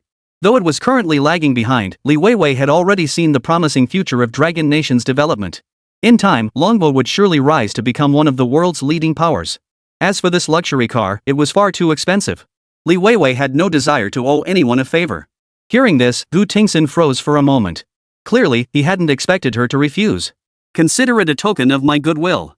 The money isn't really the point. Gu Tingsun gave an awkward chuckle. Yeah, Weiwei, they brought it all the way back from abroad just for you. Besides, it doesn't cost them much anyway. Just take it. It's only a birthday gift. Hearing this, Li Weiwei fell into deep thought. She reluctantly accepted it. After all, they were her classmates. Refusing outright would be rather rude. Alright, thank you then. Hearing this, Gu Tingsun finally smiled with satisfaction. Exactly. If you didn't accept it, how could I later propose terms or invite you to dinner alone? Once you accepted, wouldn't that opportunity present itself? Gu Tingsun knew full well that Li Weiwei didn't seem particularly interested in him. But that didn't matter. With women, you just had to be persistent and pushy. This was his time-tested approach to emotional intelligence. As long as she reluctantly accepted his kindness, that was enough. Well, quite the gathering. Just then, a man walked in through the door. It was none other than Li Yunxian. Originally, Li Yunxian had intended to bring his wife alone. But now the Lijiang Grand Hotel was too busy. Zhang Yan's workload was no less demanding than his own. In fact, she was even busier. After all, she was no longer serving ordinary guests, but influential figures with power and connections. This relationship absolutely had to be handled well. Zhang Yan could introduce clients to him, and her work was also crucial. The two of them now had a clear division of labor. Life had become quite fulfilling. Li Yunxian, you're here. Spotting Li Yunxian, Li Weiwei beamed with delight and hurried over to greet him. The others also looked at Li Yunxian with curiosity, feeling particularly shocked. He was indeed as young as the rumors claimed. Who would have thought this was the renowned wealthiest man in Jiangqing today, a self-made tycoon, no less. Most importantly, he seemed to be under 25 this year. To achieve such heights at such a young age, with businesses spanning the entire province. It was clear that Li Yunxuan's power had reached a level they could only look up to. He was the very embodiment of the ideal tall, rich, and handsome man. But they also knew. This man is already married. I brought you a gift. You'll definitely love it. Li Yunxian smiled. Who is this? Gu Tingsun frowned at Li Yunxian. He didn't live here. He'd only recently returned from studying abroad. All he knew about Li Weiwei was that she'd opened a department store here with her family's backing. Beyond that, he knew nothing. Mainly, Li Yunxian gave him a strong sense of unease. You don't even know this guy? He's the richest man in Jiangcheng now. Hearing this, Gu Tingsen's mood darkened further. The wealthiest man in Jiangcheng, and so young too. Add to that the delighted expression on Li Weiwei's face when she saw him. He never imagined this man would be his romantic rival. Though he felt some pressure, Gu Tingsen was mostly delighted at that moment. So Li Weiwei still preferred wealth after all. That settled it. When it came to wealth, could the wealthiest man in this small Jiangcheng city even compare to those in the provincial capital? This was merely a small, remote city. Whereas the Gu family in Haicheng was among the most prominent clans in the region. So you're the wealthiest man in Jiangcheng. Pleased to meet you. I'm sure the gifts you brought this time are no ordinary offerings. I wonder if they're gold or silver. Gu Tingsen delivered a subtle jab. What could possibly be valuable from within the country? Obviously nothing. Whatever he brought out, even if it were precious, it couldn't compare to his personal vehicle. This was something only found abroad. This kind of outdated domestic hat what the people back home covet most these days is gold. This sort of thing is long out of style abroad. It's real gold and silver, you're not wrong about that. Pure, shiny gold and silver. Li Yunxian chuckled, choosing not to argue with the other person. As long as they were Li Weiwei's friends, he treated them all equally. The main thing was, Li Yunxian didn't know what kind of relationship Gu Tingsen had with Li Weiwei. But since he was here for Li Weiwei's birthday party, he must be someone she cared about. Wonderful. I've been waiting for this gift for ages. Don't let me down this time. Li Weiwei beamed with delight. She hadn't expected Li Yunxian to be so efficient. He'd only mentioned getting her a car a couple days ago. And now it was already ready. But if she knew he'd already arranged it the moment he made that promise, she'd be even more stunned. Getting a car was easy for Li Yunxian, he could just buy one directly from the system mall. The main thing that took time was getting the paperwork done, which took Li Yunxian 2 days. Come take a look outside. You've never seen this thing before, it's pretty smart. Li Yunxian chuckled. Everyone hurried outside. Gu Tingsen felt a bit suspicious. He had gifted her a foreign compact car, yet Li Weiwei hadn't been this excited. Chapter 139, The Convertible Sports Car. What on earth had Li Yunxian given her that made Li Weiwei so excited? It's just some tacky domestic junk. What's so great about it? This is the latest model of a commuter car. Hearing this, Li Yunxian froze slightly, turning his head in surprise. Commuter car? He glanced at the box in Li Weiwei's hands. I have no idea how to use this thing. It looks pretty high-tech though. Li Weiwei replied honestly. I didn't expect personal transport vehicles to exist overseas in this era. That's great. I'll get one for myself sometime. Li Yunxian chuckled. You, of all people. Hearing this, Gu Tingsen nearly burst out laughing. You think you can just get one whenever you want? Have you ever even been abroad? Li Yunxian froze for a moment. He glanced at Weiwei, and upon seeing the disgust in her eyes, he understood a little. He shook his head with a smile. I really haven't. Gu Tingsen smirked triumphantly. This isn't something you can just get whenever you want, but since you're Weiwei's friend. For Weiwei's sake, if you beg me nicely, I might just do you a small favor. Li Weiwei looked at Gu Tingsen, her expression instantly turning cold. Gu Tingsen, Li Yunxian is my good friend. Don't push it too far. Gu Tingsen remained unfazed, wearing an expression of utter indifference. Alright. Let's go see what gift Boss Li has for us. It probably won't be anything simple. Let's see what it is. Seeing the awkward tension, Li Weiwei's other girlfriends quickly stepped in to smooth things over. Li Weiwei shot Gu Tingsen a cold stare but said nothing more. He knew better than anyone else how formidable Li Yunxian was. This time, Gu Tingsen had probably hit a brick wall. Daring to show off like this in front of Li Yunxian. Let's go. Li Yunxian chuckled, his gaze toward Gu Tingsen now tinged with a hint of mocking derision. Competing with me over foreign goods? You're dead meat, kid. They stepped outside. A large truck was parked there. On its bed sat an enormous, exquisitely crafted gift box. In bold letters, prominently displayed, were the words, Happy birthday to Li Weiwei. Li Weiwei's close friends were stunned by the sight. Never mind what the gift contained. The sheer spectacle and atmosphere alone. What girl wouldn't be swept off her feet? If any guy were willing to pull off this kind of spectacle for them, regardless of what was inside, they'd become his girlfriend without a second thought. Gu Tingsen frowned deeply. What the heck is this? Trying to impress us like this? Weiwei, I'm so jealous of you. What on earth is inside? Can you show us? I'm dying to know. Yeah, what is it? The girls nearby felt like a million ants were crawling inside them. It's a secret. You'll find out soon enough. Li Weiwei chuckled happily. That jerk Li Yunxian actually pulled this stunt. How annoying. It's probably all hype and no substance. I don't believe there's anything worthwhile inside. Gu Tingsen snorted coldly. Hurry up and open it, you're the main character here. Li Yunxian ignored Gu Tingsen and smiled. Alright then, I'm really looking forward to it. Li Weiwei knew it was a car inside, but she had no idea what kind. She immediately walked up to the large truck. By then, the driver had already gotten out and started unloading the cargo. As the white tarp covering the truck bed was pulled back, the outline of a vehicle came into view before the crowd. Everyone gasped in unison. Li Weiwei's excited little hands immediately reached out. She pulled away the black cloth covering the car's body. Before them stood a stunning, majestic top-tier supercar. Its body incorporated highly scientific aerodynamic aesthetics. The entire body was remarkably lightweight and brimming with a futuristic, high-tech feel. Most importantly, it was a pink convertible supercar. Whoa! I'm going crazy. Good heavens, what kind of divine gift is this? This looks like one of those top-tier convertible supercars you only see overseas. I've only ever seen this thing on TV. How much did they pay to import this from overseas? You'd probably need at least a few $100,000 to get one. The girls were all going wild at that moment. Li Yunxuan's gift to Li Weiwei had them seething with envy. In an era when most people couldn't even afford domestic cars, owning a motorcycle alone was enough for an ordinary family to throw a lavish celebration. Owning a bicycle marked a wealthy household. Such a supercar seemed like an alien artifact to them, something they'd never even laid eyes on. Even foreign supercars couldn't match this one's beauty. Oh my god, Li Yunxian, is this the gift you got me? It's just two.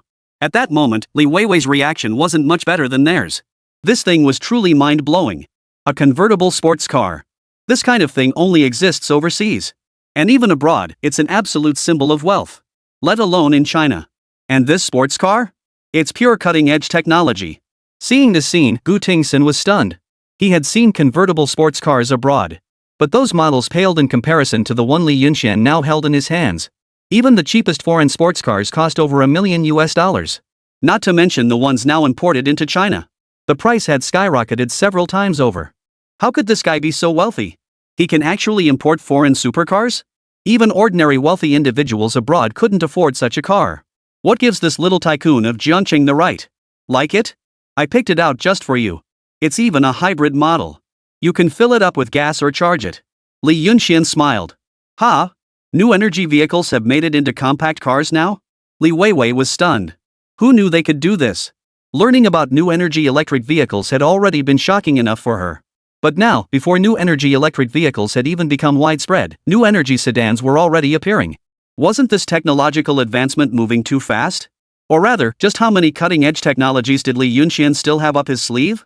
Each one was a revelation that made your eyes light up. Foreign technology is so advanced, yet I don't recall seeing this type of sedan abroad. Li Weiwei hadn't exactly been blind to foreign compact cars.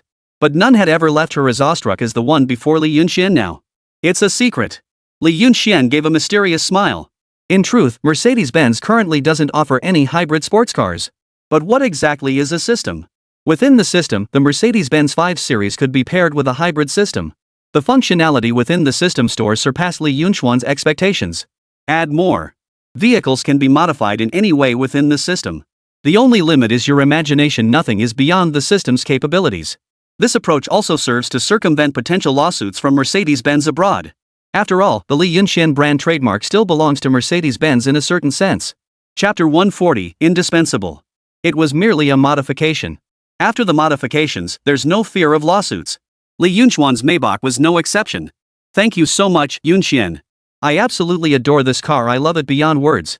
By the way, if there's any antique from my grandfather's collection you fancy, just tell me. Even a family heirloom, I'll help you steal it out. Li Weiwei was completely overwhelmed. This was the best gift she'd ever received in her life, no contest. At that moment, Li Yunxuan's image towered above all others in her heart. No one else could compare. Driving this car to work every day? She couldn't imagine anything more impressive. Just thinking about it made her heart flutter with joy. What did it matter if Li Yunxian took a few antiques? Even if he took all of Grandpa's collection, Li Weiwei wouldn't care at all now. Hearing the other person's words, Li Yunxian couldn't help but smile wryly. Oh no. If old man Li Tianhu found out his granddaughter was siding with outsiders, he'd be furious. So, Gu Tingsun, can you afford this car? Buy one and show me? Li Yunxian sneered coldly at the other man. At that moment, Gu Tingsun's face alternated between pale and crimson. He looked distinctly uncomfortable. Forget him, even his entire family couldn't afford a car like this. Just what was Li Yunxuan's background? Self-made? The wealthiest man in Zhongcheng? Who would believe that? What self-made man could afford a luxury car like this, one he'd never even seen before? You've got me this time. Fine, I concede. Gu Tingsun said, sounding a bit grudging. Mainly, he couldn't save face. Who would have thought he could pull off something like this as a birthday gift for Li Weiwei? Got the hint now? Weiwei doesn't like you. So stop beating a dead horse. Li Yunxian leaned close to Gu Tingxin and spoke coldly. Since Weiwei didn't like him, Li Yunxian naturally had to lend a little help. Hearing this, Gu Tingxin clenched his teeth in fury. From childhood to adulthood, he had never endured such humiliation. Got a problem with that? Li Yunxian raised an eyebrow slightly. Just you wait. We're not done yet. Don't think your money makes you special. Compared to real connections, your cash is nothing. Gu Tingxin stormed off, his face dark with fury. As he left, all he could manage was a string of threats. Ha, what a clown. Li Yunxian shook his head. Li Yunxian, how did you even get access to this? That top-tier supercar, I'd love to get my hands on one myself. Fan Lanlan and Su Shan beside him couldn't help but feel a pang of envy. Cruising around in something like that would be incredibly impressive. No matter where you went, you'd definitely be the brightest star. They wanted one too, okay? This thing isn't cheap, but if you really want one, you can bring something valuable like gold, family heirlooms, or antiques. If I think it's worth it, I'll help you get one. How about it? Li Yunxian chuckled. Buying these two cars wasn't cheap. For the first time, Li Yunxian felt the sting of the expense. If these people wanted it, Li Yunxian had to fleece them thoroughly. Maybe not. At least I have a car now, it's not like I'm driving around in a clunker. Su Shan gave an awkward chuckle. Fan Lanlan beside him could only back down. Both of them were car owners. Though it couldn't compare to Li Yunxuan's ride. They didn't own any antiques. Gold, however, they did possess. Yet gold in this era wasn't exactly cheap either. Gold has always been hard currency. That's a timeless truth. Buying enough gold to trade for Li Yunxuan's luxury car was clearly impossible. They simply didn't have the financial means. There was no point in even asking how much Li Yunxuan's luxury car cost. It was simply beyond their means. After introducing Li Weiwei's luxury car, Li Yunxian naturally drove his own Maybach over.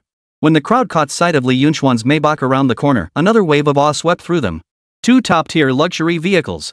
As Li Weiwei settled into the luxury car to experience it, she felt her breathing quicken. The entire driving experience was incredibly smooth. Air conditioning, smart speakers, automatic seat adjustment, even a refrigerator. It had everything. Li Weiwei felt like she was floating on air. Yunxian, thank you so much. No matter how many times I say it, it still doesn't do justice to this gift you've given me. Don't worry. I'll go back and ask my grandfather to get you some antiques. If he won't give them to me, I'll just take them. Li Weiwei declared with a touch of pride. No need for that. We wouldn't want to completely strip the old man bare, would we? Li Yunxian replied, torn between laughter and exasperation. The vehicle issue was finally resolved. The reason for choosing to buy a car was mainly because their business was constantly expanding. Li Yunxian would inevitably have to travel frequently for work. A car was essential. The primary focus now remains on new energy electric vehicles. As for the textile factory, Li Yunxian no longer worried about it. Although he had thoroughly alienated Xingyi Textiles, they would inevitably take action in the future. But Li Yunxuan's textile factory is no longer a minor player. He trusted Huang Yi to handle things well. With $1 million order now in hand, Lijiang Textile Factory would be swamped in the short term. Most importantly, half of this $1 million order came from overseas clients. For instance, Triumph suppliers and Yangtze suppliers. Their orders are all for export. The profits earned overseas indirectly contributed to their provincial GDP. This significantly boosts their provincial GDP. It improves workers' compensation. It's a win-win deal. Over the next few months, Li Yunxian refrained from expanding his business operations, instead focusing on steady development. With the assistance of Elder Qin Tian, Li Yunxuan's antique shop opened smoothly. In Jiangcheng, Li Yunxuan's antique shop had become one of the top establishments. Everyone knew that Mr. Li Yunxian collected antiques in gold. By now, Li Yunxuan's capital flow had begun to circulate steadily. Every day, numerous individuals brought antiques to the shop. After systematic verification confirmed their authenticity, transactions were completed. Within a few months, new energy electric vehicles had achieved full coverage across the entire province. Even in other provinces, advertisements for new energy electric vehicles had already begun appearing. It was only a matter of time before they spread nationwide. Meanwhile, the textile factory had fulfilled all its orders. Millions of yuan poured in. The economy of Jiangcheng has transformed beyond recognition. The previous poverty and weakness were no longer present. Li Yunxuan's enterprise had hired a large number of local workers in Jiangcheng, with the average wage for ordinary workers reaching 400 yuan. This was the city's average per capita income. Back when Li Yunxian hadn't yet established his enterprise in Guohuai was still the wealthiest man in town. The city's per capita income stood at just 200 yuan. Now it has doubled. And this transformation occurred within just half a year. Given the current trajectory, Jiangqing's GDP and average wages will continue to rise steadily. For this reason, Huang Lei's leadership personally delivered the commendation banner to Li Yunchuan's company. Mr. Li, you truly haven't disappointed me. I knew this young man was no ordinary talent, ha. In just half a year, our Jiangqing has achieved a doubling of per capita growth. Chapter 141, Good News. Huang Lei felt genuinely delighted. He recalled how he had encouraged Li Yunxian to pursue textiles precisely because Xingyi Textiles was a foreign enterprise. It had nothing to do with them. They exploited others by leveraging their technology. Now that Li Yunxian had entered the textile industry, the industry had suddenly improved. Lijiang Textile Factory is now one of the top textile manufacturers. Whether in technological advancement or overall evaluation, Lijiang Textiles now ranks among the top players nationwide. He was naturally the first to know these figures. Even he hadn't imagined that Li Yunxian would truly succeed. It was truly unbelievable. He hadn't held much hope for Li Yunxian before. He knew how immense the pressure in this field was. After all, Li Yunxian lacked experience, and establishing a foothold in the textile industry would likely prove extremely difficult. His expectation was that Li Yunxian would establish a large textile factory, one that could improve workers' wages on one hand and enhance the competitiveness of the textile industry on the other. Achieving that would have satisfied him. He didn't expect Li Yunxian to surpass expectations. But judging by the current situation, Li Yunxian had already exceeded expectations. I must thank you, sir. I'll gladly accept this banner of commendation. Li Yunxian nodded with a smile. Truth be told, he deserved this commendation. He had indeed made a crucial contribution to the development of Jiangqing. No one could diminish his achievements. Moreover, he had endured considerable hardship, that much was undeniable. On the machinery front, just the back and forth trips alone took considerable time, merging operations, recruiting personnel, building factories, expanding facilities. Every single step was no simple task. So I'm inviting the leadership to dinner. Would you care to join us? A peculiar smile suddenly crossed Li Yunchuan's face as if he'd thought of something. Let's skip that. I'm here representing the management department to present you with this medal. If others found out we were dining with the wealthiest man in Jiangcheng, the implications. Hearing this, both men laughed simultaneously. Of course, Li Yunxian was just joking. Huang Lei departed in high spirits.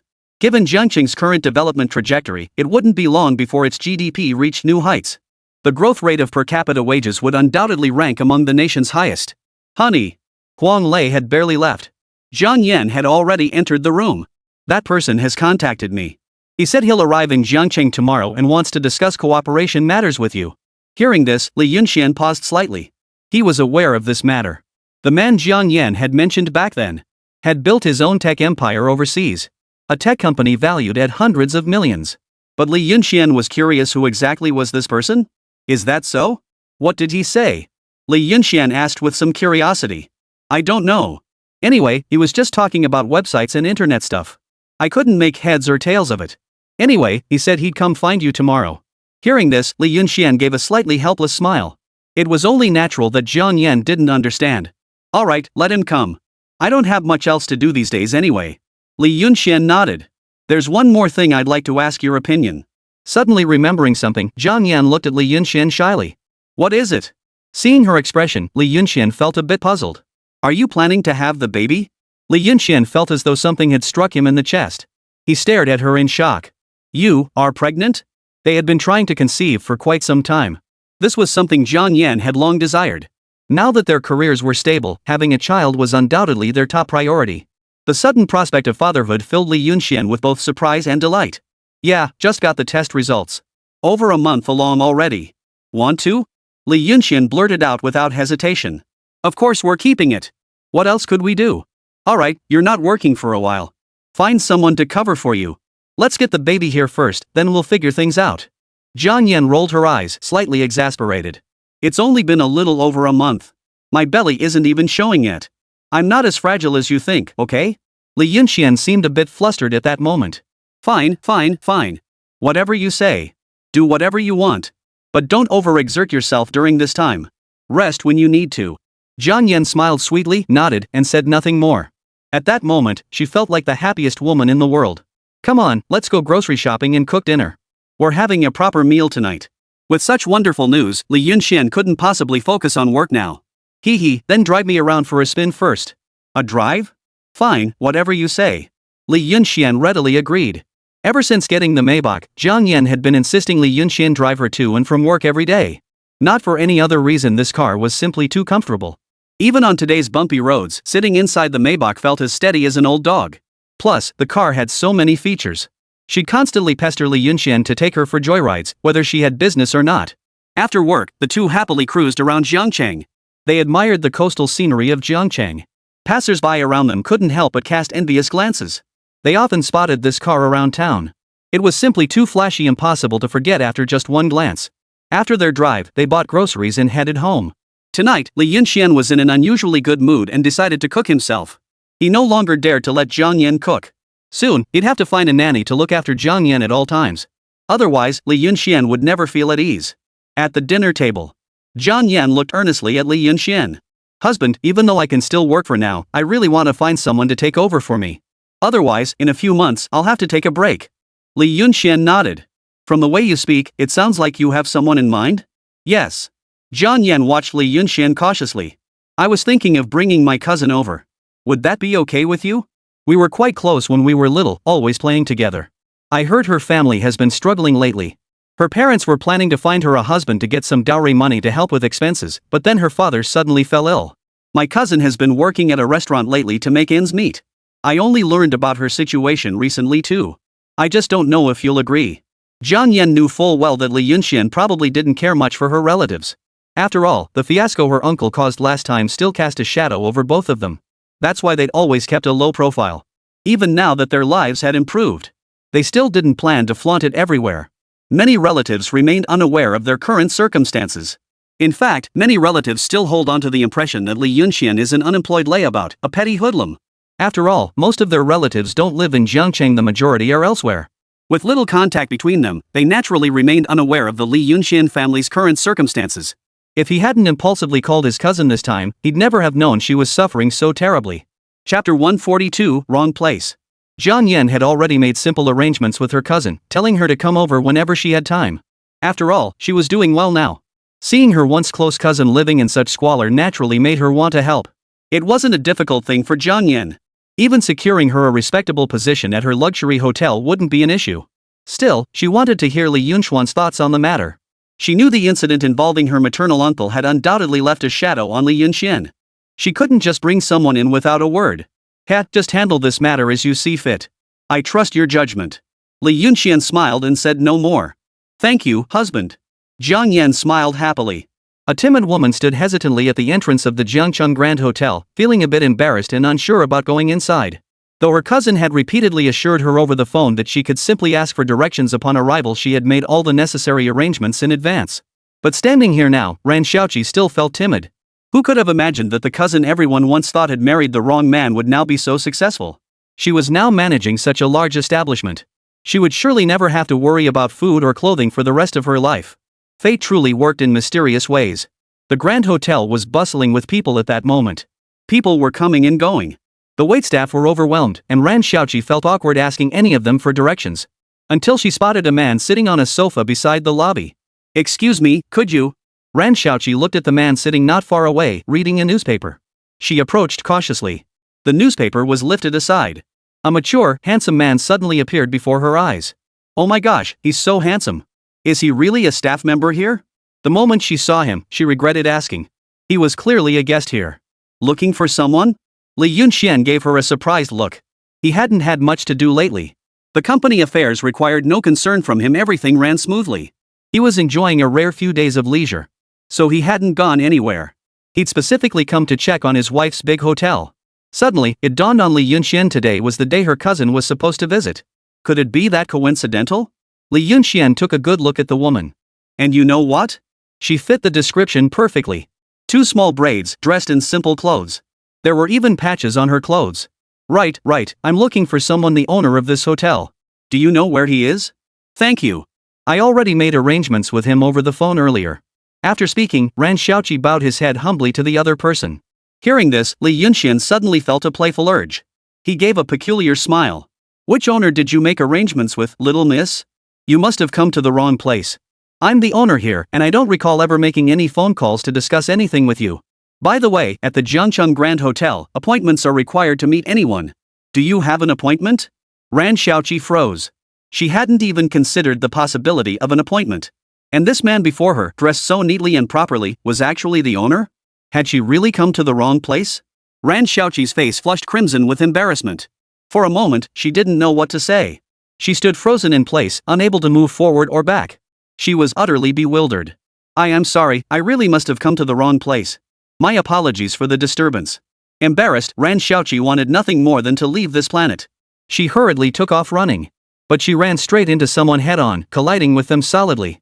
Whoa, sorry, I didn't mean to. Ran Xiaoqi clutched his forehead in pain and apologized instinctively. Hearing that familiar voice, Zhang Yan froze in surprise. She had just come in from outside and happened to see a woman following her husband. Curious, she had approached to investigate. When this scene unfolded. And upon hearing the woman's words, she was instantly dumbfounded. Xiaoqi? Cousin? Ran Xiaoqi looked up in surprise. Sure enough, she recognized her once close cousin. Ran Xiaoqi couldn't believe her eyes. Zhang Yan now wore an exquisitely fashionable down jacket, her hair neatly pulled into a bun, and her face adorned with subtle, elegant makeup. A refreshingly pleasant fragrance wafted from her. This was her cousin? She froze. How had her once ordinary housewife cousin transformed so completely? She was unrecognizable. It really is you. What a coincidence. I just got back from making a call outside. I checked the time and thought I'd see if you were here. I didn't expect you to arrive so quickly. Zhang Yan's face lit up with delight. She hadn't expected to run into her cousin so soon. But he said he's the owner here. Ran Xiaoqi glanced awkwardly at Li Yunxian behind her. Yeah, he's your brother-in-law. Of course he's the owner. Hearing this, Ran Xiaoqi completely lost her composure. She shot Li Yunxian a stunned look. At that moment, Li Yunxian flashed a slightly mischievous smile. It was rare for him to be in such a good mood today and to encounter something this amusing. The main reason was that Ran Xiaoqi had been so nervous when she arrived. She hadn't even considered this possibility. That's why the earlier mix-up had happened. Honey, are you teasing me? Zhang Yan shot Li Yunxian a slightly annoyed look. A young girl coming all the way from such a remote rural village, unfamiliar with the local people and surroundings, was already nervous enough. I'm innocent. She said she was looking for the owner here, so I told her I was. Li Yunxian threw his hands up in the air, protesting his innocence. Zhang Yan clearly wasn't buying it. She rolled her eyes at him and pulled Ran Xiaoqi away. Let's go. We're ignoring him. Li Yunxian sighed helplessly. He had no choice but to follow. As they chatted along the way, the two finally learned.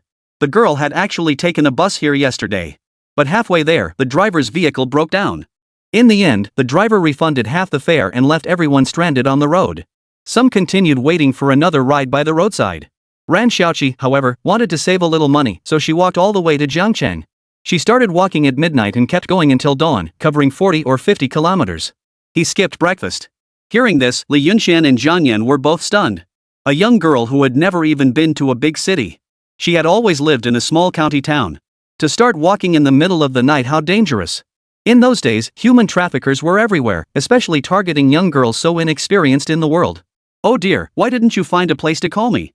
I could have had my husband pick you up. Zhang Yan grew anxious, scanning her cousin's physical condition from head to toe. Did you run into any bad people? Are you hurt? If I'd known, I would have had your brother-in-law pick you up. Chapter 143, Causing Trouble. Seeing her cousin still caring for her as much as ever, Ran Xiaoqi felt a wave of warmth wash over her heart. Don't worry, I'm fine.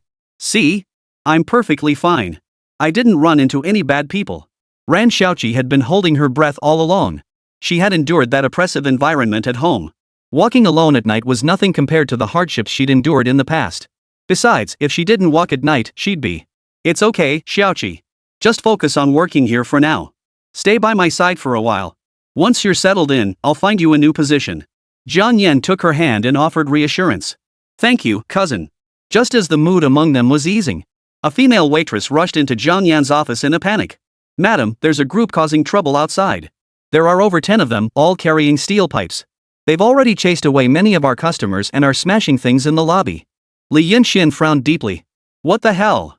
They're causing trouble right under my nose? In this day and age in Jiangcheng, someone actually dared to cause trouble right under his nose. They must be out of their minds. Who are they? Li Yunxian asked, his expression darkening. Could it be people from Xingyi Textiles? Or perhaps Guo Huai's former subordinates? Or perhaps because his influence was gradually growing, causing many former merchants to harbor hostility toward him? Any of these possibilities could very well be the case. Li Yunxian had made comprehensive preparations. Expanding and strengthening one's business inevitably invites retaliation. The key question was whether he could devise effective countermeasures when confronted. Li Yunxian certainly had his ways. He would never let anyone off the hook who tried to target him in such matters. I don't know who they are either. They said they're looking for someone, a woman named Ran Xiuqi. If they don't find her, they won't leave. These people are unreasonable, boss. You should go out and take a look. They don't seem like the type to negotiate peacefully. Hearing this, Li Yunxian turned his gaze to Ran Xiuqi beside him. Looking for her? Zhang Yan was also taken aback. Who could her cousin have offended out there? That they'd come all this way to track her down? At that moment, Ran Xiuqi finally couldn't hold back any longer and burst into tears, pouring out the story. It turned out that after their parents fell ill, desperate for money to pay for treatment, they had agreed to Ran Xiuqi's marriage to the Luo family in exchange for a dowry. By all accounts, it wouldn't have been so bad. If it meant her parents could be cured and the two families could build a relationship, Ran Xiuqi would have accepted her fate. Though she deeply resented her parents meddling in her life, sometimes she had no choice but to compromise. After all, it was her family that had suffered this misfortune. Yet even while her parents were still bedridden, the Luo family was already rushing over to propose marriage. They wanted to marry Ran Xiuqi off as soon as possible. This instantly displeased Ran Xiuqi. Not only was the Luo family's youngest son born with a disability, they showed such disrespect toward her family there was no way Ran Xiuqi would compromise. Did they really think having a little stinking money meant they could do whatever they pleased?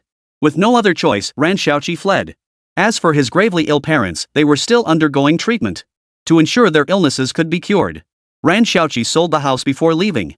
Everything that could be sold was sold clean out. In her own words, she simply wanted to leave that place of sorrow. As for housing, she figured she could bring her parents to live with her once she found stable work elsewhere. Their family was poor to begin with. The house was small. Even selling it would barely cover the medical bills.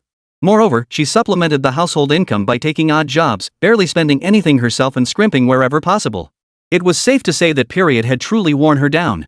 Lately, the Luo family kept showing up to pressure her into marriage. Once, they nearly tried to kidnap her outright.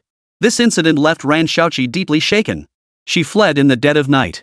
Hearing her cousin's words, Zhang Yan clasped her hand tightly. She never imagined her cousin had endured such hardship and misery all this time. She'd suffered terribly. It's okay, little sister. You can relax here. They won't dare do anything. This is your brother-in-law's territory. If they come looking for trouble, they've come to the wrong place. Hearing this, Li Yunxian couldn't help but flash a smug smile. I'll handle this matter. I'll resolve all these messy issues for you once and for all. Li Yunxian spoke calmly before turning to leave. The three entered the main hall. Chaos met their eyes. A group of staff and security guards blocked the way ahead. Ahead stood a crowd of people, all dressed in ragged clothes. Some had even come wearing nothing but shorts. Each face bore a menacing expression. What darkened Li Yunxuan's expression most was the scene: floor-to-ceiling windows worth over 100,000 yuan, the front desk, and various decorations all smashed to pieces. They spared nothing that could be smashed. Everything was smashed to smithereens. Who the hell are you people? What are you doing causing trouble here? Li Yunxuan's expression was particularly grim. The total value of the destroyed items exceeded 1,000,000 yuan. Even when adjusted for the prices of this era, it was still a hefty sum. Yet now, these scoundrels had destroyed it all. Most crucially, they couldn't possibly afford to pay for the damage. If he let them walk away unscathed today, Li Yunxuan's name would be written backwards. You're the boss here? Cut the crap. Hand over the person. How dare you hide my wife? If you don't hand her over, I'll tear this place apart today. The leader was indeed disabled, thin, with dark skin, but his eyes were exceptionally fierce. Clearly, he wasn't someone to mess with.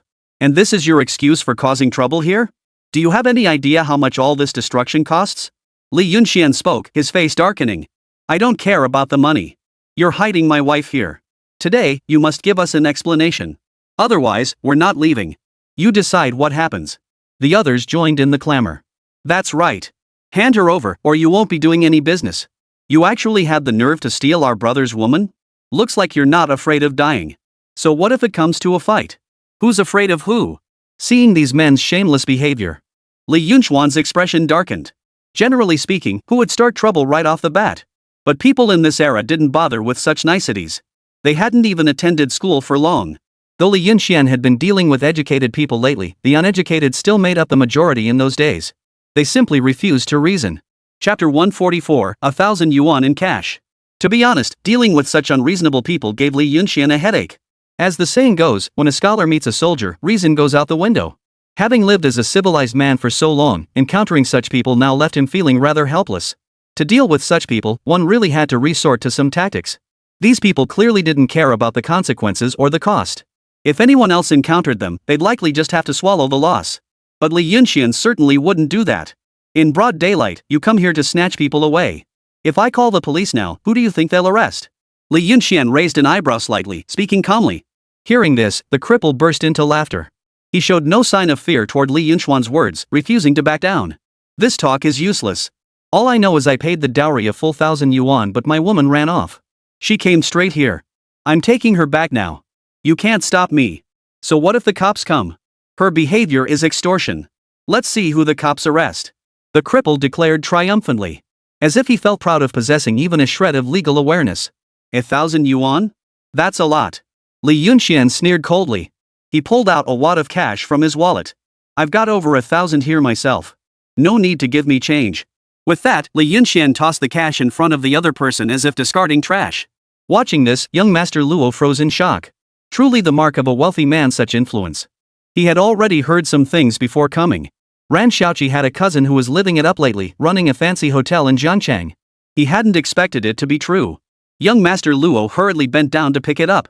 Seeing the heavy wad of cash, even he couldn't help but let his eyes light up. What a big spender. 1,000 yuan handed over without a second thought. After all, this was money his family had saved up over several years. Now we can discuss the compensation for this place? Li Yunxian gave a cold laugh. You smashed so many things in my lobby. The total value of the damage is nearly 100,000 yuan. All these items were imported from abroad. How do you plan to compensate for that? Of course, Li Yunxian didn't expect the other party to actually pay him back. That was unrealistic. But today, no matter what, he wouldn't let these people walk away unscathed. Hearing Li Yunxuan's words, young Master Luo looked innocently at his men behind him. Hey, you all saw it. He gave me the money himself. I didn't ask for it. Yeah, and you dropped it on the ground. That means you didn't want it. So hand over my woman first, then we'll talk. Exactly. Hand over Ran Xiaoqi. Hearing this, Ran Xiaoqi and Jiang Yan gritted their teeth in fury. These people were going too far. Luo Xiaohu, don't push it too far. You already gave our family 1,000 yuan as a betrothal gift. Now my brother-in-law has returned that 1,000 yuan to you. Don't try to deny it. Rage surged through Ran Xiaoqi's veins. Her brother-in-law had returned her dowry for her. She owed him an enormous favor. And now they dared to try and deny it? Didn't I just say? That was his own choice. What does it have to do with the betrothal gift we gave you? Unless you two can come up with another 1,000, maybe we can just let this go. Luo Xiaohu spoke greedily. Having stumbled upon a deep-pocketed target, he wasn't about to let it go easily. This was a cash cow. If they played their cards right, raking in a few thousand yuan wouldn't be a problem. Then they'd take the woman with them, and keep the money too. It was like hitting two birds with one stone. Don't think I won't hand her over to you. Even if I did, you wouldn't be able to take her away. Li Yunxian sneered coldly, having long seen through the other's intentions. Greedy for small gains, uncultured, relying on their numbers to act arrogant and tyrannical. They actually thought this was the 1980s and they could do whatever they pleased. Back when Li Yunxian was just starting out, he'd encountered exactly this kind of person. Now, he certainly wouldn't be polite. Poof. You refuse the wine offered, so you'll drink the punishment wine. Don't think your money makes you special. Brothers, since he won't release the hostage, charge in and take him by force. Luo Xiaohu snorted coldly. The bigger the fuss, the better. He wasn't afraid. He'd been arrested by the police before. Besides, they had numbers on their side this time. And if things got ugly, the Luo family wouldn't let it slide either. Bring it on. The bigger the mess, the better. Let's see how they clean this up. After all, the Luo family may lack many things, but they've got plenty of brothers. With that, the group brandished their steel pipes and continued causing trouble. They shouted demands to storm inside and make arrests. Li Yunxuan's staff, however, were armed only with wooden sticks.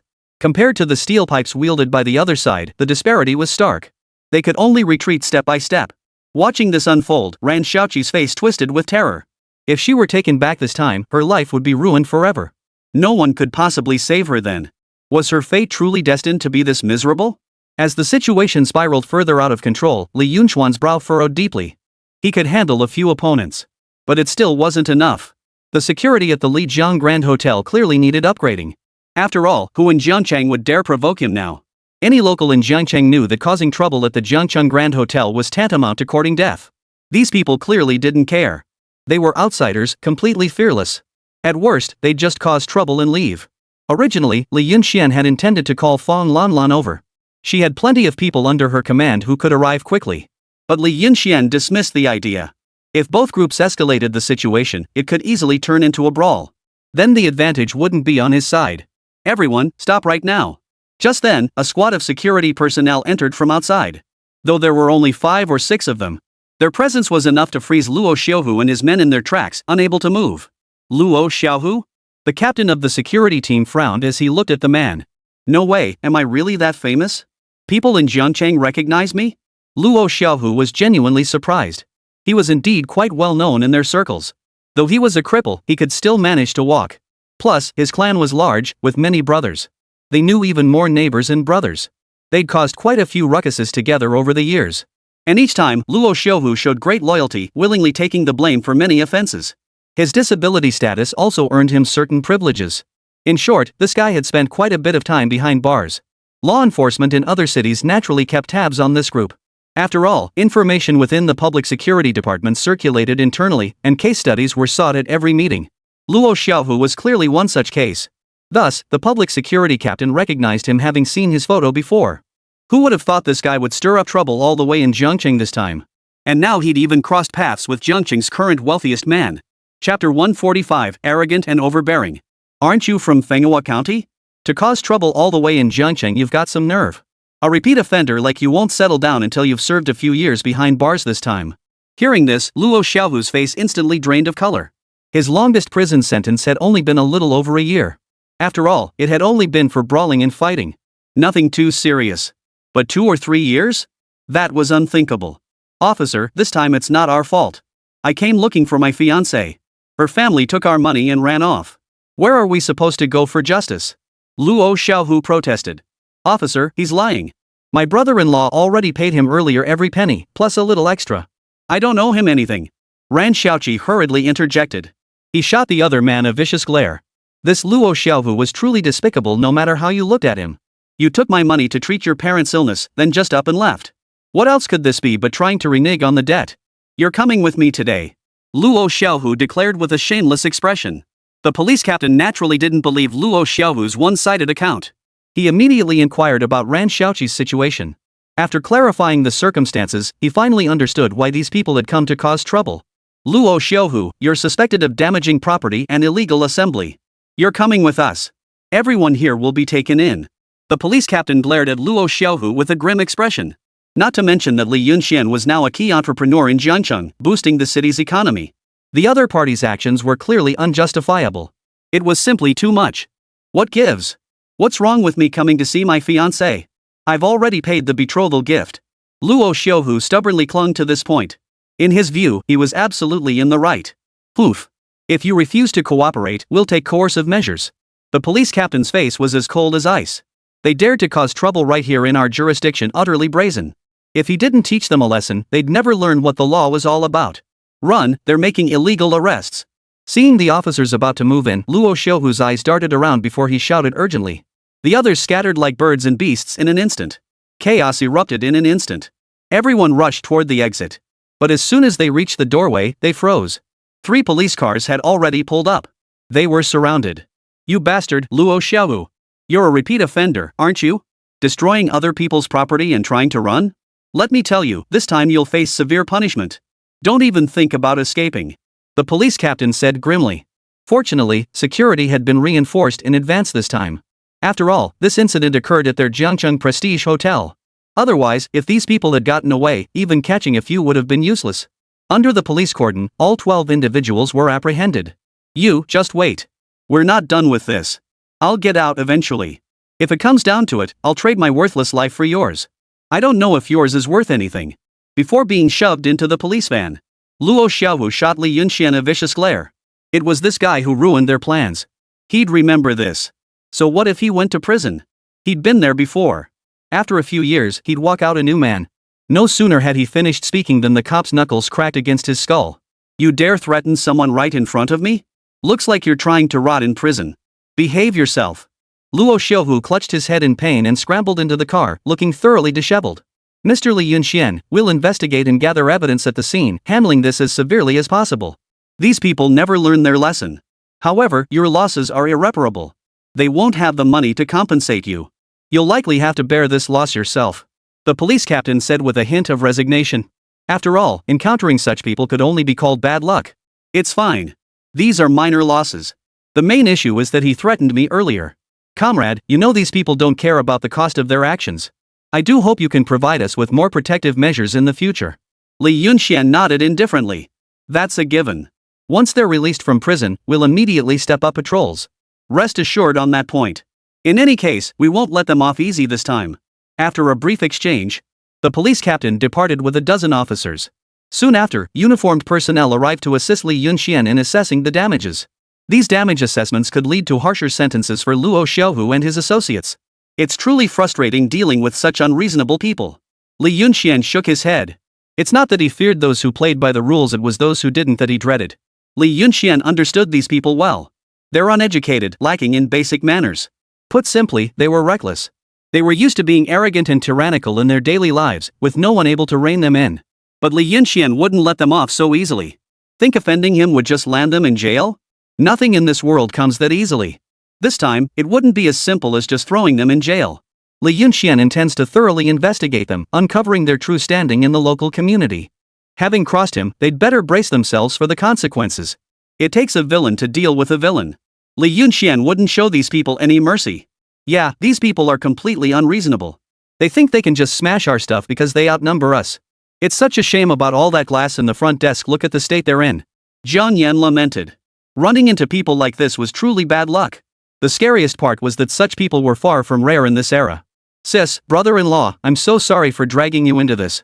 I never imagined they'd actually chase us here and cause such a huge scene. Ran Xiaoqi hung her head in shame. She already felt terribly embarrassed about coming to rely on her sister for food.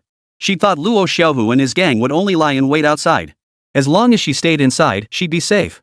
But who could have imagined they'd actually break in and cause trouble, causing such heavy losses to her sister's grand restaurant? Now, don't say that. It's not your fault. They just wouldn't leave you alone. It's okay. It's just stuff. If it's ruined, it's ruined. Your brother-in-law can just order new things and redecorate. Don't worry. Jiang Yan offered a comforting word. After this incident, she genuinely felt sympathy for Ran Xiaoqi. Such a promising youth. If she hadn't met me, she'd likely be dragged down by those people for the rest of her life. Now that she'd stepped in, she wouldn't let Ran Xiaoqi return to that place and live a hopeless existence. Rest assured, no one in Jiangqing dares to mess with your brother-in-law. Just focus on your work here and don't worry about anything else. Ran Xiaoqi nodded obediently. She understood that only through hard work could she repay him. Chapter 146, Ran Xiaoqi changes her mind. But brother-in-law, you still need to be careful. The Luo family really has a lot of people, they have many brothers. Now that Luo Xiaohu has been arrested, his older brother will definitely come looking for trouble. Suddenly remembering something, Ran Xiaoqi hurriedly added. She had left Manhwa County precisely because the Luo family was such a nuisance. That's something to be mindful of. I'll be adding more personnel in the coming days. Just focus on your work. Even if they show up, it won't matter, this is my turf. Li Yunxian smiled faintly. What difference does it make how many people they have in a small county? Jiangcheng is the foundation of Li Yunxuan's empire. No matter how many people they brought, it wouldn't matter. But caution was indeed warranted. After all, these people were nothing short of madmen. Li Yunxian had no intention of going down with them. Thank you, sister and brother-in-law. I'll work hard. Ran Xiaoqi had repeated those words countless times. But at this moment, she felt she owed them far too much. She didn't even know how to express her gratitude. Oh, don't thank us. You can stay with us for now. Our place is big enough. We'll all sleep together tonight. Jiang Yan smiled as she slipped her arm through hers. Now that she was the boss's wife, life had indeed improved. But Jiang Yan had been extremely busy with work lately. She had few genuine friends. So finding a cousin she could actually chat with now made her incredibly happy. Ha! Sleep together? But then, my brother-in-law. Ran Xiaoqi glanced at Li Yunxian with a touch of embarrassment. It's fine, he wouldn't dare say anything, right honey? Jiang Yan shot Li Yunxian a playful glance. You two sleep together. I'll take the guest room. Li Yunxian gave a helpless smile. After all, she was pregnant now, even if it wasn't obvious yet. After a sumptuous dinner, they left the Jiangcheng Grand Hotel. Ran Xiaoqi admitted that tonight had given her a true taste of what life was like for the truly wealthy. The experience kept shattering her preconceptions. Exquisite delicacies from land and sea, plus top-of-the-line luxury cars, vehicles that seemed straight out of the future. Ran Xiaoqi hadn't even seen them on TV, let alone in real life. And then there was the villa. Only now did Ran Xiaoqi grasp the divine existence her cousin led. Tonight had profoundly transformed Ran Xiaoqi's inner world. She silently vowed to herself, one day, she too would live this kind of life. As for the so-called Luo family, Li Yunxian paid them little mind. Meanwhile, the Jiangcheng Grand Hotel had increased its staff and begun renovations. Even outside Li Yunxuan's small villa, numerous spies were stationed. Better safe than sorry. Meanwhile, he had officially entered his work mode. In the office. After answering the call, Li Yunxuan's brow remained furrowed. Not once had he relaxed. Xingyi Textiles and that guy actually wield such immense influence? Li Yunxian muttered to himself. On the other end of the line was none other than Wei Long. Ah, what can we do? They're the industry leader. While we surpass them in every aspect of production, it's precisely because we stand alone that they've banded together to target us. Add to that our insufficient marketing efforts, and this outcome is actually quite predictable. Instructor Huang Yi has been working tirelessly these past few days, putting in 15 to 16 hours daily, practically living at the factory. She's been fighting to open up new markets and secure sales channels for us. Otherwise, we'd likely be facing shutdown by now. But shutdown is now imminent. Instructor Yi has done all she can after all. Huangyue province's market is only so big. Wei Long said helplessly. Ever since securing that million-yuan order, both Li Yunxian and Wei Long had been convinced they were finally on the right track. Even if Xingyi Textiles wanted to target them, it wouldn't be that simple. But reality had far surpassed their expectations. Beyond that million-yuan order, they hadn't secured any major contracts since. Orders were the lifeblood of a textile factory. Their previous orders had been limited to neighboring provinces. For long-term growth, they must actively seek out other suppliers to collaborate with. This maintains the factory's vitality and circulation. Yet their visibility remained low. Moreover, they faced malicious defamation. Now their textile factory faces a chaotic market situation. Why did this happen? It all comes down to publicity. They suffered from poor publicity. Xingyi Textiles has been spreading malicious rumors about their factory. They bribed journalists to publish articles claiming Lijiang Textiles was collaborating with foreign financial groups to exploit profits from Manhwa. Did anyone believe it? Some did, and quite a few at that. The reason is simple. Why does Lijiang Textile have such high-end, advanced equipment? They must be collaborating with foreign consortiums. They want to dominate the domestic textile market. Add to that other textile factories calling for a boycott. Now Lijiang Textiles is truly facing a double whammy. The reason Wei Long called Li Yunxian to report the situation was because Huang Yi couldn't bring herself to face Li Yunxian with such results. She was Li Yunxuan's most favored employee and received the best treatment. Yet when Li Yunxian entrusted the factory to her, she failed to deliver. She couldn't bring herself to report this to him. I understand. Proceed as Yi suggested. Secure as many orders as possible. If that's not feasible, stabilize operations first. No need to rush. If the domestic market proves unviable, we can explore overseas markets. Expanding into overseas markets was relatively more complicated. It's worth noting that when suppliers place orders with textile factories, roughly half are for export. Exported to relatively underdeveloped regions. This is what Huang Lei refers to as export processing. If they were to seek overseas orders independently, it would clearly be more troublesome. After all, they have no prior experience in this area and lack understanding of foreign markets. But if it ever came to that, Li Yunxian was confident he could handle it. He had just hung up the phone. At that moment, a figure hurriedly dashed into the office. It was none other than Huang Jia. With just over a month left before her departure for overseas studies. During this period, she had been serving as the workshop supervisor, regularly reporting to Li Yunxian on the status and strategic planning of the new energy electric vehicle market. Zhang Ping was handling the promotional efforts for the new energy electric vehicles. Huang Jia was in charge of production. Boss, there's been an incident. Our new energy electric vehicles have recently been reported by the media for battery leakage issues causing fires. There have been 3 traffic accidents, one of which resulted in a fatality. Market sentiment toward our new energy electric vehicles is extremely negative. Some people have even started protesting at our physical stores. Moreover, provincial governments in other regions have launched cross-provincial investigations, and our electric vehicle factory has been ordered to halt production. Hearing this, Li Yunxian could no longer sit still. What? Shut down? How do these provincial governors' offices have the authority to do this? Chapter 147, Gu Yuanfeng's Call. Li Yunxian could no longer sit still. Their model factory in Guanyue province had been shut down. And it was ordered by a provincial government from another province? Upon hearing this, Li Yunxian immediately called Zhang Lei. He didn't have Zhang Lei's personal number that wasn't permitted, but he had Zhang Lei's office line, which allowed him to reach him immediately.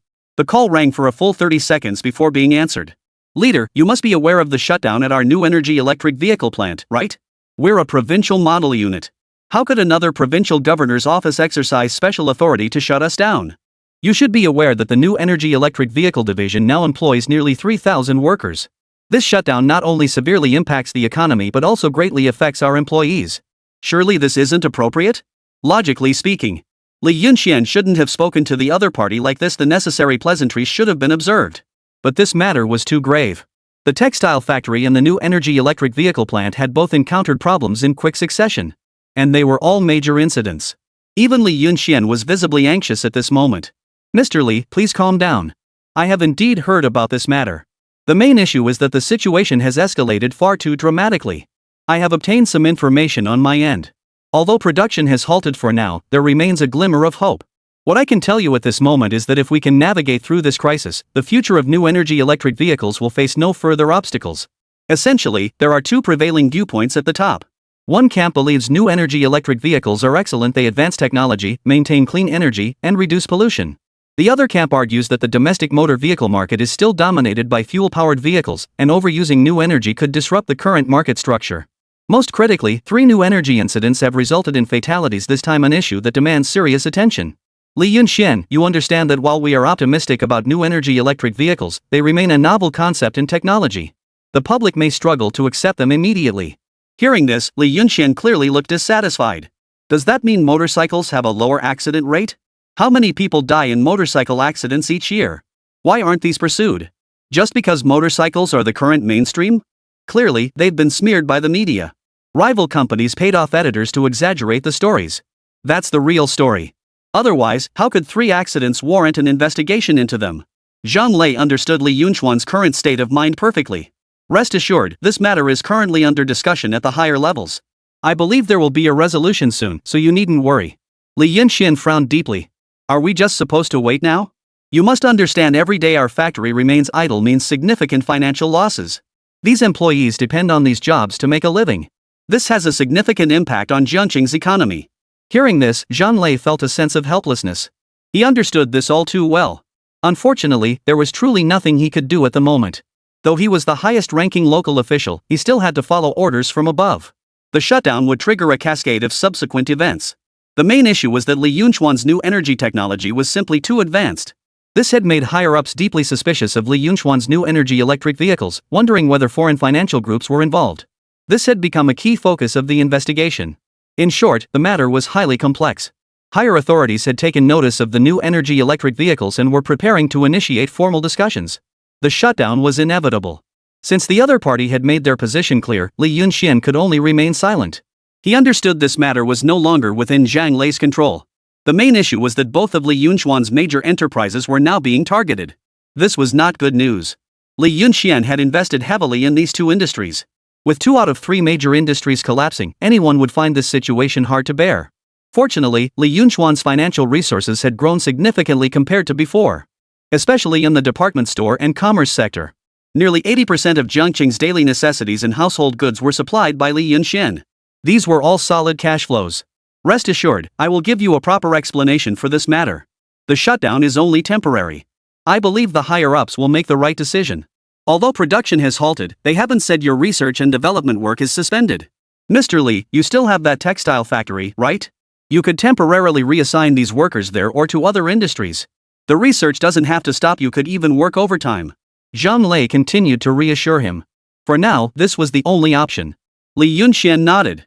Alright, I understand. After hanging up, Li Yunxian frowned deeply. He'd only offended Xingyi Textiles and Guyuan Feng, hadn't he? Xingyi Textiles was a foreign enterprise. Their reach shouldn't extend this far. At most, they might pull some petty tricks on him. Those media reports must have been their doing. Could it be him? No, though he's powerful as a senior member of Yuelong Group. It's unlikely he could mobilize such extensive resources to target me. Regardless of the possibility, they've certainly caused Li Yunxian no small amount of trouble. Running a business these days is no easy feat. Previously, Li Yunxian had only had to deal with someone like Guo Huai. But his current adversaries were 10,000 times tougher to deal with than Guo Huai. As his enterprise expanded, Li Yunxian inevitably drew greater scrutiny. And their tactics against him were becoming increasingly sophisticated. They could order Li Yunxian to halt operations, and he would have to comply. Li Yunxian understood these matters were beyond human control. At his level, he could see through many things clearly. Could it really come down to partnering with that guy?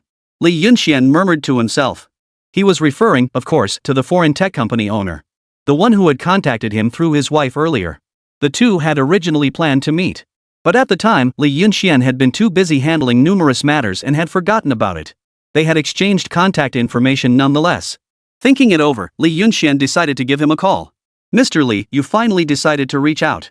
Let me guess you've run into trouble, and it's a big one," the other person said with a laugh. He hadn't expected this guy to have been keeping tabs on him all along. Li Yunxian was somewhat surprised.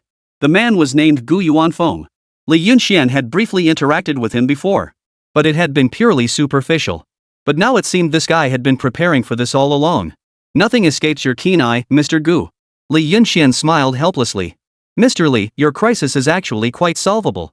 You have the market, you have the technology. What you ultimately need is substantial capital. Only with sufficient funding can you have the confidence to execute anything properly. Otherwise, it's all just empty talk." Hearing this, Li Yunxian nodded slightly. He understood exactly what the other man meant. On the surface, Gu Yuanfeng ran a technology company. But his side venture was actually that of an investor. Similar to Li Yunxian.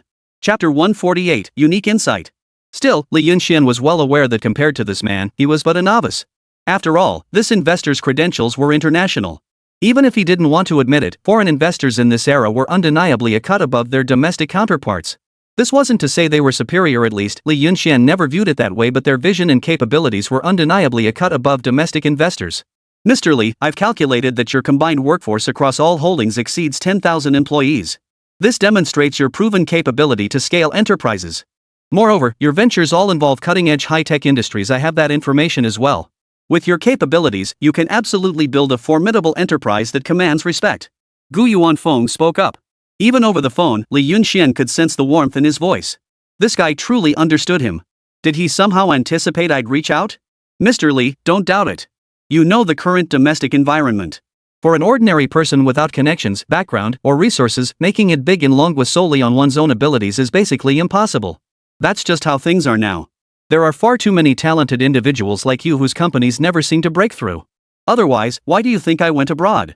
I'm not saying China is bad, but the current environment means starting a business here carries significant risks. Overseas, the United States genuinely offers opportunities for entrepreneurship. Do you understand what I mean? Your company is too small. It needs to change. Otherwise, at the current pace of global change, you'll easily be left behind." Li Yunxian nodded, understanding the implication behind his words. Clearly, he not only understood Li Yunxian but also had a deep grasp of the current domestic market. Gu Yuanfeng's meaning was quite clear. As a businessman, one must discern which stage and which location are suitable for doing business, and vice versa. As long as one could see these things clearly, it was impossible not to make money in business. However, beyond being a businessman, Li Yunxian was also a citizen of the Dragon Nation. If the profits came at the cost of betraying his beliefs or conscience, he would rather forgo them entirely. Such gains were absolutely not what Li Yunxian desired. "Mr. Gu, if you wish to collaborate, I believe we should be open and honest with each other. Please state your terms plainly. I'm genuinely curious, where exactly does my enterprise fall short? I'd appreciate your guidance." Li Yunxian smiled faintly. Business people always keep their true thoughts hidden. Both parties only needed to ensure they were on the same wavelength. Yet Li Yunxian held high regard for the other party's vision and strategic perspective. He judged Li Yunchuan's capabilities not by the company or its resources, but by its employees. That was refreshing. But you know what? While China now has abundant cheap labor, you could hire as many people as you wanted at low cost. But recruiting 10,000 people is still no simple task.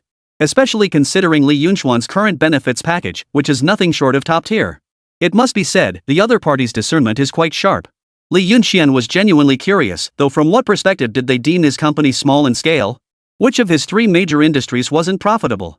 The money earned in a single day equaled an ordinary person's annual income, or even more. This was no exaggeration. That was the reality of Li Yunchuan's cash flow today. Stable funds flowed in every month. This money naturally comes from the net profit of others bulk purchasing his products. Of course, it's no longer pure profit. After all, Li Yunxian still needs this world's currency to acquire antiques. In short, the costs are minimal. So minimal it seemed almost miraculous. Given his current scale and capabilities, no one would consider Li Yunchuan's enterprise small. Yet at this moment, a voice of doubt emerged.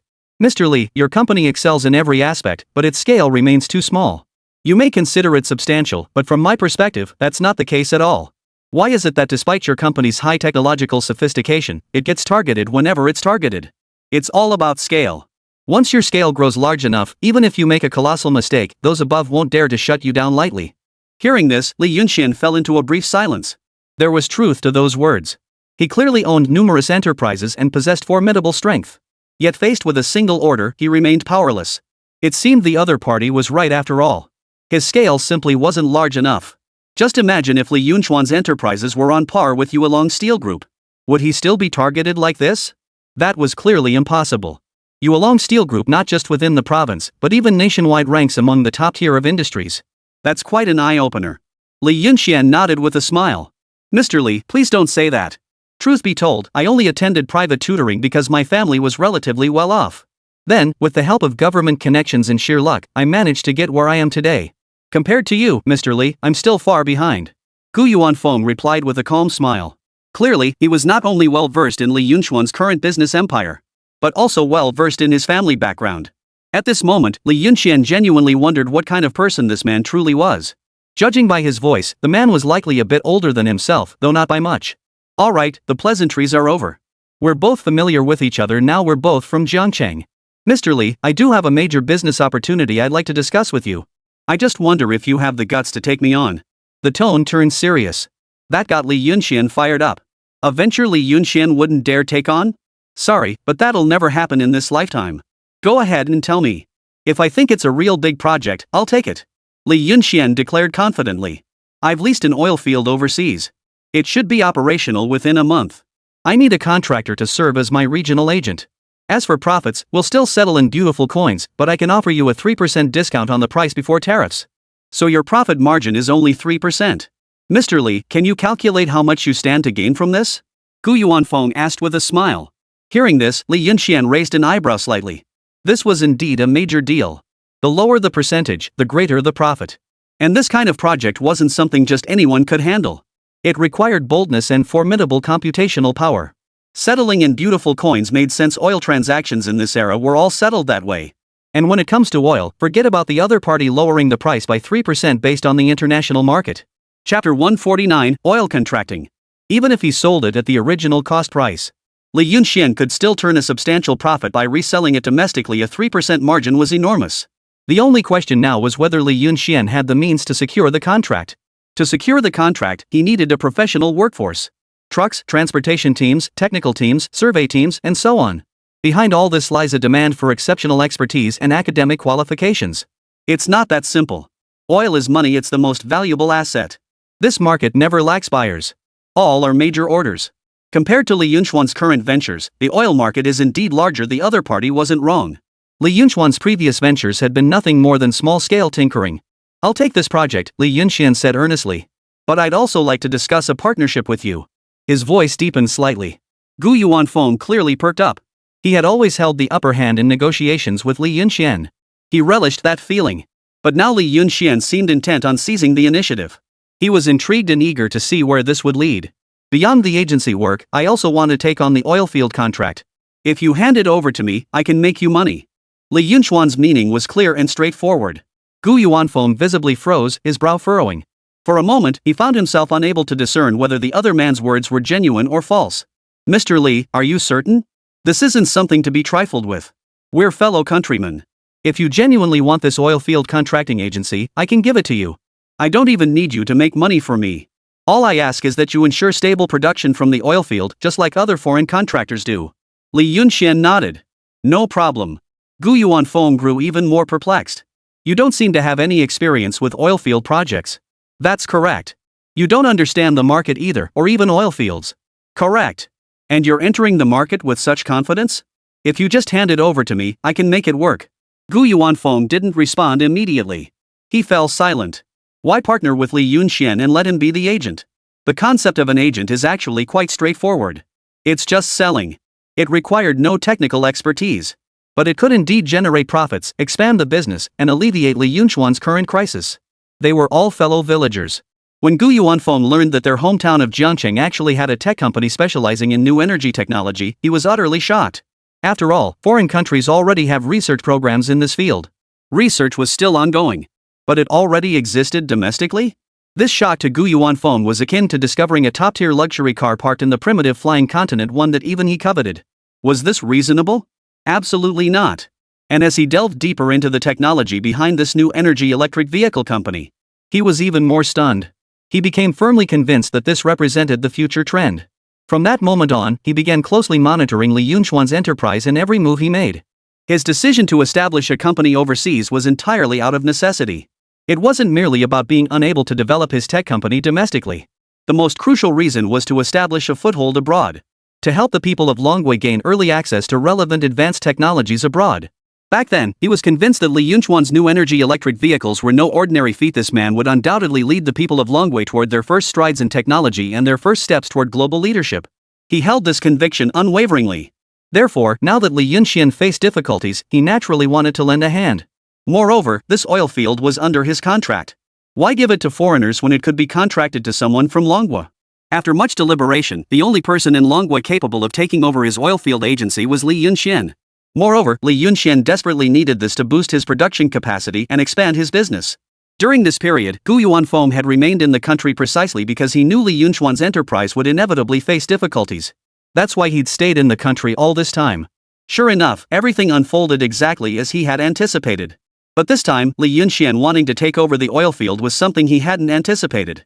Leasing an oil field and acting as an agent for one are two entirely different concepts.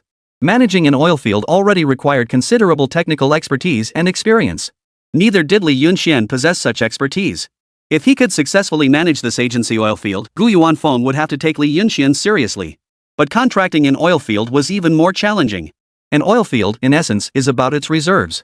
Once proven, construction crews must be deployed for operations. This work is exceptionally difficult. It requires highly advanced equipment for extraction. Currently, only 7 companies worldwide possess the capability to develop oil fields. Longwei is one of them. However, Longwei lacks its own extraction equipment and must purchase it at high prices from abroad. Moreover, when equipment breaks down and requires repairs, they must pay hefty sums to bring in foreign technicians. It's fair to say the entire process leaves them at the mercy of others. There's no way around it. This is the reality of lacking domestic technology. Even the nation faces such difficulties. Could Li Yunxian really procure that equipment? Gu Yuanfeng found it hard to believe. He knew Li Yunxian possessed an almost invincible import channel, a remarkable network that seemed capable of procuring anything. But there were limits. If Li Yunxian could truly procure anything, the Dragon Nation wouldn't be in this predicament now. Mining equipment was a true weapon-grade resource. This stuff could influence the global economy. Whoever possessed it could control the oil field market. Li Yunxian couldn't possibly have it. You insist on this course? Gu Yuanfeng pressed again. Under normal circumstances, he wouldn't be so fussy. But the gravity of this matter demanded his caution. After seeing Li Yunxuan's resolute nod, he sighed helplessly. Fine. Since you're the wealthiest man in Jiangcheng, that status does carry some weight. But I must sign a performance-based agreement with you. You should understand this. After all, entrusting an oil field to your management carries significant risk for me. This isn't something we can settle with a few friendly words. Li Yunxian smiled. Of course. Li Yunxian knew absolutely nothing about oil fields. Forget drilling, he didn't even know how to handle transportation. He had absolutely no plan. But that didn't stop him from taking on the project. For others, they needed experience, a track record, even connections and resources. They needed to gather every possible resource to tackle such a large-scale international oilfield project. But with Li Yunxian, everything became remarkably simple. Not only could he procure machinery through the system, he could also access fundamental knowledge about oilfields in the modern era. Much of the knowledge about oilfields in the modern world is readily accessible. Moreover, thanks to the widespread use of AI in the modern era, for anything he didn't understand, Li Yunxian could simply ask the AI. Thus, what seemed impossible to Gu Yuanfeng proved effortless for Li Yunxian. Equipment and systems are available. Don't understand oil fields? No problem, modern knowledge has long been digitized. Chapter 150, A New Path. Both men were driven by ambition, so they wasted no time, immediately agreeing verbally to sign a contract. Gu Yuanfeng indeed held numerous oil fields in his portfolio. Granting Li Yunxian a concession to manage one of them posed no issue. These oil fields were all privately owned. In some small countries abroad. The fundamental issue for these nations was that while they knew they possessed oil fields, they lacked the resources and technology to extract the oil. Their countries were impoverished, leaving them no choice but to outsource the work. They sell off the entire agency rights to the oil fields. They profit from this readily available capital. Thus, oil fields are truly alluring. They can even provoke major powers into waging war. Of course, Gu Yuanfeng naturally lacked the capability to secure those major oil fields. His oil fields were small and scattered within these small nations. It was precisely because of this that they had the opportunity to secure the contracts. Otherwise, they would have been snatched up long ago, never to fall into their hands. I never thought you'd actually dare to sign this contract with me. Now that matters had reached this point, the two were true partners. All that remained was for them to meet face to face. Then they could finalize the contract details, though those were mere formalities. Gu Yuanfeng found himself genuinely impressed by Li Yunxian. This guy was more formidable than he'd imagined. Mr. Li, do you know what truly matters most when bidding on such a large-scale project? It's neither technology nor resources. Gu Yuanfeng said with keen interest. This was a profound question. For outsiders unfamiliar with the industry, it was virtually impossible to answer. It touched upon specialized industry knowledge. Just as he expected Li Yunxian to look perplexed. Li Yunxian, however, was perfectly composed. Of course I know it's an engineer, a chief engineer, and the higher the rank, the better. At his current position, Li Yunxian understood the importance of talent all too well. It wasn't just about academic credentials, it was about the value an engineer brought to the table. The higher the rank, the harder they were to find. Because these individuals are cultivated by the state itself. Every engineer is a treasure. Especially in today's specialized fields, they are truly priceless. Even if you're willing to pay top dollar, there's often no way to hire them. Engineers are absolutely critical to a major project, they should be the top priority. Very well, Mr. Li truly hasn't disappointed me. No wonder you had the confidence to bid for my oil field. But you should also understand that engineers aren't so easily hired. How do you plan to resolve this issue? Gu Yuanfeng had never been a curious man. But now, he was intrigued. Mainly because Li Yunxian had delivered far too many surprises. From what I know about the major corporations that have contracted my oil fields, their engineers are all national-level experts. They're extremely difficult to cultivate, truly one in a million. Mr. Li, it's not that I underestimate you, but without engineers, I think you should reconsider this carefully. I'm sure you have channels to acquire the equipment technology, but engineers? That's not something you can just conjure up. His words were reasonable enough. Li Yunxian understood. Unfortunately, while engineers might be a major hurdle for others, for Li Yunxian, the issue was relative. If there were no engineers, he would simply train them. Li Yunxian wasn't lacking in technical reserves, nor was he short on personnel. It would simply require investing some time in training. And the cost of time could be minimized. While Li Yunxian wasn't an expert in talent development, but he knows how to cultivate high-quality talent.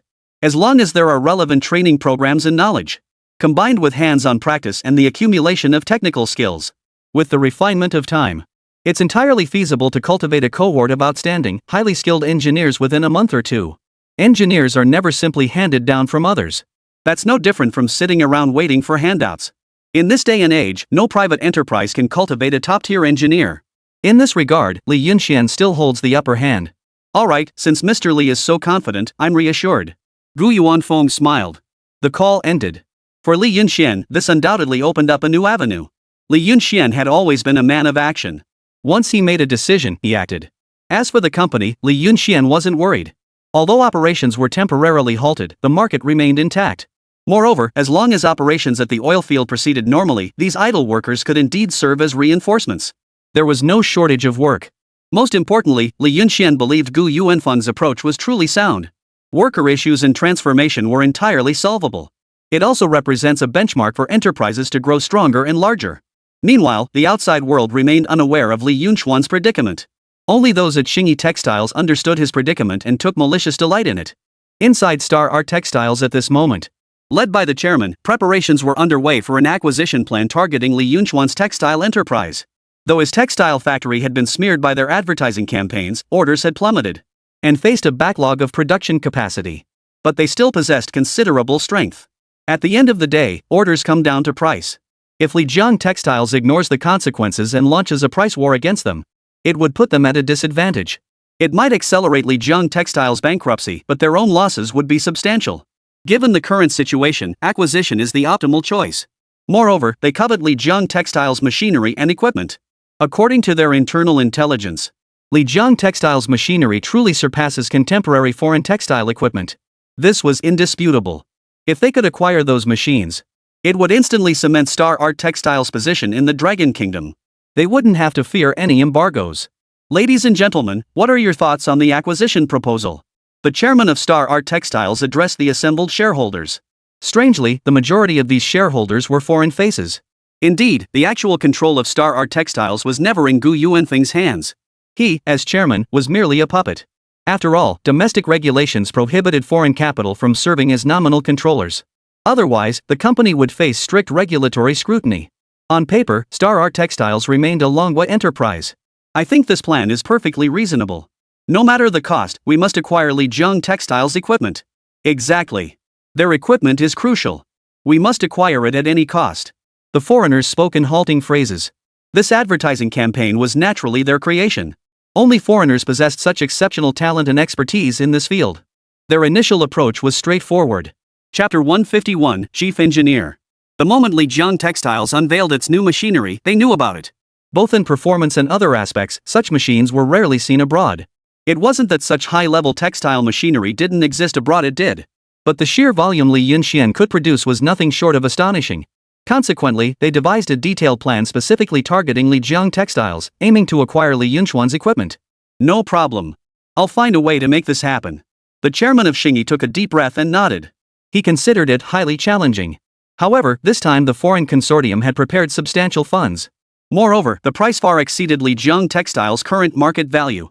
Under normal circumstances, any company offered such a price would practically be begging to be acquired. There was no reason to refuse. But this was Li Yunxuan's company. He really needs to think it over. He and Li Yunxian weren't exactly close. After all, they'd only met once. But the thing was, he'd looked into Li Yunxuan's business and into Li Yunxian himself. Was this guy short on cash? Not at all. Otherwise, he wouldn't be able to afford so many factories. Not to mention, he was the wealthiest man in Zhangcheng. The good news was that Li Yunxian of Lijiang Textiles didn't seem to be paying much attention to it these days. As for what he's up to, no one knows, and no one cares. In any case, both of his enterprises have recently run into trouble. He must be trying to make up for it. Unfortunately, that's impossible. Their plan this time was meticulously interlocked. Boss, I failed to get the job done. Inside Li Yunxuan's office, Huang Yi hung her head, looking dejected. Why don't you just downgrade my position a level? I'm not capable enough to run the factory. These past few days had been unbearably frustrating for Huang Yi. Advertisements were plastered everywhere, smearing their Lijiang Textiles. She'd been racking her brain for solutions. But nothing seemed to work. She'd already done everything within her power. The problem now was the factory's stockpiling of goods. They had no orders. To cut costs, the textile factory had halted production, leaving the workers idle. She was just killing time at the factory every day. The factory's benefits were unquestionably good, but if things continued like this, the factory wouldn't last much longer. This period was the most agonizing time for Huang Yi. Seeing her like this, Li Yunxian smiled. It's okay, keep working. This isn't your fault. Huang Yi thought she'd misheard. Stunned, she stared at Li Yunxian. What? Keep doing it? Anyone with eyes could see it clearly. The textile factory's current state. To say it was beset by internal and external troubles was no exaggeration. The enemy's tactics were too cunning. They have no room to fight back. Li Yunxian nodded. We can reduce production appropriately, but we must not halt operations. Regarding management issues, Zhang Lei's leadership approached me last time.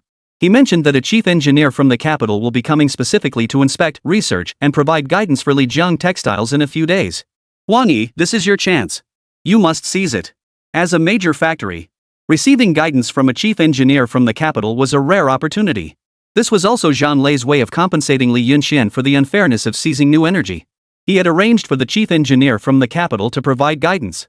Hearing Li Yunxuan's words, Huang Yi felt both disheartened and pleasantly surprised. The disappointment stemmed from the fact that the textile factory would inevitably have to reduce production. This meant their previous direction had been wrong. In terms of competition, they still couldn't match Xingyi Textiles, even with the equipment? If foreign companies could succeed with such advanced machinery, why couldn't they? As for the chief engineer arriving from the capital, Huang Yi was naturally delighted. She could now receive guidance from the chief engineer. The so-called chief engineer wasn't an expert in any single field, but someone who offered constructive insights across the entire industry and domain. Seeing Huang Yi's expression, Li Yunxian smiled faintly. He understood her feelings perfectly. Being appointed chief instructor of the textile factory at such a young age placed immense pressure on her. And now this incident had occurred. It truly put her in a difficult position. Rest assured, the production cut isn't due to our factory's profitability. Clothes and shoes will never go out of style. It's merely for future preparations. Huang Yi was a bit confused. Preparations for the future? What kind of preparations? Li Yunxian didn't elaborate further. Don't overthink it. Your current task is to keep expanding production. Don't worry about anything else. Moderate production cuts are acceptable, but they must not exceed 30%. After that, learn diligently from the chief engineer arriving from the capital. What you lack now isn't experience, but mindset. Li Yunxian smiled. Boss, you trust me too much. This makes me. Huang Yi felt much better. On her way to Li Yunxuan's office earlier, she had mentally prepared herself for the worst. At worst, she'd end up doing it anyway. But she never expected Li Yunxian to be in this frame of mind now. He still trusted her. The factory valued order volume above all else. During her tenure, the order volume had plummeted by half, leaving her filled with guilt. But now, she seemed to have calmed down a bit. Since the boss had spoken, what was there to fear? It's fine. Just focus on your work. Don't put pressure on yourself. You don't need it yet. I'll make sure you get your share of pressure later. Huang Yi nodded obediently.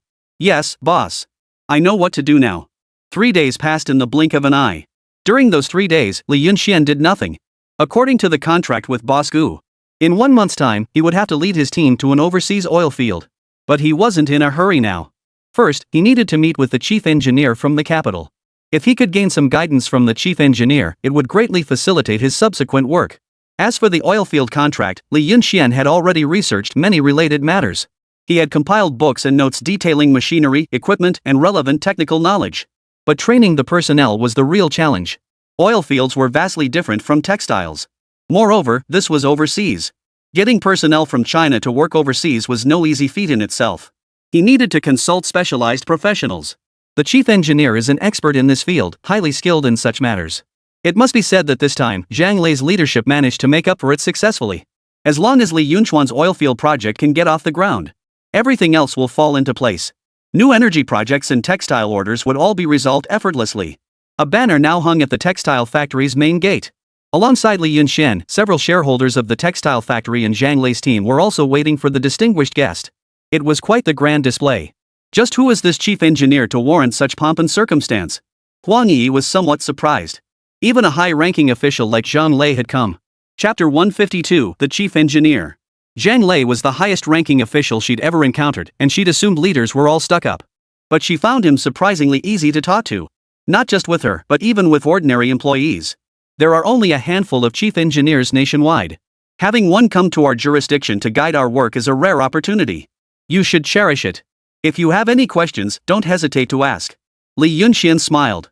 Li Yunxian, are you absolutely sure about this? Taking on this oil field contract is a private venture.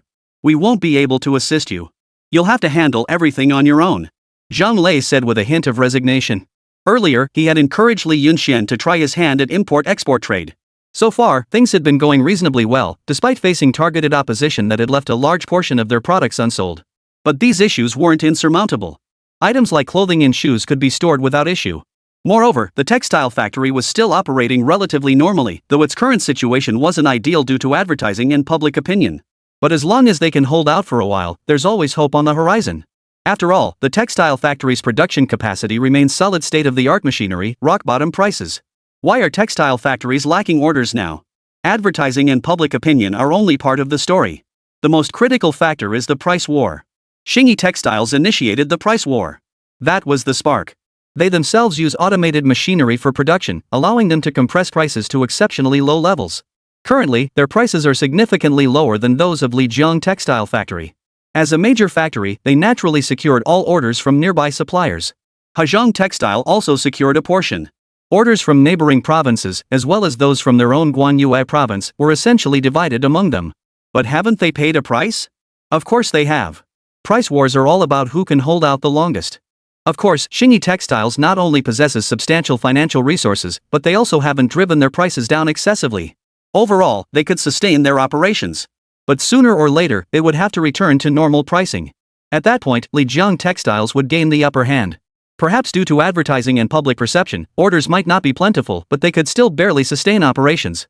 Currently, Star Art Textiles is all bark and no bite. The impact on Lijiang Textiles can only be described as temporary. It won't deliver a truly devastating blow. After all, Lijiang Textiles has received substantial government subsidies, and its own operational costs aren't particularly high. For now, merely scraping by is sufficient. Of course, breaking the deadlock requires this approach. Small enterprises remain small enterprises. I must find a way to elevate the company to the next level. Then transformation is inevitable. Li Yunxian said slowly. Truthfully, if Li Yunxian genuinely wanted to succeed with his two current enterprises, even with these challenges, solutions weren't impossible. But even if they were resolved, what then? Wouldn't new problems inevitably arise in the future?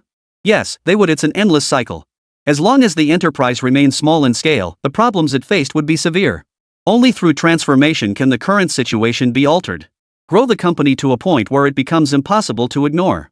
With greater influence and scale, even if others target it, others will step in to help. No need for Li Yunxian to lift a finger.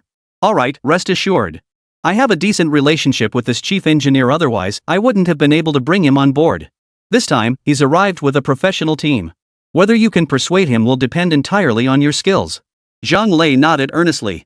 Securing the chief engineer from the capital hadn't been easy. He had a mountain of responsibilities to handle.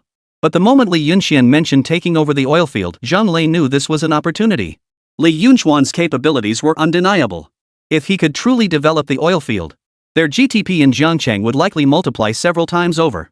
That's why Zhang Lei helped Li Yunxian secure this chance. The chief engineer would travel to other provinces each month to provide guidance. This time, it happened to be Guanyue province. But according to the schedule, the chief engineer would start from the outlying provinces and gradually move inward. By the time he reached Li Yunxuan's Lijiang factory, it would take considerably longer. It would be a significant delay. Therefore, Zhang Lei decisively reported Li Yunxuan's personal circumstances and asset status to higher-ups. Additionally, since he knew this chief engineer personally, the first stop on his visit to Guanyue province was Li Yunxuan's Lijiang textile for work guidance. For a new type of national entrepreneur like Li Yunxian, this level of priority was acceptable and wouldn't cause any issues. Rest assured, even if we can't persuade him, any advice he offers us would be valuable. Li Yunxian replied earnestly. What's with the excitement? Chief engineer? How impressive must someone be to earn that title? Huang Yi found it somewhat unbelievable. Chief engineer, as the name implies, is a mechanical expert, a design architect. They emerge only after decades of honing their craft and deepening their knowledge. Extensive experience and knowledge are both essential. Currently, there are only about 200 chief engineers in our country. Hearing this, both Huang Yi and Li Yunxian sucked in a sharp breath. 200 people, that number was beyond rare. How many people lived in their dragon nation? Over 1 billion. With only 200 chief engineers emerging from over 1 billion people, it was clear they were truly as precious as treasures. Any loss, no matter how small, would be a loss to the nation. Before long, a special vehicle pulled up in front of Lijiang Textiles. Li Yunxian and the others grew solemn. Such technical personnel must be treated with the utmost respect. A young man stepped out of the car, wearing glasses and looking quite refined, likely an assistant. Following him was a middle-aged man dressed in plain work clothes. His eyes were sharp and alert. He radiated vitality and energy, projecting an aura of unwavering resolve. His physique was remarkably robust. Chief Engineer Huang, it's truly an honor to have you visit our factory. Welcome, welcome. Zhang Lei smiled and stepped forward first. It seemed like a simple greeting. But Li Yunxian detected a different tone. He looked at Zhang Lei with some surprise. Anyone well-versed in the ways of the world understood what this meant. Zhang Lei's superior genuinely regarded Li Yunxian as one of his own. His words weren't just directed at Li Yunxian, they were also meant for Chief Engineer Huang. The use of "we" signaled that this inspection wouldn't be straightforward. At the very least, it wouldn't be a routine formality. Director Zhang, it's been years since we last met. The last time we saw each other was also during an inspection, wasn't it? The middle-aged man known as Chief Engineer Huang smiled in response. After a brief exchange, they introduced Li Yunxian and Huang Yi to each other. I've already done some preliminary research on your Lijiang textile factory. Chapter 153, Unique Analysis. Huang Changhua began outlining the inspection process. This inspection will last 6 hours, the stipulated time frame. Within that period, I will conduct a professional analysis of your Lijiang textile factory and offer constructive suggestions. Hearing this, Li Yunxian and the others nodded in agreement. Having 6 hours was already quite generous.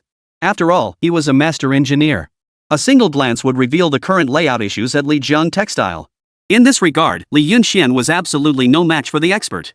He might be a shrewd businessman, but when it came to engineering, the gap between them was vast. This wasn't something one could learn by studying specialized engineering systems. In modern times, it required experience.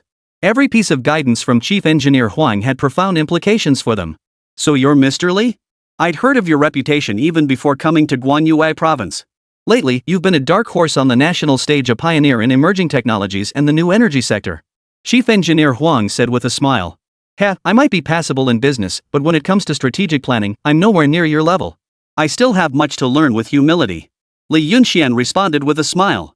Even before arriving, I heard that Lijiang Textiles is no ordinary company. Your welfare system is even more secure than an iron rice bowl, truly rare in China. Today, I'm eager to see it for myself. If it's as impressive as rumored, I believe this model could be rolled out nationwide. Back in the capital, he'd already heard about the welfare system at Li Yunchuan's company and other remarkable aspects. It was exceptionally impressive. Well, you've certainly come to the right place. This is indeed a hallmark of our local major enterprises offering employees exceptionally generous benefits. It has evolved into a closed-loop system. Our analysis confirms this welfare system effectively boosts factory productivity and is worthy of wider adoption. Zhang Lei spoke with evident pride. Ever since Li Yunchuan's enterprises rolled out the new factory management system, he had been basking in the glory. Where else in other cities could you find such a thing? Most factories are lucky if they don't skimp on employee wages. Only here did things seem properly regulated. Because of this, every time he attended provincial meetings, he received praise from the highest levels. Subsequently, Li Yunxian and his colleague began inspecting Lijiang Textiles with Chief Engineer Huang. Seeing the advanced machinery and formidable production capacity, even Chief Engineer Huang was quite astonished. After all, he was a man of the world.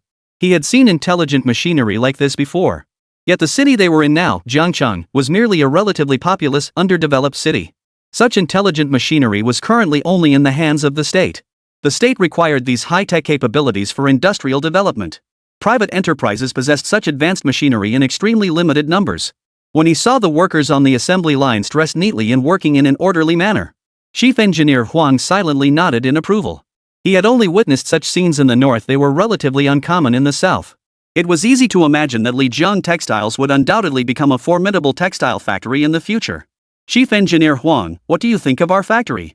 Li Yunxian asked proudly. Before Chief Engineer Huang, numerous officials had already visited their factory for inspections.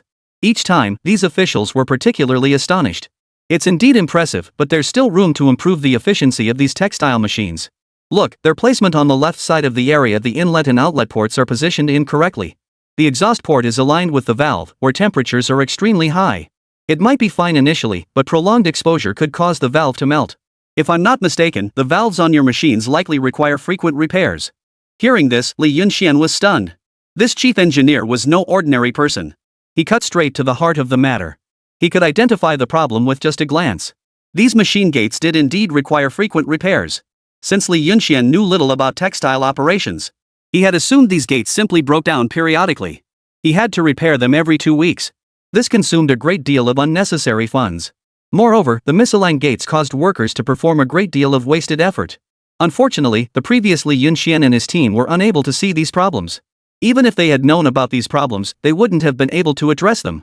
There was no viable solution. Chief Engineer Huang, what should we do now? Is the placement incorrect? Li Yunxian asked, puzzled. No, the placement is correct. The solution is actually quite simple: install coolant units above these gates, or any other device that can emit cold air. Plus, it'll be especially cool in summer. It'll help cool the gates and make the workshop workers more comfortable. That's killing 2 birds with 1 stone, right? As for boosting workshop efficiency, that's even simpler. Have someone modify the gates, convert them from 1-way to 2-way, or even 3-way gates. This won't affect your machinery's operation at all. Hearing this, Li Yunxian finally understood completely. Right, all it takes is a simple modification to these machines. They weren't immovable. Why hadn't they thought of this before? The chief engineer truly lived up to his title. The problems he pointed out and the solutions he offered were straightforward and easy to grasp.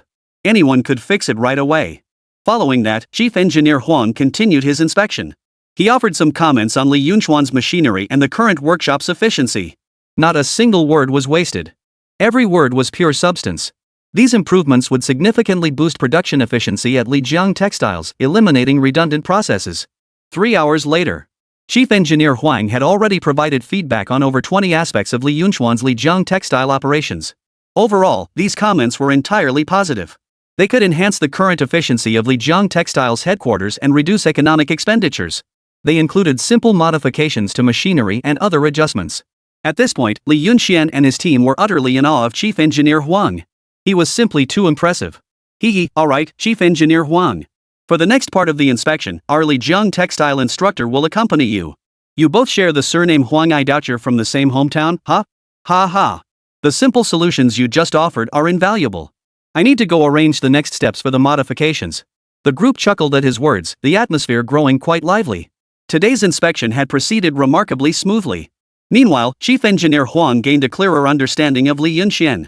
This young man truly possesses remarkable vision. Building such a large factory from the ground up was no small feat. And his willingness to heed advice was even more commendable. Chapter 154, Overseas Orders. He had previously inspected several factories and offered valuable suggestions, but they had merely paid lip service and failed to implement any of his recommendations. Why? Because while the initial changes would bring improvements, they also meant unnecessary expenses. That's precisely why they resisted change. The reason was simple. These factories were already profitable. So the factory owners all had a sense of pride. They only half listened to Chief Engineer Huang's suggestions. This leaves him somewhat helpless. Those factory owners are truly short-sighted, but there's nothing he can do about it. He could only offer suggestions. Each year, Chief Engineer Huang spent 3 months conducting required inspections at the factories under his purview. The rest of the time was spent overseeing the construction of major international projects. These were all crucial factories. The purpose of his inspections is to ensure that factories in the Dragon Nation can improve, to broaden their horizons. Yet to date, only a minority have been willing to heed his advice. Of course, those who heeded the advice reaped substantial benefits. As for those who ignored it, they are now filled with regret. At this thought, Chief Engineer Huang smiled smugly. All right, then get back to work. Mr. Li, your factory has great potential. Keep developing it well. I believe it won't be long before our nation's economy undergoes a major transformation. As long as you can stabilize things now, the future opportunities will absolutely be yours. Chief Engineer Huang said with a smile. We'll take your words as a good omen, Chief Engineer Huang. As Li Yunxian departed, Huang Yi grew visibly tense. When introducing some factory equipment to Chief Engineer Huang, she stumbled over her words, leaving him both amused and exasperated. Young lady, there's no need to be nervous. You know your factory best. Just tell me whatever comes to mind. Hearing this, Huang Yi finally gathered her courage and looked at Chief Engineer Huang. She then explained the current difficulties facing their Lijiang textile factory. After finishing, Huang Yi felt a pang of regret. Chief Engineer Huang's primary purpose this time was to inspect their factory. But what she had just shared, the factory's struggles and the commercial difficulties they were facing, clearly went beyond his purview and might even be considered a breach of protocol. How could an engineer be expected to offer business advice? Hearing this, Chief Engineer Huang fell silent for a moment. She didn't speak immediately. Huang Yi immediately sensed trouble brewing and began laughing awkwardly. Chief Engineer Huang, please don't misunderstand. I was just venting earlier, don't take it to heart. Let's continue our inspection. I'll record all your suggestions and have the workers implement the improvements later. Chief Engineer Huang looked at Yi intently. Frankly, if others can attack you with advertising and public opinion, why can't you do the same? Young lady, well, I'm much older than you, so I'll call you that, Chief Engineer Huang said, his gaze deepening. Never fall into the trap of self-justification. You don't need to prove to anyone how well Lijiang Textile Factory is doing. If others can wield certain weapons, why can't you? Justifying yourself will only make you more vulnerable. As the words fell, Huang Yi felt a sudden flash of insight. A sudden flash of insight struck her like a bolt of lightning, clearing her mind completely. In that moment, she suddenly felt like the dumbest person alive, no contest. Why had she overcomplicated such a simple question? As these public opinion ads began circulating, Huang Yi had been truly anxious. Especially after one news report explicitly stated that Lijiang Textiles was a foreign-funded enterprise. They had suppressed the ecological environment of other textile factories. They painted Lijiang Textiles as utterly despicable. It also alleged issues with product quality and so on. Huang Yi was so upset she was practically jumping up and down. She desperately wanted to refute it, especially when negotiating orders with smaller suppliers. She argued fiercely, but everyone looked skeptical, which put immense pressure on Huang Yi. Just as Chief Engineer Huang had warned, she'd fallen into the trap of having to prove herself. Looking back now, she realized how foolish she'd been. Why did she need to prove herself? Did she think justifying herself would make them believe her? Not only did they not believe her, but they became even more suspicious. At that moment, Chief Engineer Huang's words struck her as the absolute truth. They used public opinion, media coverage, and advertising attacks. Didn't she know how to do the same? She could only admit she'd been far too honest. Or perhaps people of that era were relatively naive, unaware of how to effectively counter such malicious attacks. Considering that the primary actual controller of Star Art Textiles was a foreigner. Now everything was clear. The tactics these foreigners employ, she must use too, and with even greater ruthlessness. I understand. Thank you, Chief Engineer Huang. Huang Yi bowed respectfully. At that moment, her admiration for Chief Engineer Huang flowed like an endless river. Chief Engineer Huang not only excelled in mechanical engineering but also possessed unique insights into business. Heh, young lady, do your best. I believe you can handle this. Business isn't child's play. On this battlefield, there are many dirty tricks. You must learn to discern them. Chief Engineer Huang chuckled. He hadn't anticipated that Lijiang Textiles had fallen into such a predicament. Your Lijiang Textiles is indeed impressive, with tremendous potential. As a new domestic high-tech industry, you needn't worry about orders. Once I return, I'll connect with higher-ups to have them assist you in expanding your market. Of course, that's contingent on you genuinely implementing the reforms I previously requested. At that point, higher-ups will send representatives to collaborate with you, offering the most favorable terms possible. Your immediate task is to stabilize the current situation. Hearing this, Wang Yi instinctively froze. What did this mean? The state would help them secure overseas orders? Could this be true? It felt like she was dreaming. Seeing her expression, Chief Engineer Huang smiled and shook his head. Don't be surprised. This is actually quite normal. The level of support the government provides to factories now far exceeds your imagination. But don't get your hopes too high. You know the nation's current situation, what it can offer is limited. Ultimately, it still depends on your company's production capacity. In truth, for the state to use its authority to help a private enterprise secure orders, that enterprise must have made truly significant contributions to the people. Clearly, Lijiang Textiles met this criterion. Plus, their current capabilities are solid. Given these conditions, assisting Lijiang Textiles in overcoming its difficulties is only natural. I feel like I'm dreaming. If the higher-ups are truly willing to help us secure overseas orders, this level of support would be more than enough. Huang Yi exclaimed happily. What does Lijiang Textiles need most right now? Overseas orders. To secure overseas orders, they first needed a bridge. Chapter 155 Allocation Control. Lijiang Textiles lacked precisely that bridge in overseas markets. If the state could help resolve this matter, given their capabilities, they could swiftly capture overseas markets. Wouldn't that be far more lucrative than domestic supplier orders? This is a business opportunity where every dollar invested yields tenfold returns. Compared to the international order market, domestic suppliers are practically child's play to them. Domestic suppliers actually export their textiles overseas too. They profit from the markup in between. If Lijiang Textiles could access the international market directly, leveraging the factory direct sales model, they would hold a significant advantage over these suppliers. I previously oversaw numerous factories and offered them guidance, but the factory owners didn't heed my advice. Consequently, they couldn't receive state assistance. In truth, any enterprise with potential can receive support if it meets the standards, and those standards are set by me. Chief Engineer Huang spoke with exceptional confidence. By this point, Huang Yi had long since frozen in place. She never imagined the chief engineer standing before her possessed such formidable influence. She had been rather rash. Afterward, Chief Engineer Huang and Huang Yi spent over an hour inspecting the facility, making adjustments to critical equipment before finally arriving at Li Yunxuan's office. By then, Li Yunxian had already processed all the relevant documents. Everything was being executed according to Chief Engineer Huang's requirements. For Li Yunxian, any decision that benefited the factory's development had to be implemented immediately. Why? Because he knew that in a few years, the Dragon Nation's economy would begin to grow significantly. By elevating the factory's quality standards now, they would be positioned to seize future opportunities. This was something none of the factory owners had yet realized. Chief Engineer Huang, you're here. Seeing the middle-aged man and outside the door, Li Yunxian smiled and quickly rose to greet them. The man before him was a heavyweight figure. Building a good relationship with him would yield immense benefits in the future. The inspection is complete. Overall, Lijiang Textiles has exceeded my expectations. Li Yunxian, if you can maintain this level of stable development, this factory will undoubtedly become one of the top-tier facilities in the country. Upon hearing this, Li Yunxian smiled and handed over the documents. Thank you for your kind words, Chief Engineer Huang. Here are the detailed records of all the corrective measures you mentioned earlier. Please review them to see if any additions are needed. Chief Engineer Huang accepted the documents with a smile. After a moment of careful review, he nodded. Li Yunxian had indeed taken his words to heart. The rectification plan outlined here was precisely what he had just requested be addressed. Excellent. Implementing these changes will significantly boost your factory's efficiency going forward. After discussing this matter, both Li Yunxian and Chief Engineer Huang gradually grew serious, their expressions mirroring each other's.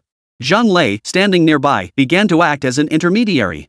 Chief Engineer Huang, as I mentioned earlier, Li Yunxian aims to upgrade the enterprise. The next step involves contracting overseas oilfield projects. Certain aspects of this endeavor will likely require your guidance. Chief Engineer Huang nodded. His visit this time was actually for this very purpose. Inspecting Lijiang Textile Factory was primarily to gauge whether Li Yunxuan's capabilities were truly as extraordinary as the rumors suggested. Starting from scratch, a dark horse who toppled the local tycoon within months. Now it seemed undeniable. He possessed that kind of capability too. Li Yunxian, what are your thoughts now? Chief Engineer Huang turned to Li Yunxian. Securing an oilfield contract isn't that simple. The most critical factor is transportation talent, and engineers come second. As long as you cooperate with the higher-ups, these can all be arranged. Hearing this, Li Yunxian fell into a brief silence. Cooperate with the higher-ups? Actually, that's not a bad idea. Though in terms of profit, the state would likely take priority in the long run. But truthfully, Li Yunxian didn't place much emphasis on profit. His primary concern was always the enterprise.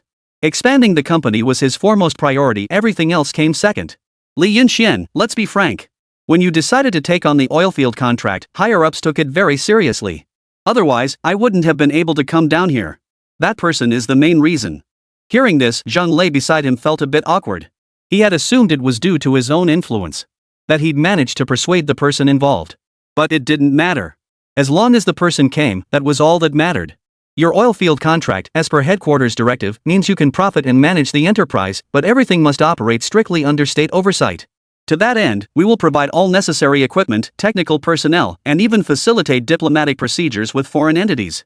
You needn't concern yourself with anything, just manage the workers effectively and stabilize the current operational conditions. There's only one requirement from headquarters: the credit must be attributed to the state. Hearing this, Li Yunxian fell silent. He had anticipated challenges in partnering with the state. But he hadn't anticipated it being so straightforward. What did attribution rights belong to the state mean? It meant that through this oilfield, Li Yunxian could build his empire. None of that was a problem. The only issue is that the oilfield must be controlled. The nature of the situation has changed. Originally a private oilfield, but through state attribution, it is no longer private. The nature of the transaction has also changed. Private oilfields could be sold to any country or region, as long as agreements were reached with local stakeholders. But after the attribution rights came into play, Li Yunxian now requires consent to sell oil from the field anywhere. In short, each approach has its merits, it all depends on Li Yunxian's choice. I think this is actually a good idea. Trying to secure the oil field contract on my own would be far too difficult. After pondering it over, Li Yunxian nodded. So you agree? Chief Engineer Huan was somewhat surprised, having expected Li Yunxian to hesitate for a long time. Instead, he made his decision so quickly. Of course. It's exactly as you envisioned. My demands aren't high as long as I can make money and upgrade my operations, everything else is secondary. Wasn't that the ultimate reason Li Yunxian wanted to take over the oil field? One must never forget one's roots, and Li Yunxian had never lost sight of his original purpose. Excellent. I knew I hadn't misjudged you. Chief Engineer Huang smiled with satisfaction. He had expected this business negotiation to require more persuasion. He had even prepared himself for the possibility of failure. But who could have predicted? It succeeded after all. Li Yunxian showed little hesitation. This was good news. Chapter 156, Channel Energy. This also demonstrated that Li Yunxian harbored a patriotic spirit within his heart. Chief Engineer Huang had brought the contract long ago, hoping for a smooth and successful collaboration with Li Yunxian. Both parties swiftly signed a preliminary cooperation agreement. This preliminary agreement outlined arrangements for specific commercial details.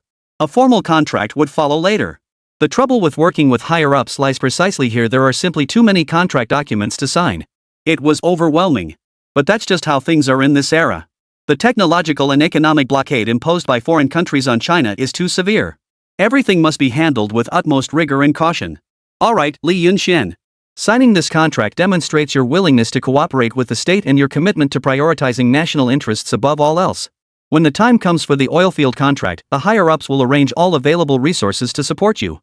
Chief Engineer Huang stated earnestly. I've been thinking about it, Li Yunxian replied slowly. Regarding the machinery and equipment needed for the oilfield contract, whether it involves foreign block technology or other items, please provide me with a detailed list. I will handle the arrangements for these matters. But I need personnel assigned by headquarters and not just anyone. Chief Engineer Huang, they must be at least your level of expertise. This was the opportunity, or rather, the condition Li Yunxian had agreed to earlier. In collaborating with the state, Li Yunxian truly had nothing to lose. At most, he had no choice over the market. Where the oil produced from these fields ultimately ended up was none of his concern, that was all. It would likely all go to the state, but that was fine. Li Yunxian would still make his money, just not as much. The company would undoubtedly achieve its upgrade, backed by such a powerful ally. Moving forward, Li Yunxian's corporate transformation would proceed even more smoothly. Beyond that, I don't need anyone else, not even engineers. Li Yunxian stated his demands earnestly. What did he lack? He only needed someone at the level of a chief engineer. As for the rest, Li Yunxian genuinely didn't think much of them. For ordinary engineers, Li Yunxian could gather resources and train them himself. But chief engineers? They were truly rare. They weren't something you could just find whenever you wanted. It's like a reassuring presence. Whoever possessed one was a true major manufacturer. It was standard equipment. The factories Li Yunxian had run before were merely small-scale operations. Well, your request isn't unreasonable, but I need to explain the situation. You should understand this isn't trivial. A chief engineer oversees multiple specialized fields. Not every chief engineer is suited for your needs.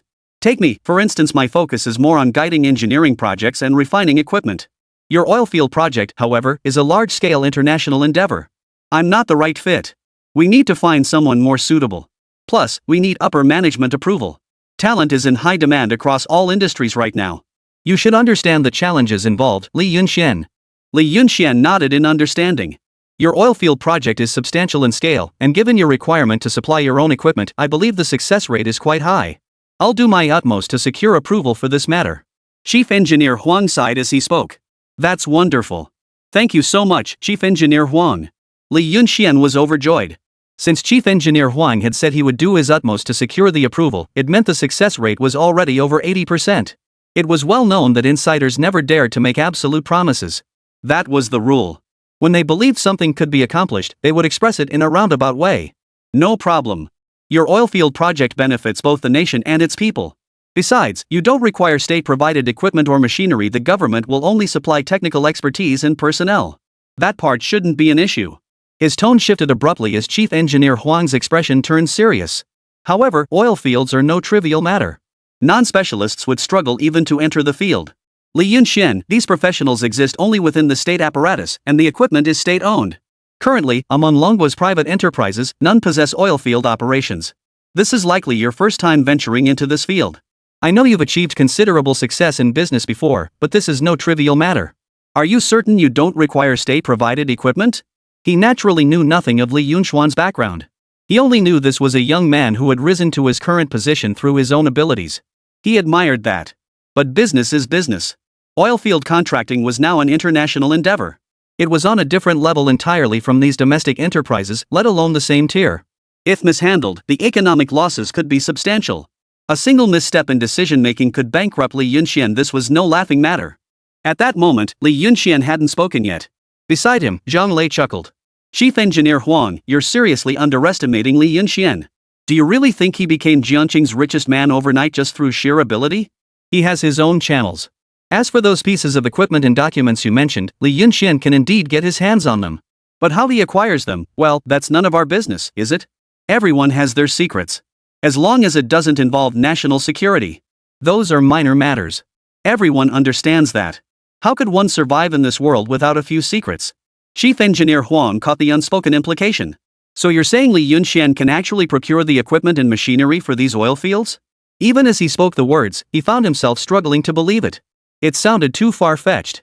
But Zhang Lei's words left him utterly speechless. From what I know about this kid, it's not just that the equipment and machinery he's procured are all state-of-the-art foreign technology. Domestic technology and the economy were both lagging behind. Everything was still in its infancy. Even a small item, something with minimal technological content, requires importing from abroad. One can only imagine how dire the current predicament is. Why is it so difficult? Of course, it's because of the technology blockade. That's why researchers nationwide are working tirelessly. And at this very moment, someone tells him that in their dragon country, there are people who can obtain advanced technological equipment from abroad, and even acquire technical documents and literature? This sounded too good to be true. Li Yunxian, is this true? Chief Engineer Huang stared at Li Yunxian in disbelief. He even lost his composure and addressed him by his full name. To ordinary people, Li Yunxian's connections were impressive enough to make a fortune in the market. Only someone of Chief Engineer Huang's caliber could see the bigger picture. Li Yunxian wasn't merely impressive, he was a model young man driving technological progress and economic advancement. Facing the other man's piercing stare, Li Yunxian felt a chill run down his spine. Chapter 157, Partnership Agreement. Only Chief Engineer Huang understood what it truly meant if Li Yunxian could actually secure these advanced pieces of equipment. For small enterprises, it goes without saying. But for an international oilfield project of this scale, having the channels to secure such equipment would be nothing short of legendary. Li Yunxian wouldn't even need to lift a finger. He'd simply provide the equipment, and the higher-ups would handle everything else. All this was just the tip of the iceberg. Domestic technology was indeed underdeveloped at present. Much of the machinery and equipment had been obtained through foreign aid. Their independent R&D efforts are still in their infancy. Therefore, in terms of technology, they were currently at a distinct disadvantage. If Li Yunxian could get his hands on those gadgets, things would be entirely different. Seeing the other person's intense gaze, Li Yunxian smiled helplessly. So he'd been targeted after all. He had anticipated this scenario long ago. He just hadn't expected it to happen so suddenly. His connections were always too conspicuous, especially to the state. He understood perfectly. After all, Li Yunxian was now tackling a truly top-tier project. It was impossible for his secret channels to remain undiscovered. Don't mistake them for some cute little thing. The exposure of his secret channels wasn't the issue. What mattered was how to legitimize them, preventing further scrutiny. To this end, Li Yunxian specifically sought out the system for consultation. In the end, Li Yunxian obtained the answers he sought. So he wasn't panicking at this moment. That's exactly right. I have some overseas channels. As for how I acquired them, Chief Engineer Huang, it's best not to pry. Everyone has their secrets, don't they? Li Yunxian said with a smile. But at that moment, Chief Engineer Huang's expression was far from amiable. His expression turned serious. I'm afraid it's not that simple. Mr. Li, I know you want to keep to yourself and quietly amass wealth, but in our Dragon Nation, that's not permitted. Someone who shines too brightly will inevitably draw attention. Only by sharing that brilliance publicly can you truly be safe. You must clarify the origins of these channels. Otherwise, even if I don't warn you now, you'll still face investigation later. You should know the organization demands absolute transparency and awareness of all matters. You can't hide anything from them. Li Yunxian had hoped to negotiate further, but it seemed futile now. That's how it is when you cooperate with the state. Fortunately, he was prepared. Li Yunxian, you must compile the channel sources, brands, equipment costs, and so on in advance. These details will be needed later. The organization won't exploit your channels for its own purposes. Everything hinges on your voluntary participation. No one will force you. You can rest assured on that point. Li Yunxian nodded, no longer resisting. Understood.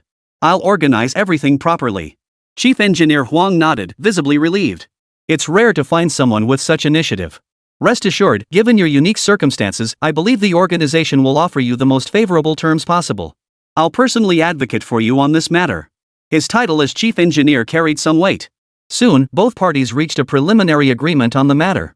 Li Yunxian would provide the equipment and documentation.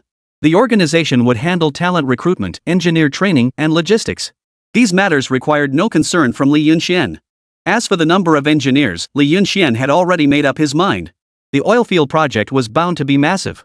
The personnel allocated by the organization alone would be insufficient, and managing them would prove challenging. Li Yunxian therefore opted to stick with his own approach. From the organization, he would only request high-caliber technical engineers and a chief engineer.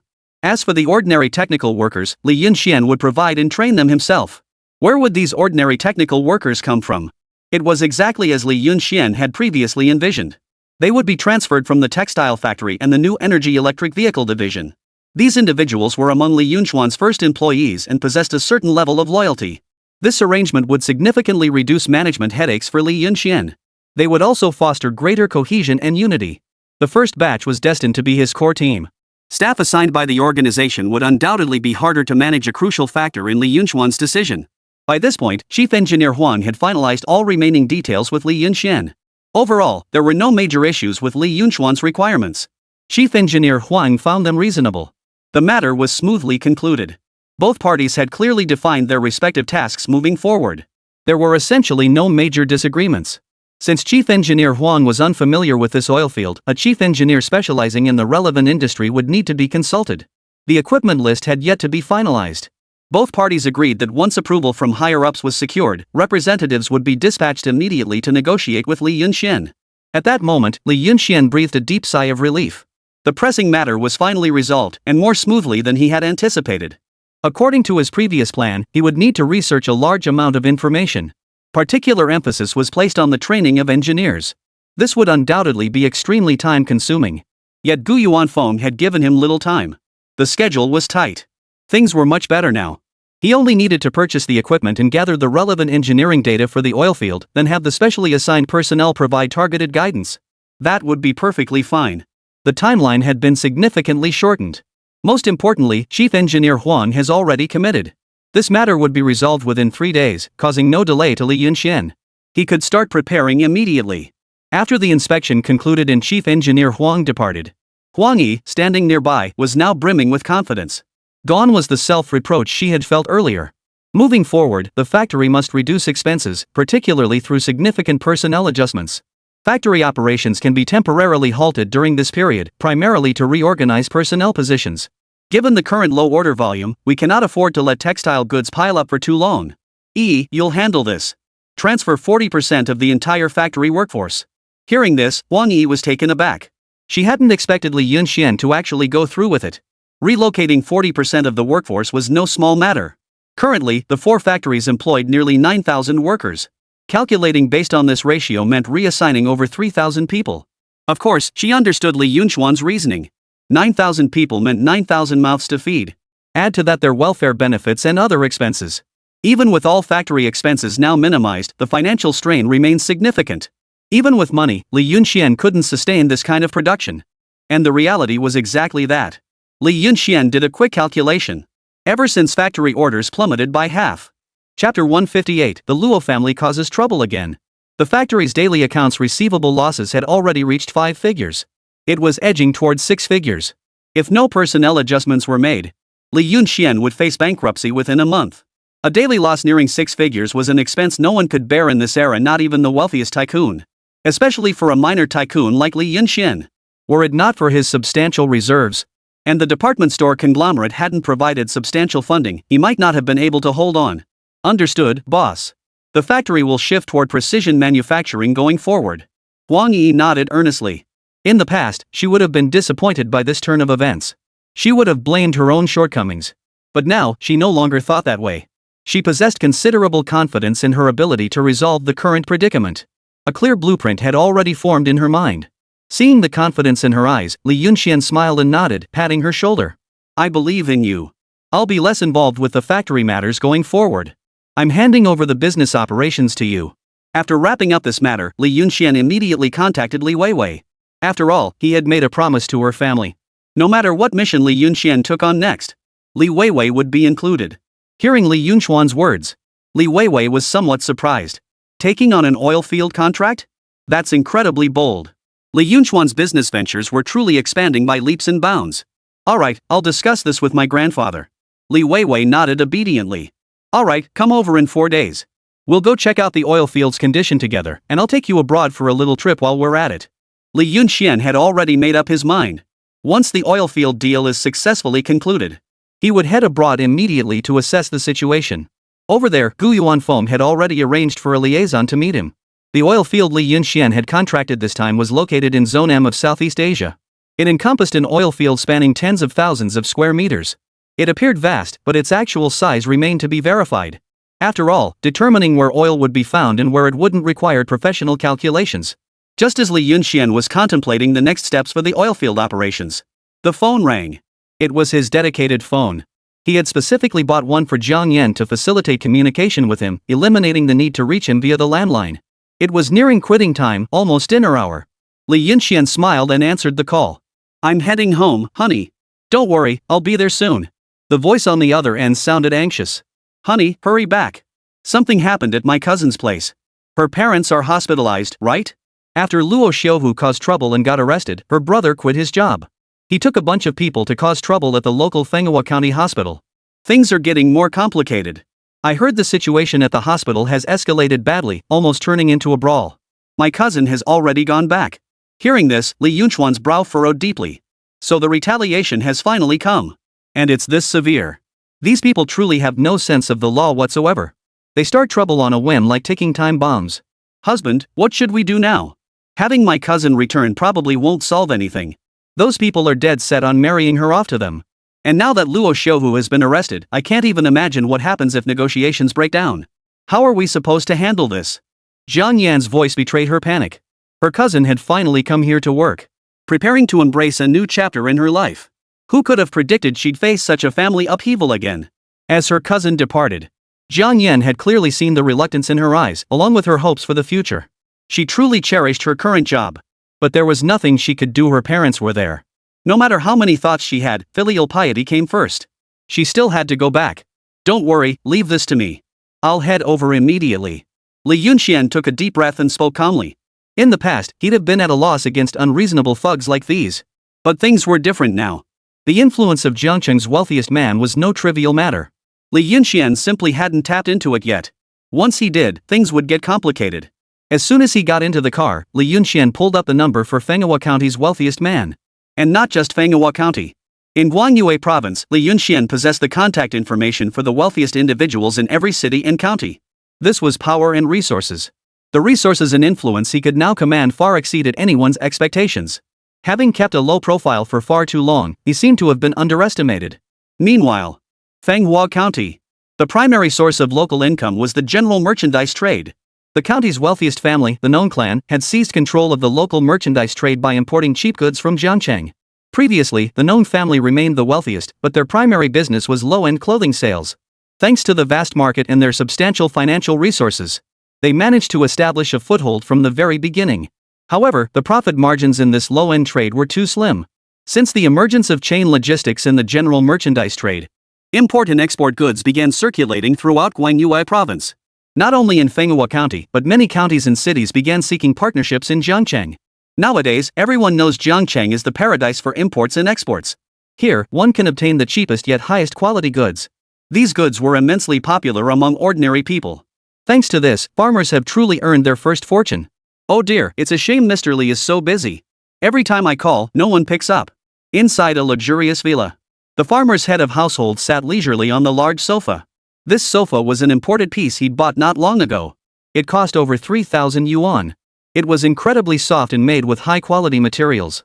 Before, he could never have afforded it. Don't be fooled by the fact that they were once the wealthiest family in Fenghua County. Fenghua County itself was just a small county town. Its economy and commerce were underdeveloped. Forget about being a 10,000 yuan household. Here, even those earning 10,000 yuan were truly considered elite. Now, through department store trade, farmers have officially become 10,000 yuan households. It was precisely at this moment that they realized that making money requires selling daily necessities. And they must be imported goods.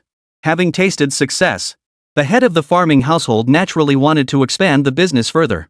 Currently, the surrounding small counties and rural villages near Fenghua County had not yet been exposed to inexpensive imported goods. The market potential is enormous. If they could secure sufficient import-export goods to trade in these untapped markets, the Nongja family's wealth would surely double. Unfortunately, every time he went to Jiangcheng, he couldn't meet with Mr. Li. After all, he was just a small-time player. He was just scraping by with the little money he made from Mr. Li's business. It wasn't just him, people from other small counties nearby also wanted to meet Mr. Li to expand their business scale. Chapter 159, Mr. Li's Call. Nowadays, everyone knew that by cultivating a good relationship with Mr. Li, any small-time farmer from these minor counties could leapfrog into becoming the wealthiest person in their locality. And the Nong family had reaped this very benefit, transforming from modest beginnings into Fenghua County's wealthiest family. It could be said that Li Yunxuan's influence in Guangyue Province was simply too immense. So vast that everyone sought to connect with him. Unfortunately, Mr. Li is perpetually swamped with affairs of state. And there's never been any word of him seeking investment. Many people from other counties who wanted to approach him found it impossible to reach Mr. Li. They could only procure goods through suppliers under his umbrella, but these were already purchased at secondary wholesale prices. They, too, needed to make a profit margin. However, sourcing directly from Li Yunxian would eliminate this issue. Not only would they get first-hand goods at lower prices, but the selection would be much wider. This won't do. I must find time to visit Jiangcheng again in the next couple of days. Opportunities are seized, not waited for. How long can we keep waiting like this? Nong Rishing immediately made up his mind. Thanks to his Jiangcheng supplier, he'd already made a tidy profit. After all, he had already become a 10,000 yuan household in just 2 short months. But that was nowhere near enough. He'd heard that folks in the neighboring county were expanding their operations at an alarming rate. They were going crazy buying goods in Jiangcheng.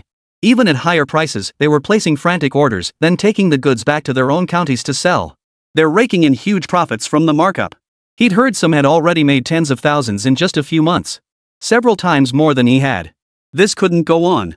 Just as he was thinking this, the landline phone in the room rang. Hello? Who is this? Another loan shark? Get lost. I've no money to lend you.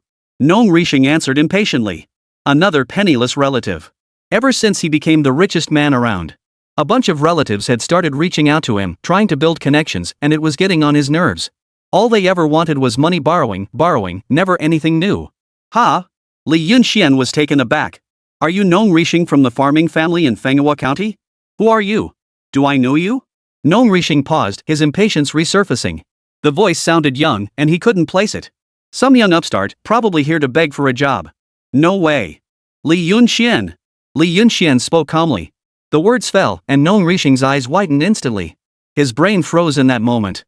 Li Yunxian smiled indifferently. I may not know you, but you certainly know me. Hearing this, cold sweat instantly broke out on Nong Rishing's brow. The man hadn't been wrong.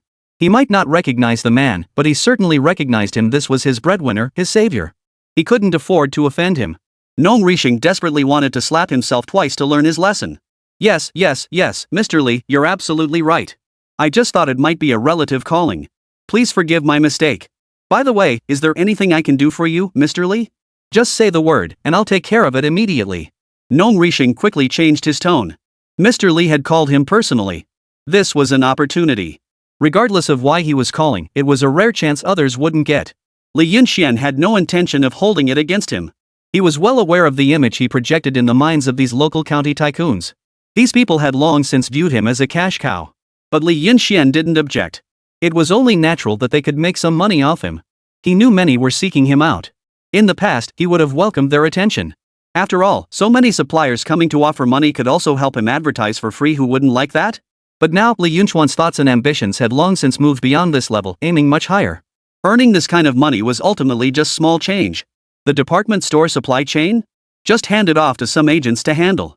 The trend now was scarcity marketing. Allowing these people to source goods from him so easily would make earning money far too effortless. This approach was also unhealthy for the market.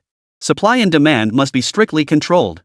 Li Yunxian deliberately avoided interacting with local suppliers, directing them to source goods from the first batch of business owners he had partnered with in Jiangcheng. This approach also spared Li Yunxian a great deal of hassle. Enough with the small talk. Do you know of a local family called the Luo clan? I hear they're quite numerous. Hearing this, Nong Rishing froze slightly. What the hell? The Luo family? Could Li Yunxian be considering a partnership with them? That would mean the Luo family was poised for meteoric success. This was absolutely not Nong Rishing worrying needlessly. If Li Yunxian truly had connections with the Luo family, they could become Manhwa County's wealthiest family in no time. Replacing him would be child's play. But at this moment, Nong Rishing dared not defy Li Yunxian. I understand. What are your instructions, Mr. Li? He asked respectfully. Despite Li Yunxian being younger than him, he could even be Li Yunxuan's father. But in the business world, such considerations held no sway. Survival of the fittest, where might makes right, that was the fundamental law of the business world.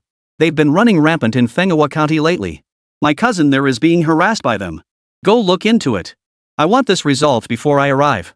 Make sure you get those people under control. I'm giving you only an hour and a half. If you haven't resolved this trouble before I arrive, you know the consequences. Nong Rishing broke out in a cold sweat. His heart raced with both anxiety and excitement. He understood exactly what this meant. If he could seize this opportunity, his earning efficiency could multiply several times over. This was like manna from heaven, a rare opportunity indeed. Conversely, if he failed to deliver, it was clear the Nong family would never again be Manhwa County's wealthiest clan. Li Yunxian possessed the capability. Understood. Rest assured, Mr. Li. I'll handle it immediately and resolve it before you arrive. Damn it, I never imagined the Luo family would be so brazen, daring to bully even your cousin. As long as I'm here, I'll make sure they pay dearly for this. Li Yunxian gave a slight nod. Alright, that puts my mind at ease. I'll await your good news. Li Yunxian hung up the phone. Manhwa County was indeed quite a distance from Jiangcheng. Over 100 kilometers.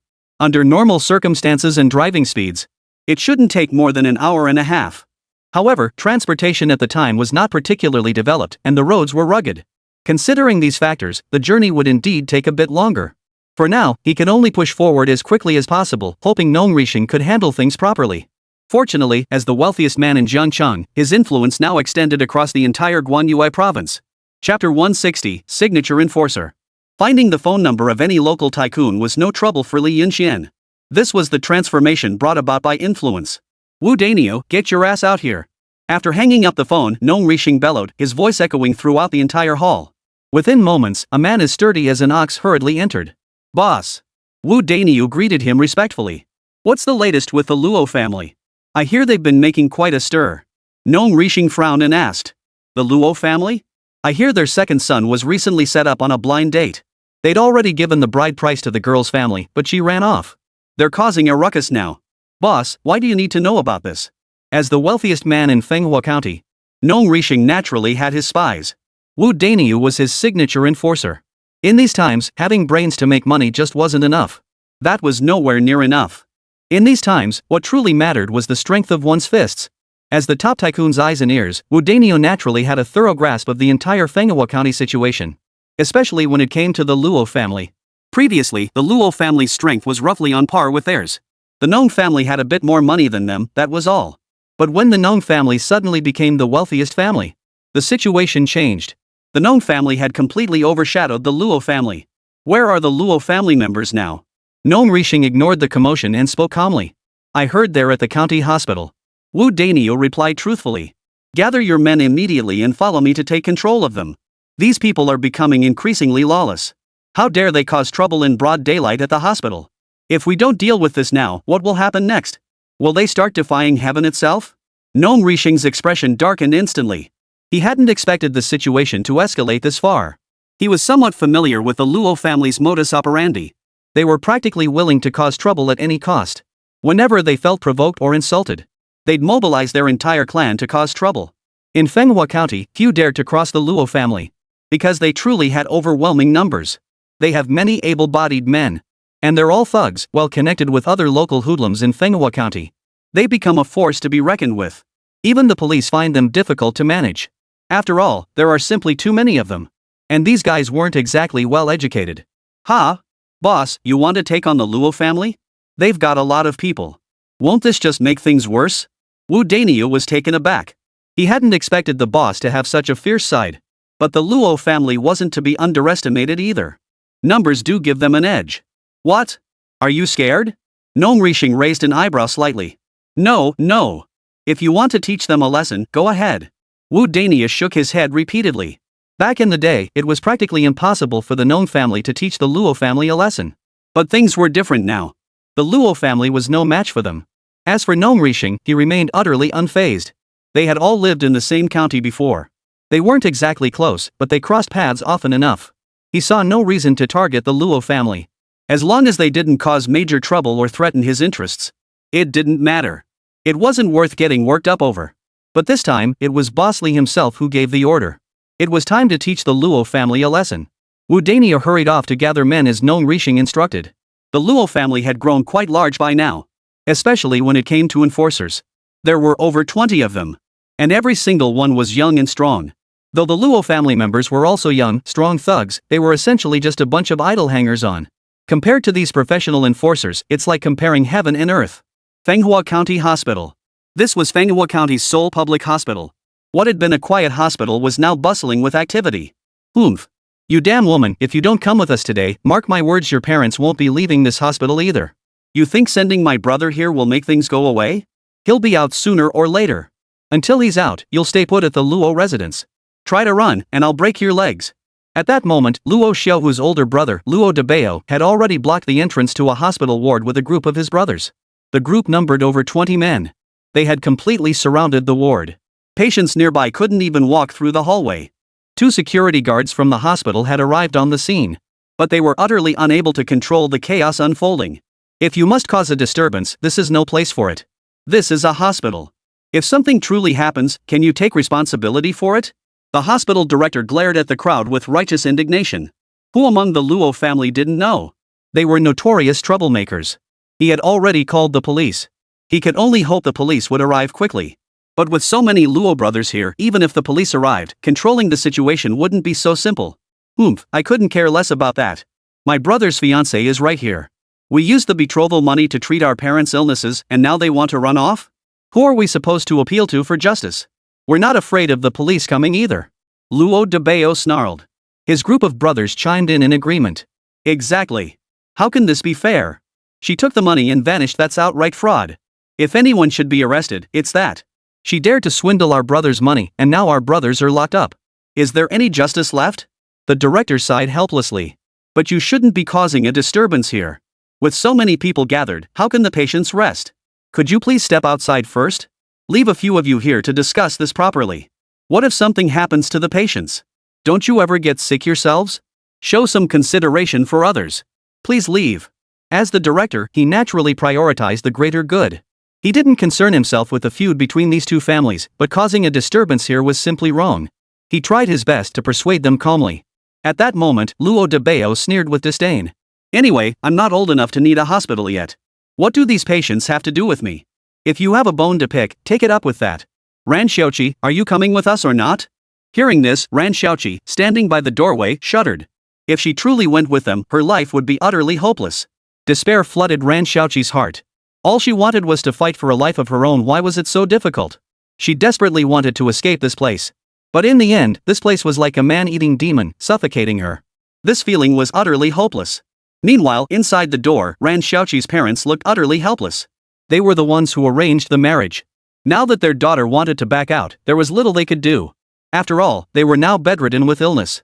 If not for the engagement money, they wouldn't have made it this far. Daughter, just go with them. We took their money, we're in the wrong. Besides, why be so stubborn? You're just a girl. Chapter 161, Forced Marriage. Yes, you're a young woman. Isn't it better to settle down early? Her parents pleaded in the hospital room, utterly baffled. In their view, a girl should marry young. At least you two old fools know your place. Today, whether you want to leave or not, you're leaving.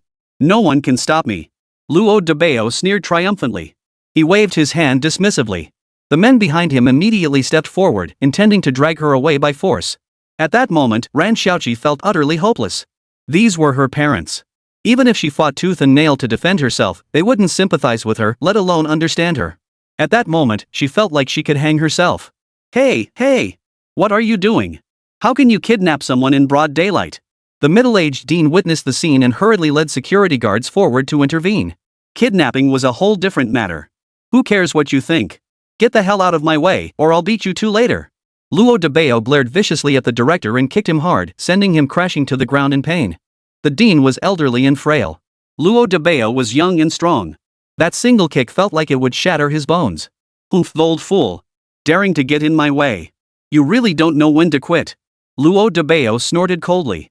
By now, Ran Xiaoqi had been forcibly restrained and couldn't move an inch. She struggled desperately, fully aware in her heart. If they took her away this time, she would never see the light of day again. She was fighting for her freedom. Everyone, stop right now. Just then, a deep voice boomed from behind. The voice was deep and powerful. It carried an air of commanding authority. Luo de Bao and the others frowned and turned to look. Nong Rishan? What the hell are you doing here? Luo de Bao asked, clearly annoyed. He harbored deep resentment toward Nong Rishan. Back in the day, the Nong family was only on par with theirs. But now, after dabbling in business, they'd become the wealthiest family in town, subtly overshadowing the Luo clan's influence. Though they'd kept to themselves lately, it still left the Luo family deeply unsettled. I never imagined you'd dare cause trouble here. The Luo family, you have some nerve. This is a hospital. Nong Rishan's brows furrowed in anger. He knew these Luo family members were largely uneducated. When they caused trouble, they showed no sense of proportion. But he never imagined they'd be this lawless. This is a hospital, not some public gathering place. How utterly brainless these people are. Nong Rishan, you think you can meddle in the Luo family's affairs?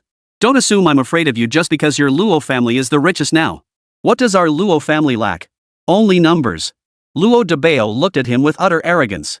As if having more brothers made him invincible. Oomph. You have numbers? Do you think I lack them? How dare you, a mere junior, bring up numbers in front of me?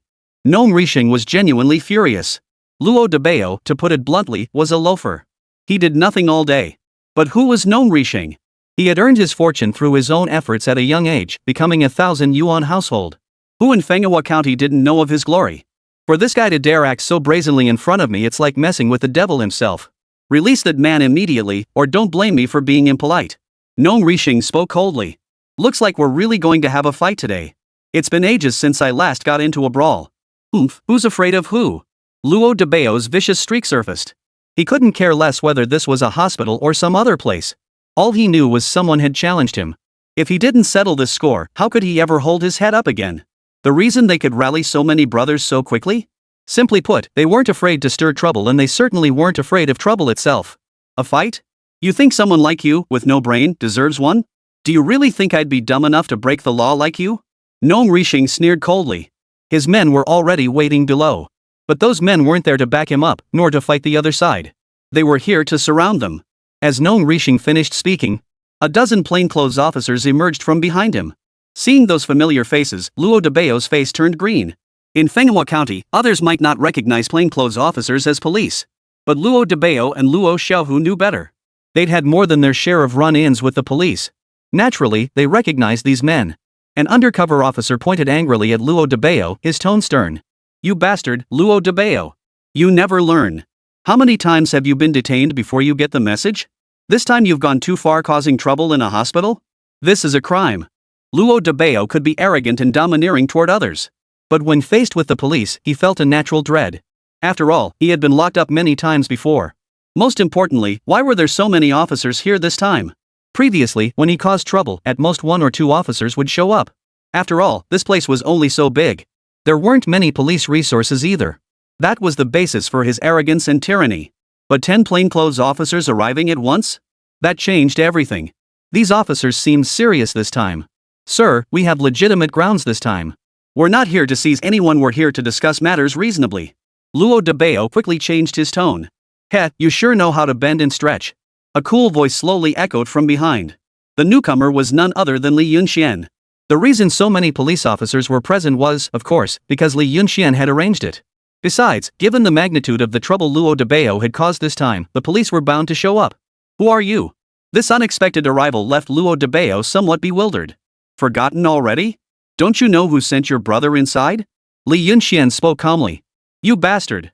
So it was you all along." Luo Debao shot Li Yunxian a vicious glare. It was all because of this bastard that his second brother never got married.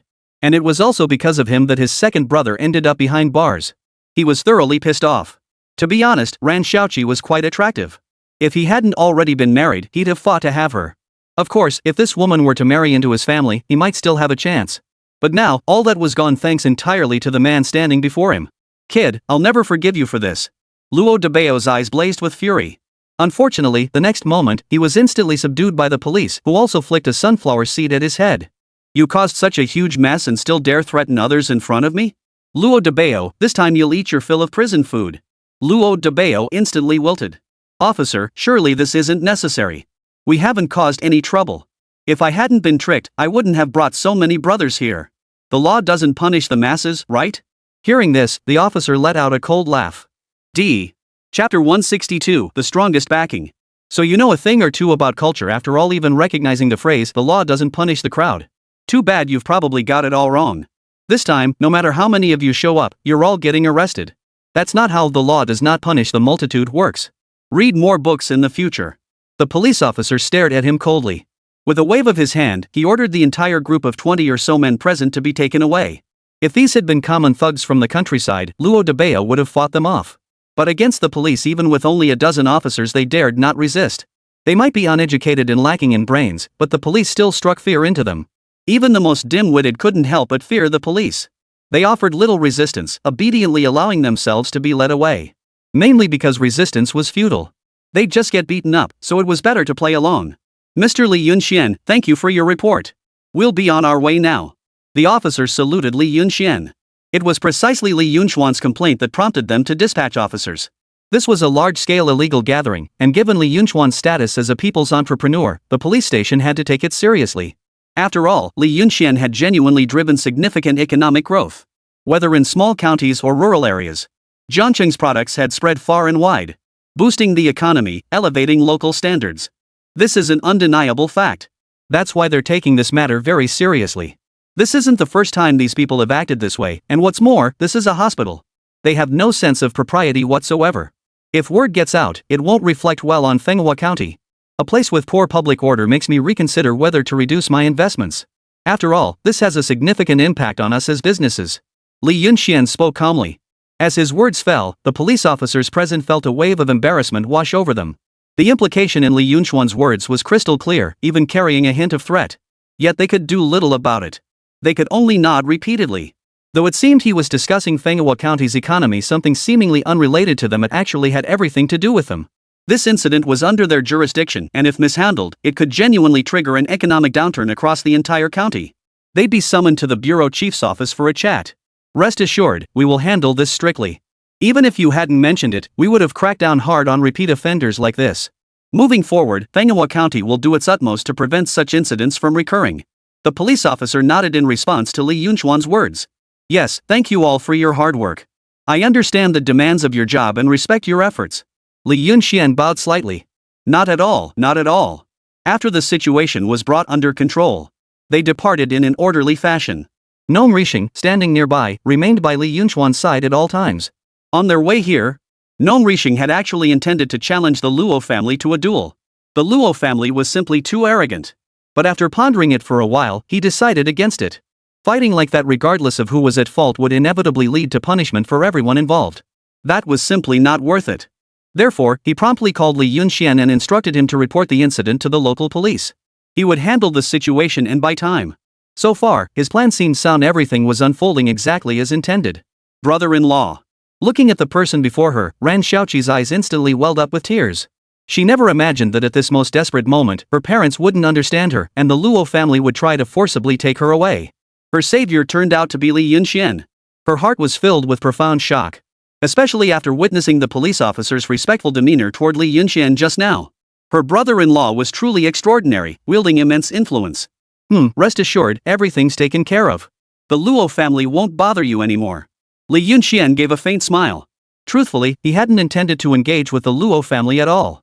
If they hadn't stirred up trouble, the matter would have been settled. But since they dared to cause such a huge incident this time, Li Yunxian couldn't let them off the hook. After all, he was the wealthiest man in Zhengcheng. Most counties in Guanyue province now depended on him for their livelihoods. He certainly possessed that level of influence. Thank you, brother-in-law.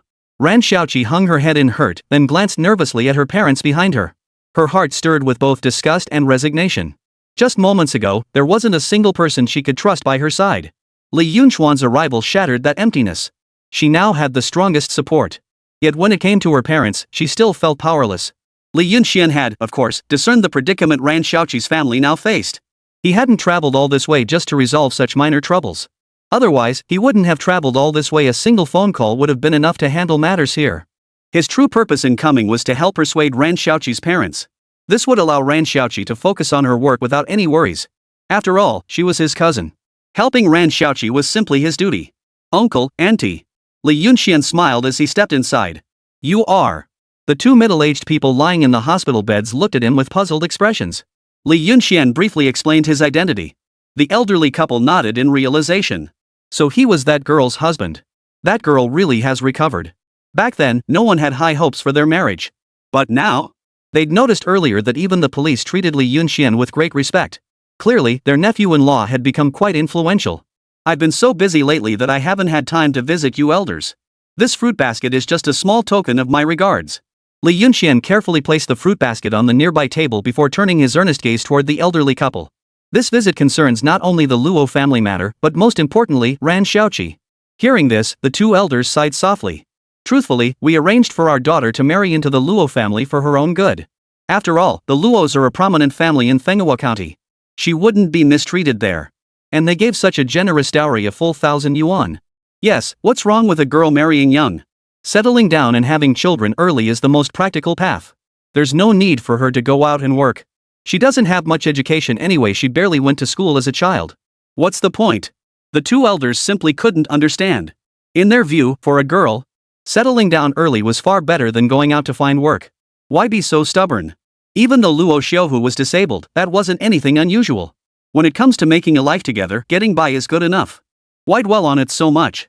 Hearing this, Li Yunxian understood even more clearly just how difficult Ran Xiaoqi's situation truly was at that moment. No wonder a young woman would walk all the way from halfway to Zhengcheng late at night. Chapter 163, A Relative to Lean On. Because Zhengcheng held all her future hopes. The more he understood, the more he realized how difficult things were for his cousin. Your thinking is outdated. This is a new era. Women should also advocate for freedom and equality. Everyone deserves a fair chance to compete in this new society. Your daughter is exceptional. She shouldn't be held back. I'm here today as a relative, simply to tell you that your daughter is no less capable than any man. She will forge her own happiness in the future. As parents, you should support her. Don't look down on your daughter. If even you don't support her, who else will? Li Yunxian listened intently. The two elders fell silent, seemingly deep in thought. Unfortunately, expecting them to fully grasp such progressive ideas was clearly unrealistic. They had lived their entire lives bound by old ways of thinking. We just don't understand these things, they replied.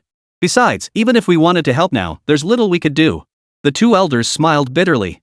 Already burdened by illness, their medical expenses alone were a massive financial strain. In the future, the two elderly individuals would be unable to work anymore, meaning they would have virtually no income. Li Yunchuan's expression turned serious. Support isn't about money, but about heart. Even just a word of comfort from you both would let your daughter feel your backing. That alone would be her greatest motivation. You don't need to do anything else. Hearing Li Yunchuan's words, the two elders seemed to grasp his meaning with some effort. After an afternoon of patient guidance, Li Yunxian remained exceptionally patient. The two elders no longer dwelled on these matters, having gained a new perspective. After all, this was the era of the young. Their old-fashioned ways were long outdated. The two elders agreed to let their daughter go out to work and no longer stood in her way. Only then did Li Yunxian breathe a sigh of relief. He understood it wasn't really the elders' fault. Every family has its own set of problems. It was only natural. At that moment, Ran Xiaoqi looked at Li Yunxian with gratitude. They left the hospital. Ran Xiaoqi's voice was low. Brother-in-law, I don't even know how to thank you. If you hadn't come all this way today to talk some sense into them, I wouldn't have known what to do. Only you could have persuaded them like that. At that moment, Ran Xiaoqi's heart was filled with both gratitude and joy. No one but Li Yunxian could have persuaded her parents. After all, her brother-in-law was the wealthiest man in the country. His words carried the most weight. The two elders were willing to listen. But if it had been anyone else, that might not have been the case. These are minor matters. Having stable work is more important than anything else. Your cousin would be delighted to see you settled. Li Yunxian smiled, pulling out 500 yuan in cash from his pocket and pressing it into Ran Xiaoqi's hand. Take this to help with household expenses. Your parents have had it tough. Their lack of support isn't their fault, it's just how things are these days. You should understand them. Buy your parents some good, nutritious food. Treat yourself to a few nice clothes too. Staring at the money, Ran Xiaoqi hurriedly pushed it back, frowning and looking at Li Yunxian with a hurt expression. What are you doing, brother-in-law? You've already done more than enough for me today. How can you give me money? Even if we're family, this is too much. I can't possibly accept this.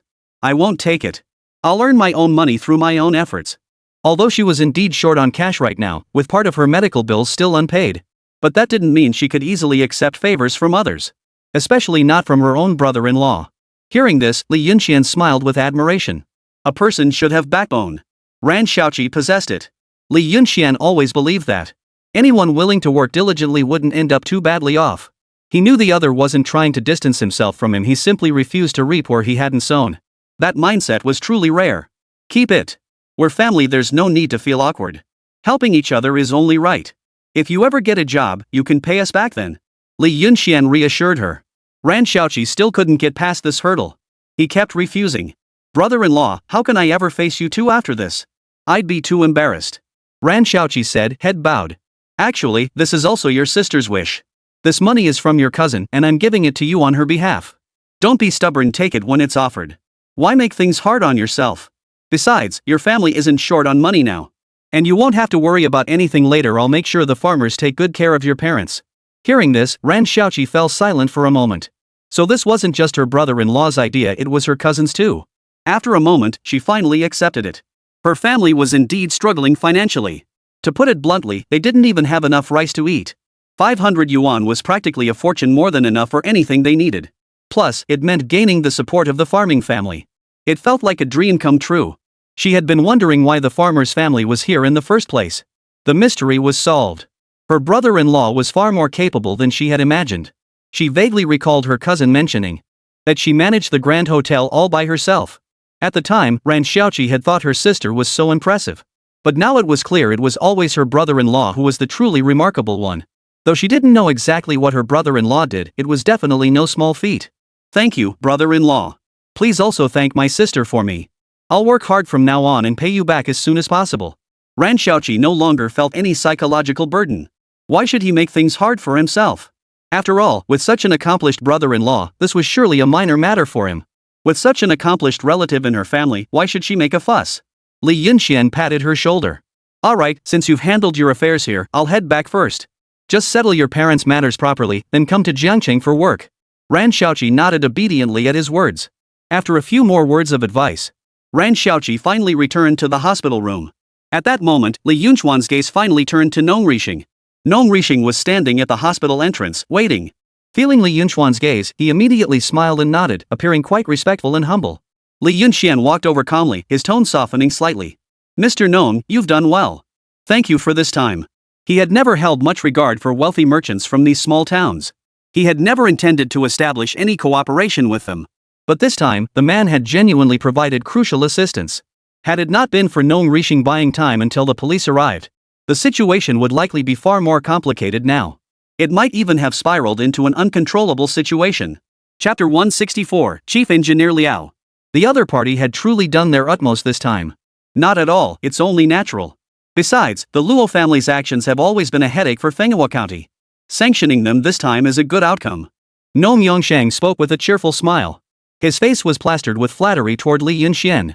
Drop by my investment promotion office sometime. We have dedicated staff there to coordinate with you. You'll be able to get first-hand goods directly from them. Just make a list of whatever goods you need. Li Yunxian offered a faint smile. He no longer managed the retail trade operations himself. He'd delegated everything to his subordinates. The investment promotion company now had dedicated management personnel. Without Li Yunxuan's personal appointment, no one could secure the privilege of ordering first-hand merchandise directly from here. This was one of the methods Li Yunxian employed to control the market. His department store logistics could only operate within Guanyue province. Why not expand to other provinces? Frankly, it boils down to the rivalry between the mighty dragon and the local power brokers. Even within Guanyue province alone, Li Yunxian had already encountered numerous complications. And this is his home turf. Expanding operations to other provinces? That's practically impossible. He'd inevitably be targeted by local power brokers. Li Yunxian saw that all too clearly. After all, everything he was doing now was encroaching on others' livelihoods. Hearing Li Yunxuan's words, Nong Yongshang was overjoyed. All his fawning had been for this very first-hand information on prices. His luck was truly extraordinary. Thank you, Mr. Li. Thank you, Mr. Li. Nong Yongshang bowed and scraped. At that moment, he felt nothing but admiration for Li Yunxian. This young man exuded an air of command in every gesture. His own child was actually about the same age as Li Yunxian now. Yet they were still living off his hard-earned savings. Sigh, comparing people really is infuriating. There's simply no comparison. Look at him now, that's a true genius. The Rand family are my relatives. You should know what to do next, right?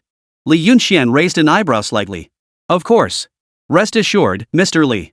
Should the Rand family ever need anything, I'll lay down my life for them. Our Nong family stands with the Rands through thick and thin. Nong Yongshang looked utterly serious. Li Yunxian shook his head helplessly. This guy truly lives up to his reputation as a man who knows how to make money. He understood the ways of the world so thoroughly. But to be honest, Li Yunxian found it rather satisfying. So this was what it felt like to be flattered by others. After wrapping up matters here, Li Yunxian returned to Jiangchang. 3 days later, the chief engineer from headquarters finally arrived, fulfilling Li Yunxuan's long-awaited anticipation. At that moment, 2 chief engineers were present in Li Yunxuan's headquarters office. One of them was none other than Chief Engineer Huang. Another is Chief Engineer Liao. He too was a highly esteemed chief engineer. Li Yunxian stared at the 2 men, his eyes practically glowing. There are only about 200 chief engineers nationwide. Rarer than giant pandas. Li Yunxian was genuinely willing to spare no expense to bring both chief engineers on board. He dared not imagine how vast his enterprise would become. Alas, this was destined to remain a mere dream. Chief engineers of this caliber are cultivated by the state and belong solely to the nation, not to any private entity. Not even Li Yunxian could make an exception. Chief Engineer Liao has previously participated in the construction and deployment of several large oil fields, bringing extensive expertise in this field. Numerous oil field projects across our country have been overseen by Chief Engineer Liao. This time, I applied to higher authorities and managed to bring him on board with great effort. Chief Engineer Huang smiled faintly. Li Yunxian understood the implication. So the organization has already approved the collaboration? Chief Engineer Huang nodded. Of course. Approval is inevitable. After all, once the naming rights for this oil field belong to Dragon Nation, the field itself belongs to Dragon Nation. The organization has no reason to refuse. Chief Engineer Huang then produced the formal contract documents. The stack was a full 2 centimeters thick. Signing through it all would likely tire one's hand before finishing. But given that this was a contract involving a major project, such matters could not be handled carelessly. Li Yunxian breathed a sigh of relief. Now it was settled, a formal partnership with the organization. He finally had a solid, reliable backing. Work could now proceed normally. Should any issues arise, the state would step in to resolve them. Who could understand this sense of security? Chief Engineer Liao appeared to be a man of few words. He's a man of integrity. Truly upright, just look at his head shape. His eyes were sharp and focused, and his posture was impeccably straight. He glanced at Li Yunxian. They say Guanyue province has produced a young entrepreneur whose reputation has spread across the entire province in just a few short months. When I arrived earlier, I made a point of visiting one of your companies. Chief Engineer Liao glanced at Chief Engineer Huang beside him, a rare smile appearing on his otherwise stern face. I must say, it looks quite sophisticated, comparable to the mechanical engineering I've seen abroad. You really do have connections, kid. Chief Engineers Liao and Huang were both seasoned veterans. They knew exactly which types of machinery were under strict international embargoes and which were impossible to export. They understood this perfectly well. Yet with Li Yunxian, it seemed as though every type of restricted machinery existed. The so-called embargo wasn't about others refusing to sell. Rather, they come with exorbitant price tags. They openly exploit their technological advantage to charge exorbitant prices.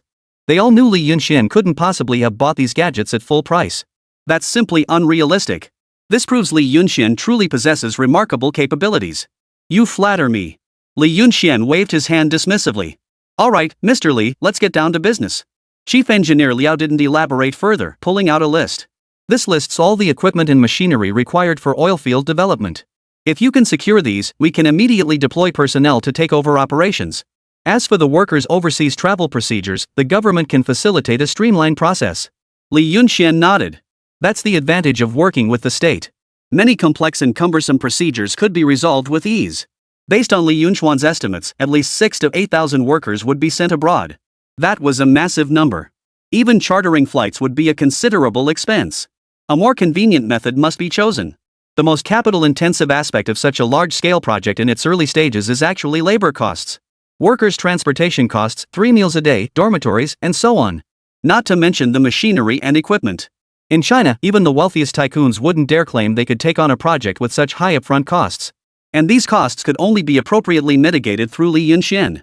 Machinery and equipment don't consume much capital. Even in terms of engineering expenditures. There's also a 5% subsidy from the state. Chapter 165, Wang Jia's Loyalty. Don't underestimate this sum. For many wealthy individuals, it's an astronomical sum. Beyond the 5% subsidy, they could also apply for local industrial water usage for energy, hydropower, and other needs. They can even have the national government install water and electricity pipelines. These services are charged at cost only. Thus, when it came to funding such large-scale projects, Li Yunxian held an unmatched advantage over anyone else. Li Yunxian skimmed the equipment list and understood immediately. There was a lot of equipment. Over 100 types. But even if there were 1,000 types, it wouldn't be a problem for Li Yunxian. I'll do my best to procure these items. As for transportation, I have my own methods, no need for you to worry about it. What I need now is for the organization to assist with transporting personnel. The advance force will likely number around 1,000. Subsequent deployments will follow in batches. Upon hearing this, Chief Engineer Liao fell silent for a moment before nodding. Understood. I'll seek approval from higher-ups. But can you truly secure all those items, Mr. Li? Chief Engineer Liao's words weren't born of disbelief. Rather, he was astonished. Oilfield exploration required the most advanced equipment, including state-of-the-art seismic instruments, sea lasers, and more. These were cutting-edge technologies from abroad. They are rarely sold. Because they represent the pinnacle of current technology. Domestic alternatives lack these capabilities, offering only substitutes. As for the alternatives, their effectiveness is naturally limited, barely sufficient for the task. Moreover, they require significantly more time, manpower, and resources. If Li Yunxian could actually secure them, even if not the absolute top tier, it would be sufficiently impressive. Rest assured, Chief Engineer Liao.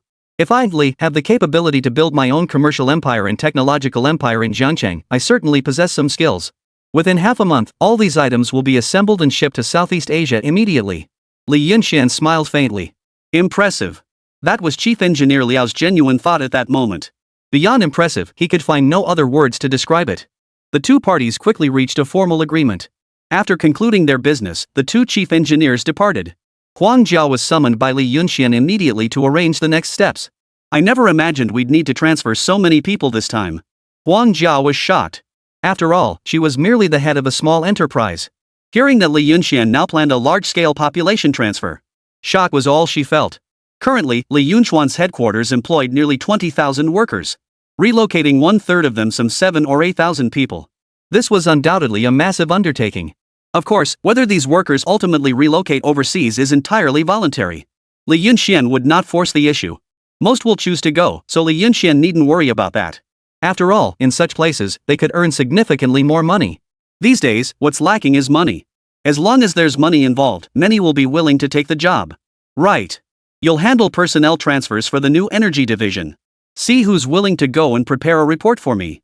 Those who don't want to go are fine too. At most, the new energy electric vehicle factory will resume operations in 2 months. They can come back to work then. Li Yunxian explained. Got it. I'll do my best to handle this. But boss, in a month and a half, I'm supposed to go abroad for my studies.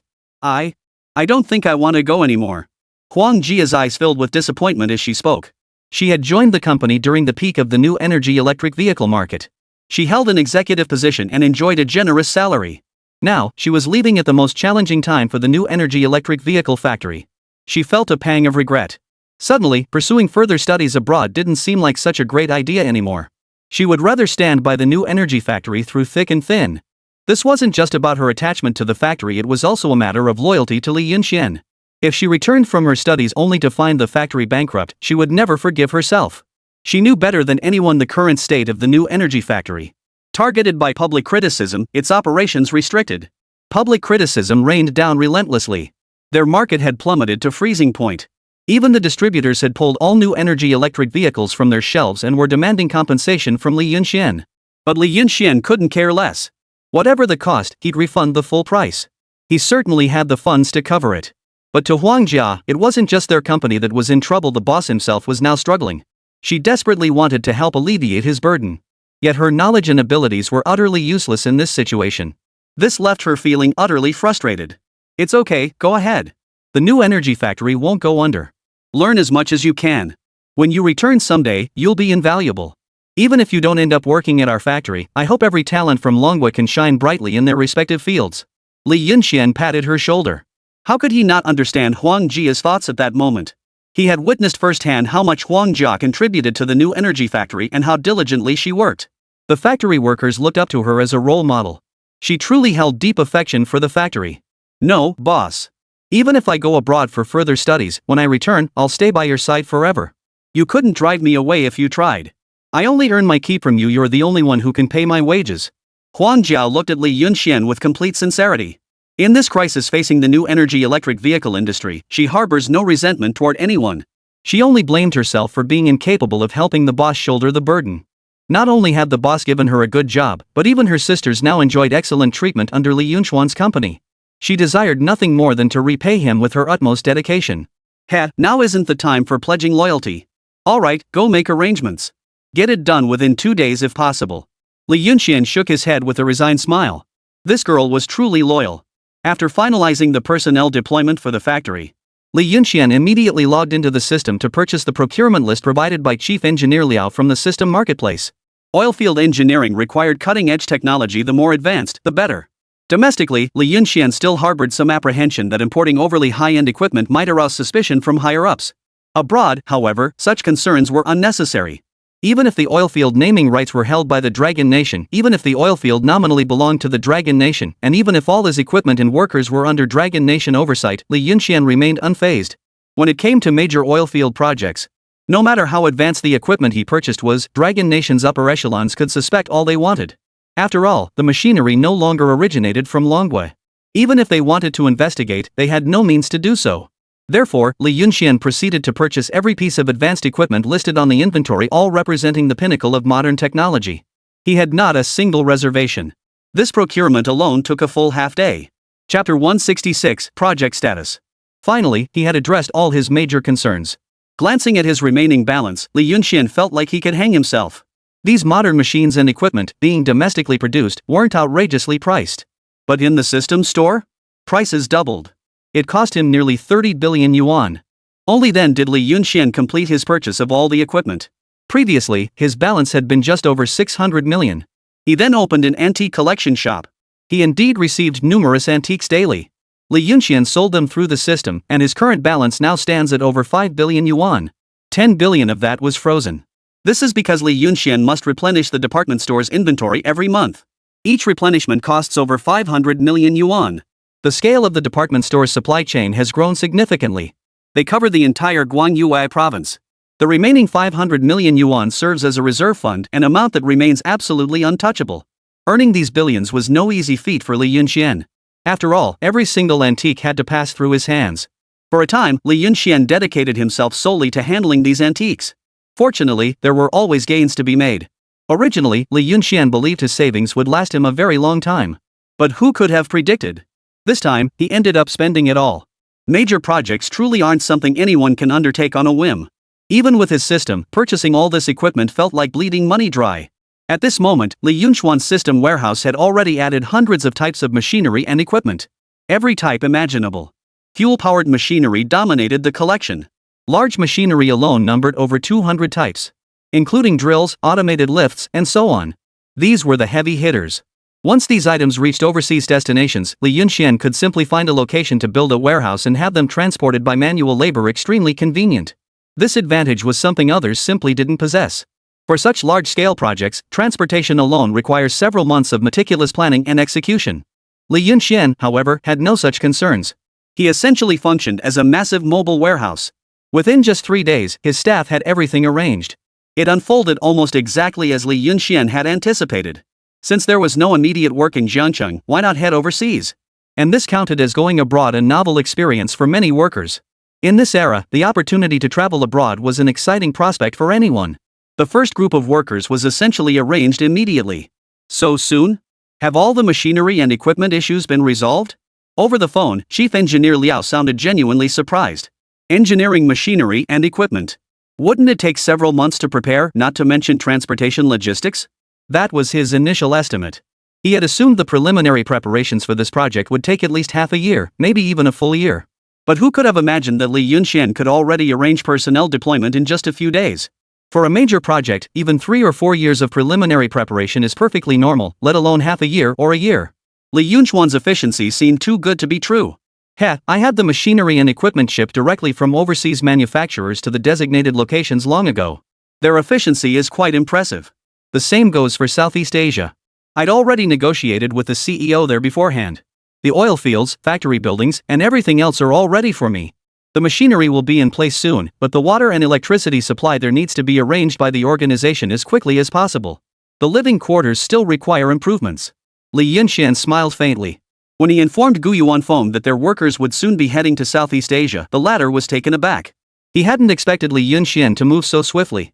Gu Yuanfeng's thoughts mirrored those of Chief Engineer Liao. To expect the preliminary work for the factory to be completed in less than a year was sheer folly. But how many days had passed? From the moment he discussed this oilfield project with Li Yunxian until now, it had only been about 10 days. 10 days and he could mobilize all the workers to head to Southeast Asia? That seemed a bit far-fetched. He even began to suspect whether Li Yunxian had some hidden agenda he wasn't privy to. He was a complete novice in oilfields, with no prior experience whatsoever. How could he suddenly be moving so fast? This was ridiculous. Was it real or fake? He couldn't tell anymore. The oilfield Li Yunxian had contracted was indeed quite large, a substantial area. But extracting the oil posed significant challenges. It required advanced equipment from abroad. Why was it contracted to Li Yunxian? The reason was simple: Gu Yuanfeng couldn't obtain those drilling rigs either. Such equipment had long been subject to foreign embargoes. Although he ran a tech company abroad, his nationality is not foreign. Foreign suppliers would never sell him such equipment. Therefore, he had no choice but to contract out his oil field operations, a rather helpless reality. Could he have done it himself if he truly wanted to? He could, but the cost would be enormous. He'd calculated it long ago. To truly develop this oil field, the initial investment would be astronomical. Recouping the investment within a decade was virtually impossible. This could easily lead to Gu Yuanfeng's capital chain breaking. For a tech company, any financial trouble would spell serious trouble. So when he told Li Yunxian that he was willing to contract the oil field to him because they were fellow countrymen, it was naturally just polite talk. Without the necessary capabilities, how could he possibly be entrusted with the oil field? Everything here is interconnected. He himself couldn't handle it, but Li Yunxian seemed capable. Plus, Li Yunxuan's connections were indeed peculiar, and he was a fellow countryman, a fellow townsman. That was the real reason he agreed to give Li Yunxian the contract. The oil field was now undergoing basic construction, primarily to accommodate the initial workforce. Its water and electricity supply could meet the needs of 300 people. And that was merely the bare minimum. Now that Li Yunxian suddenly arranged for 1,000 people to be sent there, he found himself somewhat caught off guard. Although the other party was the contractor, the most fundamental accommodation arrangements would naturally fall to Gu Yuanfeng. Developing that oil field required at least meeting the daily needs of 1,000 people.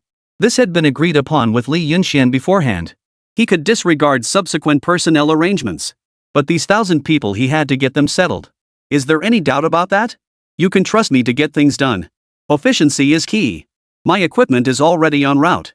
Now it just depends on whether your living quarters can accommodate my 1,000 people. Li Yunxian smiled faintly. Everyone assumed Li Yunxuan's preliminary engineering preparations would take a long time. But they overlooked the most crucial point. Who could possibly afford to spend years and vast sums on preliminary preparations? That privilege belongs only to the nation's true elite. Someone whose name carried weight. Chapter 167, No Turning Back. Li Yunxian? He's just the owner of a small business. Despite his company's current scale, his expenses are substantial. Add to that the current crackdown. Performance across all fronts is poor. He understood the company's current predicament better than anyone. Under these circumstances, what boss would dare take on such a massive project? Securing such a project could indeed be lucrative, but failing to deliver would be fatal. Jumping off a building would be the least of their worries. They hadn't considered Li Yunxuan's current predicament. But Li Yunxian had. He had no room for delay. He must get the oil field operational as soon as possible to secure his profits. A smooth start to the oil field would relieve a huge wave of fatigue for Li Yunxian. Alright, Mr. Li, you've certainly opened my eyes. Rest assured, I'll immediately assign personnel to accelerate the progress. Your team can begin arriving in stages. Within 2 days at most, I'll have the construction crew establish relatively complete infrastructure over there. Gu Yuanfeng smiled helplessly. Li Yunxuan's efficiency was so swift it left him both startled and impressed. The fear stemmed from the realization that he might have underestimated this man. The delight was that the sooner operations commenced, the sooner he could start earning profits. The oil field he'd contracted to Li Yunxian was no small investment. It had already surpassed 8 figures. A solid 30+ million. In this era, who could possibly come up with over 30 million? Only a handful of people nationwide could. And naturally, Li Yunxian didn't have it either. But he didn't need to rush to pay it back, he could settle it gradually. His priority now was to demonstrate his capabilities. Once he proved his worth, even if the payment wasn't immediate, no one would pressure him. On the contrary, wealthy individuals without the capability to undertake this project, Gu Yuanfeng would feel uneasy. After all, this was a major money-burning venture. Alright, it will still take several days for my team to arrive there. I'll leave the arrangements to you. No problem at all. We'll definitely have to raise a glass over there when the time comes. I'll head over now. The two chatted cheerfully. After getting to know each other over this period, Li Yunxian finally realized just how wealthy this boss who wasn't much older than himself truly was. Money was secondary. What truly caught Li Yunxuan's attention were the man's resources and connections. Gu Yuanfeng's overseas connections were truly formidable. It wasn't confined to the United States alone, but extended across multiple nations, with long-term strategic plans established in each. It was hard to fathom how this man, so young, had achieved such heights. In his 30s, he was truly in the prime of his life. Yet he's already so formidable. Indeed, this world is not lacking in individuals who possess both formidable talent and extraordinary luck. The higher Li Yunxian climbed, the more he realized just how terrifying his enemies truly were. After the two made their arrangements, Li Yunxian began making personnel arrangements on his end. After Chief Engineer Liao reported to the organization, assistants promptly arrived to guide Li Yunxian through the necessary procedures for his overseas trip. Within a single day, over 1,000 employees gradually made their way to the designated Southeast Asia location. The primary mode of transportation was buses. The journey was extremely long. The procedures were also quite complex. However, Li Yunxian wasn't concerned about these aspects. The organization would handle these matters. All he had to cover was a portion of the employees' transportation costs. That's right, just a portion. It accounted for 30% of the total transportation costs. The remainder was entirely covered by the organization. This was one of the perks the organization offered Li Yunxian. Li Yunxian, now that preparations have been made on all fronts, there's no turning back. You must understand what this means. If the collaboration goes smoothly, it benefits everyone. But should any issues arise, you should be clear that you will bear certain consequences. In the world of interests, there is no right or wrong. Over the phone, Chief Engineer Liao spoke earnestly to Li Yunxian. Over this period, through his interactions with Li Yunxian, he had developed a certain respect for this young boss. He acted decisively, never dragging his feet. He acted on his thoughts immediately. This was an essential quality for any successful person. Unfortunately, everything ultimately came down to raw capability. Rest assured on this point. I've thoroughly surveyed the entire oil field area. This time it's the largest in all of Southeast Asia. Moreover, over 100 locations remain untapped, covering tens of thousands of square meters. We've already estimated the specific oil field area, starting at no less than 10,000 square meters. Li Yunxian stated earnestly. These figures were the result of his meticulous calculations. There was no need to travel to Southeast Asia. Based solely on the materials provided by Guyuan Feng, the topographic maps, and the environmental distribution, it was possible to roughly pinpoint where the oil fields were located. As long as the area they developed reached 10,000 square meters regardless of depth, it would cover their costs. Anything beyond that would be pure profit. Then all of that would be pure net profit. The specifics and plans still require an on-site inspection to confirm. I've already made preparations on my end. Whether it holds value or not will be clear at a glance. The key now is you, Li Yunxian. Chief Engineer Liao nodded faintly. He was the chief engineer for this oil field development project. All the construction plans for the oil field were drafted by him. Chief Engineer Liao was also Li Yunxuan's main pillar of support for this endeavor. Without Chief Engineer Liao, no matter how many advanced machines Li Yunxian possessed, they would amount to nothing more than a joke. After 3 days of travel, over 1,000 people arrived at an unfamiliar land, each carrying their own emotions. This was the 512 area of Southeastia. Though desolate, it possessed basic infrastructure. Compared to the surrounding primeval forests, it offered a distinct sense of contrast. The actual place proved even more awe-inspiring than what Li Yunxian had seen in photographs. It was now afternoon, with the sun setting in the west. As far as the eye could see, golden sunlight blanketed the entire 512 region, spilling across the land. Rocks jutted out, their surfaces dusted with wind-dried sand that swirled in the air. It felt as though one had arrived on Mars. Below, small buildings stood scattered. These rows of small houses form a living area capable of accommodating over 1,000 people. Even Li Yunxian had to stay here during this period. Undertaking such a large-scale project was no simple matter. Constant vigilance is required. After all, the safety of the workers was paramount. Any fatalities occurring here would deal a severe blow to Li Yunxian. At this moment, Chief Engineer Liao and Boss Guyuan Feng had already positioned themselves beside Li Yunxian. Behind them stood several technical personnel and key technical staff. These individuals were naturally brought by Chief Engineer Liao. Moreover, they were all individuals he had personally trained. Wherever Chief Engineer Liao went to work, he would bring these people along. For Li Yunxian, this was naturally a positive development. He immediately announced improved compensation packages for all research personnel. Chapter 168, 3 years. It was practically a buy one get one free deal. The team drove around the oil fields conducting surveys. Since Li Yunxuan's equipment hadn't arrived yet, they could only employ the most conventional methods, environmental surveys and rock measurements. This place is indeed vast. I never imagined there'd be such a lava ring formation in Southeastia. Based on my assessment, the oil reserves here should be relatively abundant. Chief Engineer Liao remarked with a faint smile. He had overseen numerous oil fields domestically and was highly experienced. Thus, he could usually determine at a glance which areas held oil fields. The oil yield here is undoubtedly substantial. I specifically commissioned experts in the United States to conduct calculations. However, this area falls under the jurisdiction of an armed organization. They've imposed strict time limits on our extraction period, only 3 years from the start date. Once that time is up, we must leave immediately. Gu Yuanfeng voiced his concerns. Ultimately, this oil field carried significant risk. His contract to operate here was limited to just 3 years. And the investment he'd poured into it had already exceeded 10 million. At that time, this price was considered extremely expensive. Therefore, the requirements for the construction team are extremely high. If the contractor proved unprofessional, this oil field wouldn't just fail to turn a profit, it could result in a complete financial disaster. Hearing this, Li Yunxian raised an eyebrow slightly. The contract did indeed state that. He had known it all along. This oil field proved far more challenging than anticipated. For an average contractor, it would likely result in losses. The timeline was too tight. The urgency is overwhelming. Moreover, with such a vast area, determining where oil could be extracted and where it couldn't would itself demand enormous time and effort. Upon hearing Gu Yuanfeng's words, Chief Engineer Liao's brow furrowed deeply. 3 years? That's far too short. What can be accomplished in 3 years? We'd barely get the preliminary work underway. This was Chief Engineer Liao's reasonable assessment. Forget 3 years, even 5 wouldn't be enough to recoup the investment. According to his projections, if this oil field was to turn a profit, it would need at least 7 or 8 years of operation. Or even over a decade. Under the current circumstances, it's far too risky. If a top-tier international engineering team were brought in, coupled with advanced equipment, perhaps profitability could be achieved within 3 years. But that's simply not feasible. Chief Engineer Liao wasn't looking down on his own people.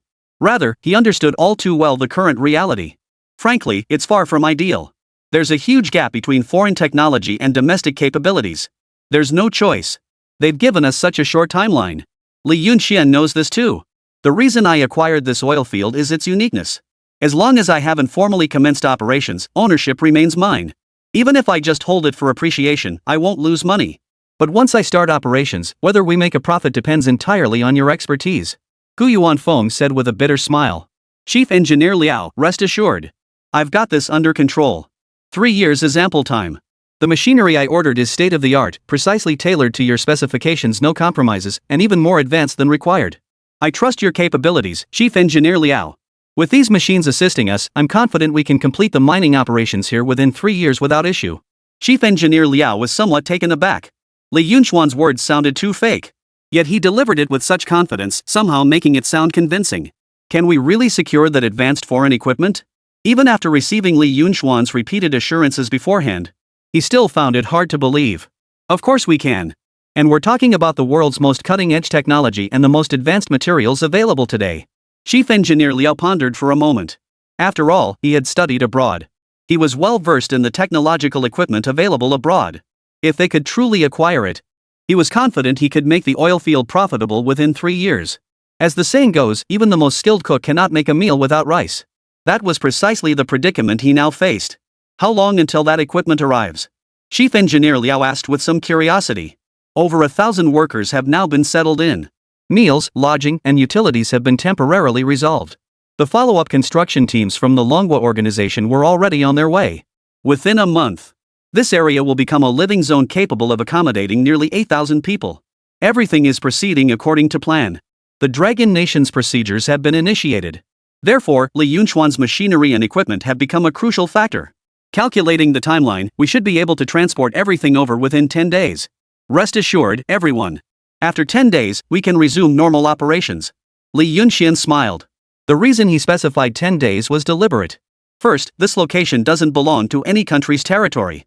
Therefore, the origin of the machinery and equipment Li Yunxian brought would not be subject to intense scrutiny. However, getting these devices into their specific area naturally required some detours to avoid entering the territory of any Southeast Asian nation. Hence, it would take some time to reach its destination. This was the time frame Li Yunxian had calculated based on normal procedures. If he were to deploy this machinery now, Chief Engineer Liao and his team would likely be genuinely shocked. Thousands of machines and hundreds of thousands of components transported here right under the noses of these small Southeast Asian nations? Even TV dramas wouldn't dare depict such a scenario. Thus, 10 days served as the perfect smokescreen. By the 10th day, he could move the equipment out of the warehouse and into his own prepared storage facility. Everything would then proceed smoothly. 10 days, huh? That works. The timing fits. Let the workers get familiar with the environment during these 10 days. I'll take my team to conduct a site inspection first. Chief Engineer Liao nodded, saying little more. But the fleeting look in his eyes spoke volumes to those who knew him. Chief Engineer Liao was deeply intrigued by the equipment Li Yunxian would bring after those 10 days. Of course. I appreciate everyone's hard work over these 10 days. Li Yunxian offered a faint smile. The domestic construction team proceeded according to the predetermined plan. Within a month, they could construct a living area accommodating 8,000 people. To ensure the work proceeded smoothly, he also needed to mobilize more domestic workers within that month. Though the current living quarters could only accommodate 1,000 people. In reality, it could handle 2,000 or 3,000 people if pushed to capacity. It would just be a bit crowded. Things would improve in time. All minor matters must be resolved within this month. Preparing for the major tasks ahead. Just as Li Yunxian was thinking this, Gu Yuanfeng glanced at the message on his phone and suddenly paled. Chapter 169, Gree Armed Forces. How can these people be so unreasonable? Didn't we already agree on this earlier? Got it. We'll handle it this way for now. Gu Yuanfeng hung up the phone with obvious frustration. His expression darkened. What's wrong? Li Yunxian and the others looked over curiously. It was hard to imagine someone of Gu Yuanfeng's stature being thrown into such a state by a single phone call. It was surprising. It's the Gree Armed Forces. Li Yunxian, you know this place doesn't belong to any country. Theoretically, it's private property. There are oil fields here. Whoever has the capability to find them should own them. Gu Yuanfeng said solemnly. Hearing this, Li Yunxian and the other nodded in understanding. The reality was undeniable. We had previously agreed that I would purchase the 3-year usage rights here and pay them a fee, essentially protection money. But now they demand to establish a base in our living quarters, claiming it's for security maintenance inspections. And they demand oversight authority. If we refuse oversight, they demand an additional 5 million yuan from the client. Hearing this, Li Yunxian raised an eyebrow slightly. This so-called Party A was him. According to the contract, the entire oil field had been transferred from Gu Yuanfeng to Li Yunxian, who held the management rights for 3 years. He was now the ultimate authority over this oil field. What exactly did the Gree Armed Forces mean? Supervisory rights? On what grounds should they be granted such authority? He knew full well. Protection money had already been paid. In this territory with no clear national sovereignty, paying protection money was reasonable enough after all, this was their armed territory. But since the money's already been paid, demanding oversight authority now is going too far. I suspect they've seen our growing workforce and anticipated a major project here, so they're using protection fees as an excuse to seize oversight authority. Mr. Lee, as more oilfield workers arrive, their protection fees will only escalate. We must resolve this swiftly. Otherwise, they might resort to underhanded tactics. If it escalates to fatalities, the fallout will be unmanageable. Gu Yuanfeng frowned as he spoke.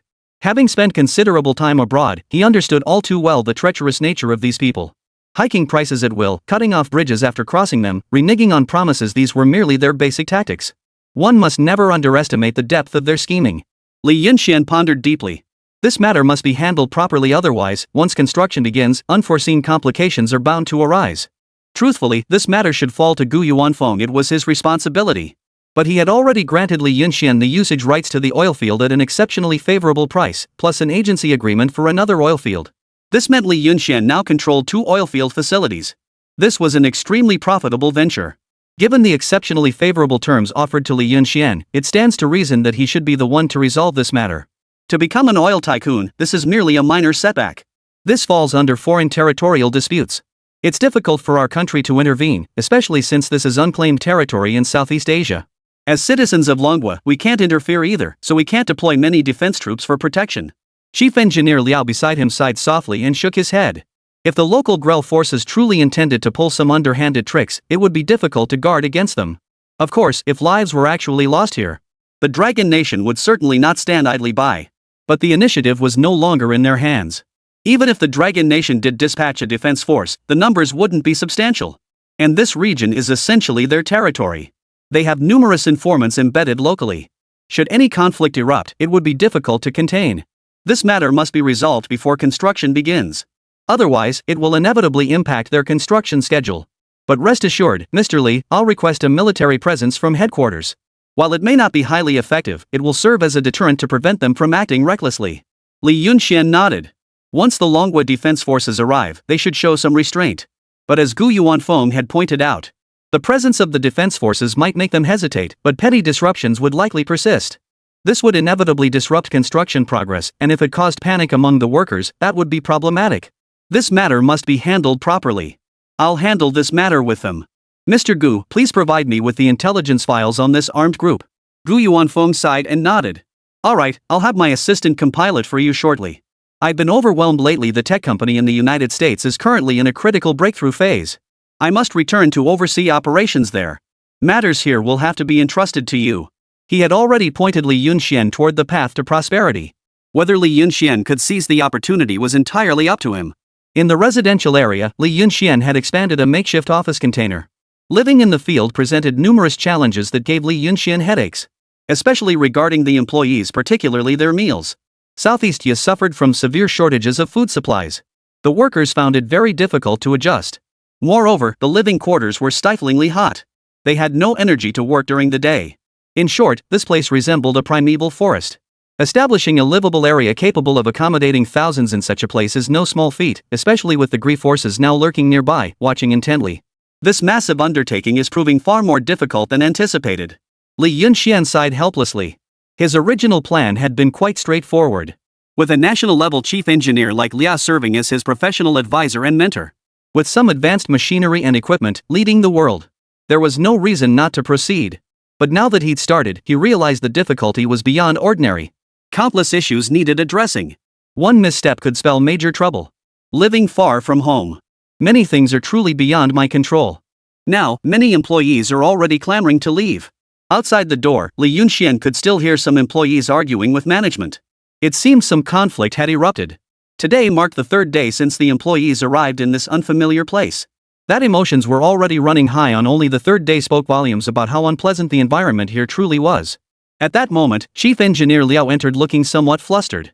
Seeing Li Yunxian deep in thought, Chief Engineer Liao said nothing more, only asking calmly, "What's the current status of the machinery and equipment?" Li Yunxian replied calmly, "I've already instructed them to expedite delivery. They should arrive within 2 days." Chief Engineer Liao visibly relaxed. 2 days? That'll suffice. I've already assigned personnel to prepare the living quarters, manure processing plant, sewage treatment facility, and recreational areas. Once your machinery arrives, construction on these can commence immediately. Chapter 170. I have a good idea. Chief Engineer Liao pondered for a moment before nodding. Huh? What's that? Li Yunxian was baffled. Manure processing plant, sewage treatment plant, recreational facilities? Honestly, if they could pull off this entire integrated process, it would be absolutely perfect. Lately, the biggest complaint among employees had been how monotonous the place was and how poor the sanitation was. Sure, it could make a lot of money, but earning it felt like pure torture. Some people were already thinking about leaving. Over the past 2 days, dozens of people have come and gone. But Li Yunxian was genuinely unfamiliar with the entire residential complex now. This was where he was stuck. But unexpectedly, Chief Engineer Liao seemed to have already made arrangements for him. I've had the construction team draw up plans. We'll deploy personnel to work on this over the next couple of days. The oil field matters can wait. If we don't properly address the workers' living needs first, expecting them to function normally is unrealistic. Chief Engineer Liao explained for a moment. Hearing this, Li Yunxian nodded, then let out a wry smile. But building these sewage treatment plants and wastewater facilities will incur additional costs, won't it? You know my current situation, it's likely I won't be able to shoulder such a large expense. This was Li Yunxuan's current predicament. The previous purchases of machinery and equipment, along with arranging for employees, accommodation, and meals, had already stretched his finances thin. He certainly wanted to improve the living quarters, but he simply didn't have the funds. That's why I said once your equipment arrives, we can start. Li Yunxian was even more surprised. Weren't those machines meant for oil field drilling and extraction? Only after Chief Engineer Liao's patient explanation did Li Yunxian finally understand. It turned out that many high-end machines could be shared across various fields. There was no conflict whatsoever. At most, it might be a bit more troublesome during disassembly and reassembly. But as long as we get these living quarters sorted out first, we can seamlessly switch to other equipment later, no problem at all. I see. Chief Engineer Liao truly lives up to his reputation as a national-level engineer. He's even thought through these details for me. Li Yunxian was pleasantly surprised. Regarding the workers, I've already held a meeting to reassure them. For now, they'll focus on constructing the living quarters. However, we may still be short-handed and need to recruit more personnel. The living area construction must be expedited, otherwise, it will delay subsequent oilfield operations. Chief Engineer Liao frowned. Don't be fooled by the current headcount of over 1,000. But in reality, half of the workforce is already dedicated to oilfield surveying and excavation. Others are assigned to tower cranes, transportation, and other support roles. 2/3 of the workforce is engaged in oilfield operations daily. Regarding the construction of the living quarters, only 200 to 300 people are assigned. Currently, 5 supporting projects for the living quarters are underway. Li Yunxuan's second batch of workers hasn't arrived yet. Even when they do arrive, most will be reassigned to oilfield excavation work. They are currently facing a severe labor shortage. The manpower issue? I'll figure something out. If necessary, we'll transfer workers from the mainland. Li Yunxian gritted his teeth and made his decision. It might be a bit troublesome, but as long as it resolved the current predicament, it wouldn't be a problem. Right, just hire some off-the-books workers. The living quarters won't take long to build, temporary labor will suffice. It'll help trim your expenses. Chief Engineer Liao nodded. With Li Yunxuan's assurance, that was all that mattered. After handling matters with Chief Engineer Liao, it was time for Li Yunxian to tackle the GRI armed organization. That was the most troublesome issue. He had already arranged a face-to-face meeting with the leader of the GRI armed organization. The other party was already on their way. The GRI armed organization was the largest group in their region. In the surrounding area, there were 3 other groups, making them the 4 major organizations. They all operate within the territory controlled by the GRI armed organization. This was why they were demanding protection money from Li Yunxian. The protection money had already been paid, yet now they demanded it again. What this signified was plain for all to see: they were simply exploiting their perceived wealth to jack up the price. Li Yunxian certainly wasn't going to take this lying down. After all, this group was essentially a gang of thugs. They'd extort anyone with money. Half an hour later, the other party's representatives finally showed up. Li Yunxian deliberately met them outside. Since they were armed, Li Yunxian couldn't invite them inside the factory to avoid exposing its location. Inside a black sedan. It was a heavy-duty truck. Li Yunxian met the leader of the GRI armed forces. "Hello, Mr. Li. Mr. Gu has already briefed me about you." The GLI leader extended his hand to shake Li Yunxuan's. He had the appearance of a typical Westerner. He sported a full beard and had deep-set eyes. He appeared relatively young, not old. Yet he always gave off an air of being cunning and calculating. He spoke standard Mandarin. This was quite normal, such was the nature of this place.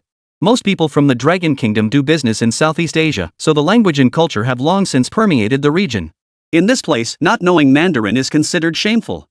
Yulongwa people like to beat around the bush when you speak, but I don't. I'll get straight to the point. I need you to pay 5 million in protection fees, and you must grant us oversight authority. We will be responsible for your security. Do you agree to this deal or not? He sure was blunt, not a shred of politeness. Li Yunxian inwardly grumbled. Didn't Bosku already pay this amount? Li Yunxian remained impassive, his voice calm. That was the previous price, Mr. Li. You know we have many people coming this time. As you're aware, the area around us isn't exactly safe. If fighting breaks out or something goes wrong, who can say what might happen? Li Yunxian felt a bit helpless. This was clearly extortion. How could that be considered a valid excuse? Just because they had a large group, they demanded extra protection money? Where could one even complain about this? Of course, Mr. Li, you could choose not to pay. We're just running a legitimate business. The oil field is leased to you for 3 years. That was agreed upon beforehand, and we won't go back on our word. But if something does happen later, like some kind of bloody incident, well, that's not our responsibility. After that, both sides fell silent. Each was calculating the other's intentions. 5 million yuan was no small sum in this era. Li Yunxian couldn't afford it, nor would he pay it. Even if they sold him, he wouldn't fetch 5 million. Actually, if you truly wish to make money, I do have a good idea. You should know I'm a businessman. I only know how to do business. Fighting and killing aren't my strong suit. Suddenly, Li Yunxuan's eyes lit up, and he smiled.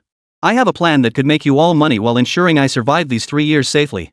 It's a surefire win-win deal. I wonder if Chief Grell might be interested. Chapter 171, each with their own agenda. Win-win? Interesting. Go on. Chief Glai responded calmly.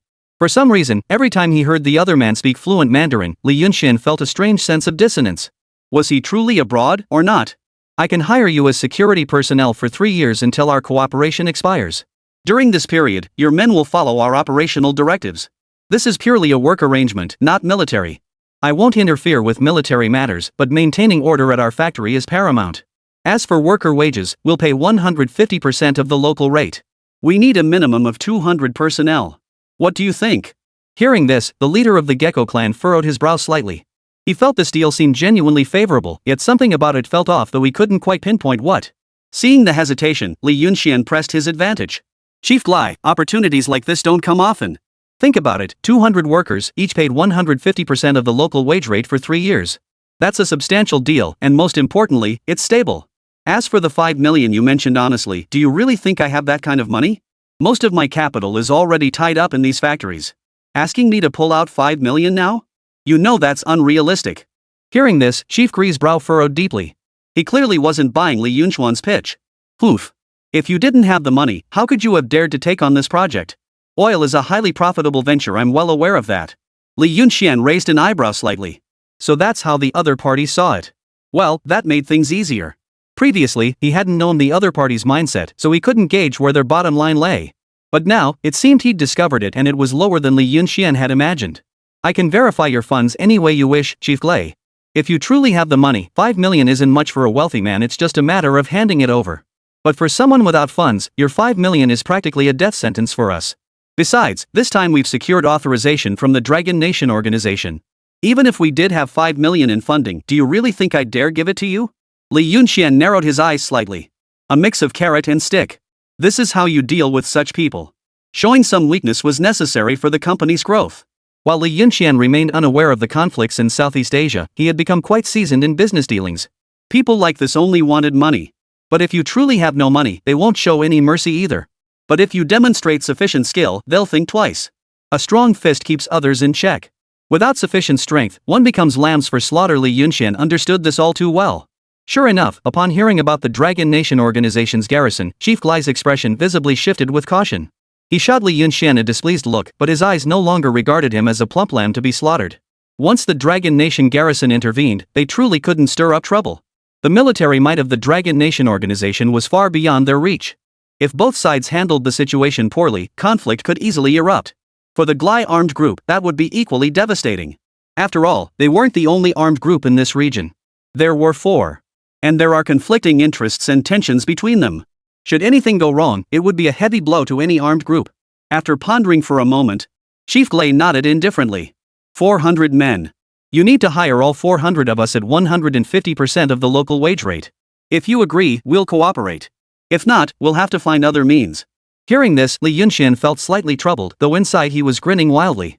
His only fear now was that he might not hire enough men. What could 200 men possibly accomplish? Their oil field covered a vast area. Routine patrols alone required a substantial number of personnel. Not to mention the construction work. The reason he settled on 200 was because Li Yunxian knew these people's nature all too well. Hiking prices on the spot is their standard playbook. Gu Yuanfeng had already mentioned this before, and Li Yunxian remembered it well. Sure enough, that's just how people in Southeast Asia are. Greed was ingrained in their nature. And they loved to push their advantage. 400 people? That's a bit excessive. How about we compromise and settle on 350? What do you think? Li Yunxian feigned reluctance. Seeing his reaction, Chief Glai knew he had him by the throat.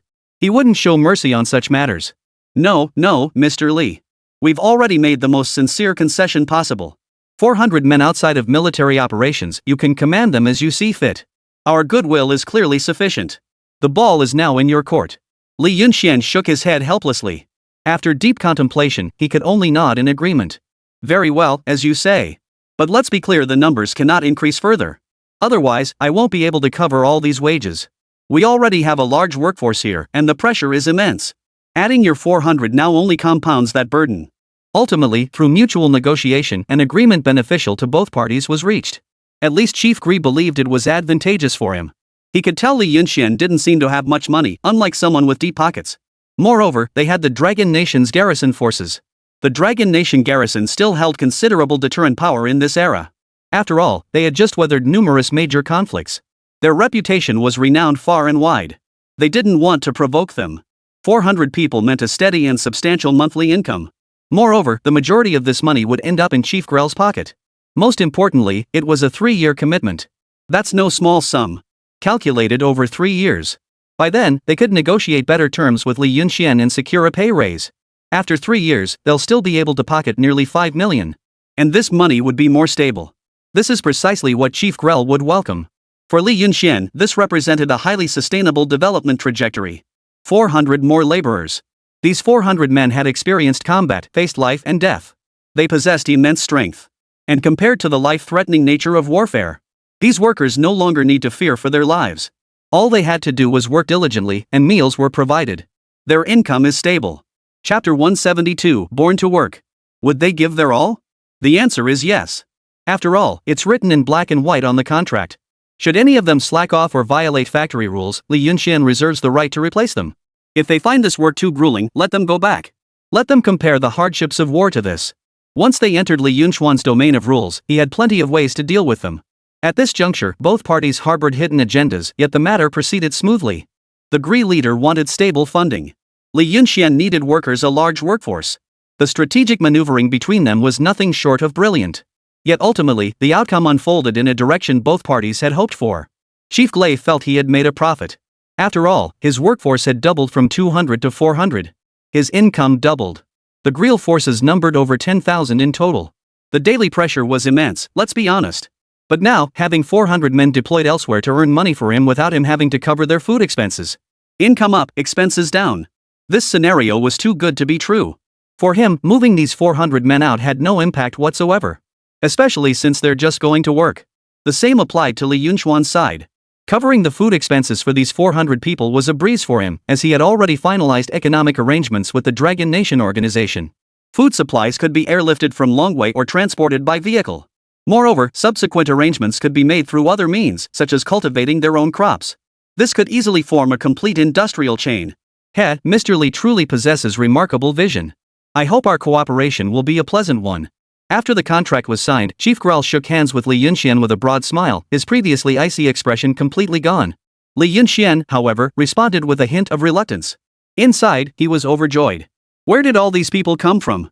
Early that morning, Chief Engineer Liao was stunned to see hundreds of additional people on the sports field. These 400 individuals, dressed in assorted attire, stood in orderly formation on the field. Moreover, they seemed as though they had undergone special training. Each appeared exceptionally strong and powerful.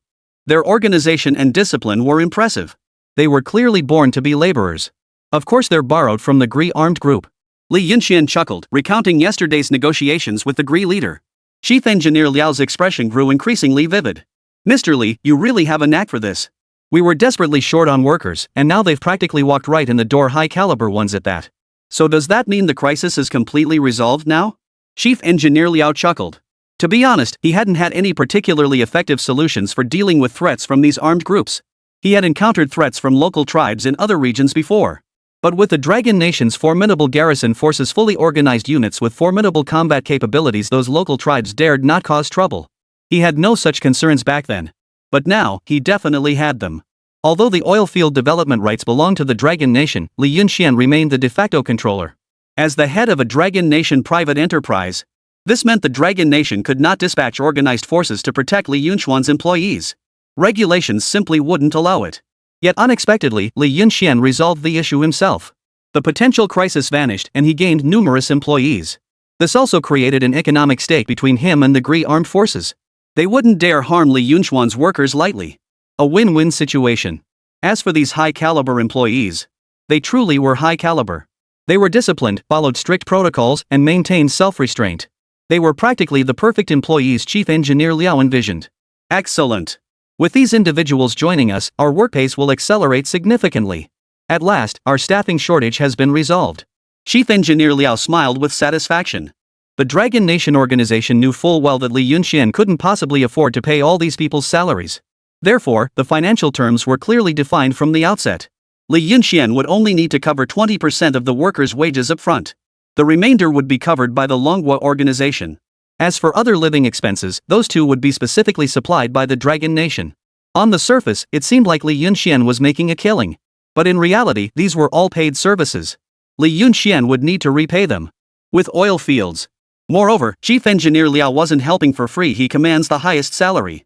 Don't think that mere authorship rights could secure such extensive manpower, material resources, and logistical support from the Dragon Nation organization for Li Yunxian. Put simply, it all comes down to money, to interests. These initial expenditures weren't borne by Li Yunxian, as they were all factored into the oil fields costs. Oil fields, they can be profitable, but the expenses are truly enormous. Over the next few days, these 400 workers proved their worth. Their physical strength was undeniably greater than that of ordinary workers. According to the original schedule, the project was supposed to take 3 days, but they managed to complete it in just 2. At this moment, Li Yunxian saw the timing was right. He retrieved the machinery and equipment he had purchased earlier from the system warehouse and stored them in a warehouse 3 kilometers away from the living quarters. This warehouse had been established by Li Yunxian's team long before. 3 kilometers was no short distance. Compounded by the fact that these were all large-scale machines, transportation remained somewhat troublesome. At present, the entire residential area only had over 30 transport vehicles. However, Li Yunxian had his own reasons for choosing today to retrieve the equipment from the system warehouse. The Dragon Nation garrison had arrived. Their numbers were small, barely over 100. Yet they were more than sufficient to handle transport security. This was precisely the point Li Yunxian had considered. Before the Longwei garrison arrived, Li Yunxian dared not let the workers transport these devices. The area was too dangerous, riddled with spies. Without the deterrent presence of the Dragon Nation defense forces, these people wouldn't know their place. Transporting all the equipment to the oilfield project took a full day and night. At that moment, Li Yunxian breathed a deep sigh of relief. With the machinery arriving at its designated location without delay, Chief Engineer Liao, visibly excited, led his team over to inspect the equipment immediately. Brilliant! Absolutely brilliant! Li Yunxian, how on earth did you procure this equipment? Is this truly the latest foreign model?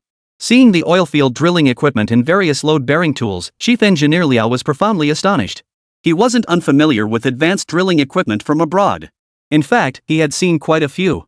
Therefore, he was acutely aware of the gap between domestic and international technology. But the cutting-edge equipment Li Yunxian was presenting now? He'd never heard of such things.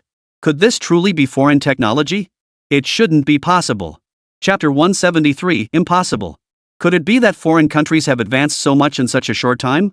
Their technological progress is staggering. This was absolutely a serious matter. Li Yunxian, from a purely commercial standpoint, I know it's inappropriate to ask. But from the perspective of national interests, I really need to know where exactly these devices came from. If it truly came from the United States or another technological powerhouse, they would have been the first to know. Yet to this day, there has been absolutely no news. The sophistication of Li Yunxian's drilling equipment far exceeds their wildest expectations. Too advanced. Chief Engineer Liao didn't even know how to operate these contraptions at first glance.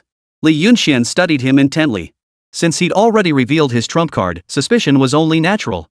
Chief Engineer Liao, I can't disclose unnecessary details, but you can trust me completely on one point: this equipment didn't come from abroad, nor did it come from within the country. As for how it arrived, you needn't ask. I can only assure you that everything I do is for the benefit of the nation. As the words fell, Chief Engineer Liao fixed Li Yunxian with a deep, searching gaze. In that gaze, he saw unwavering conviction. Fine, I won't pry. I believe you. Li Yunxian, is it true that the United States doesn't have this equipment? Chief Engineer Liao was pleased, then asked curiously. At least he knew Li Yunxian was truly on their side. This was actually quite rare. In this day and age, everyone knows the United States has superior technology, and everyone aspires to go there. People were eager to go there. This was true for most people, leading to severe brain drain across all sectors of the nation. When it came to chief engineers, the United States had at least several thousand outstanding top-tier engineers. But they only have 2. This is a deeply distressing statistic. Of course not. Our drilling equipment and electromechanical power systems are currently the most advanced. Li Yunxian smiled confidently. Excellent. Then drilling operations can proceed as scheduled. Chief Engineer Liao was completely reassured. Over the next several months, under Chief Engineer Liao's arrangements, the entire oil field came alive with activity. Starting from just 3 oil fields, through exploration and leveraging Chief Engineer Liao's extensive experience, the number of oil fields expanded to 13. Moreover, Li Yunxian's equipment was so advanced that the entire excavation process proceeded exceptionally smoothly. Under normal construction conditions, only 200 tons of raw oil could be extracted daily. Now, however, over 500 tons of crude oil could be extracted daily. This was achieved even before Chief Engineer Liao had fully mastered the machinery. Once he fully mastered them, daily extraction could exceed 700 tons. Estimates indicate the entire oil field holds at least tens of millions of tons of reserves. And this is a conservative estimate. This time, they're definitely hitting the jackpot. In the office. At this moment, the entire oil field had been fully stabilized. The workforce had grown to over 9,000 people. The living and recreational areas were fully developed. At this point, the oil field resembled a small town. It featured a complete, systematic layout. Many residents from surrounding areas even sought to settle here, building homes directly in the vicinity. And this was merely the transformation over the past 3 months. In his office, Li Yunxian was already planning his return to China. With operations here stabilized, Li Yunxian's direct involvement was largely unnecessary. He only needed to visit periodically for routine inspections and reports. Most importantly, the Dragon Nation's defense force had expanded from over 100 members to more than 500. Though the reason remained unclear. It had significantly enhanced the workers' security. Moreover, Chief Glai no longer dared to act recklessly. In the previous month or 2, Chief Glai had greedily attempted to increase the workers' wages. Li Yunxian had decisively refused. However, he did offer some benefits. For instance, vehicles and some high-tech gadgets were used to send people away. Now, with the deployment of the 500-strong Dragon Defense Army, he dared not act recklessly anymore, keeping a low profile every day. In the office, only Chief Engineer Liao and Li Yunxian remained. For some reason, Li Yunxian noticed with curiosity that Chief Engineer Liao always seemed to hold back, as if he had something to say but never quite voiced it. Li Yunxian wasn't in a hurry. He sipped his tea slowly, engaging in casual, disjointed conversation. Over these past few months, he had come to understand the man. They had reached the point where they addressed each other as brothers. Whenever this guy adopted this manner, Li Yunxian always got a bad feeling.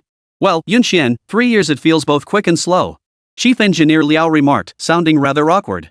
What are your plans after this project wraps up? Li Yunxian stared at him, utterly speechless. Well, he already knew what the other guy was up to. Did he have to be so obvious? Once this oil field project wraps up, there'll be another one. It's an endless cycle. As long as we have advanced equipment, we'll never run out of oil fields. Li Yunxian smiled, his response somewhat evasive. Chief Engineer Liao clearly wasn't giving up, so he changed his approach. Could you get another set of this equipment? Li Yunxian? Did he really think this equipment just blew in on the wind? What did he mean, get another set? This single set alone had nearly bankrupted Li Yunxian. Getting another set? Are you trying to kill me? Old Liao, you know my situation. Buying this equipment already drained my entire savings. Where would I get the money for more? Honestly, I know money isn't the real issue. But I can only afford one set of this equipment. Any more than that is beyond my means. Li Yunxian had already sensed it from the other party's attitude. It wasn't hard to guess. The state wanted to purchase directly from Li Yunxian. From a national perspective, was money an issue? Clearly not. If Li Yunxian truly had specific channels and was willing to sell, the state would be more than happy to pay the price. At the very least, Li Yunxian wouldn't lose out. But Li Yunxian truly cannot proceed this way. Because of system restrictions. Everything Li Yunxian purchases from the system can only be controlled by him. They cannot be transferred to others. Li Yunxian could buy a second or third set, but the source of funds would be detected by the system. Should the system detect any violations, all system purchased items will be doubled again. Not just doubled or tripled, but multiplied by 100. It's clear the system doesn't want Li Yunxian to do this. It makes sense if such a thing were possible, it would be utterly absurd. Any advanced equipment could be obtained from Li Yunxian. It would merely cost some money. But if spending that money could yield cutting-edge technology for research, the nation would be more than willing to do so. But Li Yunxian couldn't. Chapter 174, Return to Jiangcheng. This was akin to a glitch. No one could break through it. Seeing Li Yunxian's irrefutable, unquestionable tone, Chief Engineer Liao shook his head helplessly. It seemed there truly was no chance. Very well, I won't press the matter. However, the Dragon Nation organization wishes to send some specialists over for an exchange to discuss technology. Surely that can be arranged? Li Yunxian nodded. Anything not involving the system's rules was acceptable. He was even willing to assist the Dragon Nation to the greatest extent possible provided everything remained within reasonable bounds and adhered to Dragon Nation's established rules. Otherwise, it was simply out of the question. Certainly. The Dragon Nation working group is welcome to enter. Chief Engineer Liao breathed a sigh of relief. Though his primary goal hadn't been achieved, allowing the working group access essentially served the same purpose, albeit with a bit more hassle. In the face of cutting-edge technology, these inconveniences were insignificant.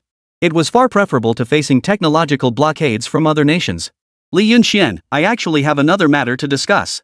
You don't have to sell us these machines there for your personal use. However, the Longwei organization wishes to establish long-term oilfield cooperation with you, essentially forming a deep partnership.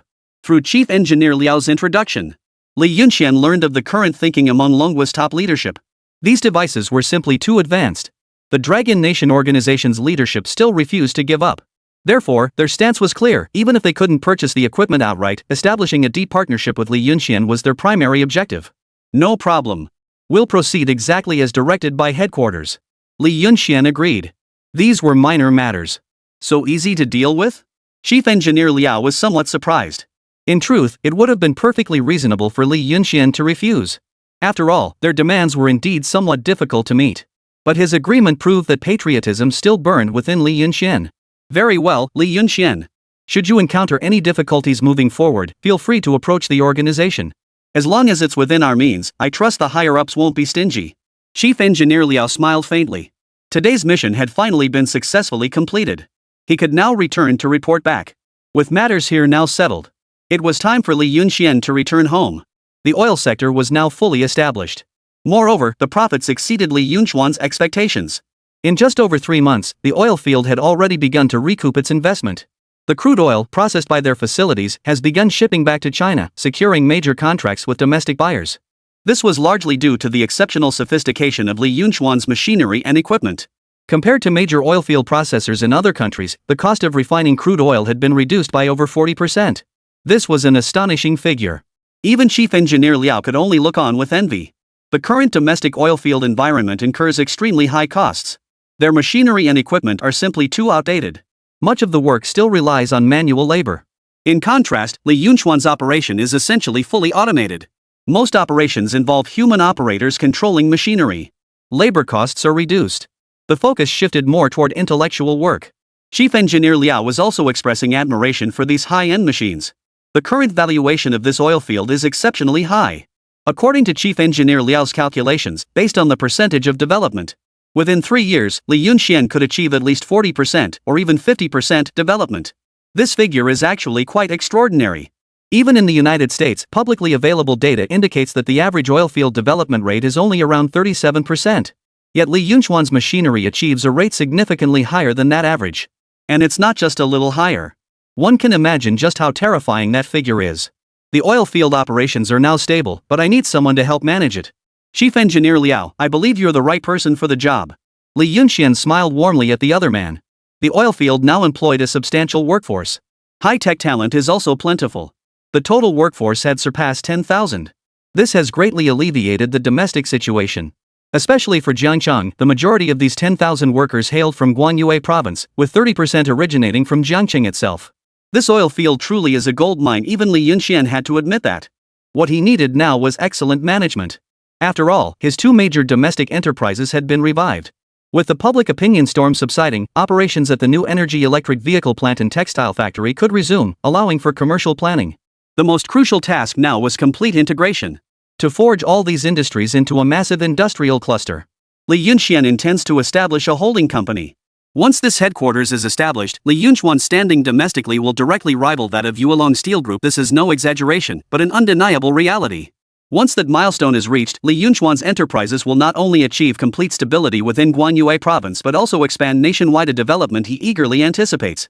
After much deliberation, only Chief Engineer Liao seemed suitable for this management role. Liao's commanding abilities over recent times had not gone unnoticed by Li Yunxian. Heh, you've got quite the plan worked out, kid. Chief Engineer Liao smiled faintly. Did he not see through the other's little scheme? On the surface, he was in command, but in reality, Li Yunxian intended to tie him down here. This guy was no pushover. Liao had no choice but to agree. After all, the construction crew had already arrived. The development of this oil field would accelerate, and he had no choice but to stay put. As for Li Yunxuan's business dealings, Chief Engineer Liao had no say in them. Alright, leave it to me. It's got to be Chief Engineer Liao. Li Yunxian smiled. Back in Jiangcheng. Stepping back onto this ground once more, Li Yunxian felt a wave of emotion wash over him. It had been over 4 months since he left Jiangcheng. During those 4 months, Li Yunxian had continued to run his businesses in Jiangcheng. Especially the department store trade, which steadily brought in a substantial income. He had anticipated this when he was involved in the oil fields. He had saved all the profits from the department store business. For the oil field project, most of the funding was advanced by the state-level organization. Li Yunxuan's personal contribution was minimal. Not only that, but Li Yunxian also took a substantial portion for himself. After 4 months, the oil field had yet to break even. But Li Yunxian, leveraging high oil extraction rates, had already made a substantial profit. The amount was unimaginable to those back home. And this was Li Yunxuan's final trump card. With these 2 powerful trump cards in hand, those back home who wanted to play dirty tricks on Li Yunxian? Sorry, but the current Li Yunxian truly had nothing to fear. Once his group was established, his commercial network would be established. Upon returning to Jiangcheng, Li Yunxian kept his movements low-key, telling no one. His business rivals remained unaware that Li Yunxian had already been in Jiangcheng all along.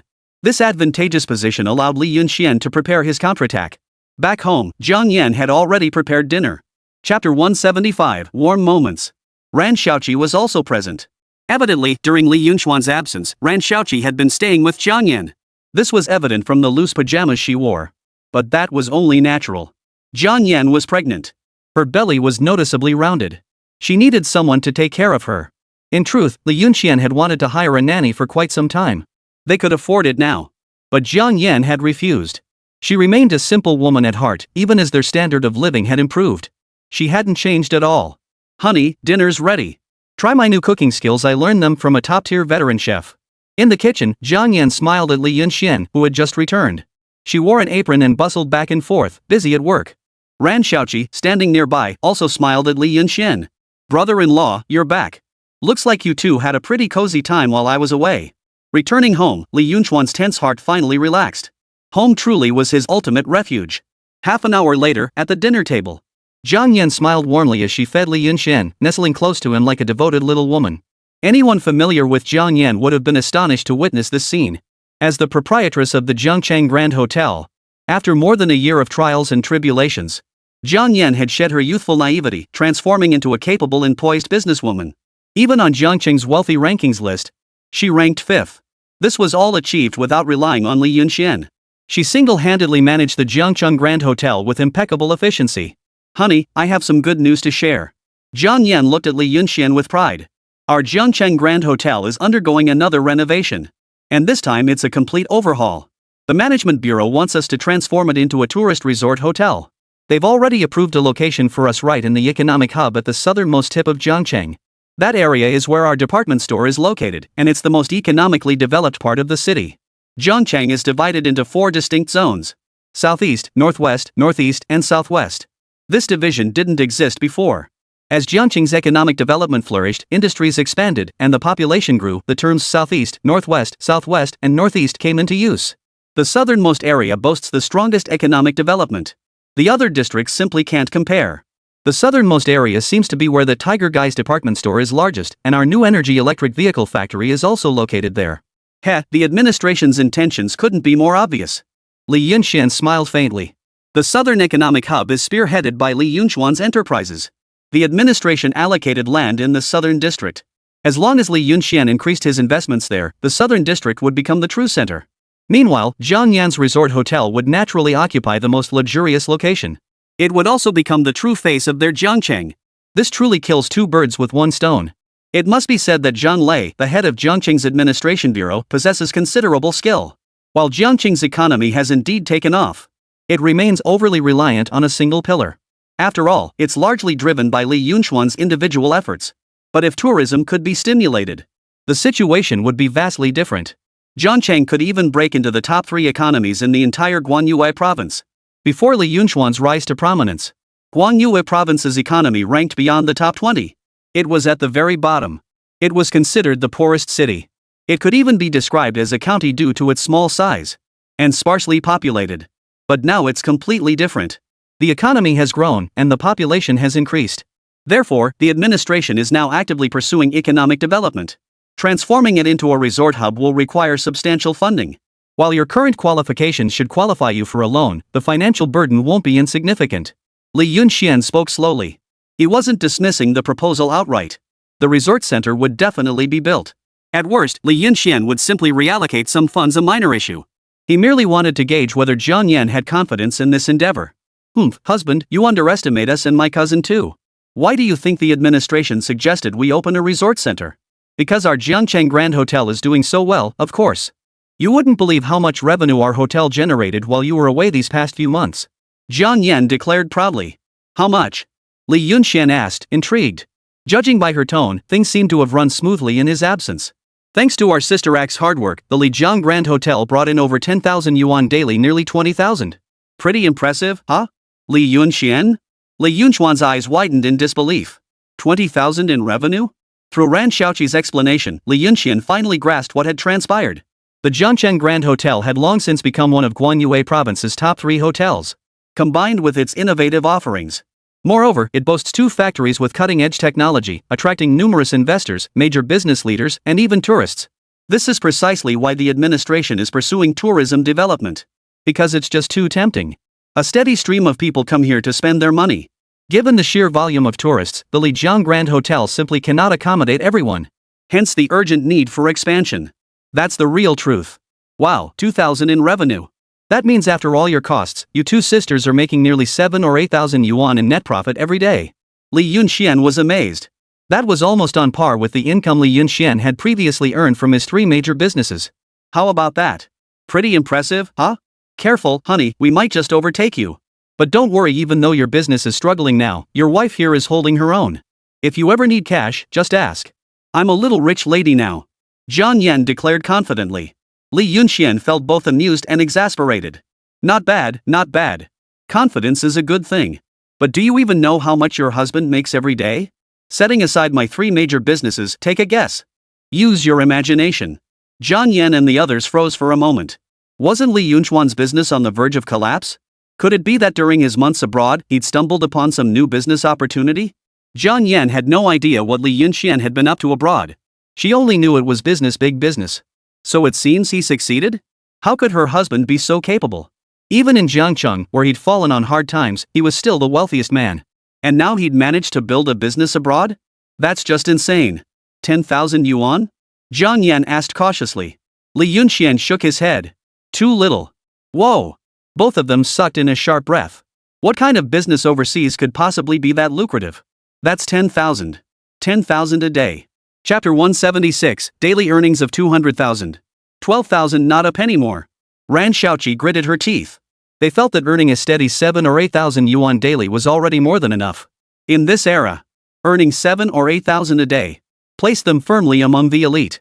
The absolute pinnacle in all of Dragon Nation. After all, in these times, even those earning 10,000 yuan are considered heavyweight figures. They simply couldn't fathom how much Li Yunxian actually earned. Still too low. 15,000. Still too little. It can't possibly be 20,000, can it? The 2 women were devastated. How could he be so discouraging? Sigh, poverty really limits your imagination. My daily labor costs alone are nearly 200,000, not counting equipment depreciation and such.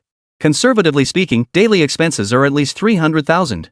Making 10 or 20,000 a day is nothing. Li Yunxian felt both amused and exasperated. He couldn't blame them for reacting this way. After all, in this era, very few people could earn as much as Li Yunxian. Nowadays, if people could earn 500 or 600 yuan a month, that was already considered quite good a high-income household. And here was Li Yunxian, earning in a single day what most people couldn't make in a lifetime. Just how much is it? Jiang Yan asked impatiently. The daily revenue of the Jiangcheng Grand Hotel had broadened Jiang Yan's horizons considerably. She now understood just how vast the gap between people in this world truly was. She believed that with her current abilities and hard work, she had already joined the ranks of the nation's wealthiest. Not much, really. We make about 200,000 a day. Of course, that'll only last 3 years. After that, we won't be pulling in that kind of money anymore. Li Yunxian smiled faintly. As his words fell silent, the entire dining table fell into an endless silence. Jiang Yan and the others looked as though they could fit an apple between their expressions. As if they'd seen a ghost. 20,000? 20,000 a day? That meant Li Yunchuan's daily income exceeded what their Jiangcheng Grand Hotel earned in an entire month. The sisters toiled for an entire month, yet their earnings still fell short of Li Yunchuan's single day's income. Jiang Yan had believed that with the Jiangcheng Grand Hotel's current standing, they should be able to keep pace with Li Yunxian. Especially since Li Yunchuan's numerous businesses were now under attack. His income had plummeted. The gap between them shouldn't be too wide. Yet who could have imagined that the gap had widened? And it widened to a figure bordering on despair. Jiang Yan had believed she belonged among the nation's elite, but now it seemed like nothing more than a joke. Is this real or fake? Honey, you're not pulling my leg, are you? Jiang Yan still refused to accept it. In this era, earning 200,000 yuan in a single day. She still found it hard to believe. How could that be possible? It was simply beyond comprehension. Heh, it's only natural you don't believe me. But right now, not just in Jiangcheng, across the entire Guanyue province, even if your husband here walked sideways, no one would dare say a word. Li Yunxian smiled faintly. This time, he had returned with an aura of invincibility. He wouldn't tolerate the slightest insult. That Xingyi textile company before, and all those who had targeted him. Oof. This time, Li Yunxian would make them pay dearly. Now he held substantial capital in his hands. What business couldn't he undertake domestically? And besides, he wasn't exactly without connections now. Speaking of connections, the backing behind Star Art Textiles was indeed substantial. But Li Yunchuan's sword is no slouch either.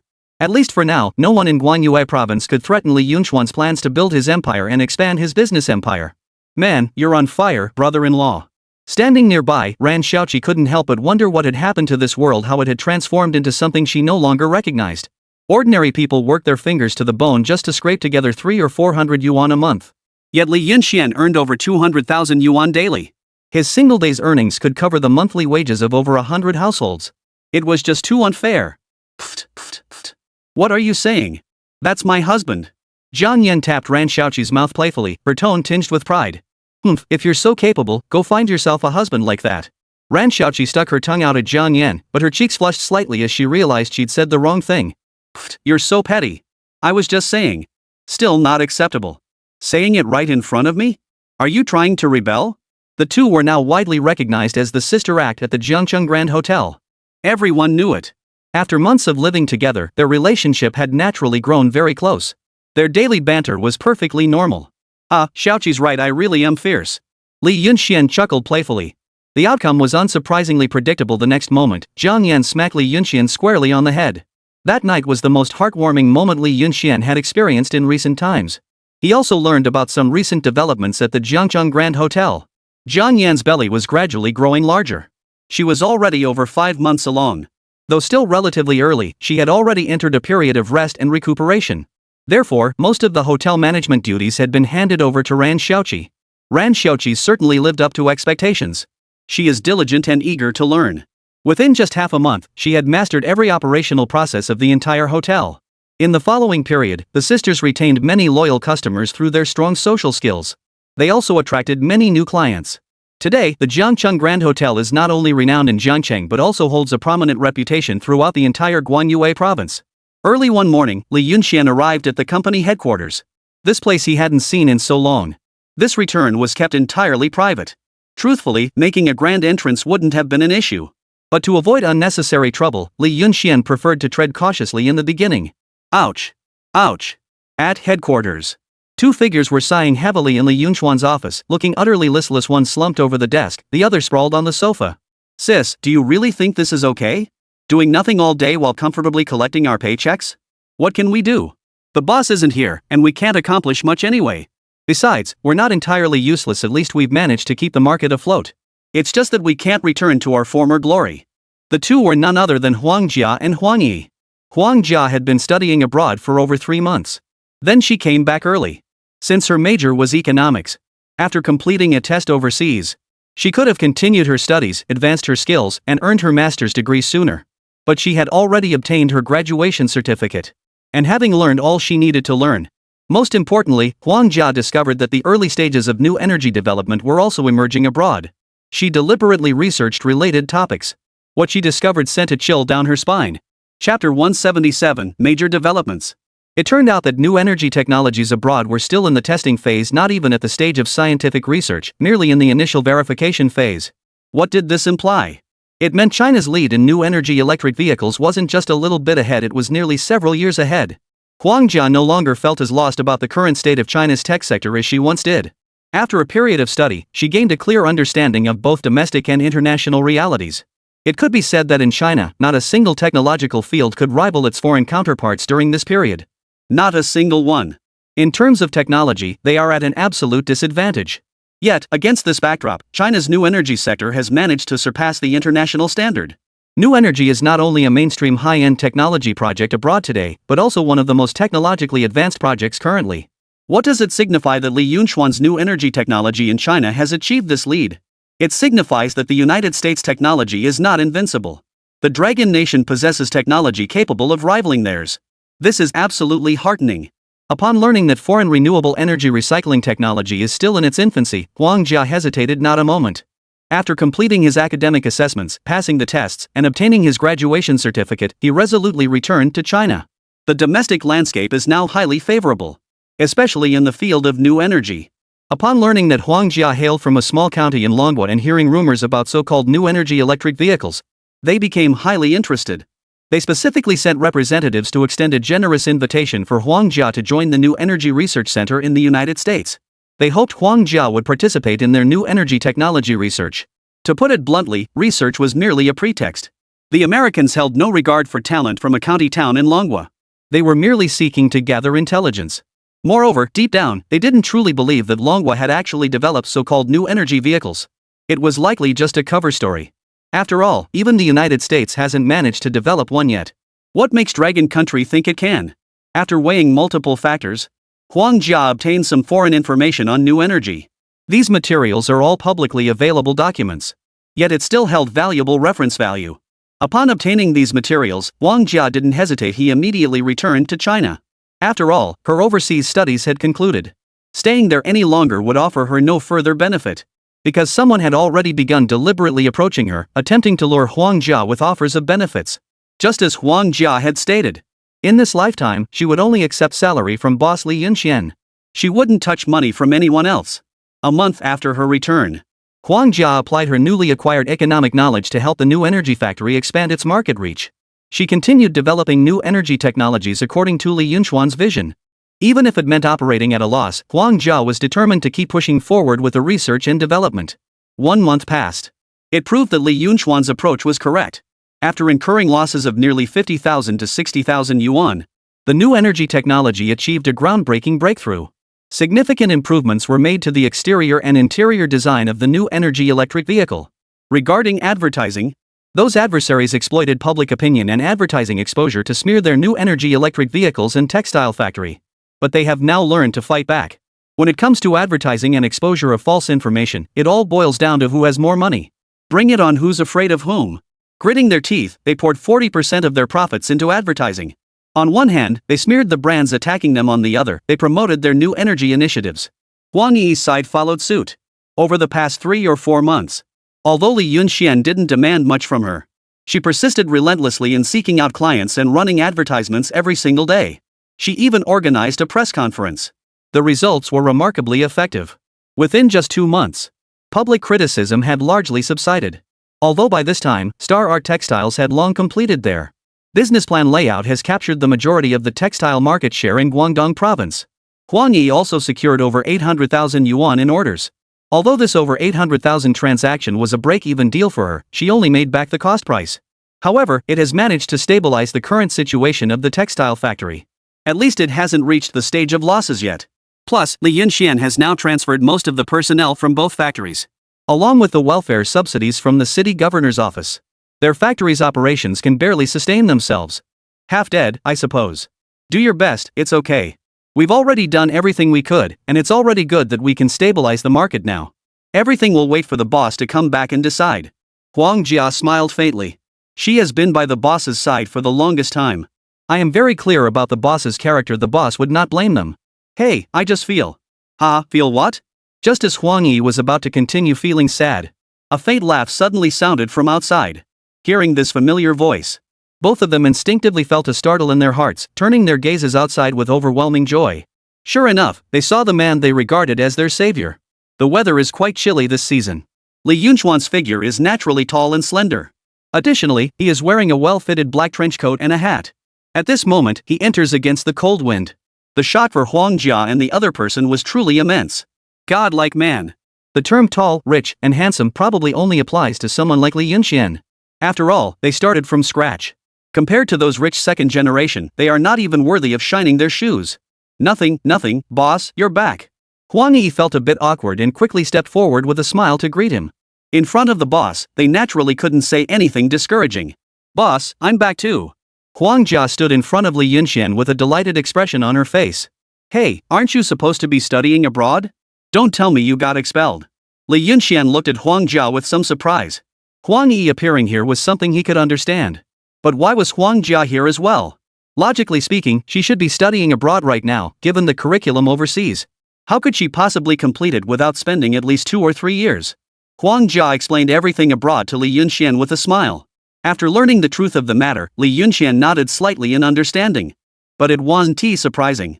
As a modern person, Li Yunxian was well aware of the behavior of those people overseas. Using benefits to win people over is indeed something they are good at, but unfortunately for them, they've hit a wall this time. After all, Li Yunxuan's people aren't so easily swayed. Li Yunxian nodded in satisfaction. Good, your awareness is quite commendable. At all times, national interests should come first. It's also good that you've returned. Now is exactly when we need talented individuals. Hearing Li Yunxuan's words, Huang Jia knew that Li Yunxian had a big move in mind. Chapter 178, Network Technology Company. She looked at Li Yunxian with great interest. Boss, do you have some ideas in mind? Li Yunxian smiled faintly. Of course, when have I ever let you down, your boss? This time, we not only have an idea, but a big one. Start hiring again, hire as many as you can. Don't be afraid of crowds, I only fear the lack of people. The two looked at each other in confusion. Previously, Li Yunxian had relocated a large number of workers to other locations, and they had assumed it was because labor costs were too high for him to bear. So what did this mean now? Was he planning to restart operations? Boss, won't the labor costs be too high? Our two companies are barely maintaining stability right now, and we're even experiencing some minor losses. It's already a struggle just to keep things going. Huang Yi said somewhat uncertainly. They knew that if the boss really wanted to find money, he could still manage to get it. But the problems the company was facing now couldn't be solved with money alone. They had to find a way out of the predicament first. Huang Yi didn't want Li Yunxian to spend months painstakingly raising funds, only to be defeated again after regrouping. That would be more trouble than it's worth. Yes, boss, actually we can take it slow. Having fewer people isn't a problem. We have technological advantages and production capacity. I believe if we develop steadily, we have a promising future. This wasn't Huang Jia trying to comfort Li Yunxian. After this period of market research, she did indeed discover this problem. In the field of motorcycles. At present, there is no autonomy domestically. This is sad, but it's the truth. Most factories are actually outsourced to domestic companies by foreign ones. They handle the most labor-intensive and outdated production stages. At this stage, they earn money through hard work. Yet foreign outsourcing can still drain a significant amount of hard-earned money from the country. But there's no other choice. If they don't accept outsourcing from foreigners, they might not even have jobs. However, Li Yunxuan's new energy electric vehicle is different. It is entirely self-developed. It has the capability to impact the nation and expand internationally. These outsourced factories earn the least amount of money. Selling more motorcycles won't have any effect on the market. However, for new energy electric vehicles, each sale brings them enormous profits, which is incomparable to the profit margins in other motorcycle markets. They just need to hold on. There is absolutely no need to make any comparisons with other automakers. Upon hearing their words, Li Yunxian remained unfazed and continued to act willfully. So what? I don't care. The factory's current scale is too small and doesn't match my status. Hire more workers for me. And I also need to recruit a large number of highly educated and highly skilled talents, as many as I can get. Huang Jia was somewhat in a dilemma. But boss, this really requires a lot of money. What's wrong with this boss? He went abroad and now seems to be a bit out of his mind. They knew that Li Yunxian had gone abroad to make money, and it was said that he was working on a very large project. Is he broke and mentally unwell? No wonder they would think that. Li Yunxian has only been gone for a short while, just a few months. And it was indeed a large project he was working on. How could such a large-scale project turn a profit in such a short time? To take a step back, even if it becomes profitable, how much money can it really make? Most likely, it lost money. How much money is actually needed? Li Yunxian said with an innocent expression. Anyway, it's just a whole lot of money, boss. We can't earn that kind of money right now, so maybe we should wait a bit longer, okay? Huang Yi also advised. Now, they are all too aware of the current state of the two major factories. Oh, it requires a lot of money, huh? I don't have any money, but I found some banknotes outside. I'm not sure if they're worth anything. Li Yunxian still wore an innocent expression. This is it, the boss really must have gone mad. My mind isn't clear anymore. Go on, what are you waiting for? Urged Li Yunxian. Huang Jia and the other person left the office with mixed feelings, and sure enough, they saw two large boxes. The two of them tried to lift it, but it was completely immovable. Sister, could it be that this thing is filled with rocks? It's so heavy. Huang Yi felt a bit overwhelmed, her face flushed red with exertion. They used every ounce of strength they had, but still couldn't lift it. What on earth is inside this thing? Just open it and see, the boss is really something, so boring. Huang Jia also complained with a hint of grievance. The two decisively opened the box. The scene before their eyes came into view. It is indeed paper. Li Yunxian was not mistaken. But it wasn't the kind of paper that Huang Jia and the others had imagined. At that moment, Huang Jia felt as if he had been struck by lightning. Huang Yi, who was standing nearby, looked quite curious. These papers, they're so strange. Are they real money or fake money? She had never been abroad, didn't know about American currency, and had never seen it before. She just felt that these papers seemed truly magical. This is certainly real, and it's beautiful currency. Huang Jia's voice was slightly hoarse as she spoke.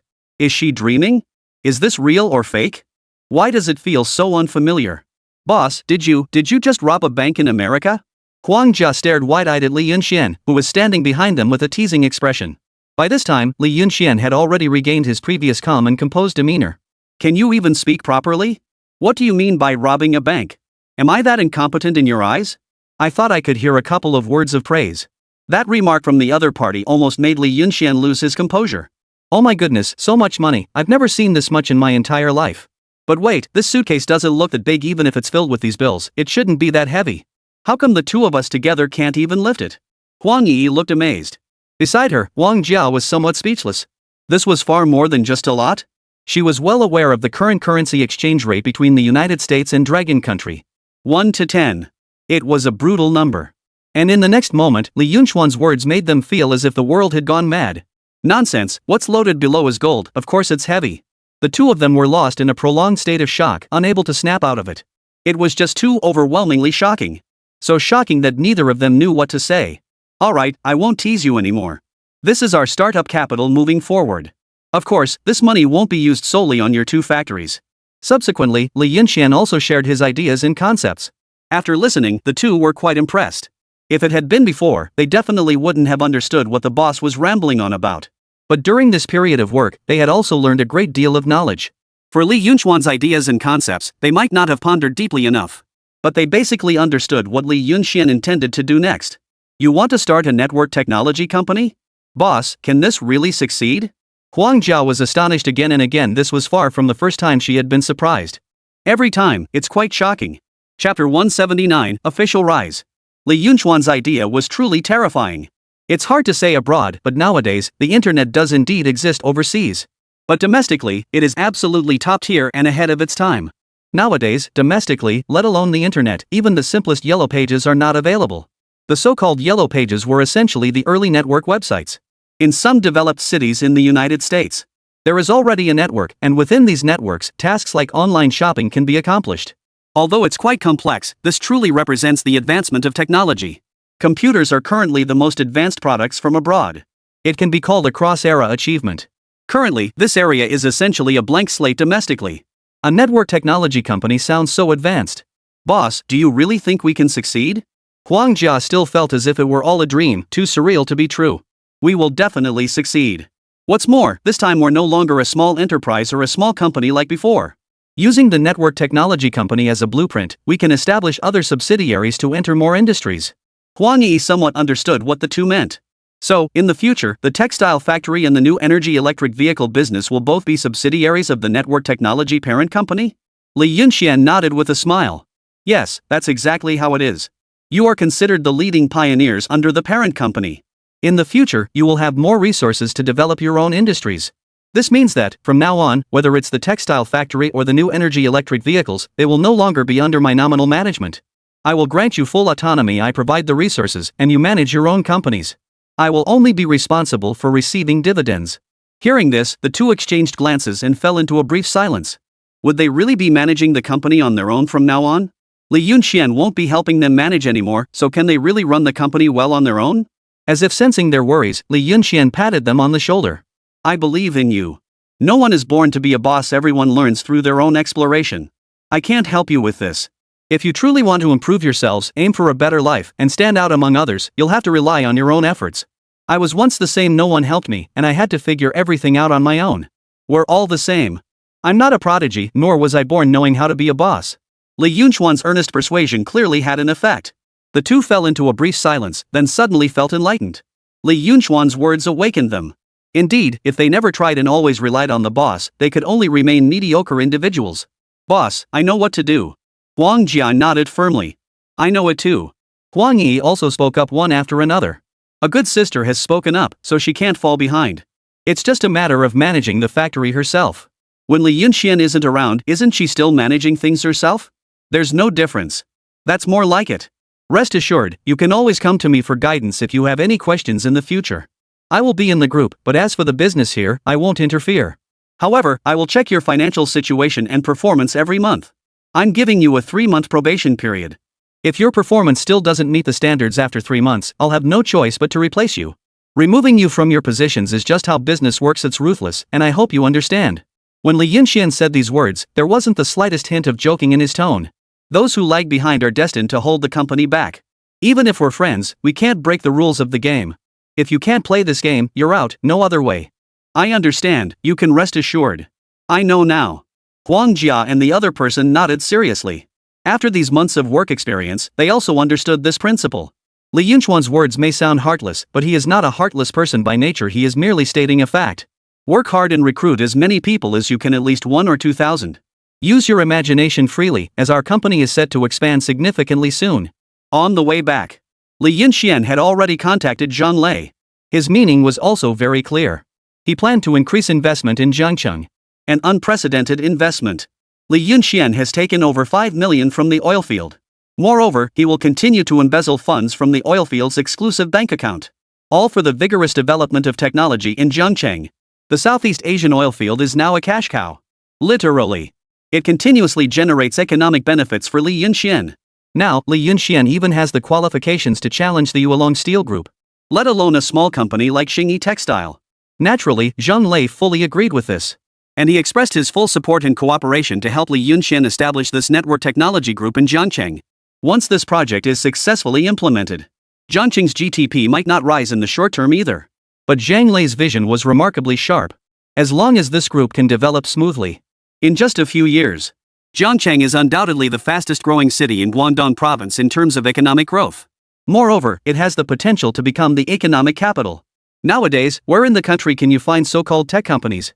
It was all state-run. There isn't a single private tech company, let alone internet technology firms. Simply because private enterprises lack any technological foundation whatsoever. But Li Yunxian did. He was still willing to do it. How could Zhang Lei possibly not support it? Therefore, both parties quickly reached an agreement.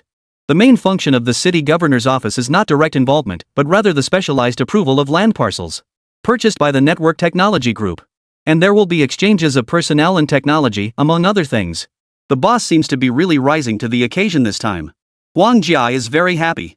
She wouldn't have been this happy even if she had struck it rich herself, solely because the boss wasn't just making money for himself but also for the people of Jiangcheng. Working for the benefit of the nation. Technology is indeed capable of driving productivity. The biggest challenge domestically now is insufficient productivity. Once productivity improves, they can earn money by selling their goods overseas as well. Of course. Over the next few days, Xingyi Textile remained unaware that Li Yunxian had already overtaken them on the bend, naively believing they still held the leading position in the textile industry. In just 5 short days, the new energy electric vehicle and textile factory has already recruited over 2,000 workers. Meanwhile, Li Yunxuan's network technology company is in the midst of a fervent establishment. The preliminary work involves nationwide recruitment to attract truly top-tier talents and highly educated intellectuals. The so-called high school and college graduates previously hired by Li Yunxuan's factory could only be considered as having basic academic qualifications. Chapter 180, The Plan. But true advanced academic qualifications still belong to those like Huang Jia who pursue further education. It's not that Li Yunxian particularly worships foreign technological expertise, but currently, overseas countries indeed perform better in technological fields. This is an undeniable fact. Of course, their own country doesn't lack truly outstanding talents either. There are still quite a few smart people. Li Yunxian aims to recruit precisely these individuals this time. His current vision is to gather as many tech talents nationwide as possible, establishing a cutting-edge technology ecosystem company. With technology as the core driver, he plans to upgrade the productivity of affiliated enterprises. As Li Yunxuan's enterprises continue to expand their workforce and scale, Xingyi Textiles gradually became aware of the issue. Everyone, as you all know, the recent situation with Lijiang Textiles has escalated. Li Yunxian seems to have returned and expanded the company's scale once again, severely disrupting our current business stability. I believe we must launch a full-scale counterattack. The chairman of Xingyi Textiles frowned as he spoke to the foreigners before him. Of course, a counterattack was inevitable. He was merely vocalizing what everyone was already thinking. Although we're not sure what Lijiang Textile is up to lately, a counterattack is necessary. We need to intensify our public opinion guidance and reignite the price war. And we should blockade them on the raw materials front. A foreigner said earnestly. Hearing this, the others nodded in agreement. They now control all textile orders in the entire Guangdong province and have established deep collaborations with raw material suppliers. They are major clients. Textile raw material suppliers would certainly not oppose them. Li Yunxuan's intention to expand the industrial scale was too obvious, and anyone could see it. Simply aiming to drive down the cost of textile processes, reducing expenses, and increasing efficiency. Attempting to alter the entire domestic textile industry's expensive pricing structure. They certainly wouldn't let Li Yunxian have his way, otherwise, how could they continue to profit? This time, they intend to nip this potential development in the bud. Originally, they intended to acquire Lijiang Textiles. Unfortunately, the actual controlling shareholder of Lijiang Textile is only one person, and that is Li Yunxian. Everyone else is part of the management. There is no shareholder level at all. Li Yunxian holds 100% of the shares. This led to their plan being unable to be completed. Therefore, they could only do their best to target Lijiang Textiles. Chairman, you need to speak with the city governor's office about this matter. The consequences of Li Yunxuan's expansion of their industrial scale have led to severe fluctuations in the textile market prices, which will impact our company's development. You must take the lead in this and pressure the city governor's office. This time, we are declaring war openly. A foreigner in a suit glanced at Huang Xiaoma at the head of the table and spoke calmly. There wasn't a trace of respect in his tone. Among those present, none held a status lower than Huang Xiaoma. Huang Xiaoma was merely their puppet to be summoned at will. And Huang Xiaoma naturally knew this too, but he was thoroughly enjoying it. It doesn't matter whose dog I am. As long as he could make money, and indeed he made quite a lot. Looking for the city governor's office? This should be considered malicious competition. I'm afraid the city governor's office wouldn't agree. Huang Xiaoma was somewhat troubled. Why do these people always give him such difficult tasks to handle? The signal is now very clear. Although Xingyi Textile is still a dragon country enterprise. However, the hidden motives behind it were still known to the city governor's office, Zhan Lei. The reason they did not point it out was simply because Xingyi Textiles had not violated the laws of Dragon Country in terms of regulations, and that was all. But getting the city governor's office to approve their plan to encircle and suppress Lijiang Textiles was more difficult than making a sow climb a tree. Of course, he also understood what these people meant. Although Lijiang Textile has been suppressed by them during this period. But they still dared not let their guard down. After all, Lijiang Textile possesses machinery that rivals and even slightly surpasses that of foreign competitors. This is the ace. As long as the other side holds this trump card, it's ultimately useless unless we completely crush them. So this time, we need to defeat Lijiang Textiles in one go. That's your problem. If you can't even complete such a simple task, you might as well step down as chairman. Meeting adjourned. The foreigner gave him a faint glance, too lazy to say anything more, and directly left the venue. Previously, one of their senior executives was detained at a regulatory facility and has not been released to this day. This had long made them dissatisfied with this chairman. Being incompetent is bad enough. Not even a bit of power. If they can't even complete such a simple task this time, they should consider whether it's necessary to replace this person. I understand. Huang Xiaoma sighed softly and could only nod in agreement. One must do as the circumstances demand when in the world of business. The municipal governor's office. What did you say? Business war? Zhang Lei looked somewhat surprised at Huang Xiaoma standing before him. He was already surprised by the other party's sudden visit. And now they actually want to discuss the matter of initiating a war with Lijiang Textile. This left him both amused and exasperated. Is Huang Xiaoma not fully awake? Do they not know what state their Xingyi Textile is in? Or do they think that with their company currently controlled by foreigners, the municipal governor's office is unaware?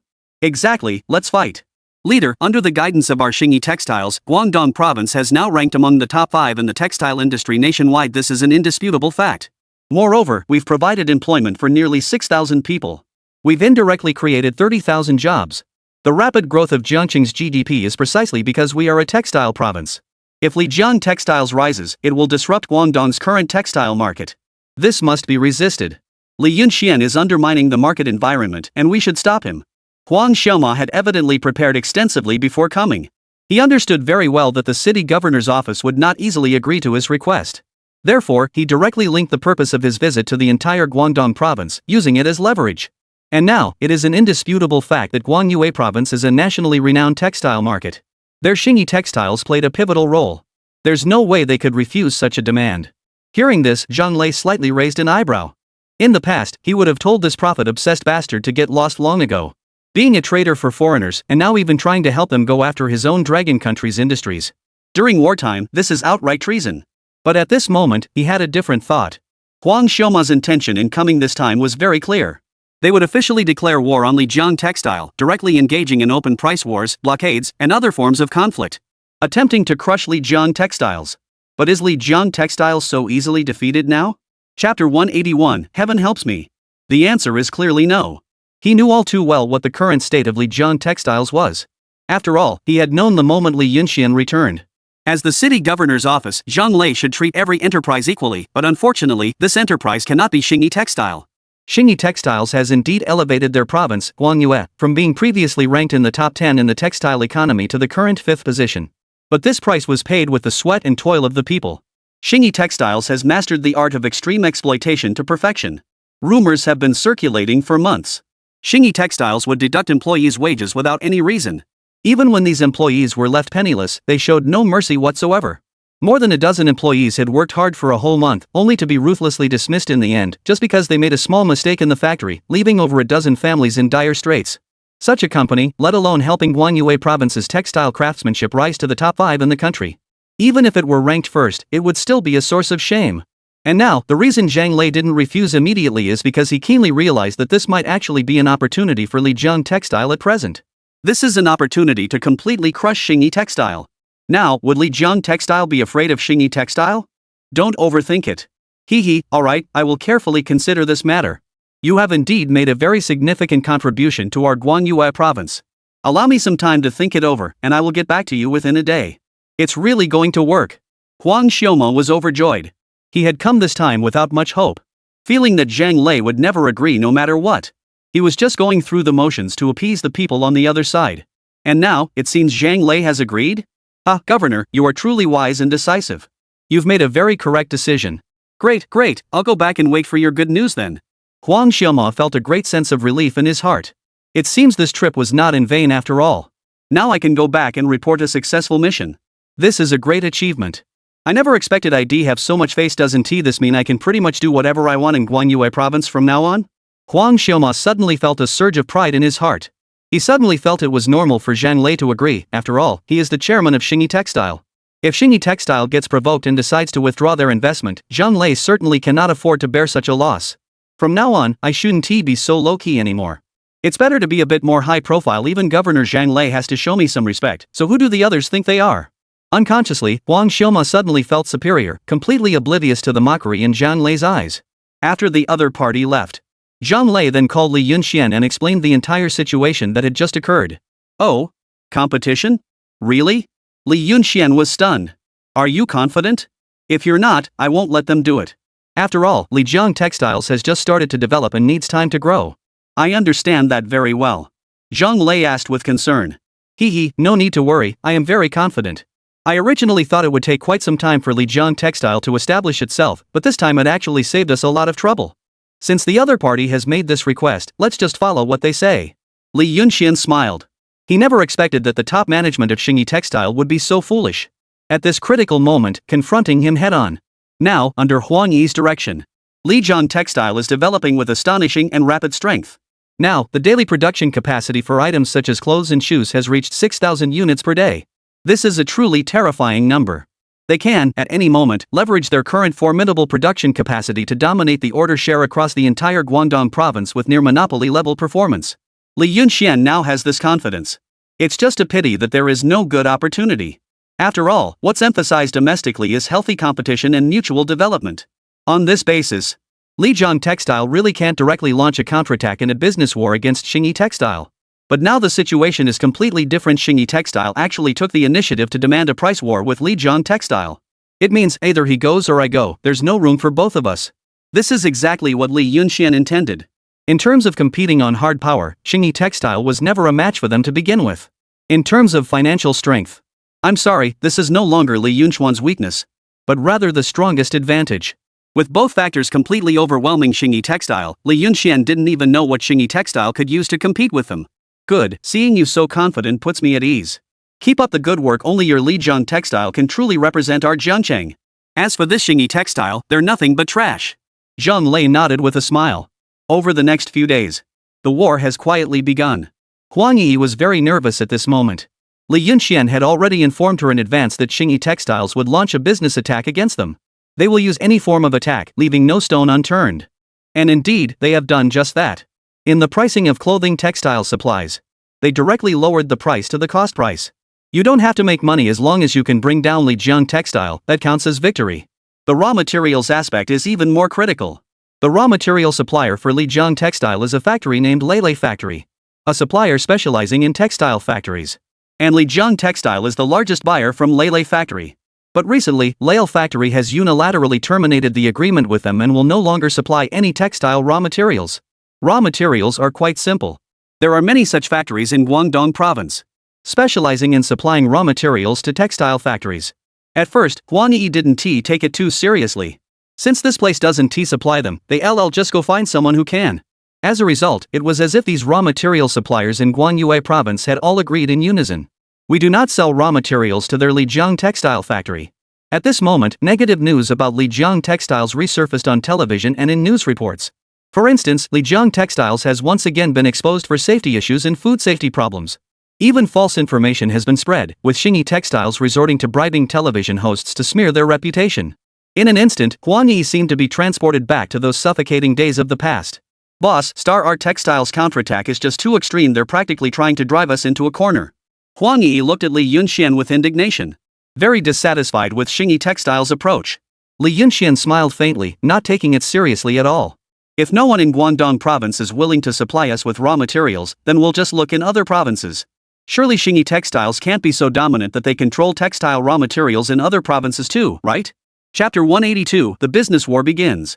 Issues like safety concerns and equipment problems are at least somewhat plausible, even if they're just fabricated rumors. What exactly is this food safety thing all about? Can these people really not find anything shady to do now? In the past, Li Yunxian would indeed have been a bit angry. But now, with the large amounts of cash brought back from Southeast Asia and the continuous financial support from there, now, seeing these tactics, they seem no different from a clown's antics in Li Yunxian's eyes. There's no sincerity at all. Going elsewhere to look isn't out of the question, but the cost issue might just be a bit too expensive. Huang Yi slightly furrowed her brow. Although knowing that Li Yunxian is now very wealthy, one can't run a business at a loss, right? Otherwise, what's the point? And what she didn't know was that Li Yunxian's focus had long since shifted away from the gains and losses of the city. He cares about the longer-term future, which is what Li Yunxian values. Cost issues, raw material problems, and even sales channel challenges, among others. They now have complete and absolute initiative to engage in a price war with the other party. Not afraid at all. I'm just afraid they don't dare to follow. Don't worry, any cost is negligible. What you need to do now is to crush Xingyi Textile and reclaim the market that belongs to us. As for how you do it, that's your business. What I can provide is funding. However much you need, I can give you as much as you want. In the future, our industry chain and scale will only grow larger. There's no need to worry about immediate gains. Even if we don't turn a profit this year, next year, or even the year after, it doesn't matter. What we're after is strategic success. Go ahead and do it, don't worry about anything else. With our current strength, Xingyi Textiles will be truly astonished. Hearing Li Yunxuan's words, Wang Yi indeed felt a bit more reassured. I've never fought such a wealthy battle in 8 lifetimes. This really left her at a loss for what to do. After all, we had always been targeted, surrounded, and had very little cash flow coming in. Such difficult days have been endured. Now, there's no shortage of money or manpower. So it's really about doing whatever one wants. Well, boss, I'll proceed according to my own ideas then. Wang Yi also made up her mind. Since the boss said so, what was there for her to hesitate about? Just do it. Proceed with confidence.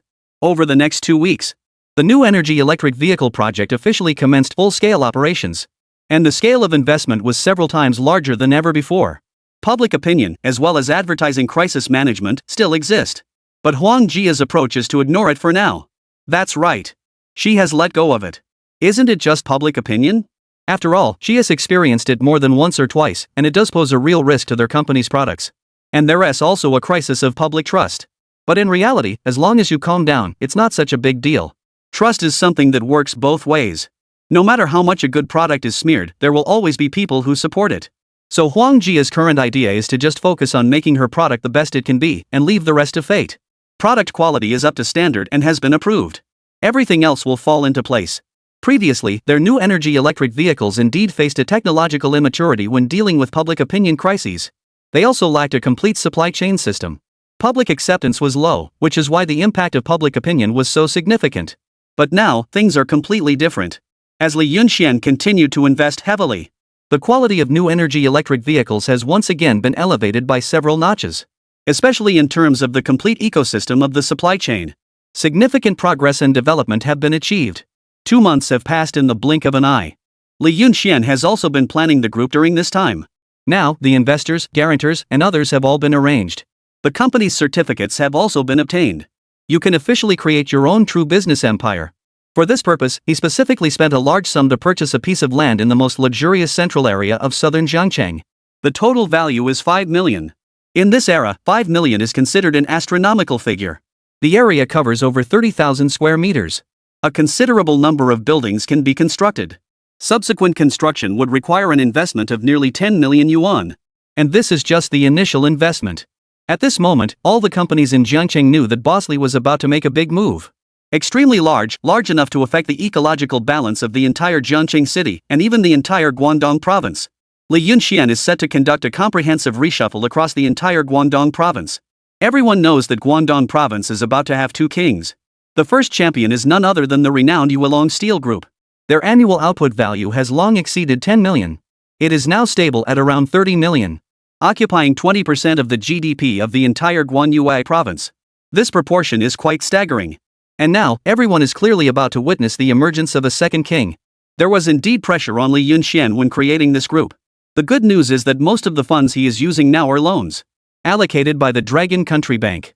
And the collateral would naturally be the oil fields. Otherwise, Longbo wouldn't have loaned Li Yunxian such a large sum of money. Nowadays, there is a nationwide shortage of funds for construction. It is quite generous to be able to allocate tens of millions to Li Yunxian. If it were any other ordinary company, don't even think about it. It's absolutely impossible. It was precisely with these tens of millions in funding that Li Yunxian gained the confidence to execute his commercial strategy. Otherwise, relying solely on the current earnings from his oil field would be far from sufficient. A broken capital chain would directly suffer the consequences. It might seem like Li Yunxian earns 200,000 a day from the oil field now. But ever since he took out a loan from the Dragon Country Bank, 20,000 out of the 200,000 was already not his. It was directly withheld in advance by the Dragon Country Bank. Additionally, the new energy electric vehicle and textile factory projects also required massive initial investments. They are not yet profitable at this point. They're all money pits. Li Yunxian is still under significant financial pressure. The good news is that the business empire he has built today will not be easily defeated. Even if he wanted the capital chain to break, Longwo would not agree. The bad news is, the business empire's layout is too vast. There are many businesses that need money. Even with Li Yunxuan's current level of experience, he wouldn't dare claim he could definitely handle this series of matters properly. Now, apart from the oil fields, the only other profitable project Li Yunxian has is the department store. It's like making a fortune with minimal investment. But compared to oil fields nowadays, the department store is already outmatched by far greater players. To Li Yunxian, this was already a minor venture, hardly worth his attention anymore. How strange, after 2 whole months, Xingyi Textiles shows no signs of weakening at all. Li Yunxian glanced at the data report, his brow furrowed tightly. The price war in the textile factory has been raging for over 2 months since the other side declared it. Throughout these 2 months, the public has been the ones enjoying all the benefits. Chapter 183, the Yuelong Group steps in. Price wars drain their company's funds. Ordinary people can purchase a wide variety of textiles at very low prices. Some quick-witted individuals even placed bulk orders and resold them at higher prices across provinces. After all, whether it's Lijiang Textile or Xingyi Textile, they both possess machine textile equipment and technology. These things aren't very common in other provinces, especially in some of the more remote ones. Therefore, these shrewd merchants have made a small profit over the past 2 months through their reselling business. In just 2 months, Li Yunxian had poured in over 3 million yuan. It's almost equivalent to purchasing another piece of land, and this time the funds weren't obtained through loans with the bank covering the advance payments like before. This was all hard cash, directly taken out of Li Yunxian's own pocket. Logically speaking, Xingyi Textiles should have gone bankrupt half a month ago. Their funds were only calculated to last until then, as assessed by Li Yunxian's professional team. Yet now, 2 months have passed, and they've managed to hold on for an additional 15 days, which is simply unbelievable. Now the competition between Lijiang Textiles and Xingyi Textiles has reached hand-to-hand combat. Each punch lands squarely. Every piece of textile sold results in a loss. It all comes down to who can endure the losses longer. The last one standing is the winner. Now, Xingyi Textiles is still holding its massive discount sale. And the intensity is becoming increasingly exaggerated. It's not just about selling at low prices. They also frequently organized events, giving gifts to users, such as rice and other items. It has reached the point of sheer madness. At first, Li Yunxian thought it was Xingyi Textiles' genuine financial prowess and a marketing strategy. After all, they had frequently distributed these benefits to the public by promoting religion. But now it seems there's something fishy going on here, and it's not just a small matter either. Something's off. Even though Xingyi Textiles has made a lot of money in Manhwa, they've already transferred most of their funds abroad. Forget about me throwing 3 million into a price war. Even 2 million would be more than enough. The only explanation is that someone is helping them share the burden. Who is this guy? Li Yunxian immediately deduced the underlying logical reason. Other than this logic, he couldn't figure it out. Is there even a need to consider? Aside from Yuelong Steel Group, who in Guangdong Province could possibly stand against you with your financial resources? Under normal circumstances, Lijiang Textiles should have already completed its market layout in Guangdong's textile industry by now, instead of being stuck in this deadlock. A faint chuckle came from outside. It is Gu Yuanfeng. This guy returned to China after handling matters in the United States some time ago. As he put it, it's about building the nation. Of course, the money earned outside must be brought back home. Only the culture at home is the most suitable for him. During this period, Li Yunxian and Gu Yuanfeng have had frequent interactions, largely due to their shared interests in the oilfield business. Li Yunxian wasn't surprised by the other party's appearance. The two have now become close friends who share everything without reservation. Yuelong Iron and Steel Group? I've thought about it, but I can't figure out why they're opposing us. I don't recall offending them in any way. There is no business overlap. They focus on steel, we specialize in textiles, each sticking to their own lane. Could it possibly be because of that executive from Yuelong Group before? Li Yunxian was naturally referring to that guy who had been targeting them at the last suppliers conference. But upon reflection, it seemed even more unlikely. Could that guy really have the capability to make Yuelong Steel Group target them? Overthinking it. You're right, there's no business interaction between you, but you've forgotten one thing. 2 tigers cannot share one mountain. Yuelong Steel Group has been the leading enterprise in Guangdong Province for over a decade. Over the past decade, they've defeated countless competitors to reach where they are today. Your emergence now threatens their position as Guangdong Province's top steel conglomerate and their ranking among the nation's top 500 enterprises. Do you really think they wouldn't be alarmed?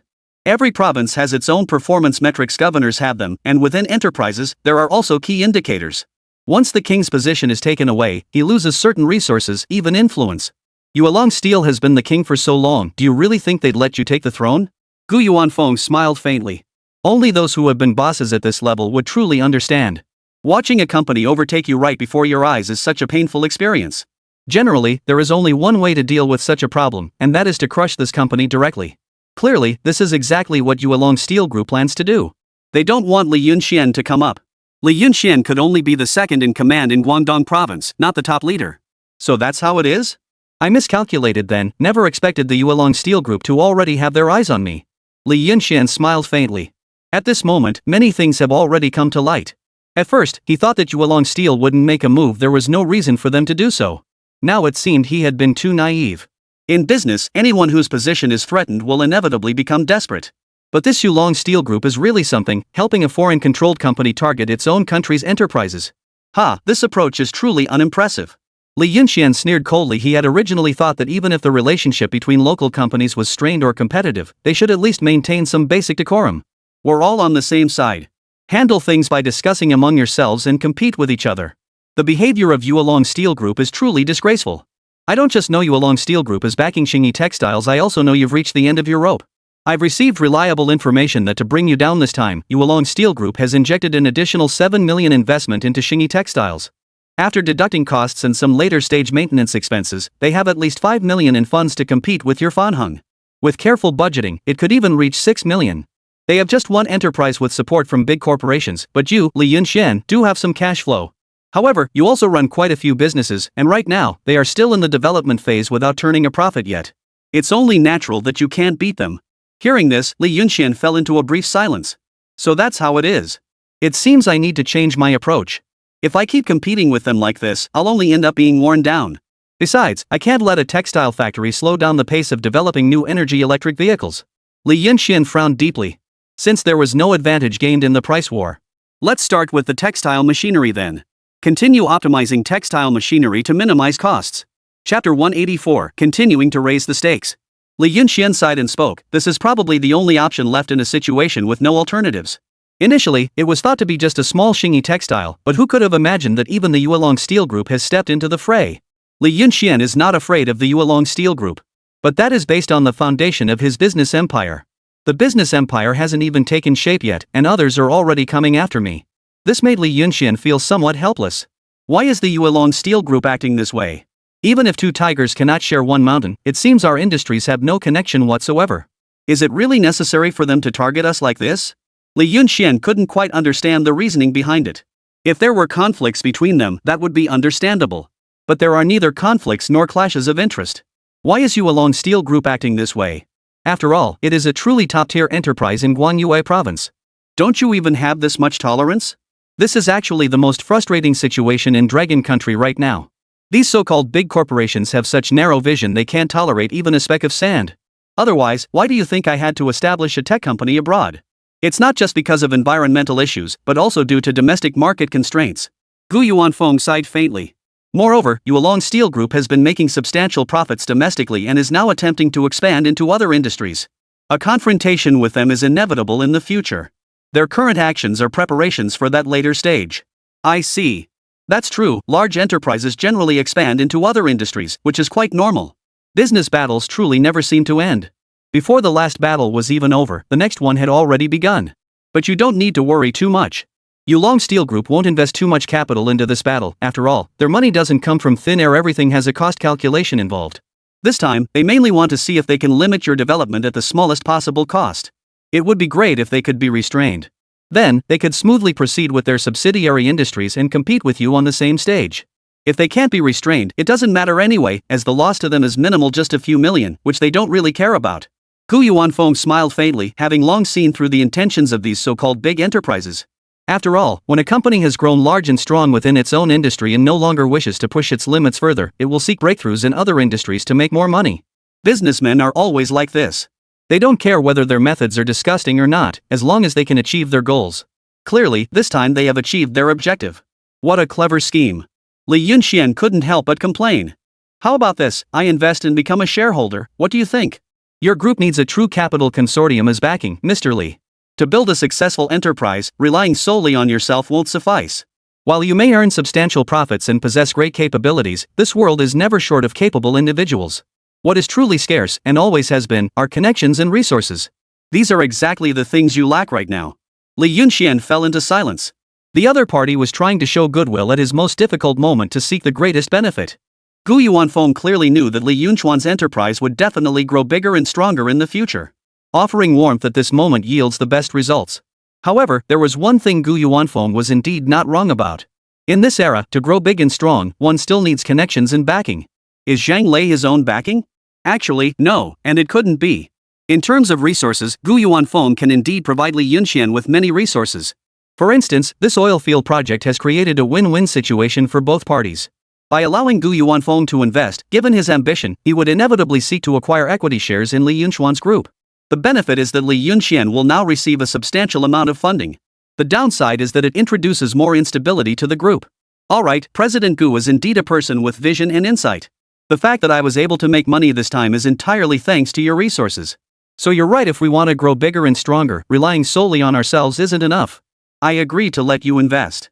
Li Yunxian nodded. Ha, splendid. That's what good brothers are for. Don't worry, we'll work together to build Jiangcheng. In the future, the economic and commercial center of Longguo will undoubtedly be right here with us. Gu Yuanfeng laughed heartily. He was well aware that once Li Yunxuan's business group truly took shape, it would inevitably become formidable and powerful. This is a very good deal. As top-tier business people, they have this vision. Li Yunxian, considering the other party's involvement in the oil fields, had no choice but to agree to the cooperation. He preferred to keep the group under his own control. Both parties quickly reached an agreement on the price. Gu Yuanfeng invested 20 million yuan to acquire a 10% stake in the newly established group. He is currently the largest investor in Li Yunxuan's ventures. Li Yunxuan's investment side consists of 3 capital companies. In total, it also controls 10% of the capital. A total of 20% equity. Subsequent capital injections are expected to follow. Li Yunxuan's bottom line was to offer 55% of the equity. Maximize the group's interests in the early stages. Ensure the stable and healthy growth and development of the new creation group. This was his estimate. The boss is really wealthy, another 5 million has been added to the account. That's impressive. At Lijiang Textile Factory. Looking at the nearly depleted funds in the original account, Huang Yi didn't even have time to worry. The second tranche of funds arrived. 5 million. Who in this era had ever seen so much money? And during this period, Huang Yi was also spending money like water. Losing tens of thousands every day. At this moment, Huang Yi deeply understood the importance of following the right boss. Not to mention other things, I have already spent over 1 million in these 2 months. This resume would be considered top tier at any major company. Huang Yi never dared to imagine that she could achieve such success as she has today. The money in the account is endless, simply endless. We can continue the fight then. In that case, let's battle to the end, keep lowering the prices. Huang Yi said confidently. After all, this time, boss Li Yunxian has already made his statement. The textile factory can be fully managed by her. Since we want Xingyi Textiles to die faster, we need to apply more drastic measures. Another half-month has passed. At the high-level internal meeting of Xingyi Textile, Huang Xiaomo was already completely numb. Xingyi Textiles now has very little money left in its account. This price war can be described as brutal. For every piece of clothing sold, their Xingyi Textile would lose several dollars. It's entirely a losing business. But they had no other choice, otherwise, they wouldn't be able to capture enough market share. Lijiang Textile is no exception. Everyone is losing money, it's just a matter of who can hold out the longest. Xingyi Textile was initially very confident about this business war. After all, they are an established textile factory. Chapter 185, Attitude of Seeking Peace. They have capital, technology, and market access. Moreover, this time they even persuaded the Yuelong Steel Group to invest, with the aim of defeating Li Yunxian, or at the very least, restraining him. I thought this time victory was almost certain. But who could have imagined that after nearly 3 months of a price war, the outcome would be like this?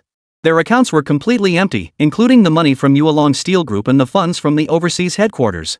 A total of over 10 million. All to completely seize the market in Guanyue province. Who could have imagined it would end like this? Lijiang Textiles has become increasingly aggressive in its competition, now further reducing prices. Are they really not losing money? What they don't know is that Lijiang Textiles is indeed losing money, but not as much as they are. If Li Yunxian loses $1, then Xingyi Textile would lose 2. The reason is simple, Li Yunxuan's textile equipment is more advanced. This is an advantage, it significantly reduces costs. Everyone, as you all know the current situation, the company's account has no money, yet Lijiang Textile's momentum remains strong. What should we do? Huang Xiaomo looked directly at everyone present. After all, he's just a puppet. The solution doesn't require him to think of it, nor does it require him to do anything. Just follow their requirements exactly as they ask. The foreigners present also exchanged bewildered looks. This time, they had lost almost a year's worth of profits earned in Dragon Country. When the overseas headquarters learned of this situation, they would not only have wasted a huge amount of funds but also faced a crisis. They would definitely not let them off the hook. I believe we can seek peace with Lijiang Textile, each doing our own business and dividing the market. Even if we have to give up half the market share, it's acceptable. We need to recover first. That's right, I agree with Senior Executive Charlide. If we can't win, we should surrender. They want to cling to us desperately. After all, if things really come to a head where everyone loses, it benefits no one. I believe we can reach a consensus agreement. The other executives thought for a moment, then nodded in agreement with the proposal. Is this choosing to seek peace with Lijiang Textile? Huang Xiaoma found it utterly absurd. Was this even possible? Absolutely not. These foreigners have no idea what the people of Dragon Country are thinking.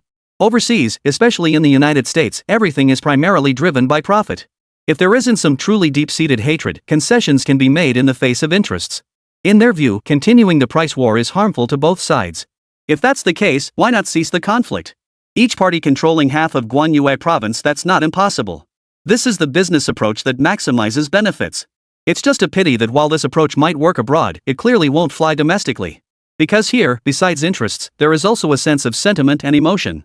Lijiang Textile will never agree to a ceasefire with you. Once the battle has begun, it can only continue to be fought. Huang Xiaoma frowned deeply and tried to persuade them. No matter what, this also concerns my own livelihood. He still felt it necessary to remind them. Huang Xiaoma, you have no say here. We've already made the decision on this matter. Go talk to Li Yunxian. The other foreign executives glanced at him indifferently. They didn't even treat him like a human being. If it weren't for the company's regulations, Huang Xiaoma didn't even need to attend this meeting. Just follow their instructions. Ah, what a bunch of utterly foolish people. Huang Xiaoma sighed and shook his head. But one could only obey orders after all. He had chosen to be these people's dog. As long as I can make money, nothing else matters. 2 days later, as expected. Confronted with Xingyi Textile's plea for peace, Lijiang Textile not only refused but also intensified its offensive. They began working on advertising and public opinion, even arranging personnel to infiltrate Xingyi Textiles to gather incriminating evidence of their misconduct and exploitation of workers, directly flaunting it in the media. At this point, Xingyi Textile's market position in Guangdong province has been severely diminished, leaving almost nothing remaining. When the public learned that Xingyi Textile Factory was profiting from others' misery, they united in resistance. Especially the people in their own city. They directly launched a massive protest that completely surrounded Xingyi Textile, with some even entering the factory to vandalize and cause destruction. The scene was extremely chaotic. Among the crowd were some who came just for the spectacle, but the majority were former workers of Xingyi Textiles venting their pent-up anger. At this moment, Lijiang Textile officially secured its position as the true textile king of Guangdong province. The joint venture textile group, which had previously collaborated with Xingyi Textiles, also suffered collateral damage. Hey, brother, you've got to put in a good word for us. We old buddies have known each other for over a decade. Yeah, ask President Li to go easy on us. The textile factory is everything we've got. If it goes under, we're truly finished. Inside Lijiang Textile Factory, a few old buddies once pleaded with Weilong. This time, Lijiang Textile has truly made a name for itself in one battle. Although we did lose a lot of money initially in the price war. But this is entirely harmless. They have now taken control of the entire textile and clothing market in Guangdong province. A few million can easily be earned back in no time. And those textile factories that had previously opposed Li Yunxian were now in a rather dire situation. With the collapse of Xingyi Textile and continuous suppression, it has now reached a point of barely being able to catch its breath. Blame yourselves for this. You're not here because you realize your mistakes, but because you know your company is dying and have come to beg for mercy. Back then, President Li sincerely sought mergers with small textile factories like ours, showing great respect, offering generous terms, and even providing very advanced textile machinery. In the end, you turned against us and joined Xingyi Textile to compete with us.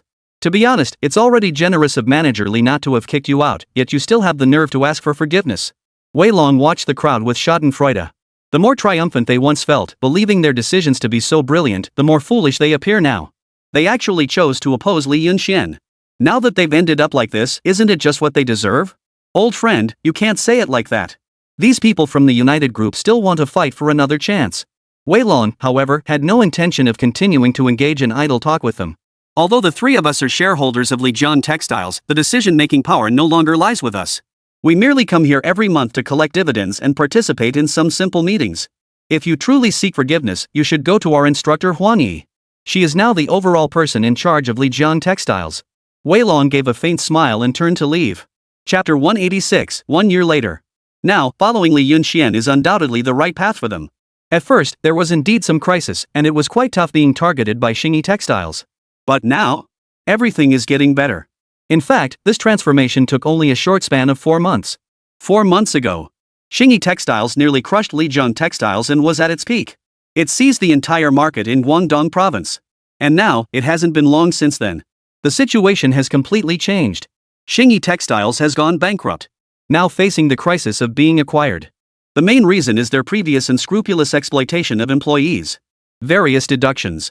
To make matters worse, it was revealed that the chairman of Xingyi Textile is actually a puppet for foreigners, used to exploit ordinary workers. When these ugly truths came to light, the public completely lost any goodwill toward Xingyi Textile. Many clothing retailers have even explicitly stated they will no longer use any products from Xingyi Textile, refusing to support exploitation. This time, Lijiang Textiles executed a remarkable counterattack against all odds. And Wei Long, by choosing the right people and the right path, now reaps the rewards in abundance. They were already earning 20 to 30,000 each month, purely in profits. This was something previously unimaginable. As long as they worked diligently, they could become genuine millionaires within a year. Previously, they ran their own business and operated a factory, earning far less than 20 or 30,000 a month. Earning 2 or 3,000 is already quite good. After all, the cost issue is right here. Now, the cost issue has been completely eliminated. Their monthly income has doubled, which is the reward they gained by trusting Li Yunxian. Go back. There's no room for compromise on this matter. Since you chose the wrong path, you should bear the consequences yourselves. You're all adults, this doesn't require any explanation from us. At this moment, Huang Yi, dressed in a fitted suit and exquisitely groomed, calmly walked over. At this moment, she perfectly embodied the image of a refined and successful businesswoman. Of course, she indeed is now. As for the three people before her, Huang Yi wasn't the slightest bit interested. During this period, Lijiang Textiles have not only been targeted by Xingyi Textiles. The Hezhong Group has also participated in the carve-up. Back then, Li Yunxian had already promised them many benefits. If they had remained neutral, Huang Yi would not have wanted to drive them to extinction now. Who would have thought they would actually side with Xingyi Textile, which means they have turned against the people. They only care about profit. They help Xingyi Textile exploit the people. And it has caused quite a few troubles for Lijiang Textile. How could we possibly let them get away with it? We also have our own difficulties. The three of them wanted to continue making excuses. But Huang Yi didn't want to listen. Let's go, switch to some other industries. This matter is simply impossible to settle. Your United Group's market share shouldn't be claimed from us, you need to go find Xingyi Textiles. Huang Yi waved her hand and turned to leave. Being kind to the enemy is being cruel to oneself. This was taught to her by Li Yunxian.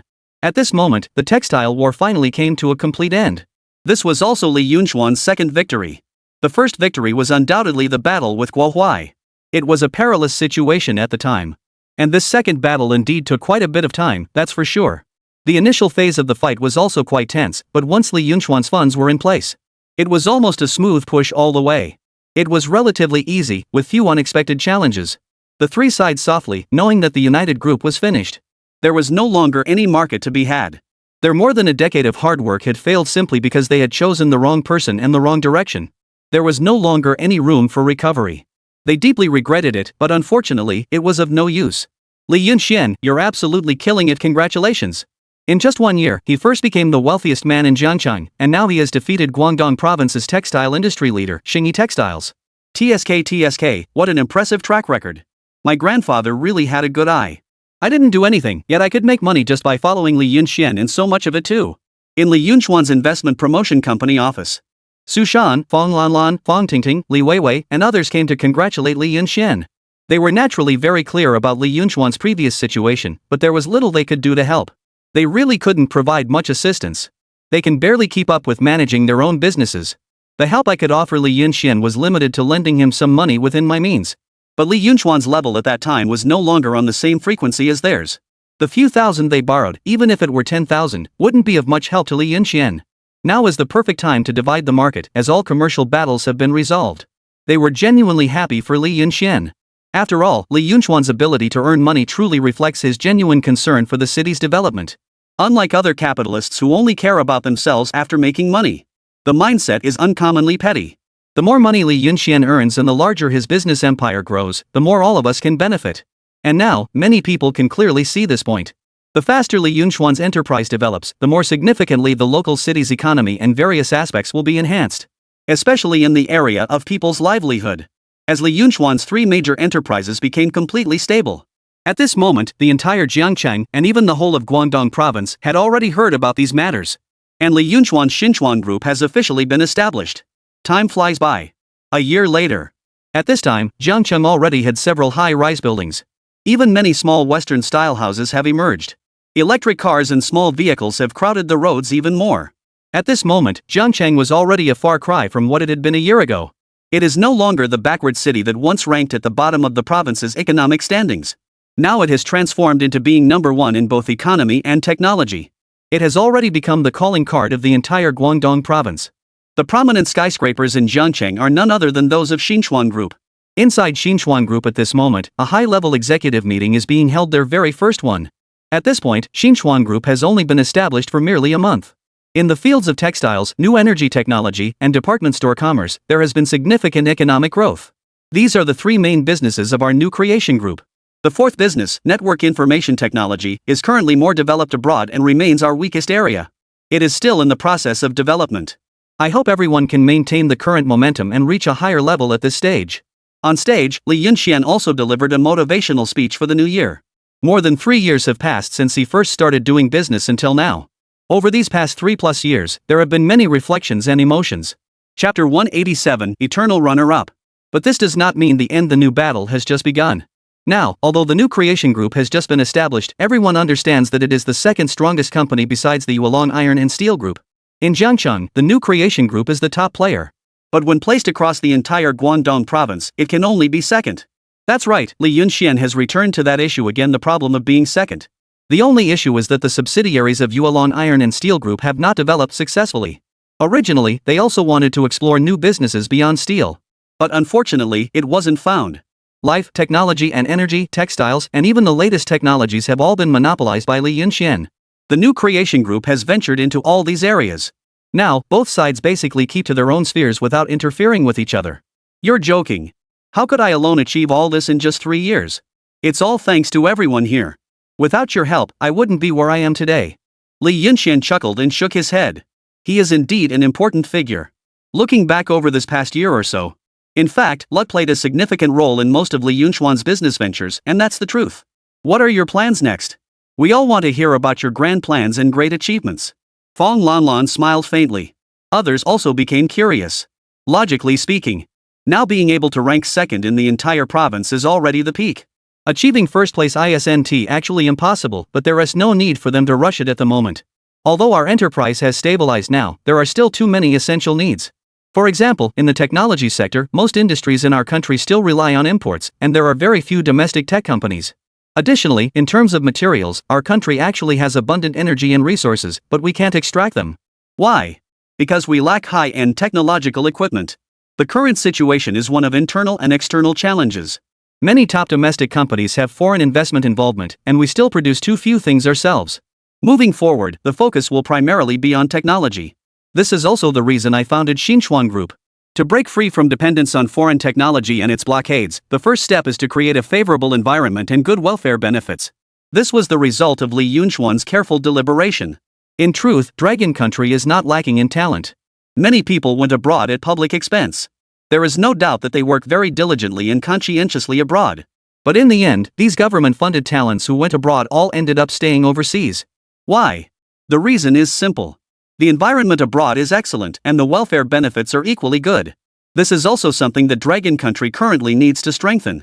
That's precisely why Li Yunxian places such strong emphasis on employee benefits and welfare now. He couldn't ensure such good treatment for everyone, but at least for the majority. And for truly skilled talents, Li Yunxian would never be stingy. This will also be the main direction for New Ventures Group moving forward. Currently, the technology sector in the country is not up to par.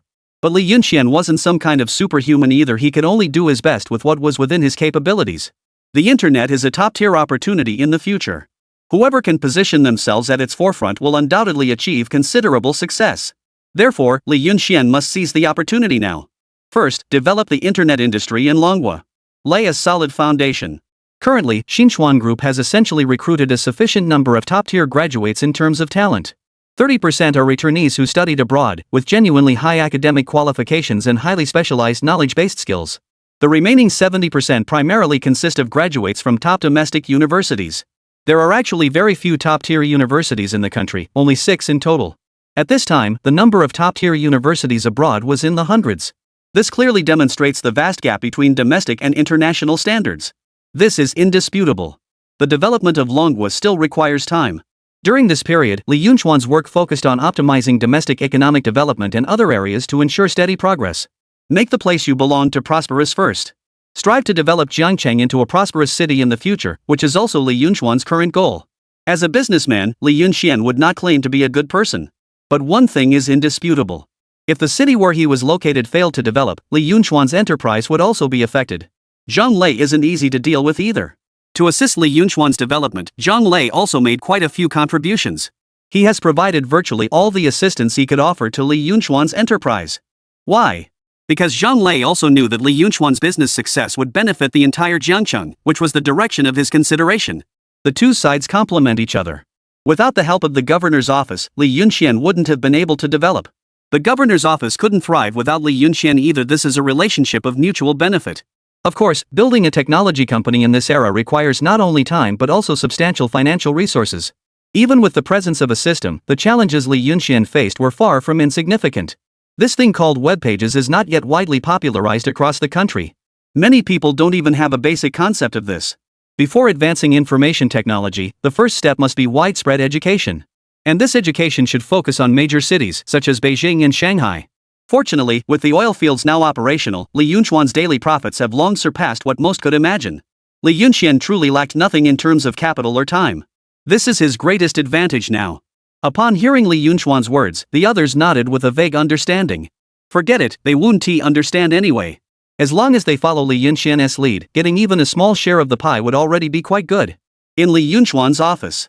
Chairman, this is the market economy plan for Guangdong province that our economic team has summarized over this period. Automotive categories, clothing brand categories, mobile phone categories, and more, totaling up to 25 items. All 25 of these are foreign brands, and they're major ones at that. They hold an absolutely dominant position in our local market. At that moment, a neatly dressed, bespectacled young man walked in carrying a document and placed it on Li Yunxuan's desk. This was one of the overseas educated financial graduates Li Yunxian had recruited, individuals possessing highly specialized professional knowledge. They could also assist Li Yunxian in forecasting future economic trends and more.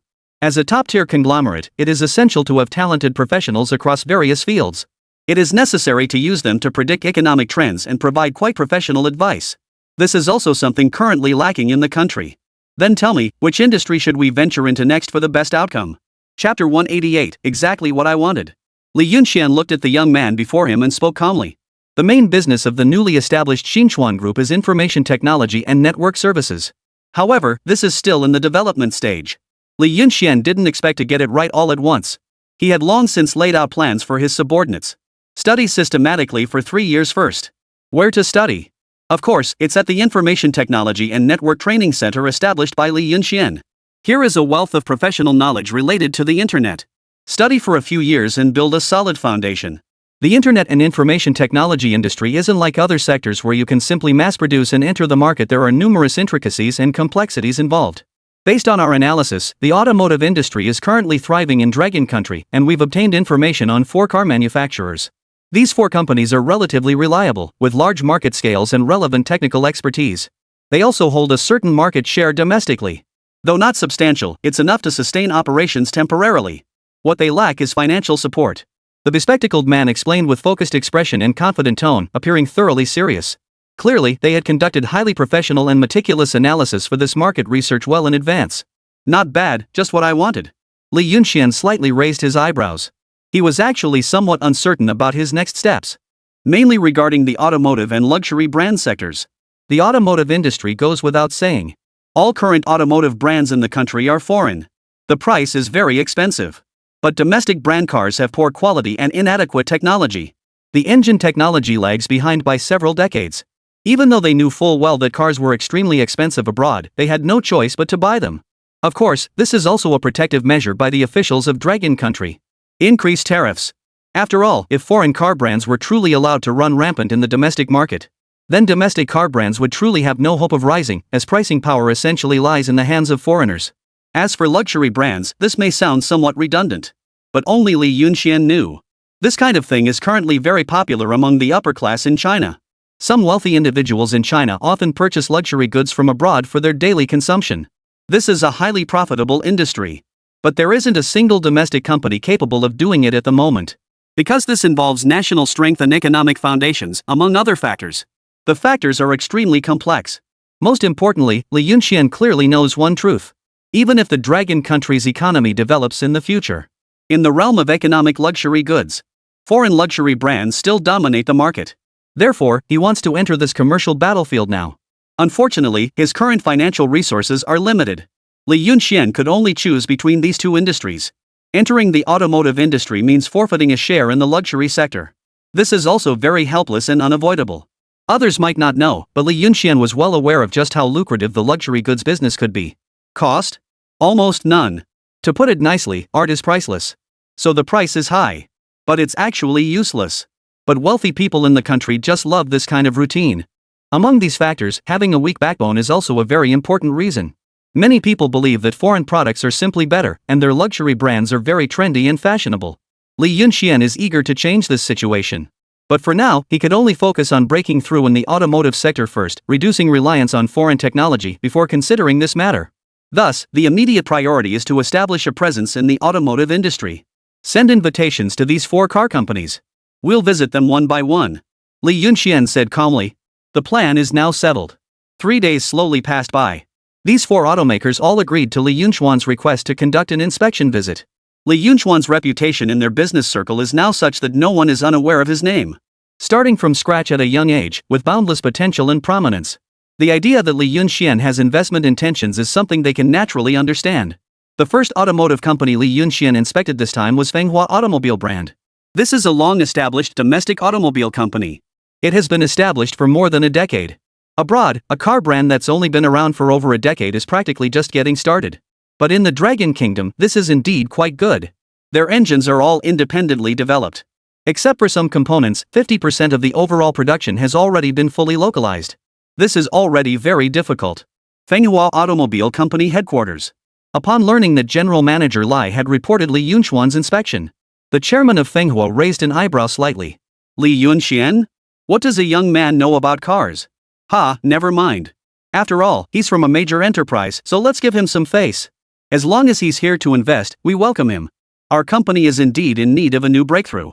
Old Wang, you handle this matter. But I don't need to explain too much about how to handle it, do I? Hearing this, General Manager Old Wang smiled faintly. Don't worry, I'll handle it properly. Li Yunxian arrived at the gate of Manhwa Automobile Company's factory as scheduled with his economic team. What surprised Li Yunxian somewhat was, at this moment, there was actually not a single person at the entrance of the Manhwa Automobile Factory. This is no way to treat a guest. Li Yunxian, as the chairman of Xinchuan Group, personally led his professional team here this time. No matter what, the Manhwa Automobile Factory must maintain a full display of prestige here, as that is in accordance with the rules. But what is this now? Li Yunxian even wondered if he had arrived too early. He checked the itinerary date. That's not wrong either. Just as Li Yunxian was feeling puzzled. 10 minutes later. At that moment, a worker wearing a uniform hurried over. Upon noticing someone outside the door, he hurried over to Li Yunxian. Are you here for the inspection? Where is your leader? Why are there only a few little kids like you coming over? It was like a thunderous opening strike. Hearing these words, not to mention Li Yunxian, even the people behind him couldn't hold back. However, it's not without reason that people say so. The main issue is that Li Yunxian and his group are indeed too young. They all look like college students here for an internship. Li Yunxian slightly raised an eyebrow but did not pay it much attention. I am the person in charge leading them this time, and I had an appointment scheduled with your Manhwa company. Yet, we've been waiting here for 10 minutes. What does this mean? At this moment, Li Yunxian could also see it clearly. Is Manhwa company doing this on purpose? Otherwise, a normal company wouldn't do something like this. Li Yunxian traveled hundreds of kilometers to get here, coming with sincerity to cooperate. These people made them wait for a full 10 minutes for nothing. Chapter 189, Genuine Talent and Real Learning. Now, the one coming to greet them turned out to be just an ordinary employee. This is quite interesting. Chairman, let's find another company.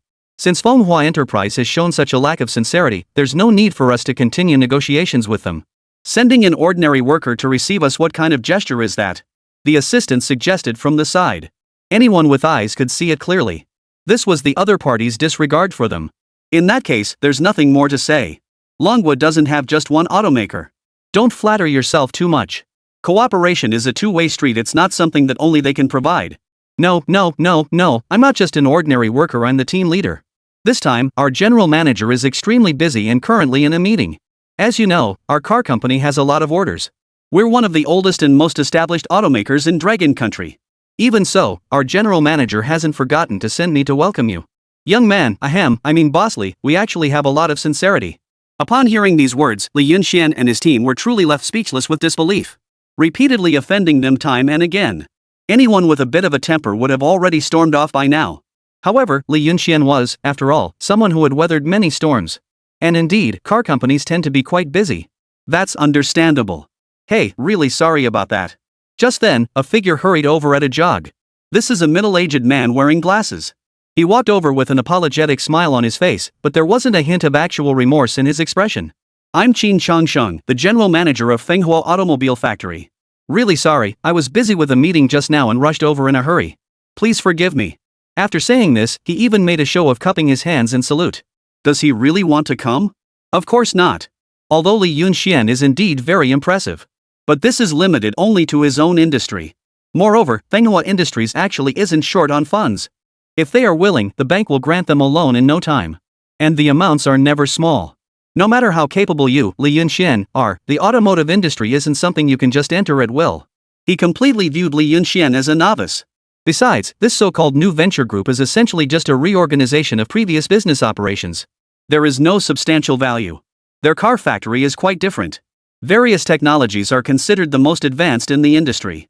So they had absolutely no reason to be overly polite to each other. After all, there wouldn't be much cooperation between them.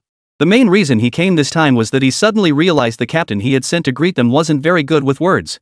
It wouldn't be good if Li Yunxian and the others got angry. So after thinking it over, he decided to come. As a result, seeing these young people before him, he showed no expression on the surface. But inside, he was already laughing uncontrollably. Holding back laughter is truly unbearable. Are these people really here for an inspection? It's not an exaggeration to call them an intern team. They look as young and inexperienced as college students. And calling college students out in this context is certainly not a compliment. Completely derogatory. From the time we agreed upon until now, you're 15 minutes late. Isn't that rather inappropriate? Li Yunxian was not buying it at all. Let's keep things separate. The matter of being late still cannot be skipped. Yo! Qin Changsheng slightly raised an eyebrow. As expected of the chairman of Xinchuan Group, his presence is truly extraordinary. General Manager Li truly lives up to being a young prodigy. Your sense of time is so strong. This time, it's our Fenghua company that didn't handle the arrangements properly. Will that suffice? Qin Changsheng also said with a smile. It doesn't matter, young people just need a little coaxing. This matter was something Li Yunxian originally didn't want to let go of so easily. But considering that Fenghua company is indeed very busy. Probably not intentional. Li Yunxian could only leave it at that for now. Let's wait and see how the follow-up cooperation goes. If the other party shows enough sincerity, there might still be room for discussion. Let's go. I'm also curious to see what real skills Fenghua company has, given how busy they are. Li Yunxian remarked indifferently, neither friendly nor hostile. Qin Changsheng's expression shifted slightly, a hint of mockery flashing in his eyes. They still welcomed Li Yunxian and the others inside. And behind Li Yunxian, the staff of the financial team were quite displeased. Their newly established group was countless times larger in scale than this Fenghua Automobile Company. When it came to technological and technical sophistication, Fenghua Automobile Company couldn't compare to them either. The gap between the two sides is undeniably significant. And this time, they came with good intentions to conduct an inspection and cooperate with the other party. To help the automotive industry of Dragon Country rise. Yet this is how they repay the favor? Not to mention the general manager. Even if the chairman himself came to greet them this time, it would be entirely appropriate and perfectly reasonable. They hadn't even entered Fenghua Automotive Company yet. But in their minds, they had already formed a label for this place. The unreliable label. Qin Changsheng led everyone to several lathes. Here are all the workshops for automobile production. There are many machines in operation. Although the environment is somewhat concerning, there are indeed large machines here. No wonder Fenghua Automobile Company was able to succeed. They must have really invested a lot of money in the technology machinery sector. So, Mr. Li, how do you find our workshops? As for these machines, I'm not exaggerating when I say they are currently the most advanced in the entire country. And it is also independently developed by us. Qin Changsheng spoke with considerable pride. Of course, Fenghua Automobile Company also has the capital to be proud of itself. In the current field of technology, there really aren't many who can be more capable than them. They are already considered among the top tier. In the initial phase alone, the capital investment has already reached tens of millions of yuan. In this era, this amount of money could be considered astronomical. Here's a heartbreaking thing to say. Their company still hasn't recouped its investment to this day. But none of that really matters. After all, their boss isn't short of this little money anyway. Moreover, there are national subsidies and other benefits as well. Your equipment is indeed impressive, but General Manager Qin, it seems you haven't shown me the most important things. Li Yunxian glanced at him and said calmly. These devices in front of us are just the very basics. You must have large model machines, intake gasification systems, high-pressure injection devices, and so on. These are the real machines for studying engines. Hearing these words, Qin Changsheng instinctively froze for a moment. At this moment, he admitted that he had somewhat underestimated Li Yunxian before. He actually knows about all these things? These highly sophisticated technological devices are generally unknown to outsiders. But Li Yunxian understands all of it. No wonder he came to invest. Well, Mr. Li truly lives up to being the youngest entrepreneur. Your vision is truly unique. However, as you know, the equipment you just mentioned is actually very rare and valuable. Chapter 190, Misunderstanding the Meaning. We don't usually show these to outsiders, they're all trade secrets. I believe you understand. These large-scale machines are the foundation of our Manhwa automobile company. If Manager Li truly wishes to tour and see them, we certainly won't refuse. But before that, perhaps we could discuss the investment details first. The investment matter is settled. Whatever you'd like to see, I can take you there. What do you think? Hearing this, Li Yunxian was slightly taken aback. It seems you've already prepared an investment proposal, so let me hear it. Li Yunxian was also curious about what kind of investment proposal these people could present. Now that he had conducted a preliminary inspection of Manhwa Automotive Company. Overall, Li Yunxian actually thought it was quite promising. As indicated on the information. It is a car company that can be nurtured. As long as there is funding and technical support. In the future, there is a great opportunity to carve out a path in the international market. This is also a point that Li Yunxian has considered. Currently, in terms of market, technology, and scale, Manhwa Automobile Company does indeed have a considerable presence. It's very simple. According to our chairman's intention, you can invest with capital. With an investment of 5 million, we will grant you 5% equity, and you will receive corresponding dividends every year. In this way, you will become a shareholder of Manhwa Automobile Company, and naturally, you will be allowed to visit these related confidential machines. Qin Changsheng spoke with a beaming smile. He immediately made a shocking statement. Not only Li Yunxian, but even the financial team behind him was completely stunned. General Manager Qin, 5 million only gets us 5% of your company's shares? And from what you're saying, it doesn't even seem to include equity rights? The bespectacled, scholarly-looking man behind Li Yunxian spoke with a strange expression. Everyone really shouldn't look down on this amount. 5% might seem small now, but I can guarantee that President Li will definitely make money in the future. You've seen the potential of our Manhwa company. Getting 5% of the shares for 5 million is truly not a low offer. You're guaranteed to profit in the future. Our chairman is also willing to give you a share of the benefits, considering you're an outstanding young entrepreneur. If it were anyone else, they wouldn't get this price. According to our calculations, 5 million would at most get them 2% of our shares. So our sincerity has been more than enough. Li Yunxian couldn't help but laugh in frustration. He looked at the other person. So, if I want to obtain equity in your company, I would need to pay an additional price? Qin Changsheng completely missed the sarcasm in Li Yunxian's words, thinking instead that he wanted to negotiate for a higher price after learning about the equity. He quickly nodded with a smile. Exactly. Equity is different from shares, and the price is roughly around 6 million. President Li, as you know, those who hold equity have decision-making power within the company.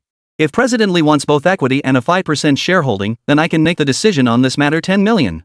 As long as you invest 10 million, 5% of both shares and equity will be yours. After speaking, Qin Changsheng even began to fantasize about how much reward he would receive for helping the company earn 10 million yuan. Why was he so certain that even at such a high price, someone would still buy it? First, only Li Yunxian could afford this price. Secondly, as everyone knows, nowadays, Li Yunxian is quite wealthy and eager to enter the automotive industry. He is not short of money. As long as he sees the potential and value of a company, he will definitely pay. Qin Changsheng believes he understands the minds and thoughts of these wealthy people very well.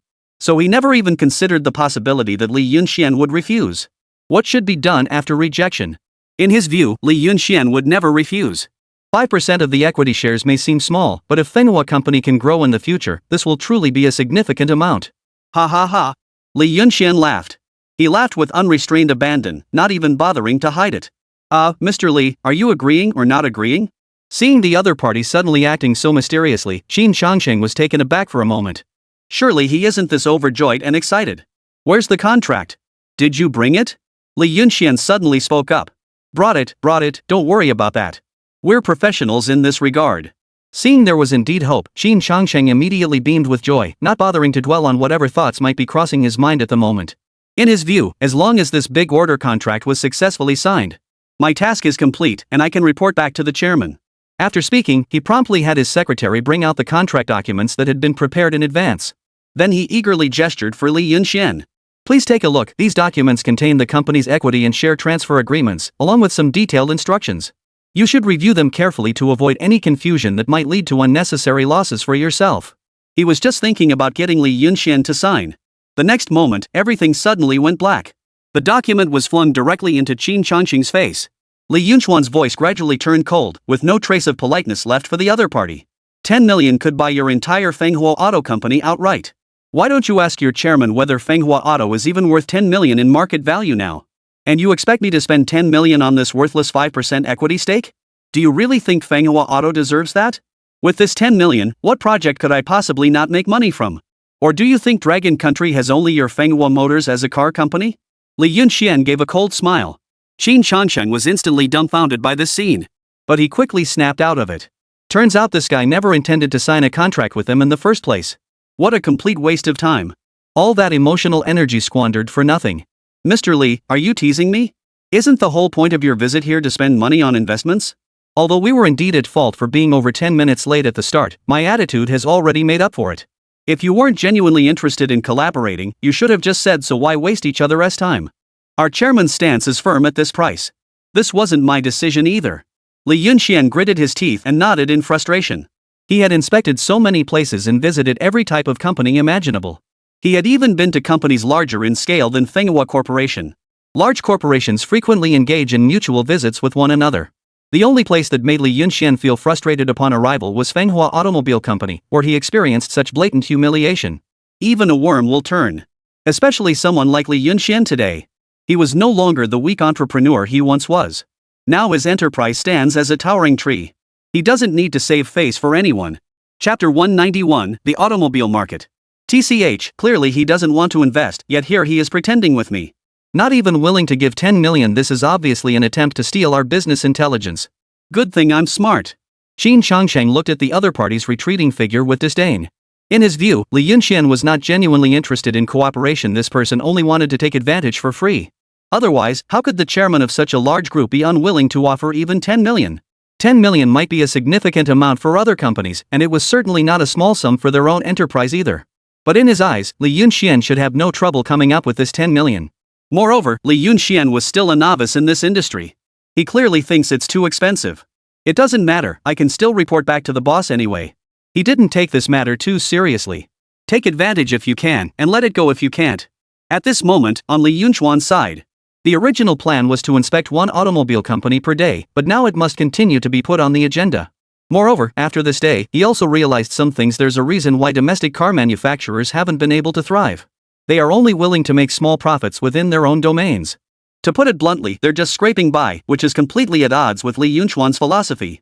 Next, Li Yunxian went to inspect 2 more car companies. Make an appointment with them in advance. This time it finally feels somewhat normal, not as offensive as before. After inspecting these 2 automobile companies, Li Yunxian also drew a conclusion. These 2 automakers lag behind Fenghua Auto in terms of technological capabilities and other aspects, with the gap being quite significant. And when they learned that Li Yunxian wanted to invest in them, both car companies were willing. After all, with money and capital, development is possible in any way. But when Li Yunxian wanted equity, the chairman of these car companies still hesitated. Li Yunxuan's intention to acquire equity was transparent to them all. He sought to transform the status quo. But is this even possible? Absolutely impossible. The level of domestic cars compared to foreign ones. The gap in strength is at least 30 years. This is absolutely no joke. But it was carefully calculated by them. Therefore, Li Yunxian was unsurprisingly rejected by both car companies. You can have the shares if you want. Year-end dividend. But wanting equity is out of the question. It's better for the company to remain in one's own hands. At least now these car companies are all able to make money. Although the earnings are not substantial, they are sufficient for basic sustenance. At this moment, Li Yunxian felt a bit helpless. By inspecting these 2 automobile companies, he identified a very important issue. These companies have absolutely no intention of innovation or exploration. Not even a little bit. They only want to maintain the status quo. But continuing like this will only widen the gap with foreign countries. If the last car company is still behaving like this, then I should consider starting my own car company. Li Yunxian said somewhat helplessly. I thought this would be a pleasant inspection, but who could have imagined these car companies are all hopeless cases? Li Yunxuan's current situation has made it clear why the domestic automotive industry has struggled to develop.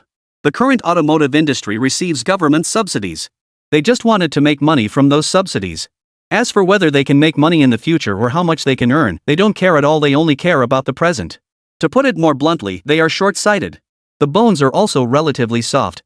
The automotive technology abroad is indeed more advanced than theirs, but that doesn't prove anything. They too can develop successfully. And currently, these domestic car bosses lack such awareness. Whether in the supply chain or in other machinery aspects, although domestic products are used, they are all inherited from the military industry era. They have absolutely no independent technology of their own. It employs the technology of the older generation. Take, for example, the minivans currently available on the market. This type of van sells purely for its engine. A car model on the engine hood with several diodes installed. A minivan was mass-produced just like that. The engines used are all the oldest models. And what about abroad? The engines have undergone countless version upgrades. The car has also undergone comprehensive optimization.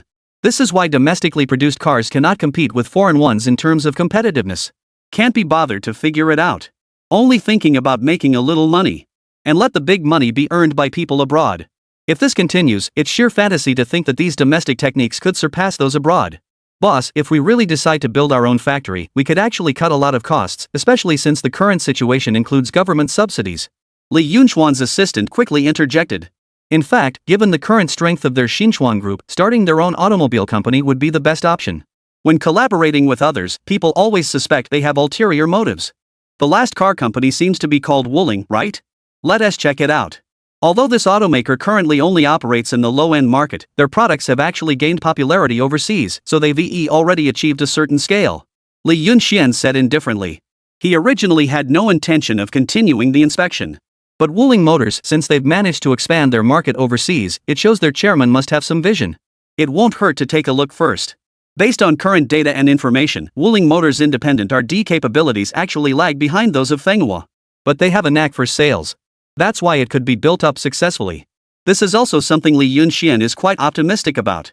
They arrived at Wuling Motors, where both parties had already scheduled a meeting time. As expected, the chairman was already waiting at the entrance with staff to greet Li Yunxian. This is the fundamental quality a major company should possess. After all, Li Yunxian came seeking cooperative investment. President Li. The chairman of Wuling is a middle-aged man with graying hair. Though clearly middle-aged, that head of white hair is truly striking. We've been preparing for a long time upon hearing that President Li was coming for inspection, just for today. Li Yunxian nodded with a smile. Thank you all for your hard work. As an investor, I also sincerely hope that domestic car brands can rise to prominence. Of course, we still can't skip the necessary procedures. We need to first evaluate whether Wuling Motors has investment value. Chairman Wang, please lead the way. Everyone arrived at the production workshop. Meanwhile, the chairman of the network company was both introducing Li Yunxian and explaining things to him as they went along. Currently, Wuling holds about 15% of the low-end market in Dragon Country. Due to outdated machinery, our production volume is low, yet costs are extremely high, making each vehicle's manufacturing price difficult for ordinary people to afford.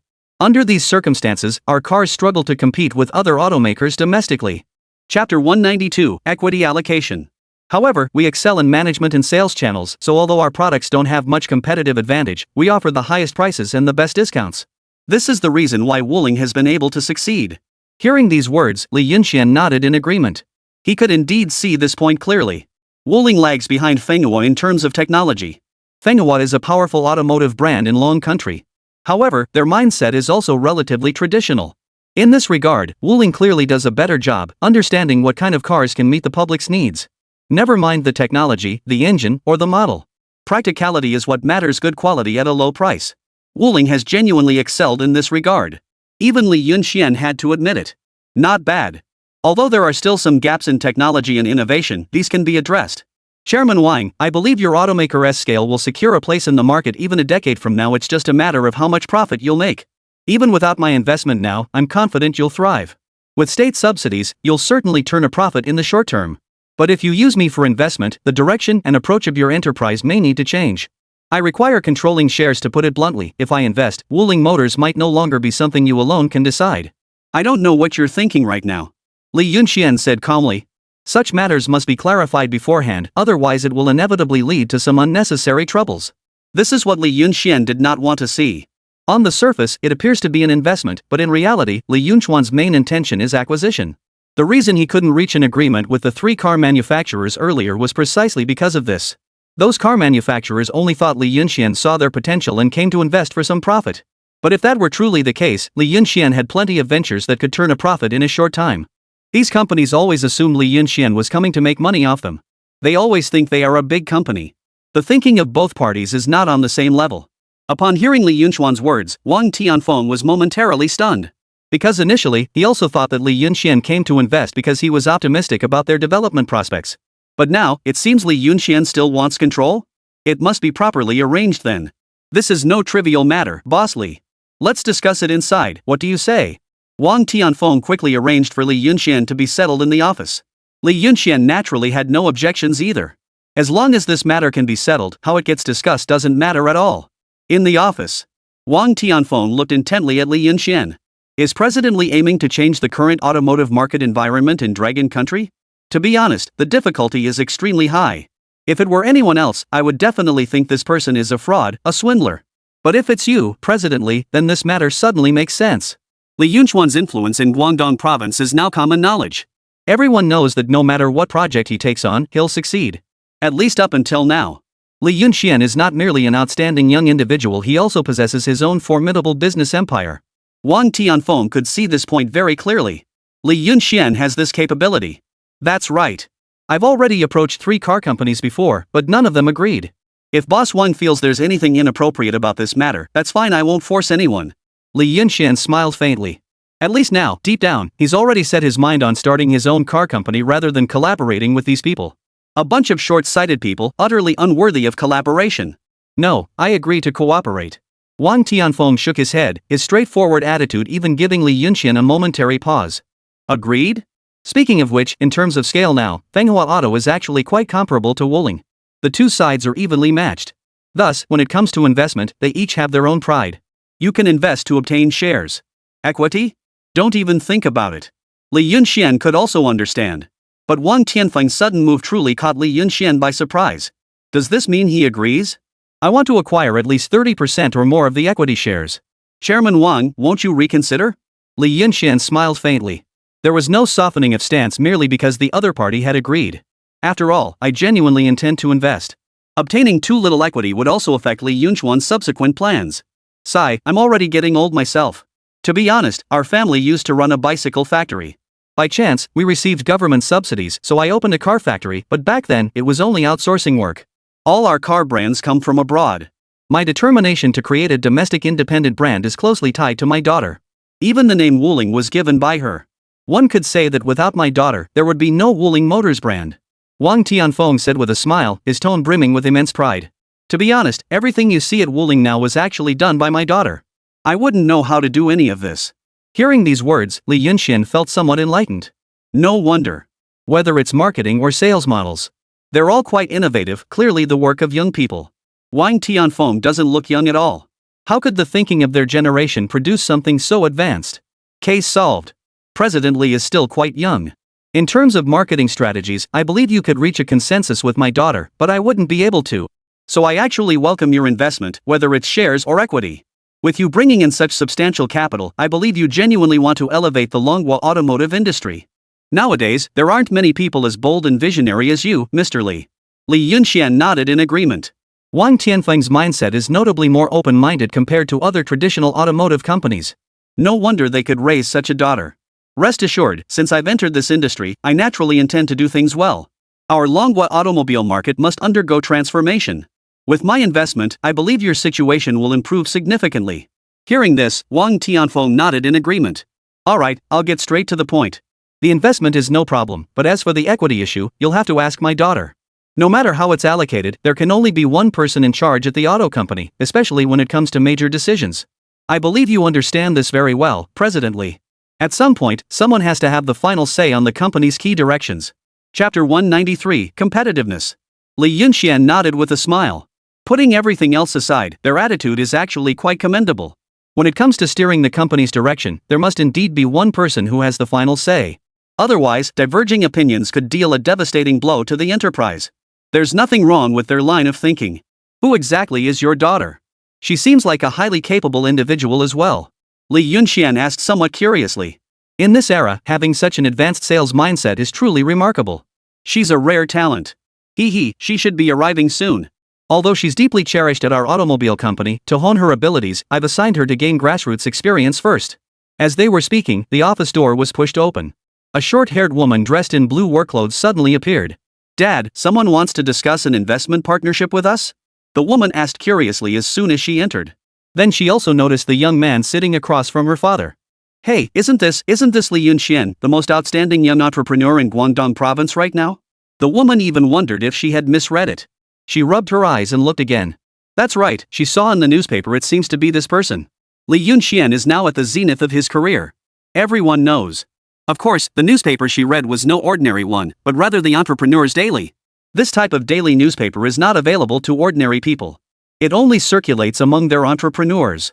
Li Yunxian is undoubtedly the kind of figure who makes headlines every day now. Daughter, President Li has a big order to work on with us this time. Wang Tianfeng also smiled and first introduced the two of them. Then he explained Li Yunxuan's purpose for coming. "President Li, my daughter is actually your fan. She studies your business strategies every single day. If Manager Li wouldn't mind the trouble, I'd appreciate it if you could give my daughter some guidance." Li Yunxian forced a bitter smile and waved his hand repeatedly. "There's no real business strategy to speak of, just sheer luck from external factors. You flatter me, let's learn from each other." Wang Xiaoyu's beautiful eyes lingered incessantly on Li Yunxian. Li Yunxian is indeed as handsome as in the business newspaper, even more so, and crucially, his personality is excellent, modest and polite, completely devoid of the arrogance and mischief typical of spoiled rich kids. Simply perfect. It's just a pity he's already taken. Wang Xiaoyu couldn't help but complain inwardly. Why did Li Yunxian get married so quickly? Now there's not even the slightest chance left. "Miss Wang, we can chat casually, but when it comes to business, we must be precise." Li Yunxian quickly got to the main point, his expression turning much more serious. "Our Xinchuang Group's primary goal this time is to cultivate top-tier automotive companies in Dragon Country. You're well aware of the current automotive situation in Dragon Country. The mid to high-end markets are completely dominated by foreign car companies. Even in the low-end market, to put it bluntly, we still have to depend on the goodwill of foreign companies. This situation must be changed. To enhance our competitiveness, we must first focus on technological innovation, which requires substantial investment. I've come here with sincerity this time. As you all know the strength of our Xinchuan Group, we need to take the lead. Of course, we will also listen to your opinions. The main goal is win-win cooperation. We provide capital and technology, while you only need to coordinate and offer some suggestions." Li Yunxian said sternly. This has always been his investment philosophy. Nowadays, these car companies lack the necessary strength and are far behind their international counterparts. If they stubbornly cling to arrogance, believing that simply having one technology ahead of their peers will guarantee profits, such thinking is utterly outdated. To drive change, they must start by embracing competition. They need to intensify their competitive efforts. Li Yunxuan's automotive blueprint was never just about achieving success in the low-end market. In his view, it was imperative to aim for higher development. The minimum expectation should be for mid-range market vehicles to capture at least 40% of the market share. Achieving this market share within the next decade would be considered a success. The high-end market share should account for at least 5 to 10%. Currently, the automotive environment in Longwei is quite awkward. Low-end market holds a 60% share. Relatively high. This is because the state intervened with restrictions. Tariffs on imported low-end cars are also quite high. This is also a protective measure for domestic automakers. Therefore, buying low-end brand cars domestically doesn't offer good value for money. It's better to opt for mid-range ones. In the mid-range market, the domestic market in Dragon Country is nothing short of disastrous. Because the current market share is 0%. There is no mid-range car market. The low-end car market consists of vans and some outdated small sedans.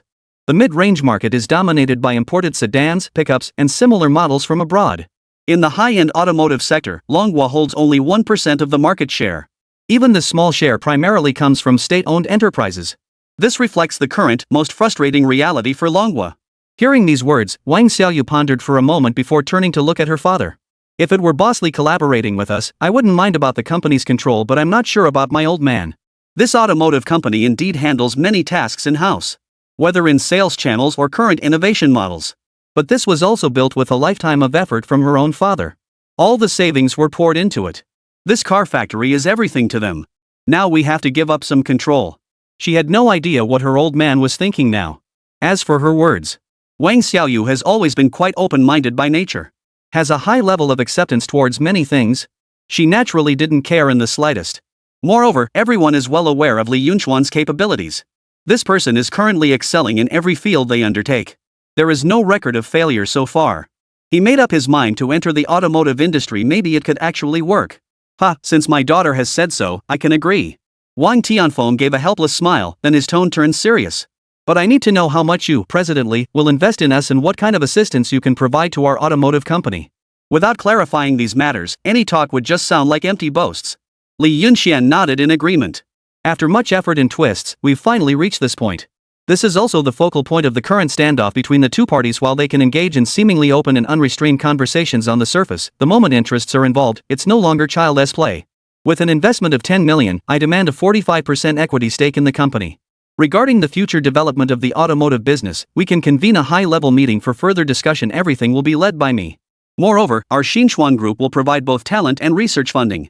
At the same time, we will provide support for various technologies. Chapter 194, The Next Step. Hearing this, Wang Tianfeng and his daughter showed slight surprise. At that moment, they even wondered if they had misheard. An investment amount of 10 million? Moreover, the new creation group will provide additional assistance. Li Yunxian truly has grand ambitions to make a mark in the automotive industry. If what Li Yunxian says is true, then this determination is truly extraordinary. Yet, his words carry such conviction that it's hard not to be convinced. Li Yunxian has the financial resources, cash flow, and operates on a substantial scale. He has the qualification to say such things. 10 million, there are truly very few people in this era who can afford such an amount. There are probably no more than 10 people nationwide. But since these words came from Li Yunxian, they believed them.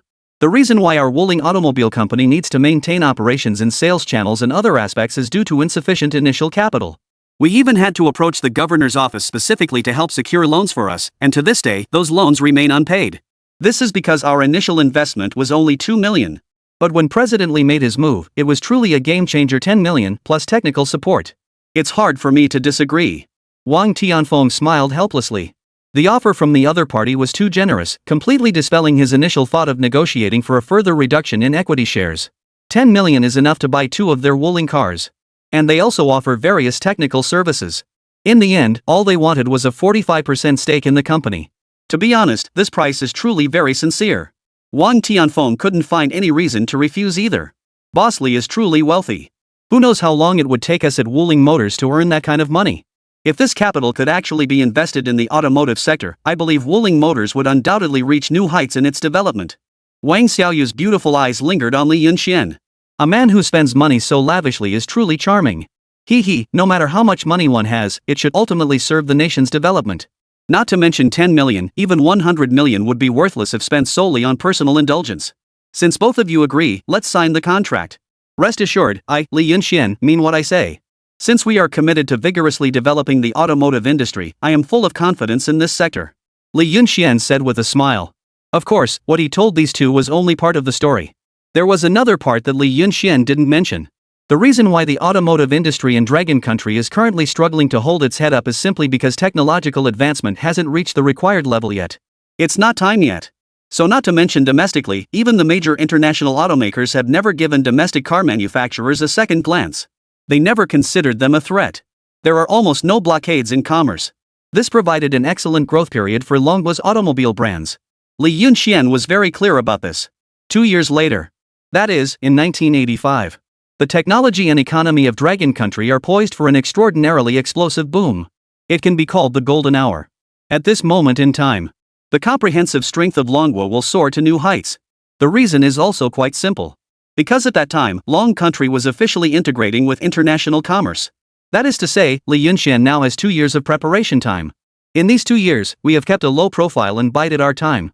Ensure the steady development of their business. We do not seek to dominate a significant share of the domestic market. As long as we can steadily get through this period. 2 years later, their Wuling will experience a major breakthrough. What Li Yunxian needs to do now is lay solid groundwork for the initial preparations. Persist until 2 years later. By firmly seizing the industry trend and capturing the market, Wuling Motors will transform from an ordinary car company into a top-tier automotive industry leader in Dragon Country. This is Li Yunxian's true blueprint. The contract was signed quickly by both parties. At this moment, Li Yunxian officially became a major shareholder of Wuling Motors. Originally, the father and daughter of the Wang family held an 80% equity stake in the company. Now, this 45% is what they've spun off themselves. Their divination also dropped to 35. On the surface. Now inside the Wuling Motors. Li Yunxian is the one who calls the shots. 3 days later, Wuling Motors specifically set aside an office for Li Yunxian.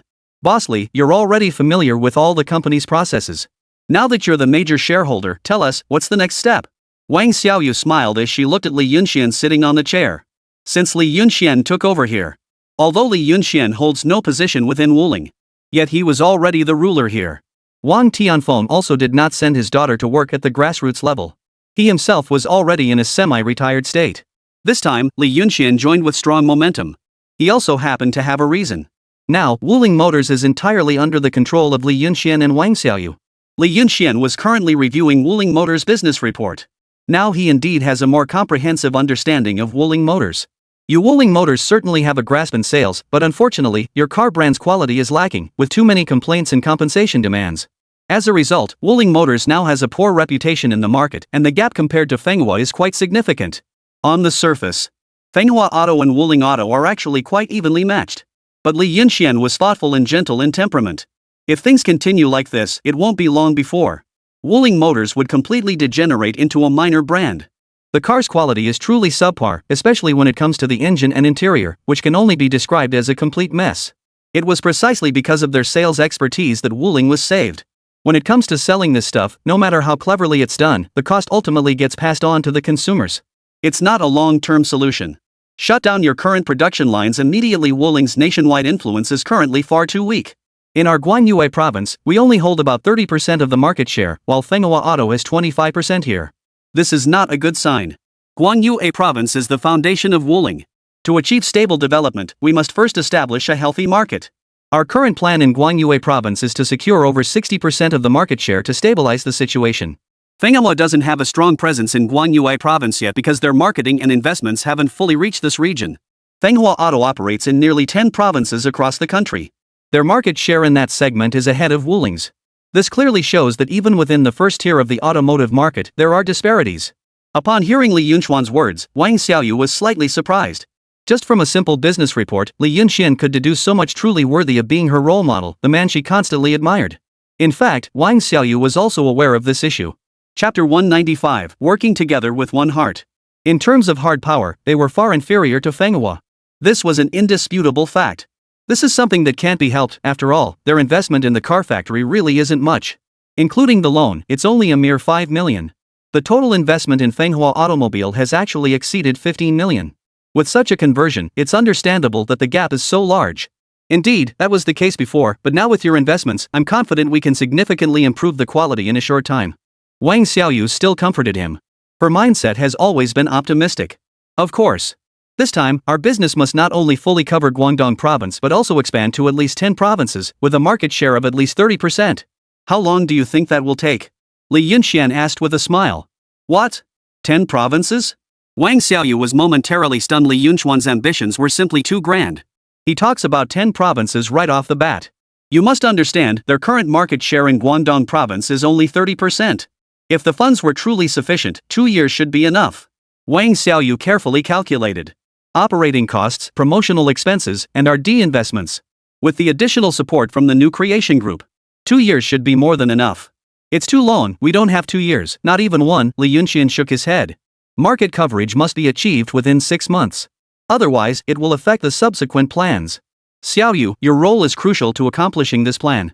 I can't stay at Wuling Motors all the time, so I'll have to leave matters here to you. What I can do is provide everything Wuling Motors needs. Are you confident you can handle it? Li Yunxian looked at her intently. Well, I think so, yes. Though the timeline is tight, I believe in you. President Li, just call me Xiaoyu, it feels more personal. And I'll call you brotherly, is that okay? Li Yunxian laughed helplessly and patted the other person's shoulder. Alright, Xiaoyu, the work ahead will be tough on you. Rest assured, my team will arrive soon. If we work together, I believe Wuling Motors will definitely thrive. The news spread almost instantly as Xinchuan Group partnered with Wuling Motors. Fenghua Motors, along with other automakers, couldn't help but laugh heartily at this scene. If Li Yunxian were only to take shares for dividends, it would undoubtedly bring in substantial funds. This would indeed be a tremendous boost for Wuling Motors. Yet Li Yunxian still managed to secure 45% of the shares.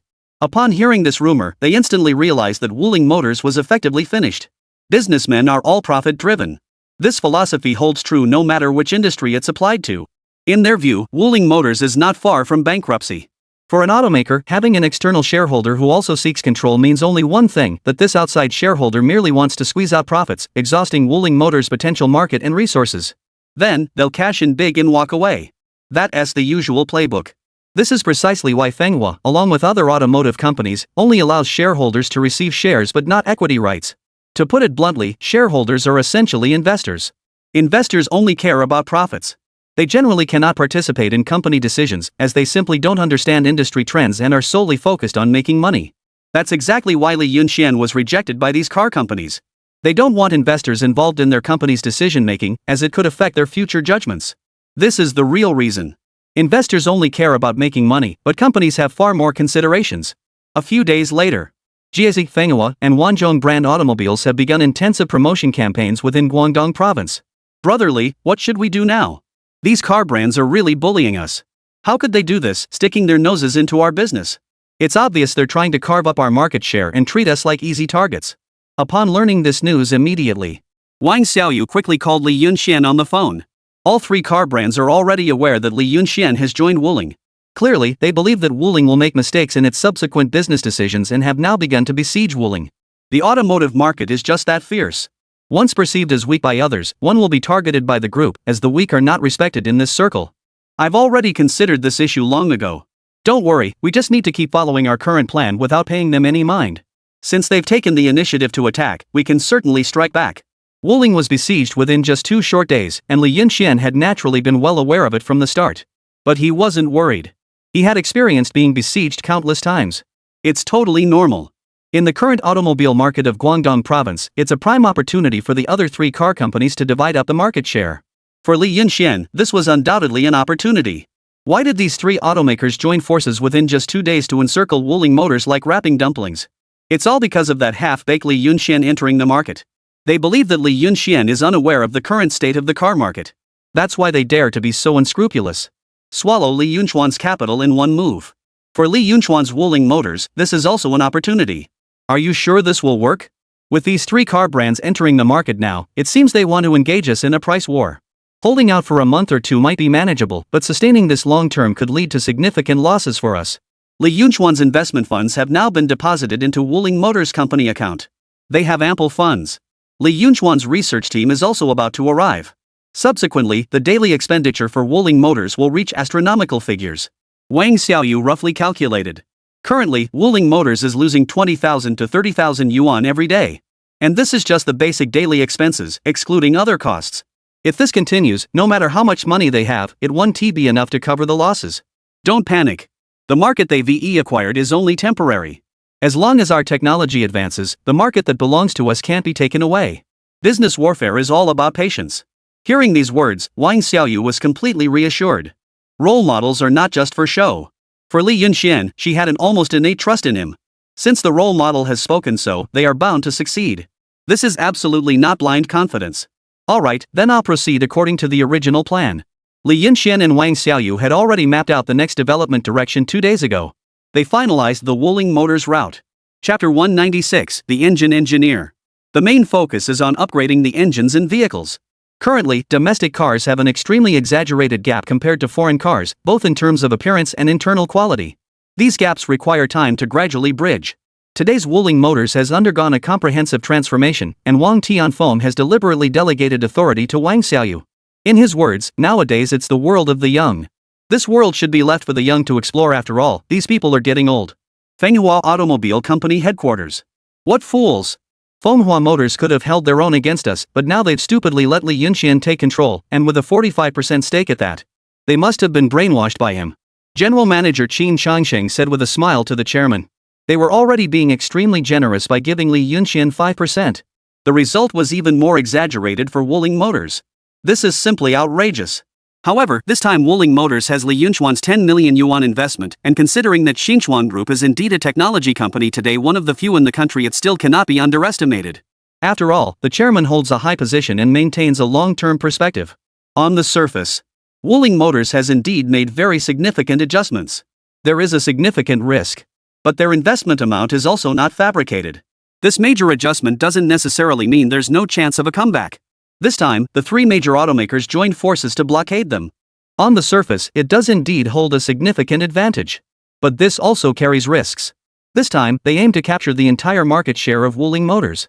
The total amount invested by the 3 car factories has exceeded 5 million. If they can successfully carve up the Wuling auto market this time, it would be ideal. They could recoup their investment through market share in the later stages. Most importantly, with Wuling Auto out of the picture, there wouldn't be a single auto company in the neighboring provinces capable of competing with them. This is precisely what Manhwa values the most. The risks are indeed quite substantial. Actually, Wuling Motors still has some technical shortcomings. If they manage to address these in this round, it would pose too significant a threat to us. Don't worry, Chairman. I'll keep monitoring the situation at Wuling Motors closely.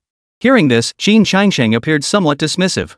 In his view, Wuling Motors has long been at a critical juncture of life and death. Still dreaming of rising from the ashes? What are you thinking? The joint encirclement by those 3 automakers is no joke. Wuling Motors currently lacks propulsion engines. They're still at the 2nd generation, while we've reached the 3rd. Even the poorest performing foreign engines are 4th generation, leaving a significant gap. Each generation of engines represents a daunting chasm. How could crossing it be so easy? Back then, the Mercedes-Benz brand in Germany spent 12 years and invested nearly 100 million to develop their latest engine model, which is why their automotive brand swept across the globe. Do Wuling really think upgrading and leaping forward in engine technology is that simple? After listening to Qin Changsheng's words, the chairman pondered for a moment and nodded slightly. That is indeed the case. I hope this time I'm just being unnecessarily worried. After all, achieving new breakthroughs in engine upgrades is indeed very difficult. It's absolutely not as simple as it appears on the surface. Then we'll just have to wait and see. This time, I'm curious to see how long Wuling Motors can hold out. Within 3 months, if they fail to develop a new engine, they'll be heading straight for bankruptcy. No amount of investment will save them then. The chairman of Manhwa chuckled coldly. 3 months would be more than enough time for them to dominate the market. Boss, currently there is a lack of domestic research materials related to propulsion engines. These materials are strictly restricted by foreign research institutes. We have collected a large amount of data domestically, and the materials you provided have been extremely useful. However, the current drawback is that we lack the corresponding materials to achieve mass production and further development. To put it more bluntly, we lack someone with extensive experience in the engine field. This puts us in a very passive position.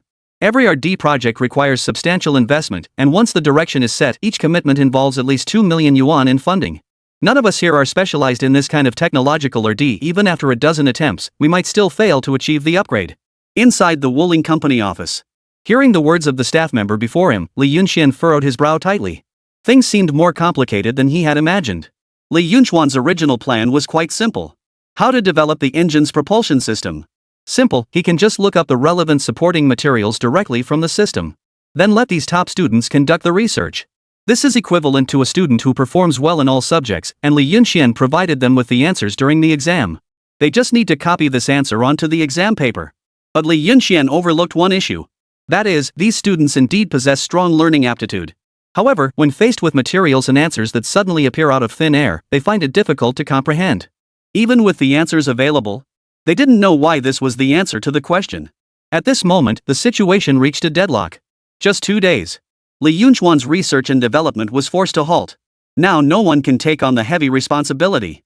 Wuling Motors is self-explanatory. They had no engineers to begin with. Their previous automotive R&D actually involved borrowing some foreign technologies and then copying and imitating them. They never truly achieved independent R&D in the real sense. Brotherly, it seems we can only search for engine system engineers within the province. Every day we delay, the pressure on us grows heavier. Hearing this, Li Yunxian nodded slightly. Only by finding talent in the relevant field could they successfully take the first step. In the following days, Wuling Motors began recruiting engine engineers with high salaries. But the outcome was also reasonable. 3 days passed. Not to mention engine system engineers. Not a single soul in sight. Not for any other reason, but because this high salary condition was just too unbelievable. A monthly salary of 6,000. Includes meals and accommodation. This alone has discouraged many people. What kind of person can have a monthly salary of 6,000? It's certainly not ordinary people like them. When it comes to talent, it's not just Wuling Motors. The other 3 major automakers have also been continuously recruiting. Every company appreciates talent. At that moment, a man in a blue work uniform was being interviewed at Manhwa Automobile.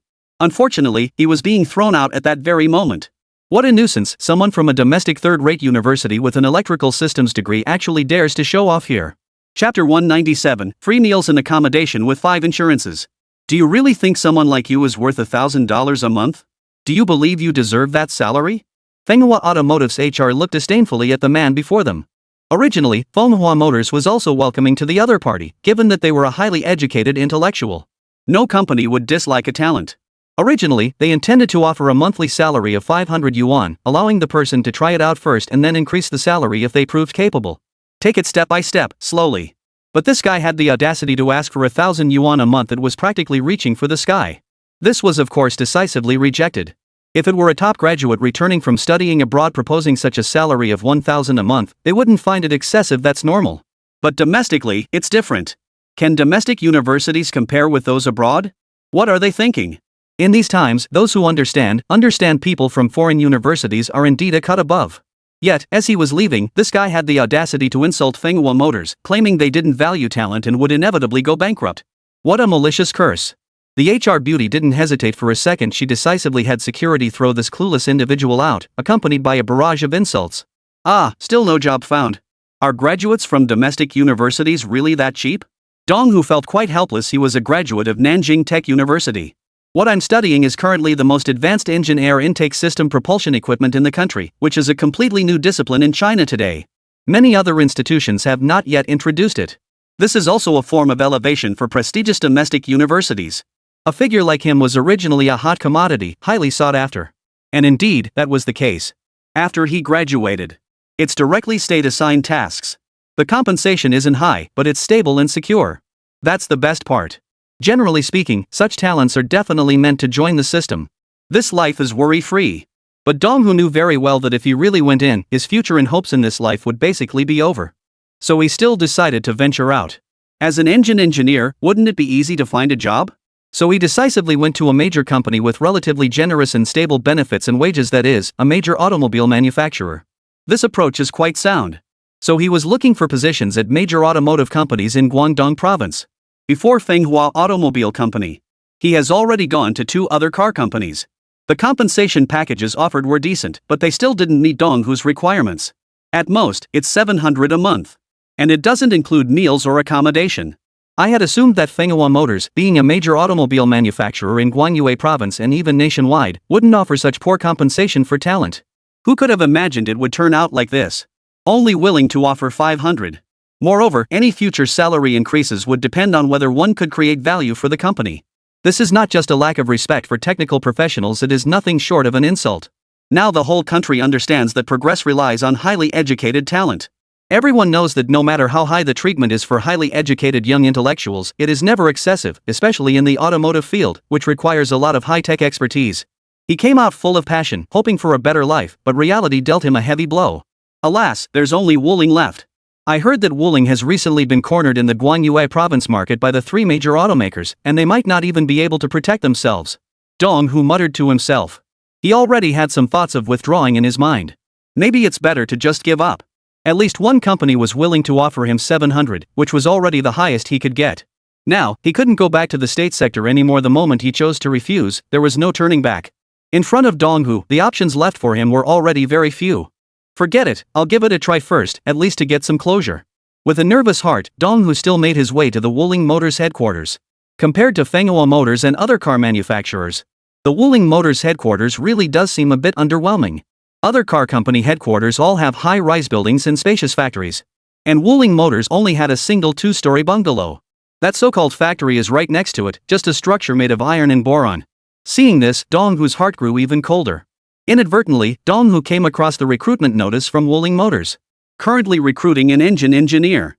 Requirements: at least a university degree with relevant work experience and must have participated in at least 3 scientific research discussions on engines, with published papers required as proof. Compensation. The moment Dong-hu saw the compensation, he felt as if his eyes were playing tricks on him. How come there are so many zeros after the 6? Is it in cents? It can't be in dollars. It should be $600 a month. Yeah, that matches my assessment of the current environment. That's not right, this really is 6,000. They are recruiting a proper engine engineer. It's really 6,000 yuan a month, including meals and accommodation, with 5 insurances. Dong-hu was dumbfounded. He looked at it carefully, over and over again, reading it several times. Is it really 6,000 yuan a month? Is this true or false? In that moment, Dong-hu thought it was fake. It was simply impossible. 6,000 yuan per month. After 2 months, wouldn't you be a 10,000 yuan household? Holding on to a rather anxious heart, Dong Hu still came to apply. Well, your qualifications in these documents are all genuine. You truly are a talented engineer in the field of engines. Finally, I've managed to recruit someone. It hasn't been easy. In the office, Li Yunxian personally acted as the HR. Not for any other reason, this position is too important. For 3 consecutive days, no one had been found. He had already considered going to talk to Chief Engineer Liao about this matter. Chief Engineer Liao was a true engineer. He also knew many people. In the end, if it really doesn't work out, I can only ask him for a recommendation. But if I can find someone now, it will save a lot of trouble. Please give a brief self-introduction. This position is very important, and I need to assess whether you truly have the capability. Li Yunxian said with a polite smile. Dong Hu hesitated for a moment, glanced at Li Yunxian, his voice somewhat hoarse yet tinged with a hint of shyness. Although this might be a bit abrupt, I really want to ask first, Boss Li, is your salary offer really true? 6,000 a month? And with all kinds of benefits too? This is a bit. Li Yunxian smiled.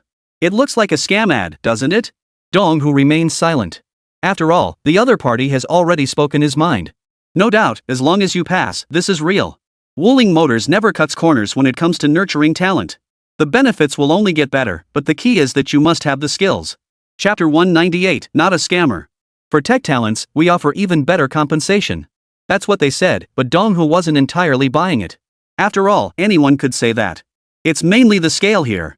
Upon hearing these words, Li Yunxian was slightly taken aback, then suddenly understood. You're looking down on it, aren't you?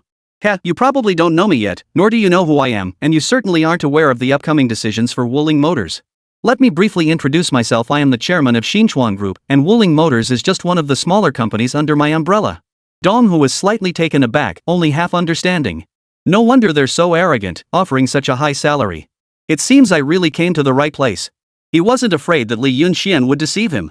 You can just look up the name of this so-called new creation group in Li Yunxian. Such a large group couldn't have just vanished and then reappeared out of thin air, could it? For intellectuals like them, investigating the basic information of a company or group isn't particularly difficult. They always have their own ways. With Li Yunchuan's assurance, Dong Hu was beyond excited. It was real, it was actually real, he wasn't dreaming. Most importantly, he met all the conditions listed in the job posting, every single one. Although Dong Hu had graduated from Nanjing Tech University in China. But he has also been abroad, representing the school for academic discussions. Despite his recent graduation, he is actually already 30 years old. The concept of endless learning is vividly embodied in these individuals. He had previously achieved some accomplishments in the field of engine technology, particularly in terms of research papers. He has a very high level of expertise in automotive engines. This is also the reason he chose a major automobile manufacturer. The engine itself is not industry-specific. But when it comes to my own hobbies and interests, if the offer from Wuling Motors is genuine, Dong Hu swore he would work here until the day he died. Alright, introduce yourself, especially your work experience. No need to go into too much detail, but you need to demonstrate your value in this field. Li Yunxian said.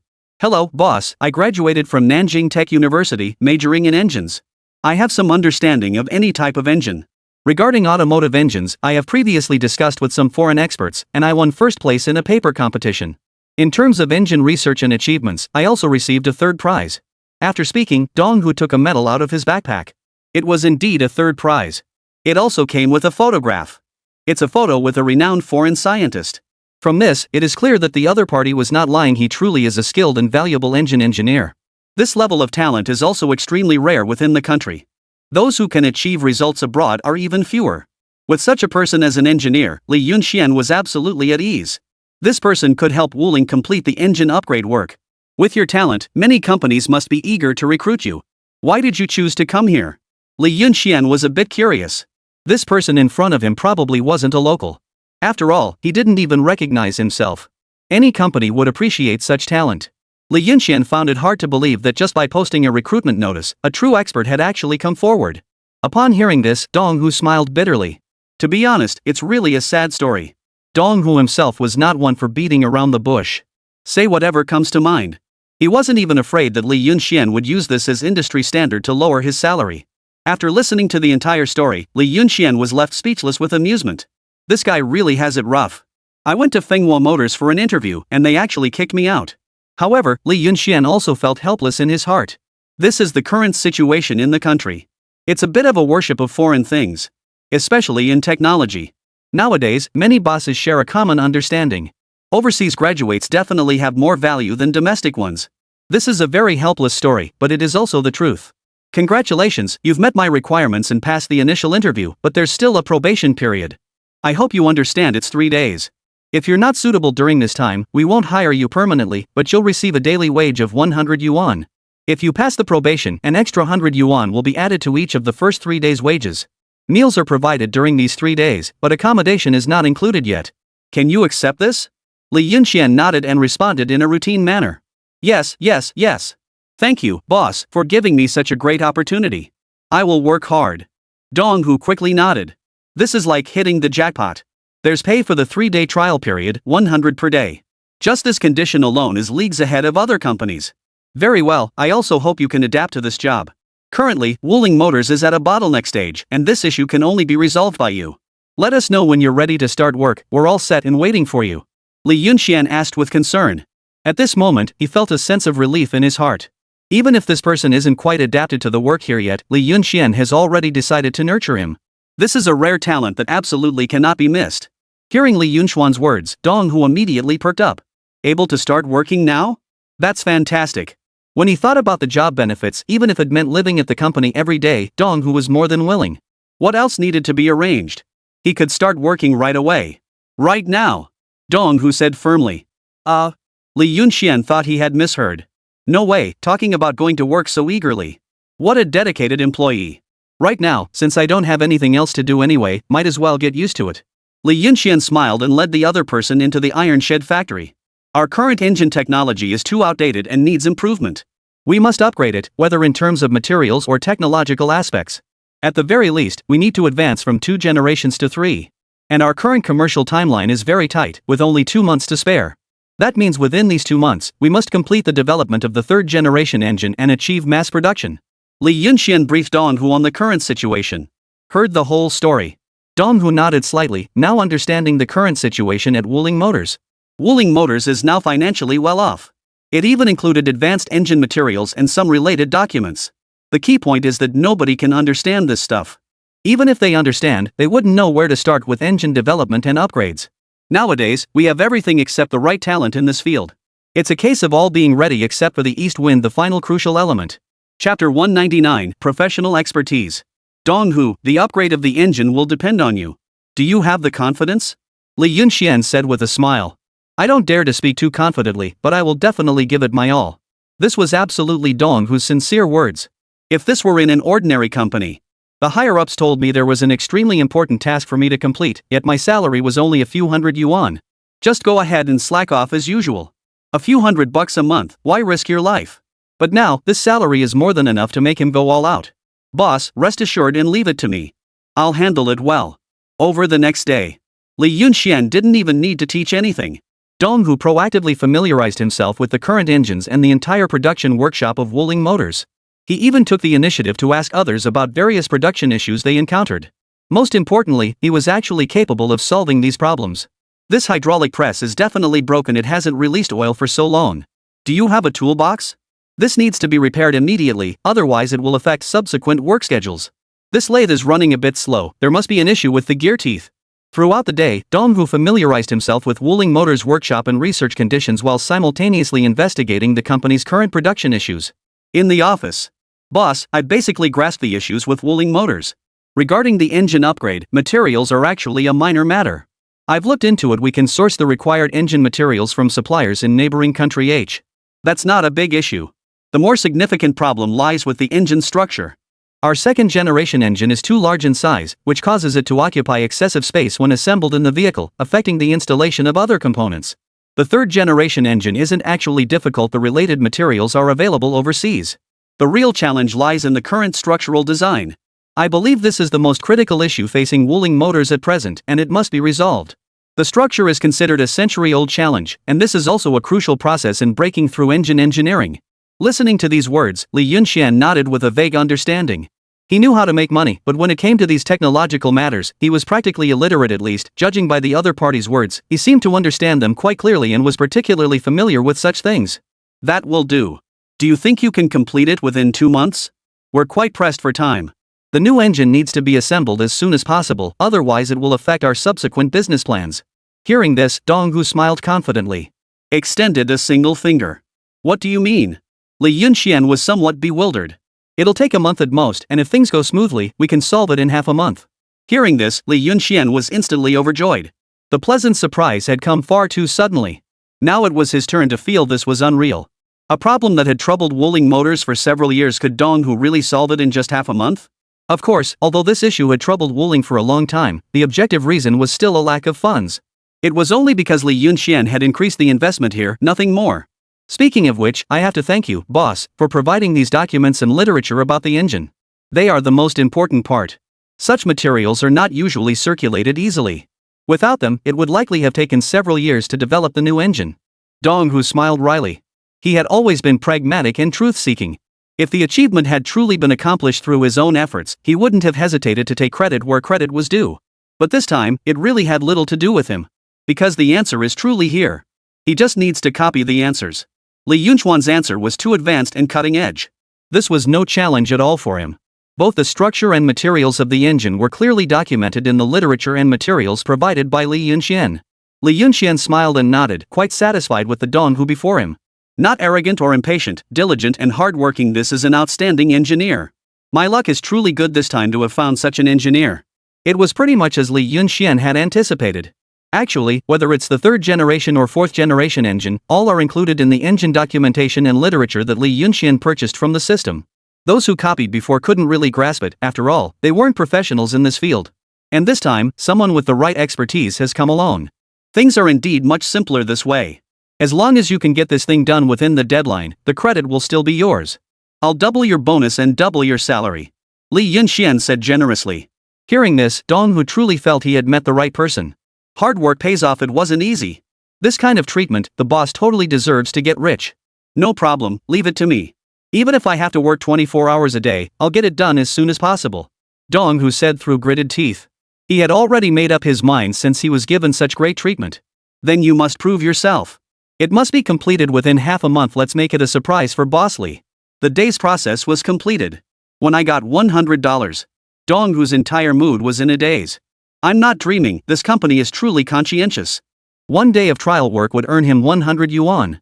According to Li Yunxuan's explanation, after 3 days had passed, he would be compensated at the rate of 200 yuan per day. Dong-gu never expected his luck to be so good. He had actually encountered such a wise boss. Brotherly, I never thought we'd actually find an engine engineer this time. Can he really help us complete the engine upgrade? Wang Xiaoyu asked with some curiosity. She had noticed this person, Dong-gu, since his very first day of trial work. Overall, it's quite good. Even on the first visit to the factory, there was no sense of unfamiliarity. The thought process was clear, and from the speech and demeanor, it was evident that this was an expert of master-level caliber. He has studied and understands both engines and lathes. Don't worry, I can see that his skills are very strong. This time, Manhwa Motors has essentially sent away a major powerhouse and invited that powerhouse to us. It's less about luck and more about Manhwa Motors being too arrogant. They will eventually pay the price for their arrogance. Li Yunxian smiled faintly. Prepare for the press conference and formally announce to the industry our latest product. Wang Xiaoyu was slightly taken aback. Isn't this a bit too fast? It's only the first day today. Is the engine even secured yet, and you're already planning to hold a press conference? Admittedly, holding a press conference is a very effective form of deterrence. It is also a great means of publicity. Chapter 200, Xin Chongqing Spy. Actually, the model upgrades and some structural improvements for Wuling Motors are relatively straightforward. They have a dedicated team working on these aspects of research. The real issue is the engine.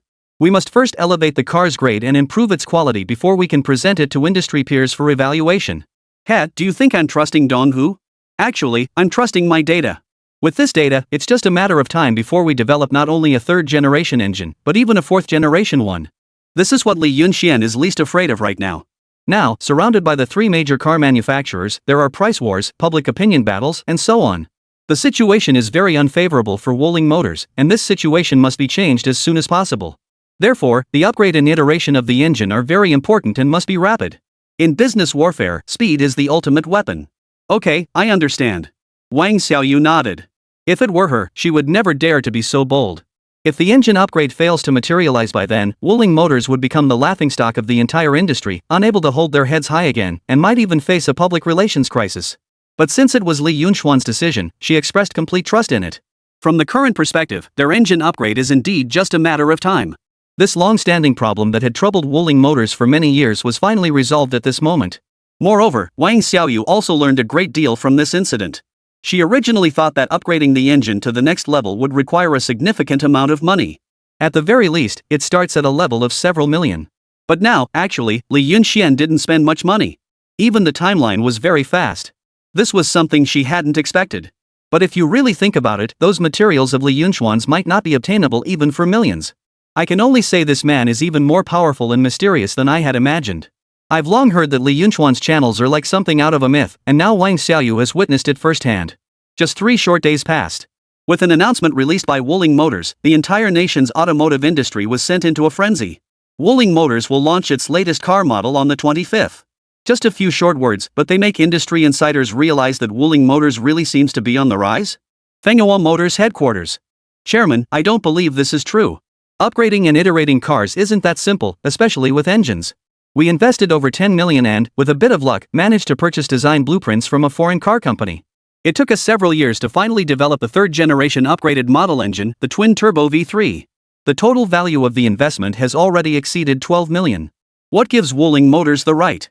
From Li Yunxian's investment until now, it's only been a few days, not even a full week. Even if Li Yunxian did invest that 10 million in Wuling Motors, the timing still doesn't add up. It's impossible for them to develop the V3 engine in such a short amount of time. Qin Changsheng truly found it absurd and utterly unbelievable.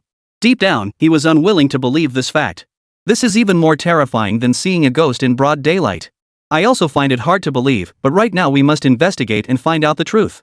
If they really can develop the V3 engine, the Manhwa automotive market will be in trouble. The chairman of Manhwa Motors frowned deeply. Now in the entire automotive market of Dragon Country. Especially in the low-end market. They are considered the high-end among the low-end in the automotive industry. Just because of the existence of this V3 engine, they have reaped benefits for many years. Currently holding the top position in the industry. If Wuling Motors also develops the V3 engine, the landscape of the Manhwa automotive market will be completely disrupted. It will fall into a situation of redistribution. This is also something she is unwilling to see. I understand. I will investigate this matter thoroughly. If they are truly capable of developing the V3 engine, no matter what, we must terminate their plan. Qin Changsheng took a deep breath and nodded. The top priority now is to investigate who is leading the development of the V3 engine at Wuling Motors this time. Is this just a smokescreen or is it real? Wuling Motors currently has a total of 2 engineers, a fact that Qin Changsheng is very well aware of. Not only him. Other automobile manufacturers also have their own channels to understand their own strengths as well as the capabilities of other automotive companies. These 2 engineering designers at Wuling Motors actually only have a high school education level.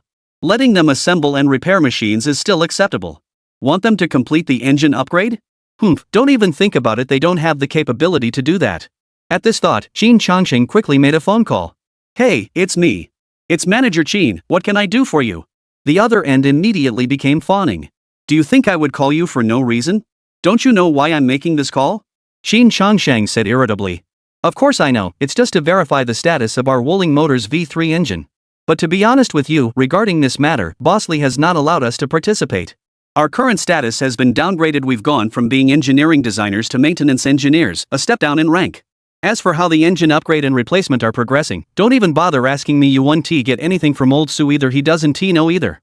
Hearing these words, Qin Changsheng's heart instantly sank to the bottom. He was naturally calling the design engineer at Wuling Motors. Not only of Wuling Motors. Qin Changsheng has the contact numbers of the chief engineers from other automobile manufacturers. In today's low-end automotive industry sector, anyone would want to join Manhwa Motors. In terms of salary and other conditions, they are the best among car manufacturers. Therefore, engineers from other car manufacturers are all hoping to jump ship. Qin Changsheng also figured out these people's minds, so he found their contact information to first build relationships, then dangle some big promises, and these people quickly became his informants.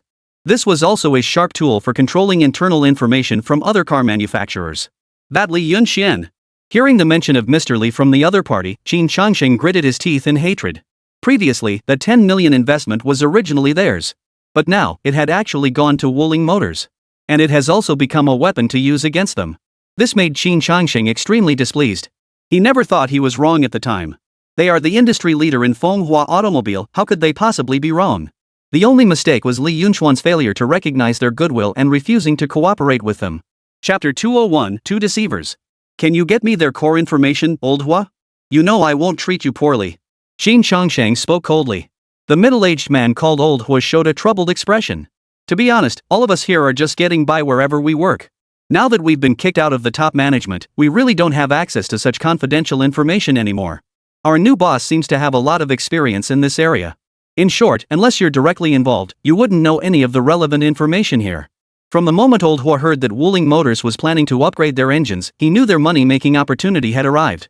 After all, with such a significant investment, the goal is undoubtedly to carve out a market share.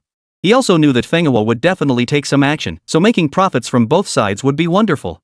But the current situation had somewhat exceeded his expectations. Li Yunxian didn't let them get anywhere near those things. They used to be high-level executives at Wuling Motors. They used to be privy to major company decisions and developments, but now things are different. They have essentially become maintenance workers. In a way, their presence has become dispensable, with their status greatly diminished. When it comes to engines, there are generally no issues during the production process. They are no different from mascots now. Who is researching the V3 engine? Xin Chongqing frowned and said. I do know, but, Manager Qin, it's not good for me to leak secrets like this. After all, I'm still a worker at Wuling, no matter how you look at it. Old Hua said with a smile. Everyone is a shrewd person. Expecting to get information from me without any benefits, since when has such a good deal existed in this world? Qin Changsheng felt disdain in his heart, but on the surface, he still pretended to agree with the other party.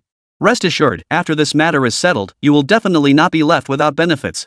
Unfortunately, everyone here is an old fox. People who have lived to a certain age cannot be easily deceived by mere words. General Manager Qin, let's speak plainly and keep things clear. There's no need for empty talk, it doesn't mean much to us. Hearing these words, Qin Chongsheng frowned deeply. This old thing is really hard to deal with. $1,000 for this piece of information you talk first, I'll pay you later. Surely I've got at least that much credit with you, don't I? In the game of business warfare, some blood must be shed, there's no way around it. Qin Chongsheng said irritably. With the promise secured, Old Hua became much more cheerful. We're all part of the same circle. He wasn't worried about Qin Chongsheng breaking the promise, otherwise he would lose credibility in this industry.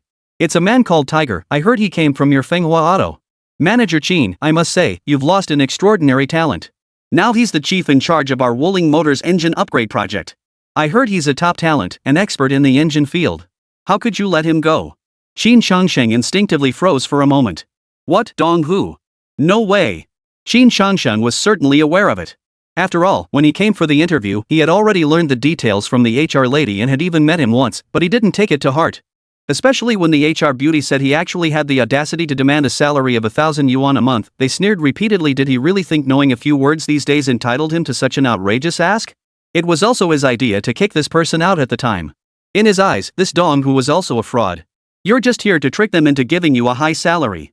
As it turned out, he ended up being appointed directly as the person in charge at Li Yunxuan's place.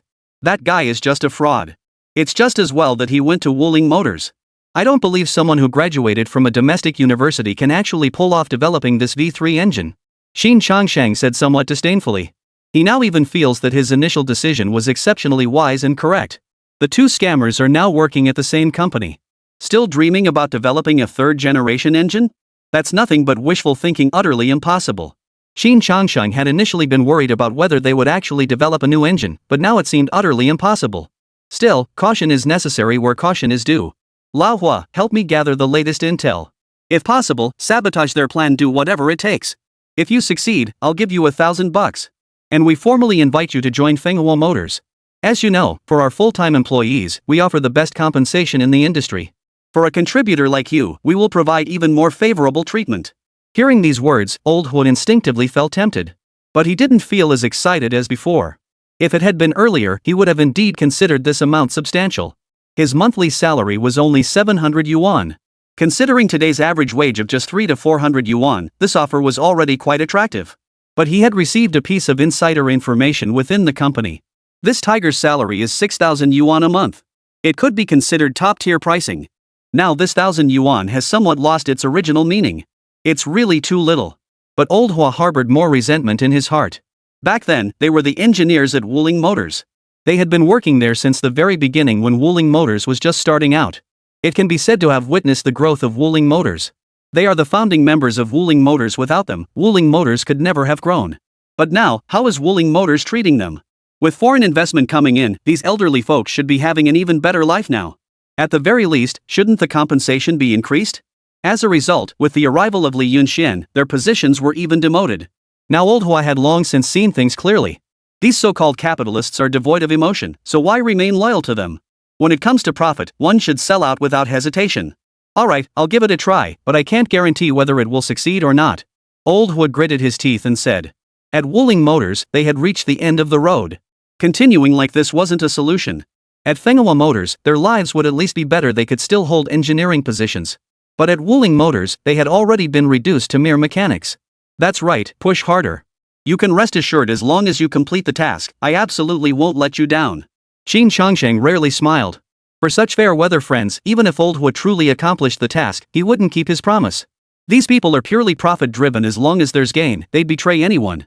He didn't dare to let such a person stay at Fenghua Automobile Company. At Li Yunchuan's side. Chapter 202, Internship Guidance. He was naturally unaware of the two Wuling Motors engineers' dissatisfaction with him. Currently, Wuling Motors engine development had reached its most advanced stage. With one more week and sufficient materials, the V3 engine should be ready.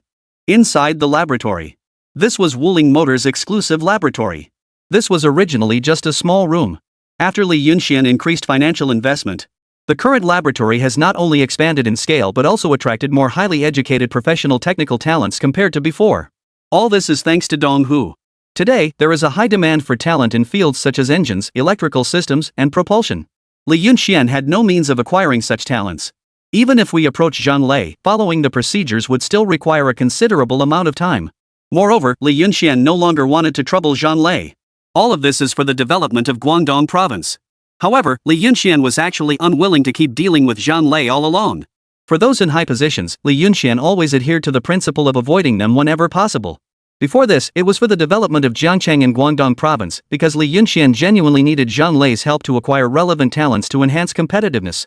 But now he doesn't need that and can enhance his competitiveness through his own capabilities. Dong Hu then helped himself by recruiting over a dozen relevant talents, forming a highly valuable research team specializing in engine electrical systems. One could say this is the team that many tech company bosses dream of having. Young, energetic, and driven.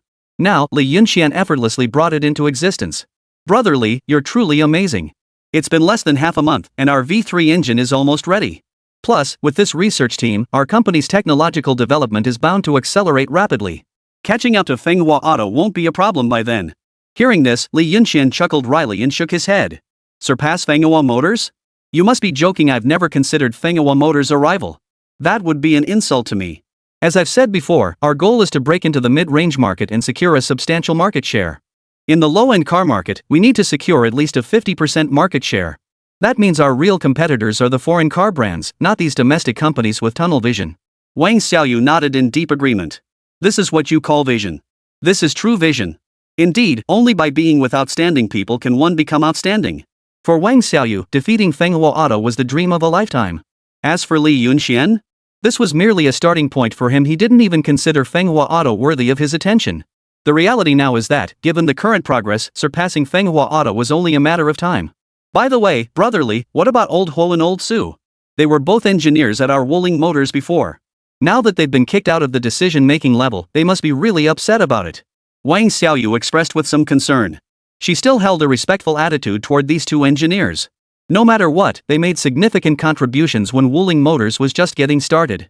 Without them, Wuling Motors wouldn't have been able to develop as it has now.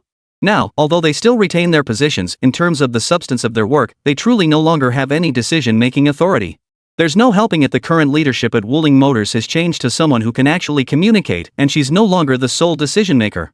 The entry of Li Yunchuan's team diluted the authority of the original Wuling Motors veterans. This is a harsh reality, but it is the truth. Now she only hoped that Li Yunxian would treat these people well, and of course, she believed that Li Yunxian would certainly not let her down. A company that wants to progress and improve must first undergo a major personnel reshuffle. It's an unavoidable reality.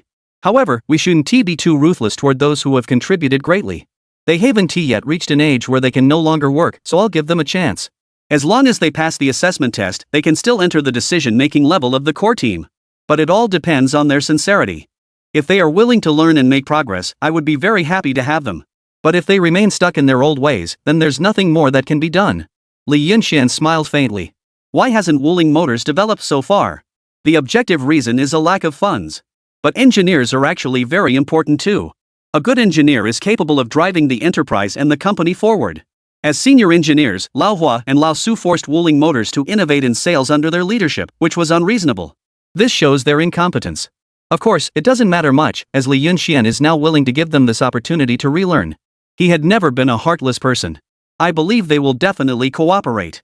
Wang Xiaoyu smiled happily. From the time she was still in school, these two master craftsmen had actually been working at the bicycle factory alongside her father. They have been wholeheartedly dedicated since joining Wuling Motors Company. She truly didn't want to neglect these two individuals just because of the current changes.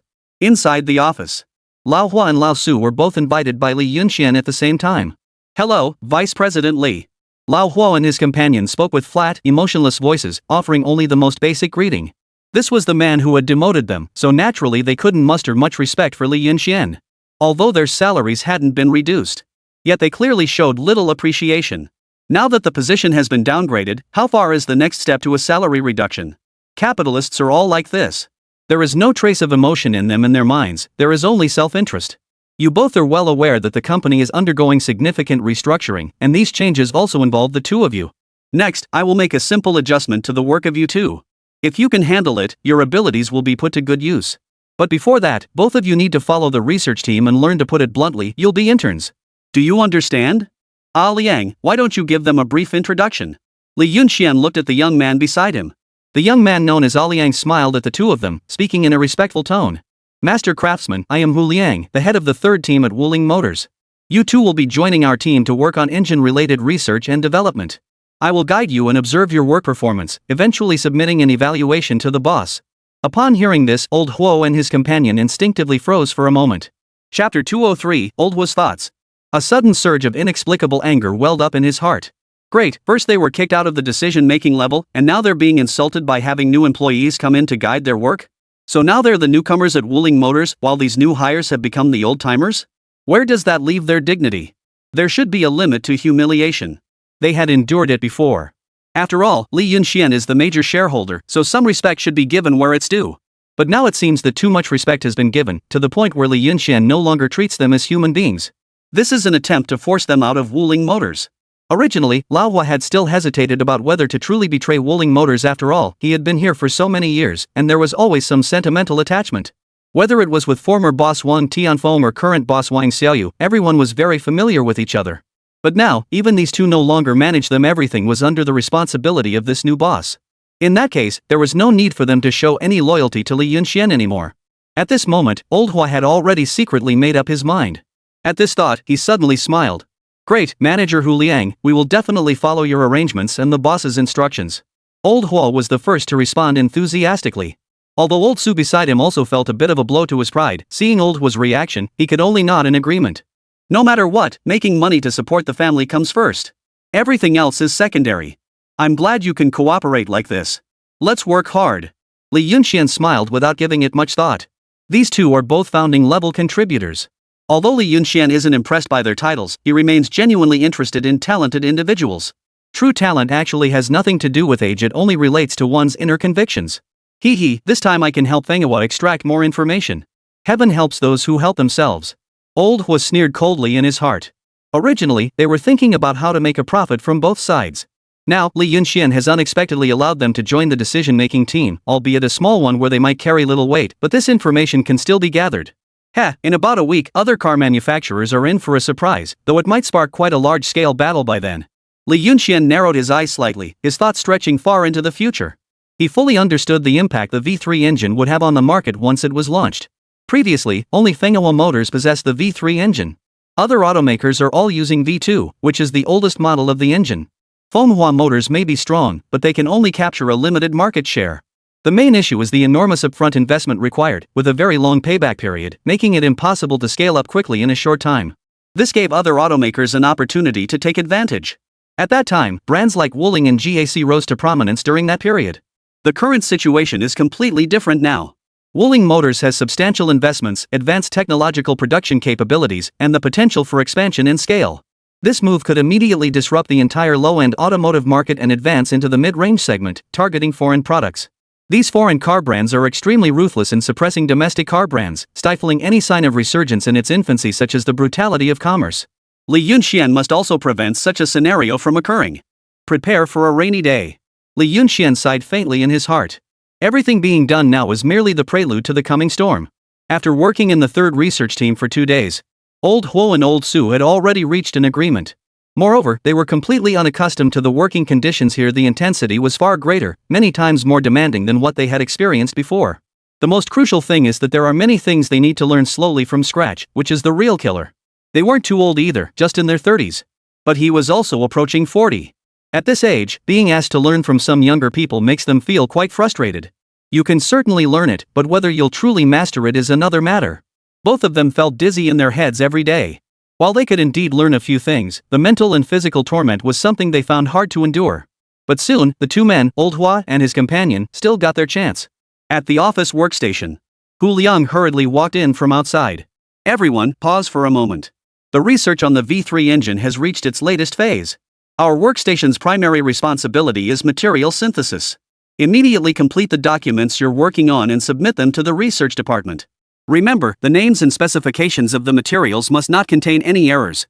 Otherwise, it could impact the entire research progress or even lead to failure. None of us can bear this responsibility, so stay sharp. After speaking, Hu Liang walked over to Lao Hua and his colleague's workstation.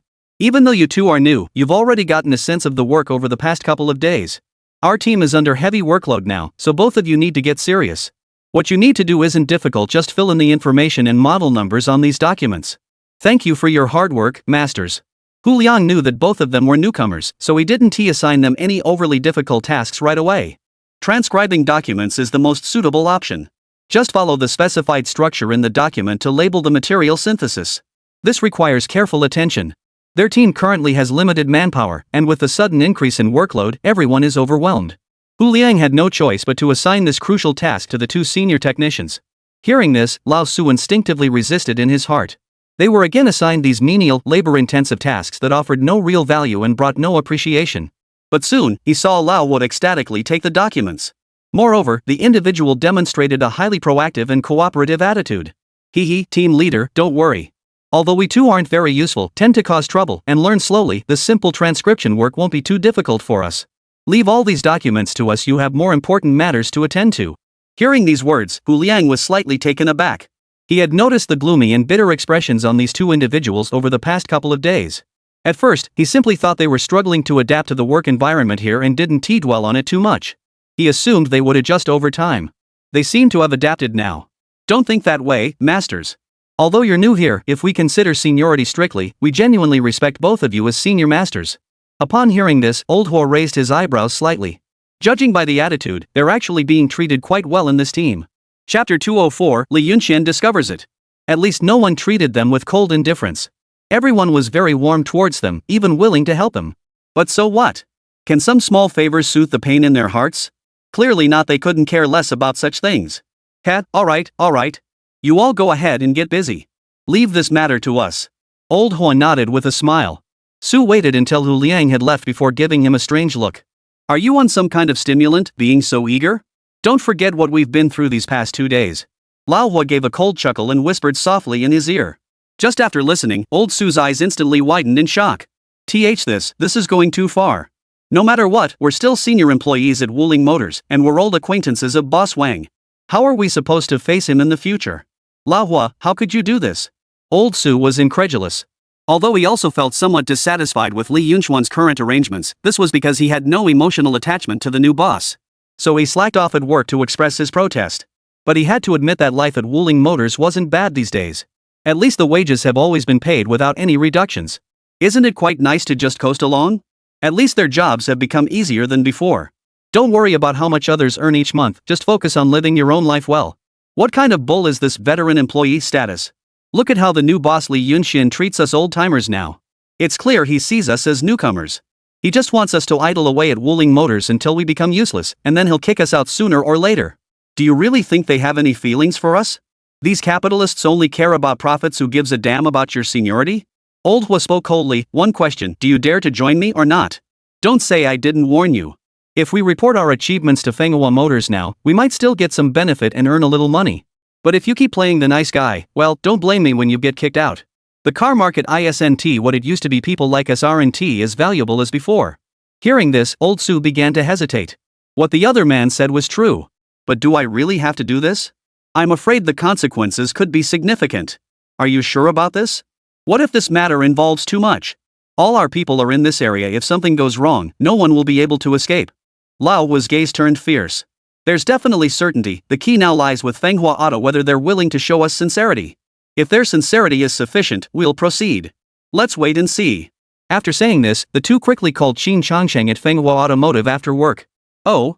There's actually such a thing. Are you certain your plan will succeed? Qin Changsheng slightly raised his eyebrows, clearly somewhat taken aback. I've repeatedly verified these materials. They're definitely classified secrets from the lab, absolutely no issues whatsoever. After some deliberation, Qin Changsheng looked at the chairman and, upon receiving his approval, nodded in agreement. Alright, as long as you succeed, we'll grant you these conditions. Rest assured, nothing will be withheld. Just wait for our good news. And you'd better arrange our terms as soon as possible. Once this is done, we won't just be unwelcome in this area. We might even have to leave the entire Guangdong province and relocate our families. Lao Hua gave a faint smile. He hung up the phone. Qin Changsheng looked at the chairman with some confusion. Chairman, is this credible? On the office chair, a middle-aged man in a suit smiled faintly. His hair was slightly graying, bearing traces of a weathered life, yet his eyes shone with a keen and spirited light. Trust me, I've investigated. This period is indeed the most critical time for Wuling Motors.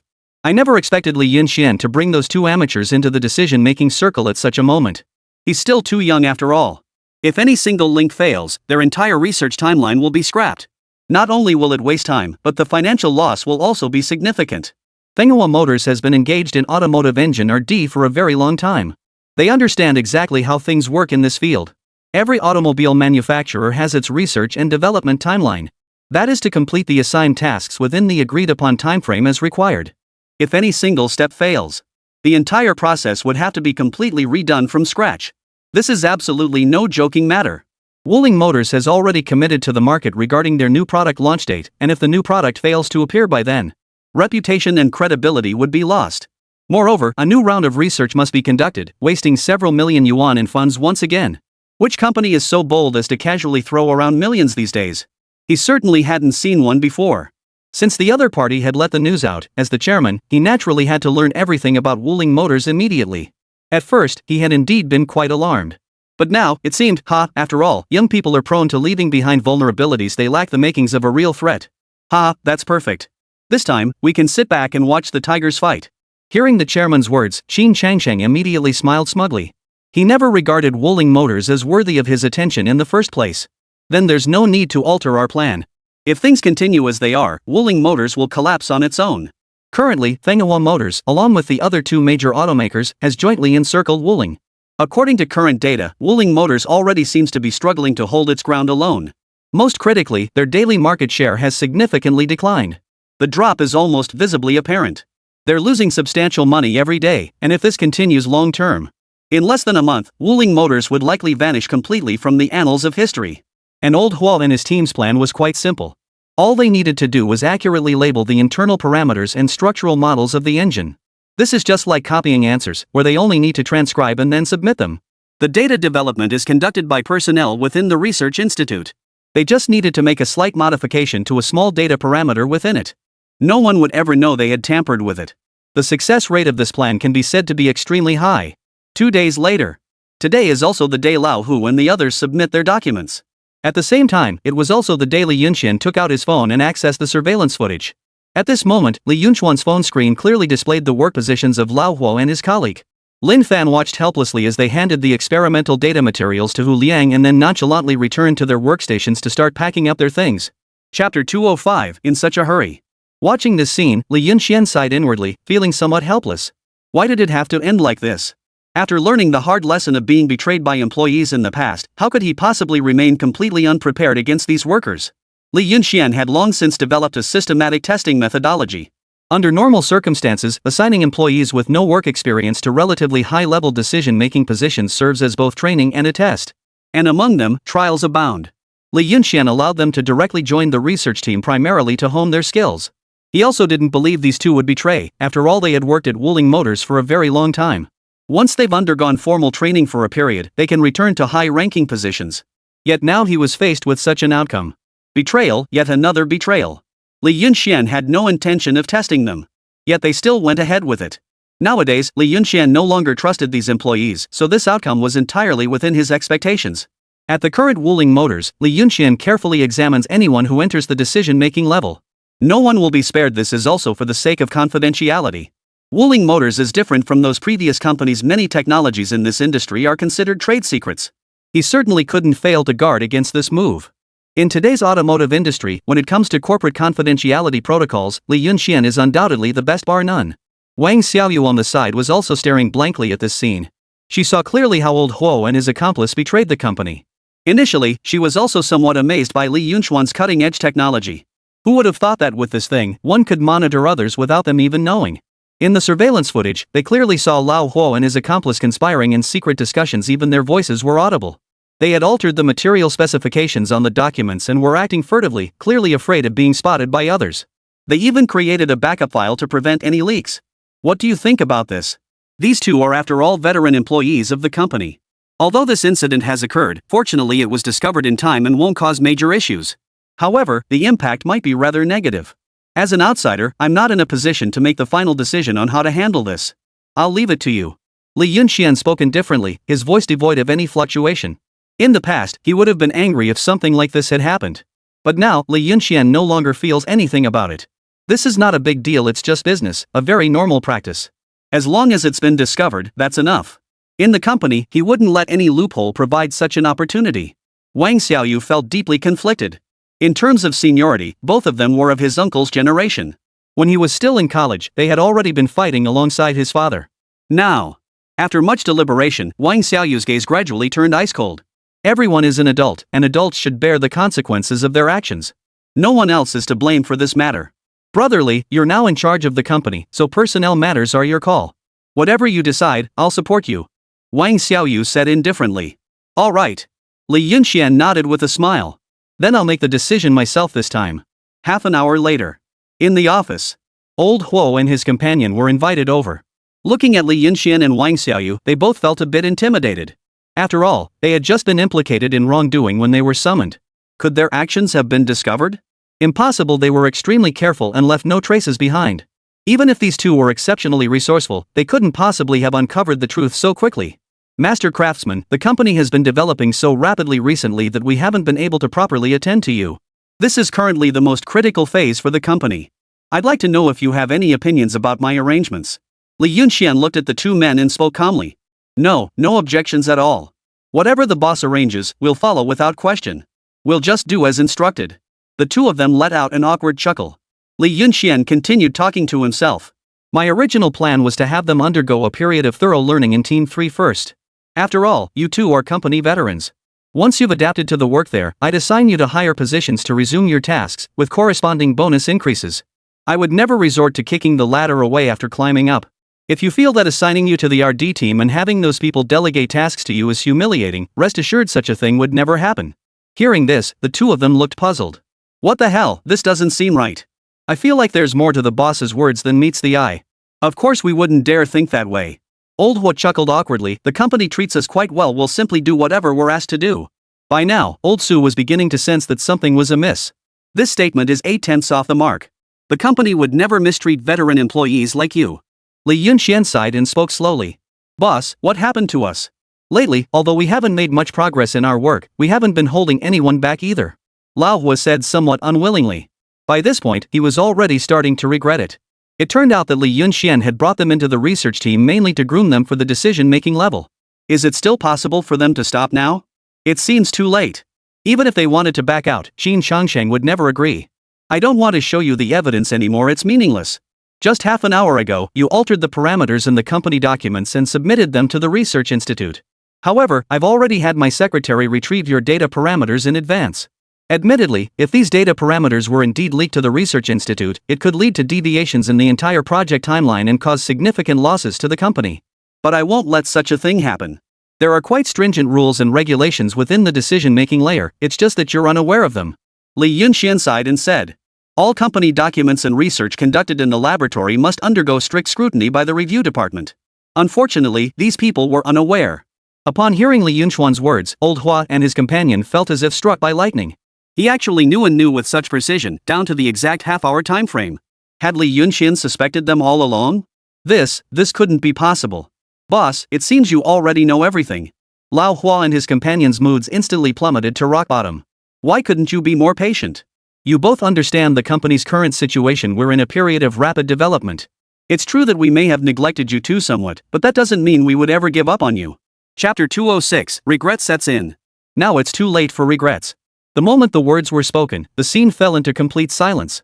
At this moment, everyone already knows the outcome, it's just waiting for someone to spell it out. Everyone was waiting for Li Yunchuan's decision. So the reason they brought us into the team was to help us adapt to the work there, preparing us for the decision-making level, not to deliberately make things difficult for us. It seems we truly misjudged their intentions with our petty suspicions. Old Hua and the other man smiled bitterly in succession. At this point, it's too late for any words to matter. If they had understood Li Yunchuan's thoughts back then, or had not harbored ulterior motives and continued working, the outcome might not have turned out this way. Everyone, please leave. This is the last dignity I can offer you. As the words fell, Old Ho and the other man exchanged glances and said nothing more. Now that they were in the wrong, they were already grateful that Li Yunxian wasn't causing them trouble. Sigh, thank you, boss. Thank you, boss. The two left bitterly. They could have originally joined Wuling Motors' decision-making leadership. Moreover, Wuling Motors is now so glorious, with unimaginable future achievements. But now, all this has nothing to do with them anymore. The two left Wuling Motors, a place where they had worked for many years. Now, a promising future has nothing to do with them anymore. You fired 2 of your veteran employees. You won't blame me, will you? Li Yunxian looked at Wang Xiaoyu and asked softly. This is the best outcome for them. No company can tolerate betrayal. Wang Xiaoyu's expression was calm, with a trace of concealed regret in her eyes. You'll get used to it. Betrayers exist at all times, and in this world, no one is truly trustworthy, especially when interests are involved. Li Yunxian was absolutely qualified to speak on this matter. He had experienced far too many betrayals. Alright, keep your spirits up and prepare for what's coming next. Now it's our time to strike back. The new V3 engine will be successfully developed in 5 days, the machine tools are all ready, and mass production is about to begin. The second-generation Wuling car is expected to officially debut in half a month. Our counterattack has officially begun. Now according to the scheduled time. The engine development took just half a month. The mass production of a new generation of vehicles proceeds relatively quickly because specialized research teams have already developed the latest structural designs and other necessary components. The only missing piece is high-end products like engines. Currently in Guangdong province, Wuling Motors' market share has now dropped to around 5%. No matter how hard they promote it, it's already ineffective. Under the assault of the encircling coalition, price wars, public opinion battles, and technological wars, Wuling Motors is now comprehensively lagging behind. The market share has been largely carved up. But none of that mattered anymore. The first-generation Wuling Motors indeed lacked competitiveness. The gap compared to Fenghua Automotive is not just a tiny bit, whether in price or performance. Now, many people are also looking forward to whether Wuling Motors can truly launch a new engine model to compete with Fenghua Motors for market share. Everything will be revealed in half a month. Rest assured, during this period, I will fully supervise the R&D department and ensure the new product is completed within the stipulated time. Wang Xiaoyu said firmly. Good, with your word, I can rest assured. Fenghua, Wanzhong, and the like, these petty clowns have been making a racket for so long, pouring in so much to seize our market share. Now, let's see how they swallow what they've taken. In half a month, we'll make them cough it up twice over. The Wuling Motors market isn't so easily snatched away. Li Yunxian let out a cold laugh. These companies, relying on their investments of several million, want to carve up their market. It's not that simple. 3 days later. In the laboratory. It worked. I never thought it would actually work, huh? Donghu looked at the data before him with immense joy, even bordering on excitement. Even he hadn't expected that his casual attempt could truly achieve such a remarkable feat. The surrounding researchers were momentarily stunned as well. What is the supervisor doing? Could the recent workload be too intense, driving him crazy? However, Donghu paid no attention to these people and immediately rushed with the documents to Li Yunchuan's office. Until Wuling Motors gets on the right track, Li Yunxian will not leave. He basically comes every day, and only after the engine upgrade is completed will he consider leaving and handing over the responsibilities to Wang Xiaoyu. Seeing Donghu rushing into his office, Li Yunxian couldn't help but smile. This guy must have good news to share. Most likely the theoretical upgrade of the engine had been completed. He immediately teased him with a remark. Chief Dong, why the hurry? You're an important figure now, you should maintain some dignity. Donghu gazed at Li Yunxian with fervent intensity. Success, boss, success. Li Yunxian stood up and slowly walked over to the other person, his eyes filled with gratification. In just 20 days, you've managed to produce the V3 engine. This time, your contribution is significant. No. Donghu quickly shook his head, his face filled with fervor. It's not the V3, it's the V4. The V4 engine, theoretically paired with the right materials, can already be fully realized, even mass-produced. As his words fell, Li Yunxian instinctively froze for a moment. Even after experiencing so many storms and waves, he couldn't remain calm at this moment. What did you say? A V4 engine. He didn't even realize he was gripping the other's shoulders, tightening his hold again and again. Dong, who didn't care about any of this either, as he smiled and looked at Li Yunxian. Boss, we've hit the jackpot this time. I just randomly combined those materials and recalibrated the base parameters with the machinery structure. The engine I accidentally developed can achieve 5 N of thrust. According to calculations, that translates to a 0-100 km/h acceleration in just 3.5 seconds. 3.5 seconds. That's an absolutely staggering figure. The 0-100 km/h acceleration is the benchmark for measuring an engine's power. The lower the acceleration, the higher the quality of the engine. Currently in Manhwa, especially in the low-end market, accelerating from 0 to 100 km/h in 3.5 seconds is unheard of, let alone achieving it in just 5 seconds. The V3 engine is currently a new model in the domestic market, but it still requires 5.5 seconds to accelerate from 0 to 100 km/h. Other car manufacturers are even worse, simply unbearable. The engines used in those cars are practically on par with vintage automobiles. The speed of 3.5 seconds ranks among the top in the mid-range market. According to Li Yunxian's estimation, it should at least make it into the top 3. The V4 engine now represents a genuinely mid-range vehicle, with acceleration performance that even rivals some high-end cars.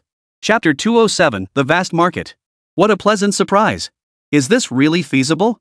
Have the materials been calculated properly? Li Yunxian asked with a faint smile. If the V4 engine is truly feasible, it would indeed represent a significant upgrade for them. It will affect the subsequent development and changes of Wuling. Moreover, it was progressing at an accelerated pace. Li Yunxian had originally estimated that the project's research would take over a year to complete. Then mass production can be achieved, and it now appears that such a long time won't be necessary. Within 6 months, they could make a push into the mid-range market, breaking the monopoly of foreign engine technology and other technical aspects. Most importantly, it can enhance the competitiveness of the domestic automotive market. Of course, all the calculations have been completed. I have very detailed backups of all the data for the V4 engine. All of this was temporarily developed by our research team. Unexpectedly, it completely matched those foreign engines in terms of both performance and energy consumption. We conducted thorough calculations in every aspect. Dong, who smiled confidently and said, the V4 engine technology is currently only held by the state and used for military purposes. Domestically, they were the first privately owned enterprise to develop a V4 engine. Then their next step would be to aim for the V5 engine. This speed is indeed very fast. It's important to note that while Wuling Motors is currently a relatively well-known domestic automotive company, its actual competitiveness lags behind by more than just 1 or 2 tiers. It can't compare with other car brands. But now, everything has changed. They made rapid progress in engine research. Great, excellent, I knew I was right about you. I never expected you to actually develop the V4 engine. Li Yunxian patted the other person on the shoulder. This time, I've truly found an extraordinary talent. The domestic automotive industry nowadays is absolutely a gold mine.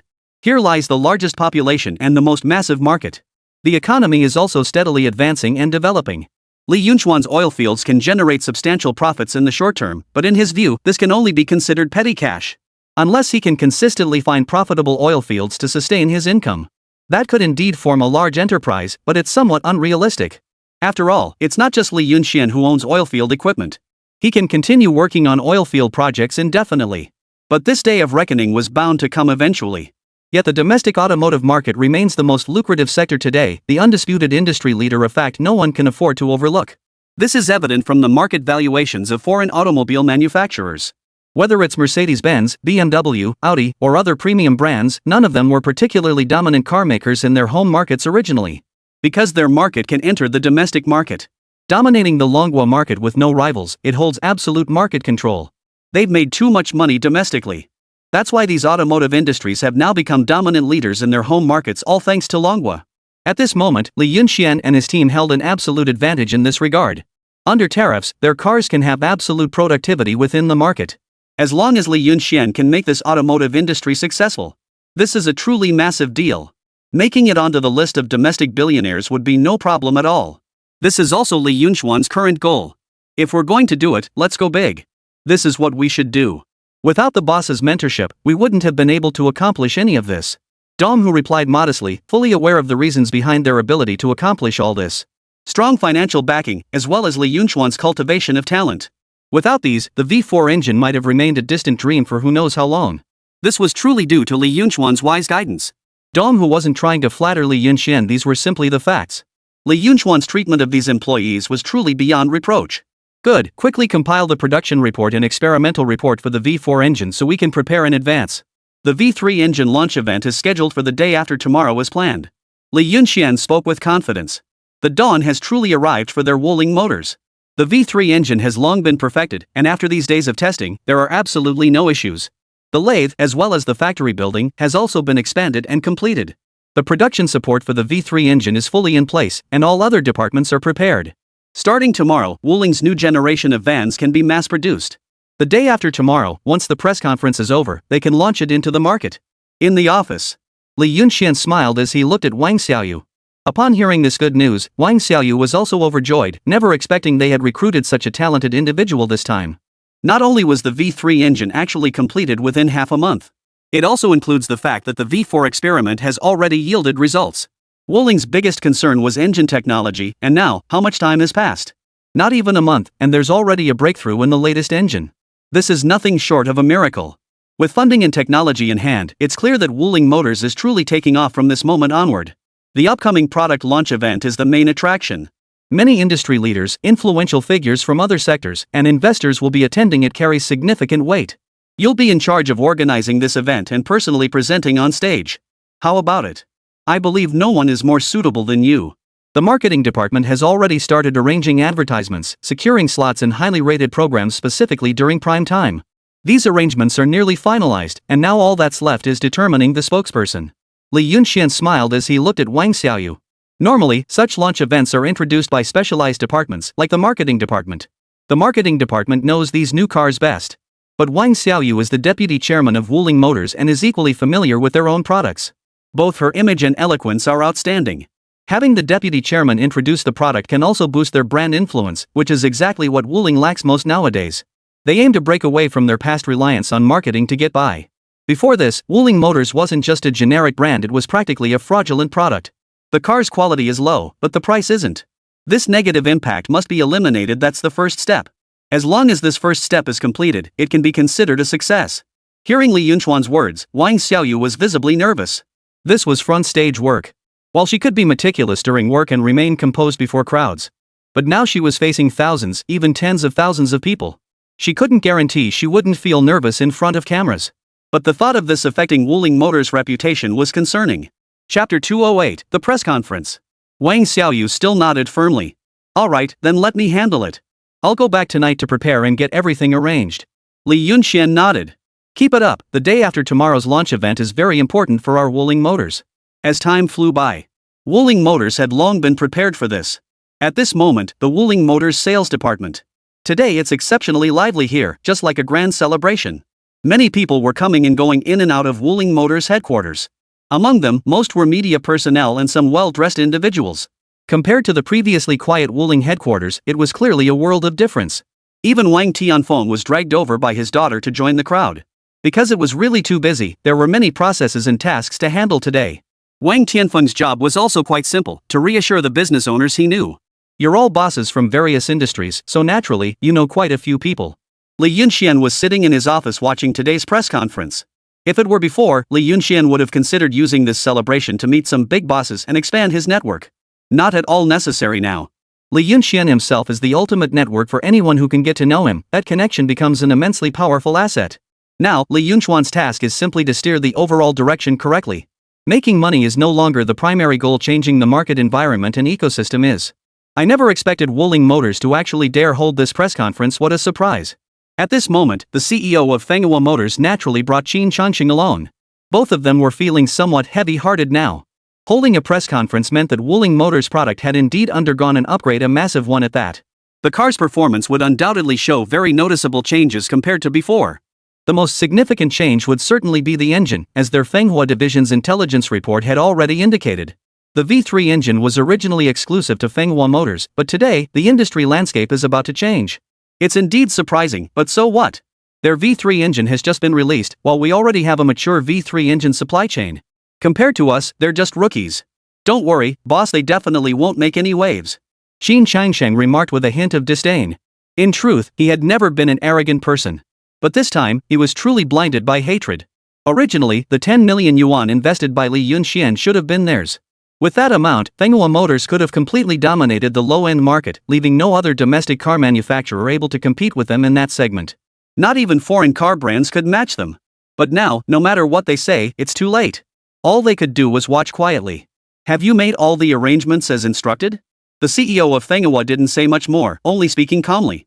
Everything has been arranged. Once the launch event begins, our people will take action without leaving any traces. That's good. They love holding press conferences, do they? Well, I'll make sure they can't even enjoy their own event. The CEO of Manhwa let out a cold laugh. They hadn't come this time to see how impressive Wuling Motors was, they wanted to witness its humiliation first.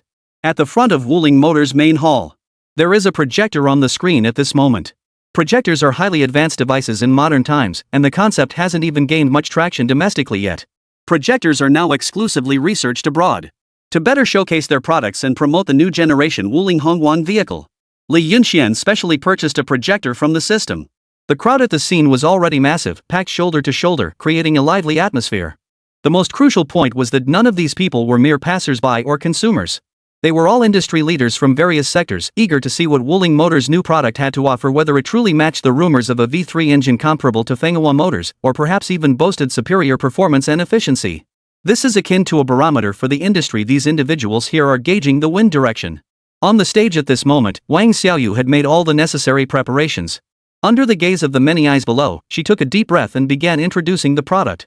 Greetings, distinguished guests and friends. Welcome to Wuling Motors' public product launch. Today's event focuses on a single key announcement, the unveiling of our next-generation minivan model. With that, Wang Xiaoyu pressed the remote control in his hand. A brand new image appeared before everyone's eyes. This is a vibrant and imposing white van. Both in design and appearance, it is the extended version. The previous van, a silver four-wheeled vehicle, was extremely crude in both design and interior, so much so that it couldn't even be described as ugly, just downright tacky.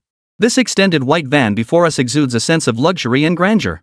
No one dislikes big things, especially when it comes to cars. This is one of the models our Wuling Motors is about to launch, the Hongguang minivan. It can accommodate up to 8 people with increased space capacity, and features a fully scientifically designed interior that's spacious and comfortable. It's equipped with a twin-turbo V3 engine, and it's the C-Series model. Whether in horsepower, range, or fuel efficiency, there is a significant enhancement in all aspects. As the images appeared, the people on the scene were instantly astounded. Just the appearance of this van alone gives off a very premium feel. As Wang Xiaoyu introduced it, everyone was continuously amazed. If this vehicle were actually launched on the market for mass production, it's hard to say how many people would buy it. This is truly a massive market. Not to mention it uses a V3 engine. However, the people present were after all seasoned business magnates who had seen their share of ups and downs, so they naturally wouldn't jump to conclusions based on just one picture. Miss Wang, as you know, pictures aren't very convincing. Whether the Hongguang Wuling minivan is truly practical and useful can only be judged by seeing it in person. Don't you all agree? Someone immediately chimed in at the scene. That's right, we want to see the real Hongguang series minivan, not just a projected image. Hearing these words, Wang Xiaoyu wasn't particularly nervous, she just smiled politely. Of course, if it were just an image, there would be no need for us to hold this press conference. Next, I will introduce to everyone our real new product, and I hope you will like it. After speaking, he gave a glance to Wang Xiaoyu. The staff immediately made the necessary arrangements. Chapter 209, The Troublemakers. Under the guidance of the staff, the group arrived outside Wuling Motors. Looking at the car before them, even though everyone had mentally prepared themselves, they were still slightly stunned at this moment. The reason was none other than its truly breathtaking appearance. It doesn't look like an ordinary van at all, it's full of a sense of sophistication. The pure white body exudes elegance, and the vehicle's length reaches 4 meters and 70 centimeters. This vehicle is significantly different from conventional vans, its class has been elevated too much. This car not only has an outstanding appearance but also excellent internal performance. Subsequently, Wang Xiaoyu patiently and meticulously introduced the internal structure of the car to everyone. There is a dedicated smart speaker, a cooling refrigerator, external music playback, and so on. This is a car with highly compelling selling points even in the mid-range market, let alone in their low-end segment. Most importantly, the rear seating space is also very spacious. Compared to the previous van, it is even larger. At this moment, the people on site were astonished by Wuling Motors' new product. This is a vehicle that they genuinely believe can compete with mid-range foreign cars. At this moment, the ones most shocked are undoubtedly the chairman of Manhwa Motors and Qin Changsheng. Once this car appears on the market, it will be a devastating blow to their Manhwa motors. Whether it's the car's exterior, interior, or some of its convenient features, it completely outperforms their Manhwa van. Although their van uses a V3 engine, its interior and multifunctional aspects are actually not much different from the previous Wuling motors. Apart from the advantage in the engine, they have no edge in any other aspect. This makes the two of them feel immense pressure about the upcoming market. The Wuling Motors Hongguang series can be said to outperform them in every aspect. Where is the person you hired? No matter what happens today, you must sabotage their launch event. They absolutely cannot be allowed to proceed so smoothly. The chairman of Manhwa Auto said with a grim expression. Boss, rest assured, we definitely won't let them proceed so smoothly today. Qin Chongsheng said coldly. They were utterly shocked at this moment, as the new model from Wuling Motors was unexpectedly terrifying. Once it's out, they might as well shut down Manhwa Motors. We absolutely cannot let this kind of thing happen. Everyone, our new car's on the road price is only 23,000. Among comparable models, the price isn't significantly higher, and our twin-turbo V3 engine is an industry leader among all V3 engines nationwide. As the words fell, the crowd erupted into an uproar once again. This price was indeed remarkably low. Currently, the V3 engines available on the market only offer relatively average performance. The price is 21,000. Twin turbos can further enhance the car's performance. Nowadays, not only in the low-end market but even across the entire country, there isn't a single company capable of independently developing a twin-turbo V3 engine. Wuling Motors can be considered top-tier in this regard. They have truly pioneered a new era. At this moment, various thoughts began to arise in the minds of everyone present. Wuling Motors has truly risen this time. I think your Wuling Motors is completely fraudulent. I bought a car from you before, and within less than 2 months, it developed all sorts of problems. You didn't even offer a warranty. I spent who knows how much money on this piece of junk over the past year. Just as everyone was about to congratulate Wuling Motors, a discordant voice rang out. This is a young man, glaring fiercely at Wang Xiaoyu. This matter must be explained to me. Exactly, my car also has this issue, it's still parked outside. If you dare, let's go out and have a look, and everyone here can bear witness for me. This Wuling Motors is clearly a fraudulent company. How could such an advanced car exist domestically? They must be using a model kit. This is a scrapped car they got from abroad, modified the exterior, and are now selling it. That seems to make sense. Where in the country would you find such an advanced car? This must be second-hand. Suddenly, a mysterious force surged through the crowd. A group of people began to murmur and discuss among themselves. This was, of course, prearranged rhetoric. But these words clearly had an effect. People who originally had a favorable impression of the Wuling Hongguang car were now also falling into doubt. Such an advanced car, how was it mass-produced domestically? There's quite a bit of high technology involved in this. With so many scammers around these days, it really could be fake. Previously, they at Wuling Motors relied on deceiving customers in sales. Their cars themselves are not that great. Now that technology has suddenly taken off, if this were to get out, I'm afraid not too many people would believe it anyway. At this thought, those who had initially been quite fond of these cars suddenly backed off. In this era, even for the wealthy, tens of thousands of dollars is a significant amount of money, and it's truly unaffordable to spend it recklessly. This sudden voice also made Wang Xiaoyu subconsciously pause for a moment. For a moment, she actually didn't know what to say. In the office, Li Yunxian had been watching this scene through the surveillance feed. At this moment, he also frowned, sensing some foreboding. This was clearly meant to stir trouble, and it was premeditated. Thinking this, he still stood up. Wang Xiaoyu likely had no experience handling such a situation. This kind of momentum was definitely a major incident, and with so many media outlets present, if this got out, the impact would be disastrous. The blow was significant for their Wuling Motors company. This is also quite devastating for their brand. Just as Li Yunxian was about to leave, he suddenly looked at Wang Xiaoyu, paused for a moment, and slowly stopped in his tracks. Only saw Wang Xiaoyu calmly calling for security to maintain order at the scene. At this moment, her expression was calm, without a trace of panic. She simply called for the newly appointed general manager of Wuling Motors. Looking at the general manager, she spoke calmly. Wuling Motors has always adhered to the principle of meeting our customers' needs as much as possible. If any customer here has indeed purchased a car from us and encountered various after-sales issues, this is our general manager. You may approach him for individual handling. The motto of Wuling Motors has always been to provide service to your doorstep. You can rest assured about that. Hearing these words, the people on the scene were slightly taken aback. I thought this would be a chaotic on-site courtroom confrontation. But who could have expected that Wang Xiaoyu would take control of the situation in just a few sentences? Even the most arrogant troublemakers were momentarily stunned. I thought their words would catch Wang Xiaoyu off guard, but she's so calm? This doesn't seem right. Shouldn't you be at a loss right now? Chapter 210, A New Public Opinion Crisis. No, this matter must be addressed immediately. What does it mean for the vice chairman to avoid facing us and send a general manager instead? Exactly. You must give us an explanation. This is consumer deception. Don't think you can fool us with some general manager. If you don't give us a clear explanation, don't even think about holding this press conference today. For anyone else, facing such a situation would likely leave them at a loss for words. Wang Xiaoyu, however, had no intention of arguing with these people. She simply glanced toward the security personnel nearby. Our press conference will proceed as scheduled. If anyone causes deliberate disruption later, please escort them out. After speaking, Wang Xiaoyu looked at everyone once again. Here, on behalf of Wuling Motors, I solemnly declare to our peers, consumers, and the media that we respect every consumer and every individual. Should there be any issues with our company's products, they can be resolved through after-sales complaints. Our company will make every effort to handle all after-sales matters for everyone. But if someone wants to cause trouble, then sorry, we won't be polite either. As soon as these words were spoken, some people in the audience were not buying it. Some extremists even stepped forward and glared fiercely at Wang Xiaoyu. Deceiving consumers is one thing, but now you have the audacity to act so arrogantly. If you don't give us an explanation, we'll cause trouble. Let's see what you dare to do about it. After saying this, a few extremists even began walking toward the Wuling Hongguang car. One foot kicked directly at the car. Some people had even started looking for things to smash. Watching this scene, the other consumers and media on the scene were stunned. How had it escalated to this point in such a short time? But just as the scene was about to descend into chaos, Wang Xiaoyu promptly had security take control of the scene. It was seen that over a dozen security personnel from outside also rushed in, immediately apprehending those causing trouble and expelling them from Wuling Motors headquarters. On what grounds are you arresting me? I'm telling you, this is illegal, restricting personal freedom. Just try to lay a hand on me. Do you believe I'll sue you? Assault! Assault! Wuling Motors is deceiving consumers, and now they dare to hit people. Is there no law and order anymore? Witnessing this scene, Qin Changsheng and the chairman of Manhwa couldn't help but smile from a distance. This is exactly the effect we wanted. After today, Wuling Motors is bound to become famous. General Manager, you've done quite well. The arrangements were excellent.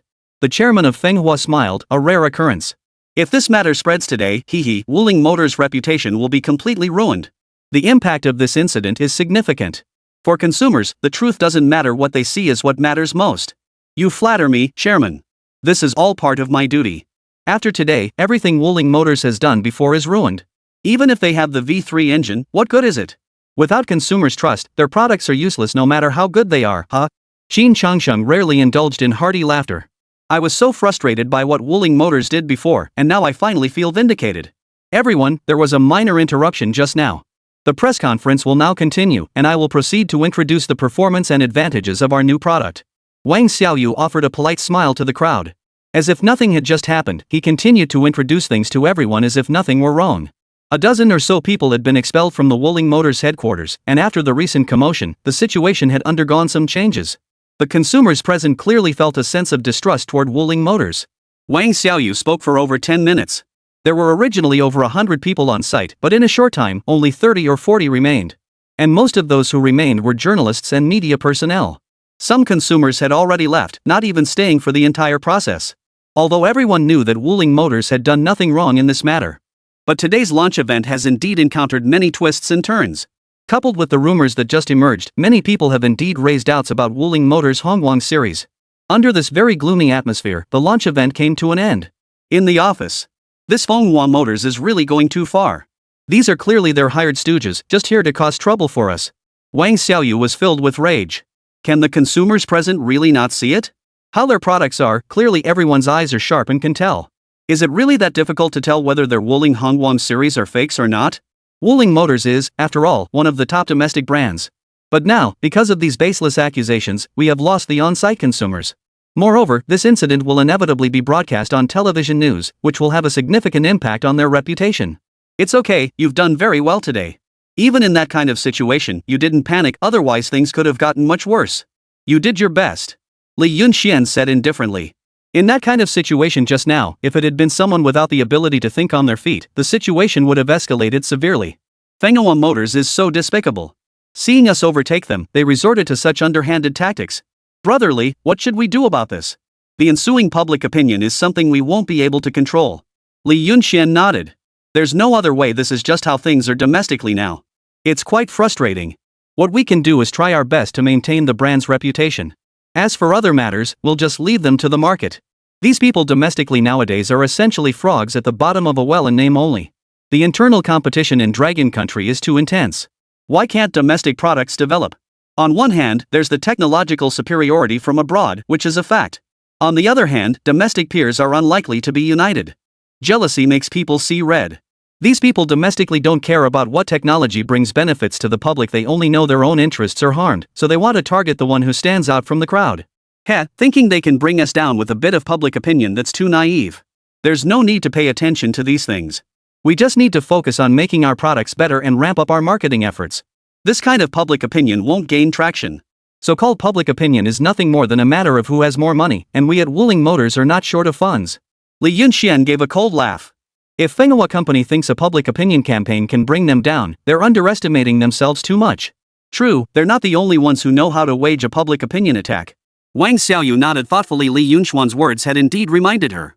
As Li Yunxian had expected. In just a single day. The incident of people being forced to leave the Wuling Motors press conference has made headlines in 3 major newspapers, and the coverage is extensive. Chapter 211, 5 million funds.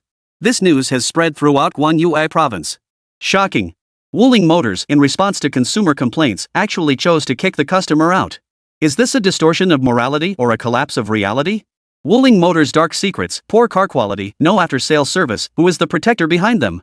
Similar information has flooded the internet. Most importantly, the public is also very concerned about this information. The topic is extremely hot, and the discussion is even more intense. As the information spread, the brand reputation of Wuling Motors dropped to its lowest point at the same time. At this moment, inside the Wuling Motors headquarters. The moment the Wuling Hongguang series models were launched, Li Yunxian and his team naturally conducted a public opinion survey. Look at the acceptance of this price, the satisfaction level of those who accept this model, and the level of necessity. This survey is conducted on a monthly basis. Previously, among those surveyed who were willing to accept this vehicle model or had an interest in it, over 70% expressed their intent. These individuals are all loyal brand users who are able to accept it. And after this incident escalated, a brand survey was just completed today. In just 2 short days, the acceptance rate in the public opinion poll dropped directly to 20%. Looking at this data, even Li Yunxian was frowning at this moment. He had somewhat underestimated the power of these public opinions and the media. In fact, at the press conference the day before yesterday, Wang Xiaoyu's quick reaction could already be considered textbook level. At least, that's how Li Yunxian saw it. These people had come to cause trouble, and Wuling Motors couldn't just let them wreak havoc. Those who should be driven out must be driven out, and the press conference will proceed as usual. Just as Li Yunxian was pondering, suddenly, it seemed as if he had realized something. Why is Wuling Motors receiving so much attention? It's worth noting that many domestic companies and brands have encountered incidents, and such reports come out frequently. But the attention it caused was not significant. Because these companies themselves had little attention to begin with, being only small firms. However, Li Yunxian is different. He already has extremely high visibility, and this is beyond doubt. In Guangdong province, Li Yunxian is already considered a celebrity, whether from the perspective of an entrepreneur, a capitalist, or even a star. In this place, Li Yunxian has become a household name, naturally attracting attention. So whenever he invests in any company, it attracts a great deal of attention.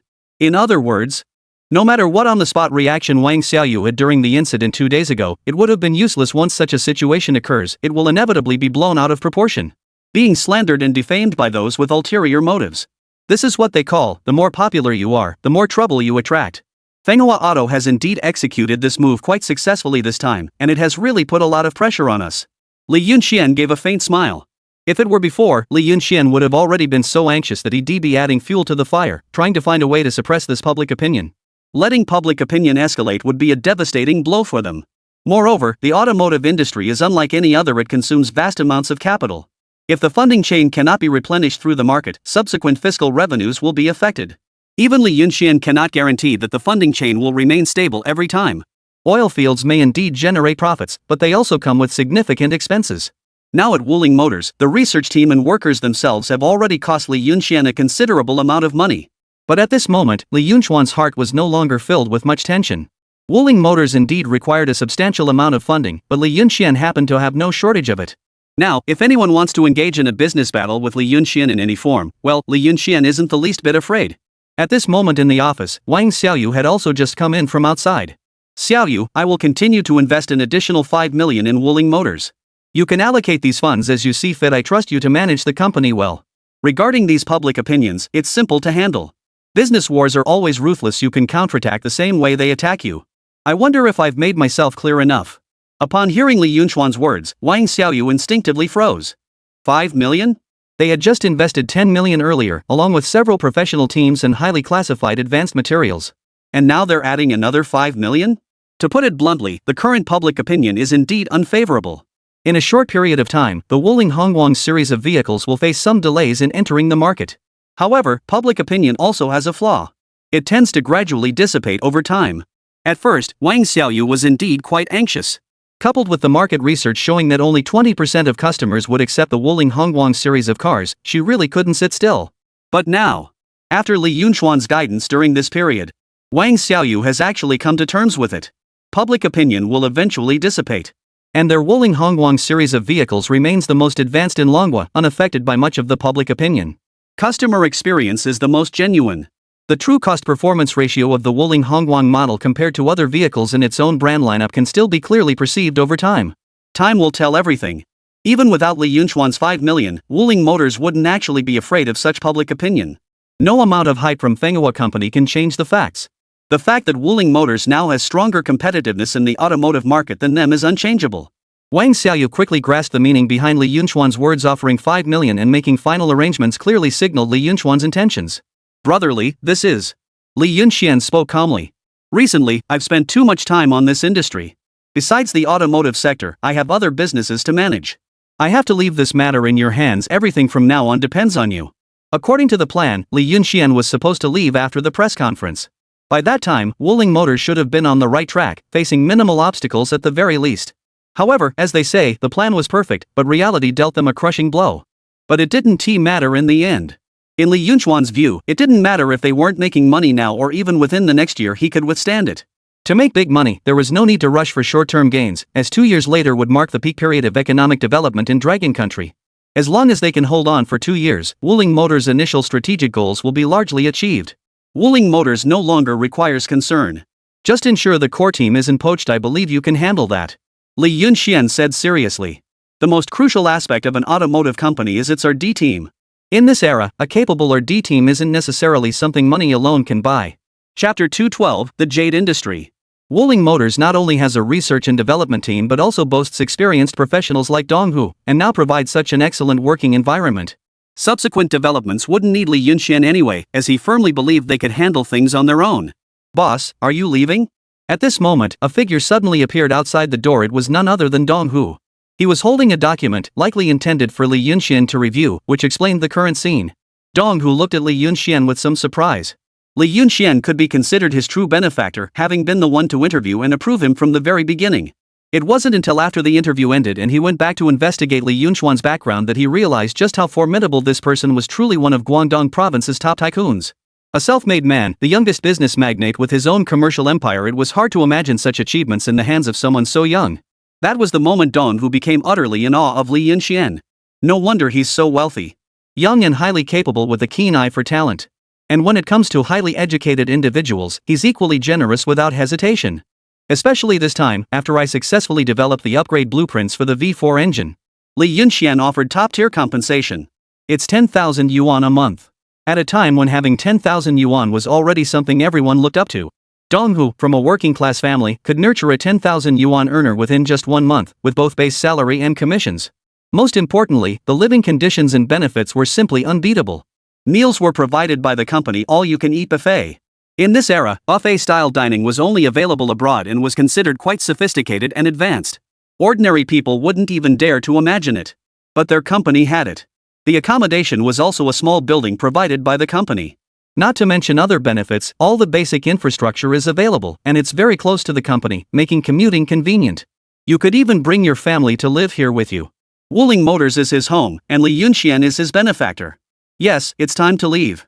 Donghu, you are now our most important engineer at Wuling Motors, and future research and development will depend on you. Although I won't be constantly overseeing Wuling, I will still drop by from time to time to check on the current situation. I also hope that during my absence, you will continue to do your work well, exceptionally well. By the time I return to Wuling Motors, I hope to see significant changes here. Donghu hesitated for a moment, then nodded solemnly. Boss, you can rest assured. Wuling Motors is my home, and I will dedicate all my efforts to safeguarding these precious achievements. Hearing this, Li Yunxian smiled with satisfaction. He had full confidence in Donghu's capabilities. This person's skills have always been strong, so Li Yunxian isn't worried. Brotherly, I will manage the company well. Wang Xiaoyu looked at Li Yunxian with a complicated expression. Before Li Yunxian arrived, they at Wuling Motors encountered technical issues. This period could be described as the most powerless and desperate phase for Wuling Motors. Don't be fooled by the fact that when Li Yunxian arrived, Wuling Motors was still operating normally and its market share hadn't been squeezed. To be precise, compare Wuling Motors' market share back then to what it is now. Wuling Motors is in a state of decline, but everyone understands the real situation. Lacking technical support. At that time, Wuling Motors couldn't hold on for much longer. It was Li Yunxian who brought substantial capital, technology, and a research team that revitalized Wuling Motors with new vitality. For this, Wang Xiaoyu was very grateful. Now that the company had just started to take off, Li Yunxian was about to leave. Wang Xiaoyu felt a tinge of melancholy in her heart. She had truly learned so much during this time spent with Li Yunxian, especially in the realm of business. But she understood even more clearly that Li Yunxian's attention would not remain fixed on any single project. He had always kept a global perspective, going wherever there was business to be done, never confined to any one place. With your reassurance, I feel at ease. Li Yunxian nodded. Actually, Li Yunxian didn't want to hand over Wuling Motors to Wang Xiaoyu alone so early. After all, Wang Xiaoyu is still too young, and when it comes to many things, she doesn't react quickly enough. Once an accident occurs, it's easy for things to go wrong. I only hope that Wang Tianfeng will give his daughter some reminders at the critical moment. But Li Yunxian had no other choice. The root of everything lies in the current Jiangcheng Resort Hotel.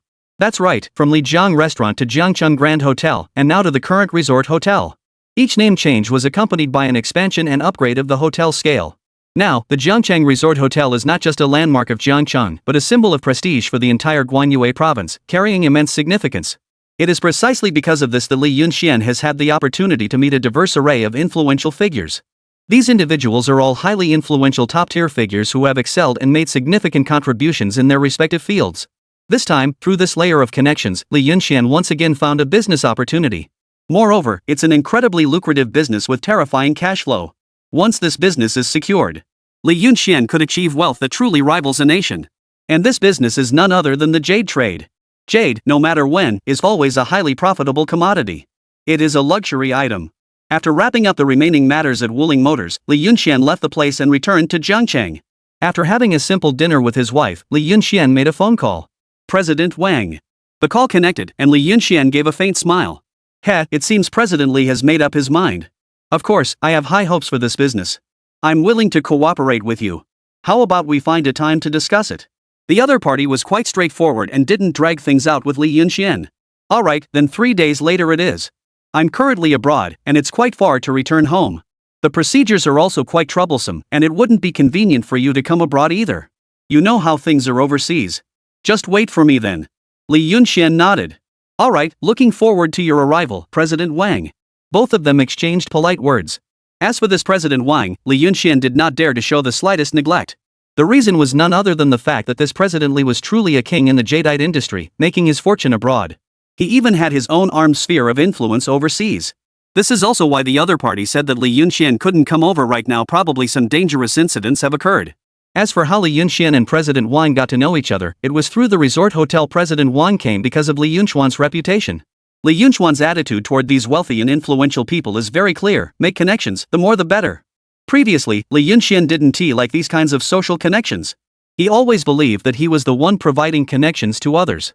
But soon Li Yunxian realized his thinking was somewhat biased. After all, a truly influential person could genuinely provide Li Yunxian with money-making opportunities. As long as you can seize the opportunity, there are chances everywhere. Chapter 213: Industrial Strength. He did have resources himself, exchanging resources between 2 lifetimes, but now that he had reached a high enough position, Li Yunxian discovered a problem. Armament. This issue is absolutely fatal. At this time, the country did not have a gun ban, so the situation was extremely chaotic. Although Jiangcheng seemed peaceful and free of gangs, there actually had been some before. Guo Huai is the leader. However, Guo Huai at least uses his brains to do business, so the scale of the gang is not very large. But other places might not be the same. Li Yunxian truly wants to expand his business to other regions, and first, he must be strong enough. This strength doesn't necessarily rely on having more people or guns, it can also rely on people. This is Li Yunxian's current mindset and idea. You just need to know people who are strong enough. And this President Wang is clearly formidable. After all, he has his own armed forces. Even though he is abroad, does that mean he has no influence domestically? Don't forget, this general manager Wang is also from Guanyuai province. Now Li Yunxian is gradually becoming aware of the crisis he will face next. Things won't be as easy as they are now. He understands the principle that a tall tree catches the wind, so he must be more careful from now on. 3 days later, Li Yunxian met with President Wang as scheduled. At the exclusive Riverside Hotel. Mr. Wang was accompanied by 2 bodyguards wearing sunglasses, making quite a show of authority. Although the 2 bodyguards were wearing sunglasses that obscured their eyes, Li Yunxian could tell from their posture that they were definitely tough characters, not to be underestimated. Mr. Li, it's been a long time since we last met. Wang Mingfu smiled as he looked at Li Yunxian. Back when Wang Mingfu first arrived, he was also quite surprised that Jiangcheng in their Guanyuai province could develop so well. It was absolutely no simple feat. After getting to know Li Yunxian, he was even more astonished. It was just a pity that at the time, everyone was merely passing acquaintances, and their respective industries were too different to collaborate. It could only be considered a simple acquaintance, with everyone exchanging contact information. But until a while ago, the other party proactively contacted Li Yunxian and expressed their desire to collaborate on some matters. At first, Li Yunxian wasn't very interested in the jadeite business. But suddenly, Li Yunxian realized something. Although the jadeite industry in this era is still considered high-end and luxurious, in Longwa, its prices aren't particularly exorbitant. Everything is still within manageable limits. Nowadays, the price of jadeite with good transparency is generally only a few hundred yuan. It is now 1982. Li Yunxian clearly knows that in 3 years, the economy of Longwa will take off, and in 5 more years, Longwa's economy will achieve comprehensive development. And by that time, with the improvement in national living standards, everything would be different. The price of jadeite skyrocketed. It went from a few hundred yuan to several thousand, or even tens of thousands. If Li Yunxian could take over some of these businesses now and buy back large quantities of jadeite, then in a few years, he would truly be able to achieve immense wealth. These jade pieces increase in value with their age. Like gold. The market is vast. It's actually the same principle as with real estate. Real estate isn't expensive now, but in 8 years, the price could easily multiply by dozens of times, which is quite normal. So Li Yunxian's next plan is clear: first enter the jadeite industry, then move into real estate. Li Yunxian's current advantage is having sufficient cash flow. All his businesses are profitable, and they make a significant amount of money. Apart from Wuling Motors and internet technology currently operating at a loss, Li Yunxian's new energy ventures, textile factories, and department store supply chains are all major profitable projects today. They have even reached the level of exporting. Now Li Yunxian owns many shops, and in order to earn more money, they export goods to earn foreign exchange. Export these high-end, advanced products to other regions. This is also the reason why Jiangcheng, and even Guanyuai province, have taken the lead in economic development. The most important thing is the oil field. Every day, it earns Li Yunxian too much money. Now, whether entering the jadeite industry or the real estate sector, it's only a matter of time for Li Yunxian. Sooner or later, he will step into these industries to compete with the true top players. Internet technology is Li Yunxian's powerful hidden ace, a card that must be cultivated from now on. The internet is still unable to take off in Dragon Country today due to market reasons. Currently, Dragon Country has no concept of what the so-called internet even is. Even if Li Yunxian develops something through internet research, it is actually a thankless task, and promoting it nationwide is even more unrealistic. The only thing to do is to bide our time and let it sit for a while. Cultivate more research talents in the internet field. Regarding information and applications on the internet, Li Yunxian naturally purchased the materials from the system. Now is the time to cultivate talent. President Wang, if you have any business to discuss, please speak directly. Although we've just met by chance, we're both from Guanyuai province, so we can be considered fellow townsfolk. No need to stand on ceremony. Li Yunxian smiled faintly. Hearing these words, Wang Mingfu finally felt relieved. Li Yunxian's words showed sincerity. In their jadeite circle, the most despised are those who are insincere and hypocritical. Now I do have a business opportunity at hand. If this venture goes well, it could smoothly help you, President Li, break into the jadeite industry. However, I'm not sure if you have the confidence to handle it. If I could manage this matter myself, I wouldn't be seeking help from others. Wang Mingfu did not beat around the bush when he spoke. People at this level prefer to speak openly and honestly. If you can do it, let's talk. If not, let's not waste each other's time. Time is very precious to them. Speak freely. As long as it's within my capabilities, I won't refuse. Li Yunxian nodded. That's right. We currently have a plot over there, and the latest exploration shows there's a mountain on this plot. Previously, some villagers accidentally discovered jade there. Now, both I and a domestic boss want to get our hands on this place. Initially, we offered 1 million, and we had already reached an agreement the other party had accepted. But this boss Long went even further. He also offered 1 million, but he was willing to build a 20-kilometer main road for that gang. That raises the cost quite a bit. A 20-kilometer main road from materials to labor would cost at least $1 million. That essentially makes it $2 million, which is no small price. Hearing this, Li Yunxian was slightly taken aback. Now he was beginning to understand a few things. Boss Wang, you're a straightforward person, and so am I. Since the other party has offered better terms, it seems only reasonable for the local gangs to choose them as partners. This isn't about who came first. Chapter 214, Distribution of Interests. From Wang Mingfu's words, Li Yunxian finally understood. It was Wang Mingfu who first negotiated with the local gangs. The local gang also found the price to be appropriate. Then a boss named Long suddenly intervened and disrupted the deal. Since the other party offered a better price, it seemed only natural that the gang would choose them. Wang Mingfu smiled faintly. This is only natural. In principle, it's perfectly reasonable for this faction to choose to cooperate with them, but there is one very strange thing about it. This Mr. Long knows a boss who specializes in the jade business, and he himself is in the construction industry. I know nothing about jadeite, but this time they're actually willing to pay nearly $2 million for it. That's really suspicious. According to the information we've received, Mr. Long's friend actually went in to explore that place.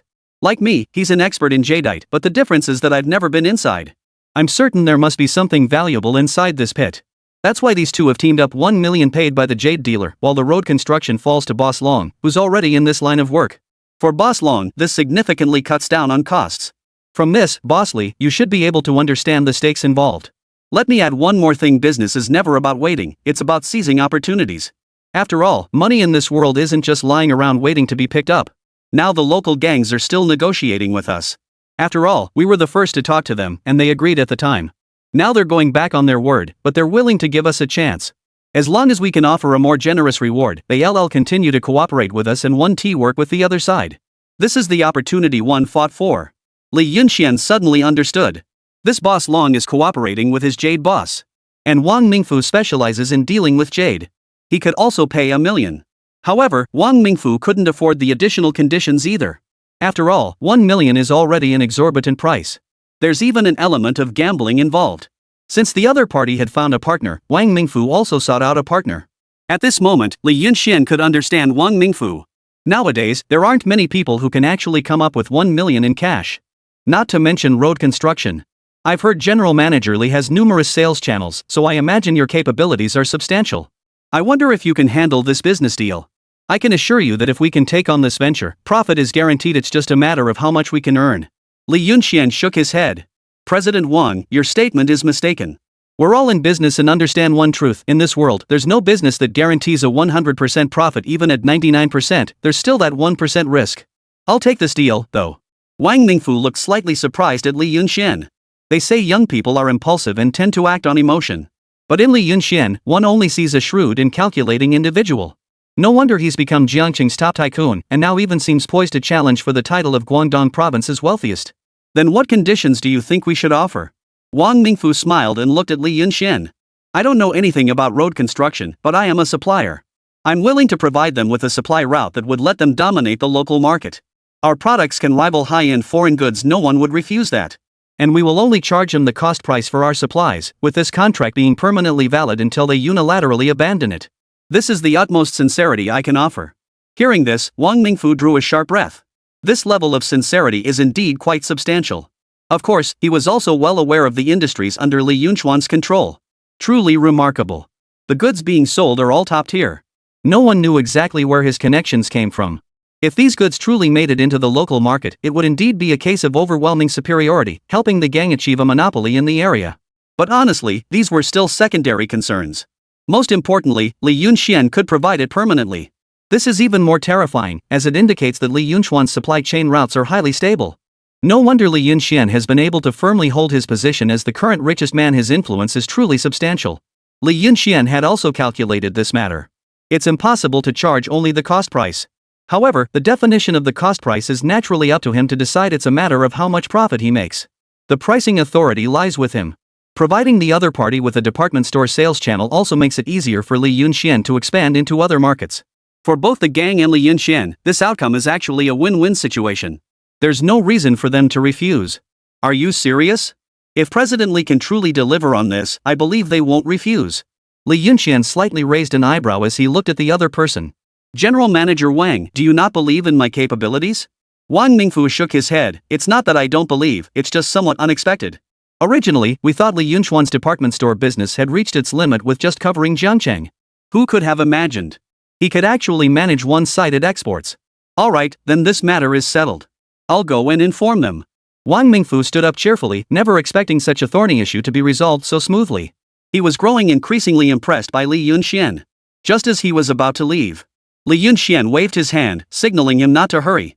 The business deal is settled, but the distribution of benefits between us needs to be discussed. Wang Mingfu was stunned for a moment. 50-50 split. I'll put in $1 million, and you provide the supply route. Of course, the profit distribution between us will be equal. Don't worry, managerly, I won't let you lose out on this deal. Hearing this, Li Yunxian gave a faint smile. A 50-50 split is indeed reasonable. President Wang clearly has sincerity. However, you already control 3 operations this one. I'd like to take it for myself. As soon as the words were spoken, Wang Mingfu was startled. Does he eat it himself? President Li, what do you mean by that? Li Yunchuan's demand was something he never expected. He originally thought this would be a cooperative partnership between both parties, but Li Yunchuan's ambition turned out to be so vast. Wang Mingfu frowned deeply, feeling slightly discontented with Li Yunxian. He had come with good intentions to collaborate, yet Li Yunxian wanted to take everything for himself. This is absolutely unacceptable. President Wang, don't worry, let me finish what I have to say. Li Yunxian gestured for the other person to sit first, unhurriedly poured them a cup of tea, and then leisurely began to speak. I'll cover your 1 million, and I'll give you a 10% share of the profits. What do you think? Wang Mingfu fell silent for a brief moment. Giving up 1/10 of the profit is reasonable, and he's not at a loss either. Chapter 215, Unwilling to be mediocre. However, this business was something he had painstakingly brought in, with the original intention of making a big profit. It was true that he had 3 betting operations, but these were all small scale. This time, however, the stakes were truly substantial. There must be some big fish in it. He really didn't want to give up. 10% profit is substantial, but presently, this project was something I worked hard to secure. My intention was to collaborate. Wang Mingfu declined with a smile. Li Yunchuan's ambition was indeed substantial, but how could he ever be content with mediocrity? Cooperation is inevitable. After all, President Wang, you're the real expert in jade. Even if I do take over this operation, I'll still need your guidance. Li Yunxian wasn't in a hurry. After pondering for a moment, he looked at the other party and said, besides the 10% profit share, I'll give you an additional 50,000 yuan as compensation for your future guidance. How does that sound? First, it was a 10% share, then 50,000 yuan. It must be said that Li Yunchuan's sincerity is quite commendable. Wang Mingfu could tell that Li Yunxian genuinely wanted to enter this industry. A 10% profit, 50,000 yuan, all it cost me was giving Li Yunxian some guidance. Even if it's just tuition fees, this is already more than enough. If the betting market makes a lot of money, my 10% profit won't be small either. Not making money, but not losing either. By any measure, I'm not at a disadvantage.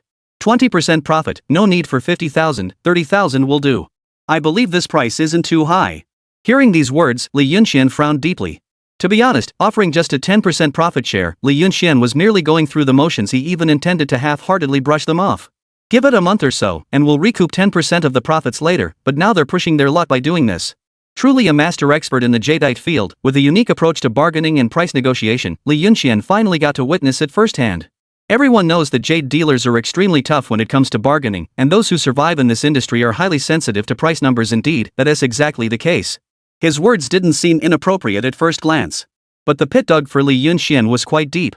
20% profit plus technical experience guidance. That is to say, Wang Mingfu can participate in this venture without any cost. And the profit he stands to gain is quite substantial. This can be described as making gains from both ends. 10% profit, 100,000, that's the highest price I can offer. If it exceeds this amount, then let's cooperate. As for taking over the business, while I'm eager, it's not something I absolutely must do. Li Yunxian smiled faintly. After speaking, Wang Mingfu raised an eyebrow slightly. 100,000. Earning 100,000 without doing anything, plus getting a 10% dividend. The rest would be fully supplied by Li Yunxian. The technical guidance he provided was nothing significant. After thinking for a moment, Wang Mingfu nodded with a smile. Alright, Director Li, since you don't have a betting platform yet, it's only natural that you'd want to establish your own if you're planning to enter the industry. In that case, I'll reluctantly part with it and hand it over to you. The two men reached a preliminary agreement with forced smiles. Jiang Yan, standing nearby, watched the scene with a furrowed brow. She could clearly see that in this business negotiation, Li Yunxian was at a disadvantage. This Wang Mingfu seemed like a straightforward person at first, but who would have thought he had so many hidden agendas in his heart? Jiang Yan felt that Wang Mingfu was as detestable as could be right now. However, she also knew it wasn't the right time for her to speak. She can only be considered as a supporting presence. After waiting until both parties had agreed and Wang Mingfu left, Jiang Yan couldn't hold back any longer. Honey, that guy is clearly taking advantage of the situation and raising the price. He has no sincerity at all. Besides, this time he's the one begging you, not you begging him. Why agree to his excessive demands? We can live just fine without this deal. Jiang Yan looked at Li Yunxian with confusion. It's not as simple as you think. Although we're at a disadvantage now, from a long-term perspective, we're actually gaining. For me, 100,000 yuan isn't too much, but it's not too little either. Moreover, we only gave him a 10% profit share, and I have plenty of ways to withhold even that portion later, ensuring he won't be able to take it out. Li Yunxian gave a faint smile. The other party was considered a local magnate with their own armed forces, but Li Yunxian also had his own intelligence. It was impossible to gain benefits from him without any reason. To be precise, your husband actually spent only 1.1 million this time to acquire a highly promising venture. As for the supply chain, that's the one thing your husband is never short of. What's more, this supply chain can even earn us some money, not much, but still. Now do you still think we're at a loss? Jiang Yan seemed to understand, yet not quite. That makes sense too, having such a capable husband who can provide the supply chain. This indirectly reduces 1 million in expenses while also generating some profit. In that case, it seems like giving up this portion of the profit isn't a big deal. Moreover, her husband had said that he would find a way to deduct even that 10% profit share from the other party in the future. Jiang Yan naturally believed Li Yunxuan's words. That's really quite a good deal. I had no idea your business acumen was this sharp, honey. This is truly my first time seeing it. Jiang Yan's eyes sparkled with autumn ripples as she gazed at Li Yunxian with a smile. As bright as a flower. From the beginning, Jiang Yan was able to assist somewhat with her husband's business. But later on, when she became pregnant, she found it harder to understand many aspects of Li Yunxuan's career, so she didn't have much of a grasp on just how capable her husband really was. Now, however, she had seen a glimpse of it. Your task now is to take good care of yourself, don't overthink things. Staying relaxed and healthy is what matters most. Li Yunxian held Jiang Yan close and planted a tender kiss on her forehead. Leave the outside matters to me. Meisham, I'll listen to whatever my husband says. Now Jiang Yan is about to give birth. No matter how busy work gets, Li Yunxian still comes home every day to accompany his wife. Although she had the help of her cousin Ran Xiaoqi, living in such a large villa inevitably brought some inconveniences. Li Yunxian was already considering hiring a housekeeper. Only 1 month remained until the due date. Ran Xiaoqi was also very busy with work and couldn't possibly clean the house every day. 3 days later, Li Yunxian packed his belongings and officially headed to West Asia. That was the location of Wang Mingfu's stronghold. He had already negotiated with the local tribes, and they had agreed to his terms. Now Li Yunxian is heading to West Asia to finalize the relevant matters with the other party. After 2 days of exhausting travel, first transferring flights, then taking a long car ride, Li Yunxian finally arrived at a city in country H of West Asia. Upon reaching the city, under the guidance of the person arranged by Wang Mingfu, Li Yunxian was settled into a luxurious hotel. At this moment, Li Yunxian was utterly exhausted. For this business trip, he had brought 2 security guards. Chapter 216, Territory in West Asia. After all, most people here are armed, and a stroke of bad luck could easily cost one their life. This wasn't Li Yunxian exaggerating the danger. In this era, foreign countries are like this, they harbor hostility toward yellow faces, so being cautious is never wrong.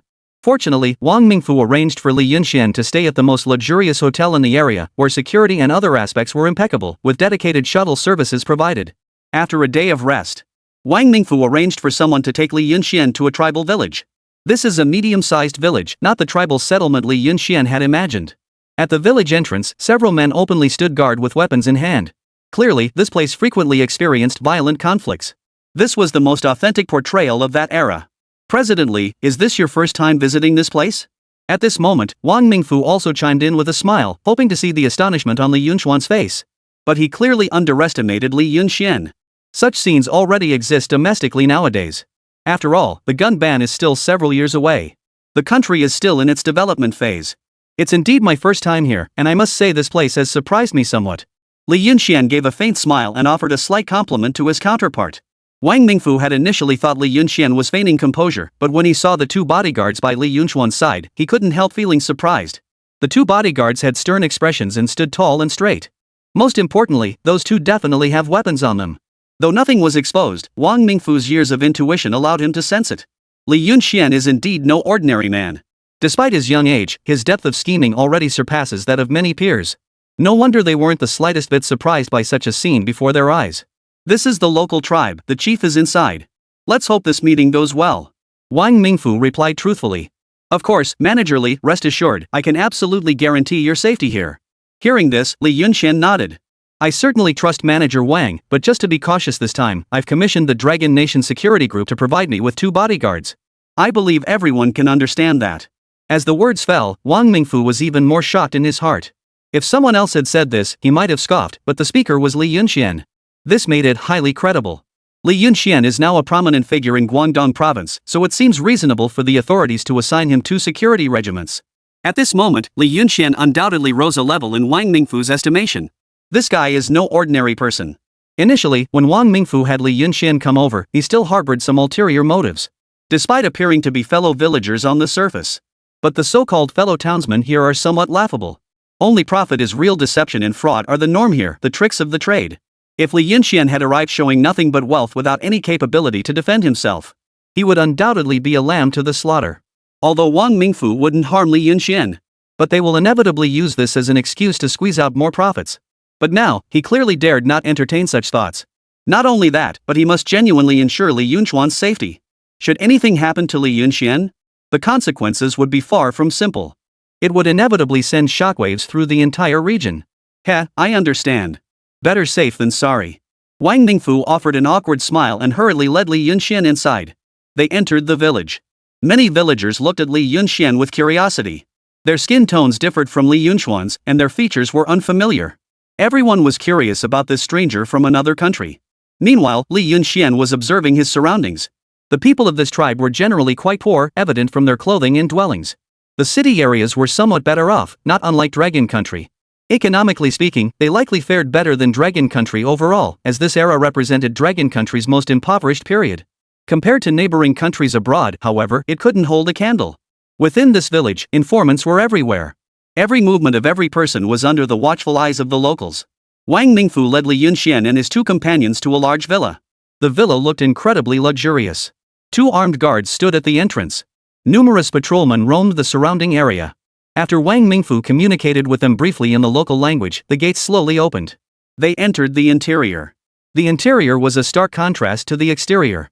The large villa featured dedicated staircases, gardens, lush greenery, even a swimming pool, and numerous luxury vehicles. These luxury vehicles were clearly imported high-end models. Even Li Yunxian felt a pang of emotion at the sight. This was the consequence of being under the jurisdiction of the local armed forces. The wealth gap was nothing short of staggering. Before the armed forces, the local residents were like lambs, confined as if in a pen. But Li Yunxian wasn't particularly interested in this at most, he was observing the local customs and culture. He was here to do business, and naturally, he wouldn't let sympathy get the better of him. He entered the large villa. A middle-aged man was already seated in the grand hall. Beside him sat several women of striking beauty. The man wore sunglasses, his face hidden behind dark lenses, and his entire outfit was a very breezy beach style. He perfectly matched Li Yunchuan's stereotypical image of these foreign landlords. Wealthy and arrogant, his conceit practically written all over his face. Wang Mingfu quickly stated his purpose. Friend from the Dragon Kingdom, since you're here, you're my friend. I'm very interested in your proposal, but I'm curious how exactly will this department store supply chain deliver goods, and how much inventory do you actually have? Based on my information, your supply chain seems rather mysterious. You don't even have factories. That makes me feel quite uneasy. His Dragon Country speech was exceptionally fluent, without a trace of awkwardness. Even Li Yunxian was somewhat surprised. Clearly, this tribal chieftain had dealt with many people from the Dragon Kingdom. Or rather, there were many Dragon Country people doing business in West Asia. That was the only plausible explanation. Li Yunxian raised an eyebrow slightly. This tribal chief from West Asia actually knew about his Dragon Nation supply chain. Could it be that Wang Mingfu had shared this information with him? Li Yunxian understood. Only Wang Mingfu could have provided such information. The middle-aged man continued speaking. Mr. Wang and I are old acquaintances, having done business together frequently. This particular deal is taking place on our turf, and I've already dispatched my men to provide protection. There's no shortage of jade stones here, plenty visible to the naked eye alone. This is a major deal, so I hope you, Boss Li, can provide me with sufficient security. Li Yunxian nodded calmly, showing no sign of panic. Chapter 217, Boss Long appears. I wonder what kind of security Chief Luoya desires. Luoya Baninai Luo was his full name, commonly known as Luoya. Naturally, we need to see your supply chain. We must know where all this merchandise comes from, whether it's a specific factory or elsewhere.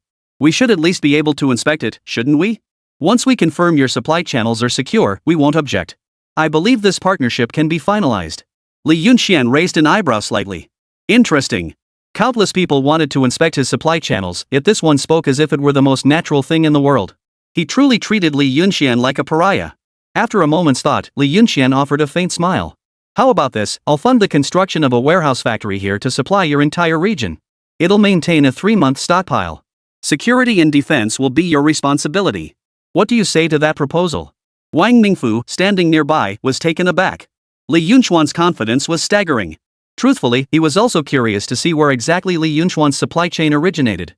To supply the entire city of Jiangcheng with daily necessities, Wang Mingfu believed Li Yunxuan's supply chain absolutely couldn't be based overseas. Otherwise, the costs would be prohibitively high.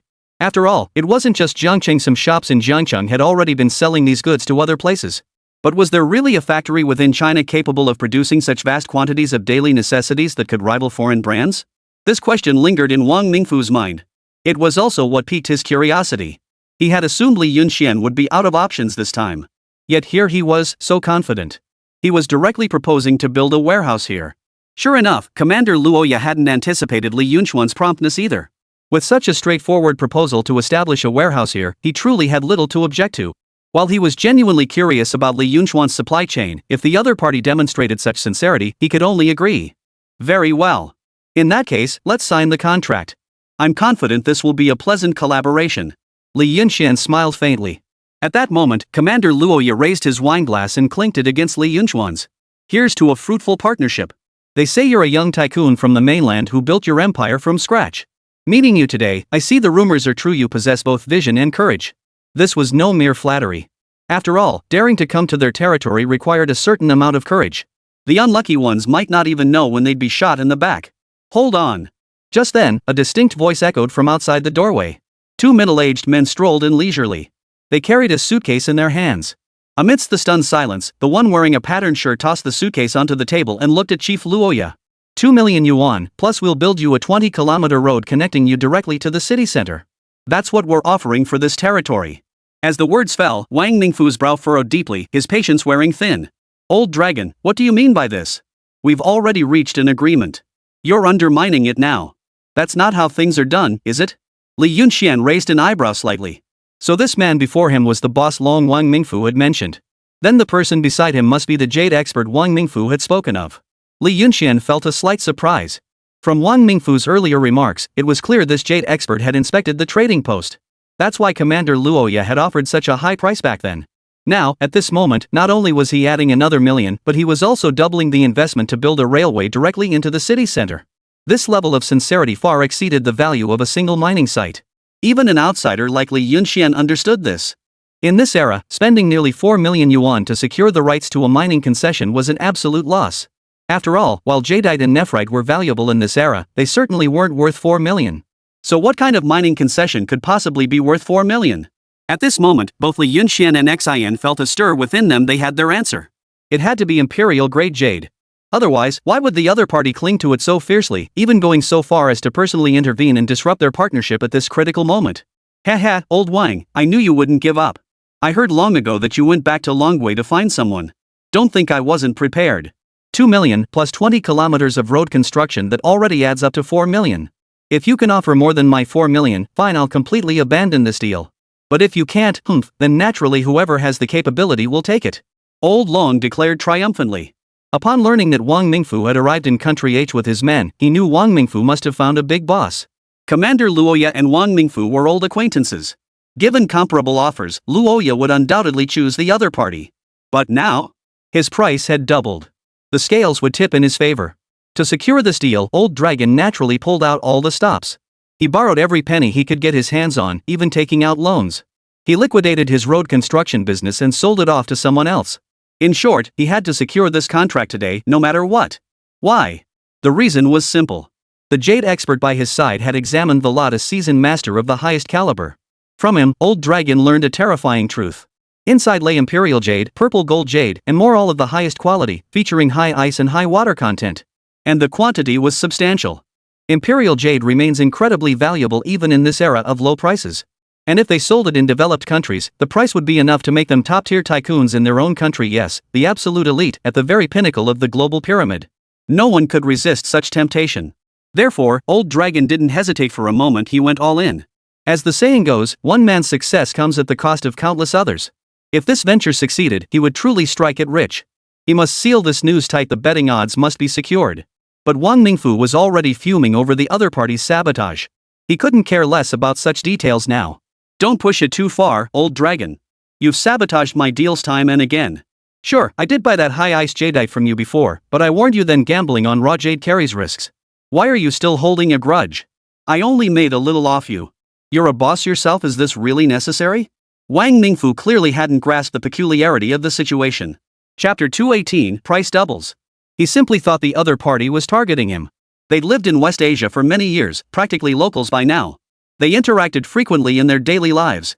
Therefore, he simply assumed the other party was holding a grudge over some long-forgotten past incident and refused to let him off the hook. He had already coordinated with Li Yunxian, and Li Yunxian had handed over the money to him. If this guy managed to sabotage him today, where would his face be? Pfft, you idiot. What the hell do you know? Cut the crap. I've already put up 4 million. Do you have 4 million? Put it on the table. If you can produce 4 million, fine. I'll admit I'm unlucky. I'll walk away from this deal. But if you can't produce it? Ha! Then it just proves you don't have the goods. Can't blame me for that, can you? Old Dragon sneered coldly. He was delusional. This bet was his to win no matter what. There was no way he'd actually let it slip away. Even if the King of Heaven himself came down, this bet was his. Wang Mingfu grew visibly flustered. He certainly didn't have 4 million. He was in the jade business, and while it was true that jade required cash flow, but most of his money was already tied up in stockpiling raw jadeite, waiting for prices to rise. 1 million yuan was the absolute limit he could scrape together, and even that required borrowing from others. Though now, he wouldn't have to pay it back. If he could have come up with 2 million, he wouldn't have needed to approach Li Yunxian. But 4 million? Honestly? This batch simply wasn't worth that much. He had always believed the other party was deliberately targeting him. Old friend Luoya. Seeing no hope of getting anywhere with Old Dragon, Wang Mingfu quickly turned his gaze toward Luoya. Mr. Wang. Luoya cut him off. While we are indeed longtime friends, I've already shown you favor. After the other party made their offer, I contacted you immediately. I offered to let you have this deal if you could match their terms. That's the extent of the favor I could extend. But now they've doubled their stake. I can't risk losing millions just for the sake of our friendship, can I? That's unreasonable. I hope you understand. Their offer of 2 million cash plus 20 kilometers of highway does total around 4 million. I consider the road's value substantial. Their sincerity is evident. If you can't surpass 4,500,000, I can't do business with you on this. Luoya shook his head coldly at Wang Mingfu. From calling each other brothers to turning their backs on one another in an instant. Reality was this cruel. When it came to interests, there was no such thing as brotherhood. But Li Yunxian thought it was actually quite reasonable. After all, the other party was offering a substantial amount. A full 4 million, double the original offer. Mr. Li, look. Wang Mingfu felt helpless, looking at Li Yunxian with no solution in sight. Today's situation had truly spiraled beyond his control. Who could have imagined the other party could come up with 4 million? It's fine. Li Yunxian, the central figure in this scene, rose slowly. He glanced at Old Long first. You must be Mr. Long, the owner. Quite wealthy, aren't you? 4 million yuan, that's a substantial sum. Li Yunxian smiled faintly. Old Dragon glanced back at him, noticing the young man's youth, and couldn't help but sneer. Well, looks like we have a rich kid from back home. Listen, kid, since we're both from the Dragon Kingdom, take my advice. This country and this jade business are deep waters you can't navigate. Go home, be a good young master in your own country, live a decent life. Hanging around Old Wang is just a waste of time. You really think he can make you money? Poof. Let me tell you this, in time, Old Wang won't even be fit to tie my shoes. Li Yunxian remained calm. He saw the arrogance radiating from the man, and arrogance bordering on madness. Unfortunately, for someone who wants to succeed, arrogance alone isn't enough. You also need brains and the ability to think calmly. Otherwise, that kind of arrogance is just foolish pride. Commander Luoya. Li Yunxian dismissed the man with a wave and turned to Luoya, speaking respectfully. Since they've offered such a high price, I believe we can proceed to the second round of bidding. For a million, we don't have that on short notice. But surely you'll grant us some preparation time? I'm sure it took them considerable effort to secure that sum. I don't ask you to favor either side, but basic commercial fairness is essential. For this 4,500,000, you must grant us time to raise the funds. Hearing this, Luoya was overjoyed. Look how effortlessly this little money comes in. So you're saying you're genuinely willing to keep bidding up from this total price of 4 million? He'd thought he'd only make a little over 1 million. Now, without lifting a finger, the price had doubled. Could such a windfall truly exist? People lining up to hand over money? Turns out money really can be this easy to make. Originally expecting only $1 million, now it's doubled. Of course Luoya was thrilled. Luoya had assumed Li Yunxian and the others would give up, but who could have guessed they were equally willing to keep bidding? This was truly a double stroke of luck. Keep bidding higher, the more they bid, the better. Luoya was more than happy to watch these two fight it out. In the end, he'd be the one profiting. Of course, the highest bidder wins in this kind of bidding. I wholeheartedly agree with Boss Long. Whoever has the strength should take it, Li Yunxian smiled. Giving us some time to prepare funds to compete with Boss Long seems perfectly fair to me. What do you think, Commander Luoya? Fair, very fair indeed. A total of 4,500,000 in funds isn't something one can prepare easily. Luoya agreed repeatedly, almost ready to give Li Yunxian a thumbs up. Then, he asked cheerfully. So how long will you need to prepare this 4.5 million total? Would half a month suffice? No, a full month is fine. This isn't small change. I need to give both parties ample preparation time. When it comes to such significant funds, I can certainly afford that patience. Luoya adopted a righteous and noble demeanor.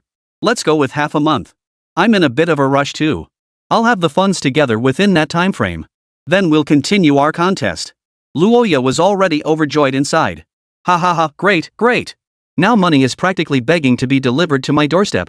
Turns out business can be this easy. Alright. I recall a saying in the Dragon Kingdom about young talents. Mr. Li, you're exactly that kind of person, straightforward and efficient. I truly enjoy dealing with people like that. Then it's settled. In 2 weeks, we'll hold our final negotiation and sign the agreement. Chapter 219, Disgusting Myself. At this moment, Luoya couldn't help but admire this young man. So what if he's a rich kid? Rich kids know how to make grand gestures. He loved working with people like this. Who wouldn't? As the words fell, Boss Long's brow furrowed deeply. Luoya truly played the double-dealing game to its absolute limit. Unexpectedly, they'd have to wait another half-month. The ore here couldn't be discovered by too many people, and others absolutely couldn't notice this place. Prolonging the delay risked unforeseen complications, something he desperately wanted to avoid. Could that kid really come up with 4.5 million? No, that's absolutely impossible. An uneasy weight settled in Old Dragon's heart. Though he didn't know where Li Yunxian was from, he understood all too well the current state of affairs in the country. Poverty. Absolute poverty. Forget hundreds of thousands or even millions. Even a few thousand yuan was beyond the reach of 90% of the country's people, let alone this 4,500,000. Moreover, only he knew that this betting pool contained imperial jade. Would any Chinese person risk millions on a single dice roll? Would this young man dare to gamble? Old Dragon certainly didn't believe it. Old Long estimated that Li Yunxian must have returned to China to ask his parents for money. Even if they did give him funds, his parents couldn't possibly provide that much for playing with stones. After all, there's an old saying in this trade, one cut can make you rich, another can bankrupt you. Not just anyone can play this game. Even the wealthy need to think twice. Even if he somehow scraped together 4.5 million, so what? I'll just throw in my entire fortune to make 5 million. What could this rich kid who leeches off his parents possibly offer that I can't? Dream on. Competing with me over wealth? You're asking for trouble. With that thought, Old Dragon relaxed. He was certain Li Yunxian couldn't possibly match him. At best, he was just some slightly well-off second-generation rich kid in China. Probably his parents wanted him to try business and gave him $1 million or $2 million to start with. Even that was Old Dragon overestimating him. In reality, this youngster was probably weaker than he imagined. There was no way he could actually come up with that much money. Raising the odds just to annoy him? That was more believable. With that thought, Old Dragon relaxed completely. What he could never have imagined was that if Li Yunxian truly wanted to produce that money, he absolutely could.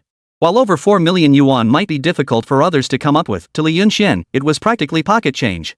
Given the current valuation of his oil field assets, he could easily come up with not just 4 million, but even 6 or 7 million.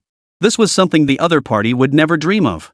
However, Li Yunxian had never considered actually putting up 4 or 5 million to compete with the other party. It held no meaning.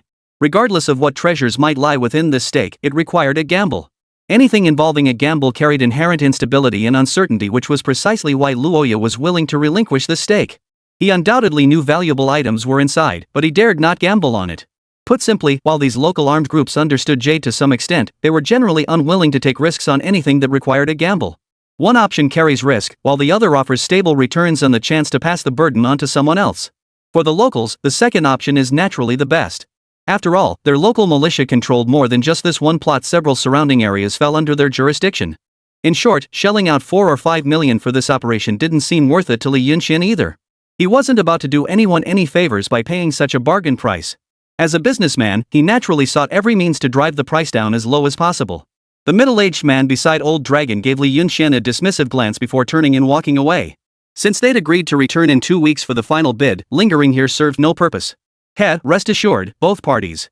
This involves substantial sums, so I won't favor either side. Whoever secures this territory will depend on the next and final bid. After that, no matter how much you offer, I won't change my mind. Thus, the next bid is crucial and vital. Make sure you're prepared with sufficient funds. Luoya greeted both parties with a smile as he saw them off. Ah, Mr. Li, look at the mess this has become. I truly didn't expect them to be able to come up with that much money, 4 million yuan. That's way over budget. Wang Ningfu sighed softly, glancing at Li Yunxian with surprise. Are you really going to put up that much? Frankly, I don't think it's necessary. There might be some real treasures in this deal, but paying 4 million for them? I don't see the profit in that. This was undoubtedly Wang Ningfu speaking from the heart. Though they were both businessmen who prioritized profit, setting aside that aspect, he rationally concluded it wasn't worth it. He had now regained his composure from his earlier recklessness. Old Dragon was clearly no ordinary man if he was willing to spend that much. But so what? 4 million in this day and age was an absolutely staggering sum. Using it to lease a betting operation simply wouldn't be profitable. What's the background of this Mr. Long? How could he afford such a sum? Li Yunxian asked casually. Him? He's got quite a few businesses here in H country. Besides his road construction crews, he's got clothing, headphones, and other electronics deals going on locally. Take the city we're in now, for example. The clothing, headphones, even the phones here, he's got them all under contract. These businesses are all his. So when it comes to putting out that kind of cash, honestly, I could do it too, but it would really take a huge chunk out of my resources. Wang Ningfu let out a bitter laugh. Li Yunxian nodded. No wonder he's so brazen, so that's how it is. You know the guy next to Boss Long, right? You're both in the jade business. What's his background? Li Yunxian asked curiously. He doesn't have much of a background, really. Our jade circle is just that small, it's the truth. Everyone's here to do business and make money. That guy's name is Fenfeng. He's considered a jade connoisseur and has been in the game for quite a while in H country. He must have made some money here, but he's no big shot. Wang Ningfu replied truthfully. At that moment, Li Yunxian finally grasped the layout of the situation. So it's about industry coverage. That makes it easier to handle. Li Yunxian gave a cold chuckle. What? You're actually planning to compete with him? Wang Ningfu was taken aback. With the other party putting up nearly 4 million in capital, he had already considered giving up. Chapter 220, Taking the Initiative. Had he lost his mind? Reason and sentiment both dictated that although he and Li Yunxian might engage in cutthroat business tactics, they were still fellow countrymen, hailing from the same place. 4 million was far too high a price. Of course I'll compete with him, but not with money. That'd be pointless. Besides, I don't want to spend that much on a betting platform when there are other ways. Li Yunxian smiled faintly. Luoya's face must be splitting from all that grinning today. But my money isn't that easy to come by. Wang Ningfu finally caught the subtext in Li Yunxian's words and urgently asked. Then what are you planning? Li Yunxian gave a mysterious smile. That's a trade secret. But old buddy, I do need a favor from you. You know this Mr. Long best. Could you help me get a rough overview of his business holdings here? Don't worry, you'll be well compensated. We may be fellow countrymen, but even brothers keep clear accounts. It wasn't that he didn't trust the other man. But in business, the fewer people who know, the better. That was Li Yunxian's business philosophy. Wang Ningfu gave a helpless smile. True enough. Why was he so curious? Frankly speaking, he had received benefits from Li Yunxian. If Li Yunxian truly secured the contract, he'd profit. If not, no harm done, he wouldn't lose out either way, still making a small gain. 100,000 yuan, that's no small sum. If Old Dragon really secured the betting pool at such a high price, he wouldn't have any complaints. It just showed the guy was willing to go all and nothing more. I'll do you this favor, it's no big deal. No need for any reward. If you can really take him down, that'll be a good thing for me too. Mr. Li, no need to stand on ceremony with me. Wang Ningfu replied briskly. If Li Yunxian could find a way to take the other guy down, he'd be happy to see it happen. This rivalry with Old Dragon hadn't started yesterday, the two sides had long been at each other's throats. Thanks, but I'm genuinely curious. You're in the jade business, he's in road construction. How did you two end up at odds? Li Yunxian asked with a wry smile. Logically speaking, if Wang Ningfu had a conflict with someone in the same industry, it would be understandable and explainable. But their businesses didn't seem to overlap at all. Why were they at such bitter odds? Mr. Li, you're unaware of the full story. Wang Ningfu shook his head helplessly. While jade production exists here, the primary reason people from Longhua come is to engage in stable business ventures. Jade trading requires immense foundational strength. Without it, you can't even get started. That old dragon's business tactics are truly despicable. It's not just me, every single dragon country businessman here hates him. Back then, that bastard colluded with locals to corner the market, forcing us dragon country folks out. They smashed our shops, stole our business, and even beat our people. He made it impossible for us to operate here. At least half the business owners had to slink back home, too scared to return. Those who stayed are barely scraping by with small-scale operations. He devoured the entire market pie, sharing scraps with the locals while deliberately blocking us from gaining a foothold. That man is no better than a traitor. I'm not the only one who hates him, there are plenty who do. But he's protected locally, so no one dares touch him. If you really want to take action against him, you'll have to consider a lot of factors. It won't be that simple. If we could really take him down, we would have done it long ago. At the mention of Old Dragon, Wang Mingfu's eyes filled with nothing but disgust. Hearing this, Li Yunxuan's lips curled slightly. That really is disgusting. Such a man deserved to be despised. At this moment, he understood Wang Mingfu's feelings. But now you've established yourself here, right? You've got your own armed force and that jade business. If you took the lead, you could at least build a force to be reckoned with in this area. After all, you even know Commander Luoya. Li Yunxian could see that Wang Mingfu's influence here was no small matter. A jade boss with his own armed forces, acquainted with other commanders. His influence was plain to see. Hearing this, Wang Mingfu let out a dismissive laugh. Mr. Li, to be perfectly honest, connections are the least useful thing around here. You saw what just happened. What good are so-called friendships when faced with profit? Besides, that little bit of rapport I have with Commander Luoya was built with money and I paid dearly for it. What did I get in return? The reason I've managed to establish myself in West Asia is essentially because I've reached a certain equilibrium with Old Long. We don't interfere with each other, we keep each other on guard, creating a delicate balance. No one would willingly break that balance. After all, neither of us can afford the cost. If you truly intend to take action against him, I can offer some assistance but not much. Ultimately, you'll have to rely on yourself. But rest assured, Mr. Li, in this region, I can keep you safe. As Wang Mingfu spoke these words, his tone carried an unparalleled confidence. The implication was clear, Li Yunxian should proceed. If he succeeded, he could bring down the other side. If he failed, no harm done. Wang could protect him. This served as both a life-saving talisman for Li Yunxian and a gesture of support for his fellow countrymen. With your assurance, Mr. Wang, I feel at ease. I understand the grudge between you two. This time, I truly intend to take down my opponent. Li Yunxian smiled faintly. Neither side said much more. 2 days later, Li Yunxian obtained all relevant information about Old Dragon. Old Dragon's real name was Long Tianxiang. His initial business involved road construction projects with the local governor's office, which allowed him to recruit numerous local workers. It was precisely through these workers that Long Tianxiang initially felt untouchable. Leveraging his connections with the locals, he ventured into various businesses. He dabbled in everything from textile clothing to electronic devices. Anyone who dared to compete with Long Tianxiang would find their shop vandalized and themselves beaten up. Today, Long Tianxiang owns numerous businesses throughout the city. Excluding his construction crews, he now owns nearly 30 retail outlets. These include 10 clothing stores, 3 headphone shops, 1 mobile phone store, and several food and beverage establishments. He had effectively cornered every profitable business opportunity in the area. Except for vital local facilities and commodities like tobacco, he monopolizes most of the profitable ventures. Chapter 221, The Contract Manufacturing Supply Chain. Truthfully, none of that matters most. That bastard Long Tianxiang may be heartless, but he's genuinely skilled at making money. Take clothing, for instance. People in West Asia aren't exactly wealthy, but they're not poor either.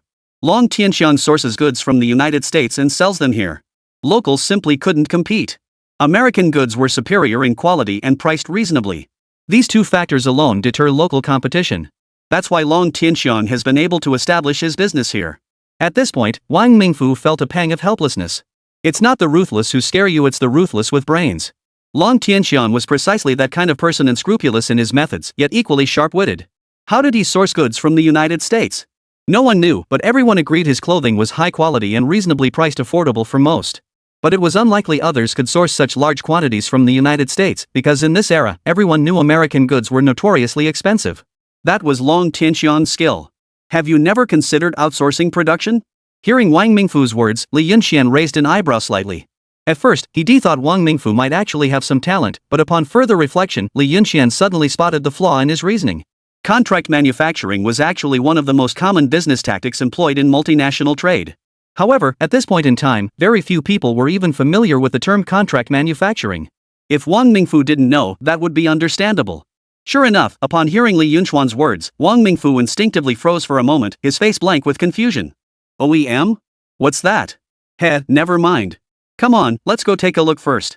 Li Yunxian gave a faint smile and said no more. The two arrived at the local downtown clothing market. The place was bustling with crowds. Many people were shopping. This was a bustling central street. It was truly a sea of people. Even Li Yunxian couldn't help but feel slightly surprised at the sight. He approached a clothing store that appeared more upscale than the ordinary shops around it. Li Yunxian inquired about the prices. A top from a brand originating in the United States could fetch over 300 yuan. This was Long Tianxiang's clothing store. Just glancing around, Li Yunxian spotted several branches. It was hard to imagine just how much money Long Tianxiang had made over the years.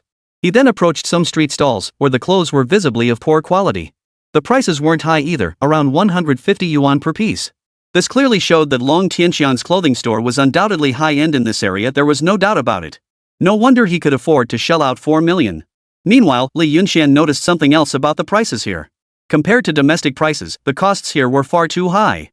A single garment back home, depending on the brand, would typically cost around 100 yuan. And 100 yuan was already half a month's wages for many people. Yet here, even garments priced at over 300 yuan attracted considerable customer traffic. Witnessing this scene, Li Yunxian felt a slight heaviness in his heart. Was this the economic gap between his homeland and the outside world today? It was nothing short of staggering. Such a scene would never occur back home. So, Mr. Li, what do you make of it? I must say, Long Tianxiang's clothes are truly high quality, all imported from the States. And honestly, considering local prices here, they're not expensive at all. West Asia was relatively well off these days. This was thanks to previous aid from the United States. I see. Nothing special. Li Yunxian smiled faintly. Seems you've already made up your mind. I won't bother you then. Keep busy. If you need anything, just give me a shout. Wang Mingfu was quite understanding. What Li Yunxian planned to do next was a matter of business confidentiality, not something Wang Mingfu should pry into. All right. Thank you for your generous hospitality during this time, Mr. Wang. Li Yunxian returned the gesture with a slight bow. After exchanging polite courtesies, the two parted ways. Over the following days, Li Yunxian spent his time wandering the streets, familiarizing himself with the local market conditions. After several consecutive days of investigation, Li Yunxian gained a thorough understanding of the area. Just as Wang Mingfu had mentioned, the high-end industries here were all tied to Long Tianxiang. He truly held considerable influence here. He was essentially the biggest boss in this part of Manhwa, with numerous businesses under his control. Moreover, he supported some local armed groups and maintained his own private militia, making him a formidable presence. Yet at the same time, Li Yunxian uncovered a crucial truth. All of Long Tianxiang's businesses were indeed contract manufacturing operations. Speaking of which, Li Yunxian had now arrived at a clothing store. This too was a clothing store run by Longwei nationals. He had noticed this place over the past few days. Compared to Long Tianxiang's storefront, this clothing shop was slightly smaller in scale, though not by much. Hello, what might I help you with today? A female clerk hurried over to greet Li Yunxian. Looking at the person before him, Li Yunxian was slightly surprised. He had seen this place in the industrial distribution data Wang Mingfu provided it belonged to a company from the Dragon Kingdom. Yet he hadn't expected the saleswoman to possess such enduring charm. She appeared to be in her 20s or early 30s, with a lovely face that carried a hint of allure. Her complexion was rosy, like a ripe cherry. Most importantly, even her uniform couldn't conceal her stunning figure. Curves in all the right places, captivatingly alluring. Add to that her alluring smile. A top-tier married woman. Even Li Yunxian couldn't help but glance at her a few extra times. Who could resist such a sight? We're all fellow countrymen. Let's speak Dragon Country's language. Li Yunxian said with a smile. The other person paused for a moment, then smiled and nodded politely. Encountering someone from the Dragon Nation in this place wasn't particularly unusual, it was quite normal. What brings you all the way out here? Are you here for work too? Since they were fellow countrymen, conversation flowed naturally. After all, seeing fellow countrymen abroad always brought a sense of warmth. Moreover, Li Yunxian appeared handsome and spoke with remarkable eloquence, leaving the female clerk with a favorable impression. Yes, I'm here to start a business. But I'd like to begin my venture with you. Li Yunxian smiled, getting straight to the point. Ha? Start with me? The saleswoman visibly froze, clearly confused by Li Yunxuan's meaning. The remark seemed rather baffling. She had assumed he was here to shop, but now it seemed otherwise. Chapter 222, like Jadeling. Your clothes are priced around 80 yuan. That's the lowest price in the entire clothing market. You're selling Dragon Country clothing, right? Li Yunxian didn't answer her question, continuing instead. Yes. Our main suppliers are still from the Dragon Kingdom. The export prices aren't high either, so selling here at least lets us make a little profit. Perhaps sensing that Li Yunxian didn't appear to be poor. Selling dragon country clothes, with their low quality, you probably don't make much profit either. After all, even the stuff. Selling dragon country clothes with such low quality, you probably aren't making much profit. After all, even street vendors can sell theirs for over 100 yuan. Yours really lack competitiveness. Li Yunxian cut straight to the heart of the matter. What can you do? That's just how life is, the saleswoman said with a bitter smile. Precisely because we lack competitiveness, we keep our prices low. It barely keeps us afloat. Li Yunxian nodded, looking at her earnestly. To be honest, I've got my eye on your location. While the clothes aren't great, this spot is prime real estate, a golden location with tons of foot traffic. If you could improve your product quality, this place could make you a fortune.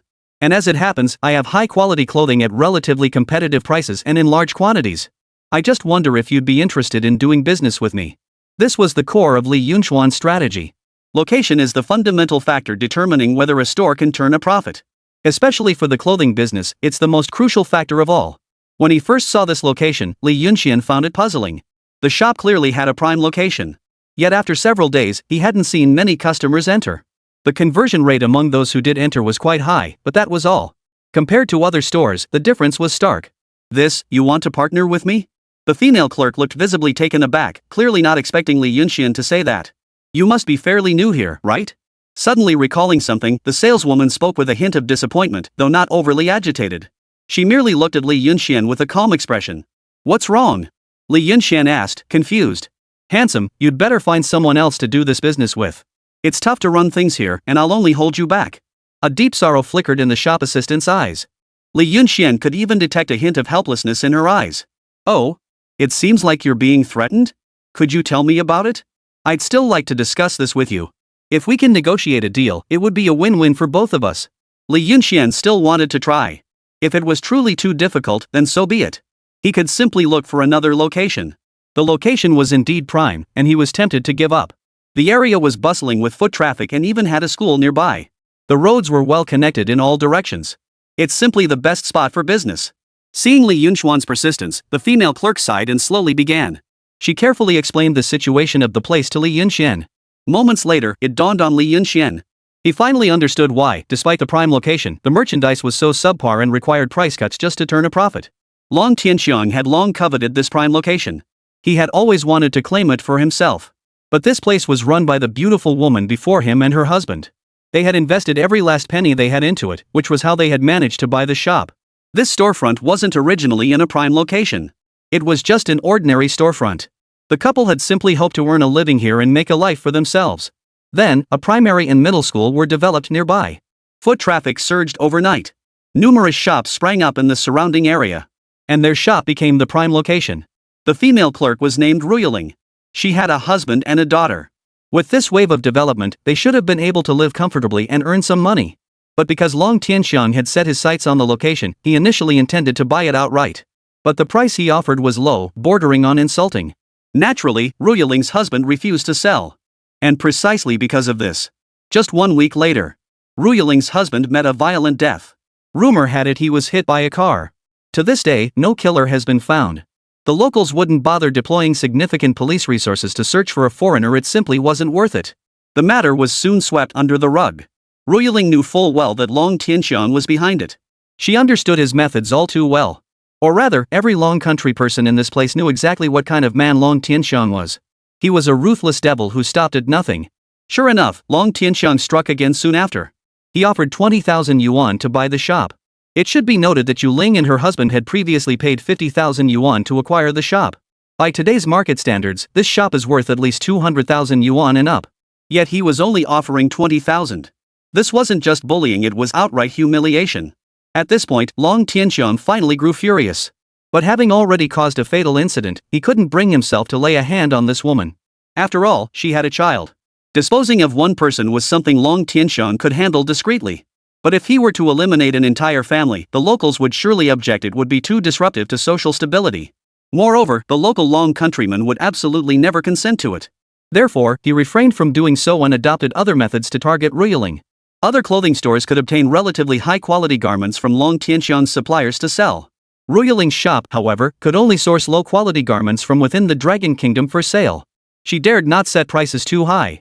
After struggling for several months, she finally stabilized her business and managed to scrape by. Even so, Long Tianxiang refused to leave her alone. He would periodically send people to her door to pick fights, issue verbal threats, and so on. This kept her constantly on edge. But Ruyaling simply couldn't bear to submit like this. This shop was her family's entire livelihood.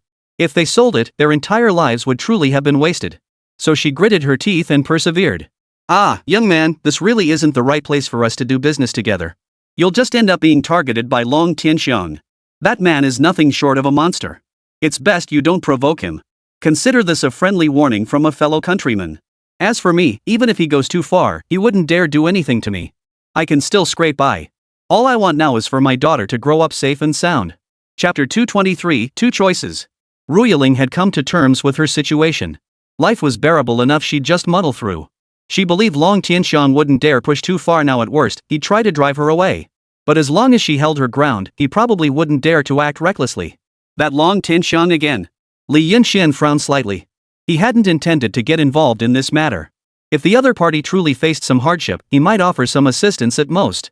But the moment Long Tianxiang was involved, Li Yunxian felt a surge of motivation. This guy was now practically his enemy, even a sworn foe. If he had been reluctant to help before, now he was eager to get involved. Moreover, from just a few scattered remarks, he already understood what kind of person Long Tianxiang was. This sort of individual was characterized by a ruthless nature. Literally. You're underestimating Long Tianxiang. His methods are far more vicious than you imagine. First, he orchestrated an accident for your husband. Now he targets you intermittently, yet still allows you to scrape by. That's merely him testing your limits. Such probing knows no bounds. It continues until the red line is crossed. Once that moment arrives, he'll have no qualms about striking against you. You'll be finished. Right now, he's merely conditioning you to his methods. This property is his to claim. Sooner or later, it will be his for the taking. Hearing Li Yunxuan's words, Ruyaling instinctively froze. She hadn't imagined Long Tianxiang could be this ruthless, yet Li Yunxuan's reasoning seemed plausible. Ever since he killed her husband, she should have realized that Long Tianxiang's restraint wasn't born of kindness, but merely a desire to avoid escalating the conflict. This realization sent a chill through Ruyaling's heart. If things continued this way, without Li Yunxuan's warning today, trouble would surely follow. They might genuinely face danger down the line. "Madam, here's what I propose. I'll give you two options to consider. First, sell this shop to me. I'll take it off your hands for 200,000 yuan. That's the highest price I can offer. Take that money back to your country and live a good life. Second, if you trust me, stay and partner with me in this business. I need a local agent who understands this area to help me get things up and running, and you're the perfect person for the job. With me here, you can rest assured about your safety. Long Tianxiang won't dare touch you. Of course, from my own perspective, I hope you'll stay and accept my offer. But considering your family's situation, I believe returning is best. This place is too dangerous. You and your daughter aren't safe here. Leaving is the wisest choice." These were the most sincere words Li Yunxian could offer a fellow countryman. He also hoped the other person could live a safer life. Although the domestic economy wasn't great now, it was in a phase of rapid growth. In comparison, this place was rife with armed groups and was indeed unsafe. That was the truth. Hearing Li Yunxuan's words, Ruyaling's heart tightened. In the next moment, she truly wished she could agree to the first proposal immediately. 200,000. That price was already quite high. Taking it back home would absolutely be enough for them to live comfortably for the rest of their lives. But this shop was the heart and soul she and her husband had poured into it. They sold off most of their assets back home to buy this shop here. Why? Of course, to live a better life. Returning home with 200,000 yuan would indeed allow them to live more comfortably. But her husband was buried here long ago. What meaning would returning hold for them now? "Boss, you really think you can help me get this business off the ground?" Ruyaling looked at Li Yunxian with a hint of hope, yet also a trace of wariness. That was the reality abroad now. While fellow countrymen offered a sliver of familiarity, they also demanded caution. Mother and daughter had long since learned not to trust others lightly. After all, in this place, the naive and romantic were the first to be weeded out. Yet looking at the man before her, Ruyaling instinctively felt that Li Yunxian didn't seem like a bad person. He must be some rich second-generation kid from China trying to do business. Of course. If you trust me, I can help you get your business off the ground and grow it larger and larger. As for your concerns about Long Tianxiang, in front of me, he's nothing. Li Yunxian smiled faintly, his words carrying a calm confidence. Hearing this, Ruyaling felt a wave of relief wash over her. His words suggested he was indeed someone of considerable influence. At the very least, he showed no ill will from the start and even encouraged her to return home. This was genuinely for her own good. Believe it or not, it's up to you. I understand your situation. Well, it's wise to be cautious. Li Yunxian smiled faintly. After a moment's thought, Ruiling hesitated no longer and quickly pulled Li Yunxian toward her. Come on, let's talk inside. It's not very safe out here. After speaking, Ruiling hastily closed the shop door and led Li Yunxian into the back of the clothing store. Li Yunxian paused slightly, taken aback by the dim, cramped space before him. It was a relatively large storage area. Over 100 square meters in size. Clothing inventory was piled up on the left, quite a substantial amount. On the right was the living area, furnished with a double bed. Clearly, this was where the mother and daughter lived. Even the bathroom and kitchen are right next door. What caught Li Yunxuan's attention most was that all the doors and windows here were sealed shut, completely airtight. Not a single ray of sunlight could be seen. Behind Li Yunxian stood an iron door. One could only imagine the life these two women were forced to endure here. Though they were Chinese nationals, they had their own reasons for being forced to stay here. Boss, I'm afraid I've embarrassed you. Seemingly aware of her predicament, Ruiling looked at Li Yunxian with some embarrassment. I understand your situation, Li Yunxian replied without a trace of disdain, his expression earnest. It must be incredibly difficult for a mother and daughter to struggle here, completely alone and without support. Let's get down to business. I have a stable channel to import large quantities of goods from the mainland. The quality is excellent, at least superior to Long Tianxian's goods. Moreover, the purchase price for this shipment is very low, even lower than your current Dragon Nation goods. You should consider it. Li Yunxian said calmly. Goods from Manhwa. Ruiling hesitated. It wasn't that she disliked them, a lower purchase price was definitely good, allowing her to save on expenses. But when it came to quality, goods from the United States were simply superior to those from other regions these days. On the international stage, Dragon country goods really didn't hold much competitive edge these days, so Li Yunxuan's claim wasn't exactly credible. Heh, what's the matter? Disgusted, aren't you? Chapter 224, The Strongest Reinforcements. Li Yunxian chuckled, showing no sign of displeasure. Times change, and so do people's perspectives. It was understandable. Not at all, not at all. I'm open to cooperation. After all, if the purchase price is low, we can still make a profit. I also hope you can continue to protect our safety. I'm willing to place long-term orders for your goods. To Yu Ling, whether Li Yunxuan's goods had quality issues no longer mattered. Even if they were subpar, how bad could they really be? Though he kept insisting it was fine, Ruiling naturally didn't quite believe him. But none of that mattered. As long as he could guarantee her safety. She wasn't going to dwell on other matters. You might have misunderstood me. I'm not seeking a partnership, but rather asking you to serve as my agent. Your monthly salary will be 5,000 yuan plus commission. You can continue living here, no objections from me. But from now on, all your goods will be supplied by me.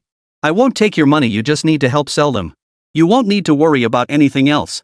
The commission split will be 70-30, you take 30%. That's my proposal. Sell me this shop for 150,000 yuan. I'll guarantee your safety, provide stable work, and ensure no disturbances. What do you say? Hearing this, Ruiling instinctively froze. So this was the young man's plan all along? For a moment, she hesitated. Her mind was in turmoil, unsure how to proceed. Li Yunxian showed no intention of pressuring her. He handed her a business card. Take your time to think it over. No rush. I'll be around for a while. When you've made up your mind, come find me. My main goal is to develop my own business here. I've already assessed the local situation. Long Tianxiang is indeed formidable in this area, but in my eyes, he's nothing. Li Yunxian handed her the card and turned to leave. But just as he reached the doorway, Ruiling's voice rang out. I agree. I agree. I'll do as you say. Li Yunxian turned back, slightly surprised. Didn't the lady want to think it over carefully? After all, my methods aren't much different from Long Tianxiang's. We both want the storefront in your hands. Giving her time to think it over was only right. After all, this was no trivial matter. No need to think about it. I agree. Ruiling declared with unwavering resolve. Naturally, she had her own calculations in mind. On the surface, Li Yunxian seemed no different from the others. But at least Long Tianxiang was only willing to give her 20,000. Li Yunxian offered 150,000, a difference of 7.5 times. Moreover, Li Yunxian could protect her and provide her with a stable job. And now that the shop wasn't in her name, she'd effectively passed off this hot potato. With that burden lifted, Ruiling felt even lighter. All the heat had essentially been absorbed by Li Yunxian. She had truly gained peace of mind. And let's be honest, anyone would feel relieved to walk away with 150,000 yuan. Li Yunxian and Long Tianxiang were both big bosses, two fierce tigers. She was just a small fish in the pond. Let them fight it out if they want to. She stood to lose nothing. If she could secure the benefits Li Yunxian mentioned, that would be an excellent outcome for Ruiling. Heh, you're quite clear-headed. Li Yunxian nodded with a smile. He then produced the documents he had prepared earlier. Both parties signed the agreement with satisfaction. At that moment, Ru Yuling remained unaware of just how much she had gained. She had agreed to cooperate solely because Li Yunxian could protect her in this place. At least Li Yunxian didn't bully people like Long Tianxiang did. That was sufficient for Ru Yuling. After thoroughly discussing all details, both parties proceeded to sign the transfer agreement. With both parties signing in person, Li Yunxian wasted no time, immediately producing a card and handing it over. There's 100,000 yuan on it. I'll bring the remaining 50,000 when I have time. Hearing this, Ru Yuling nodded repeatedly and accepted the card. You're older than me, so there's no need to keep calling me boss. Just call me Xiao Li. It feels more friendly when we're out and about. Ru Yuling swept her hair back and flashed Li Yunxian a charming smile. If you don't mind, you can call me Sister Ru from now on. Both of them laughed. After a moment, Li Yunxian reminded her again. Remember, you can't use any of your old merchandise anymore. Whether you throw it out or have a big sale, it doesn't matter. I'm giving you 2 days. After that, your store can only carry my products at my prices. Ru Yuling nodded. Since Li Yunxian was now the boss, she naturally obeyed him. After leaving the premises, Li Yunxian sought out several other shops, including those run by Longwei nationals. As Li Yunxian had anticipated, the people had long suffered under Long Tianxiang's rule. Their local goods all came from Longwo low quality, cheap prices, and barely profitable. They could only. Li Yunxian merely promised them access to exceptionally high-quality textiles from Longwo at extremely low prices, and they swiftly switched allegiance to him. Within a single day, Li Yunxian had secured agreements with 5 clothing stores. His plan was now progressing full steam ahead. What the hell? Is that guy looking to die? Daring to steal my business right here? Inside a luxurious villa. Ever since he'd been released, every move Li Yunxian made was under Long Tianxiang's watchful eye. Now, with only a week left until the half-month mark, he had been curious about what Li Yunxian was up to, lingering in the city for so long. Now the mystery was finally solved.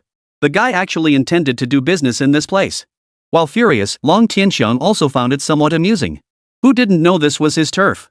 Locals could operate here without issue. But anyone from Longwo must get his approval, otherwise, they can't operate here. That's the unspoken rule. And not only did Li Yunxian want to do business here, he was trying to steal his customers. That was beyond ridiculous. Poof. Go find out exactly who Li Yunxian has partnered with. Give these shop owners a little reminder, let them know who the real boss around here is. Long Tianxiang gave a cold chuckle. The 2 burly men in suits and sunglasses before him hurried out. What no one knew at that moment was that Li Yunxian had long since left West Asia and returned to the oil fields of Southeast Asia. From there, Li Yunxian had assembled an armed team. As everyone knew, the weapons and equipment of West Asian armed forces were nothing but the most inferior arms scraps discarded by other nations and sold to them. Southeast Asia, however, was a different story. It was a region where combat was exceptionally brutal. Chapter 225, Li Yunchuan's preparations. Their weaponry and equipment undergo constant upgrades. They are advanced in every aspect, especially in terms of personnel combat proficiency. West Asia simply cannot compare on the same level. Li Yunchuan's oil fields in Southeast Asia naturally fostered excellent relations with the local armed leaders, making it no trouble at all to borrow a 100-man team. Soon, the 100-man team began departing in succession. At this point, Li Yunchuan's mind was finally at ease. Although Wang Mingfu had promised to protect his safety and Wang's influence in the region was considerable, Li Yunxian had never been one to entrust his security to others. In West Asia, doing business required having one's own armed force first and foremost, only then could one remain unscathed. This arrangement gave Li Yunxian greater peace of mind. The good news was that the country of H, where Li Yunxian was based, had virtually no public security management. The region was currently embroiled in conflict. There were few restrictions on outsiders simply because the authorities lacked the resources to enforce them. This allowed Li Yunxian to smoothly bring his people in. As long as they didn't cause major trouble locally, there were basically no issues. Self-defense was certainly within the rules. I hope time will be on our side. By now, Long Tianxiang must have made his move in West Asia. Li Yunxian sighed softly. After securing agreements with these shop owners, Li Yunxian wasted no time returning to Southeast Asia to recruit troops, personnel, and weapons. Given his current rapport with the Southeast Asian armed leaders, they only charged him 20,000 yuan for these men, who were now at his command. This was undoubtedly a friendship rate. Of course, even before Li Yunxian arrived in Southeast Asia, he had cultivated an exceptionally close relationship with this regional leader, one that had reached the level of sworn brothers. Before Li Yunchuan's arrival, though they were a large armed group, they were impoverished and lacked effective financial backing. Now, with his presence, everything had changed completely. They had become one of the wealthiest armed groups in the region. All of this was thanks to Li Yunxian. Therefore, this leader naturally didn't think twice about Li Yunchuan's modest request. 100 men were hardly a significant number to him. Meanwhile, on the other side, Ru Yuling stared in terror at the men before her. A group of menacing thugs had already surrounded her shop. What was most terrifying was that it was nighttime. The streets were nearly deserted. As soon as darkness fell, Ruyaling knew her shop was vulnerable, so she closed early. Yet she never imagined these men would still manage to corner her. She was filled with regret at that moment. If she had closed earlier, things wouldn't have turned out this way. These burly men had completely blocked the entrance, each holding a firearm. If she dared resist, they could shoot her dead at any moment. Yuling clutched her trembling daughter in despair. What do you want? I've never done anything to offend you. Ruyaling's eyes were filled with tears. Ah, beautiful lady, why did you have to do this? Why get so close to Li Yunxian? Our boss spared you, letting you earn a living here peacefully. He didn't wipe you out completely. Why couldn't you understand? Why did you transfer this shop to someone else? If you had to transfer it, couldn't it have been to our boss? Look at the mess you've created now. A man in his 30s grinned wickedly at her. This beautiful woman, his man had coveted her for ages. Don't ask why, she's just irresistible. A married woman, curvy yet trim, with all the right curves in all the right places. Plus, she's a widow with a daughter. Absolutely irresistible. Any man would be utterly captivated. If Boss Long hadn't specifically warned them not to set their sights on this woman, they would have made their move long ago. Of course, there was no rush now. Mr. Long had made it clear. They'd teach this ungrateful woman a lesson. Once Boss Long had his fill, it would be their turn. At this thought, the burly men present all wore wicked grins. Alright, sweetheart, stop playing the victim. No one's coming to save you. Come with us. Cooperate quietly, and you might avoid some pain. Otherwise. The burly man growled menacingly. By now, Ruyaling had cried herself completely exhausted. With her last ounce of strength, she pleaded. Please spare my daughter. I beg you. She's so young, only 9 years old. The burly man shook his head with a sneer. Haha, that won't do. Our boss has given orders, both of you are going down. The others laughed even more wildly. Aha! You bastards! You're all bastards! May you all rot in hell! Ruyaling felt like she was about to lose her mind. Why was her fate so pitiful? All she ever wanted was a peaceful, stable life, nothing more. Despite their desperate resistance, Ruyaling and her daughter were ultimately dragged away. Inside the luxurious villa, Long Tianxiang stared at the beautiful married woman before him, his heart racing with desire. Even with his vast experience with women, this married woman was truly the cream of the crop. Most crucially, she had been a widow for many years, a rare find indeed. No matter what, he would have her tonight. Truthfully, Long Tianxiang had harbored these desires for a long time. But back then, killing her husband had caused a major uproar, stirring unrest in the local community. That was why he had forced himself to wait. Even so, he had kept her under constant surveillance, fearing someone else might swoop in and take her. His original plan was to force her submission through sheer power, wearing her down gradually. But who could have predicted the emergence of Li Yunxian? Now, even if it meant taking risks, he had to secure this woman as his own. Otherwise, she might be snatched away, something he absolutely could not allow. How beautiful, Yuling. TSK, your husband was such a short-lived fool, leaving you and your daughter alone and destitute. How pitiful. But rest assured, with me, you won't suffer like this anymore. Wealth and luxury, fine clothes, and sumptuous meals, you can have it all, as long as you give yourself to me completely. Long Tianxiang couldn't resist caressing her fair, delicate cheek. Spit. They're scum, and you're the scum of the scum. If you've got the guts, kill me now. Otherwise, stay a cowardly man, you'll never carry on your family line in this lifetime. Ruyaling glared at him viciously. Oh, quite the aggressive response. But it's useless. You'll find out soon enough whether I have any balls or not. No need to rush. Long Tianxiang sneered coldly, then turned his gaze to Ruyaling's daughter and spoke calmly to her. Will you come serve me willingly, or shall I make you? You're not human. Chapter 226, The Final Showdown. Ruyaling completely broke down. Long Tianxiang couldn't be bothered with her nonsense and walked straight toward her daughter. No, I'll do it. Why, I'll do it. In the end, Ruyaling had lost. See?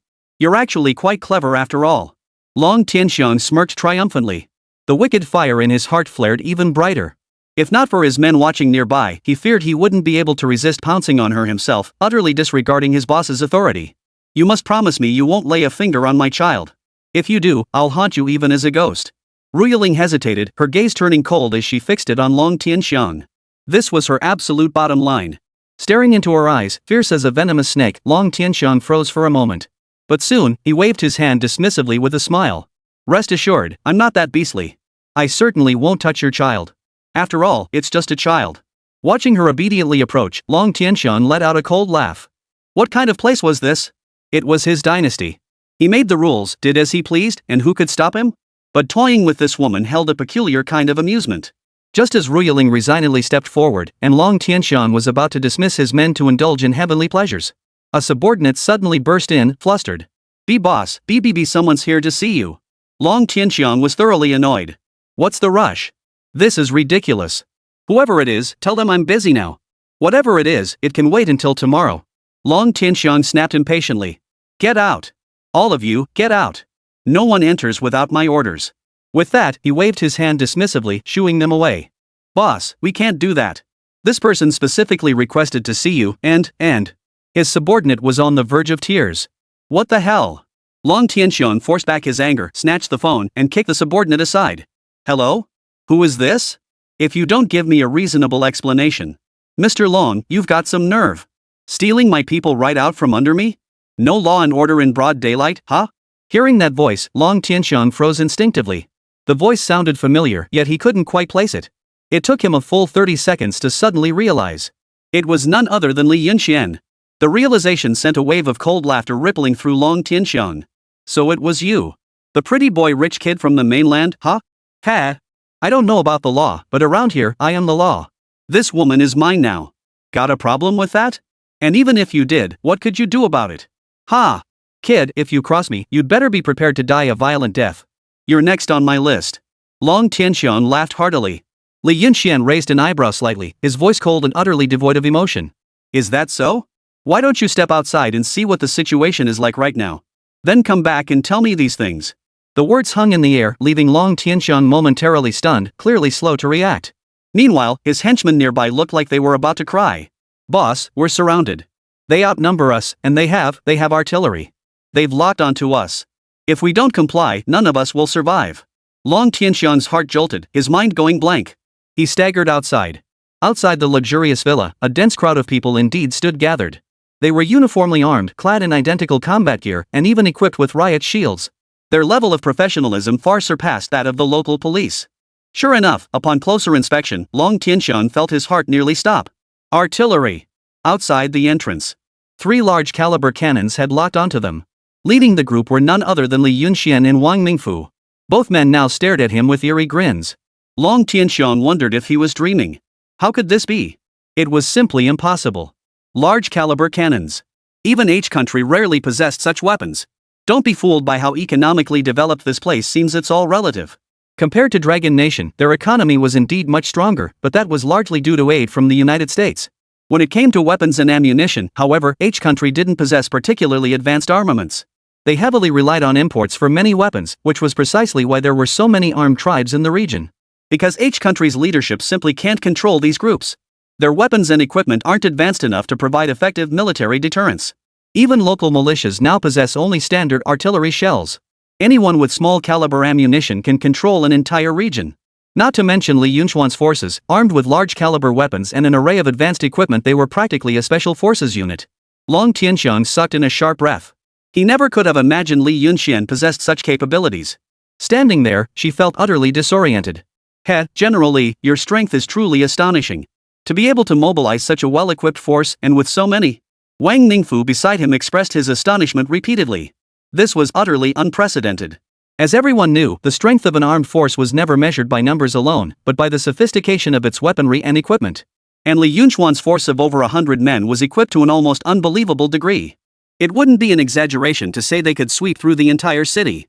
In all his years here, Wang Mingfu had never seen any armed faction possess such an abundance of advanced weaponry. He had assumed Li Yunxian merely possessed some business acumen. But now Wang Mingfu realized he had been mistaken. Li Yunxian was far more formidable than anyone had imagined. His trump cards hadn't been fully revealed yet. Long Tianxian really had terrible luck, provoking an opponent like Li Yunxian. "Mr. Li, do you realize the scale of conflict your actions today will ignite? This has long ceased to be a mere business matter." Long Tianxian truly lived up to his reputation as a seasoned power player. Even in this situation, he managed to force himself to stay calm. Trying to scare me?" Li Yunxian scoffed dismissively. "Go ahead and let the high-ranking officials of Country H try to mess with me. See if they dare. Enough. I'm not wasting my breath on you. Release Ru Yuling and her daughter." Hearing this, Long Tianxian's heart stirred. "I can release the mother and daughter, but you must guarantee you won't go to war with us." Now that he held leverage over Li Yunxian, he was confident the man wouldn't dare act recklessly. The next moment, his heart leapt into his throat, and his face drained of color. Li Yunxian nearly waved his hand. The armed personnel behind him all chambered rounds. Even the large-caliber artillery shells were already aimed at Long Tianxiang's stronghold. Chapter 227, Unwavering Confidence. No, no, no. What the hell do you think you're doing? Long Tianxiang felt like he was about to cry. It felt like falling from heaven to hell. Just a moment ago, he'd been fantasizing about reaching earthly bliss, yet now, unexpectedly, he faced a life or death crisis. Who could have imagined such a turn of events? Release the hostage first. We can discuss the rest later. Otherwise, if you anger me, you'll face the consequences. Don't you think I'm afraid to kill someone right here? Ha! With powerful weapons and sufficient strength, one gains confidence. Li Yunxian was no exception. Before, he dared not act recklessly, but now, everything had changed. I'm giving you 30 seconds. If I don't see the person within 30 seconds, you can all say goodbye together. It'll be convenient for me to conduct business without any reservations. Li Yunxian smiled faintly. Then he began counting down. Rescuing Ru Yuling and her daughter was a given. But Li Yunxian was confident the man wouldn't dare refuse. The wealthy fear death far more than one might imagine. This was something Li Yunxian had never doubted. Fine, I'll hand it over. I'll hand it over. Long Tianxiang was genuinely terrified. The main reason was that Li Yunxian genuinely seemed indifferent. He dared not gamble with his own life. Though deeply resentful, Long Tianxiang ordered his men to escort Ru Yuling and her daughter safely out. By the time they reached Li Yunxian, Ru Yuling's nerves finally snapped. She collapsed into his arms and wept uncontrollably. Her daughter stood nearby, eyes reddened but stubbornly holding back tears. It's okay now. Relax. I said I'd protect your safety, and I mean it. You won't have to live in fear here anymore. For now, go to my hotel and get some sleep. I'll have a room prepared for you. Rest well and take it easy for a while. No need to rush back to work. Li Yunxian smiled as he patted her shoulder. After a long while, Li Yunxian finally arranged for someone to escort the mother and daughter back to his residence. They were undoubtedly terrified. At that moment, Ru Yuling didn't utter a single word. She only clutched her daughter's hand tightly as they slowly walked away. Li Yunxian, I've released the people you wanted. What more do you want? I advise you not to overstep. This isn't Manhwa, after all. I'm no pushover here. Long Tianxiang glared coldly at Li Yunxian. He had regained his composure. He didn't believe Li Yunxian would dare to start a full-scale war. Once fighting broke out, this would no longer be a business matter. It would directly involve another realm. He didn't believe Li Yunxian had the guts for that. And his assessment was correct. Li Yunxian truly didn't dare. His reasoning was sound. Getting these armed forces inside was already a rare feat for Li Yunxian. If he truly launched a large-scale battle, the local armed forces likely wouldn't stand for it. Even with their strength and advanced equipment, they were only about 100 men. Then, Li Yunxian's calm voice finally pushed Long Tianxiang over the edge. I don't want anything special. But from now on, our market divisions must be clearly defined. You can't compete with me for that jade market. That's fundamental. Beyond that, I claim the commercial sectors, apparel, catering, and electronics. The rest is yours. I'm not one to be unreasonable. Veins bulged on Long Tianxiang's forehead as he clenched his fists. This was tantamount to a death sentence. This is impossible, Li Yunxian. Don't think that just because you have armed forces now, you can do whatever you want. If you think you can seize my market, you're a million years too early. Long Tianxiang refused to yield. Is that so? Poof. You'll see soon enough. I'll let you squirm for a while. I'm curious to see what you can do in business now that you're no match for me in armed strength. Li Yunxian gave a cold laugh, saying nothing more, and departed with his men in a flourish. This time, Li Yunxian hadn't overthought his actions. Partly to rescue someone, partly to make a show of force. Previously, this fellow had acted with impunity, relying on his dominance in this region. But now, with Li Yunxian's main force arriving, it was clear he couldn't continue as before. Li Yunxian did not seek to control this place through force. The military presence served merely to level the playing field. If the other side had it, Li Yunxian naturally needed it too. Only by securing a seat at the negotiating table could the next steps be properly planned. Previously, the other side held the military advantage, but now that edge is gone. This leveled the playing field for fair commercial competition, exactly what Li Yunxian sought. When it came to business competition, his supply chain would never be outmatched. With the hostages rescued, Li Yunxian saw no point in further exchanges. He turned and walked away with his men, leaving behind a trail of defiant arrogance. Watching Li Yunxian's retreating figure, Long Tianxiang gritted his teeth. This was the first time in his life he had suffered such humiliation. You bastard, Li Yunxian. Just you wait. I'll see how you can possibly outdo me in business. Having built his business in this place, Long Tianxiang certainly had his methods. Upon returning to the hotel, Li Yunxian immediately arranged lodging and meals for the over 100 armed men. From then on, these 100+ men would reside here permanently, effectively becoming Li Yunxuan's own men. With this 100-strong force, the subsequent tasks would become far easier. Inside the hotel. After 2 days of dazed confusion, Ruyaling finally began to recover. In the hotel room, Li Yunxian looked at her and spoke softly. I know this has been a huge blow to you. Why don't we go back to China? Things have stabilized for now, but no one knows what lies ahead. This was the second time he'd suggested she return home. He understood her predicament. Had he arrived even a moment later, something irreparably tragic might have occurred. Yuling was just a woman, alone and helpless. Facing such circumstances, despair was only natural. Mr. Li, thank you. I've made up my mind no matter what, I won't go back. Since heaven spared me from this great calamity, I believe the future will change. Please let me continue working. Ruyaling declared firmly. Are you absolutely certain? Li Yunxian was slightly taken aback. It was hard to imagine that after enduring such suffering, this woman could remain so clear-headed. Mr. Li, are you truly confident you can defeat Long Tianxiang? Ruyaling looked at Li Yunxian earnestly. Though they had previously addressed each other by nicknames, Ruyaling's repeated use of Mr. Li now made it clear she was utterly serious. Of course. Long Tianxiang has incurred the wrath of heaven and man. Even if I don't punish him now, justice will catch up with him eventually. He won't escape. Li Yunxian replied solemnly. That was precisely why he had only gone to provoke him earlier.